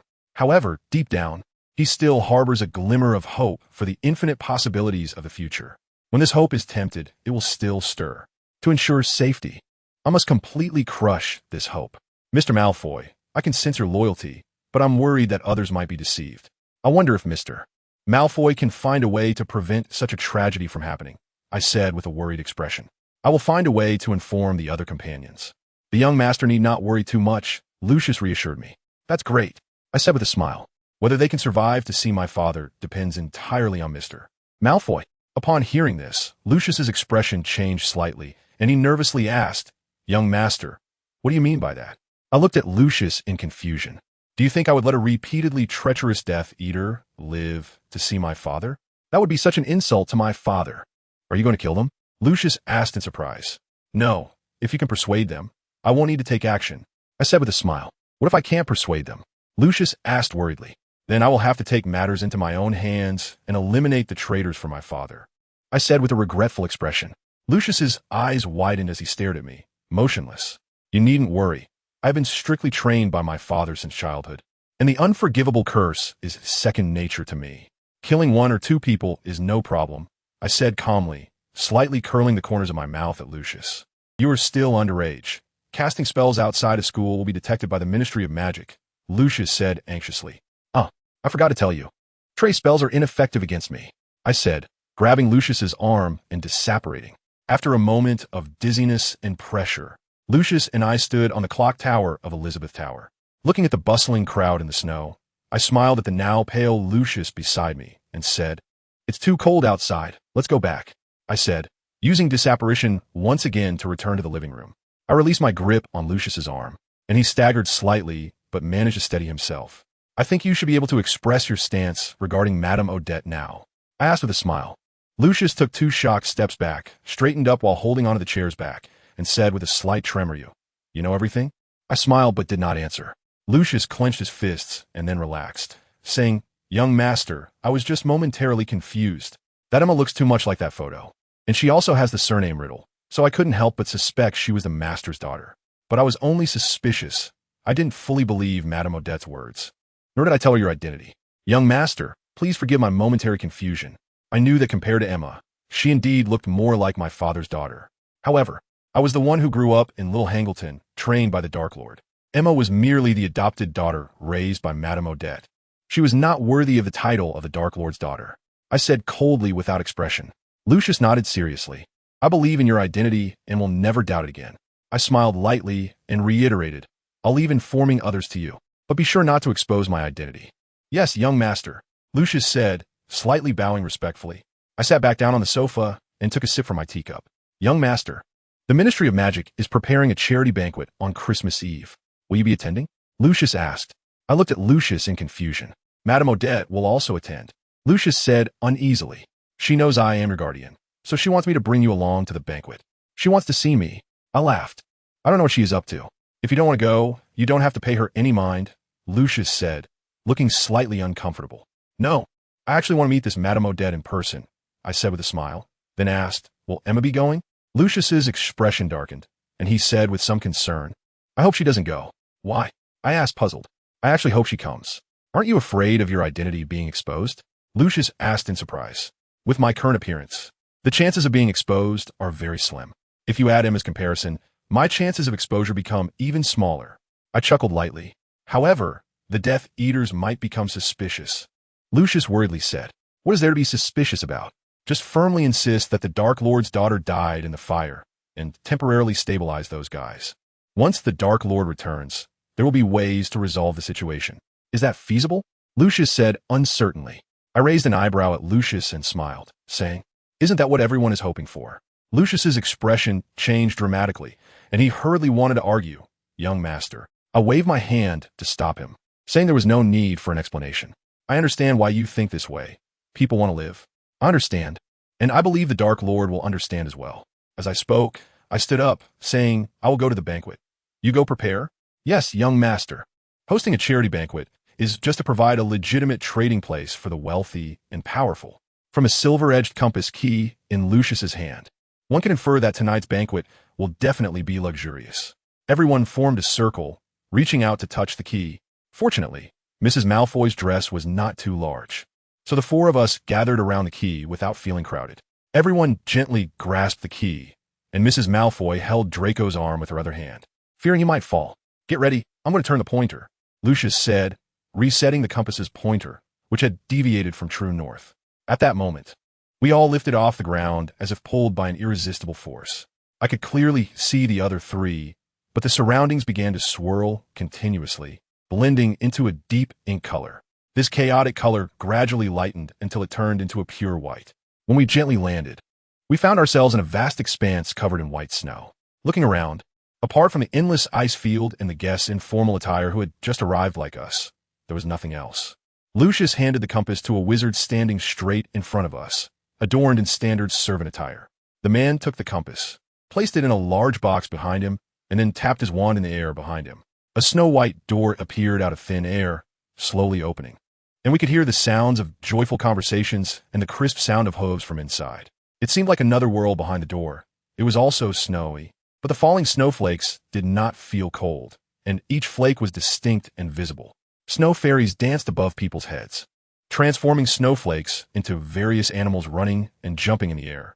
As soon as Draco saw the reindeer sleigh resting on the snow, he disregarded his mother's advice and insisted on experiencing the joy of Santa Claus like the children riding the sleigh in the air. Lucius, somewhat displeased, was about to intervene when a little girl ran after Draco. Clearly, Lucius recognized the girl, so he turned around and saw a frail-looking man. The man spoke first. Malfoy, how have you been lately? Not bad. Lucius smiled and shook hands with the visitor. Parkinson, it's been a while since we last met. Indeed, I was originally planning to spend the holidays up north with my daughter and not attend the banquet, but I rushed back as soon as I heard the news. Mr. Parkinson was about to continue when Lucius gently patted his shoulder. Let's head into the venue. Parkinson was taken aback for a moment, then looked at the people passing by them, awkwardly smiling. All right. Following the red carpet embroidered with snowflakes in silver thread, passing by apple trees laden with bright red fruit and arches made of ice sculptures in various shapes, we finally entered the castle hall. In the center of the hall stood a Christmas tree about 10 meters high, adorned with decorations that sparkled in different colors under the light of massive crystal chandeliers. Malfoy, you finally made it. A large man walked over to us, happily greeting Lucius. Goyle, you arrived quite early. Lucius smiled and shook hand with Goyle. Parkinson, I didn't expect you to be here too. I thought you were off enjoying yourself up north again. Goyle laughed, patting Parkinson on the back. Parkinson frowned slightly. What have you been eating? Your strength is increasing. I just got here, and you almost knocked me over. You. Goyle chuckled. When Goyle saw Mrs. Malfoy approaching, he immediately became serious and politely performed a hand-kissing gesture. When he saw me, he looked over at Lucius, who smiled slightly, and Goyle grinned and nodded at me. I politely curtsied in response. Crabbe was also there, talking with Crouch over there. Shall we go say hello? Goyle suggested. Of course. Parkinson laughed. Lucius patted Goyle on the shoulder, saying, You go ahead. I'll join you shortly. After Goyle and Parkinson walked away, Lucius turned back to his wife, saying, Narcissa, go greet Mrs. Fudge. All right. Mrs. Malfoy nodded and walked toward the area where most women in the hall had gathered. What? Do you really think Mr. Crouch still has a chance? I asked. Lucius looked a bit surprised. Given Dumbledore's character, I actually think Fudge has a better chance. I said slowly. Lucius sighed in discouragement and quietly asked, Do you need me to help introduce you? I shook my head. No need for that. Just find a way to get close to him. Lucius squinted slightly now. No, just a polite greeting for now. Getting too close might make people suspicious. You'll have plenty of opportunities to approach him later. Lucius nodded. As for Mrs. Odd, I'll manage on my own. It's easier to avoid suspicion if you introduce me. All right, just be careful. I nodded. After Lucius left, I, like the other children, walked to the dining table and started eating snacks. Watching a piece of cake suddenly disappear beside me, I immediately looked around warily, and when I saw no one noticing, I relaxed. Gaia, you can't do this. What if someone finds out? I silently scolded the invisible Gaia beside me. Okay, I got it. Gaia replit unhappily. I helplessly filled my plate and quietly placed it under the table. Eat under the table. Haha, Michelle is the best of me. Gaia said happily. I turned around, using the hem of my dress to cover Gaia as she crawled under the table to eat. Just as I was keeping watch for Gaia and guessing how Mrs. Odd would approach me, I suddenly heard someone calling my name from behind. I turned around and found it was Reeds. Reeds was staring at me uncertainly across the table. Reeds, I can't believe I would see you here, I said, smiling happily. Michelle, is that really you? I thought I had mistaken you for someone else. Reed also started to laugh. He walked briskly around the dining table and came over. White said, You're here too. Roberts, Biano, and I were just looking for you. As he spoke, his gaze flickered across my face. You seem to have changed a lot. Is it really that big of a change? I asked, touching my face in confusion. Reed reassured me. Not particularly, just at first glance, you look a bit different from before. However, if you take a closer look, you can still recognize me. And you seem even prettier than before. Really? I smiled. Reed's face turned slightly red, and he smiled shyly. By the way, Roberts and Biano are over there. Let me take you to them. Okay. Roberts and Biano were chatting with White when Reed brought me over. Roberts joked, "Hey, look at this guy. He is here to show off his girlfriend." Roberts, "Don't say that. Take a good look at who she is." Reed said helplessly. "Who is she?" Roberts looked at me in confusion, then suddenly exclaimed, "Oh, Merlin." "No, I'm not Merlin." I laughed. "Michelle, it really is you. You've changed so much that I hardly recognize you." Roberts said in surprise. "Is it that exaggerated?" I asked. Roberts nodded, "But you're still just as pretty." I smiled. "Michelle, I'm so happy to see you. We all missed you when you were gone." Biano said. "I miss you all too," I said, feeling gratified. "Michelle, how have you been?" White, who hadn't spoken for a while, finally spoke up. "Pretty good," I replied politely, nodding. "You do look a bit different from before, but I can still recognize you at a glance," White said as he walked closer. I felt a bit awkward and was about to turn to Roberts to ease the atmosphere, but when I turned around, I found that they had somehow walked away. Those guys really know how to be clever at the wrong times. "Michelle, my mom is here too. Let me take you to meet her. She will definitely like you," White said with a smile. "No, she definitely won't like me." I screamed internally. "Mom, let me introduce you. This is my classmate, Michelle Beckett, the youngest head girl at Hogwarts," White said excitedly to his mother. "Hello, ma'am." I politely curtsied to Mrs. Castle. Mrs. Castle nodded slightly at me. When we were facing each other, Mrs. Castle widened her eyes in surprise. To cover her astonishment, she forced a smile. "She is indeed quite pretty. You actually compliment people on their looks." An elderly voice came from behind Mrs. Castle. "Grandmother, this is White's classmate at Hogwarts, Miss Beckett." Mrs. Castle turned to introduce me to Lady Aud. "So, you were waiting for me here." "Hello, ma'am." I also politely greeted Lady Aud. Indeed, quite good-looking and very well-behaved." Lady Aud smiled kindly at me. "Great-grandma, Michelle has a lot of magical talent. All the professors at school really like her," White said. "Oh, really?" Lady Aud said, turning to look at me. "Since you're so outstanding, your parents must have been very strict with you." I said somewhat sadly. "I'm an orphan and don't have many memories of my biological parents." "Oh, that is really too bad," Lady Aud said, but her eyes showed no trace of regret. "May I ask who you came to the party with tonight?" "Mr. Lucius Malfoy," I answered. "Is that so? What is your relationship with Mr. Malfoy?" "You know the answer. He is my legal guardian," I said. "I've heard that Mr. Malfoy is a bit proud and not very easy to get along with. How did you end up choosing him as your guardian?" Lady Aud asked with a smile. "Because Mr. Malfoy is a kind-hearted, good person. He has donated money to St. Mungo's to help rebuild it, and he visited me several times when I was hospitalized. Besides my friends and professors, I think Mr. Malfoy is the best person in the world to me. Although Mr. Malfoy is not close to people, he is definitely a gentleman. And how could a gentleman be hard to get along with?" I said. Lady Aud narrowed her eyes and smiled. "It seems that my previous impression of Mr. Malfoy should change. However, I'm curious. How did Mr. Malfoy propose to be your guardian? Did you know each other before?" I shook my head. "We didn't know each other before, but I think his decision might be related to our headmaster, Mr. Snape." "Headmaster Snape?" White asked, puzzled. "How is this related to Headmaster Snape?" "White, don't you remember that at the beginning of the school year, the headmaster temporarily transferred my guardianship to Headmaster Snape?" I said. "I remember. He also confiscated your permission slip to visit Hogsmeade." White nodded. "Yes. Later, the headmaster suggested applying to the Ministry of Magic for Headmaster Snape to be my legal guardian, but I refused the proposal to avoid causing trouble for the headmaster. However, I still needed a guardian. Many matters required a guardianess handling while I was hospitalized at St. Mungo's, and Mr. Malfoy appeared in that situation. Later, I learned that the headmaster is the godfather of Mr. Malfoy's son, so I guess this might be the result of the headmaster's request. For what you say, there might really be such a possibility," White said after thinking for a moment. "If it's as you said, Mr. Malfoy is indeed a person with feelings and loyalty." Lady Aud smiled. "Actually, I also agreed to Mr. Malfoy being my guardian to some extent based on this guess," I said. "Why do you say that?" Lady Aud asked, puzzled. "Because Albus Dumbledore is recognized as the greatest wizard of our time. His trust in Headmaster Snape proves that Headmaster Snape is a trustworthy person. And since Headmaster Snape is willing to be Mr. Malfoy's son as godfather, it also proves that Headmaster Snape and Mr. Malfoy have a very good relationship. Therefore, I believe Mr. Malfoy is also a trustworthy person." I said sincerely. "Children are just children. Their views on people and things are different from us old folks." Lady Aud smiled. "I see that Mr. Malfoy being your guardian is also his fortune. Michelle, I want you to come with me to ride a sled." Draco suddenly ran up to me with an unhappy face, grabbing my hand and insisting on taking me to play. I felt a bit puzzled. Draco had never been this close to me before. However, seeing a hint of anger in his eyes, I knew he must have overheard my conversation with Lady Odd.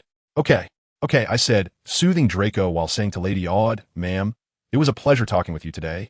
Before I could curtsy, Draco angrily pulled me away. As we walked outside, Draco muttered to himself, looking very angry. Once we were out the door, Draco angrily shook my hand off. "I forbid you to talk to that old witch. You don't like Lady Odd?" I laughed. "It's not that I don't like her. It's that I particularly hate her." Draco said angrily, "How dare she speak ill of my dad? She's a bad person, and I forbid you talk to her. Since she doesn't know your dad is a good person, we should tell her. If you won't let me talk to her, how can I convince her and show her how good your dad is?" Draco was momentarily taken aback, but then he became angry again. "I don't care. I just forbid you to talk to her." I smiled and asked, "Why are you so angry?" Draco pouted, his little face flushed with anger, looking very cute. "Fine. I won't talk to her," I said, bending down to gently pinch Draco's face. Draco's angry look was really adorable. Draco was startled and then angrily wiped his face with his hand, saying with a frown, "Don't pinch my face." Seeing Draco's annoyed expression made me even happier. Suddenly, the dim lights around us brightened, and melodious music echoed from the hall. The ball officially began. Draco, let's go dance." The little girl from the Parkinson family ran out of the hall, excitedly speaking to Draco. "I don't want to dance," Draco replied somewhat unhappily. "No way. I must have you dance with me." The little girl pouted, looking determined not to back down. "I don't want to dance with you. Pansy, go find Crab and Goyle to dance with you." Draco said, "They're clumsy. I don't want to dance with them. I want you to dance with me." Seeing their argument escalating, I had to step in to mediate. "Pansy, Draco is a bit unhappy. How about I dance with you?" I kindly suggested. "No, don't," Draco and Pansy both said in unison, startling me. "I forbid you to dance with Pansy." Draco glared at me, clearly displeased. "I don't want to dance with you." Pansy shot me a disdainful glance. I sighed, wondering who I had offended. Michelle and White walked out of the hall, saying, "The ball has started. Can I invite you to dance?" he said, bending down and extending his right hand to me. I was worried about how to escape from these two little troublemakers, so I happily accepted White's invitation. Just as I was about to extend my hand to White, Draco suddenly rushed in front of him, saying, "She wants to dance with me," Draco said, pulling my hand toward the hall, and even rolled her eyes at White. It seemed Draco not only hated Mrs. Odell, but also disliked White. White looked at me in confusion, and I shrugged helplessly, following Draco into the venue. To accommodate Draco's small stature, I had to be careful while dancing. By the end of it, I was exhausted. Draco was worried that White would come to bother me, so she stuck close to me, with Pansy trailing behind her, looking resentful. With these two little tailgaters, I felt much more at ease. When we were at the table eating dessert, I could conveniently ask Gaia to do some things. By the time the banquet ended, Draco had already fallen asleep on my lap. While I was still shocked by the news Gaia had overheard, my thoughts still in a jumble. Even when I boarded the express train back to Hogwarts, I still couldn't figure out why Emma hadn't fully inherited the power of prophecy. Gaia lazily said, "Rather than worrying about Emma's issues, you should be more concerned about your own safety. If something goes wrong with Emma's inheritance of the prophecy power, the old witch will suspect you first. She is now completely certain of your identity. If you don't find a way to control those Death Eaters first, the old witch will certainly try to turn them against you. By the time you reveal your identity, the old witch will have already used them to get rid of you. I understand everything you said, but I can't step in, at least not until the Dark Lord returns. Those guys all have their own agendas. Even Voldemort couldn't completely control them back then, let alone me. I don't even have the confidence to ensure they won't betray me after revealing my identity. If everything goes well and I really gain their trust, they can only promise not to side with the Odell family. As for getting them to help me deal with the Odell family, do you really think those opportunistic fellows would agree to that?" Gaia frowned in displeasure and sighed. "But considering your situation now, do you think you can handle it all by yourself without seeking help? Not to mention how many followers the Odell family has. Or how many people are their spies in various countries? Let's just talk about those around us. We know there are 2 students from Hogwarts, one of whom is your senior, and there's also a professor who has indirectly acted against you. That's 3 people in the open. What about those in the dark? Can you be sure there are no other allies inside Hogwarts? If you still had the help of the prophecy ability, we could foresee danger and find ways to avoid it. But now that the prophecy ability is gone, even if I use my mental power to probe everyone 24 hours a day, I can't guarantee your safety." Moreover, Gaia's pupils suddenly constricted, as if she thought of something bad. I was about to ask when her expression darkened again. "I still think we should take the initiative. While Emma hasn't fully gained the prophecy ability, we should get rid of her. Without the old witch's bargaining chip, let's see how she plays." I frowned slightly. Let me think about it some more. After all, Emma is still under the strict protection of the Odell family, so getting rid of her isn't that easy. Moreover, the Old Witch has already spread the news that I'm still alive. If we really kill Emma, she might expose me to save face. By then, even if the Old Witch doesn't kill me, those so-called righteous people will definitely throw me in Azkaban. And they might even find a way to let a Dementor give me a kiss. I've considered many scenarios over the past few days, and what worries me most is that this whole thing might itself be a conspiracy. After all, we aren't certain whether Emma has truly gained the power of prophecy. We're just using your mental power to indirectly learn this information from the Old Witch. All our previous speculations and plans were based on the assumption that this information was completely reliable.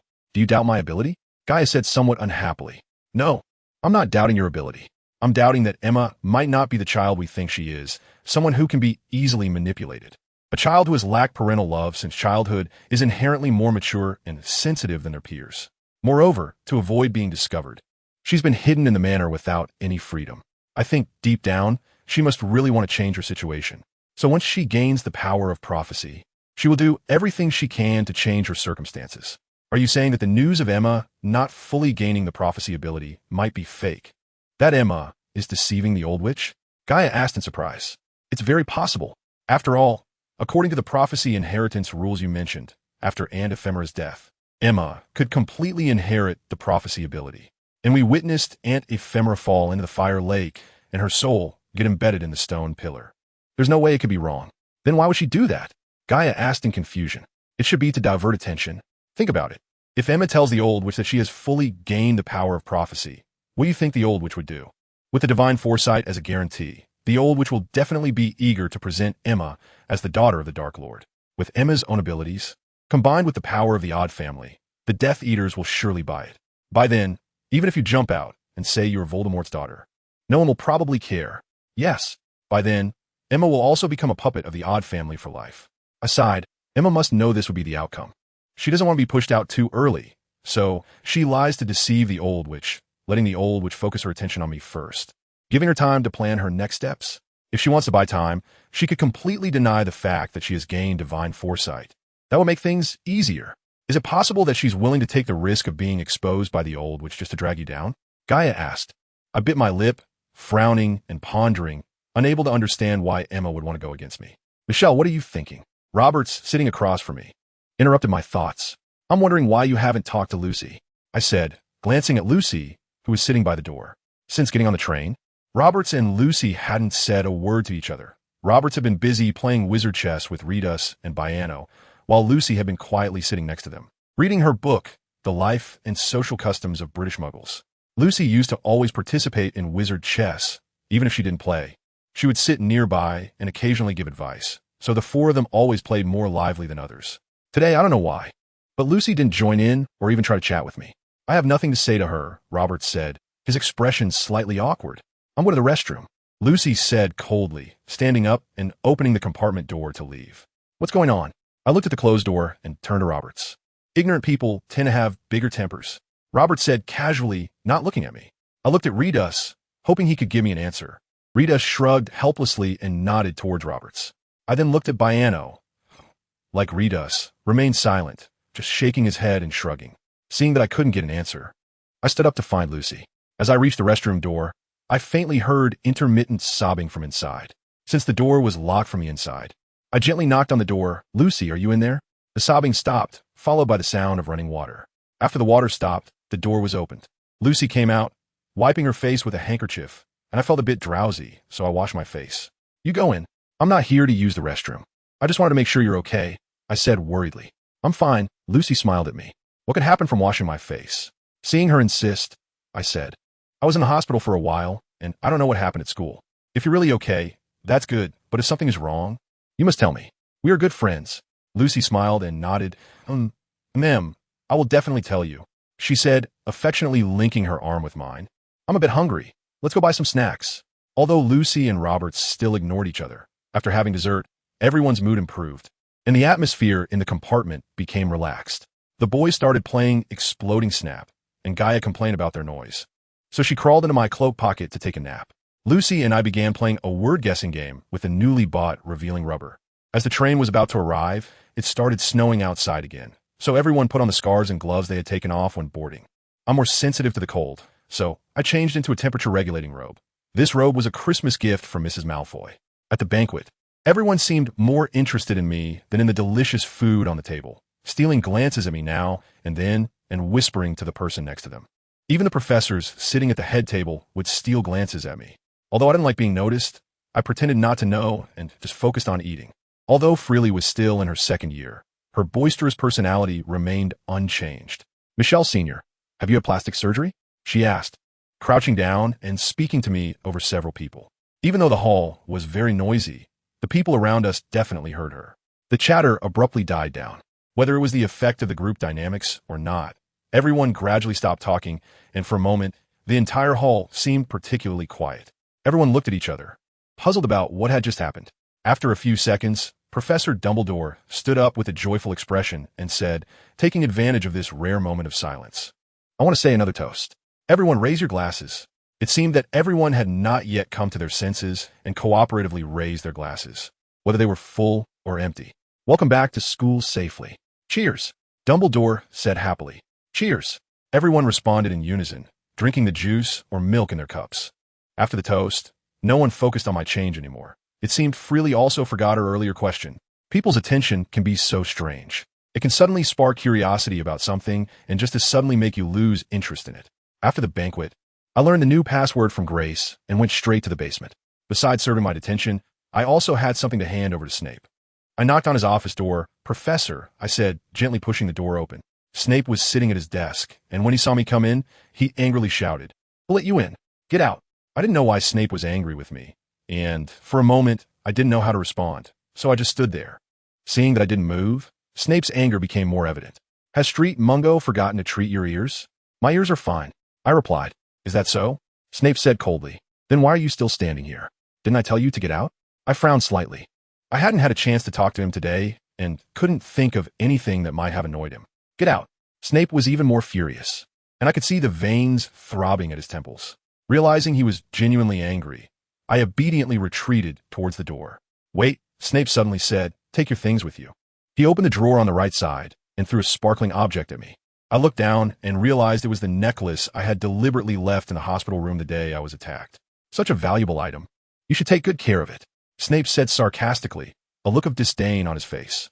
In the potions classroom, there are always some small animals raised for teaching experiments, and each year the professor designates a first-year student to take care of them when updating the animals in the glass box. In my first year, I was not designated to take care of these little creatures, but since I started serving detention, I gradually took over from the previous person and continued until now. During my month in St. Mungo, the glass box didn't look like it had been neglected for long. The little creatures were as healthy as when I left. The glass box was kept clean, the food in the food trough was fresh, and the water in the water tank showed no signs of scale. It was clear that someone had been cleaning the glass box regularly while I was away. I suddenly thought of Snape's angry expression when he just yelled at me. Is Snape mad at me because I was hospitalized, and that's why he had to personally clean the glass box? This thought emerged in my mind, and the more I thought about it, the more plausible it seemed. "What a petty man," I muttered softly. "Were you mumbling to yourself?" Snape's cold voice suddenly came from behind me. I was startled and quickly turned around, accidentally bumping my elbow against the corner of the desk, immediately feeling a sharp pain. I gasped, quickly cradling my now powerless right hand and curling my body down. I squatted on the floor, rubbing my right hand, while he stood silently in front of me.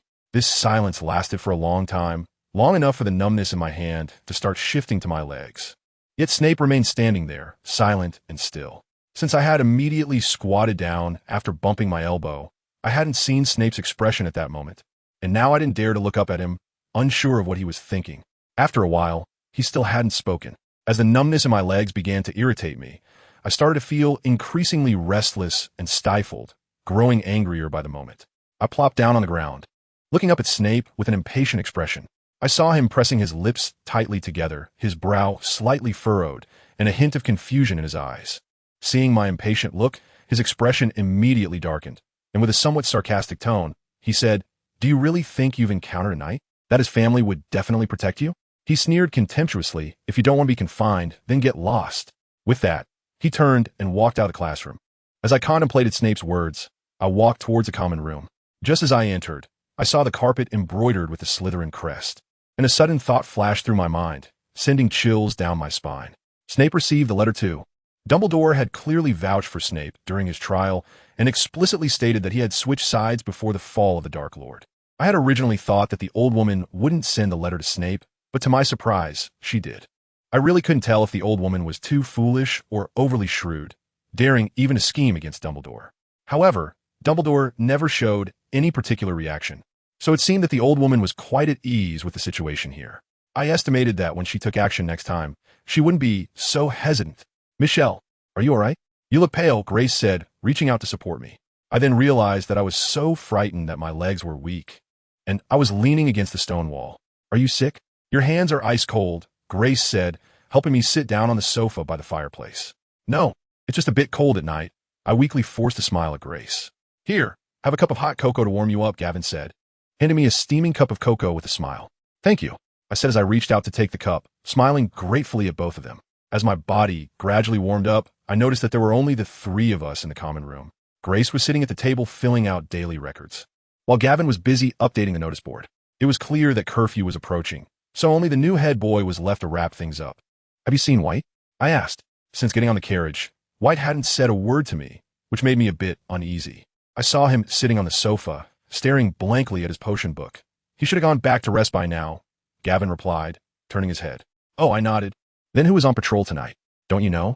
"The patrol has been canceled," Grace said. "When did that happen?" I asked, puzzled. "A few days before the break," Grace said as he put the log back on the shelf. "Really?" I muttered to myself. The arrest of those guys and the sending of the letter must have happened during those days. It felt like things were becoming increasingly out of control. "We can finally sleep peacefully now." Grace smiled at me, coming over to pat my shoulder. "You should get some rest too." "MHM." I forced a smile. Back in the dormitory, I called Gaia over and told it everything that had happened during my confinement and my own speculations. After listening, Gaia lowered its head in thought for a moment, then furrowed its brow and began pacing back and forth in front of the fireplace. After a long while, it finally spoke calmly. "I suppose I should personally make a trip to the old Odell house." "You're not still thinking of going to kill Emma, are you?" I asked.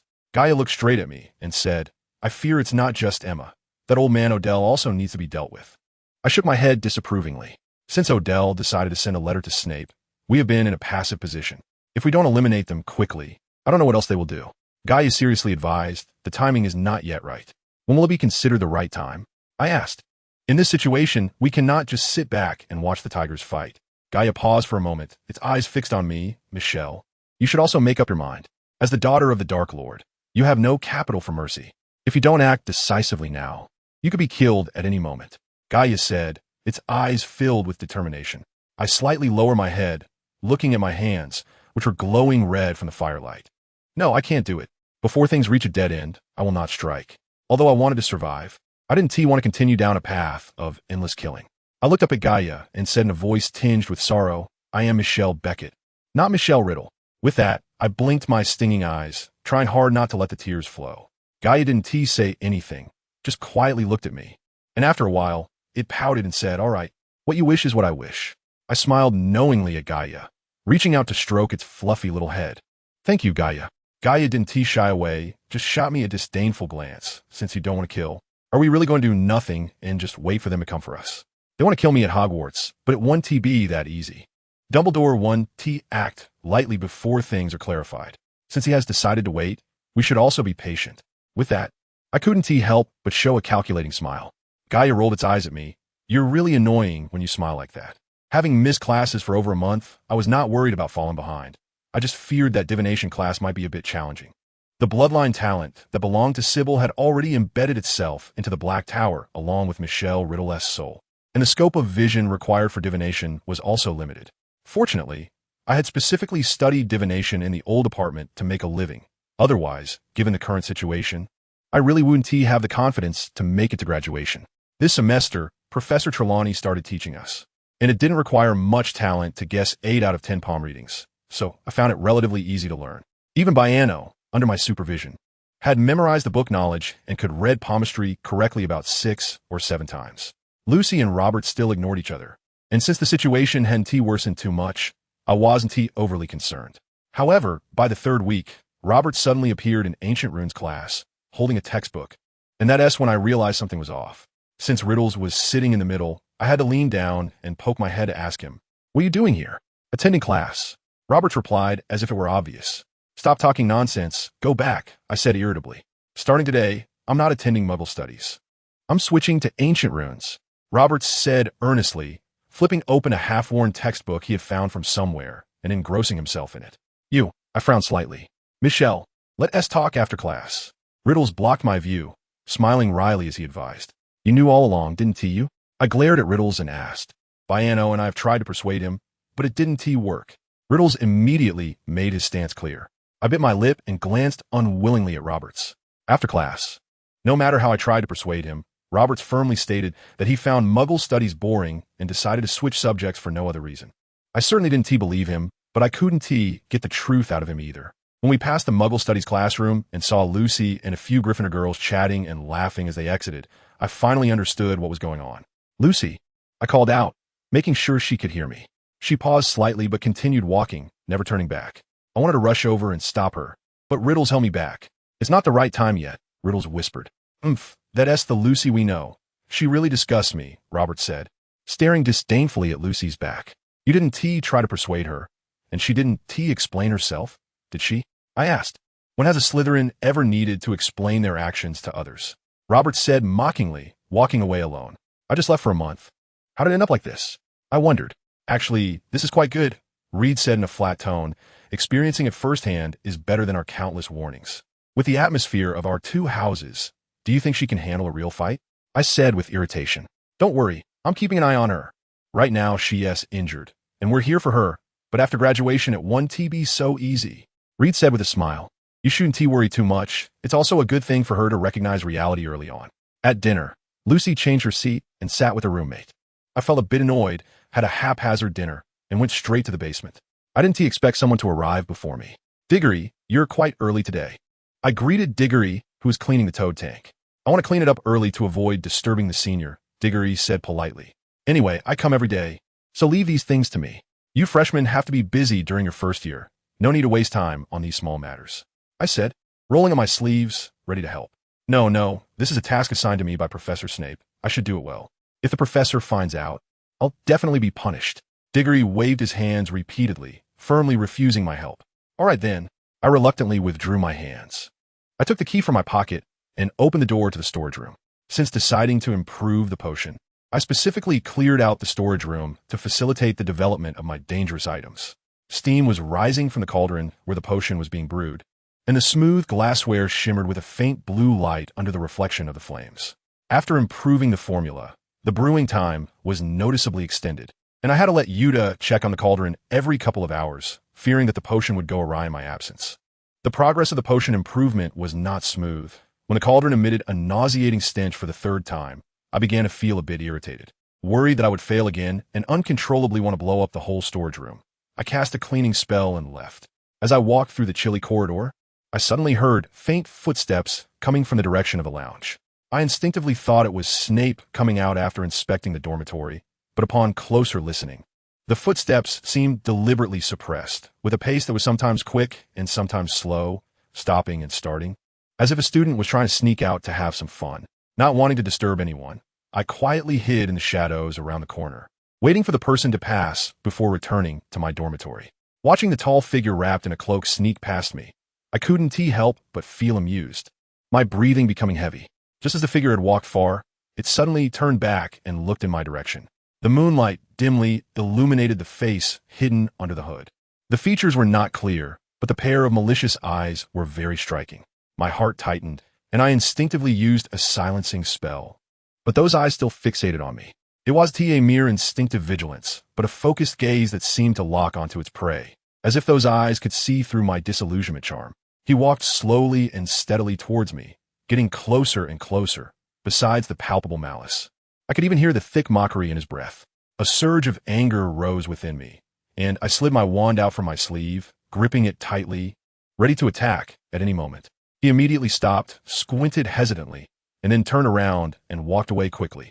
I stumbled back to the dormitory, and the moment the door closed, the intense tension in my body relaxed, and I slumped against the door on the floor.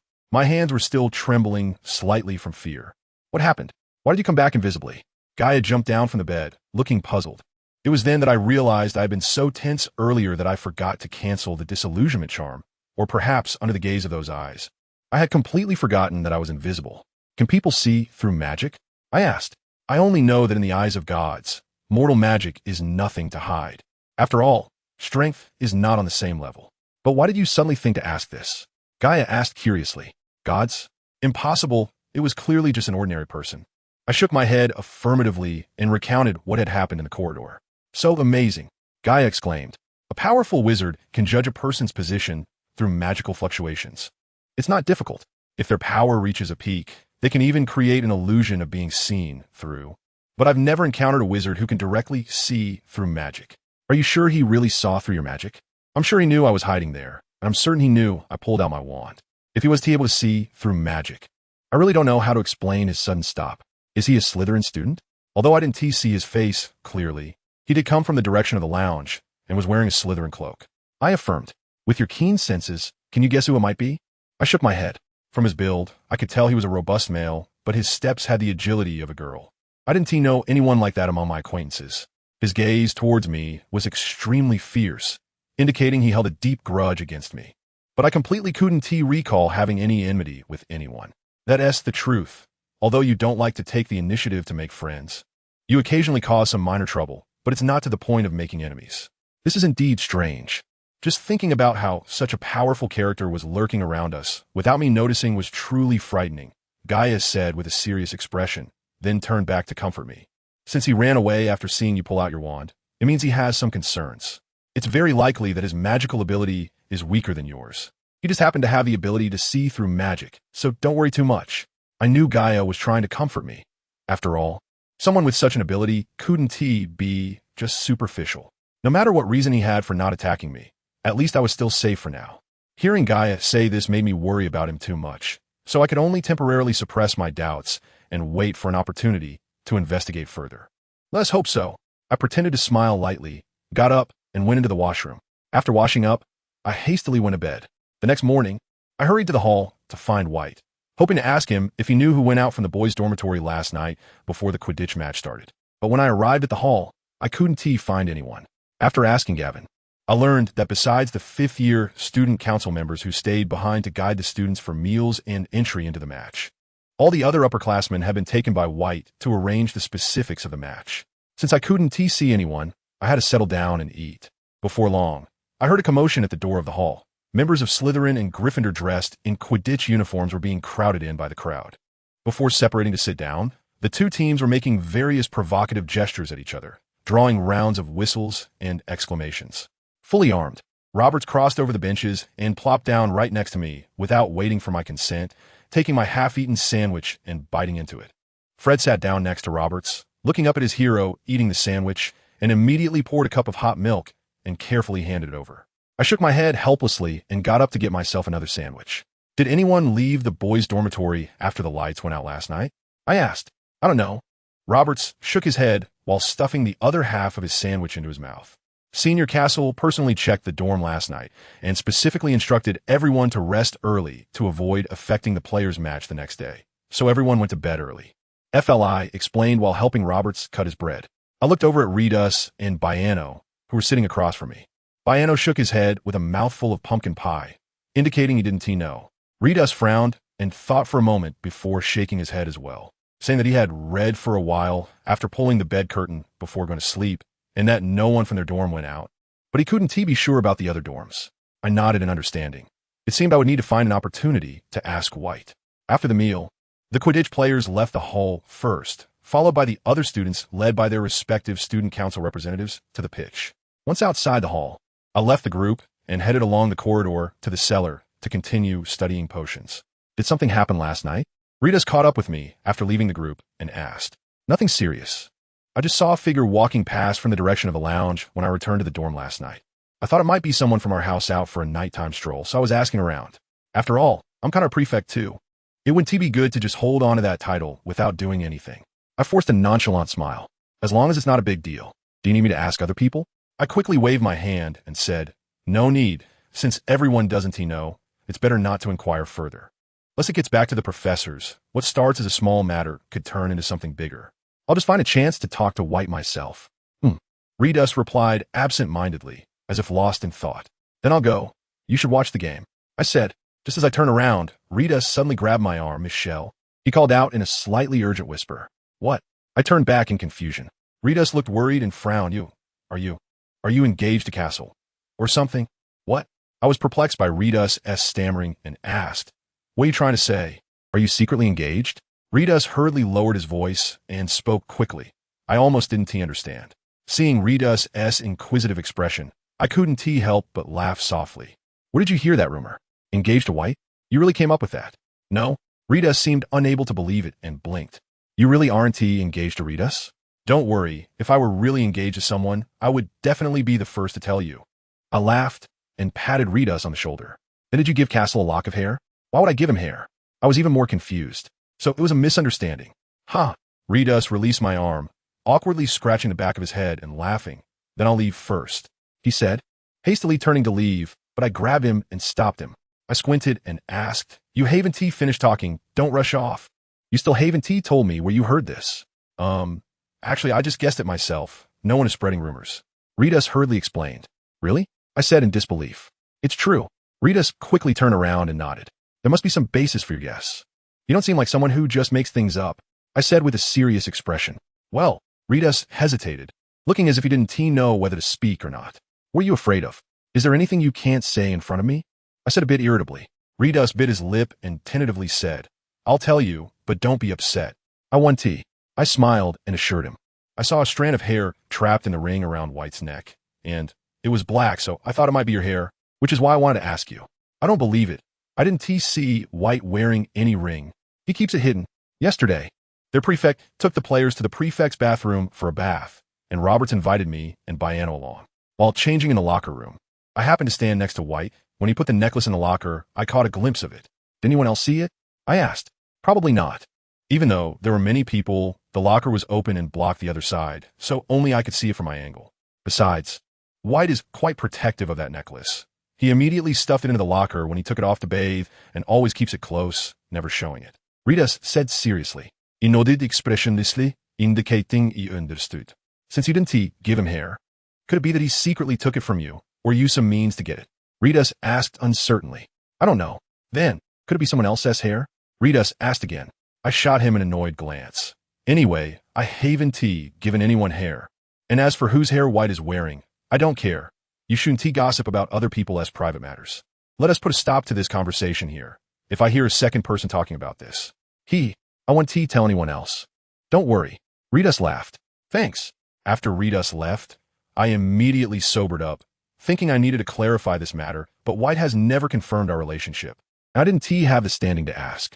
After thinking for a long time, unable to make up my mind, I decided to act as if nothing had happened and focus on potion making. Looking at the mice in the small cage that had been fed the potion, I rubbed my painfully hungry stomach and finally locked up to go to the hall for dinner. The Slytherin table was bustling with noise, but there was no loud celebration. Probably just a small victory. After sitting down, I noticed Biano was wearing his jersey, but Roberts was missing. Where's Roberts? 3 ribs are broken, but they've been set. He.S. in the infirmary recovering. Redus explained. It's all that Gryffindor chaser's fault. He crashed into the hoop with the quaffle and the player together. Don't they know how to throw? A bunch of stupid, smelly lions. Biano shouted angrily. Luckily, their SU is a substitute. You blocked a lot of goals. Redus said, pulling Biano's shoulder and playfully ruffling his hair, making his already messy hairstyle even messier. After joking around for a while, Redus said with a smirk, but Gryffindor isn't so lucky. Their keeper got knocked out by our chaser. But their substitute is so bad that they let us score 6 or 7 goals. It's really satisfying. Their keeper got injured too. I asked. His face got smashed into a pig's head. Biano laughed happily. Seeing them so cheerful, I could only shake my head helplessly and didn't say anything to stop them. After dinner, we went to the infirmary to visit Roberts. Turning the corner on the first floor stairs, I heard a sharp female voice coming from the infirmary on the second floor. Why are you lurking here? Scaring me. Do you Slytherins like to do things sneakily? A sharp-voiced girl shouted. Gianna, keep your voice down. This is in front of the infirmary door, a male voice said quietly. We were wondering what was happening when we saw Lucy rush down from upstairs, head down, and without a word. She didn't stop when she saw us, just quickened her pace to get downstairs. I vaguely saw tears in her eyes looking very sad. Humph. The basement is a den of snakes and rats, engaging in all sorts of shady activities. Gianna muttered a curse as she went down, and just happened to bump into us, her face turning red, and she fell silent. I saw Reeds and Bianco, with very grim expressions blocking the stairs, looking ready to fight. Percy and a few other Gryffindor boys behind Gianna also looked angry, seemingly prepared to strike at any moment. Afraid that things would escalate and cause trouble, I stepped between Reeds and Bianco and smiled. Gianna, it's been a long time since we last met. I hope your previous injuries have healed. Gianna looked at me in surprise, and seeing my smiling face, her tone softened. I'm fine now. That's good to hear. It's impressive that a Gryffindor student could break 3 ribs in one hit, I said with a smile, not noticing Gianna's flushed face. Just glancing towards the infirmary, I imagine your team members' little injuries should be healing up soon too. It's a pity I spent the whole day in the cellar, busy with the tasks assigned by the professor. Otherwise, I would have witnessed the spectacular moment when you passed through the hoop with both the ball and the person. As soon as I finished speaking, I noticed several Gryffindor boys turning beet red. Well, I need to hurry and check on our injured teammate who has 3 broken ribs. So I want to keep you, I said while gently pushing past the Gryffindor boys, sighing, poor Roberts, I wonder if his organs are damaged. If we had known about the skill of going through the hoop with both the ball and the person, we might have avoided this disaster. Once in the infirmary, Reeds and Bianco finally couldn't hold back their laughter. Michelle, you're too good at making fun of people, Reed said with a laugh. Did you see those guys earlier? They all looked like they wanted to bury their heads in the floorboards. Bianco exaggeratedly laughed. No loud noises. Madame Pomfrey popped her head out from the potion room, looking displeased and warned sternly. Bianco and Reeds immediately quieted down, obediently following me and greeting Madame Pomfrey. Mr. Bandrel is in the bed at the back. Just finished his medicine and is already asleep. Keep your voices down, take a look, and then go back. Don't disturb his rest, Madame Pomfrey reminded us. Okay, Mom.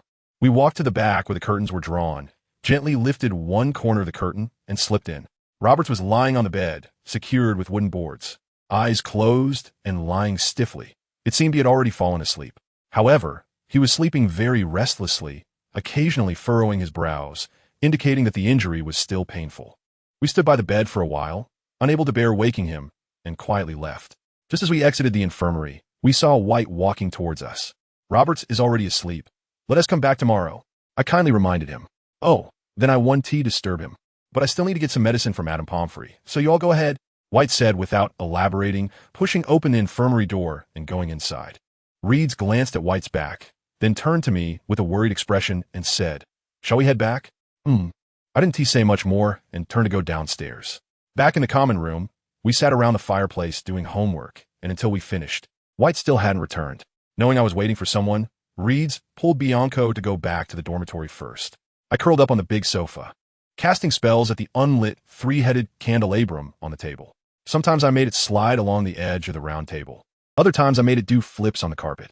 When I got bored of its antics, I changed its shape. Round, flat, tall, short, single-headed, multi-headed. I transformed it in every way possible. It was not until close to curfew that White returned, and I finally let the poor candelabrum go. Seeing me still sitting in the common room, White looked puzzled and asked, Michelle, why haven't you gone to rest yet? I was a bit worried since you took so long in the infirmary, I said nonchalantly. It's nothing, just been under some stress lately, not sleeping well. So I asked Madame Pomfrey to check and prescribe some medicine. White said softly, yawning in his fist, looking drowsy. Then you should go rest early, I suggested. Don't you have anything to say to me? White asked, puzzled. Nothing, just sleep peacefully. Then I'll rest. You should sleep early too, White said, yawning again. Back in the dormitory, I found Gaia lazily sprawled on the bed. I walked over, patted its head, and curiously asked, Did you gain anything today? No.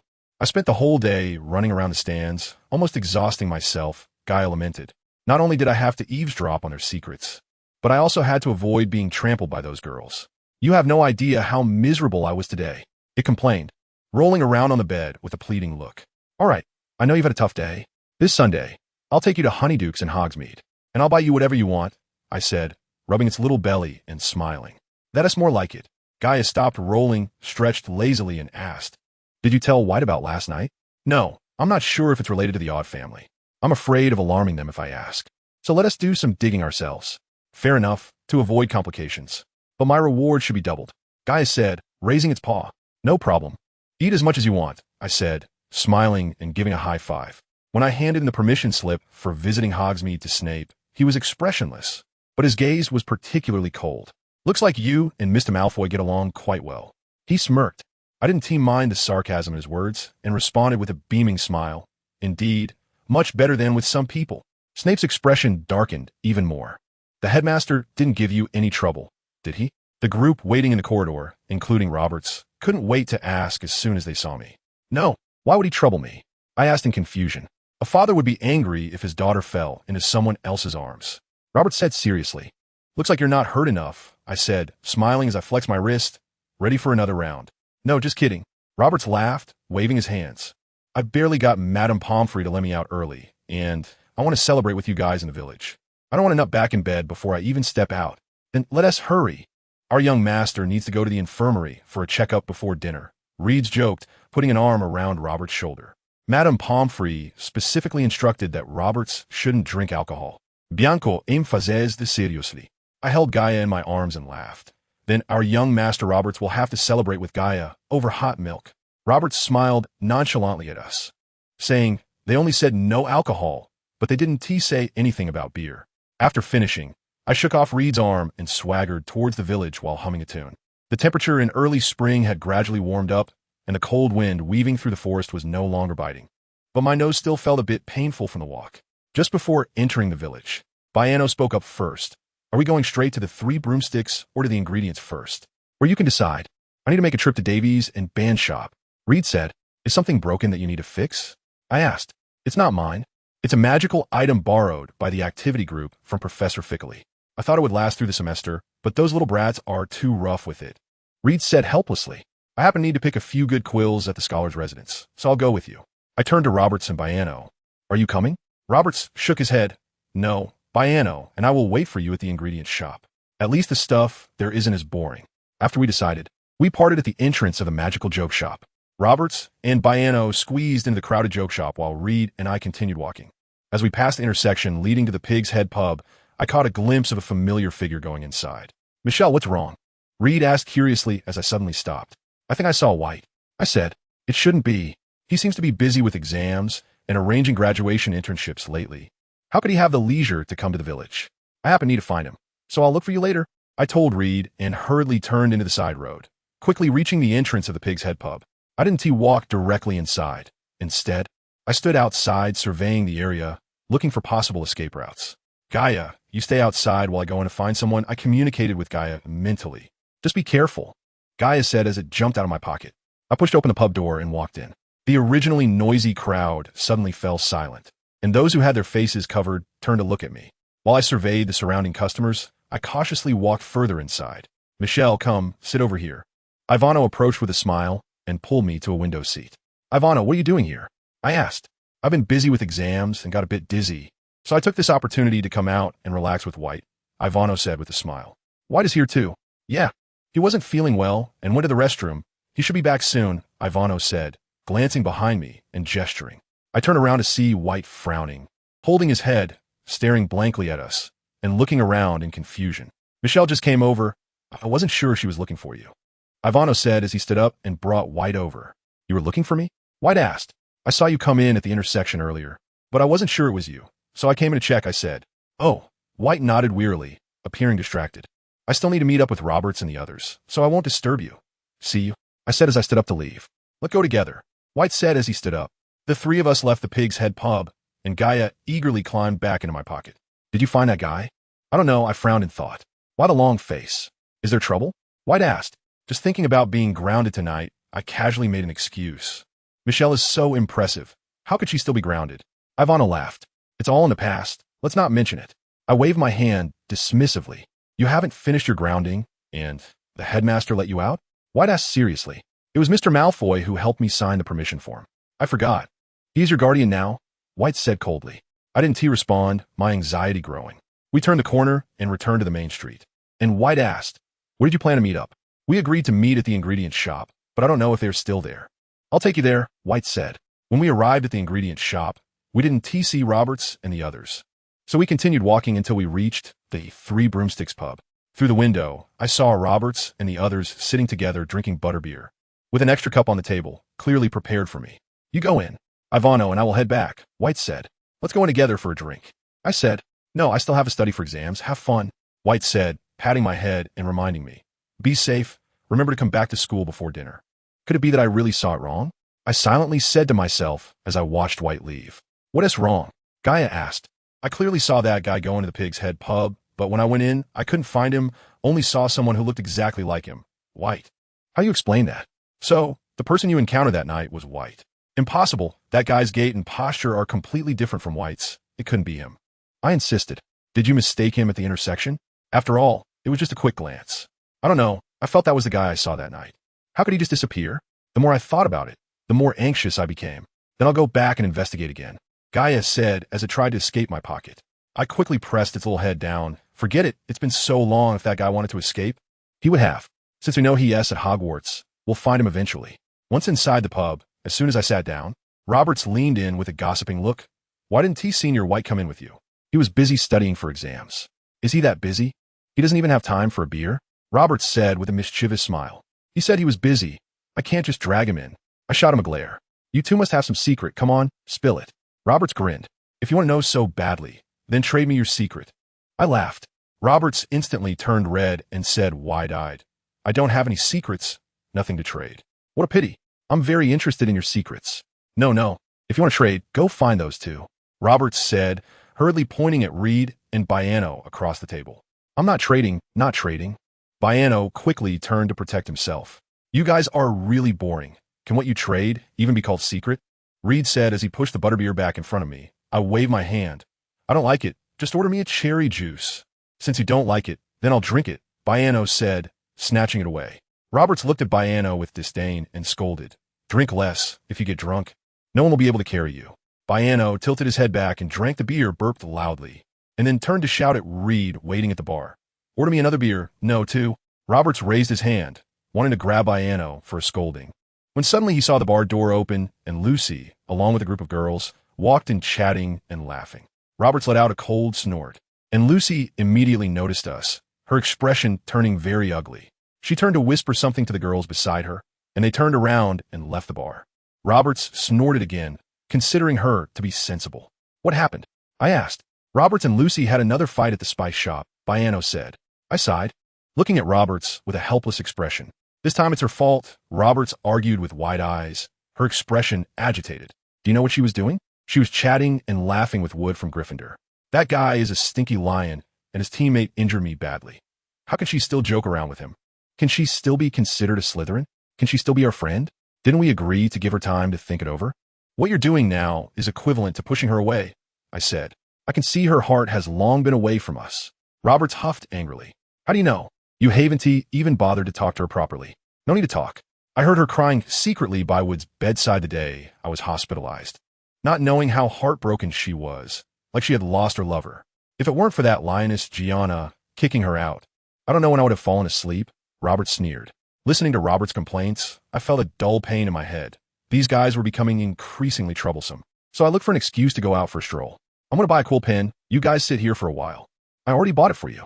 Reeds brought over the cherry juice and beer, and upon hearing my words, he said, I went to repair the props and thought I should buy ink, so I bought it on the way.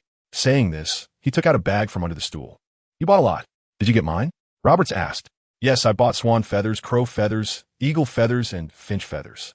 You can choose for yourselves, Reed said, pulling out the box of quills from the bag to show us. Look, I'm going to buy some candy and cookies, I said as I stood up. I'll go with you, Reed said, also getting up. We walked out of the bar, and the cold wind blew, making my head feel a bit clearer. Don't worry too much. Since the Sorting Hat thinks Lucy belongs to Slytherin, she won't easily leave Slytherin. The nature that remains in humanity cannot be easily changed, Reed said with a smile. I hope so. The Honeydew candy store was incredibly popular, and we spent a quarter of an hour picking out candy and cookies, and another quarter of an hour queuing to check out, finally squeezing out of the crowd. Did we buy too much? Reeds asked, looking at the large basket of items. Not too much. The candy jar in the common room is almost empty, so this is just in time for an emergency, I said with a smile. As we chatted and walked back to the bar, suddenly a paper owl swooped down and hit my forehead hard, then fell to the ground. Who was playing pranks? Reed said angrily, looking around for the culprit. I covered my reddened forehead, bent down to pick up the paper owl, and found there was writing on it. Your friend is in my hands. come to the Shrieking Shack alone within half an hour. This can't be a prank, right? Reed said in surprise. I don't know. Let's check the bar. I said. Reeds and I hurried to the bar and saw Roberts scolding Baiano, who was trying to down a fifth butterbeer. Is everything okay? Reeds asked. It's about to be a problem. If he drinks another one, we really have to carry him back. Roberts pointed at a tipsy Baiano and said. Looks like it's really a prank, Reeds said to me. And Lucy and White. White should have gone back to school with Ivano, and Lucy is with those girls. It should be fine, right? Reed said uncertainly. What are you guys talking about? Roberts asked in confusion. Look at this. Reeds handed the note to Roberts. Roberts glanced at it, her face turning slightly pale. This can't be a prank, right? Maybe it was sent to the wrong person. Only adults can use magic outside of school. The chances of it being a prank are low. As for sending it to the wrong person, Reeds analyzed. I don't know, but I still want to go there and take a look. I said with a serious expression. It's definitely very dangerous. I should go. Reeds said. The paper owl hit me, so of course I should go, I replied. Roberts interrupted loudly. Stop arguing. We still have time. Let's go find someone first. White might have gone back to school. Going back now will surely be too late. I can't go far, I said. I'll go find Lucy, Roberts said seriously. Then Reeds and Baiano, you two go back to school. No matter if you find White or not, don't tell anyone else about this to avoid causing panic. If it turns out to just be a prank, we won't have to worry about the school getting involved. If I can't make it back before the gate closes, you find the headmaster for help, I instructed in a low voice. I understand. You guys be careful and stay safe, Reed said, taking the dazed Baiano out of the bar. Are we going to find Lucy now? Roberts asked. You go find Lucy, I'll go to the Shrieking Shack.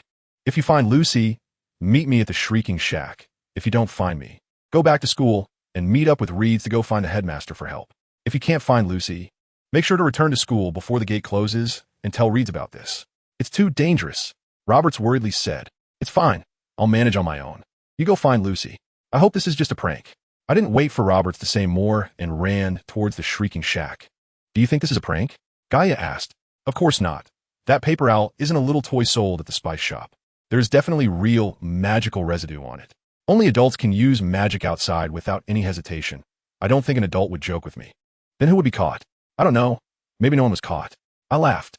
Are you saying this note is just to lure you in and actually no one was caught?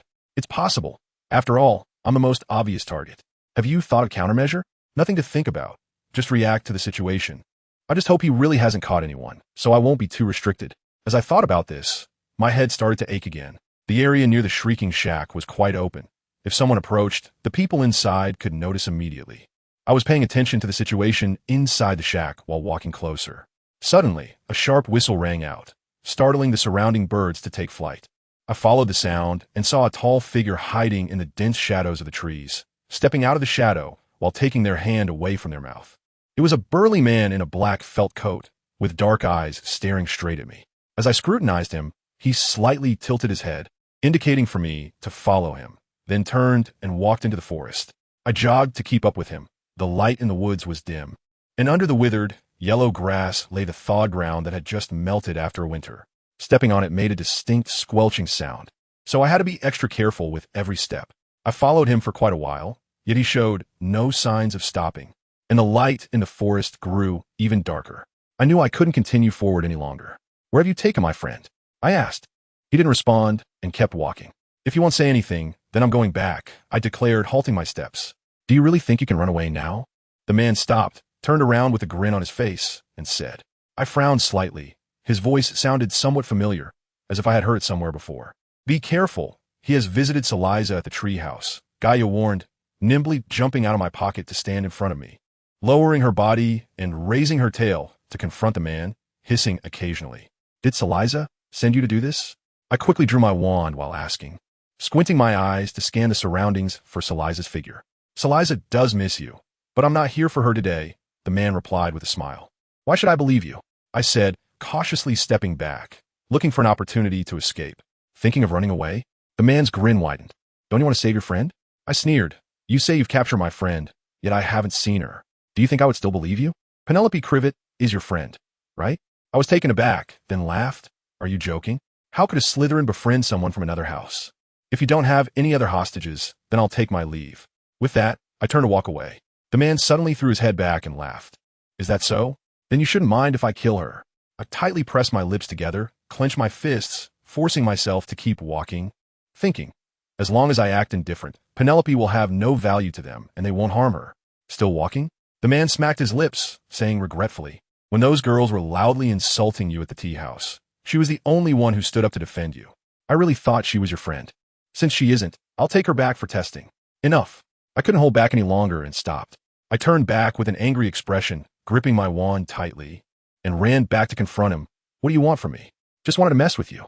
The man crossed his arms over his chest, grinning maliciously. I suddenly stepped forward, pressing my wand against his neck, squinting my eyes, and threatening. Do you believe I could kill you right now? The man carelessly brushed my wand aside. Don't get excited. I won't cause trouble near Hogwarts. The reason I brought you here is simply to have a private chat without interruptions. Detaining your friend was unavoidable. Once we're done talking, I'll have my companion release her, so you don't need to worry. After hearing what you said before, what else is there for me to believe? I replied, what would make you trust me? Tell me where Penelope is. Aren't you afraid I'll lie to you? The man asked with a smile. My cat will verify your words. The man glanced at Gaia, who was poised with her tail raised, and chuckled. You're quite clever to bring along a little spy. I didn't respond, merely shot him an annoyed glare. The train station. Let your little spy check it out. Be careful. Find Penelope, and I'll bring people over, Gaia said, darting out of the woods. Now you can chat with me at ease, the man said, turning to continue deeper into the woods. Let's talk right here, I said, sneezing, suddenly feeling a chill. It seemed I was coming down with a cold. The man turned back and smiled. Merlin bless you. I shot him an unhappy glance. Who are you really? And why do you want to talk to me? Someone wants us to cooperate. Although the reward is good, the risk is significant. If things go wrong, it could lead to great chaos. Our adults are still uncertain whether to accept this proposal. What does that have to do with me? I asked, puzzled. We don't know if it relates to you, which is why I wanted to talk to you. I don't understand what you're saying, I said, furrowing my brows. Not understanding is fine, because I already have a preliminary answer, but now I need to take something from you to help our adults make the final decision. The man said, pulling out a silver dagger from his pocket. I immediately took a step back and raised my wand. What do you want to do? Don't be afraid. It's just a bit of blood. I won't take your life, the man said, smiling to reassure me. Do you think I'm an idiot? What wizard would be foolish enough to give their blood to someone else? I retorted angrily. Don't worry. We don't want to do anything bad with your blood. Once we confirm things, we will compensate you. Money, power, fame, whatever you ask for, we will help you achieve, the man tempted. I don't need it, I firmly rejected. Taking steps back. How would you not need it? Don't you know who your parents are? The man continued to entice. We can help you find them. Even help you find a prestigious pureblood family in the wizarding world to adopt you, so you won't have to worry about your birth. If you don't like that, we can help you find someone in the muggle world, erase their memories, and they will think you're their biological daughter. How wonderful would that be? I wouldn't want to trouble you with such a small matter, but I don't need such cheap parents. You keep them for yourself, I said, turning and running desperately. What are you running for? No, we need to discuss other options, the man called as he chased after me. I exerted all my strength to run out of the woods, but my shoes were caked with wet mud, making it hard to run fast. I slipped and fell, landing on the ground, my hands scraped by the gravel. I told you not to run, and you still did, huh? You fell. The man mocked. I angrily turned back to glare at him, then looked down at my hands covered in mud and grass clippings. The skin on my palms had been scraped off, but thankfully there was no blood. The man clicked his tongue. What a pity, no blood. I stood up in a huff, pointing at him and ready to curse, when I suddenly heard footsteps coming from behind the large banyan tree to my right. Who?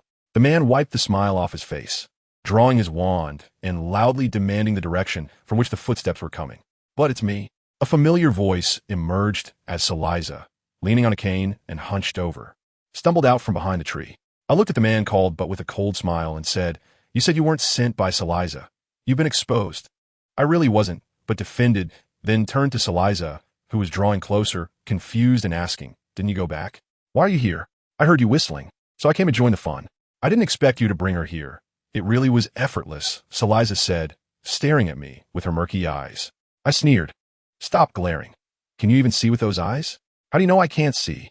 I'm blind, but my heart isn't, Saliza said excitedly, tapping the ground with her cane. I scoffed, not wanting to argue with her, and turned to leave, but Saliza blocked my path with her cane. What do you want? I said unhappily. Hand over the formula, Saliza demanded sharply. If I don't, what can you do to me, blind wicked witch? I laughed. Saliza's hands trembled with rage as she gritted her teeth and said, Then I'll take you back and torture you slowly. I don't believe you won't talk. As she spoke, she suddenly reached out to grab my shoulder. I was startled and stepped back, ready to counterattack with my wand, but Butte grabbed Saliza's hand first, standing between us. Stop.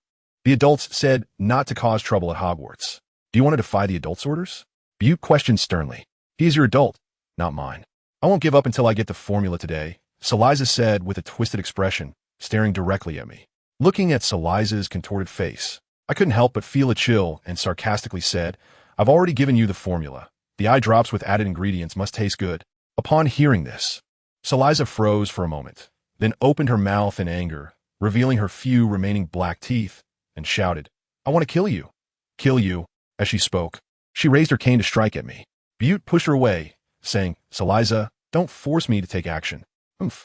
I must kill her today, Saliza sneered. Raising her cane again, Butte furrowed his brow and drew his wand, loudly declaring, quickly bind, but suddenly Butte collapsed, his wand missing its target, and the spell hit the tree trunk with a loud thud. I was startled and immediately crouched down to check on Butte. Seeing he had just fainted, I looked up and asked Saliza, what did you do? Saliza laughed. Looks like you've forgotten everything I taught you. You can't even smell the sleeping potion. I didn't want to waste any more energy arguing with her, so I stood up and ran outside. Tried to use my last bit of strength to escape before the sleeping potion fully took effect. Saliza laughed. Run. Let us see how far you can get. As she said this, she started to chase after me, but after just 2 steps, Butte, who was lying on the ground, grabbed her leg. Don't you want to cooperate? Causing trouble at Hogwarts will definitely lead to consequences from the adults, Butte threatened in an extremely weak voice. I turned around to look at Butte. He had little strength left and was pressing his upper body against his arms, gripping Saliza's right leg, almost crawling at her feet. Saliza glanced at me and leaned down to whisper something to Butte, who widened his eyes and shouted with all his might, Run. The birds resting in the trees were startled into flight. I was so frightened that I shivered and turned to run. I had no idea what was happening behind me. A faint cracking sound of spells echoed in the air, and then my tears began to fall uncontrollably. I kept running, not daring to look back, until I tripped and fainted. I woke up groggily in the dark, the smell of disinfectant from the infirmary filling my entire brain.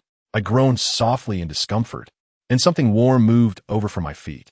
I opened my eyes and saw the white ceiling reflecting a faint cold light, with a furry head leaning over. Gaia, how long did I sleep? I asked. 3 days, it replied. How could I sleep for so long?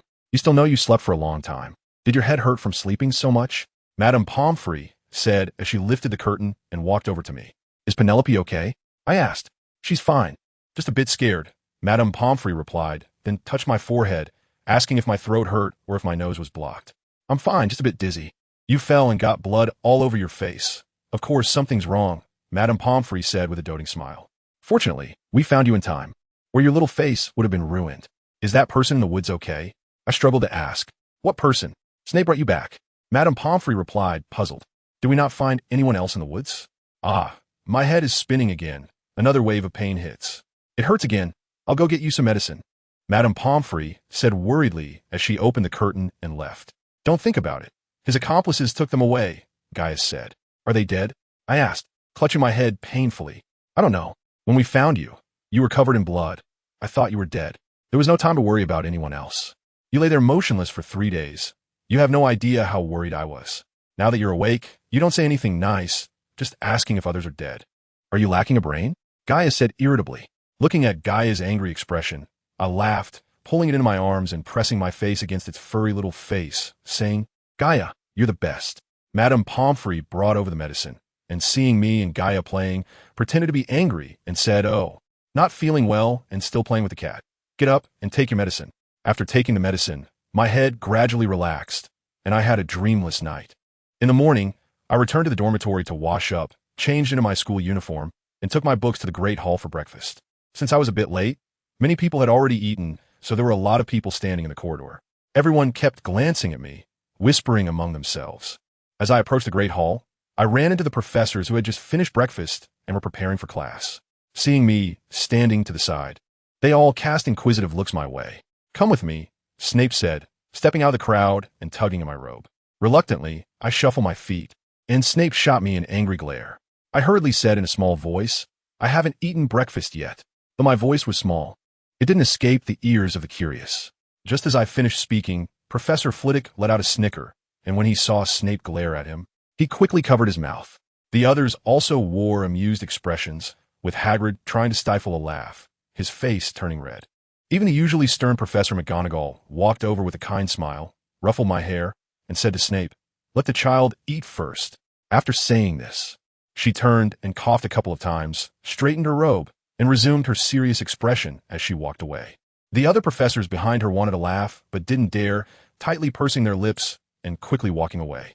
"I'm really hungry," I muttered under my breath again, and before Snape could respond, a burst of laughter erupted in the corridor, and the professors couldn't hold back their laughter any longer.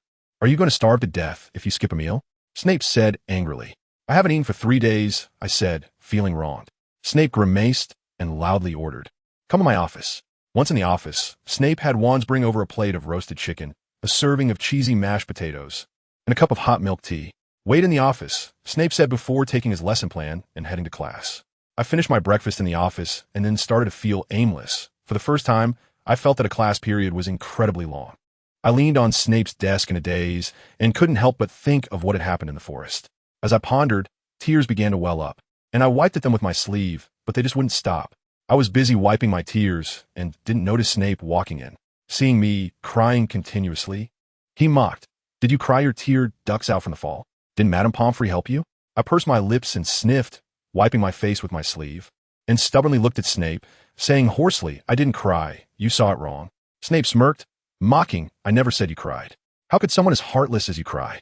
I glared at him coldly and stood up angrily, saying, "If there's nothing else, I'm going to class." "Of course, I only look for you when there's something," Snape said as he tossed the lesson plan on the table. "Let's talk about what happened in the woods." I recounted everything that happened that day to Snape, except that I didn't tell him about the spell I heard when I was running away. I hoped that it was just a sound I imagined because I was too scared. "Why does that man named Butte want your blood?" Snape asked, frowning. "I don't know," I said. "Do you remember what Butte looked like?" "I don't know. He was covering his face, and I couldn't see it clearly.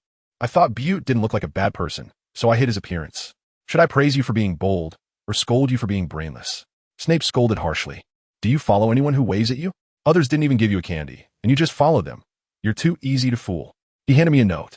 I retorted quietly. "You still dare to talk back?" Snape shouted, glaring at me angrily. He pointed at the office door and said coldly, "Get back to class." I had no choice but to hug my textbook and rush to the second class. During lunch, I was surrounded by everyone again, facing a barrage of questioning. Fortunately, I had rehearsed in Snape's office once, so I handled it with ease. Lucy sat back down among us, as if nothing had happened. Although I didn't know exactly what happened, when I saw Lucy serving potatoes to Roberts and Roberts blushing slightly, I understood that they had truly reconciled. "Roberts, have you finished the homework for the magical text class?" I asked with a smile. Roberts was stunned and then blushed, waving his hand and saying, "The class is too difficult. I've switched classes." "Switched to what?" I raised my eyebrows and asked. "That," Robert stammered for a long time, and it was Lucy who glanced at him, her face slightly red, and said, "He's still taking classes with me." Looking at the two people across from me who looked uncomfortable, I couldn't help but laugh. That was great. From now on, Reeds wouldn't have to rush to find study materials for you. Roberts, blushing, looked at Reeds and said, "We still need to find other materials. We promised to prepare for the exam together, so you mustn't slack off." Reeds nodded helplessly. "As you wish, my young master." For more than a month after that, I continued attending classes, brewing potions, and occasionally helping guide training in the activity group. In divination class, Professor Trelawney was even more eager than before to look for signs of misfortune in my crystal ball, tarot cards, tea leaves, or my palm. After the incident in the woods, everyone began to believe in these signs, always looking suspicious. Many even ended up in the infirmary, suffering from nervous breakdowns due to recurring nightmares. In the end, Madame Pomfrey couldn't stand it anymore and personally had a long talk with Professor Trelawney, which made her tone down a bit. Aside from this small episode, life went on relatively peacefully. The man named Butte was never found, and Saliza also disappeared without a trace. It seemed that everything that happened that day in the woods was just a brief nightmare. Easter breakfast featured lamb and ham. I had a serving of lamb curry, while Gaia enjoyed a whole roasted leg of lamb that Yuta had prepared in the dormitory. After breakfast, everyone cheerfully prepared to go to Hogsmeade Village, while I continued brewing potions. "Michelle, are you really not coming with us?" Lucy tugged at my robe, pouting and acting cute. I sighed, looking disappointed, and said, "I won't go," to avoid being scolded by the headmaster again. I comforted Lucy. Besides, I still have to serve detention. It's better to finish early. "You all have fun." I then seriously instructed Roberts, Reeds, and Biano, who were standing behind Lucy. Take good care of Lucy. Don't let anything go wrong. Go early and come back early. The three of them replied in unison with serious faces. Yes, head boy Beckett. I smiled and glared at them, threatening, if you call me that again, I'll drag you along for detention. The three of them laughed and waved their hands, pulling Lucy outside. When I once again emptied the failed potion from the cauldron and prepared to brew again, I discovered that the poison from the amaryllis root ball was running low. I put down my work and went to the greenhouse to get a new root ball. When I arrived at the greenhouse, Professor Sprout was preparing to spray insecticide on the plants. Seeing me, she asked me to help her dilute the insecticide. Snape was nowhere to be found. He had said that when the weather warmed up a bit, he would start treating the plants for pests. After finally getting a sunny day, I thought to ask him for help diluting the potion, but I couldn't find him early in the morning. I want to find someone else to help. If they're not in the village, they're busy preparing exam questions, or they've eaten too much candy and gone to the dentist. Professor Sprout complained, turning around and pointing to a busy figure in a corner of the greenhouse, smiling. The little one may not know much, but he's quite clever and willing to help. After teaching him for a morning, he is doing pretty well now. I smiled without replying, just focusing on the bucket of insecticide, stirring and measuring how much dilution agent to add. Headmistress, the insecticide is finished, a young voice said. I looked up to see a pair of bright eyes curiously looking at me through a mask. Those familiar eyes made me think.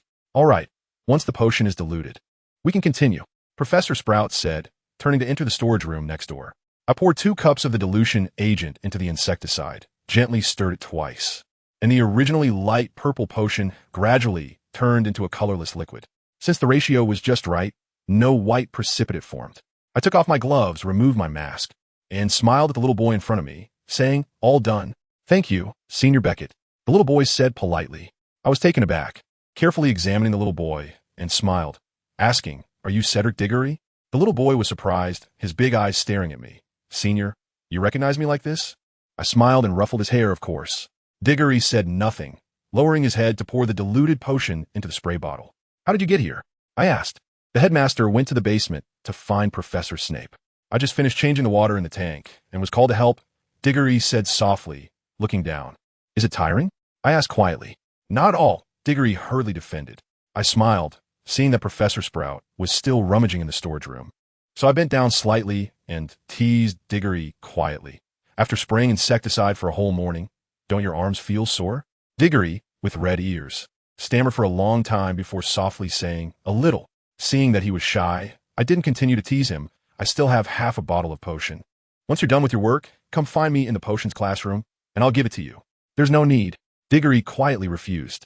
It's okay, but it's also what I'd left over from before. It's very effective for treating muscle strains. Thank you, Beckett Sr.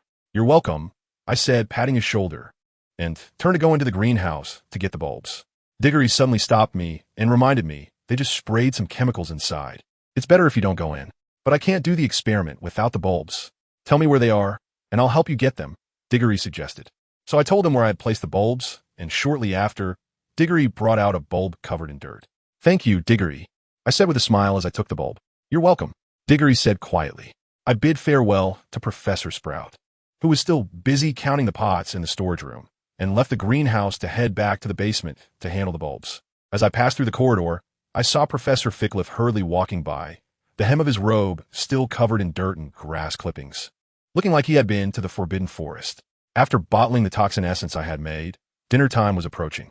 When I finished tidying up my things and walked out of the cubicle with the potion for Diggory, I noticed the classroom door slightly ajar, and Diggory was standing outside talking to someone. Just as I was about to walk over to see who it was, the person left, and Diggory came in right after. Who are you talking to? I asked. Senior Ivanov. He came to find the professor, and I told him the professor was out. Oh, I nodded, not suspecting anything, and after applying the potion to the affected area after my shower, I'll be fine by tomorrow morning. Saying this, I handed him the potion I was holding. Diggory took the potion with a red face, whispering, Thank you, Senior. You're welcome. I just got it from Madame Pomfrey. When I give you the potion I made someday, you can thank me then. I smiled and ruffled his hair. I was so used to patting Gaia's head that it was hard to change.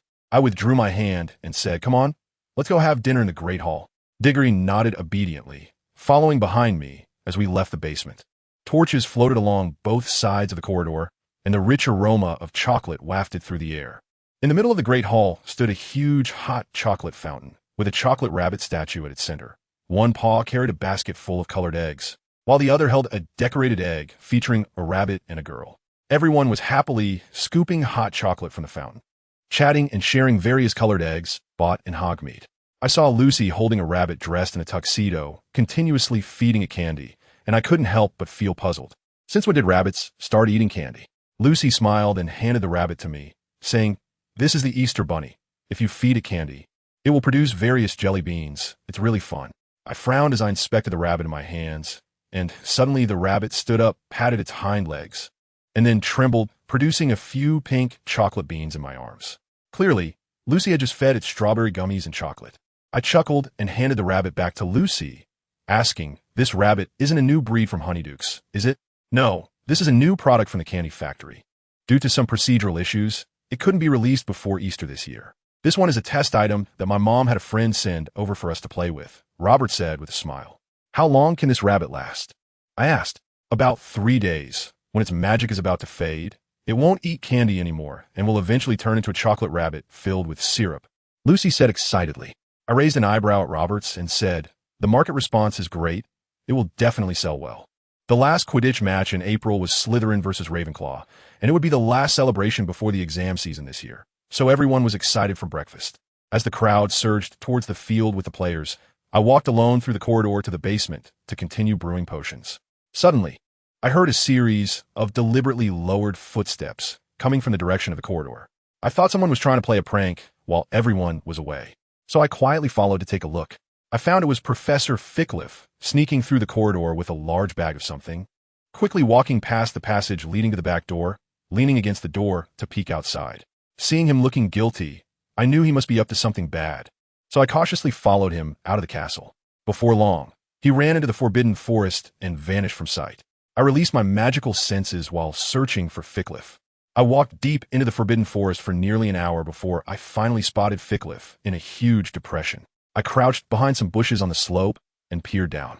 I saw Fickliffe wearing thick gloves, taking one stone after another from a pile of fist-sized white stones, then walking to the middle of a clearing and arranging them into a strange pattern.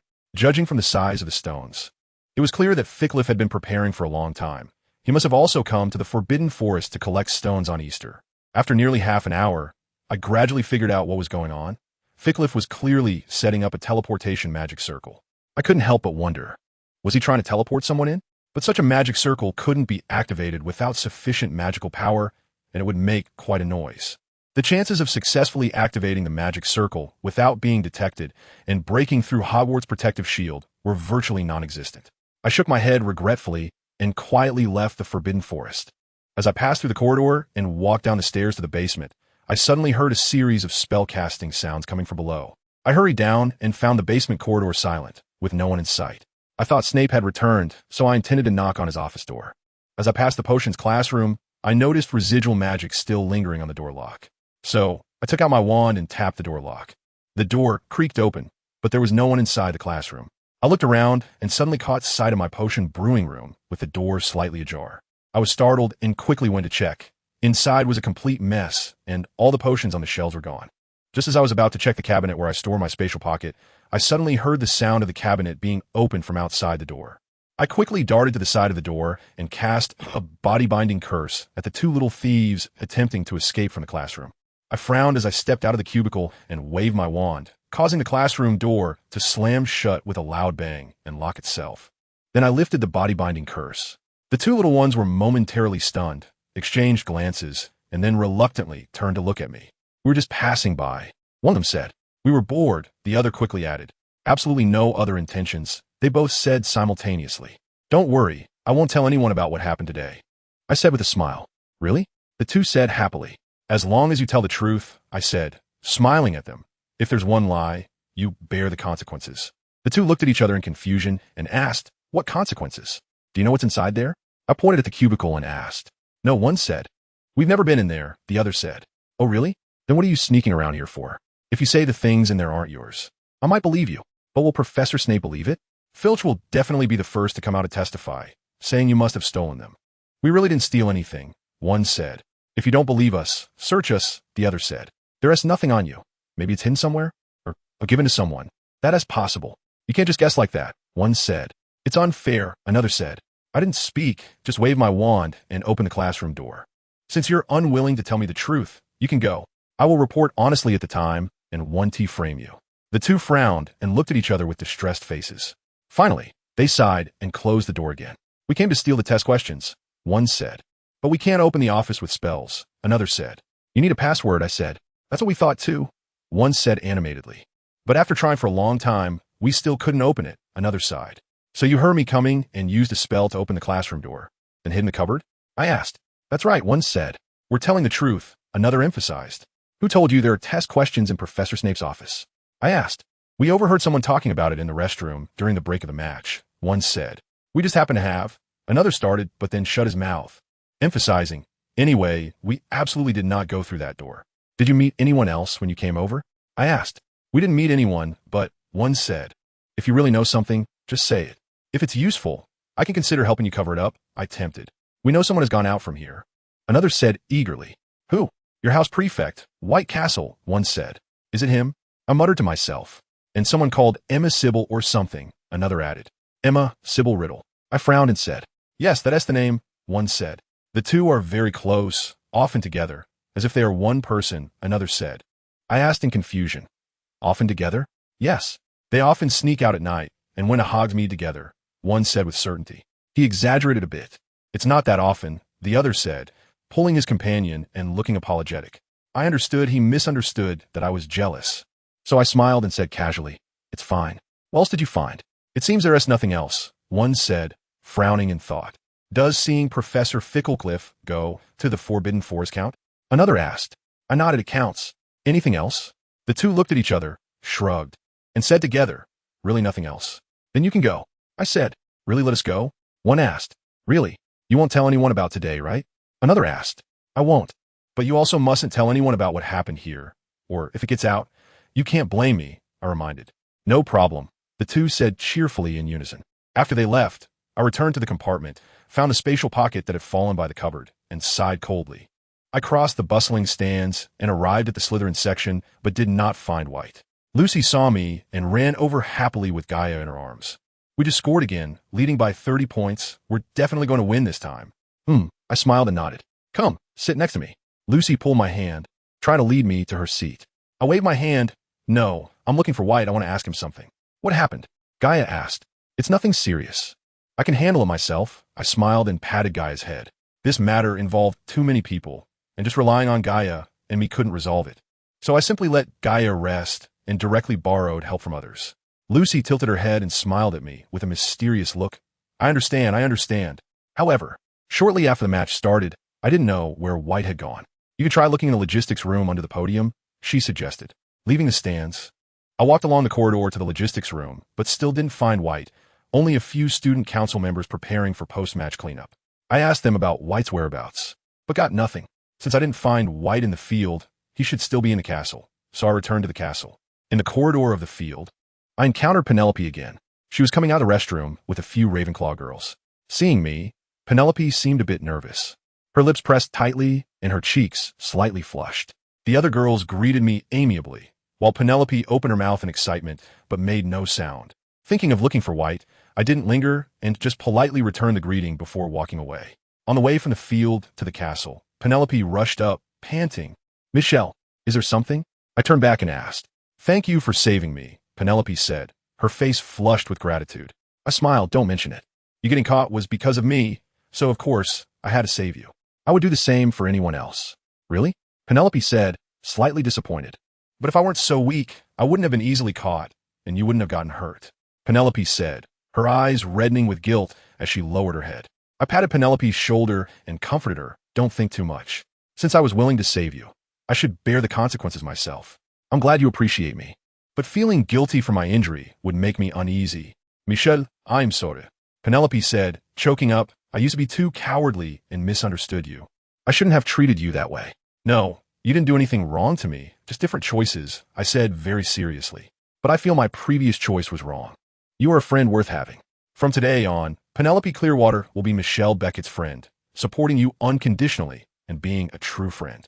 Penelope said with determination in her eyes, giving me a big hug and turning to run away before I could react.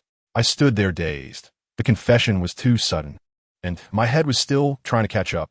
Thinking that I hadn't found White, I shook my head to clear my mind. The castle, although large, has limited places to go. Although small, every room is quite far apart. I wandered around several times, but still didn't see White. Just as I was contemplating whether to ask Yuta for help, suddenly a broom rushed past my head. I drew my wand and stopped the broom. Peeves, you're causing trouble again. Peeves hurriedly hid behind a door. You won't let me go to the field. Can't I play in the corridor? What if you fly so fast and bump into someone? Everyone has gone to the field. Who else is like you wandering around a castle? Peeves retorted unhappily. You troublemaker have so many excuses. You two are so nagging. Peeves peeked his head from behind the door and made a face at me. What two? I asked in confusion. You and that guy Castle. Peeves the poltergeist chuckled. Have you seen White? I asked. White? So fondly called. Have you missed him that much? Peeves teased. I rolled my eyes at Peeves and said, are you going to tell me or not? If you don't report to Bloodman Barrow, I'll tell you. Peeves winked mischievously at me. I nodded, assuring him I wouldn't tell. That's good, Peeves said as he flew out from behind the door. Among the ghosts at Hogwarts, you are the only one whose words I find convincing. Otherwise, I wouldn't bother with anyone else. Well, thanks a lot, I said helplessly. Can we get straight to the point? Peeves rarely compliments anyone, and you're still not happy to hear it. Peeves pouted, and when I ignored him and just stared, he smacked his lips and said, you all went to the game, and the other ghosts didn't take me along. I looked around the castle and saw it was empty, so I just took my broom and played by myself. Just then, Castle walked in while I was practicing my diving spin in the hall. Luckily, I was agile. Otherwise, I would have crashed into him. I saved his life, and he actually yelled at me. Thankfully, I flew fast enough that I wasn't nagged to death. Peeves stuck out his tongue and rolled his eyes, pretending to hang himself. Have you seen him since then? Do you want to find him? Then go to the infirmary. He's been hanging around the infirmary this semester. I don't know if he's secretly getting Pomfrey to brew him some potion to get smarter. Peeves speculated seriously. I smiled, lifted the curse on my broom, and said, go have fun. Stop rambling. Peeves raised his eyebrows proudly and said, just keep defending him. Then he shrugged helplessly. Love just won't listen to the wise counsel. I couldn't help but laugh at his ridiculousness and didn't banter with him anymore. I went straight to the infirmary. In the infirmary, White was sitting on the bed with a thick layer of ointment on his right hand. Michelle, what are you doing here? Are you feeling unwell? Madame Pomfrey, who had just walked out of the potion room with bandages and scissors in hand, asked as I entered. No, I'm here to find White, I said. Madame Pomfrey nodded and sat down on the bed opposite White to help him bandage up. Do you need something from me? White looked at me curiously. I smiled and said, no rush. After Madame Pomfrey secured the cloth with tape, she stood up and said to me, you're just in time. I don't have the potion needed for White's injury, and I need to ask Snape for help with it. It's okay. I have the antidote, I replied. Madame Pomfrey looked at me in confusion, then turned to look at White, finally muttering to herself, I really don't know what young people are thinking these days. Don't play like this next time. She shook her head and walked away. White looked at me with a puzzled expression. Let's go. I need to talk to you, I said, slightly frowning. On the way back to the common room, neither of us spoke. Once we entered the common room, I took the potion out of my pocket and handed it to White. He took the potion and smiled awkwardly. You already know? I didn't say anything, just stared at White expressionlessly. I didn't mean to hide it from you, White explained, looking at me. Don't be mad. I snorted. Mad? What do I have to be mad about? Now, where is it? What? White asked, confused. The potion from my workshop, I reminded him. I didn't take it, White said, looking bewildered. And yet you say you didn't take my potion, I said as I grabbed White's injured right hand. Do you dare say that the curse you fell under just happened to match the one I placed on my pocket? White thought for a moment and uncertainly said, maybe I did go to the basement, but I didn't know at the time. Didn't he know? I scoffed. You really didn't know? White explained eagerly. You remember I had sudden memory loss in 5th year, right? Although it didn't happen last year. It got serious after returning to school this year. At first, I just felt tired and needed rest, thinking it was a cold, so I asked Madame Pomfrey for a tonic. But then it got worse, I started sleepwalking, and recently I've been having memory loss. I remained silent, still looking at him expressionlessly. Michelle, believe me, I'm telling the truth, White said earnestly. When you greeted me at the Hog's Head, I actually forgot how I ended up there. If Ivan hadn't reminded me, I would have thought we were together the whole time. I stared into White's eyes for a long time, sighed helplessly, and said, it seems you really don't know that you've been possessed. Possessed? You mean I'm not sick but possessed? White looked at me in surprise, then shook his head. Impossible. I know about possession curses. They require the blood or head of the possessed. White suddenly froze, his face pale, and unconsciously touched his chest. Looks like you figured something out, I said. It can't be her, White said loudly, sounding a bit angry. Who is she? I pressed. I told you it's not her. White said, displeased. You don't have to tell me, but since the workshop was robbed, I have to report it to the headmaster. White turned his head and grabbed my shoulders, his eyes flickering. Michelle, can we keep this from others for now? Give me some time, and I'll find a way to help you get back the potion. Do you know how dangerous some potions can be? If they fall into the wrong hands. The consequences, I wanted to tell him about the harsh realities, but seeing the sorrow in White's eyes, I hesitated. Fine, I'll give you half a day. If you haven't retrieved the potion by dinner, I'll have no choice but to report to the headmaster. Thank you, Michelle, White said gratefully as he hugged me. I'll definitely get the potion back. He turned and rushed out of the common room. I knew he must be going to the clock tower to have Gilly send a message to Emma. Although I didn't know what relationship White and Emma had, I could see from White's eyes that he cared about her a lot. At dinner, White didn't show up. He probably hadn't received a reply yet. I glanced at the head table. Snape looked expressionless, but it was clear he was in a good mood. The victory in the match had evidently made him happy. I thought about having tell him about the stolen potion after dinner, and I felt slightly relieved. At least he wouldn't be too angry. When White walked into the dining hall looking dejected, the silver serpent of Slytherin was twisting quickly along the ceiling of the hall. And then it transformed into a dazzling firework in the center of the spell-cast night sky, scattering silver flames that eventually turned into twinkling silver stars in the night sky. Everyone applauded in congratulations, and the Slytherin table was shaking from the constant clapping, finally pushing the atmosphere of the banquet to its peak. White sat down next to me, not saying a word for a long time. Whoosh! A gust of wind carrying remnants of magic blew in through the wide-open doors of the dining hall, extinguishing the floating candle flames above. The hall suddenly fell into darkness, and frightened people began to scream, causing chaos to ensue. The sound of clinking cups and plates, the dragging of benches, footsteps, and cries of despair echoed continuously. Silence. Dumbledore's loud voice rang out. Under the starlight above me, I saw Dumbledore stand up from his seat and wave his wand, reigniting the candles above us. The hall was restored to brightness, and everyone's emotions settled down. Today's banquet ends here. The head of the house will organize students to return to their dormitories, and the injured will be accompanied by Professor McGonagall to the infirmary, with Filch maintaining order. Dumbledore announced loudly. He then left with the other professors from the faculty aisle. I noticed that Fickliffe was not among the crowd. I didn't know if he had not come or had left early. I got up from my seat wanting to follow, but White pulled me back. Michelle, can you not tell the headmaster just yet? I will find a way to help you get the potion back. White pleaded in a low voice.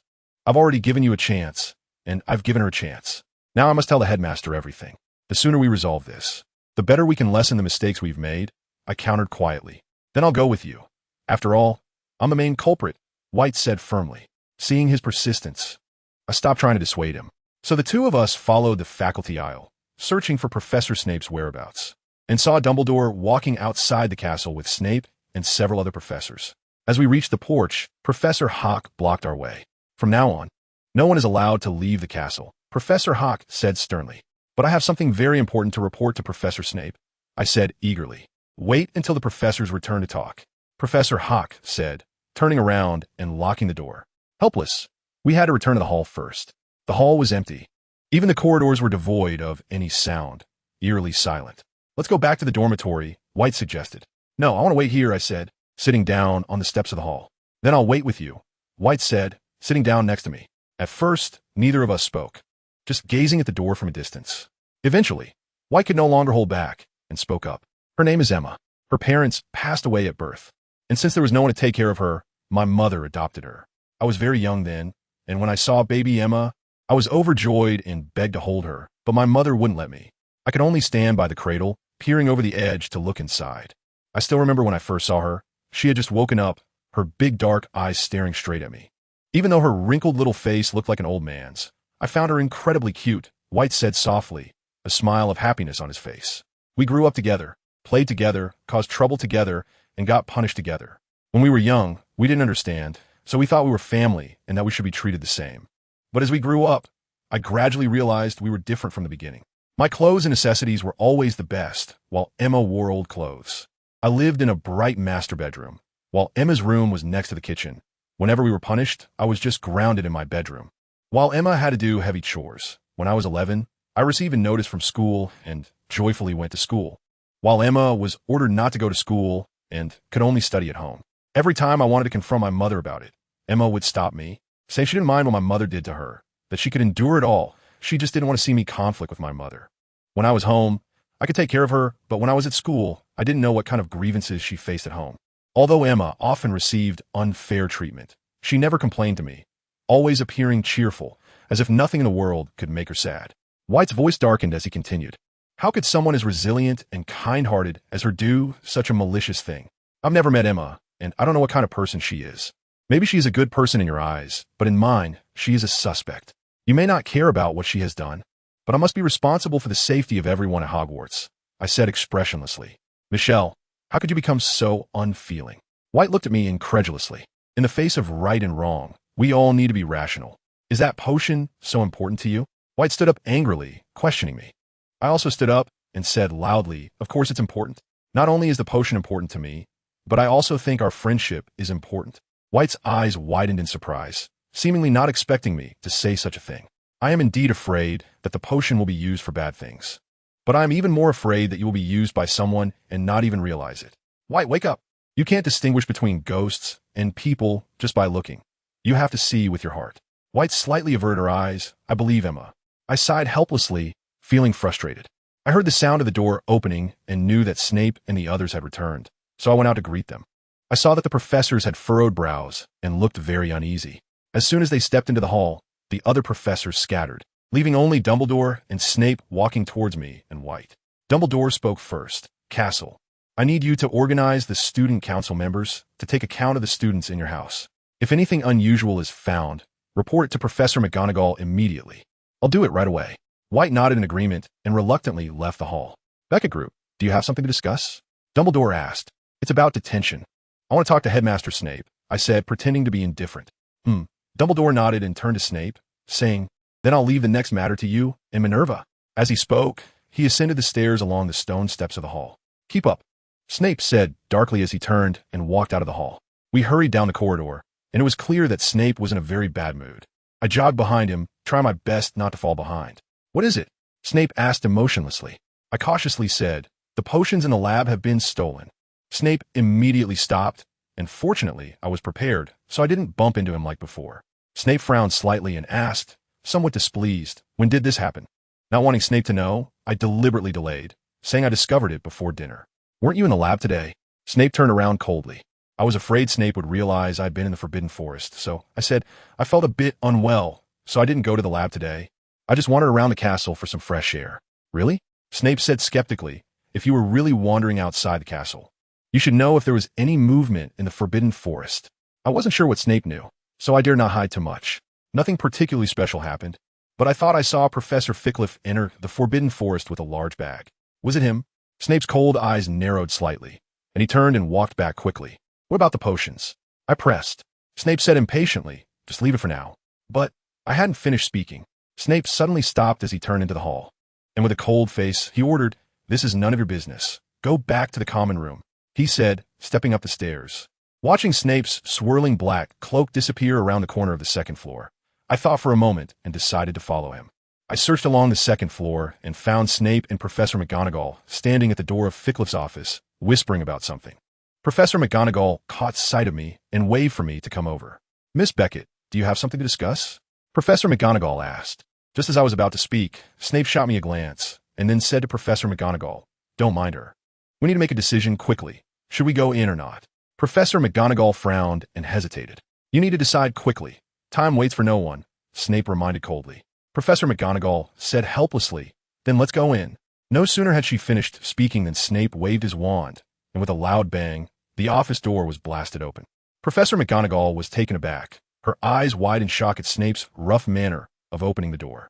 Snape, unfazed, flicked his cloak to disperse the smoke and dust in the air and stepped inside, with Professor McGonagall frowning closely behind him. I curiously followed, only to see the office door lying in pieces on the floor, the part most directly hit by the spell already charred, with sparks still faintly flickering in some areas. Snape took a stack of silver-blue envelopes from the desk drawer, snorted coldly, and said disdainfully, as expected, a spy sent by the South. Maybe it's just some ordinary correspondence. Professor McGonagall said, rummaging through the cabinet. Then let's open it and take a look, Snape said, preparing to open one of the letters. Wait. Professor McGonagall hurriedly stepped up to stop him, snatching the letters away. Searching the room without solid evidence is already a last resort. But peeking at private correspondence is too against the rules. Let's find other clues first, and we can decide about the letters when Dumbledore returns from the Ministry of Magic. Isn't that too much trouble? Snape complained. While they were arguing about whether they should check the letters immediately, I noticed a glass vial on the filing cabinet in the office with some residual white powder inside. I carefully observed it for a while and confirmed it was a vial containing toxin essence, but I couldn't figure out how it ended up here. Beckett, we'll let you in. Get out. Snape shouted at me. I turned around, holding the glass vial, and confidently said, "This is one of the potion vials stolen from the lab." Snape paused for a moment, quickly walked around the desk towards me, snatched the glass vial from my hand, examined it seriously, and opened the cap to smell it. I immediately stopped him, saying, "Don't get too close, it's toxic." Snape shot me an annoyed glance, capped the glass vial again, and asked expressionlessly, "Are you sure this is a stolen potion vial?" "I'm sure." Snape immediately sneered. "It seems our Professor Fickliffe is not only a spy, but also a thief." Saying this, he unceremoniously slammed the glass vial onto Professor McGonagall's desk with a bang. "Now that the evidence is solid, can I look at the letters?" Snape said darkly, pulling the letters out of Professor McGonagall's stiff hand and bending down to read them carefully. Professor McGonagall stood awkwardly to the side, unsure whether she should look at those letters. It seemed that Fickliffe was indeed sent by the South to infiltrate Hogwarts with the intention of stealing secrets. However, this year he received new orders to cast a magic circle in the Forbidden Forest, preparing to work in tandem to damage Hogwarts' reputation, striving to make up for last year's Street Mungo incident, Snape said as he handed the letters to McGonagall. This revelation shocked not only Professor McGonagall, but also me, as I found it somewhat unbelievable.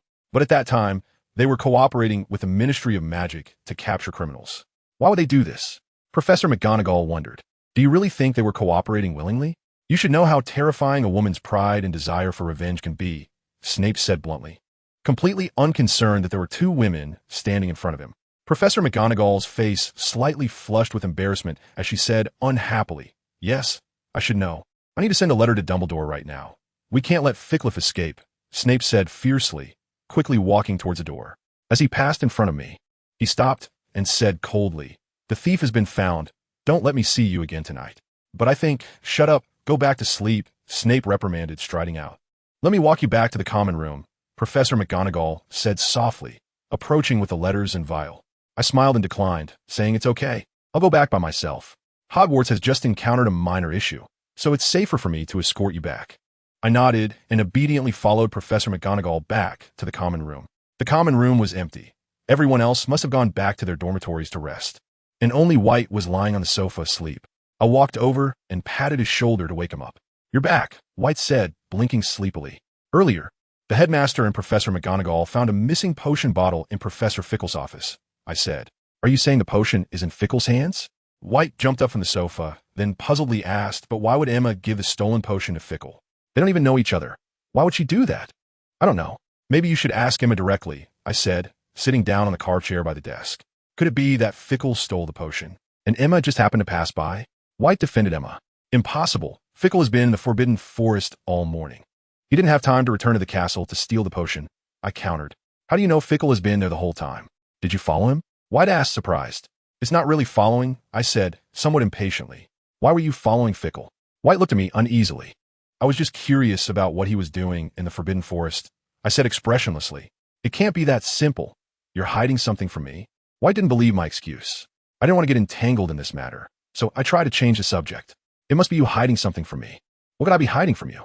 "I've already told you everything about Emma," he exclaimed. "What about your family's connection with Professor Fickle?" White's pupils dilated in shock, and he immediately tried to argue. "What does that have to do with anything? We not only found the stolen potion bottle in Professor Fickle's office, but we also discovered a stack of letters, and the envelope looks exactly like the one you sent me."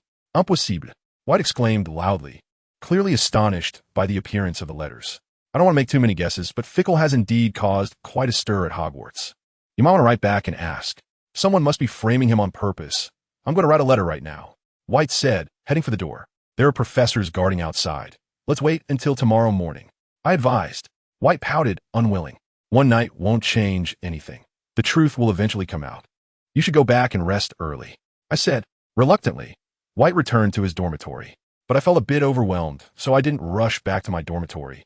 I just leaned back in the chair and closed my eyes to rest. After a while, I heard footsteps coming from the boys' dormitory corridor, and I thought it was White, who couldn't stop worrying and was coming to send a letter. So without turning around, I advised, "It's already past curfew. You should send the letter tomorrow." White didn't respond, and thinking it was someone else, I asked unhappily, "Who is it? Why aren't you sleeping so late?" I leaned forward to take a look. With a faint crack sound, a spell shot through the back of the carved chair, grazing my ear and hitting the candy jar on the table. Then there was a crash as the candy jar shattered, and round candies spilled all over the table, some falling on the carpet with a dull thud. I quickly jumped up from the chair and drew my wand, pointing it at the intruder. When I saw the person's face, I was startled. "White?"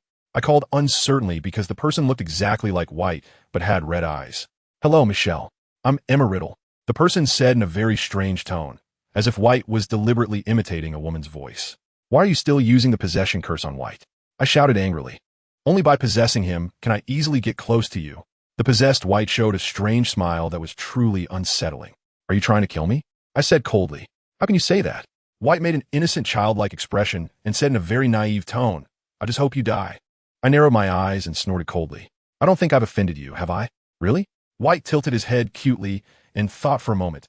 "It seems you haven't. Then why do you want me dead?" I yelled. "Because I hate your face," White said, and with a flash of cold light in his crimson eyes. He cast a spell loudly. Obstacles everywhere. I waved my wand, and the spell was deflected, hitting the candlestick next to the sofa, which fell with a bang in front of the fireplace, the candle rolling to the window, igniting the green curtain with its weak flame. Clear water like a spring. I rushed to put out the fire, overlooking the nearby White. "Shattered!" White shouted. "Get away!" Gaia rushed out from the basement and pounced on White, knocking him down on his back. Gaia yelled angrily, trying to bite White's neck. "No, he's just possessed by Emma." I hurriedly intervened. Gaia hesitated immediately, and White took the opportunity to shove Gaia off him and quickly pointed at Gaia, shouting, "Flames blazing! Armor protection!" I quickly raised a protective barrier for Gaia, and the spell shot from White's wand hit the barrier and instantly disappeared. "Let me kill her," Gaia said, bristling and standing on her tail, whispering. "No, she just attached part of her soul to White. Our attacks would mostly be ineffective against her. At most, she would only suffer some mental trauma, but White would be the one in the most trouble." I communicated with Gaia mentally. "What should we do now?" "First, control White with a spell. Then find a way to break Emma's possession curse. I'll distract him. You use a spell to subdue him," Gaia said, jumping to pounce on White again. White immediately raised his arm to block Gaia's attack, giving me the chance. "Faint," I whispered, waving my wand, and White was hit by the spell and collapsed onto the carpet with a thud. "What happened?" I seemed to smell something burning. Gavin walked out from the boys' corridor in his pajamas, his hair still wet. He looked at the dripping, scorched curtains, then at the unconscious White on the floor, and awkwardly said, "Did you two have a fight?" I ignored Gavin's teasing and said that White had just been attacked by someone while I subdued him with a spell. "You weren't hurt, were you?" Gavin asked excitedly. "No, but we need to find a professor for help." "I'm not sure if White will be possessed again when he wakes up," I said. "Then you go find a professor. I'll keep an eye on things here." "Can you handle it?" I asked. "It's better than having you watch over it," Gavin said, seeing I was still not reassured. "Don't worry. You go and come back quickly. Nothing will happen. Gaia, stay behind to help." Seeing that Gavin insisted, I had no choice but to instruct Gaia to stay and help keep an eye on things. After leaving the lounge, I hurried to Snape's office, but he wasn't there. I ran down the corridor toward the hall. "Miss Beckett, it's already past curfew. What are you still doing out here?" Filch came over from the other side of the corridor, holding a lantern. "I have an urgent matter to report to Professor Snape," I said, panting heavily. "I saw him go to the West Tower," Filch pointed out. "Thank you." I hurriedly thanked him and turned to run toward the West Tower. Just as I crossed the corridor, Snape came toward me. He scolded me angrily. "Beckett, are you deliberately disobeying my orders?" I didn't argue. I took a few breaths and pulled on Snape's arm, gasping, "Quick, come with me." Snape didn't move, but instead he shook off my arm and said, clearly displeased, "Do you think my punishment for you is not harsh enough?" I quickly waved my hand. "No, it's because White was hit with the possession curse. That's why I'm in a hurry." Snape didn't wait for me to finish and left me behind, striding toward the lounge. By the time I returned to the lounge, drenched in sweat, Gavin told me that Snape had already taken White to the infirmary and told me not to worry and to go back to my dormitory to rest. After rushing through my wash, my eyelids began to droop. It had been an exhausting day. Seeing that I looked unwell, Gaia hurried to squat by my pillow, occasionally rubbing my head and licking my face, soothing me to sleep. "Don't worry too much. Just have a good sleep. When you wake up, everything will be fine." And no one will threaten you anymore, Gaia's deep voice echoed in my mind. I instinctively felt that Gaia was hiding something from me. I wanted to ask, but suddenly a wave of intense fatigue hit me, and I couldn't resist falling into a deep sleep. I slept very soundly, and when I woke up, sunlight filtered through the lake water onto the ceiling. The water plants swayed gently with the direction of the waves, their graceful shadows cast in every corner of the room, appearing gentle and affectionate. Gaia, why didn't you wake me up? Now I'm going to be scolded by Snape again. I rubbed my messy hair and slowly sat up, complaining. However, there was no sign of Gaia in the room. I tried calling out, Gaia, but there was still no response. It seemed she had gone out with the early students. I got out of bed leisurely to wash up and enjoyed the breakfast Yuta had brought me. I thought to myself, since I'm already late, it doesn't matter if I'm a bit later. The corridor of the dormitory was bustling with voices, and I couldn't help but wonder how many classes I had missed. When I stepped out of the corridor, I saw the common room packed with people.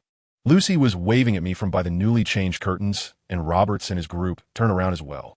I couldn't help but facepalm. It seemed I'd also missed lunch. Michelle, aren't you feeling well? Lucy asked with concern. Not at all. Why do you ask that? I replied, puzzled. Gavin said White was hospitalized with very serious typhoid last night, and we didn't see you at the hall for breakfast, so we thought you were sick too. It's fine. I'm okay. I smiled. It seems Snape had specifically instructed Gavin not to tell others about White being possessed. There are still 2 hours until lunch. Do you want to have some snacks first? Rides asked, taking a plate of grape tarts from the round table and handing it to me. I took a piece, took a small bite, and asked, somewhat confused, why is everyone gathered here? Don't we have classes today? During breakfast, Dumbledore announced that classes are temporarily suspended. So everyone came back after breakfast, Lucy explained. How did Dumbledore return from the ministry so quickly? Did they resolve last night's incident? I was filled with questions, but didn't know where to start, so I picked something they might know to ask. Did Dumbledore say why classes were suspended? No, but we speculate it has to do with the attack on Durmstrang this morning, Robert said in a mysterious whisper. You mean that magic school? I frowned slightly and then laughed softly. Where did you hear that gossip? Roberts immediately straightened up and said seriously, this is not gossip. Gavin heard people from the ministry talking to Dumbledore outside the infirmary. It's likely that the prophet will have a new headline soon. I wasn't concerned about these rumors. I was more curious about why the ministry personnel were at Hogwarts. I don't know. They came right after breakfast, and there were quite a few of them, Lucy said. I saw 2 Aurors among them, Bianco emphasized. So strange? I pondered. Gavin said the ministry people were checking around the school and the Forbidden Forest, but we don't know what they want. Barty Crouch also went to the infirmary with Dumbledore. It must be related to what happened at White's house. Ryde said expressionlessly in a low voice. What happened at his house? I felt uneasy, unsure if it was related to Emma. His house was attacked by a large number of dark wizards last night, and people were reportedly injured. Oh, it's really tragic, Bianco said, deliberately lowering his voice, shaking his head in regret. Everyone is speculating if it was the work of the Dark Lord, Roberts said cautiously in a low voice. I was taken aback, and my mind went blank. Didn't I just say? The Dark Lord only kills Muggleborns. He can't be the culprit behind the attack on White's house, Lucy impatiently retorted. Then who do you think did it? Roberts glared. How would I know? Let the ministry investigate. Lucy replied unhappily, turning to me. Michelle, why are you in a daze? Lucy waved her hand in front of my eyes. I finally snapped back to reality and smiled slightly. It's nothing. I just tend to zone out when I skip breakfast. As I said this, I picked up the half-eaten tart, only to find it had already crumbled in my hand. I pretended not to care and threw the tart back onto the tray, brushing off the crumbs stuck to my palm, and asked how is White doing now. I heard he's very downcast and has wrapped himself in a blanket, unwilling to see anyone, Roberts said, looking a bit sad. Senior Grace said he seemed to have cried. Lucy said in a low voice. Don't talk nonsense. She just said White's eyes were a bit red. She didn't say he actually cried. Us guys aren't like you women. We don't cry at the drop of a hat, Roberts said with a frown, looking somewhat displeased. Who says guys don't cry? I don't know who was so anxious in the clothing store, with red eyes like a rabbit. If I hadn't kindly come out of the fitting room early, someone might have cried right there, Lucy said triumphantly, the corners of her mouth involuntarily curling up. Roberts immediately flushed, emotionally retorting, I've told you 100 times. I was just affected by the smell of your perfume. Is that so? Then why do you look so good now? Lucy said, deliberately leaning closer to Roberts. I also put on perfume today. Don't believe me? Smell it. Saying this, she fanned her neck with her hand, making it easier for Roberts to smell her perfume. Roberts blushed and angrily pushed Lucy away, saying, What a nuisance, Rides Biano, let's go. He stormed off to the basement, panting. Rides and Baiano exchanged smirks and followed him. Something's going on, I teased Lucy, raising an eyebrow. Oh, it's not what you think, Lucy blushed and said shyly. What do you mean by that? I didn't say anything, I replied innocently. Michelle, you've gotten bad. Lucy pouted, pretending to be angry. I laughed even more, unable to help but marvel at the beauty of youth. At lunch, Roberts deliberately switched seats with Baiano, intentionally ignoring Lucy. Such childish behavior was truly amusing. During the meal, I noticed that Barty Crouch was nowhere to be seen. I wondered if he had already left. Dumbledore had arranged for other ministry members to sit at different house tables to dine with the students. At the Slytherin table, one of the Aurors sent by the ministry was seated. He was a middle-aged man with graying hair and a strong build, exuding confidence in his every move. Suddenly, a stranger appeared at the table, making everyone feel a bit uncomfortable, and the meal was unusually quiet. Most people silently ate their food while secretly glancing at the stranger. And even those who were usually bolder only whispered a few comments to their neighbors. Not only was the Slytherin table quiet, but even the usually lively Gryffindor table felt particularly subdued today, as an eerie atmosphere enveloped the entire hall. Suddenly, a newspaper fell from above with a bang, startling me and causing my spoon to drop into the bowl. Fortunately, the soup was almost finished. Everyone looked up as owls began flying in one after another from outside the hall. It was the first time I had seen so many owls during lunch. Haha, I told you the Daily Prophet would definitely make the front page, Roberts said, holding the freshly arrived newspaper and pointing at the front page. Look, Durmstrang is on the international news headline. Isn't that the ministry official who arrived at school today? Lucy exclaimed, pointing at the photo of Barty Crouch being interviewed on the front page. Barty Crouch is the director of the Department of International Magical Cooperation. It's normal for him to appear in the international news, especially after such a major international incident. He definitely needs to say a few words, Rides explained. Roberts nodded in agreement, saying, it seems that the school closure is indeed related to the attack on Durmstrang. He glanced at the Auror sitting nearby and then leaned down, whispering, do you think that white-winged tiger will come to Hogwarts? I was taken aback and couldn't help but think of Gaia, as a flood of thoughts rushed through my mind. The white-winged tiger is just a legendary magical beast. It can't possibly exist in reality.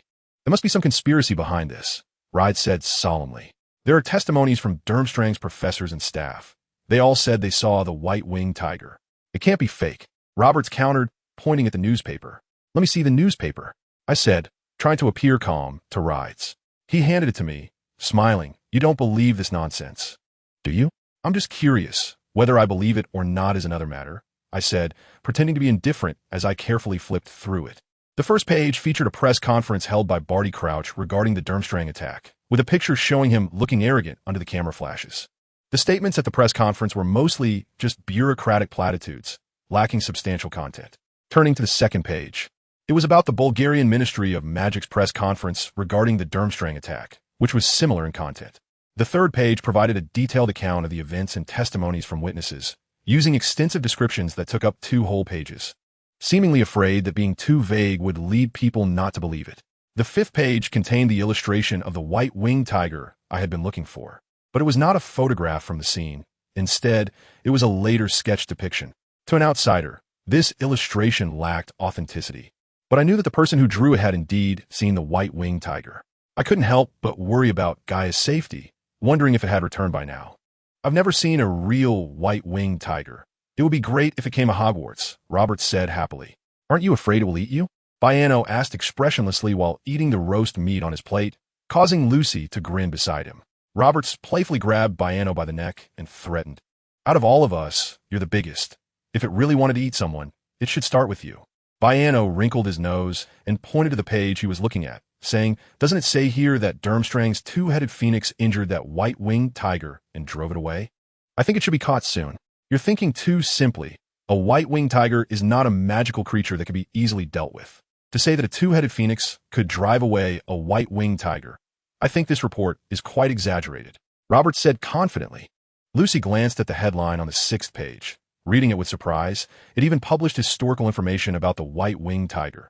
This content sounds so much like a myth. Since it's a legendary magical beast, it naturally has to have some legendary elements. Being able to go to heaven or sea fits the impression of the white-winged tiger. Rides mocked. It does feel a bit fake. Lucy nodded in agreement, flipping to another page. Oh, Lucy exclaimed, look, There's news about the White family being attacked by dark wizards.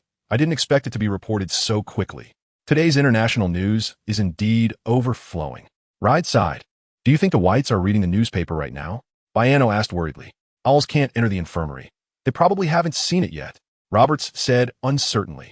If he sees it, he will definitely be even more heartbroken. Lucy said anxiously. Heartbroken is secondary. If what the newspaper speculates is true, that the mysterious man planned the entire incident, then I think the White family's nightmare has just begun, Roberts said regretfully, shaking his head quietly. Could they really treat the White family like they do Muggles? Biano said uneasily. Impossible. The mysterious man would never do such a thing to a pure-blood wizard family, and they have no enmity with him, so he has no reason to do so. The news in the newspaper is just an attempt to smear the mysterious man. After all, they've done this kind of thing before. Ride said dismissively. I finally gritted my teeth and finished reading the entire newspaper, feeling as if I had fallen into an ice cave. Whether it was Gaia or Voldemort, none of the news was what I wanted to see. Ugh, I groaned softly, clutching my spasming stomach, my head feeling dizzy and my vision blurred, making it difficult to distinguish things. I felt really unwell. If Gaia were here, it could help me leave the hall without alarming anyone. But now it was impossible for me to leave quietly on my own. Michelle, why is your face so pale? And why is your forehead sweating? Lucy, sitting opposite me, noticed something was wrong and immediately expressed concern. Maybe I caught a chill last night, I said softly through gritted teeth. Let me take you to the infirmary, Lucy said as she came around from the opposite side, supporting me out of the auditorium. After a tough climb up to the second floor, I felt my stomach churning even more intensely. Unable to hold it in, I rushed into the girls' restroom on the second floor, closed the door, and began to vomit violently next to the old toilet in the stall. Michelle, are you okay? Don't scare me, Lucy shouted anxiously from the other side of the door. I was throwing up so much that I emptied my stomach completely, but my stomach continued to spasm. In the end, I could only open my mouth and retch out bile, almost bringing up my gallbladder. After what felt like an eternity, I finally felt a little better. After freshening up, I stepped out of the restroom to see Lucy staring at me with red eyes and a distressed expression. You almost scare me to death. I thought you fainted in there, Lucy pouted. Don't worry, I'm not dying that quickly, I said weakly. I still need to take you to the infirmary, so Madame Pomfrey can help you, Lucy said as she reached out to support me towards the infirmary. When we arrived at the infirmary, I felt completely drained and collapsed onto a bed, falling into a deep sleep. In a daze, I heard someone calling my name. I tried to open my eyes, but I just didn't have the strength to do so. I felt someone helping me sit up, and something cold pressed against my lips. Instinctively, I opened my mouth to swallow it. After drinking the potion, I was helped back down to lie flat. I changed to a more comfortable position and immediately fell asleep again. When I was awakened by a series of fragmented conversations, the sun was already setting, and the fiery red sunset illuminated the white infirmary, creating a rather eerie atmosphere. Why are you still worried about that wretched girl? Haven't we suffered enough because of her? A sharp female voice cursed, deliberately lowering her tone. Emma must have had her reasons. Perhaps someone is threatening her, White defended. Are you saying she was threatened into cursing you? Or that she was coerced into having that old man Fickliffe set us up? Was she also threatened when the dark wizard attacked our house? And save her? The woman said resentfully. Maybe she has her own unavoidable difficulties, White said quietly, lacking confidence. What kind of potion did that wretched girl give you to make you so devoted to her? Can't you see the suffering our family is enduring because of her? The woman said sadly. White didn't respond, and since they were behind a curtain, I couldn't see his expression. The old lady is seriously ill in the hospital. Mom not only has to deal with the mess at home, but also figure out how to handle those old geezers in the Alliance. White, can you at least be sensible? The woman pleaded, sighing repeatedly. Let's talk about this at home. We need to find a way to break the curse on you first. I heard the sound of clothes rustling outside the curtain, and I knew the conversation was over, so I turned over, preparing to sleep a little longer. Suddenly, the curtain by my bed was yanked open, and Mrs. Castle appeared with an angry expression. When she saw me, a hint of panic flashed across her face. Seeing that she wasn't speaking or leaving, I sat up, looking at her with confusion, unsure of what she wanted. You wait outside the infirmary. I need to speak with Miss Michelle, she said, turning to White, who was neatly dressed and walking over. White looked at me in surprise, then hesitated, glancing at his mother. It's just a few words. You can wait outside for a moment, Mrs. Castle reassured him, patting his shoulder. White gave me a guilty look before turning and leaving the infirmary. When I heard the door open and close outside the curtain, Mrs. Castle approached me with a smile. I leaned back in resistance, my right hand secretly reaching for the wand under my pillow. She sat gently on the bed beside me, leaning closer with a smile, which made me grip my wand tightly, ready to fight back at any moment. The old lady is still in the intensive care unit, but the doctors say the toxins have already spread to her organs. She can only barely hang on with medication, and she only has a little over a month left. Once she dies, I'll arrange for White to inherit the family fortune, and you won't have to worry about us posing a threat to you, she whispered in my ear. Why are you telling me this? I asked, slightly confused. I thought you were eavesdropping on our conversation to find out this information. She chuckled softly, sitting up straight. But it's better for you to know early, so you don't send that monster to kill me again. What monster are you talking about? I frowned slightly. She smirked and said softly, I apologize for referring to your beast that way, but we shouldn't be so direct about its identity right now. Although we didn't inform the Ministry of Magic about its previous appearance at the Ode Manor, the commotion it caused at Durmstrang was too significant to cover up. It's currently being pursued by the International Wizarding Federation, so we should be cautious. Though I didn't know what had happened at the Ode House last night, I could piece together the gist from her words. Is Rammel's injury related to it? I asked. It didn't tell you about biting the old lady? She said, showing a look of skepticism, but then quickly adopting an indifferent expression. You don't need to worry about me seeking revenge. In fact, I should thank you, sisters. If it weren't for the inheritance of the Ode family, I wouldn't have to live in servitude before her. Now that she's dead, I'm actually happier. She stood up with a relaxed smile. You should rest well.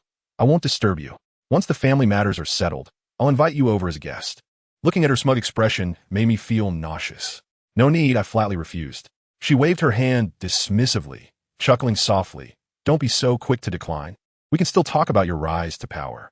I knew she meant discussing the possibility of me being nominated as the heir to the Dark Lord.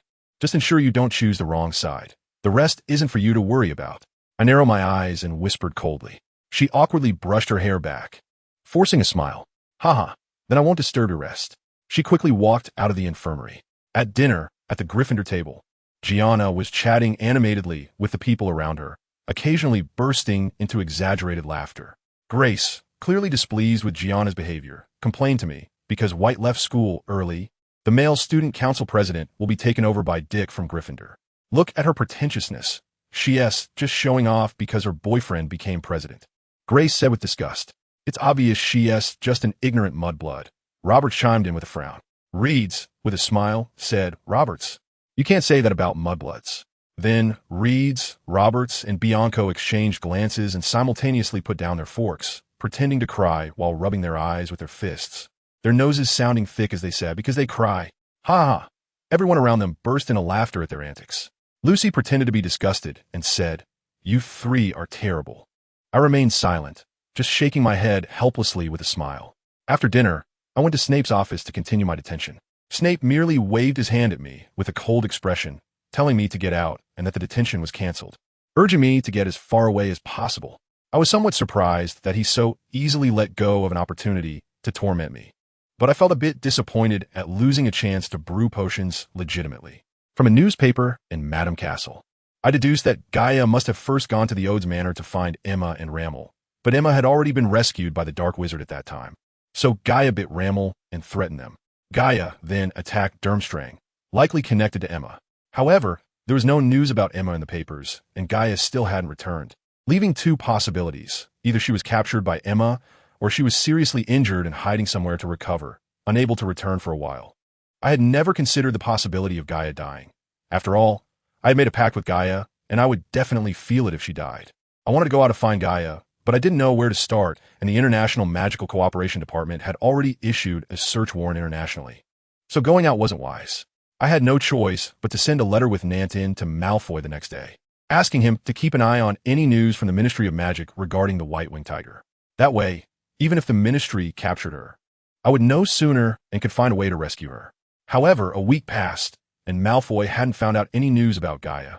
But he did inform me that the Ministry of Magic had secretly dropped the charges against Fekalif. The French Ministry of Magic had discovered Fekalif's body near Corsica Island, and by the time it was found, the body was already badly bloated, clearly having been in the sea for several days.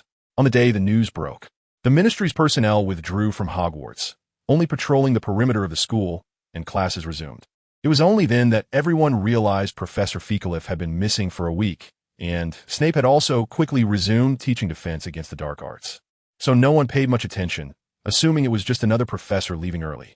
Combined with the Ministry's earlier searches around the school, it clearly indicated that the suspension of classes and the search had nothing to do with Gaia's attack on Durmstrang. It was merely an excuse for the Ministry to investigate everything related to Fecalif at Hogwarts. In fact, the Ministry's actions were not unreasonable, but Dumbledore's ambiguous attitude towards the Ministry's search of Hogwarts made me uneasy. If this were merely a routine search for a password, Dumbledore would have had no need to request a suspension of classes. His actions seemed to be an attempt to prove his cooperation to someone, similar to the previous collaboration with France to capture the main culprit behind the attack on St. Mungo's. If I hadn't already known that Fecalif was sent by Ramel, I might have even suspected that Dumbledore was the one manipulating things behind the scenes. Dumbledore's unusual behavior puzzled me. But after the exam week ended and Barty Crouch appeared again in the newspaper, announcing the results of the search for the White-Winged Tiger, I came back to my senses. It turned out that Barty Crouch, the head of the International Magical Cooperation Department, and Minister of Magic Millicent Barnold disagreed on how to handle Fecalif's case. The fact that the Ministry's investigation of Fecalif was conducted secretly from start to finish was a clue. Perhaps not wanting to affect Hogwarts' reputation, or for other reasons. Both Dumbledore and Barnold were unwilling to put the investigation of Fecalif in the open. However, since this matter involved international affairs, Crouch was aware of it, but he was unwilling to conduct a secret investigation. After weighing their options, they found a compromise. Dumbledore would secretly accuse Fecalif and file a case with the Department of Magical Law Enforcement, while Crouch would personally lead a team to search Hogwarts. To show that the secret investigation was not for personal gain, Dumbledore decided to temporarily suspend classes to demonstrate cooperation. Considering Barnold's resignation would come soon after, it seemed that none of this was coincidental. It was just too complicated to get involved. At the final feast of the semester, Slytherin unsurprisingly won the House Cup again, and everyone was jubilant, as if they had won some incredible treasure. However, the attitudes of the other houses were a bit strange. Hufflepuff, being honest and loyal, applauded no matter who won the House Cup. Ravenclaw probably clapped out of gratitude for my injuries sustained while saving Penelope, but Gryffindor, who usually didn't get along with us, actually applauded as well, with a few of them clapping particularly enthusiastically, prompting me to glance over at them. When I saw the Weasley twins standing there clapping wildly, I couldn't help but facepalm. Were these two afraid that others wouldn't know they were up to something? What's up with those crazy lions? Are they unhappy that we've taken the House Cup? Roberts furrowed his brow in confusion. Oomph. I think they're just jealous. Lucy pouted in dissatisfaction. Look at how they're clapping. They really deserve a beating, Biano said fiercely, cracking his fingers one by one, looking like he was ready to charge over and hit someone. They're just two brainless fools. Not worth getting angry over, Ryde said dismissively. Seeing their reaction, I instantly felt my worries were unnecessary, as no one would genuinely think Gryffindor was giving sincere applause to Slytherin. The Gryffindors around them didn't stop them, probably thinking the same as Roberts and the others, assuming they were just causing trouble. After the report cards were handed out, everyone breathed a sigh of relief, but I felt a bit down. Other subjects were fine, but my potions grade had dropped another level. Thankfully, it wasn't low enough to require a retake, or else I would really want to have a serious talk with Snape. Everyone was chatting about their holiday plans with their report cards in hand, while I was flipping through the latest edition of the Daily Prophet looking for news about Gaia. However, there was no news about her, but I did see a photo of Ode's Manor in the international news section. Look, this White. Isn't he our head boy, White? Freely waved the newspaper in his hand, shouting excitedly. Where? Someone asked. 8th page, Freely said. It says head boy White held an engagement ceremony yesterday at Ode's Manor with a woman named Louise Victoria. Freely didn't continue, and the common room fell into an awkward silence. After briefly scanning the report and looking up, I realized everyone was staring at me in silence. What's wrong with you? I asked, puzzled. Nothing. Rides was the first to react, and then turned to Freely. You seem to have not packed your things yet. Go back to your room and tidy up. Freely nodded blankly, and before he could react, I stood up first, handed the newspaper to Rides, and smiled. Don't make it hard for him. It's not a big deal. I've finished reading the newspaper. You can take your time. Saying that, I walked out of the common room, giving Freely's shoulder a comforting pat as I passed by. After leaving the common room and walking down the corridor, I encountered people who either looked sympathetic or were gossiping. I patiently ran out of the castle and followed the gravel path to the greenhouse. I planned to take a bulb of the spider lily to continue my research during the holiday. The materials that were stolen last time had disappeared with Fecalif's death, but I still felt I couldn't just leave it unattended. If the potion fell into the hands of someone with ill intentions and was used to create dark potions, it could affect me at any time. If I really couldn't recover the materials, I could only try to make some targeted antidotes first. Professor Sprout saw me coming from afar, waved happily at me, and said loudly, "Michelle, did Professor Snape also call you to help?" I was just about to ask what was going on when I saw Snape walking out of the greenhouse, wearing gloves and a gray apron, looking at me with a cold expression. I instinctively stopped in my tracks, and, after a long moment, I managed to suppress the urge to run away and continued to walk toward the greenhouse with difficulty. Professor Sprout, being understanding, knew that I would be busy organizing things before the holiday, so she specifically came to help.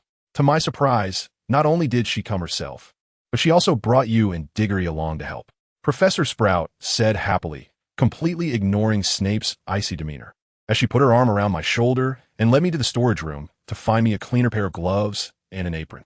Once I was changed, Professor Sprout assigned me to repot some non-dangerous plants with Diggory, while she went to handle the dangerous plants in Snape's greenhouse. "Michelle, you're here too?" Diggory said cheerfully. I looked back at Professor Sprout's receding figure and whispered, "I came to get the amaryllis bulbs." Diggory chuckled and whispered back, "Actually, Professor Snape asked me to help get some dry nettles, but as soon as I saw Professor Sprout, I was assigned to work." "Did Snape not refuse?" I asked. There was no chance to refuse. Snape hadn't even spoken when the apron was thrown over his head. Diggory said, laughing quietly again. "No wonder his face looks like it's about to freeze." I laughed. By the time we finished everything, it was almost lunch. I went to dig up the amaryllis bulbs. "Michelle, what is this used for?"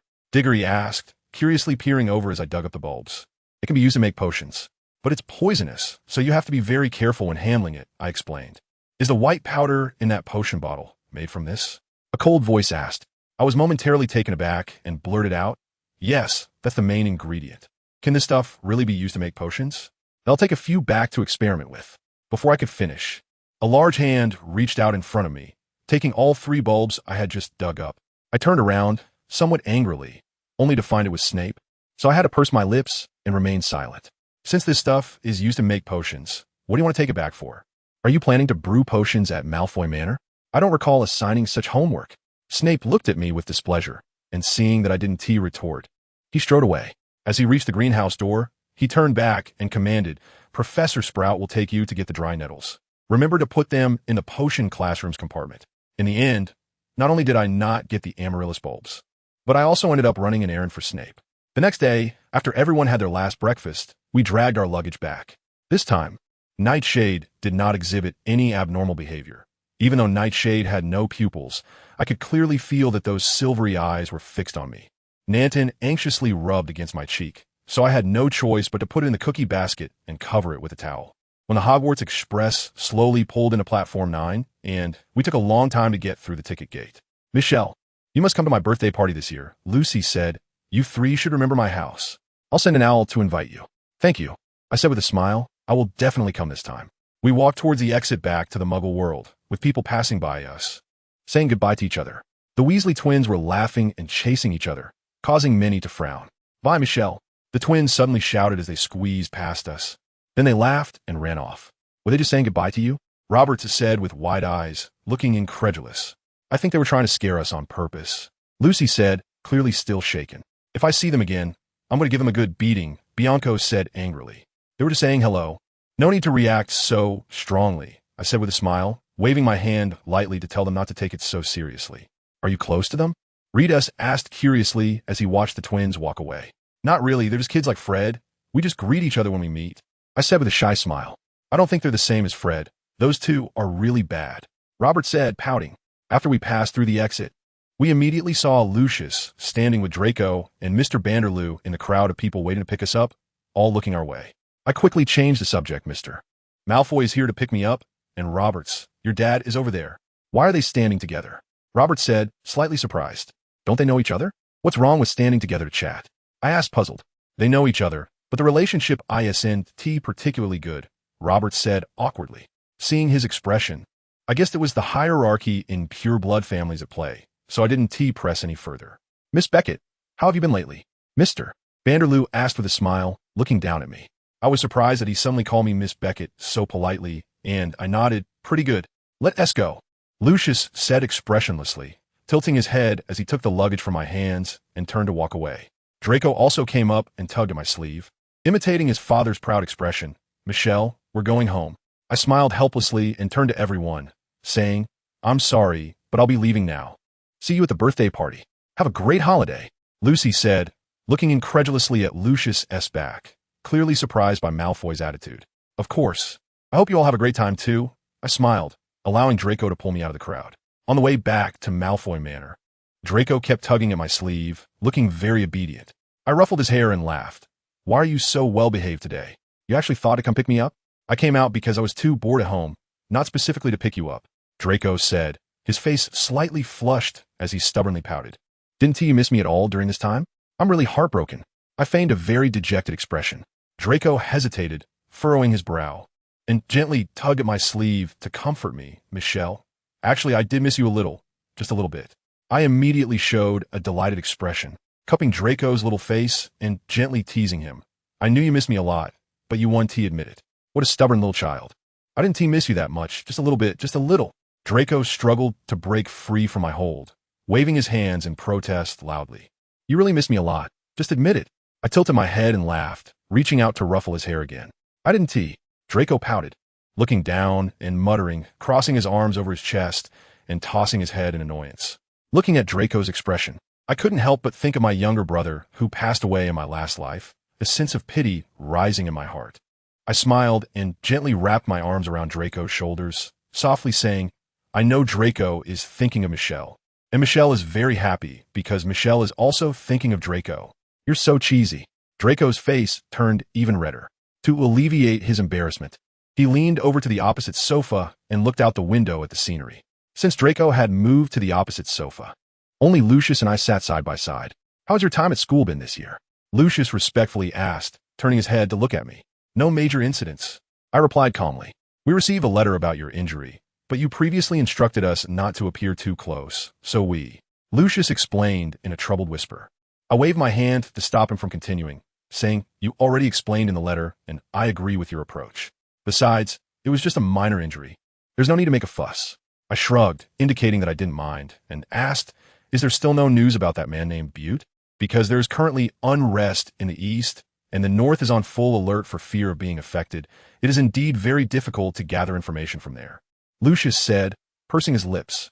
"However, I did hear some news. Someone has seen the former followers of the Dark Wizard Gellert Grindelwald in the south. I suspect the Dark Wizard who attacked the Ode family might be among them." "Grindelwald?" I asked, puzzled. If it really was Grindelwald pulling the strings, it should be within Germany, but why would Gaia chase after Durmstrang? I couldn't understand, and it seemed I would have to wait until I found Gaia to ask. "Is there any news from the south about Emma?" I inquired. "No. Once the old lady of the Ode family died, the family's power plummeted, and many people want to take this opportunity to suppress them. The Castle couple is currently busy arranging a marriage alliance with the Victoria family to consolidate their position in the alliance," Lucius explained, then furrowed his brow in confusion. "Since we know Emma has escaped the control of the South, why should you care about their reactions? After all, without any leverage, they shouldn't be able to stir up much trouble." I tightly pressed my lips together and shook my head. I suspected they had connections with the forces behind Emma. Perhaps they had reached some kind of agreement. Otherwise, it would be impossible to lift the curse on White so smoothly. Maybe they just found the object used for the curse and successfully lifted it. "That's also possible," Lucius said. "If it really is, as you say, then that's certainly the best outcome. But I always feel that things are not so simple.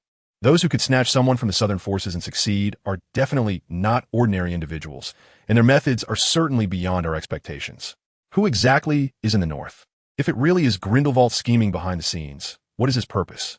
I pondered, vaguely feeling that there might be some connections among these events. "I might need to make a trip to the north soon. Please arrange an independent room for me, as I need to brew some potions. There's a room in the attic. It has good ventilation. I'll have Poppy tidy it up as soon as I get back. However, the situation is sensitive right now. It is not very safe for you to go north," Lucius replied. I smiled and said, "It's fine. I'll take care of it myself." The car drove straight through the black wrought iron gates of the Malfoy Manor and finally stopped in front of Mansion's door. Coco, with red eyes, helped us open the car door, bowing deeply to me before assisting Poppy in taking out the luggage from the trunk. Suddenly, a howling sound came from the garden behind the hedge, and several peacocks burst out from behind it. I thought Gaia was chasing them, so I hurried over to look for Gaia's trace. Gaia, I called out, but there was no response. Gaia hasn't returned, Lucius explained as he walked up behind me. Really? I guess I was overthinking it, I said dejectedly, turning back toward the mansion. After washing up in my room, I sat by the mirror in a daze. Letting the towel rub my damp hair. The summer evening breeze brought a hint of coolness, lifting the sheer curtain and brushing over my shoulder, pulling me back from my chaotic thoughts. A faint hissing sound came from the windowsill, and I leaned slightly to look in the direction of the sound. A 20-inch long black snake was slithering along the windowsill into the room. I expressionlessly reached for my wand on the table, ready to throw it out of the room.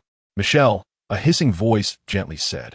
We're not familiar enough for you to call me so intimately, I said somewhat impatiently to the snake with bright, shiny little eyes. And don't expect me to keep you here. Don't get me wrong, I'm just here to deliver a message for you. The black snake lazily flicked its tongue and said, and I really dislike those strange birds in the garden. I don't want to stay here. Just as I was about to ask what the message was, the door suddenly burst open with a loud bang, and Draco came in, grinning widely. Michelle, dinner is ready. Just as Draco was about to come over, he saw the black snake on the floor, startled and raising its head to show its fangs and adopt an aggressive stance. He immediately stopped in his tracks, unable to say a word due to nervousness. Don't move, I commanded the black snake, and it obediently flattened itself on the floor, just staring at me. Draco, it's fine. Come over here. I turned and extended my hand to Draco, who was still frozen in place. Draco hesitated, but took my hand, his eyes still fixed on the black snake on the floor, and then quickly darted behind me. I gently patted his hand, resting on my shoulder, and comforted him. Don't worry, it will leave soon. Then I turned to the black snake and said, so, what is the message? Gaia asked me to tell you that Emma has fully inherited the prophetic ability and has joined forces with Grindelwald's old followers to escape to the north. However, she was unable to kill her, but Emma is seriously injured and will need a long time to recover. Gaia wants you to make up your mind soon and rally your former forces to eliminate her quickly. It also said that it has returned to its original master and told you not to worry, the black snake said slowly. For a moment, I found it hard to digest this information. Did Gaia really tell you this? Although I can't repeat its words exactly, the general meaning is correct, the black snake said, turning to slither back toward the windowsill, clearly wanting to leave. When you saw it, was it okay? I quickly stood up and asked. The black snake turned its head, staring straight at me. It said it was fine, but I feel that it's not very well. Its mind seems unclear, and it was speaking incoherently. What I just told you is also my own summary based on its words. Is it injured? I asked with concern. It does have some wounds, like being pecked by birds, but doesn't seem too serious. If its mental state is unclear and not due to external attacks, then it should be due to a mental attack. Could it be that Emma used prophetic magic on Gaia? Did Gaia tell you where its original master is? It didn't say. Do you have any other questions? The black snake inquired. I shook my head and said dejectedly no. The black snake turned and slithered out through the open window. Michelle, it turns out you can speak Parseltongue. Draco looked at me in surprise. His eyes filled with a hint of excitement. Yes, but this is our secret. Don't tell anyone else. I said with a smile, patting his head. Dad, will Mom tell either? He asked puzzled. We can't say because it's a secret, I replied, playfully pinching his cheek. Draco thought for a moment and then seriously nodded. All right then. My mind was in a jumble, wanting to find someone else to discuss the current situation. So after dinner, I shared the news with Lucius. Does Grindelwald want to use Emma to make a comeback? Lucius frowned and asked immediately. I'm not sure if he really intends to make a comeback, but I can be sure that he's definitely targeting you Death Eaters. I replied nonchalantly, taking a sip of hot tea. What do you plan to do? Will you reveal your identity? No, I told you I'm not interested in these power struggles. I just don't want my identity to be exploited, and I certainly don't want anyone to act recklessly under my father's banner, I said coldly. In fact, I was most afraid that Emma's exposure would cause me trouble. So do you want to eliminate her before others can use her? Lucius said with a serious expression. Whether to kill her depends on the situation. We need to find her first. Lucius's brows furrowed even tighter, but the situation in the north is unstable now, and with Grindelwald controlling things behind the scenes, it will be difficult for us to find Emma. It's okay. I can try to find her myself first. It will be best if I find Emma first. But if I can't, we'll just have to wait for them to take action. However, what they want to do is mainly aimed at you. So what you need to do is closely monitor the news among the Death Eaters and stabilize the situation when necessary. As long as you firmly assert that the Dark Lord's daughter is already dead and that Emma is a fake, there shouldn't be any major problems. But others might believe it, Lucius worried. Of course, this wouldn't count as betrayal. In a sense, it's because of their loyalty that they will be exploited. If you receive any news, report it to me immediately, and then I'll decide whether to intervene myself. I sighed in resignation. It seemed that Emma's existence was indeed causing me quite a bit of trouble. Perhaps it was time to consider whether to deal with her. Michelle, aren't we supposed to go to the zoo first? Draco asked, puzzled. Don't you dislike going there? I laughed. Actually, Draco hesitated, his face slightly flushed. If you really want to go, I can reluctantly accompany you. I could tell that Draco also wanted to see the zoo, but was too shy to say it outright. All right, let's first stroll around Chinatown, have lunch there, and then go to the zoo, okay? As soon as Draco heard this, he immediately beamed with joy. Then it settled. I didn't directly mention going to the zoo, mainly to see if anyone would follow us. After all, it's much easier to spot a British wizard in a Chinatown filled with Asians than in a zoo filled with British people. After I took Draco to a few shops, I finally experienced the curiosity-driven energy that Mr. Weasley had when he first met Harry. Every time Draco saw something new, he would point and ask Michelle, "What is this? Michelle, what's that? Michelle, this windmill is so strange. Why doesn't it turn by itself and need someone to blow on it? Michelle, why can only one of this toy cat's arms move? Why is it called a lucky cat? Can turn into a lot of galleons?" Michelle, in the Muggle world. Draco was like a baby who had just learned to talk, filled with curiosity and confusion about everything in front of him. When Draco pointed at a spinning top and was about to start asking again, I quickly interrupted him. "Draco, I think I'm a bit thirsty. Let's go buy something to drink." Reluctantly, Draco put down the whip he was using to hit the spinning top and nodded slightly. All right then. After leaving the toy store, we went to a nearby fruit shop to buy strawberry juice. I wasn't sure if it was because he was finally excited to see something familiar or if he couldn't stop his curious nature from the toy store. But Draco began naming the types of fruits in the shop. This is a grape, this is a banana, this is a pear, this is a strawberry, this is suddenly... Draco was stumped by a small yellow round fruit. "Michelle, why is this kumquat yellow?" he said, taking one and biting into it, his brows instantly furrowing as he looked at me with a pained expression. "It's not tasty." Clearly, Draco had mistaken that fruit for the sweet and fragrant kumquats from the magical world. I reached out and gently scratched his nose, laughing silly. "This is a kumquat from Guizhou, China, not a magical kumquat. Next time, ask before you eat something. Don't just shove everything into your mouth." "Oh." Draco nodded with a pout, feeling wronged. When it was time to pay, I glanced through the gossip mirror behind a shop assistant and saw a middle-aged Asian woman hiding in a nearby alley, looking our way. My first reaction was to think she was just another curious passerby who had noticed two stylish kids in Chinatown and was taking a few extra glances. But when I turned around, I noticed she was dressed in European women's clothing while holding a basket of flowers, which made me suspicious. How could someone who makes a living selling flowers dress like that? So I kept an eye on her, deliberately leading Draco through the shops in Chinatown, stopping occasionally and even using the excuse of wanting to buy a toy we had seen earlier to turn back. No matter where we went, the woman always stood a few dozen meters away, secretly watching us. It seemed like she was the one they sent to follow us. As lunchtime approached, the aroma of food began wafting from the restaurants lining the streets. Draco took a deep breath and excitedly tugged at my sleeve. "Michelle, what are we having for lunch?" I pointed to the bowl cake he hadn't finished eating. "You've almost tried all the snacks on this street. Are you sure you can eat more now?" "Of course I can eat more," Draco said without hesitation. "If you end up stuffed like at Christmas, I won't have a needle to let the blood out for you," I warned. Draco laughed and took out a small tin box from his pocket. "No need. Godfather gave me a jar of digestive tablets. So I won't need your needle this time." "Digestive tablets? What did he give you those?" I asked, a bit displeased, snatching the small tin box from Draco's hand. Draco didn't understand why I was angry and said, "After Christmas, he sent them by owl." I frowned slightly and said unhappily, "He just can't stand me using bloodletting to treat your indigestion. When I was doing it, he didn't object, but then he turned around and sent you digestive tablets." "What a petty man. Godfather is not petty. He treats me very well." Draco defended. Your idol worship is too serious.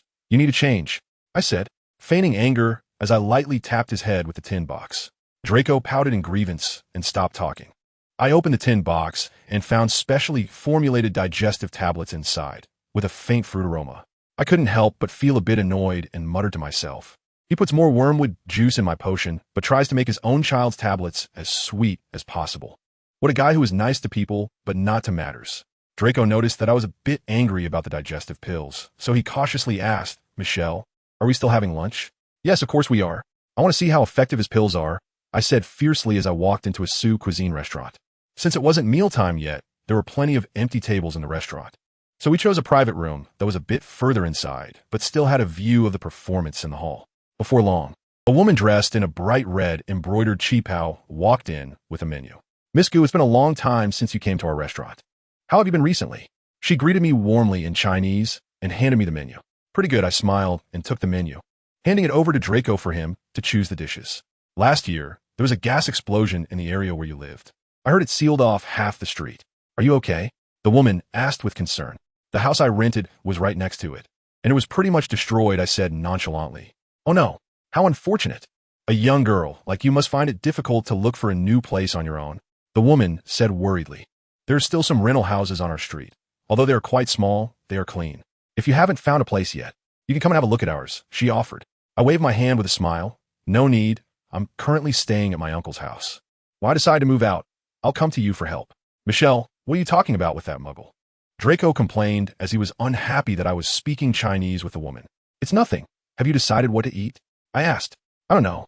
These dishes have strange names." Draco complained about the oddly translated names on the menu.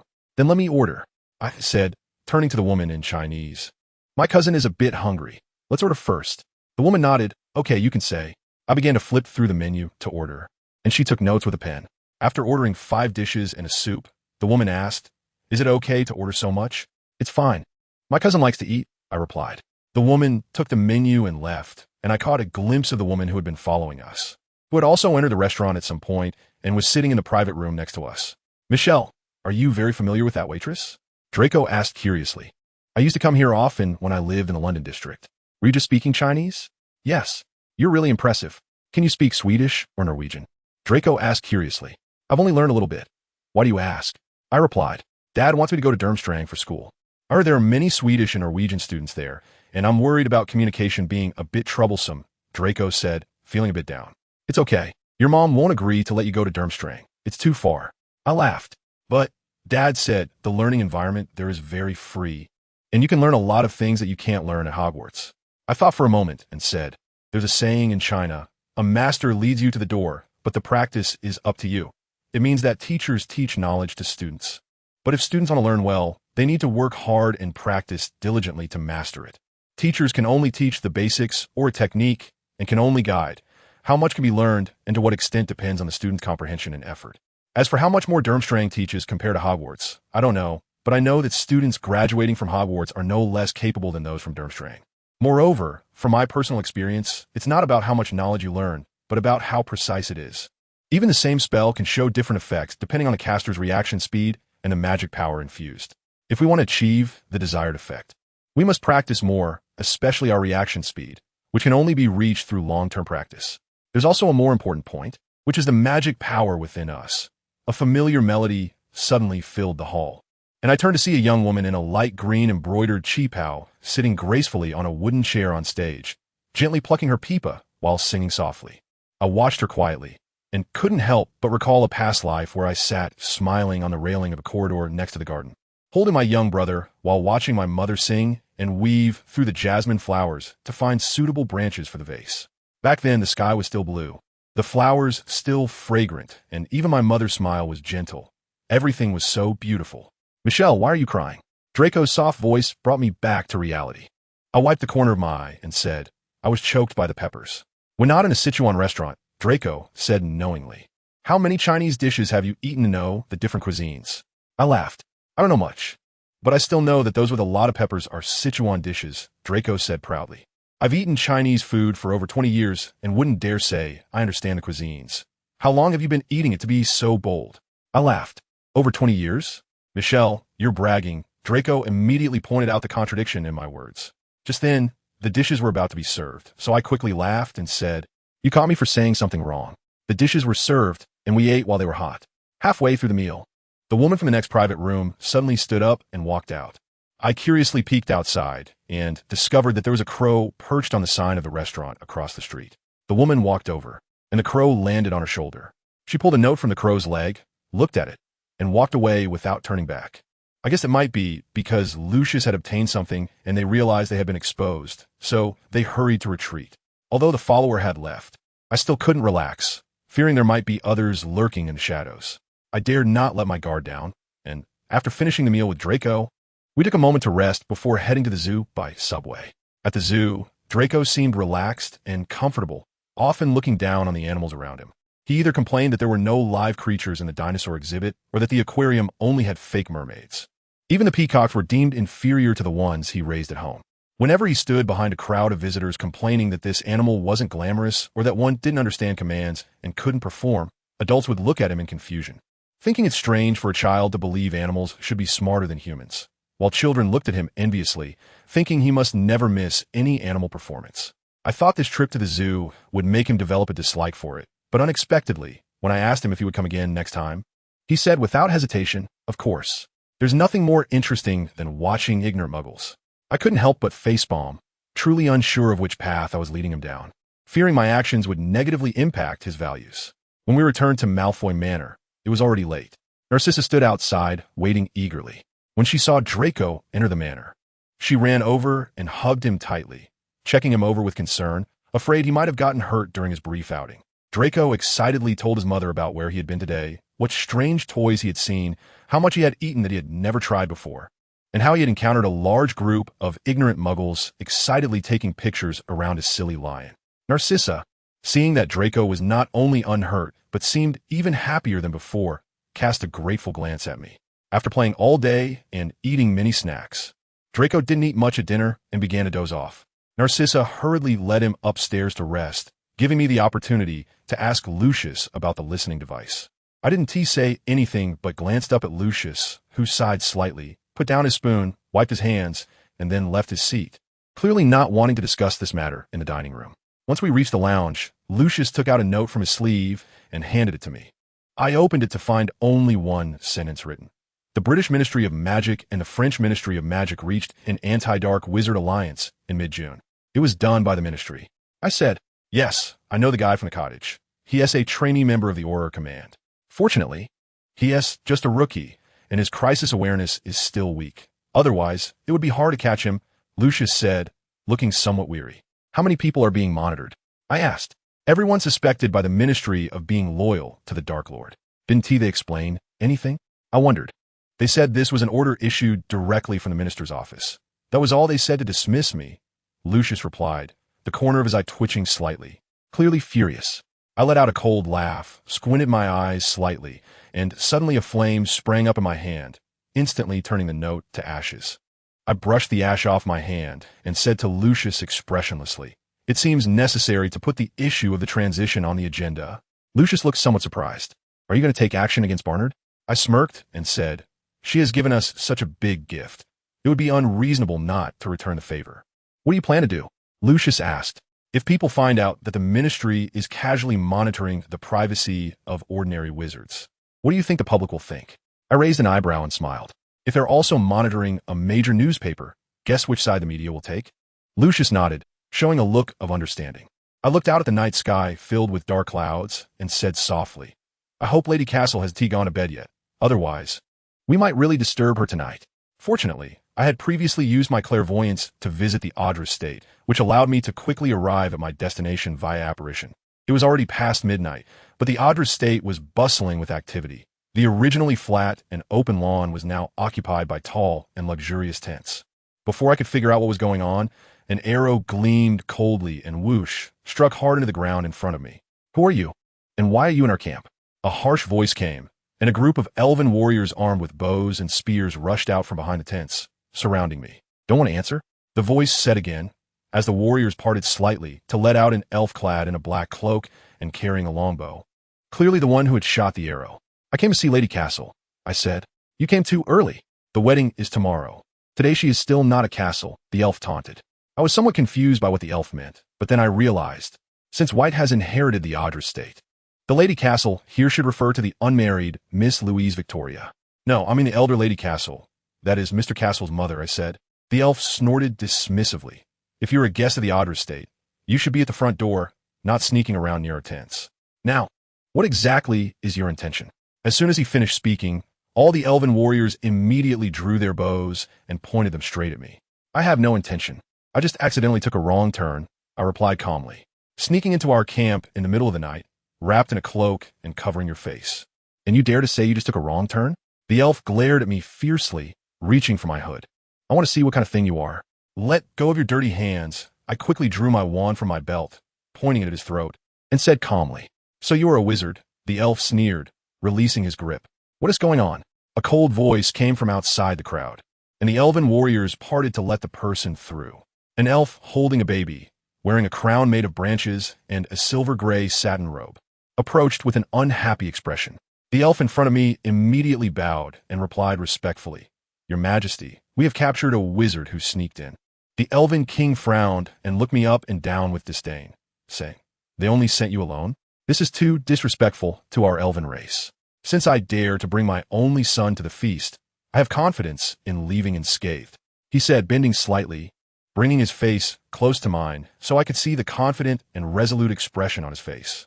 "Perhaps I should kill you now and throw your corpse back into your tents to make them understand this lesson," he whispered darkly. The baby who had been sleeping in his arms suddenly woke up, staring with bright blue eyes, opening his mouth happily and making cooing sounds while waving his chubby arms trying to grab the strings of my cloak. The elven king quickly stood upright, gently patting the baby's back, trying to soothe him back to sleep. "I told you, I just accidentally took a wrong turn. I'm not someone sent by any organization," I said calmly and firmly. The elven king shot me an annoyed glance, and the baby in his arms suddenly started crying.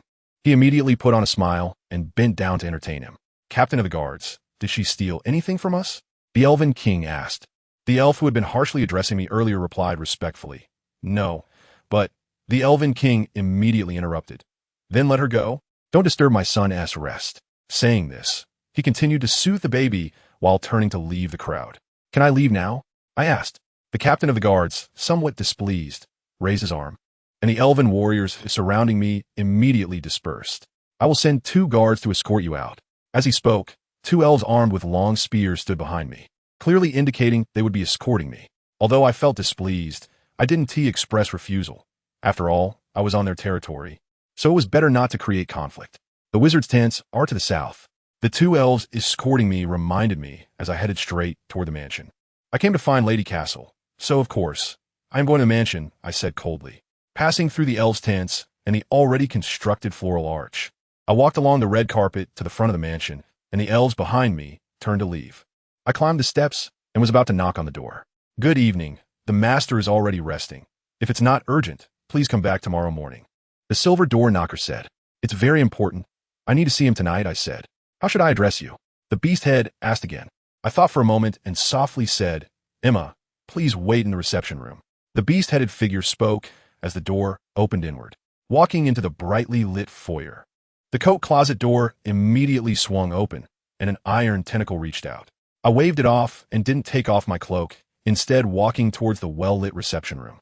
The tall crystal chandelier illuminated the room exceptionally bright. The light blue walls were adorned with patterned frescoes, and around the room, silver-white short columns held pots of blooming flowers.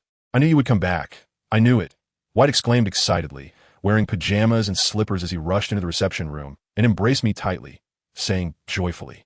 I pushed him away, but it was no use. White was too strong and nearly strangled me. "White, it's me," I said hoarsely. White was startled and immediately let me go, pulling down my hood and asking, "How is it, you Michelle?" I coughed and gasped. "You almost choked me to death. Don't you want to invite me to sit down for tea?" Only then did White, blushing, invite me to sit, and Eva brought the tea. Soon, a pot of steaming tea appeared on the table in front of us, and White personally poured me a cup. "What brings you here?" I smiled and teased. "I came to attend your wedding." "Is that not allowed?" White pursed his lips and lowered his head slightly. "You know this isn't what I want." Although I didn't know what his fiancée was like, I knew Emma was absolutely not suitable for him. I said seriously, "Are you still angry about Emma attacking you?" "Yes, I'm very angry," I replied. "I apologize to you on her behalf," White said sincerely. I smirked and said, "I'm angry not just because she attacked me, but also because she used you. I hate being used. That is something our family owes her." "I don't blame her," White said with a forlorn expression. I looked at him coldly. "You really are a gentleman, being used by someone you trust. I want to forgive that so easily." Saying this, I took out a silver necklace set with sapphires from my pocket.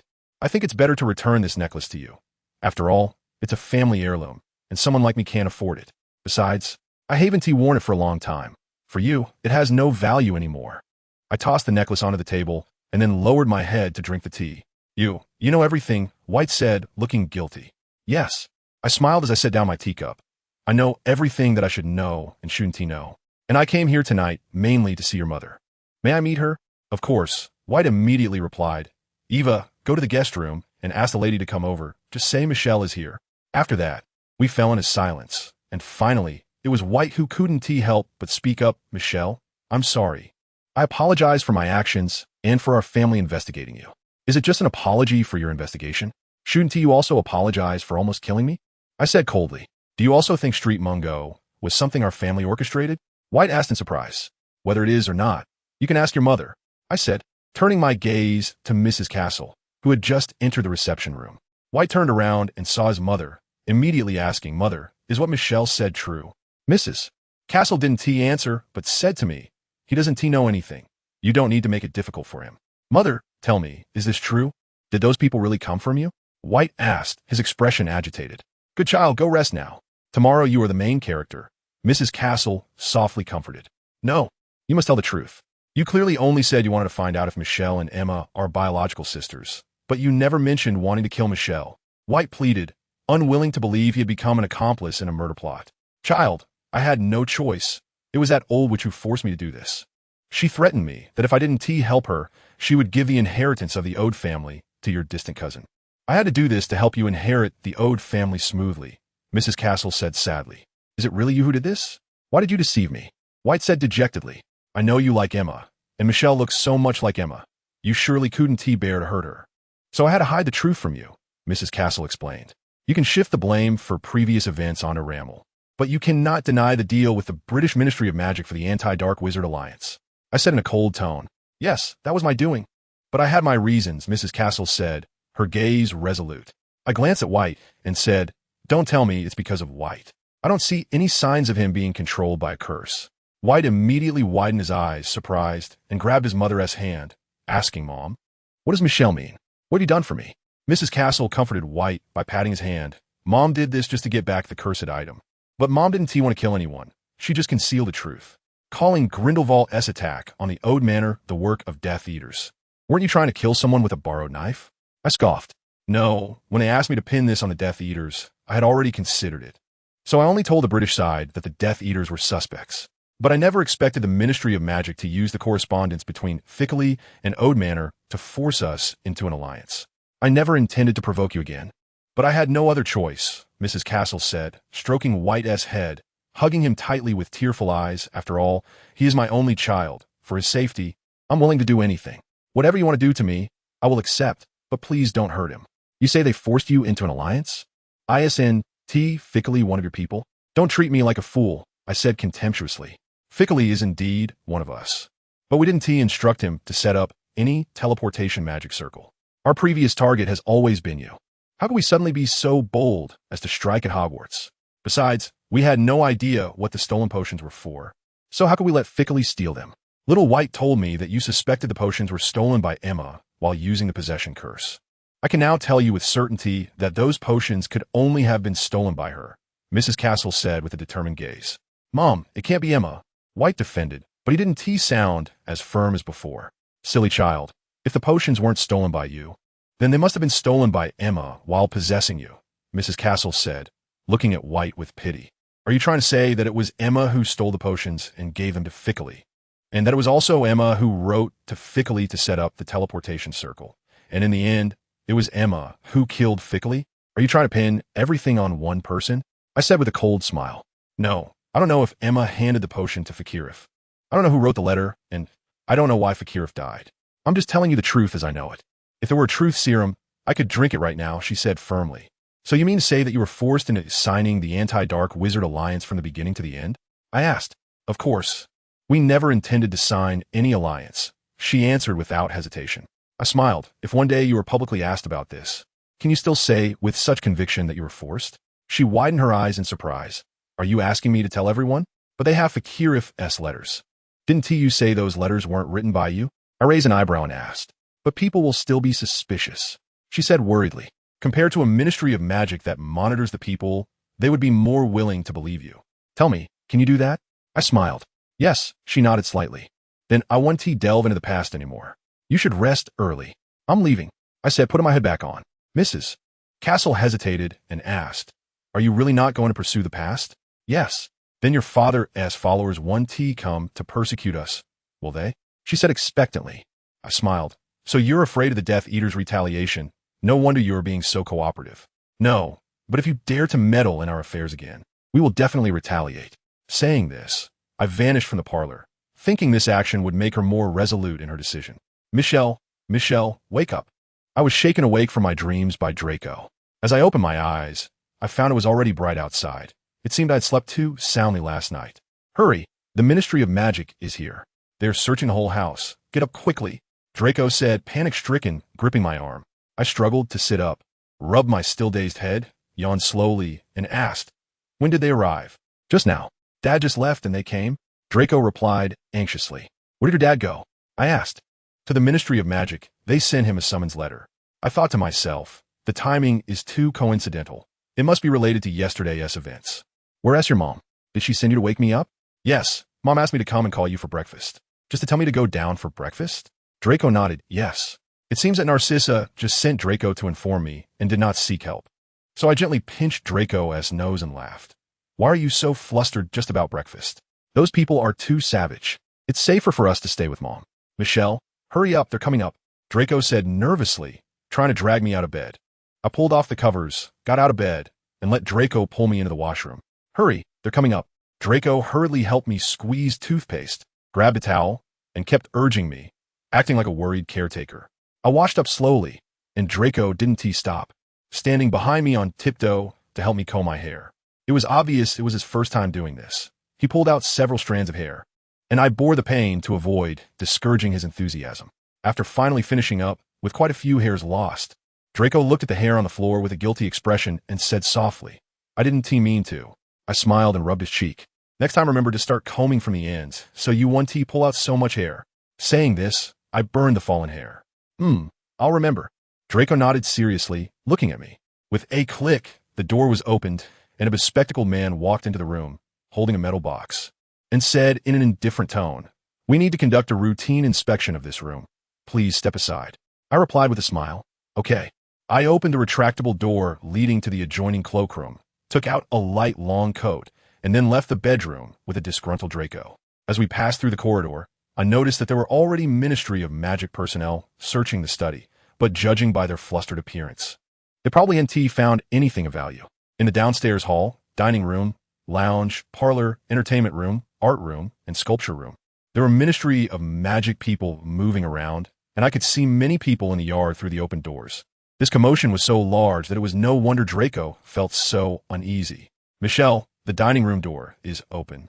Narcissa is sitting at the dining table waving to me, signaling me to come over. As soon as I sat down, Narcissa asked with concern, I'm sorry you had to see this. You weren't scared, were you? No, I replied with a slight smile. That's good. Narcissa smiled, then glanced at the red-haired wizard who was carefully examining the gilded mirror above the fireplace, and said in a very disdainful tone, the Ministry of Magic always has some departments that are particularly idle when it's time to achieve results. They love to dig into wizarding families like us, hoping to gain some benefits from here. Such departments should have been ordered to disband long ago. By cutting down on so many mouths to feed, the finances could save a lot. The red-haired wizard clearly knew Narcissa was speaking to him, so he turned around, glanced at Narcissa, and did not retort, but calmly walked out of the dining room. The Weasley family's poverty is really nauseating, Narcissa sarcastically said, putting down her soup spoon, standing up from the table, and walking to the window to turn on the radio on the low table.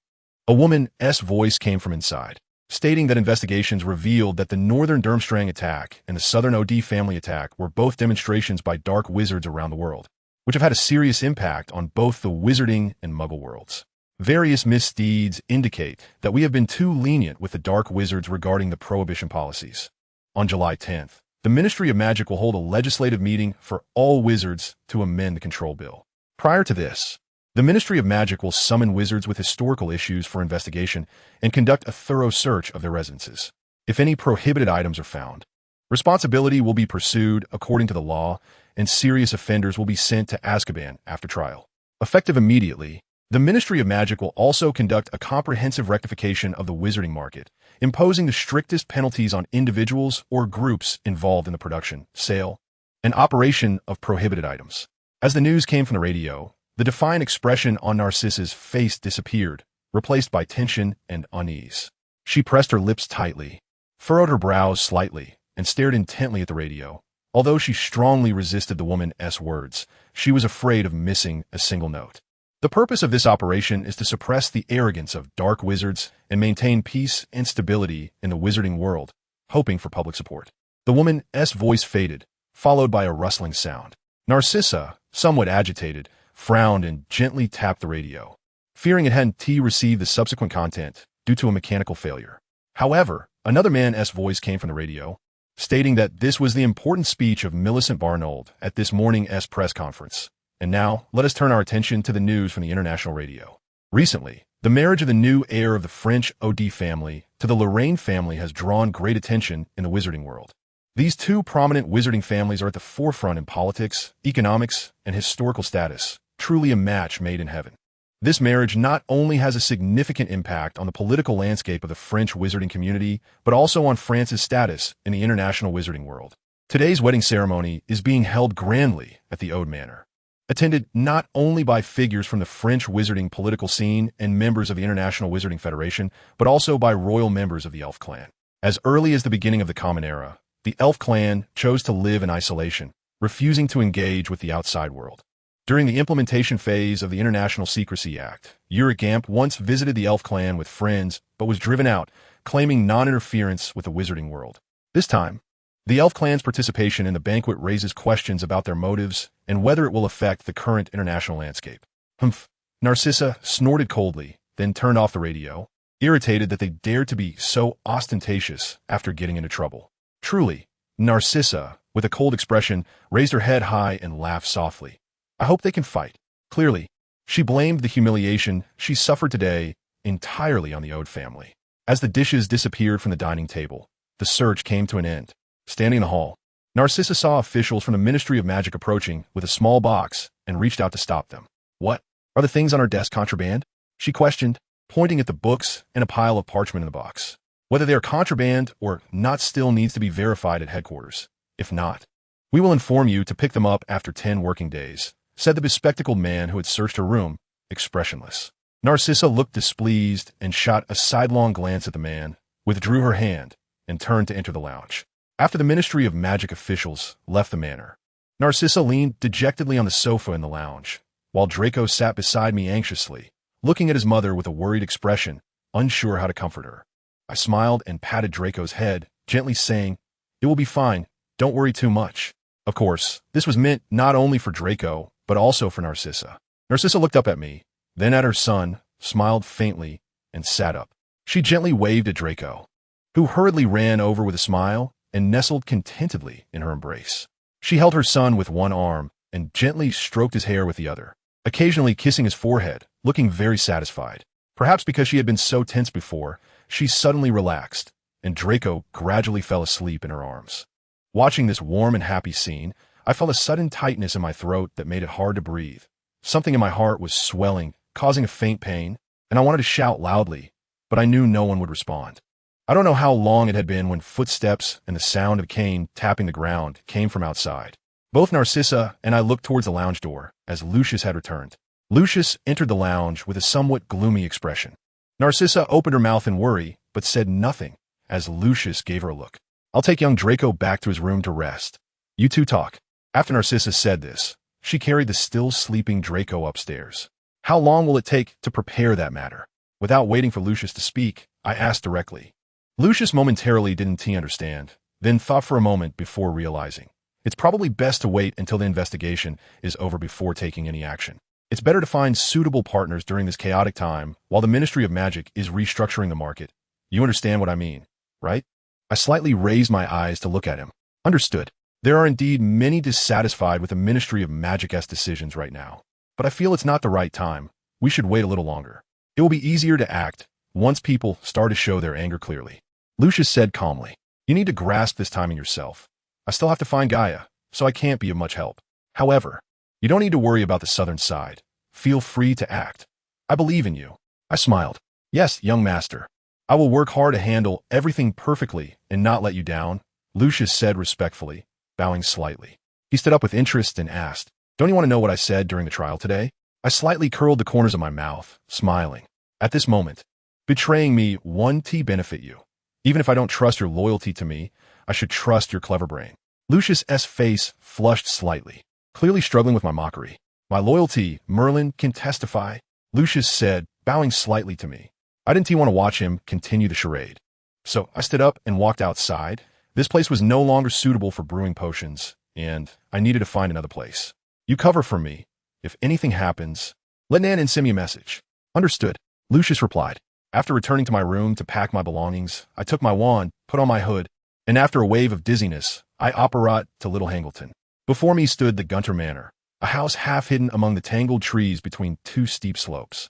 It used to be a magnificent estate, the most spacious and grand building within miles, but now the walls were covered with moss, the roof tiles were missing, and exposed beams could be seen here and there.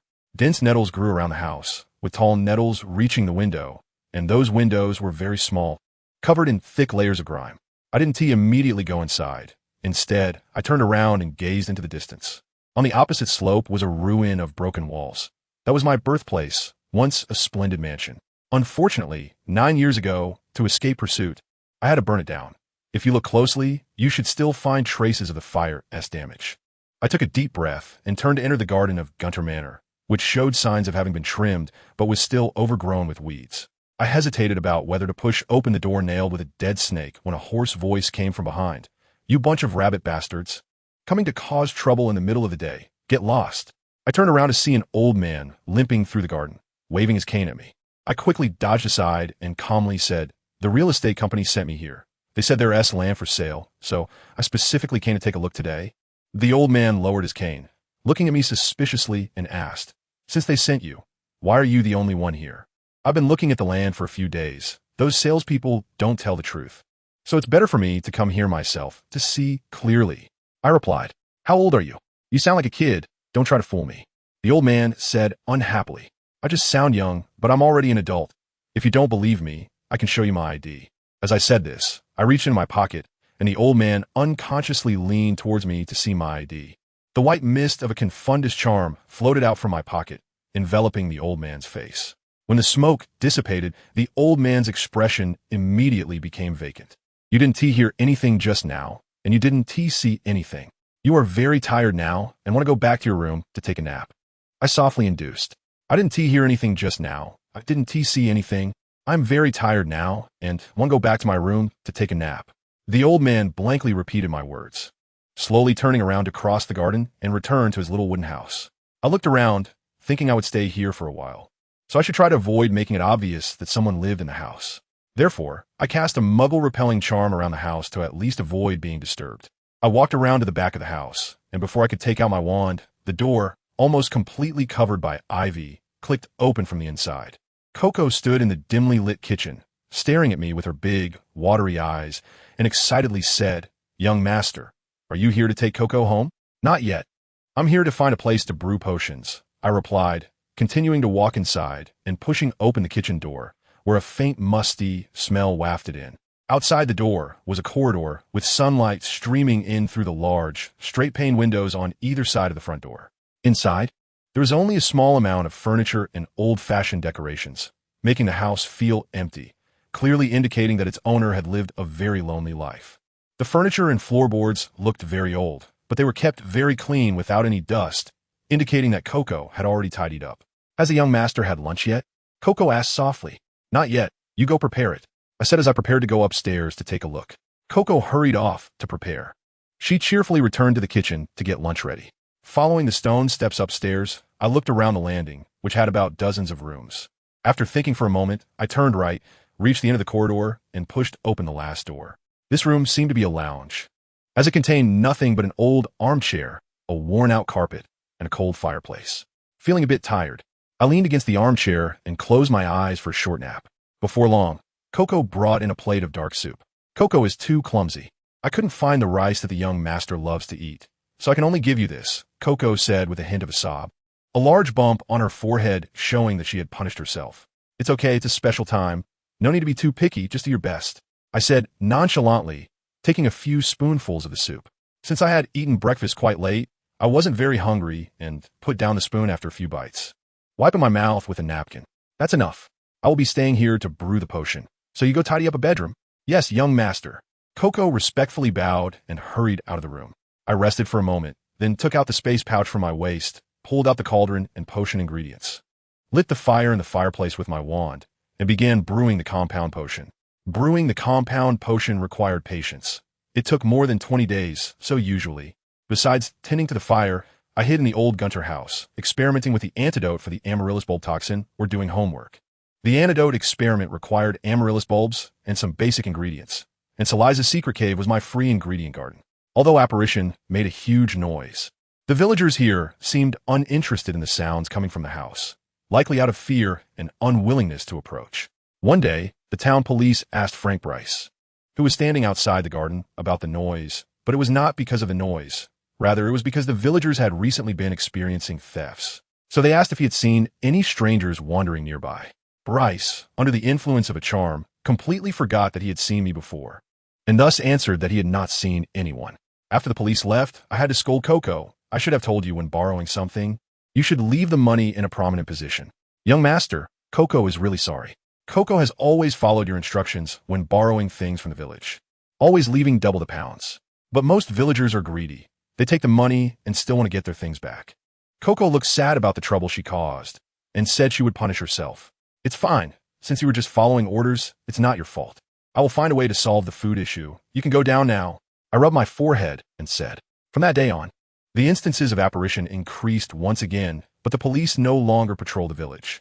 When I secretly went to the cemetery at night to plant amaryllis bulbs, I heard villagers complaining that the police had scared away the generous thief and were very angry at the one who called the police, wishing they could give him a good beating. On the morning of July 13th, birthday gifts came one after another. Diderot from the Roberts family sent a big bag of animal candies. I ate a pigeon-shaped candy, and for the next minute, I could make a cooing sound like a pigeon with just one. Lucy sent me a cup with a cartoon black cat that looked very much like Gaia on it. And when I used it for tea, hearts would pop up above the cat's head, showing it was happy. Additionally, Lucy sent a bottle of magic bubble solution for cats. Has Gaia cleaned up the fleas? I miss it and hope you can bring to my birthday party. Your lovely friend, Lucy. Gaia had been gone for a long time, so I had to lie and say that Gaia had gotten fleas and asked Snape to take it to the pet shop before the term ended. Now looking at the bubble solution, I really felt uneasy, wishing everything were as the lie said, that Gaia just temporarily left because of fleas. I unwrapped the wrapping paper to find a book titled The Mysterious Runes, which I guessed was sent by Redus, and indeed, the card confirmed it. But when I unwrapped another gift, I was confused because it was a book on beginner meditation techniques. I thought Redus had sent 2 gifts, so I went to look for the birthday card. Actually, I originally wanted to give you a stopwatch for running, but my mom said that wasn't suitable for a girl. So she recommended her teaching book, saying all wizards should learn meditation techniques. I have learned some with my mom over the years, and I think it's not bad. I hope you'll like it. Your loyal friend, Biano. I suddenly understood why Biano performed so well in divination class. It was because he had been exposed to meditation techniques since childhood, making his subconscious stronger than average and his sixth sense more acute. Although he couldn't reach the vision state of divination, he still had an advantage over ordinary wizards in that class. This year's gifts were more than in previous years. When Nantin and Sinuo flew in one after the other through the broken window on the second floor, I was eating hot, toasted bread. I cut it in half for the 2 of them, then started unwrapping the packages. Sinuo brought gifts prepared for me by the Malfoy family. Lucius sent a feather quill made from a white peacock's tail. Narcissa sent a beautiful silk scarf. Draco also prepared a gift for me, which was the paper windmill we saw in Chinatown. Seeing that I opened Sinuo's package first, Nanan expressed his displeasure and deliberately placed the package it brought on my lap with its beak. Whoosh! Nanan gently called out, as if urging me to hurry up and open it. I opened the package to find a bound stack of briefings, with a card saying, I hope this brings a smile to your face. Confused, I flipped through the briefings and found that the previous eavesdropping plan had begun to be implemented and had achieved very satisfactory results. Now, various media outlets in the country were vying to report on it, creating public pressure on the Ministry of Magic. Of course, the Ministry of Magic also stated that they had not installed eavesdropping devices on businesses and media departments. But facing the anger of the public who felt their privacy was threatened, they knew that mere explanations were useless. However, tracing the behind-the-scenes mastermind was also extremely difficult. Because behind these angry citizens stood a group of economic giants whose interests were threatened by the cleanup operation, and these people didn't care about eavesdropping devices. They just wanted to force the cleanup operation to fail quickly, so they would find ways to obstruct the Ministry of Magic's investigation. Thus, the Ministry of Magic could hardly find any clues about the eavesdropping devices. I was flipping through the clippings, and the smile on my face grew more pronounced. I couldn't help but pick up Nanin and kiss its eyes. "You really make me so happy." After that, every few days, Lucius would prepare clippings for Nantin to bring over, with headlines ranging from the Ministry of Magic announcing the UK-French Anti-Dark Wizard Alliance Agreement, to France inadvertently revealing the lack of fairness in the agreement signing, and then to the exposure of the Fickliffe incident, which implicated multiple issues, including the Ministry of Magic's malicious concealment of the truth and deception of the public, as well as safety concerns regarding professors hired by Hogwarts. I could already see Millicent Bulstrode packing her personal belongings in the minister's office, and Victory was waving to me not far ahead. While I was considering how to board Cornelius Fudge's big ship, Lucius sent me a message. "Mary Jones's World Tour has arrived at the Golden Theatre in England yesterday. Her first performance has always been under a private invitation to prominent local figures and their families. The concert is scheduled for tomorrow evening at 8 p.m., and if you are fortunate enough to accompany us, the Malfoy family would be honored." I tidied up another failed antidote and glanced at the lacewings still brewing in the cauldron beside me. I instructed Coco to keep an eye on the fire, then packed my things and returned to Malfoy Manor. Narcissa was getting ready to go to Madame Malkin's robes for all occasions to order a dress, and upon seeing me back, she invited me to join her. Diagon Alley during the holiday was quieter than during the school days, but Madame Malkin's shop was particularly busy, filled with people specially coming to order dresses for the concert. The shop, not spacious to begin with, felt even more crowded now, with the fitting stools filled with people and the waiting area sofas unable to accommodate anyone. We had to, like others who came later, go pick out fabrics first. You know, Mary Jones is a mermaid, so our concert hall is in the deep sea area. The dresses in the water cannot be too elaborate and must be fitted enough. Otherwise, they will float. Narcissa explained while selecting fabrics. "How do we get into the concert hall? Do we need to use a transformation spell or a bubble head charm? Or should we bring our own gillyweed?" I asked. Adults generally go by personal preference, but for minors, the organizers will prepare concentrated potions of gillyweed. However, I still recommend using gillyweed, as transformation spells are not very aesthetic and bubblehead charms can affect sound quality. Using gillyweed potion is more suitable. Later, when selecting dress types, we also need to be careful not to choose dresses with collars, as they would affect Gil breathing underwater. Narcissa patiently explained to me. "Mrs. Parkinson, what a coincidence. If I had known you were coming, I should have written you a letter so we could all come together. How nice," said a haughty woman, lightly fanning herself and chuckling softly. The several similarly dressed women behind her also laughed in agreement. "It's not too late to meet now," Narcissa said indifferently. "Where's Draco? Has he come?" A very familiar girl squeezed out from behind the woman, wearing a loose-lace long dress and a brooch at her waist, clearly still trying on dresses. "Pansy dear, the dress isn't ready yet. Let's try on the dress first." The woman quickly put away her fan, pulling the girl into her arms, flattering her. "I don't want to. I hate trying on dresses. I want to find Draco to play," the girl said, breaking free from the woman's embrace and tugging at Narcissa's hand to act cute. "Aunt Narcissa, I want to find Draco. Where is he?" Narcissa did not answer directly, just looked up at the woman, who had an unhappy expression and a hint of worry in her eyes. "Draco and his father went to the ice cream shop. We will go over after we finish trying on the dresses. You can come with us," Narcissa said with a smile. "That's great. Then let us try on the dresses together." Pansy's face immediately brightened as she hurriedly pulled Narcissa to the fitting stool she had just tried on, urging her to try on the dress first. "Mrs. Parkinson, then I want to be polite." Narcissa turned to the tightly clutching woman and smiled. Mrs. Parkinson did not reply, but from her expression, it was clear she was very annoyed. Because of Pansy, we quickly got our measurements, and afterward, when selecting materials and dress styles, Pansy insisted on having the same as Narcissa, just with her own family crest embroidered on it, saying it would make them look like a family. I now realized how much Pansy wanted to marry Draco, and seeing Narcissa's slightly awkward expression, I couldn't help but smile. "You can't be the same as us," Pansy said, pointing at me with a spoiled expression. "Of course, I will choose a different style." So I gave up the most suitable mermaid skirt, and instead chose a light lake blue silk and organza combination. To enhance the drape, I requested to layer the silk and organza with colorful beads embroidered with patterns, and sew a few circles of small flowers at the bottom of the skirt. using heavier gemstones as the flower centers. When we left the robe shop, Mrs. Parkinson was still trying on dresses, so she asked her husband to follow us to the ice cream shop, saying that it was a rare opportunity for the two families to meet and should say hello. The male heads of the two families immediately engaged in friendly discussions about the recent situation when they met, but the atmosphere among the children felt a bit awkward. Pansy was always asking Draco questions, trying to please him, but Draco secretly tugged at my sleeve, coldly responding to Pansy with half-hearted answers. Pansy certainly noticed Draco's little actions, but she didn't scream and shout like she did at the Christmas Eve party last time. Instead, she occasionally pouted at me across the table, showing a fierce expression. As a grown adult who had lived for over 30 years, I certainly wouldn't lower myself to a child's level. So I pretended not to see and continued discussing the details of attending the concert with Narcissa.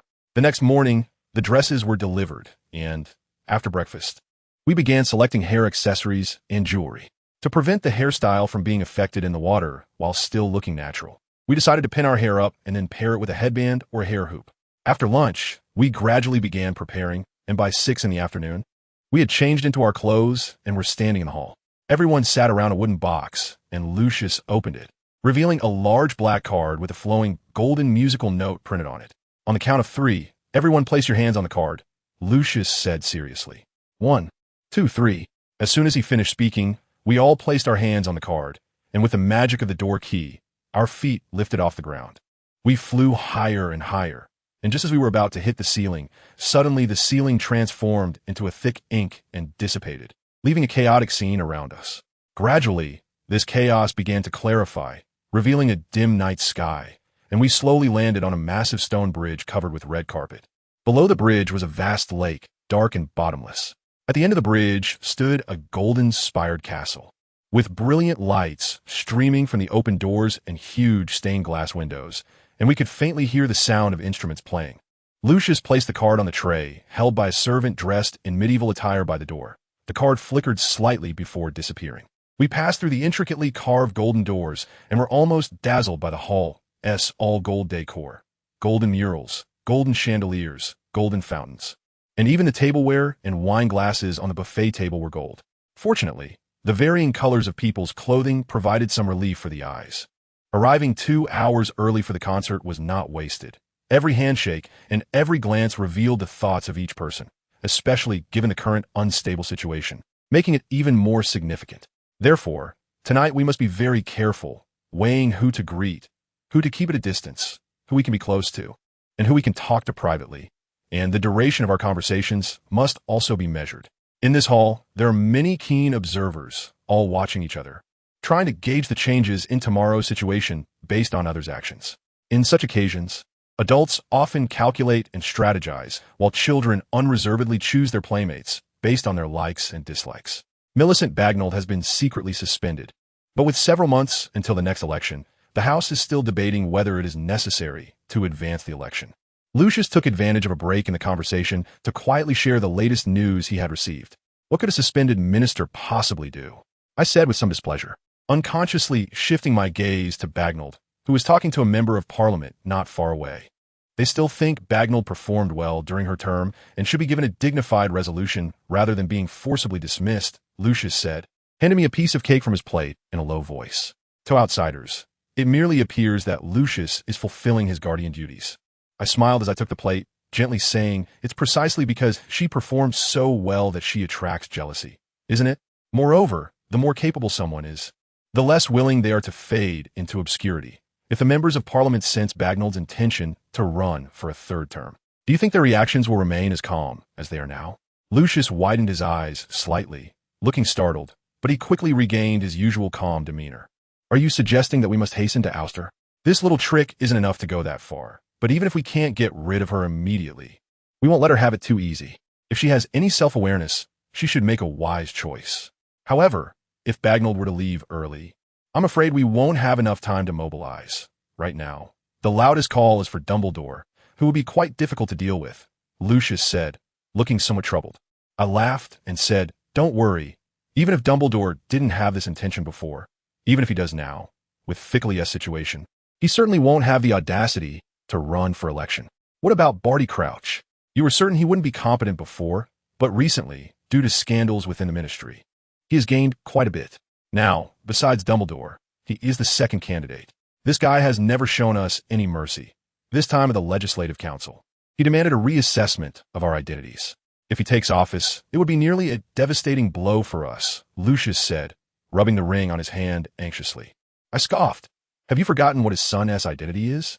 As long as the ministry is still in the hands of peace-loving people, with that alone, Barty Crouch will have no chance of a comeback. Are you still leaning towards Cornelius Fudge? What can that coward do? Lucius scoffed. Haven't you seen who he's standing with now? I chuckled lightly, glancing at Dumbledore. He's climbed onto that old man's back. Lucius said, somewhat incredulous. Who has climbed onto whom is still uncertain. Lucius looked at me with confusion, and I didn't explain, just set down the plate and said lightly, You've rested enough. It's time to return to the battlefield, and I should also take some time to bond with the children. The mermaid concert was more stunning than I had imagined. During the break of Mary Jones's solo, we enjoyed a collective performance by 100 mermaids. The mermaids' voices were more reminiscent of nature than human voices, with lyrics mostly recounting historical events from thousands of years ago. One ancient line spoke of the white-winged tiger. The lyrics said, At the beginning of heaven and earth, when magic was still evident, a white creature rode the waves, as if death itself had arrived. It fed on magical species, leaving extinction in its wake wherever it went. It soared to the heavens and dove into the sea, its power unmatched. There was none in heaven or earth that could contend with it. When the blood-red waters stained the sea, the mountains and rivers raged, and all beasts fled. Suddenly, a white light descended, and it finally fell. Red flowers instantly bloomed across the mountains and forests, stretching for thousands of miles, never to fade. When the flowers withered, the world turned pitch black, with only the creatures and rivers, lakes, and seas remaining. Heavenly rain fell, and all things cycled again, flourishing only after millions of years. Since the lyrics were mostly in an ancient mermaid language, with significant variations in wording, I could only catch a rough idea. I saw many people moved to tears and thought they all understood, which surprised me. Later, I asked Lucius and learned that it was because Mary Jones sang so beautifully that the audience was touched and couldn't help but cry, unrelated to the lyrics themselves. The potion had been brewed, and I just needed to find a suitable person for transformation, coinciding perfectly with Lucy's birthday, giving me the opportunity to find a target. Early on the 24th, I emerged from the fireplace of the leaky cauldron, taking the nearest subway and getting off at Oxford Station, where Roberts and Reeds were waiting for me at the exit. Seeing me come out, Robert smiled. Look, we arrived even earlier than you. Has Biano not come? I asked. He came early and is helping Mrs. Kimmel blow up balloons. Reeds explained. That guy just loves to show off his strength, Robert said, a bit jealous. What about Lucy? I asked again. Just as we were about to leave, guests arrived, so she had to stay to greet them, letting us come and pick you up. Roberts replied. I hope I'm not late. No, the cake will be cut during lunch, Reeds said. That's good. Are we walking there now? Yes, Lucy's house isn't far from the station, just around the corner on Oxford Street. It takes about 5 minutes to walk, Robert said with a smile. Oxford Street is a historic street, and the rise of shopping streets began in the late 18th century, now nearly 200 years old. Although improvements to the western part of Oxford will not begin for another 2 years, Oxford Street has already become London's main shopping area. We passed through the bustling crowd, turned past a large black iron gate, and entered a courtyard-style apartment building. A dozen high-end cars were parked inside, and we walked into a grand and luxurious foyer, where elegantly dressed people were coming and going. As we entered the elevator, I couldn't help but feel puzzled. The atmosphere here was clearly mismatched with Lucy's solitary taxi ride. What do Lucy's parents do? I asked. I think her mother deals with muggle animals, Robert said uncertainly. The World Animal Protection Association, Reeds explained. Yes, that's it. She's said to be an important member and often travels around the world. Last summer, Lucy went to Egypt with her mother, and she even brought me a model of the pyramid, Robert said with a smile. Her father is a member of the Foreign Ministry. We haven't met him yet. Reed said, last year, when Lucy was having her birthday, her dad promised to be with her, but he couldn't come back due to last-minute matters. Lucy cried a lot. Poor thing. This year, her dad also promised to celebrate her birthday with her, but when we arrived this morning, we didn't see him. I wonder if he's going to break his promise again. Robert sighed. I couldn't help but let out a soft sigh, not entirely for Lucy having mismatched parents, but more for Slytherin's selection criteria, which are indeed too realistic. Lucy's house is large, although it is not a standalone apartment. Having only one family per floor is quite impressive. When Lucy opened the door, she joyfully gave me a big hug. I'm so sorry. I didn't expect the guests to arrive so early, I didn't have time to come and pick you up myself. It's okay. You sent 2 lovely escorts to pick me up. How could I be mad at you? I replied with a smile. By the way, didn't you bring Gay with you? I wanted to introduce it to Boa. I couldn't tell her the truth, so I just said I didn't know where to play early in the morning and couldn't find it after searching for a long time. So let's wait until next time. Lucy looked a bit disappointed and said, then let's wait until next time. She pursed her lips and smiled. Come and meet my mom. I often mention you in my letters, and she hopes to meet you soon. Mrs. Camille is a gentle and elegant woman, looking very young, not at all like a 30-year-old woman. She was dressed very fashionably, not resembling someone who has been working hard outside for years, but more like a wealthy lady who often frequents high-end clubs. When Mrs. Camille saw me, she warmly took my hand and said with a smile, Lucy always talks about how excellent Michelle is, how kind, and what a good friend she is. It makes me jealous. Due to work, I often wasn't home with her father, and Lucy had Vera to keep her company. Everything was new at school, and we couldn't take her to school, worrying that she might be rejected by her classmates. Fortunately, she has made good friends like you at school, which makes me feel more at ease. You are a girl, more careful than boys, so Lucy will need you to take care of her more at school. Auntie, don't be so polite. Lucy and I are friends. We are all equal. There's no need to talk about who takes care of whom, I said with a smile. Mrs. Camille nodded in agreement. Yes, Lucy is right. You are indeed a likable good child. Since Mr. Camille hadn't returned yet, Mrs. Camille could only greet the guests herself, while Lucy was busy attending to the little guests. My dad is already on his way back. You can rest in my room. If you need anything, just ask Vera. She is very understanding, Lucy said, calling over a maid in her 20s who looked like she was wearing an apron to take us to her room. Please follow me. The maid led us upstairs and into the second room on the left, which was Lucy's room. Make yourselves comfortable. I will go get some snacks for you, the maid said before closing the door behind her. Lucy's room was divided by a beaded curtain in the middle. One side was a resting area, and the other was the bedroom. I curiously walked around the room, which was mainly in warm colors, with soft cotton, satin, and lace materials. The decorations were all animals and dolls that little girls would like. Overall, it was just an extremely ordinary girl's bedroom. Look, Boa is still alive, Roberts exclaimed, pointing at the large cage on the windowsill in surprise. Last year, when we looked at it, it looked like it was about to die. I can't believe it's still alive, Biano said with a face of disbelief. I curiously leaned over and saw that there was a very old rabbit in the cage, sitting painfully with its body curved, ears pressed tightly against its body, occasionally making grinding sounds, so I asked, how old is it? Lucy said her mom gave it to her when she was 1 year old, so now it must be at least 13 years old. Among ordinary rabbits, that counts as long-lived, Ride said. So it was already an old rabbit. No wonder Lucy didn't take it to school. It couldn't handle the hustle and bustle like this. I sighed. Last year, Lucy said Boa was seriously ill and was worried it wouldn't survive the winter. It looks quite lively now. It should be fine for a few more years, Robert said, stuffing a piece of lettuce into Boa's cage. It won't last that long. Mom said Boa only has a month left to live at most. Lucy entered the room, with Vera following behind her carrying a tray. Lucy took the tray from Vera's hands and said, you can put it down. I'm here. You can go help take care of the other guests. How can only live for a month? It looks fine to me, Robert said in confusion. Last time Boa was sick, Mom used a magical potion bought from Diagon Alley to treat it. However, although the potion is very effective for ordinary creatures, it has significant side effects. You see, it looks fine on the outside now, but its internal organs have already started to fail. Boa is actually in a lot of pain, Lucy said, a bit sadly. Maybe we can try a more effective potion, Biano said unwillingly. Rides shook his head. Using magical potions to prolong a life that should have ended is like drinking poison to quench thirst. It will only increase its suffering. Lucy nodded and said, Rides is right. Before, I was too selfish. I couldn't bear to let Boa go, so I had Mom find a way to prolong Boa's life. But I didn't realize that it actually made Boa endure more pain. In my opinion, the best thing to do is to end its suffering as soon as possible. Look at it. It's in such pain. Rides frowned and said, it's okay. I have painkillers for it. It just has to endure for another month, which isn't too long. Lucy lowered her head, took Boa out of the cage, pulled out a brown medicine bottle, used a test tube to draw some potion from the bottle, and fed it to Boa. After a while, Boa gradually relaxed, lying on Lucy's lap with its legs stretched out, looking comfortable. I felt a bit heartbroken looking at Lucy, but I didn't want her to keep deceiving herself. So I thought about saying something. Rides gently patted my shoulder, shaking his head, advising me not to speak. Just then, Lucy spoke first. If you don't drink, the tea will get cold, she said with a smile, putting Boa back in the cage. I'll pour the tea, Ride said. Michelle, do you want sugar?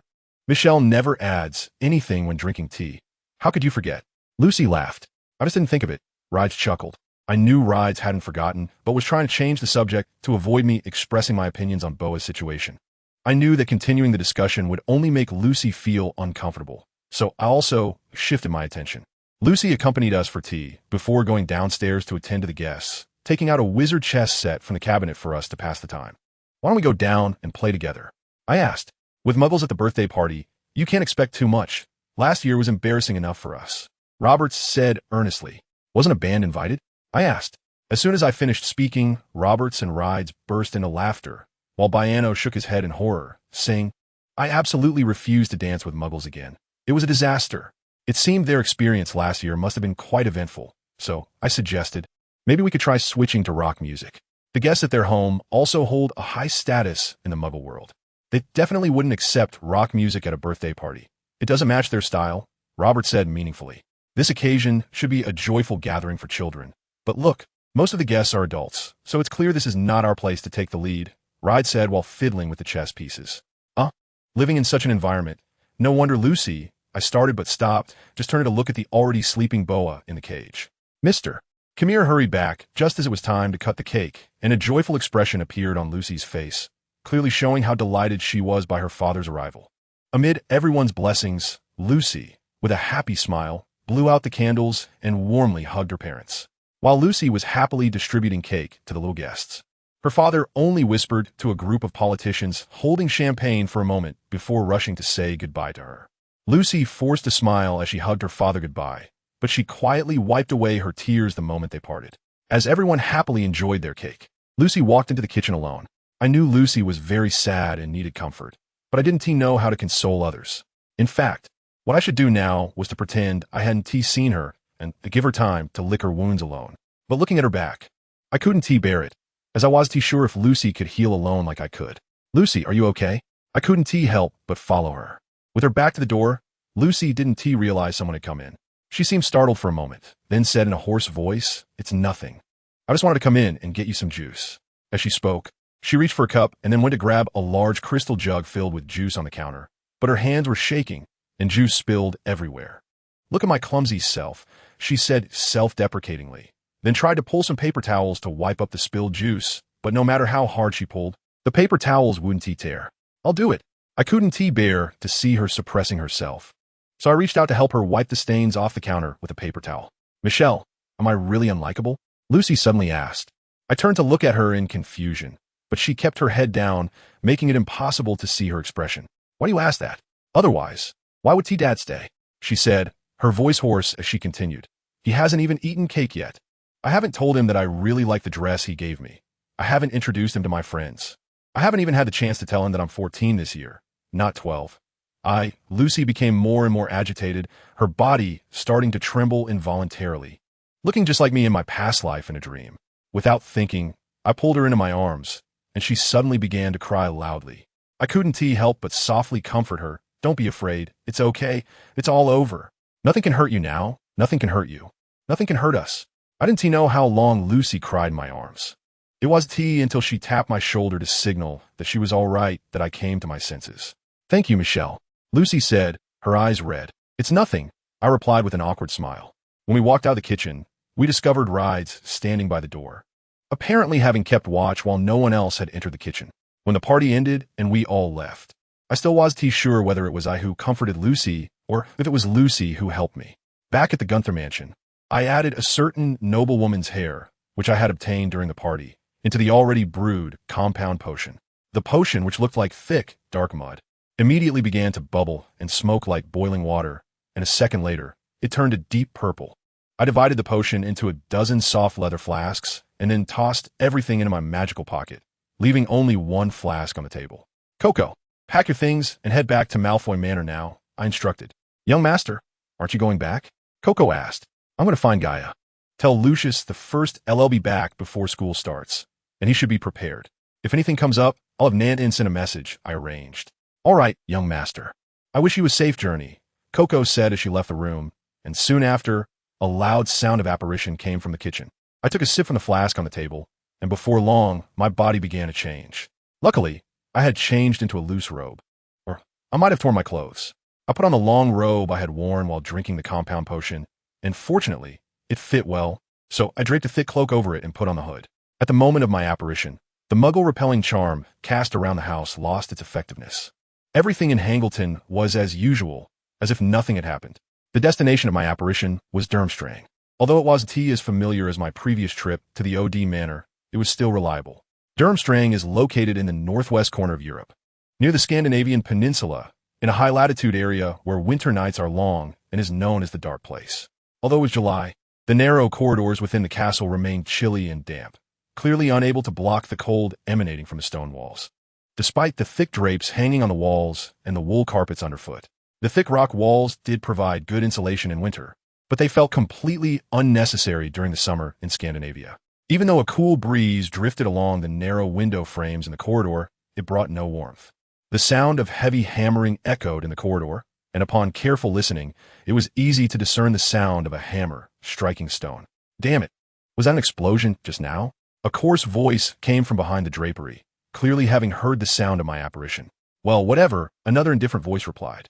I said we shouldn't let these stupid things repair the castle. Look at them. It's been over a month, and they're still hammering away, making endless noise. These fools shouldn't be let in. Who knows if they blow up the whole castle? What's the fuss? Can't you just take a quiet break? Why do you have to keep nagging at me every day? That kind of guy does whatever he wants here. Don't you worry? Of course I'm worried. Kakarov went out for a stroll and only found 5 heads. That's way too few. Who knows how long this will take? My peaceful vacation is ruined. I'm now more annoyed than you. So, can you just shut up? You want to shut up? So you want to kick your ass, huh? What? Want to fight? Yes, I'm going to teach you a lesson today, you rude guy. Oh, you think I'm afraid of you? Come on. The indifferent voice mocked. Then, 2 rough growls came from behind the drapery, followed by a clatter of metal striking metal. Curious, I lifted a corner of the drapery and found a large painting. However, the painting was too big, and I could only see 2 pairs of legs clad in chainmail and wearing leather boots, moving swiftly across the canvas, occasionally flashing axes and heavy swords gleaming coldly. I didn't want to disturb them, so I silently lowered the drapery and left this place of trouble. I followed the corridor toward the source of the sounds until I reached the corner, where the sound of the hammer striking stone grew louder, accompanied by some strange grunting noises. I leaned by the window to peek around the corner and saw 2 forest trolls standing on the ruined castle. Their skin a pale green, with fine hairs all over, in green or brown, all messy. Below the castle stood 3 bald mountain trolls with light gray skin. 2 of the mountain trolls were using huge hammers and chisels to break large rocks into smaller, manageable pieces, while another mountain troll was placing those stones into a net, which the 2 forest trolls above pulled up to repair the broken spots. The renovation work on the castle seemed orderly, with the exerting mountain trolls and 2 wizards standing by to direct and coordinate, but they were not the people I was looking for. The decoration style of Durmstrang was completely different from Hogwarts. Aside from the golden carvings along the edges of the paneling, the rest was painted in dark colors. The walls of the external corridors were made of raw stone, with minimal embellishment. The internal corridor walls were plastered smooth, but painted in a dark red color, which, in dim lighting, looked like congealed blood. Large animal skull specimens hung on the tall walls, and as I walked beneath them, they stared at me with their shiny black eyes, some even showing their sharp teeth. The custom of hanging portraits was the same everywhere, but most of the ones here depicted scenes of fighting, hunting, and even slaughter, using rather dark colors. The staircase structure was made of raw wood, without even a basic coat of linseed oil. Since it wouldn't move at any moment, I preferred it this way. The hall of the castle was laid with a huge animal hide, imprinted with Durmstrang's school emblem, and the burn marks suggested it had been branded with a heated iron. When I pushed open a random door in the castle and heard it sigh lightly, complaining that I shouldn't disturb it during its vacation, I dare not enter any more rooms. Who knew if I would encounter a particularly irritable door that would summon the trolls and wizards? As I walked along the corridor inside the castle, I suddenly felt my muscles tense behind me, and my body stiffened. I quickly dropped to the ground as a gust of wind swept over my head. Before I could react, the wind returned, and I hurriedly drew my wand. Accompanied by a dull thud, a pale yellow barrier flashed past. A huge wolf was rising from the corner, baring its teeth and crouching down, ready to attack me again.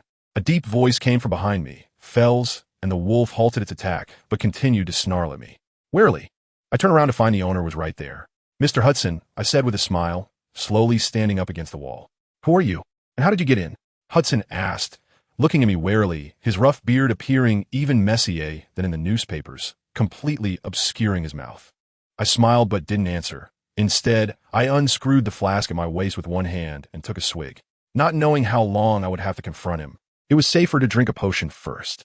It seems it's not very convenient to talk here, I said, raising my wand at Hudson.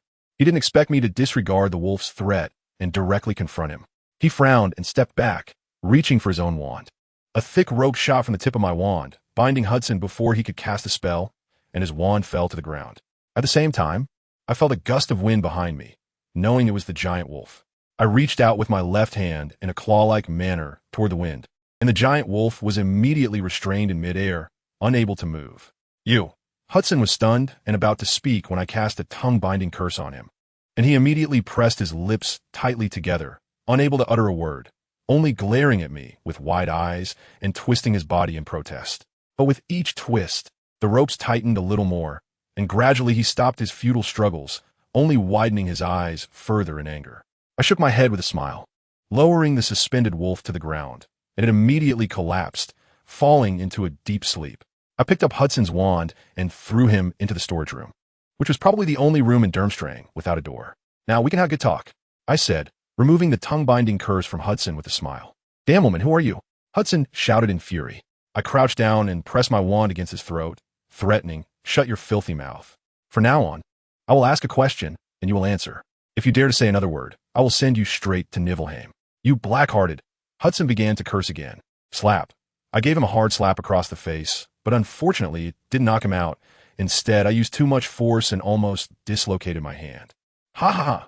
Women are just like that, Hudson mocked, seeing me rub my wrist and becoming even more smug. I pursed my lips and sighed slightly. Since you don't want to drink the good wine, I want to be polite, I said, casting the tongue-binding curse on him again, fearing that his screams might attract unnecessary trouble.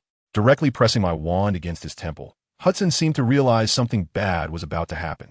He stared at me in terror, shaking his head and trying to break free from my wand. I grabbed his hair and pressed his head into the corner, leaving him no place to escape. This path is one you chose yourself. Don't think you can evade it. Hudson stopped struggling, only breathing heavily in anger, his slightly reddened eyes boring into me as if he wanted to kill me with his gaze. I smiled indifferently, lightly waving my wand, and a milky white thread emerged from the tip of my wand, growing longer as it drilled into Hudson's skin through his temple. Hudson grimaced in pain, his eyes rolling back as his body involuntarily began to convulse. Within 3 minutes, he couldn't withstand the pain and fainted. His strength was much weaker than I had imagined. I focused my mind and began to invade his thoughts, searching for memories about Gaia invading Durmstrang. However, the results were not satisfactory. Hudson's memories were far too vague, especially in critical moments, and I couldn't rely on his chaotic thoughts to clearly record the scene. Aside from witnessing the struggle between the white-winged tiger and the two-headed phoenix, the destroyed castle, and the bloodied escape of the white-winged tiger, I found no useful information at all. It seemed that clear memories were not something everyone possessed. Things like the pensive were completely unsuitable for a muddled person like Hudson. I angrily withdrew my spell. You useless fool, just a pretty face without brains. I cursed while kicking Hudson, who was still asleep, hard. He just let out a heavy breath, but showed no signs of waking up.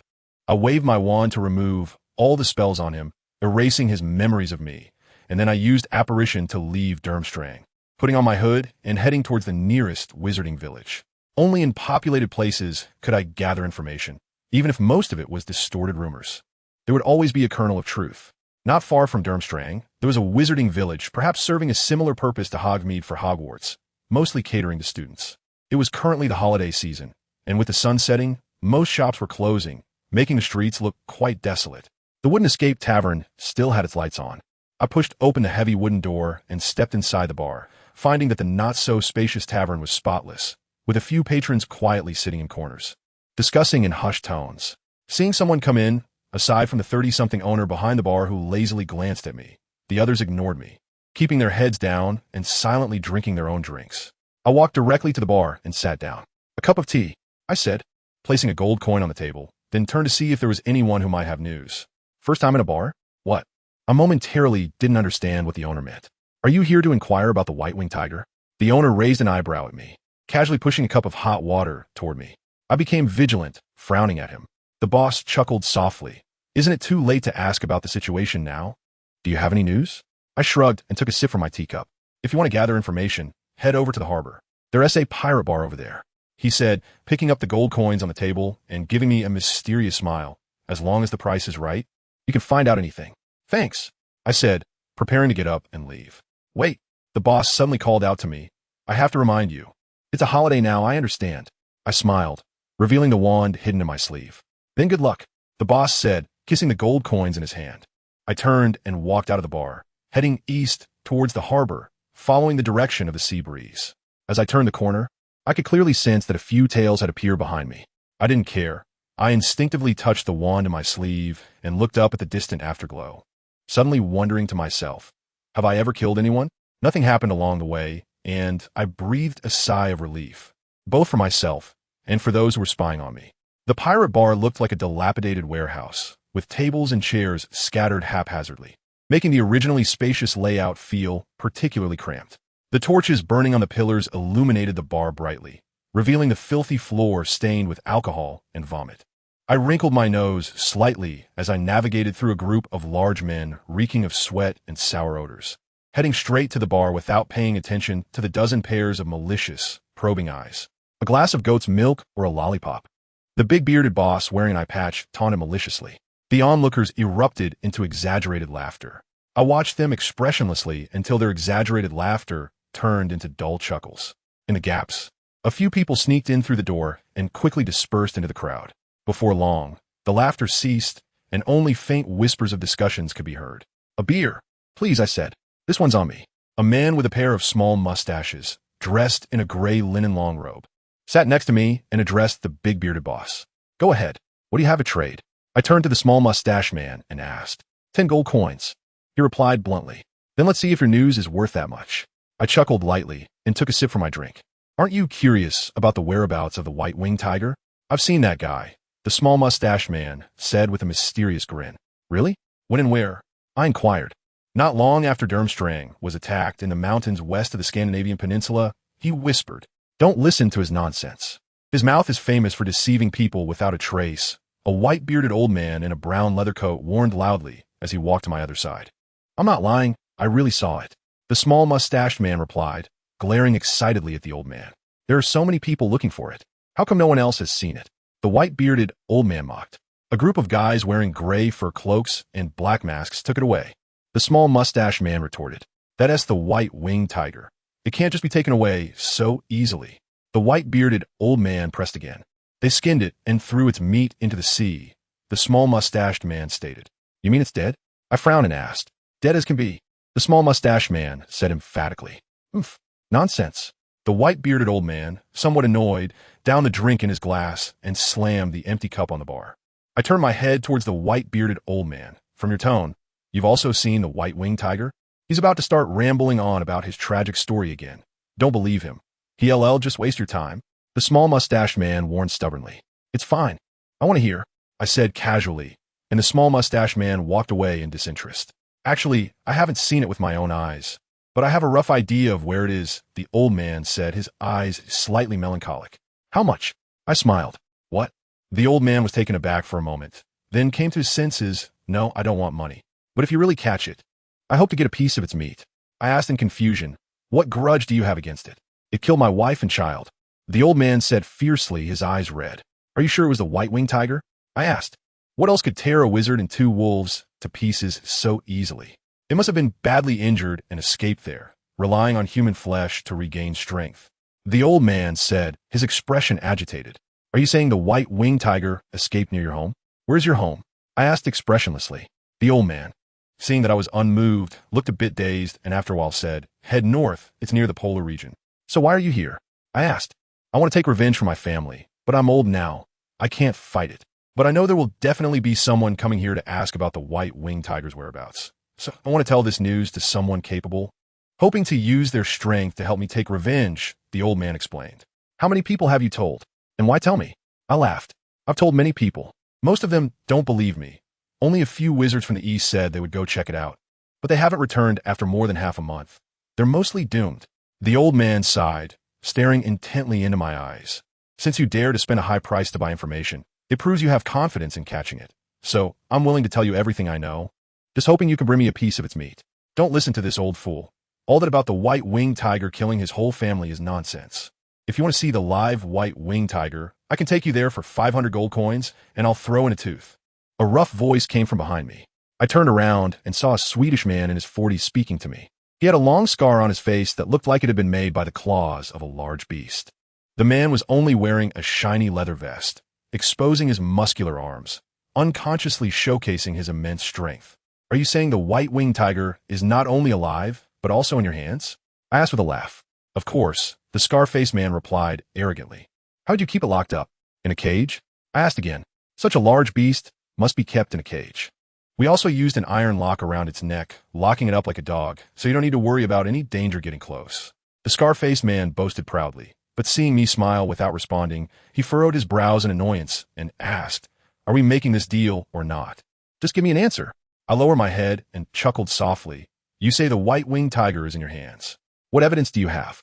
Upon hearing this, the scar-faced man immediately raised his eyebrows and said with a face full of anger, I hate doing business with women the most. They always drag things out. What evidence do you want? If you want to know if it's really in my hands, just come with me to see. I couldn't help but laugh at this. Lowering my head in amusement, the scar-faced man, seeing that I was not saying much and was just laughing, became even angrier. What are you laughing at, woman? Are you too scared to come with us? I raised my head with a smile and looked at him, asking, do I look like the kind of fool who has money but no brains? The scar-faced man sensed the threat in my words and instinctively took a step back. And then the sounds of chairs dragging on the floor echoed throughout the bar. Men with fierce looks in their eyes stood up in unison and gathered towards the bar. Robbers are just robbers. Without the constraints of school, they immediately revealed their true colors. The guys who had originally been surrounding the bar, trying to sweet-talk their way into getting something from me, had already hidden away. I didn't care about the slow, encroaching threat. I just slightly curled my lips and stared unblinkingly at the scar-faced man, seeing that I was not afraid. He raised his hand to signal the people behind him not to approach, then frowned tightly, his eyes constantly scanning me, looking for my wand. The inspectors are coming, someone shouted, and everyone immediately turned their attention to the door. I stretched my neck and saw through the glass that the originally empty dock now had a medium-sized ship docked. Outside, 3 or 5 torches were quickly approaching the bar. Bang! A figure suddenly grabbed the broom next to the door and burst out of the bar like the wind. Hiss. The bar's fireplace was ignited with green flames as a small figure wrapped in a cloak walked into the fireplace. Before he could shout out a destination, ziz, a red light struck the fireplace, and the originally green flames surged up violently, turning red, and the flames immediately ignited the small figure's cloak. The small figure screamed as he jumped out of the fireplace, quickly took off his cloak, and fell to the ground to roll around in an attempt to extinguish the flames on his body. I turned to look at the door, and in the dim light outside, I saw a middle-aged man in a gray wool cloak embroidered with the emblem of the Nordic Magical Association, holding his head high with a look of disdain as he retracted his wand. Clearly, the spell that had just hit the fireplace had come from his wand. Not far behind him, torches were moving, indicating that quite a few people were active outside. The middle-aged man stepped into the bar, followed by 2 men dressed similarly to him. One of the red-haired men was holding a broken broom, which he threw next to the firewood pile outside as he entered, indicating that the man who had rushed out earlier had also been caught. The bar was silent. Everyone seemed frozen, staring at the 3 intruders. Franch, go tie up that illegal border crosser and take him back for a thorough interrogation to see if he is one of the eastern vagrants, the middle-aged man commanded loudly. Yes, Captain, a familiar voice replied, and a black-haired young man, following the middle-aged man, walked through the crowd toward the exhausted small figure by the fireplace. As the fire lit up, I saw the young man's thin face and couldn't help but widen my eyes. It was Ivanov from Hufflepuff, the one who took my photo for the Prophet. But how did he get into the Nordic Magical Association? Perhaps he wasn't a core member of the Ode family, but he should know some internal news. How could the South let him leave so easily? Plus, just a month after graduation, he was directly in the newly established inspection team of the association. This was definitely not a normal appointment. Could it be that Ivanov used the internal news he gained in the South to make a deal with the North? Or was he specifically placed here as a spy by the South? Or perhaps the Ode family had long colluded with the North, and the personnel appointment was merely a means for both sides to facilitate their mutual exploitation? Before I could recover from Ivanov's appearance, an arrogant voice echoed in the bar. If you're locals, you should know what our inspectors do. The eastern vagrants have already killed many muggles. Just yesterday, a village was attacked. So actively cooperating with our work is the best guarantee for your personal safety. Now, take out your wands. We will verify your identities based on your wands. Of course, those who haven't registered for entry shouldn't worry too much. You just need to temporarily hand over your wands and then come with us to the registration office for questioning to reapply for your permits. The inspection captain wore a condescending smile, pointing at the small figure lying by the fireplace, burned all over, and sneered, "This is the consequence of refusing to cooperate. I hope you don't make the same mistake." Soon, someone drew their wand for inspection, but some figures gradually blended into the crowd, slowly moving toward the doors and windows. "Good evening, beautiful lady," the inspection captain greeted me with a broad smile. "Hello, Captain," I replied unenthusiastically, considering how to leave without drawing too much attention. "I wonder if you would mind buying me a drink?" He shamelessly asked for a drink, as if we were very familiar, which was truly off-putting. "Of course I don't mind," I said with a smile, then gestured to the dissatisfied bartender. "Please get the captain a drink." "No need," he immediately rejected. And seeing my confusion, he grinned and pointed at the flask hanging from my waist. "I want to taste your drink." I was startled, thinking he had figured out that I wasn't carrying alcohol and was deliberately testing me. But seeing his overly flattering attitude, I realized he had ulterior motives. So I curled my lips and smiled softly. "That's not possible." "What? Are you not giving me face?" The man immediately turned hostile, angrily saying, "Of course not. It's just that my flask doesn't contain alcohol," I replied. "Then what is it?" The man asked defensively. I leaned closer to him with a smile and whispered in his ear, "Poison." The man was taken aback for a moment, then burst into a fit of wild laughter. After the laughter, he curiously examined me again, exclaiming, "An interesting woman. Thank you for the compliment." I replied with a smile. "From your accent, you're not a local, are you?" The man moved a step closer to me, smiling flatteringly, his eyes lingering around my exposed neck. Thankfully, this appearance isn't mine, otherwise I would have poked his eyes out by now. "No," I replied with a smile. "Then did you get an entry permit?" The man's face immediately showed a lewd expression as he saw me smiling at him. "No," I answered very straightforwardly. The man smiled indifferently and said with a hint of meaning, "It's okay. I'll help you solve your troubles, as long as you come with me." "What makes you think I should go with you?" "I've always gone wherever I wanted, and no one has ever been able to control me." I mocked coldly, my hand subtly reaching for the wand hidden in my sleeve. The man was surprised by my sudden change of attitude, then frowned and pretended to reach for the wand in his pocket. "Captain," someone suddenly shouted, and the man stopped his movements, turning to look at the red-haired sidekick who was walking briskly towards him. The red-haired man whispered a few words in the man's ear, and a glimmer of murderous intent rose in the man's eyes as he asked in a low voice, "Where?" The red-haired man immediately turned around and pointed to the old man with a white beard standing under the pillar, the one who had spoken to me earlier. "You go call for help."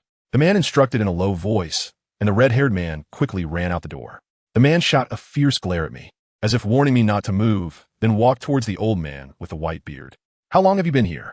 The man asked coldly. It's been almost half a month." The old man stammered, as he didn't quite understand at first. "Did you come here to visit family or friends?" The man asked again. "I came to visit a friend." "But Captain, why are you asking me this?" The old man asked in confusion. "What is your friend's name, and where does he live?" The man did not answer, only continued to ask questions. "My friend. Wait, why are you asking about my friend?" "I'm not an illegal border crosser. I just had my wand checked by that young man over there. I'm a permanent resident of Iceland. I came here to seek refuge with a friend because my family was killed." The old man insisted on proving his innocence to the man. "Enough. You answer my questions and stop with the nonsense," the man said angrily. "Aren't you here to catch a fugitive? I'm not one, so why you keep asking me?" The old man protested unhappily. "I suspect you are a spy sent from the east, and that wand is not yours. You stole it," the man shouted loudly, then looked around threateningly. "I suspect you came here to meet up with accomplices. Anyone who has had contact with the old man must come back with us for questioning." After hearing this, the crowd exchanged glances. Although no one spoke, the expressions on their faces began to show signs of restlessness. "You're talking nonsense. I'm not a spy. I didn't steal the wand." The old man shouted angrily, lunging at the man in an attempt to give the one who slandered him a good beating. Bang! The old man was knocked to the ground by a spell shot from the man's wand. "Someone's dead," someone shouted, and the crowd's tense nerves were immediately set off, plunging the bar into chaos. Some guilty individuals knew it was time to escape and immediately drew their wands, casting spells aimlessly into the chaos. The sounds of spell explosions were incessant, and the timid ones screamed, holding their heads, bending over, and running around looking for an escape route. Tables and chairs were knocked over, and glasses and plates shattered everywhere. People pushed and shoved each other as they ran towards the door, some in their haste smashing through windows to jump out. I don't know whose spell hit the torch on the pillar, causing the flame to fall to the ground and ignite the spilled drinks, turning the bar into a sea of fire.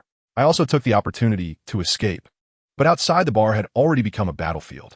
The inspection team had surrounded the bar, attacking anyone who came out with their wands.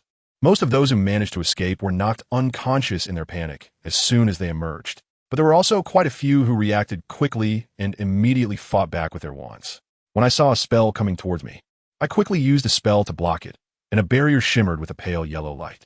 I was constantly enhancing the barrier's defensive capabilities while looking for an escape route when I suddenly felt a heavy tug on my cloak from behind. I turned to see it was the captain of the inspection team, who had somehow singled me out while escaping from the chaos. "Woman, where do you think you're going?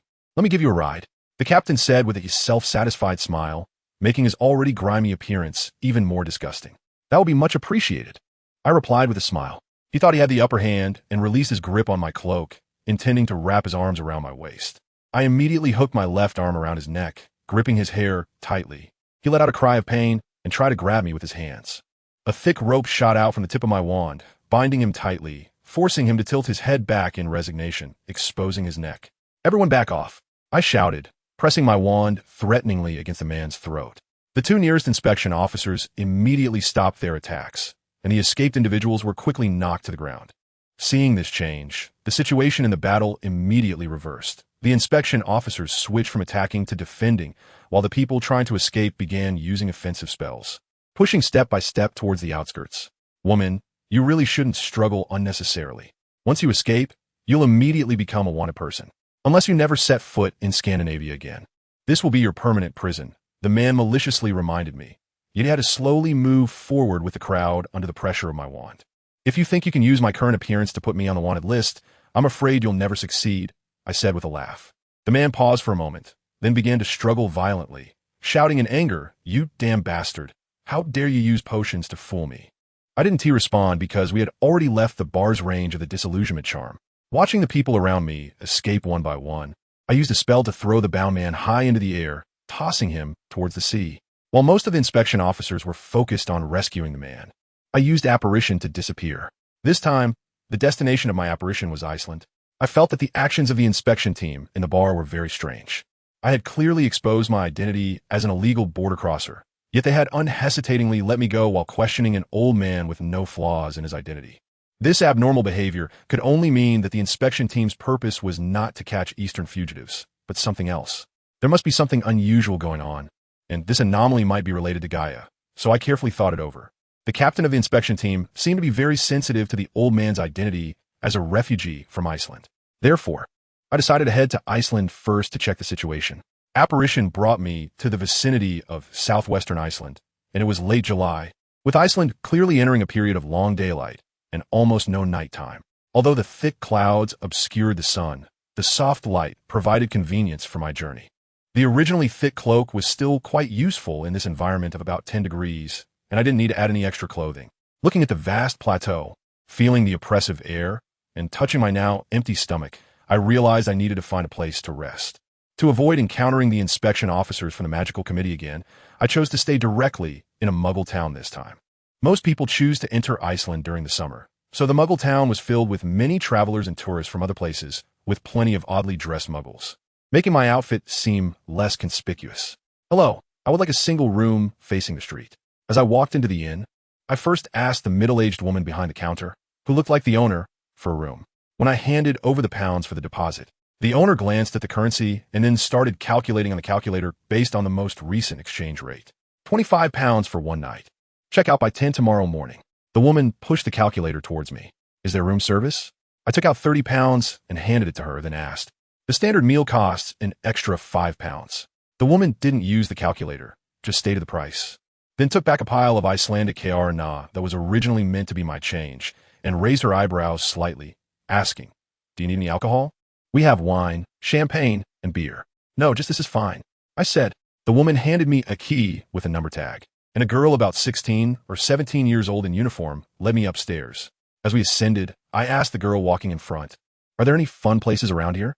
The most famous place here is the hot springs. There's a Blue Lagoon hot spring in the town 10 miles away, which is the most famous tourist attraction in all of Iceland. There's a bus to there every hour starting at 8 a.m., and the stop is right in front of the post office, the girl enthusiastically explained. Besides the hot springs, are there any other particularly interesting places around here? I asked again. Particularly interesting places? The girl seemed to not quite understand what I meant. I mean places with a lot of legends or something quirky. I smiled.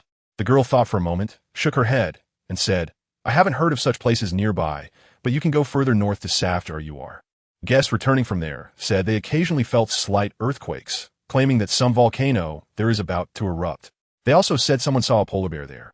Of course, that's just a joke. You don't need to worry at all. After all, Iceland is quite far from the Arctic, and polar bears can't appear here. I laughed nonchalantly. Of course, I know that much.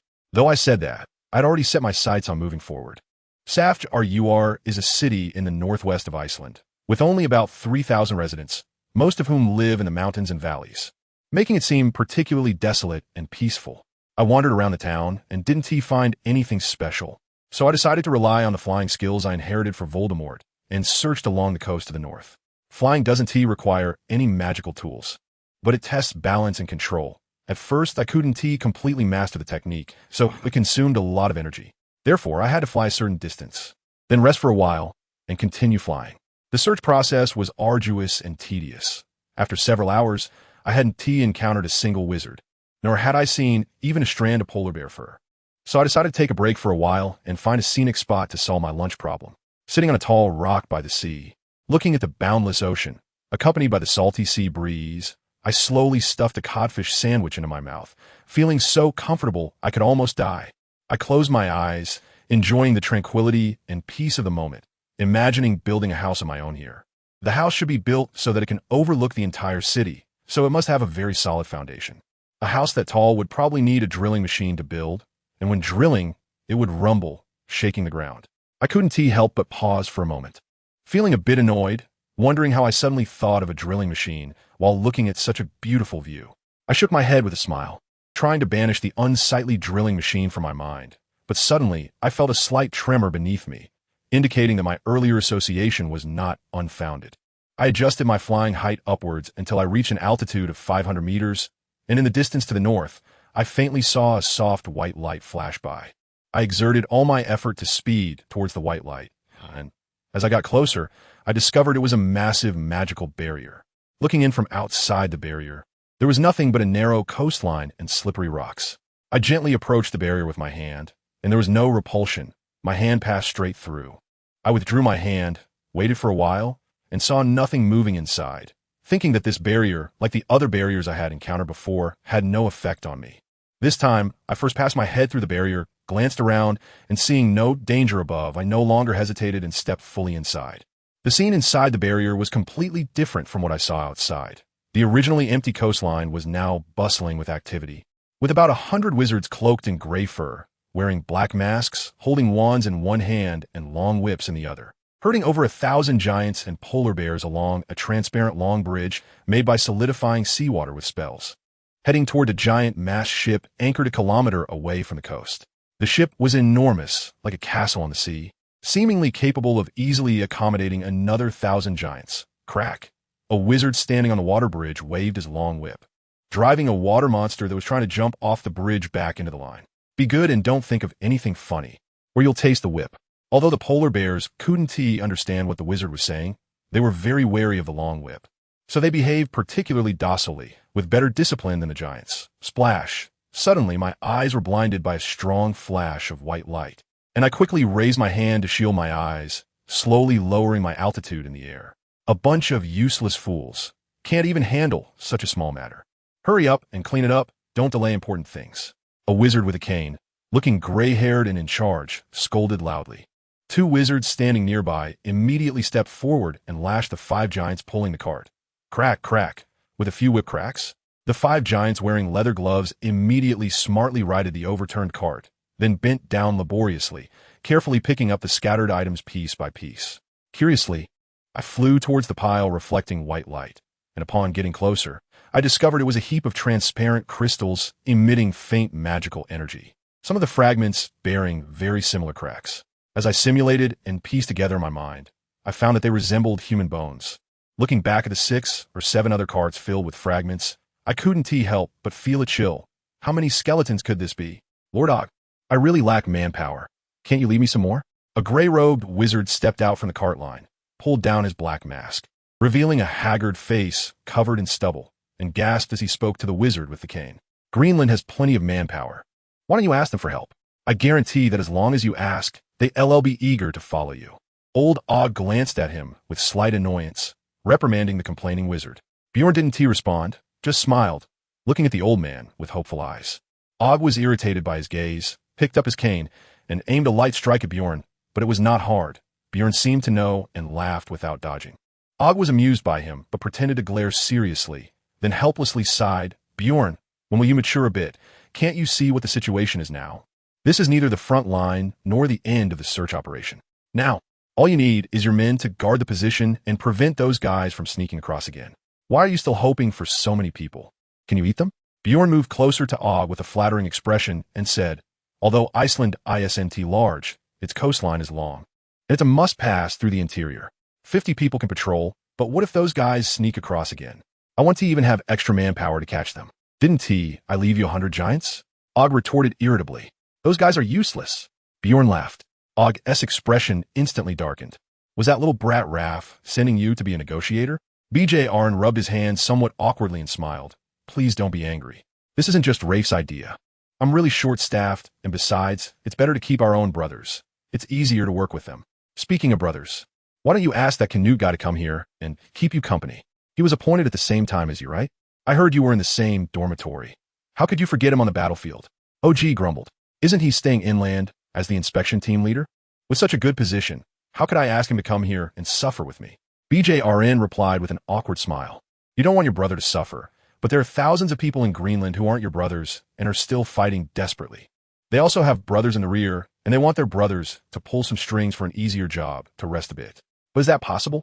If everyone rests, what will those ordinary wizards and muggles do? Move inland?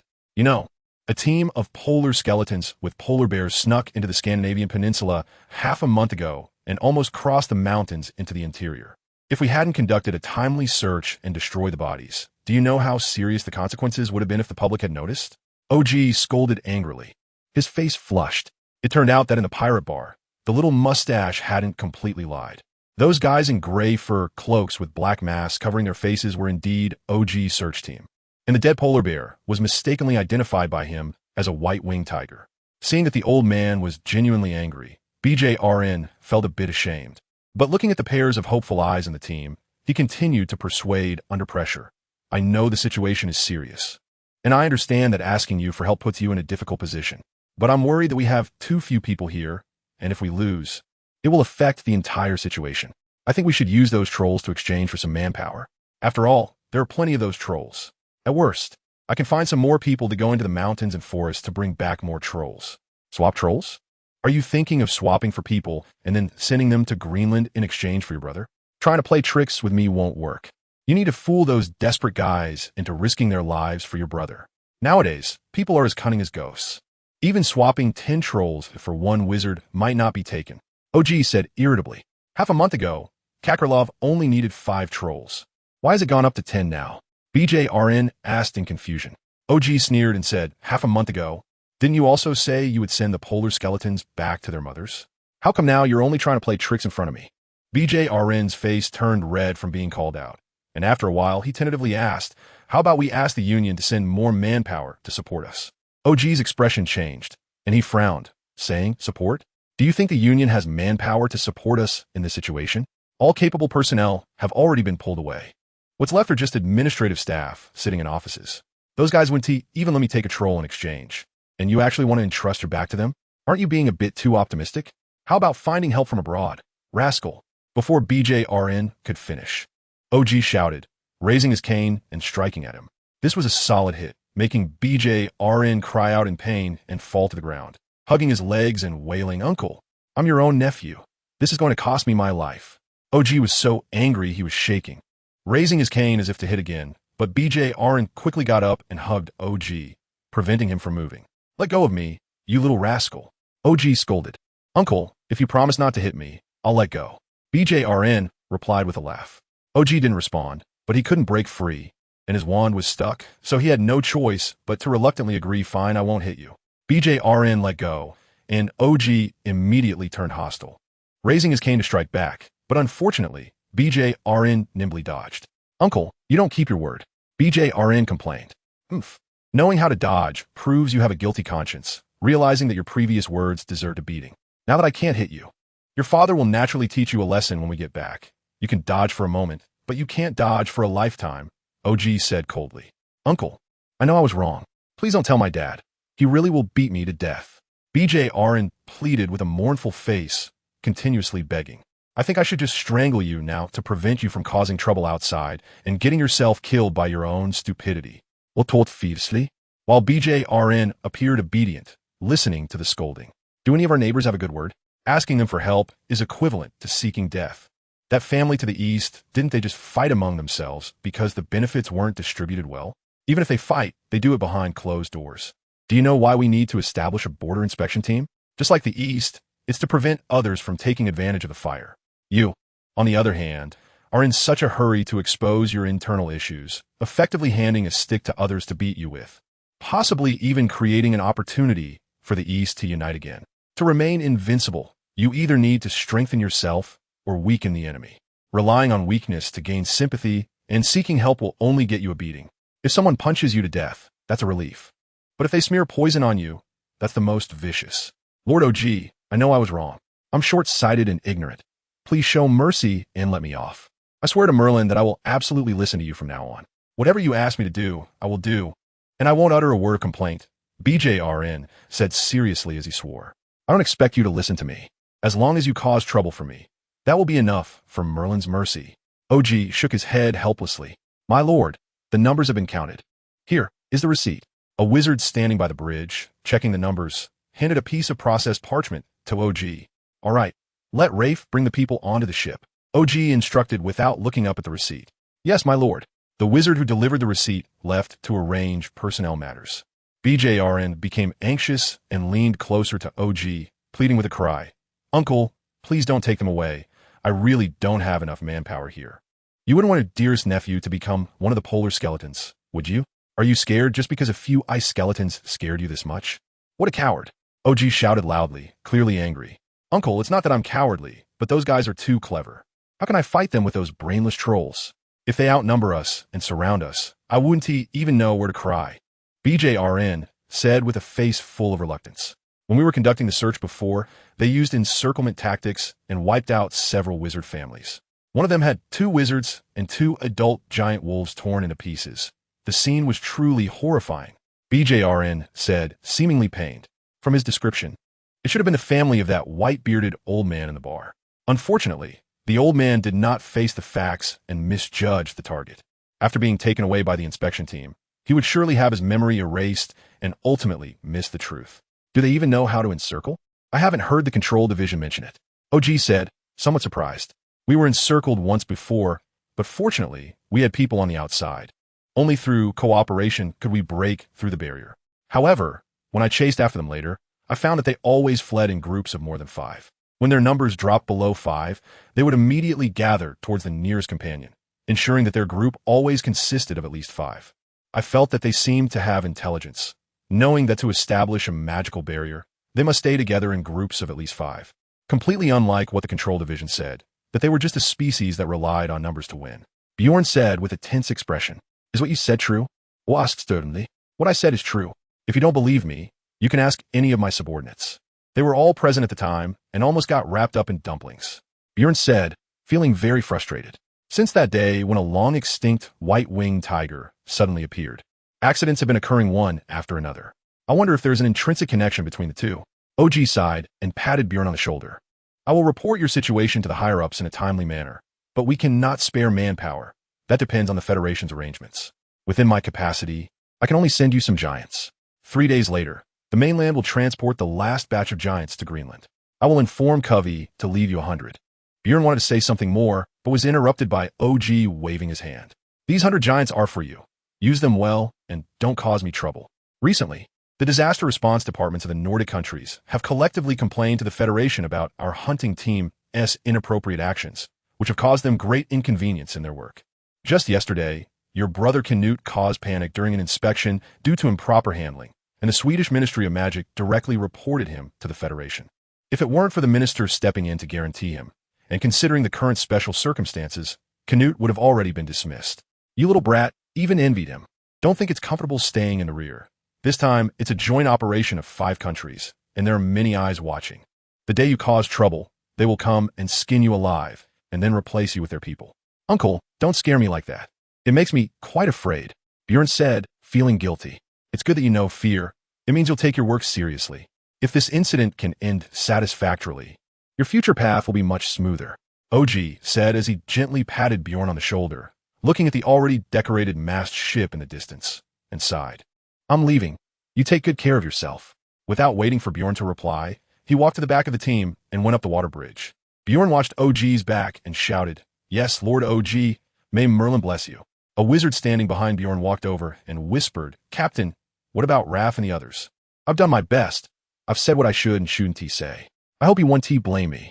Let us do our best and leave the rest to fate. Bjorn showed a lonely expression, slightly bent over to touch his left leg, and murmured, That hit from Uncle just now really hurt. I wonder if it's swollen. The purpose of this outing was to find Gaia's whereabouts. As for Greenland, I wasn't interested, but OG's unintentional remark put me in a dilemma. If the sudden appearance of the polar skeleton had nothing to do with Gaia, then I had no reason to wade into murky waters. However, if there was indeed a connection, then I had to go to Greenland. Even if I couldn't find Gaia there, obtaining any piece of information about her would be good. But Greenland had now become a front line of battle, and I had to deal with the polar skeletons while also figuring out how not to be discovered by the combat personnel sent by the Nordic countries. The dangers were self-evident. To reduce the risks encountered along the way, I decided to give myself a bit of good luck before setting out. I found 5 bottles of luck potion from the Dark Lord's bedroom, but at that time, to successfully avoid the Ministry of Magic's eyes and escape, I had to drink 2 bottles at once, leaving me with only 3. Later, during the years I lived in the apartment, I had to gradually use up another bottle due to various reasons while cooperating with the compound potion, and now there were only 2 bottles left in my spatial pocket. In fact, I had planned to use these 2 bottles to evade capture after my identity was revealed. Although they weren't a panacea, having 1 or 2 bottles in hand would provide some peace of mind. This time, when searching for clues about Gaia in Greenland, I might have to cross the front line, so I had to make extra preparations. I took out a bottle of luck potion from my spatial pocket, carefully tilted my head back, and dripped a drop into my mouth. Soon, a feeling of luck gradually spread throughout my body, and the corners of my mouth involuntarily lifted. I drew my wand and vanished from the now calm coastline, the sound of apparition echoing along the empty coastline of Greenland. I looked up at the huge magical barrier above, which extended endlessly into the inland, beyond the visible boundary, like a giant lid enveloping the entire island. Not long after, shadows began to appear in 3s and 2s in the sky above the western coastline, rapidly flying towards me. I leisurely took a sip from the wine pouch at my waist, and as the shadows drew nearer, I realized they were wizards cloaked in gray fur, apparently sent by the Nordic Federation. Although I had long known that this place had fallen in a battle, the fact that 2/3 of Greenland was in continuous daylight during the summer solstice, even the southern coastline had an exceptionally long day, made it surprising that they were brazenly using flying brooms at such time. I didn't expect the Federation's control over Greenland to have reached this level. 6 flying brooms hovered around me, surrounding me completely. All of them had a long pole strapped to their backs, seemingly a type of long-handled weapon, but the head was tightly wrapped in leather, making it impossible to tell the material of the weapon. Who are you? One of the older wizards asked in standard Norwegian. I didn't respond, but asked in Danish, Who among you is in charge? The 6 looked at each other, and the wizard who asked the question, along with a young wizard, jumped down from their brooms. The young wizard extended his hand to me and said in awkward Danish, Hello, I am the deputy captain of the Norwegian Defense Force. Deputy captain? Is there no higher-ranking officer here? I asked bluntly. The young deputy captain's face looked slightly unpleasant, while the older wizard whispered in Norwegian beside him, reminding him that this was their main battle zone and to avoid conflict as much as possible. After hearing his companion's words, the young man's expression improved slightly, but he was already showing signs of impatience. Our captain went to the nearest exploration area to select a new station to relay enemy information to you at the first opportunity. Since that's the case, I can only talk to you, I said, completely ignoring the anger showing on their faces, and just scanned the calm coastline again, asking casually, I heard you dispatched another batch of reinforcements. Do you know when they will arrive? Upon hearing this, the faces of the 6 Norwegian wizards changed dramatically, and the young man asked anxiously, where did you hear this news? The older wizard, still holding his hand out to the young man, clearly intended to intervene, but was a step too late, and a trace of regret flashed across his face. I chuckled lightly. We naturally have our sources of information. You don't need to be too sensitive. Did other Federation countries receive the same news? The older wizard couldn't help but ask. I'm not sure about that. The two in front exchanged a glance. The impatience on the young deputy captain's face disappeared, replaced by a serious expression as he said, we do indeed have a batch of reinforcements coming, and they will arrive today. According to the news that came half an hour ago, they're already preparing to board in Iceland and will land on the southern coast of Greenland in about 5 hours. Although I know the ship has actually already set sail and can arrive in just over 3 hours, I didn't expose him. That's great, I said with a soft laugh. How many personnel are you planning to send to support us? The young man was slightly taken aback, probably not expecting me to be so straightforward in asking for people. Our reinforcements are not many, mainly used to consolidate the increasingly extended border defense work. You should know best on the front lines that there are daily personnel losses as the inland border advances. Your combat personnel situation is relatively good, with a high density of personnel that can detect threats immediately. However, we not only have to guard the boundary of the secure area, but also monitor enemy activity in the exploration area. Our personnel are not only scattered, but also stationed far apart, and we're taking the risk of being surrounded by polar skeletons while conveying messages to you. To this day, our personnel losses are no less than yours who are directly engaged in combat. As the fighting pushes inward, the boundary line will only stretch longer, and our personnel will become more and more dispersed. In order to maintain basic personnel replacement, I have sent another request for aid to the inland. I think the Federation, even if it gets the news, will not intervene. You are right. I understand the reasoning. But the Federation is in the rear and can only be responsible for the general direction of the battle, while the specific implementation plans still depend on us. The ones actually responsible for the fighting, right? I paused, seeing that they did not refute me, and continued. If, by the way, those other gentlemen also know that Norway has gathered over 1,000 reinforcements at once, and that another ship of giant monsters is on its way. What do you think they will think? The young vice captain's expression instantly darkened, and I could see his gloved hands clenching tightly together, then slowly loosening. Perhaps your information is not so accurate. The so-called 1,000 reinforcements you mentioned is not precise. Really? I smiled indifferently. Can you tell me the exact information? The young vice captain also laughed, since you have already received the basic information. There's no harm in telling you the accurate number of reinforcements to avoid your wild guesses, which would only make our cooperative relationship more strained. I nodded, that's right. The young vice captain then explained. The ship that arrived at the coast this time indeed carried about 500 passengers, of which only 521 were reinforcements of wizards.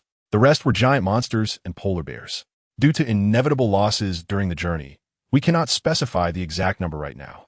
However, according to previous reports, there are approximately over 300 polar bears, all captured from various places, and once they arrive, they will be placed in the central glacier area like other polar bears to avoid being used again by the polar skeletons as transportation to infiltrate inland.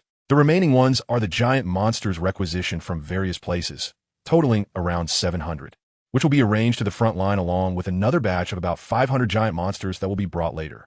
On one hand, they will help defend the border, and, on the other hand, they will be ready to support the polar barrier construction at any time. I immediately showed an envious expression and exclaimed, so, you have 521 wizards as reinforcements and over 200 giant monsters, which is a very strong support team. This guy is doing it on purpose. The older wizard noticed that I ignored the rejection implied in their words and only focused on the number of the support team, showing a look of surprise and exclaiming in Norwegian, I think she is here to pick a fight. The young vice captain replied in a low voice with a cold face. It seems that if we don't express our stance, she won't leave. Unfortunately, the captain is no longer here, so our conversation is useless. Whether it is useful or not, she doesn't know. Anyway, the news has leaked, and Lord OG will definitely report to the Federation later. Those guys will surely find a way to bite back. It's going to be divided sooner or later, so it's better to give her a hint now to send her away lest she sticks around. If we encounter Lord Ode's reinforcements, it will be difficult to deal with. The young vice captain said while glancing at me. Have you decided how many personnel you are going to send to support us? I asked with a smile.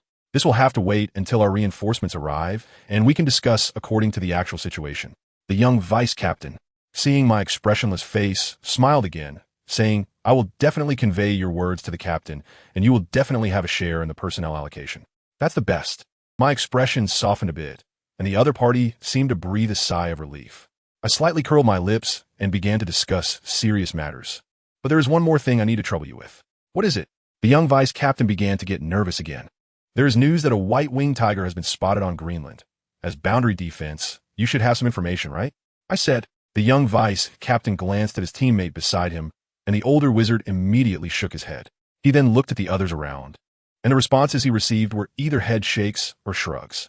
It seems that there is no information about Gaia within the secure area, so I can only continue to search in the northern regions. I just don't know what the situation is like on the front line right now. Seeing them remain vigilant in the secure area, I couldn't help but feel a bit anxious. It seems I won't get an answer. I said, how about this? We will send someone to each defense post to ask. If there is news, we will notify you as soon as possible. How does that sound? The young vice captain asked. I waved my hand. No, this is originally a secret investigation, and it is not convenient to promote it everywhere. I will come to find you when I have time. Then see you next time, the young vice captain said, extending his hand to me again. Goodbye. I shook hands with him. In front of the 6 Norwegian wizards, I directly disappeared using the shadow shift. And the destination of the illusion was not the northernmost polar region of Greenland, but the defense area of the inland frontline security boundary. Under the influence of the flying potion, I only dared to move within the secure boundary area, as the polar situation did not seem optimistic. I originally thought that the magical barrier covered the entire Greenland, but seeing the faint white light flickering on the ice wall ahead, and hearing the distant sound of small magical explosions behind the ice wall, along with the strange magical formations occasionally appearing in the sky over the glaciers, I realized that the magical barrier was actually used to separate the secure area from the combat area. I stood quietly in place, listening to the sounds of battle coming from the other side of the ice wall. Gradually, the sounds became smaller until they completely disappeared. After a while, a faint buzzing sound suddenly came from the air, and I saw the magical barrier along the glacier visibly advancing at a steady speed. I rubbed my legs that were almost frozen to the point of losing feeling, and, using my ability to fly, I crossed over the ice wall and walked forward in the direction of the advancing barrier. As I invisibly passed through the previous battle zone, I saw several giant monsters carefully packing the scattered broken crystals into large wooden boxes being dragged by sleds. On the white, icy ground, aside from the huge craters left by the explosions and a few torn clothes, there was not a trace of blood. The barrier extended about 50 miles to the north before stopping. Soon, several tall giant tents began to rise shakily on the ice mountain adjacent to the barrier, and I could vaguely see large figures moving around. I did not approach, just watch from a distance until smoke began to rise from the tops of the tents, and then I invisibly flew over the tents, passing through the barrier towards the northern regions. The white snowfield was vast, and if it weren't for the reflection of some fragments of polar skeletons near the tent, I almost missed this outpost located 10 kilometers beyond the barrier. Outside the white tent, there were only a few crystals of polar skeletons and 2 broken flying brooms, while there wasn't a single person inside the tent. Only a few flickering flames burned in the fireplace. I threw the broken flying broom outside the tent into the fireplace and added some coal, and soon the tent began to warm up. I draped my somewhat frozen wool cloak in front of the fireplace to dry, took off my wet boots, and sat in front of the fireplace, slowly eating a cold sandwich with warm water from the teapot. Once my face started to regain a bit of color and my frozen body began to recover, I put on the gray fur cloak and fur boots left in the tent, donned thick fur gloves, and stepped out of the tent with a wooden bucket and a shovel. It took a full hour to collect the fragments of the polar skeletons and dig a deep pit to bury them. But after the strenuous activity, my body was thoroughly warmed up. Back in the tent, I tossed the marinated bones and the frozen hard radishes into the cauldron, covered it tightly with snow, and hung it in the fireplace to simmer slowly. When the pot began to boil, I lazily crawled out of bed, packed away the already dried wool cloak and boots into my spatial pocket. Grabbing the long-handled weapon wrapped in leather leaning against the door, I stepped out of the tent, where large snowflakes were drifting down and all traces on the ground had long been buried. Several figures flew in from the south, most of them on flying brooms. But the one in the middle was riding a griffin. When the 5 of them stopped in front of me, I still looked at them with a curious gaze. The man on the griffin passed by me without even a glance, gripping the long sword at his waist, and directly lifted the curtain to enter the tent. Following him was a woman in her 30s, who glanced at me with disdain, tossed her broom at me with a cold snort, and also entered the tent. Walking behind was a thin man who smiled and apologized in Greenlandic, then took the woman's broom and tossed it along with his own to the man behind him. The bearded man, holding 4 brooms, smiled and nodded at me before sidling into the tent. The youngest boy among the 5, who looked about 18 or 19, stayed outside to remove the saddle from the griffin. "Alp, there's meat soup in the tent. Hurry up." The bearded man called out to the boy who was unloading the saddle with a smile. After calling, he saw me still near the tent and couldn't help but blush, feeling somewhat embarrassed as he said, "Our lord, Mr. Cindersen, wants to see you." When he noticed I was just looking at him without speaking, he quickly reacted and said in heavily accented Norwegian, "Mr. Cindersen wants to talk to you." I smiled and nodded, following him into the tent. Inside the tent, the man named Cindersen sat with his back to the fireplace at a long table, a bowl of meat soup in front of him, and his long sword was already set down on the table. The thin man stood by the fireplace, ladling meat soup from the cauldron, while the bearded man quickly walked over to take the soup and handed him an empty bowl. The woman was wandering around the tent, occasionally opening a cabinet to check. A gust of cold wind blew in behind me, and it was the boy who had entered with the saddle. "Why are you the only one here? Where are the others?" The man named Cindersen looked at me and asked in less than fluent Norwegian. "It's just me here," I replied with a smile, crossing over a stool to sit opposite him. Cindersen couldn't help but scrutinize me again, looked at his companions, then chuckled softly and asked, "Did they really send only you to guard this place?" I pursed my lips and looked at the others. Seeing them all looking at me, I smiled and said, "Did you see anyone else?" Cindersen was slightly taken aback and then burst out laughing. "Aren't you afraid of being surrounded by enemies, with no one to signal for help?" "No need, I can handle it myself." "How will you handle it?" Cindersen pointed at a flying broom leaning against the bed and sarcastically said, "You're relying on that broken broom? You Norwegians are becoming increasingly unreliable," he said, showing irritation on his face. It was obvious that this guy had just arrived here not long ago. "One can tell he just got here," a sharp voice said. I was taken aback. Did this woman sense something? Looking at the 5 people in front of me with hawk-like gazes, I felt a bit worried in my heart. But my expression remained unchanged as I calmly replied, "Indeed, I just arrived here not long ago. Sir, it seems the information we received earlier is true. Norway has indeed sent new reinforcements," the thin man said in Greenlandic to Cindersen. "So they suddenly became generous enough to send personnel to the front lines. It turns out they have other plans." The woman sneered in Greenlandic, then smiled and sat next to me, asking in Norwegian, "Did your lords withdraw the original guards and just send a newcomer like you here?" "I don't know, just following orders." I smiled. The woman curled her lips in a feigned smile, and then turned back to her companions, saying in Greenlandic, "I think they must have pulled the 3 original guards and sent a newcomer. 3 for 1. Back and forth, their numbers remain unchanged. But they've gained 2 extra laborers. What good is an extra person? There is still only 1 person here." The bearded man asked, puzzled, "Can an ordinary person match the work of 3? Truly capable people must be kept in hand," the woman said, turning back to smile at me. I pretended not to understand what they were saying and just smiled back. "Simpo, you," Cindersen paused, turned to look at me, and asked in Norwegian, "What should I call you?" "Lisa." Cindersen nodded and said in Norwegian to the thin man, "You accompany Ms. Lisa to reinforce the barrier. It can't be left empty like this." The thin man nodded with a smile, put down his bowl, and walked over. "Okay." I knew Cindersen just wanted to find an opportunity to test my abilities, and I didn't decline. I stood up, slightly nodded to him, then followed Simbo out of the tent. Presumably, in order to quickly detect enemy movements, the outpost was built on the highest glacier within dozens of miles, and near the cliff of the glacier, likely to prevent being surrounded by enemies. We walked about 20 meters away from the tent, with our backs to the cliff, when Simbo stopped, looked around, and said, "That's about right.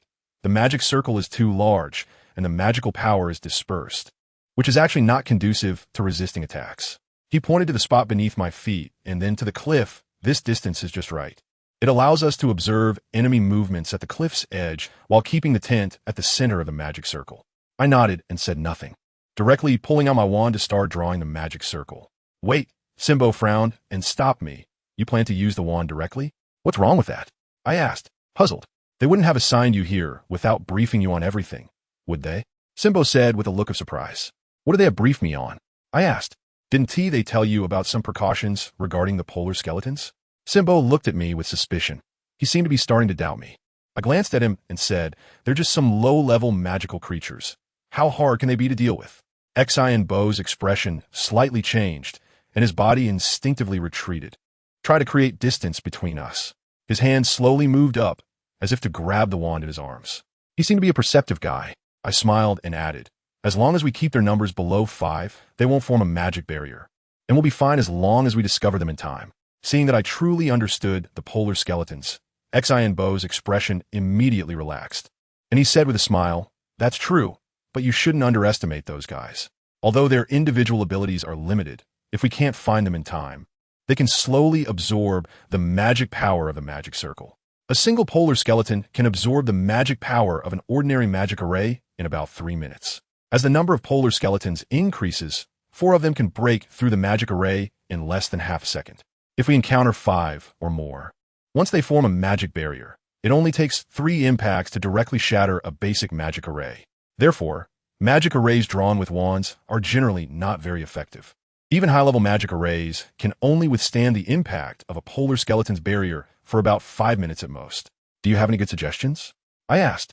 Xianbo pointed at the long staff in my hand and said, the weapon you have is the best medium. Seeing my confused expression, he smiled, reached out to me, and I handed him the long staff. The tip of the spear was made from fragments of polar skeletons, making it more effective at absorbing power than the usual claws of skeletons. Using it as a medium, the magic array created can more effectively resist impacts. As Xianbo explained, he carefully removed the leather from the spear, revealing a spearhead made of light blue crystal. Noticing my curious gaze at the spearhead, he showed a hint of pride and said, you've probably never seen such a weapon since you've been at the rear of the battlefield. However, this is only a basic piece of equipment for dealing with skeletons. I have something even more powerful. He then took off a leather pouch tied to his waist and pulled out a glass ball the size of an egg, tightly wrapped in deep blue liquid. The liquid inside is also extracted from fragments of polar skeletons. It's a throwing weapon used during large-scale battles, with a lethal radius of 5 meters. It's rarely used because it's hard to control and can easily injure our own people. If I had known there were such good things, I should have found a way to get a few for self-defense. I smacked my lips and sighed. These are specially allocated for frontline combat personnel, and there aren't many. Each of us can have at most 1 or 2. In fact, after fighting for so long, we haven't really had the opportunity to use them because the polar skeletons are too scattered. Using this would be too wasteful. Generally, a spell combined with a giant monster can handle it, Xianbo said with a look of regret. I see you adults have a sword. It can't be an ordinary weapon, right? I asked curiously. Your eyes are quite sharp. That's the highest level equipment, only available to frontline leaders and above. There are only 6 in the entire coalition. The whole sword, except for the hilt made of cold iron, is also forged from fragments of polar skeletons. But it's not on the same level. When you have a chance to see it, you'll know the difference, Xianbo said with a mysterious smile, handing the spear back to me and turning to patrol further away, no longer discussing. I looked at the light blue spearhead and then at Xianbo's receding figure. Realizing I had been underestimated, I gently bit my lip, determined to show my skills to them, so I wouldn't be left out. When Xianbo returned after a round of patrol, the magic array was almost complete, with only a small section at the cliff left unsealed. Xianbo looked at the black glowing spearhead on the ground, then at the cracks in the ice caused by the high temperature, showing a clear look of surprise in his eyes, and said in a tone of disbelief, black magic? I slightly raised my head to glance at him. Is there a problem? No problem, Xianbo said with a faint smile of resignation, cautiously asking, I've seen black magic arrays before, but this kind of yours is the first time. How is it different from the usual ones? How long can it hold up? Generally, magic arrays have very singular purposes. They are either for defense, for attack, or for confinement. But the one I drew is primarily for defense, but can also serve an attacking function when under attack. If it's against ordinary magical creatures, it wouldn't be a problem no matter how many. However, against polar skeletons that can absorb magic power, it shouldn't be a big issue unless there are too many, in which case it can probably only hold for about 15 minutes. Seeing his envious gaze, I knew he was tempted, so I explained further, although it works well, it's not practical because it consumes a lot of magic power. For an average person, activating a magic array often requires stopping the use of spells for an hour. Otherwise, it can easily cause permanent mental damage. So in this case, it's not worth it. I see that you all seem capable enough to help me last through that hour. Once the magic array is activated, only you 5 can use magic for the next hour. I looked at Xin Bo's defeated expression and smiled. I hope the polar skeletons don't come too early and that their numbers aren't too many. Otherwise, it will be very tough. Who? A strong wind sound came from the air. Looking up, I saw the griffin belonging to Zinderson, with a sharp beak holding a snow-white Arctic hare, indicating it had just gone hunting. The magic array is almost finished. You need to find a way to keep this griffin in the array. Once the magic array is activated, no one can leave the array. I reminded him. Okay, I'll go tell that kid Alpu. This big guy only gets along with Lord Zinderson and Alpu. The others might not be able to command it, Xianbo said, turning and running back to the tent. In the distance, the white snow-covered ice field was moving with herds of reindeer, while 2 wolves lingered nearby, looking for opportunities to hunt. Suddenly, I heard a faint crunching sound from the snow below the cliff. If it weren't for my keen senses, I would have almost overlooked it. I leaned over the edge of the cliff to look down, seeing large chunks of floating ice in the icy river below, gently bumping against each other and separating, creating small ripples. As my gaze moved upward, I spotted something crouched in the crevices of the glacier on the cliff face, almost blending in with the glacier. For a long time, that thing remained still, and just when I thought I had made a mistake, it suddenly moved, revealing a white, bony skull, its hollow eye sockets staring directly at me. I immediately understood. This was a polar skeleton. I didn't expect they could stick their bodies against the cliff so effortlessly and remain motionless, nearly deceiving me. I reached for my wand, intending to knock it off the cliff, but then I noticed that its hollow eye sockets had revealed 2 light blue eyes, staring intently at me. And the malice in those eyes felt very familiar. Lise, have you found anything?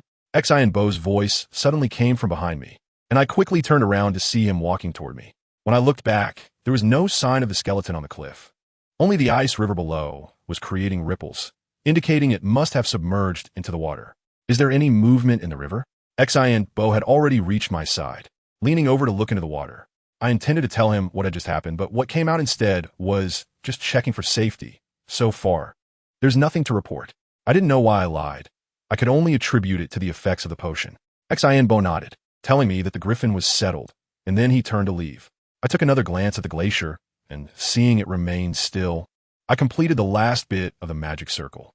Black light rose from the grooves burnt by magical energy, instantly forming a dark barrier that enveloped us before disappearing from sight. It looked as if nothing was there, but if you reached out to touch the magic circle, you would immediately encounter resistance, and the originally transparent barrier would reveal rings of black ripples. A pillar of ice stood at the edge of the tent, with a rope tied to it. The young man, named Alpu, was fastening the other end of the rope around the neck of the eagle horse beast. However, the noose was very loose. A gentle tug would free it, indicating that it wasn't meant to truly bind the eagle horse beast, but to convey the message that it couldn't leave for now. After finishing this, Alpu took a dried mouse from his pocket and tossed it to the eagle horse beast, which accurately caught the food and quickly swallowed it with its sharp beak. Seeing me watching him feed the eagle horse beast, Alpu looked at me with some confusion. I smiled at him and turned to enter the tent. Inside the tent, the 4 members of the team were gathered around the table, conversing in Greenlandic. When they saw me enter, they all looked up. The barrier is set up. You can arrange the patrol order. I'll take the last round, I said, looking at Henderson. Henderson frowned slightly and nodded. All right, then you all get busy. I'll take a rest first, I said, walking to the bed, leaning my spear against the side, and laid down fully clothed. What attitude is this? She really doesn't take us seriously, a woman said sharply in Greenlandic. She is indeed capable, but unfortunately, the Norwegians are using her to monitor the enemy. If she could be assigned to the front lines, working with us, sigh, what a waste of talent. Simbo lamented. What talent? She can only play with some black magic. Who knows if she's a legitimate person? She might just be a black sorceress. The Norwegians are really shady. Bringing anyone into the team, it's a complete mess. The woman sarcastically remarked. Who cares if she's a black sorceress? As long as she stands with us on the battlefield and drives back the enemy, she's talent. Sir, wouldn't you agree? Simbo asked. I didn't hear Henderson's response. I only heard someone get up from a chair and leave the tent, followed by others exiting one after another. I adjusted my sleeping position slightly and continued to sleep, soon falling into a dream. When I woke up, Henderson was already asleep in the bed next to me. I turned and sat up, noticing that another bed also had someone sleeping in it, judging by the silhouette. It should be the only woman among the 5. I got out of bed and walked to the table, where Alpu was sleeping with his head on the table, while Sinbo had spread a thick blanket in front of the fireplace and was lying on it. Seeing the fire in the fireplace was not very strong, I added some firewood, causing Sinbo to open his eyes at the noise. Not your turn yet. Go back to sleep for a while, Sinbo said softly. No. If I sleep any longer, I'll end up with a headache, I replied with a laugh. Sinbo sat up, saw Alpu frowning in his sleep at the table, and got up to wake him, telling him to sleep in the empty bed. Alpu, half awake, stumbled to the bed and fell asleep as soon as he lay down.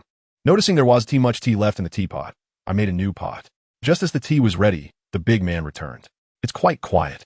There isn't even a bird around, the big man said softly, picking up the tea Sinbo had just poured and drinking it all at once, grimacing from the heat. Sinbo helplessly brewed himself another cup and pointed to the blanket in front of the fireplace, saying, You can sleep here. Don't disturb Alpu. The big man, holding the teacup, turned back to look at the three sleeping figures and laughed. Only you know how to be nice, leaving the role of the bad guy to me. It's not easy at a young age. You should take care of them, Sinbo replied expressionlessly. The big man shot Sinbo an unconvinced glance. Outside, it began to snow again, and the eagle horse beast was starting to become impatient. I'll go. It's my turn to patrol anyway. You should get some sleep, Sinbo said, standing up and leaving the tent.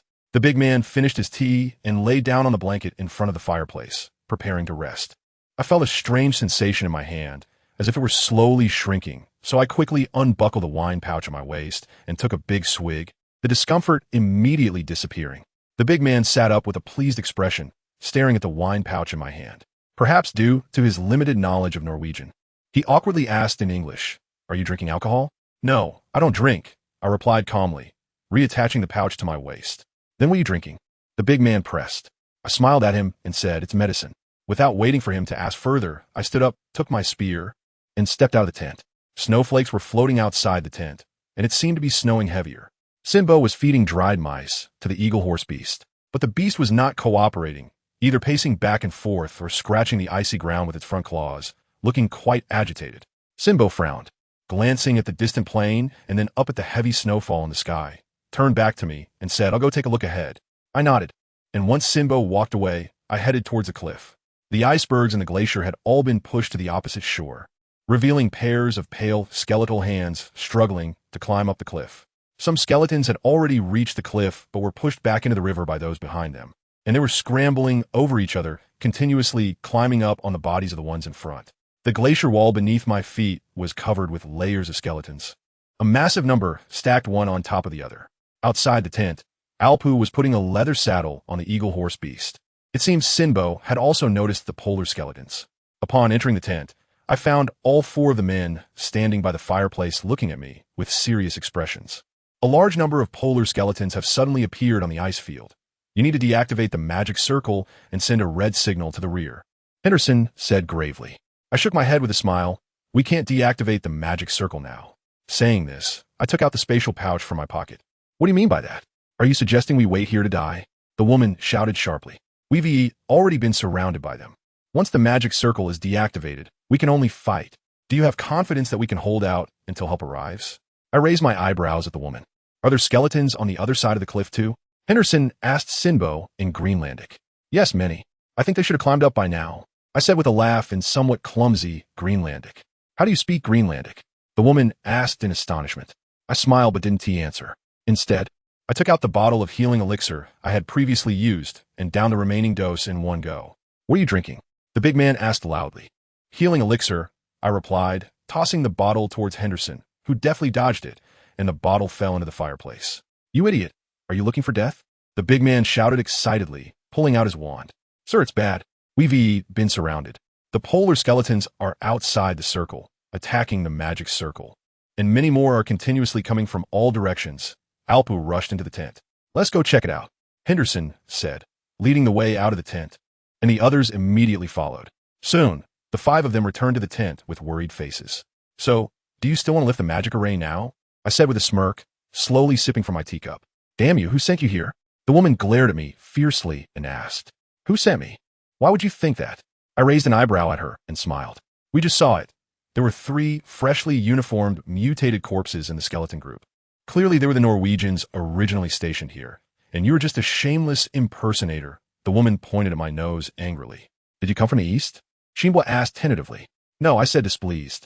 Did you lead those skeletons here? Anderson said in a deep voice, his expression serious. Everyone was startled, and Shinbwa was the first to come back to his senses.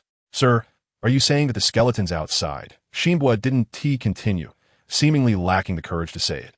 Anderson stared at me intently and replied, after such a long time of battle, the total number of skeletons I've encountered is less than half of those here. There are numerous frontline observation posts, and such a large group of skeletons moving collectively without any news is only explainable by one thing. These skeletons avoided the surveillance of other posts and came straight here.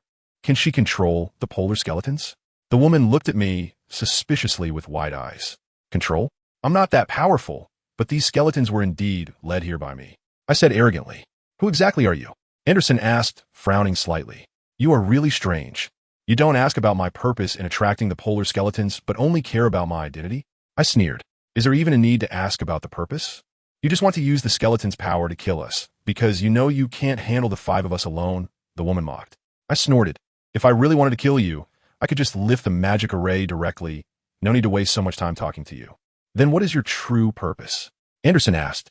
I want the sword in your hand and the griffin outside, I said expressionlessly. You greedy bitch, the woman shouted angrily, lunging at me. Anderson blocked her, laughing. So you're also afraid of death? Do you want to abandon us and escape by yourself? If you want to end this unnecessary war as soon as possible, it's best to do as I say, I said seriously. Do you expect us to believe you just like that? Do you think we are idiots? The woman shouted. If you don't give it, that's fine. Then wait for the skeletons to break the magic array, and you will die one by one, and I will take it myself. After all, if anyone can survive here, it can only be me, I said with a sullen face, picking up my spear and preparing to walk outside.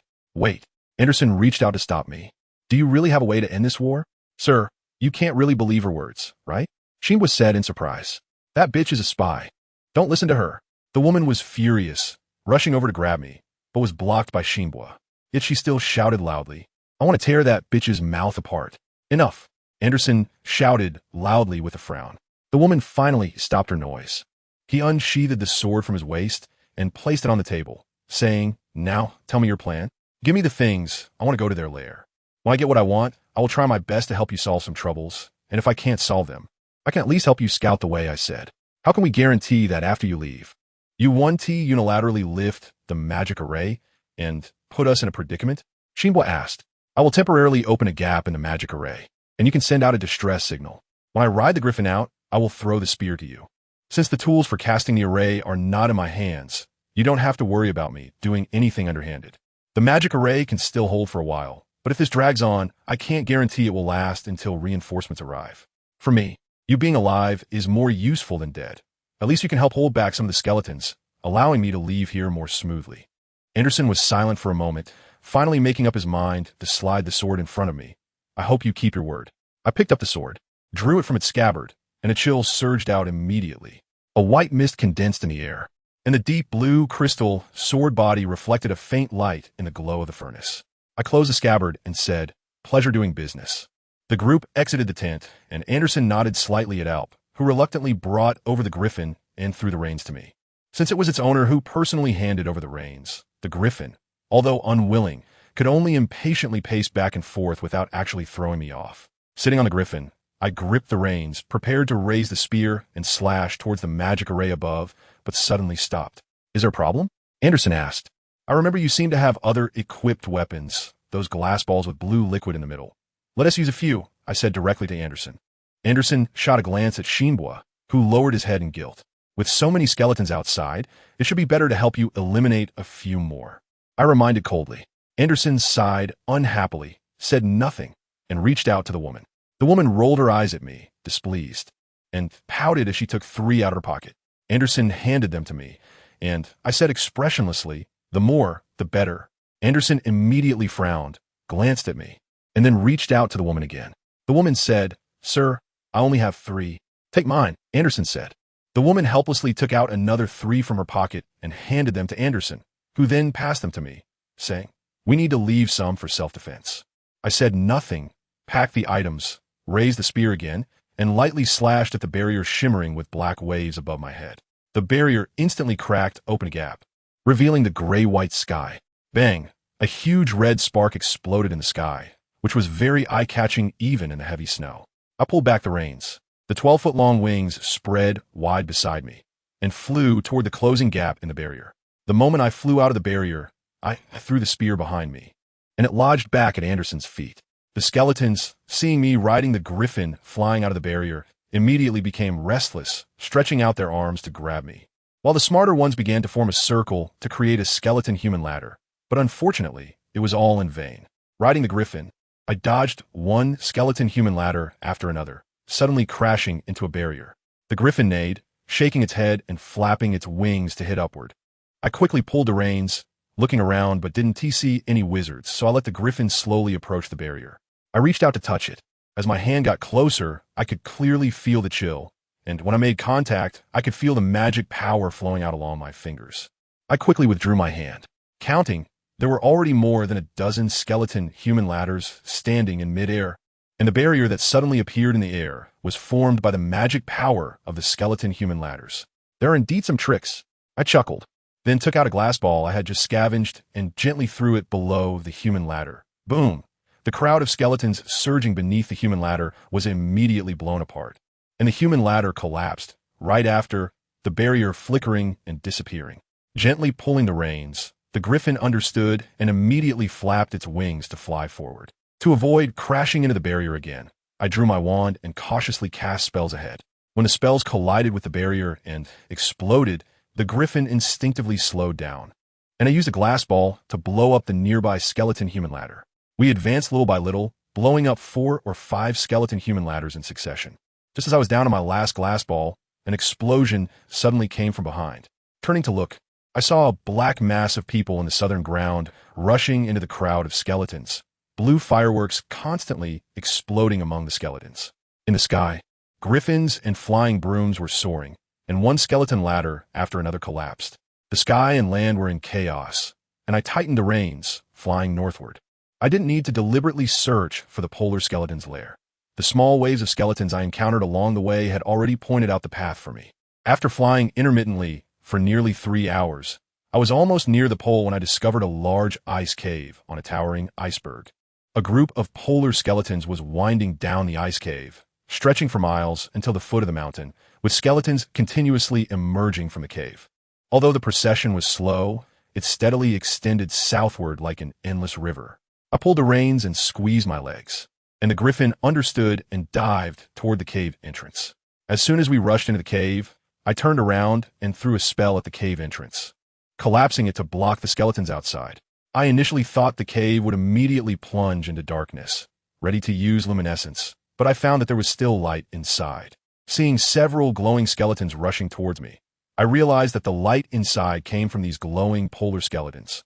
The griffin beneath me reacted quickly, its sharp beak instantly biting a skeleton, and with a flick of its agile head, it smashed the skeleton against the cave wall, shattering it. I raised my hand and threw several shattering spells at the nearby skeletons, feeling my magic slowly draining away. To conserve my magic, I slid down from the griffin and drew my long sword to start using brute force. As expected of the highest grade equipment, the crystal sword blade didn't look sharp, but it cut through skeletons as easily as slicing steak. Although it was easy, the sheer number of skeletons was overwhelming.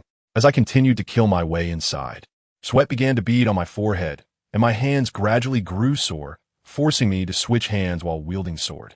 The deeper I went into the ice cave, the wider it became, the more skeletons there were, and the brighter the light became, with faint auroras appearing on the cave walls.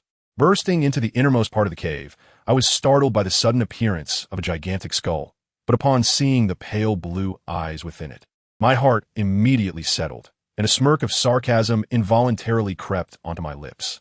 My dear sister, I know you are hospitable, but you really don't have to send so many guys to welcome me. With such enthusiasm, I might feel embarrassed to visit next time. I scoffed, turning around to slash at a nearby skeleton, sending shattered transparent crystals flying through the air. Sister? A cold voice came from above. I looked up to see a familiar figure seated cross-legged above the giant skull. My sister, Michelle Riddle, who had been killed by my mother on the day of her birth. You, this monster borrowing a corpse, dare to shamelessly say you are my sister? Don't dream. Your words are truly hurtful, I said, drawing my wand and casting a spell at the skull of Emma Riddle, but the spell hit a nearby magical barrier, and green light flashed across the barrier. Beckett, you came today to take revenge, right? Emma sneered. No, I mainly want to ask you about the whereabouts of Gaia, I said coldly, shattering a dozen skeletons blocking the way. Gaia? Your other boyfriend? Emma scoffed. A surge of anger flared in my heart, and frowning, I threw the last glass ball I had left with all my strength at the giant skull, wanted to deal with those annoying skeletons in one go. Boom! With a huge explosion, the iceberg beneath my feet shook slightly. The tremendous shock wave caused by the explosion violently struck the barrier, stirring up waves of white light. Fortunately, I had come here riding the griffin, so I hadn't lost much magic and could barely hold on. The shattered transparent crystals floated down and pelted the barrier, and it took a while to stop. Gaia is that white-winged tiger chasing you. It is my magical pet, I said with a light chuckle, stepping forward over the ground littered with skeleton fragments. Indeed, monsters can only pair with monsters, Emma said coldly, her tone revealing slight anger, clearly displeased with the commotion I had just caused. Indeed, you and this monster are quite a match, I retorted without holding back. In the recent explosion, the giant skull had not been affected at all because it was also protected by a powerful magical barrier. Although I couldn't break through the barrier, it didn't prevent me from observing it up close. Since polar skeletons themselves are luminous, it was easy to see through the thin, transparent ice layer that this behemoth did not only have a head. It was just that its other body parts were frozen and merged with the iceberg. Its wide-open jaws had a hole from which faint blue gas was continuously drawn in. This hole was filled with blue liquid and led deep underground, where the eye could not see the bottom. Those normal-sized polar skeletons crawled out from the hole, and one emerged every few seconds. I swung my sword and shattered a skeleton that had just crawled out, still wet. And soon a faint blue gas seeped from the shattered skeleton into the underground ice layer, forming a faint blue thread that re-entered the hole, merging into the blue liquid. Watching the strange scene unfold before me, I was secretly astonished and smiled at Emma above. This guy actually has regenerative magic. It truly is a powerful army that can be endlessly replenished. What? Are you interested in playing together? Emma laughed. You and I can cooperate. You freeze this behemoth, and I'll use the power of prophecy to control it. With this immortal army, we can definitely create a new world. I was completely uninterested in her plan and asked expressionlessly, You were using the power of prophecy against Gaia back then, right? Emma's excited expression immediately cooled down, and she sneered. So what? Who told it to keep biting me, not letting go like a mad dog, when you borrowed White's hand to kill me? Did you not think I would fight back? I said, Fight back. Emma snorted coldly, angrily saying, You really have no self-awareness at all, living through someone else's body. Shouldn't you be a bit more humble? Shouldn't you be crawling at my feet, begging for your body's family to grant you the right to live? You ungrateful, shameless person. You're truly ridiculous, expecting me to be grateful to someone who wants to kill me. Your skin is really thick, I replied with a cold smile. You better tell me Gaia's whereabouts soon, or you'll be looking for trouble, I threatened, shattering another skeleton that had just crawled out of the hole. You shameless wretch. Emma gritted her teeth and said, Are you going to tell me or not? I shouted, breaking another skeleton. You know this is a futile effort, Emma said. So what if I know? If you don't tell me Gaia's whereabouts, I won't leave. Your magic is being absorbed bit by the magical array. You can't hold on for long. I smiled indifferently and said, As long as the coalition can support itself to kill here, that's all that matters. Emma's expression changed slightly. Are you trying to go down together? So what? Anyway, for a monster like me, if this body is destroyed, I can just find another fresh corpse to possess. But you'll be the one who suffers. Once you die, you lose everything, I replied with a smile. Emma gritted her teeth and, after a moment of silence, said, I have no idea where your precious pet is. You should just hurry up and leave. I snorted, Impossible. You must know something about it since you've used divine foresight on Gaia. I just want to know where its original owner is now. Although I had used divine foresight on it, it had fiercely resisted my power, and, in the end, I had to use a trick to lure out the two-headed phoenix of Durmstrang so that they could confront each other, allowing me to escape. I can't help you with what you want to know, Emma said bitterly. Then use divine foresight to help me find out where Gaia is. No way. Why not? I asked angrily. I'm currently using divine foresight to control this big skeleton. If I help you, I must stop controlling it. Then stop. You idiot. Do you even know what a polar skeleton is? How dare you ask me to stop controlling it? Emma yelled angrily. It's just a regular war machine. I'm not interested at all. You better find Gaia for me quickly, or when the coalition arrives, you can wait to be buried with me. I said with a gloomy face. Emma didn't answer me immediately. The pale blue eyes in the big skeleton's eye sockets suddenly widened, turning the entire eye black. And after a while, it returned to normal. "This is your choice," Emma said, as the huge eyeball fixed its gaze on me and then slowly disappeared. Suddenly, two green flames burst forth from the empty eye sockets of the big skeleton. Emma stood on the big skeleton's head, grinning ominously at me. The temperature around us suddenly began to drop, and my previously hot body felt a bone-chilling cold. The hippogriff was also restless, flapping its wings and gently bumping my back, urging me to leave. A lump of grayish-white flesh suddenly emerged from the surface of the big skeleton's head, wriggling towards other parts of its body. Whoosh! Emma jumped off the skeleton's head and quickly flew past me toward the ice path behind me. It seemed she had inherited Riddle's flying skills, which surprised me slightly. My body reacted quickly. I turned and reached out my left hand to tightly grab her ankle, pulling her back with all my might. Emma was not to be outdone. She immediately drew her wand and turned to cast a spell at me. Since I held my sword in my right hand, I couldn't respond in time. So I had to let go of Emma with my left hand and raise my palm to barely create a barrier between us. Bang! The crimson spell struck the barrier violently, producing orange-red sparks. Emma showed me a mocking smile and kicked heavily toward my face with her right foot, which was also blocked by the barrier. She used the force to leap and accelerated towards the ice path. I hurriedly removed the barrier, only to see Emma had actually mounted the hippogriff, which obediently took her rushing into the ice cave, disappearing in the blink of an eye. Why is my body still frozen? A huge, hoarse voice came from behind me. I turned to look, and the skeleton head that had only bones left suddenly grew white. Bony muscles. The grayish-white lump of flesh on its face continued to writhe, and the green flames in its eye socket spun like eyeballs. "You wizards are all scum. Liars. I'm going to kill you." The head roared loudly, its green flames deepening in color and increasing in intensity, while the temperature in the cave rapidly dropped and the flow of magic power outwards accelerated. I instinctively felt death approaching, so I quickly ducked into the ice cave and sprinted towards the exit with all my strength. I only heard rumble, a few loud noises, and saw Emma riding the hippogriff, casting spells continuously as she rushed towards me.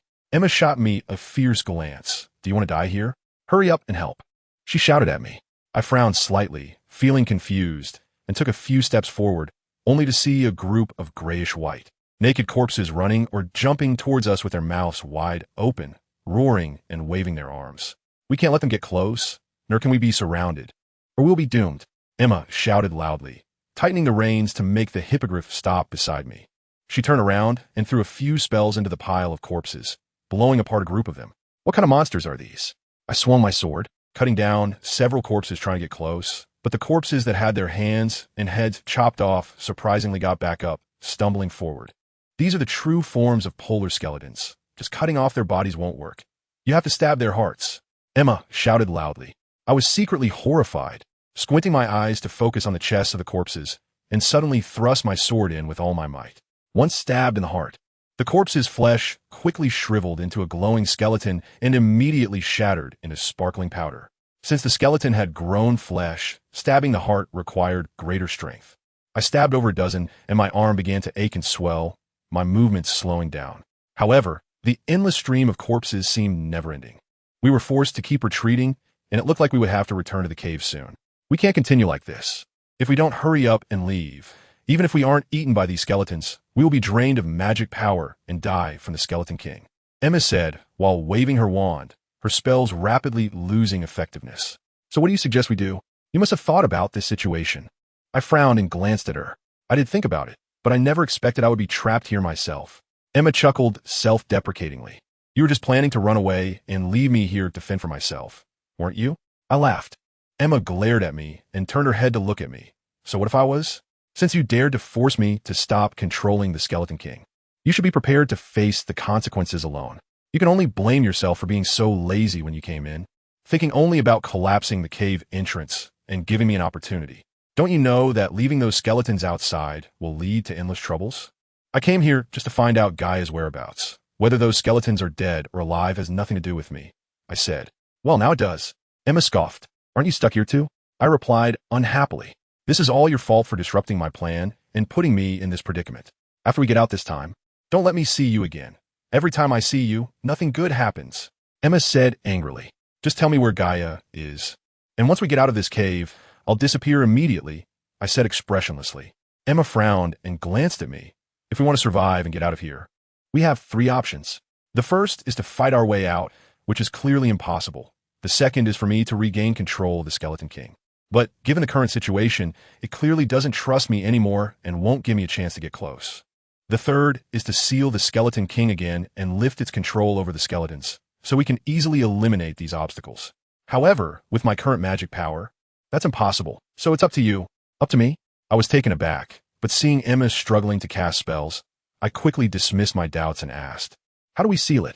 Is it just freezing it directly with ice? That's what I mean. Didn't you see its body frozen in the ice block, unable to move? Freezing is the most effective method, Emma said seriously. But freezing such a large head, I'm afraid my magic won't be enough. I was worried that Emma would pull other tricks, so I wanted to conserve some magic. Emma smiled and said, there's no need to directly use a high-level freezing spell. The Skull King's eyes, which emit cold flames, are natural coolants. You just need to summon enough water to trap it, and it will naturally freeze itself. I hesitated a bit, but the current situation left me no room for further consideration. Give me the sword, Emma said, seeing that I didn't team move. Only wore a doubtful expression. She scoffed, you can't expect my increasingly weakened magic to deal with so many troublesome beings. After thinking it over, I handed the sword to Emma. Inside the cave, the Skull King had completely transformed. Its huge head now bore the features of a European male, with a pair of elf-like pointed ears protruding from a mane of flowing silver hair. However, there was not a trace of color on its face, and its skin was too shriveled, looking as if it had been preserved in formaldehyde for a long time, since its neck was still frozen. The only parts of its head that could move were its mouth and the eye sockets filled with green flames, as it cursed in a hoarse, booming voice. You wizards are all full of tricks, insidious and cunning. You all deserve to die. I frowned at it, not bothering to argue, and with my left hand holding the wand, I flew into the air and shouted loudly. Dragon emerges from the sea. A massive water column erupted from the wand, wrapping around the entire head of the Skull King like a giant serpent. I curse you all to hell. The Skull King's distant and heavy voice came from the water column, and the green flame in its eyes grew even fiercer. Almost instantaneously, the flowing water column solidified into a thick ice pillar, completely freezing the Skull King's head. The head gradually shriveled within the enormous ice pillar, shrinking into the glowing skeletal form it had before, and the green flames in its eyes gradually extinguished, leaving behind two fist-sized yellow orbs encased in ice. At that moment, the magic within me had stopped flowing out, and the temperature in the air gradually returned to normal. When we returned to the ice cave, the once corpse-like polar skeleton had already reverted to its original glowing skeletal form. Emma swung the sword and effortlessly charged out of the cave, with me following closely behind. When we reached the cave entrance, I found that the originally collapsed area had been dug out by the skeleton, creating a large hole through which the eagle horse beast could barely squeeze. As we emerged from the cave, the cold wind hit me, causing me to relax a bit, and I felt a wave of weakness wash over my body, so I leaned against the cave wall to rest. The hair that fell on my chest began to turn black, and my fingers were shrinking. The effects of the potion were wearing off. Michelle, Emma called from behind me. What? I said, turning around. Suddenly, the crystalline sword pierced into my left shoulder blade, a bone-chilling cold instantly spreading throughout my body, causing me to lose strength and nearly fall forward. You didn't hit, Emma said with a cold laugh. With a swish, she pulled the sword out, and I stumbled forward a few steps, steadying myself against the cave wall to avoid collapsing onto the ground. My body gradually shrank, the oversized fur cloak enveloping me completely. This time, you won't escape. Emma laughed loudly and raised her sword to strike at my head. Flames blazed as I shouted, raising my wand towards Emma. She immediately dodged to the side, tried to avoid the spell. However, no spell emerged from my wand tip. I had merely been bluffing. With my current weakened physical state, I couldn't continue to fight with Emma. Realizing she had been tricked, Emma angrily got back up and lunged at me again. But I had now retreated to the edge of the cave entrance, with an ice cliff behind me. See you later. I gritted my teeth and quickly fell backward. Emma's twisted face grew further away from me, the rushing wind brushing past my ears, and as I closed my eyes, thinking of Malfoy Manor, I exerted all my remaining magic to perform a disillusionment charm. Bang! I fell heavily to the ground, my head feeling heavy, but not painful, only feeling cold all over. My body curling into a ball. In a daze, I heard a distant voice, "Little master, little master." I opened my eyes vaguely, and Coco's strange eyes appeared, partially obscured by the white mist. "Oh, Merlin, it's Michelle. How did it end up like this?"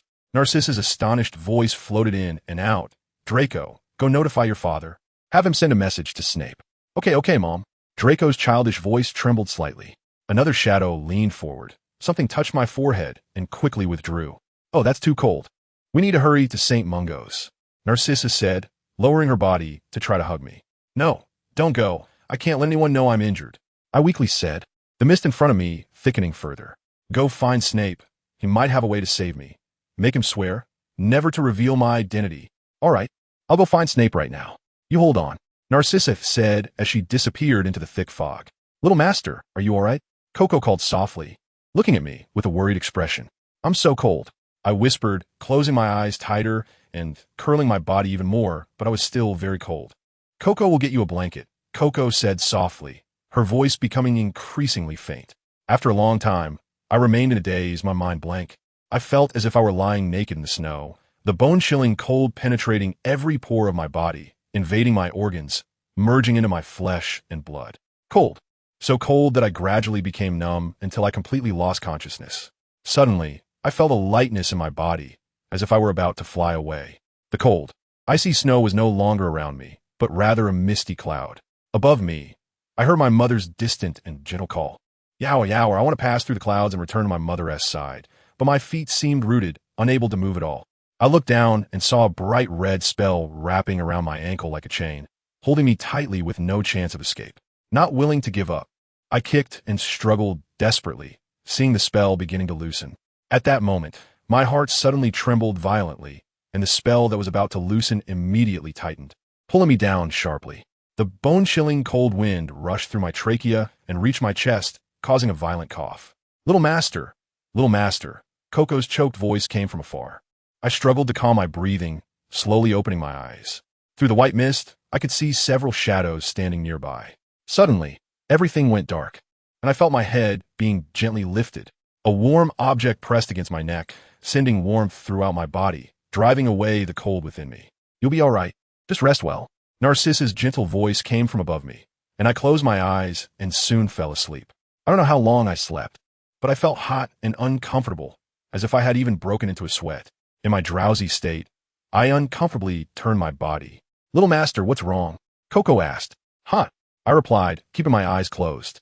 After a while, the pressure on me lessened, and the warm air surrounding me eased, allowing me to comfortably turn over and fall asleep again. When I woke up stretching lazily, it was already evening.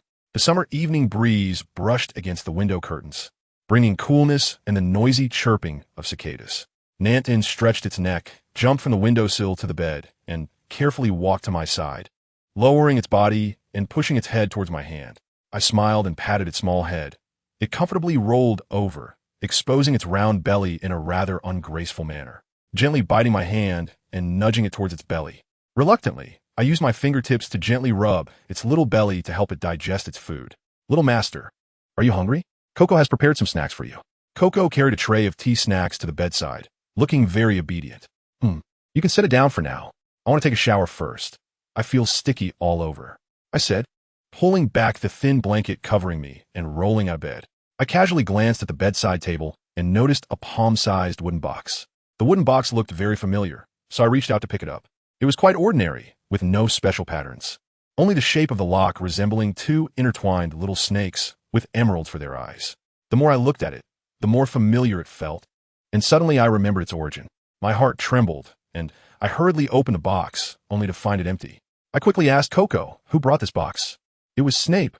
He brought you back to life," Coco replied, its eyes reddening. "Earlier, little master, you kept saying you were cold." So Coco kept adding blankets and even lit a fire, but you were still shivering. When Mr. Malfoy and Snape arrived, you were still breathing out mist. But not long after, you became unresponsive. Coco thought you were dead. Boo-hoo. Coco began to cry softly. I didn't interrupt it. After a while, Coco wiped its tears and continued, sniffing. Later, Snape said there was a way to save you, but it was very dangerous and it might not work. Coco was very scared and didn't know what to do. It was Mr. Malfoy who made up his mind, saying he would do whatever it took to save you. Then Snape and Mr. Malfoy went out for quite some time, and when they returned, they brought this box and a necklace. Snape first fed you one of them, but there was no reaction. Mr. Malfoy was stunned at that moment. Mrs. Malfoy and the young master thought you were beyond saving and started crying. Snape said there were a few more left, and in a last-ditch effort, he fed you the remaining ones, which finally brought you back. Although you woke up, your body was still cold. So Mrs. Malfoy helped you put on the necklace, saying it was a fire dragon crystal that could temporarily suppress the cold in your body. I touched the necklace that hung around my neck, a blue-purple bead the size of a thumb firmly embedded in a silver dragon-shaped base. The warmth I felt was emanating from the bead. Has Dumbledore been here? I asked again. No. Coco looked at me in confusion, clearly not understanding why I was asking about Dumbledore. I changed out of my already sweaty wool coat and found that the place where the sword had pierced was completely free of blood. I hurriedly took off my shirt and stood in front of the mirror. In the mirror, there was no trace of blood on my left shoulder blade, nor glaring wounds. Only a white scar, very neat. I gently touched the scar, feeling no pain at all, as if it was an old wound that had healed long ago. If it weren't for the scar, I would almost think that the sword thrust from Emma was just a nightmare. Synopsis: Reborn in the story of Harry Potter. But the identity is the daughter of the Dark Lord. To live a safe life, she has to work hard to conceal her identity. Her words are a mix of truth and lies, but who can tell them apart?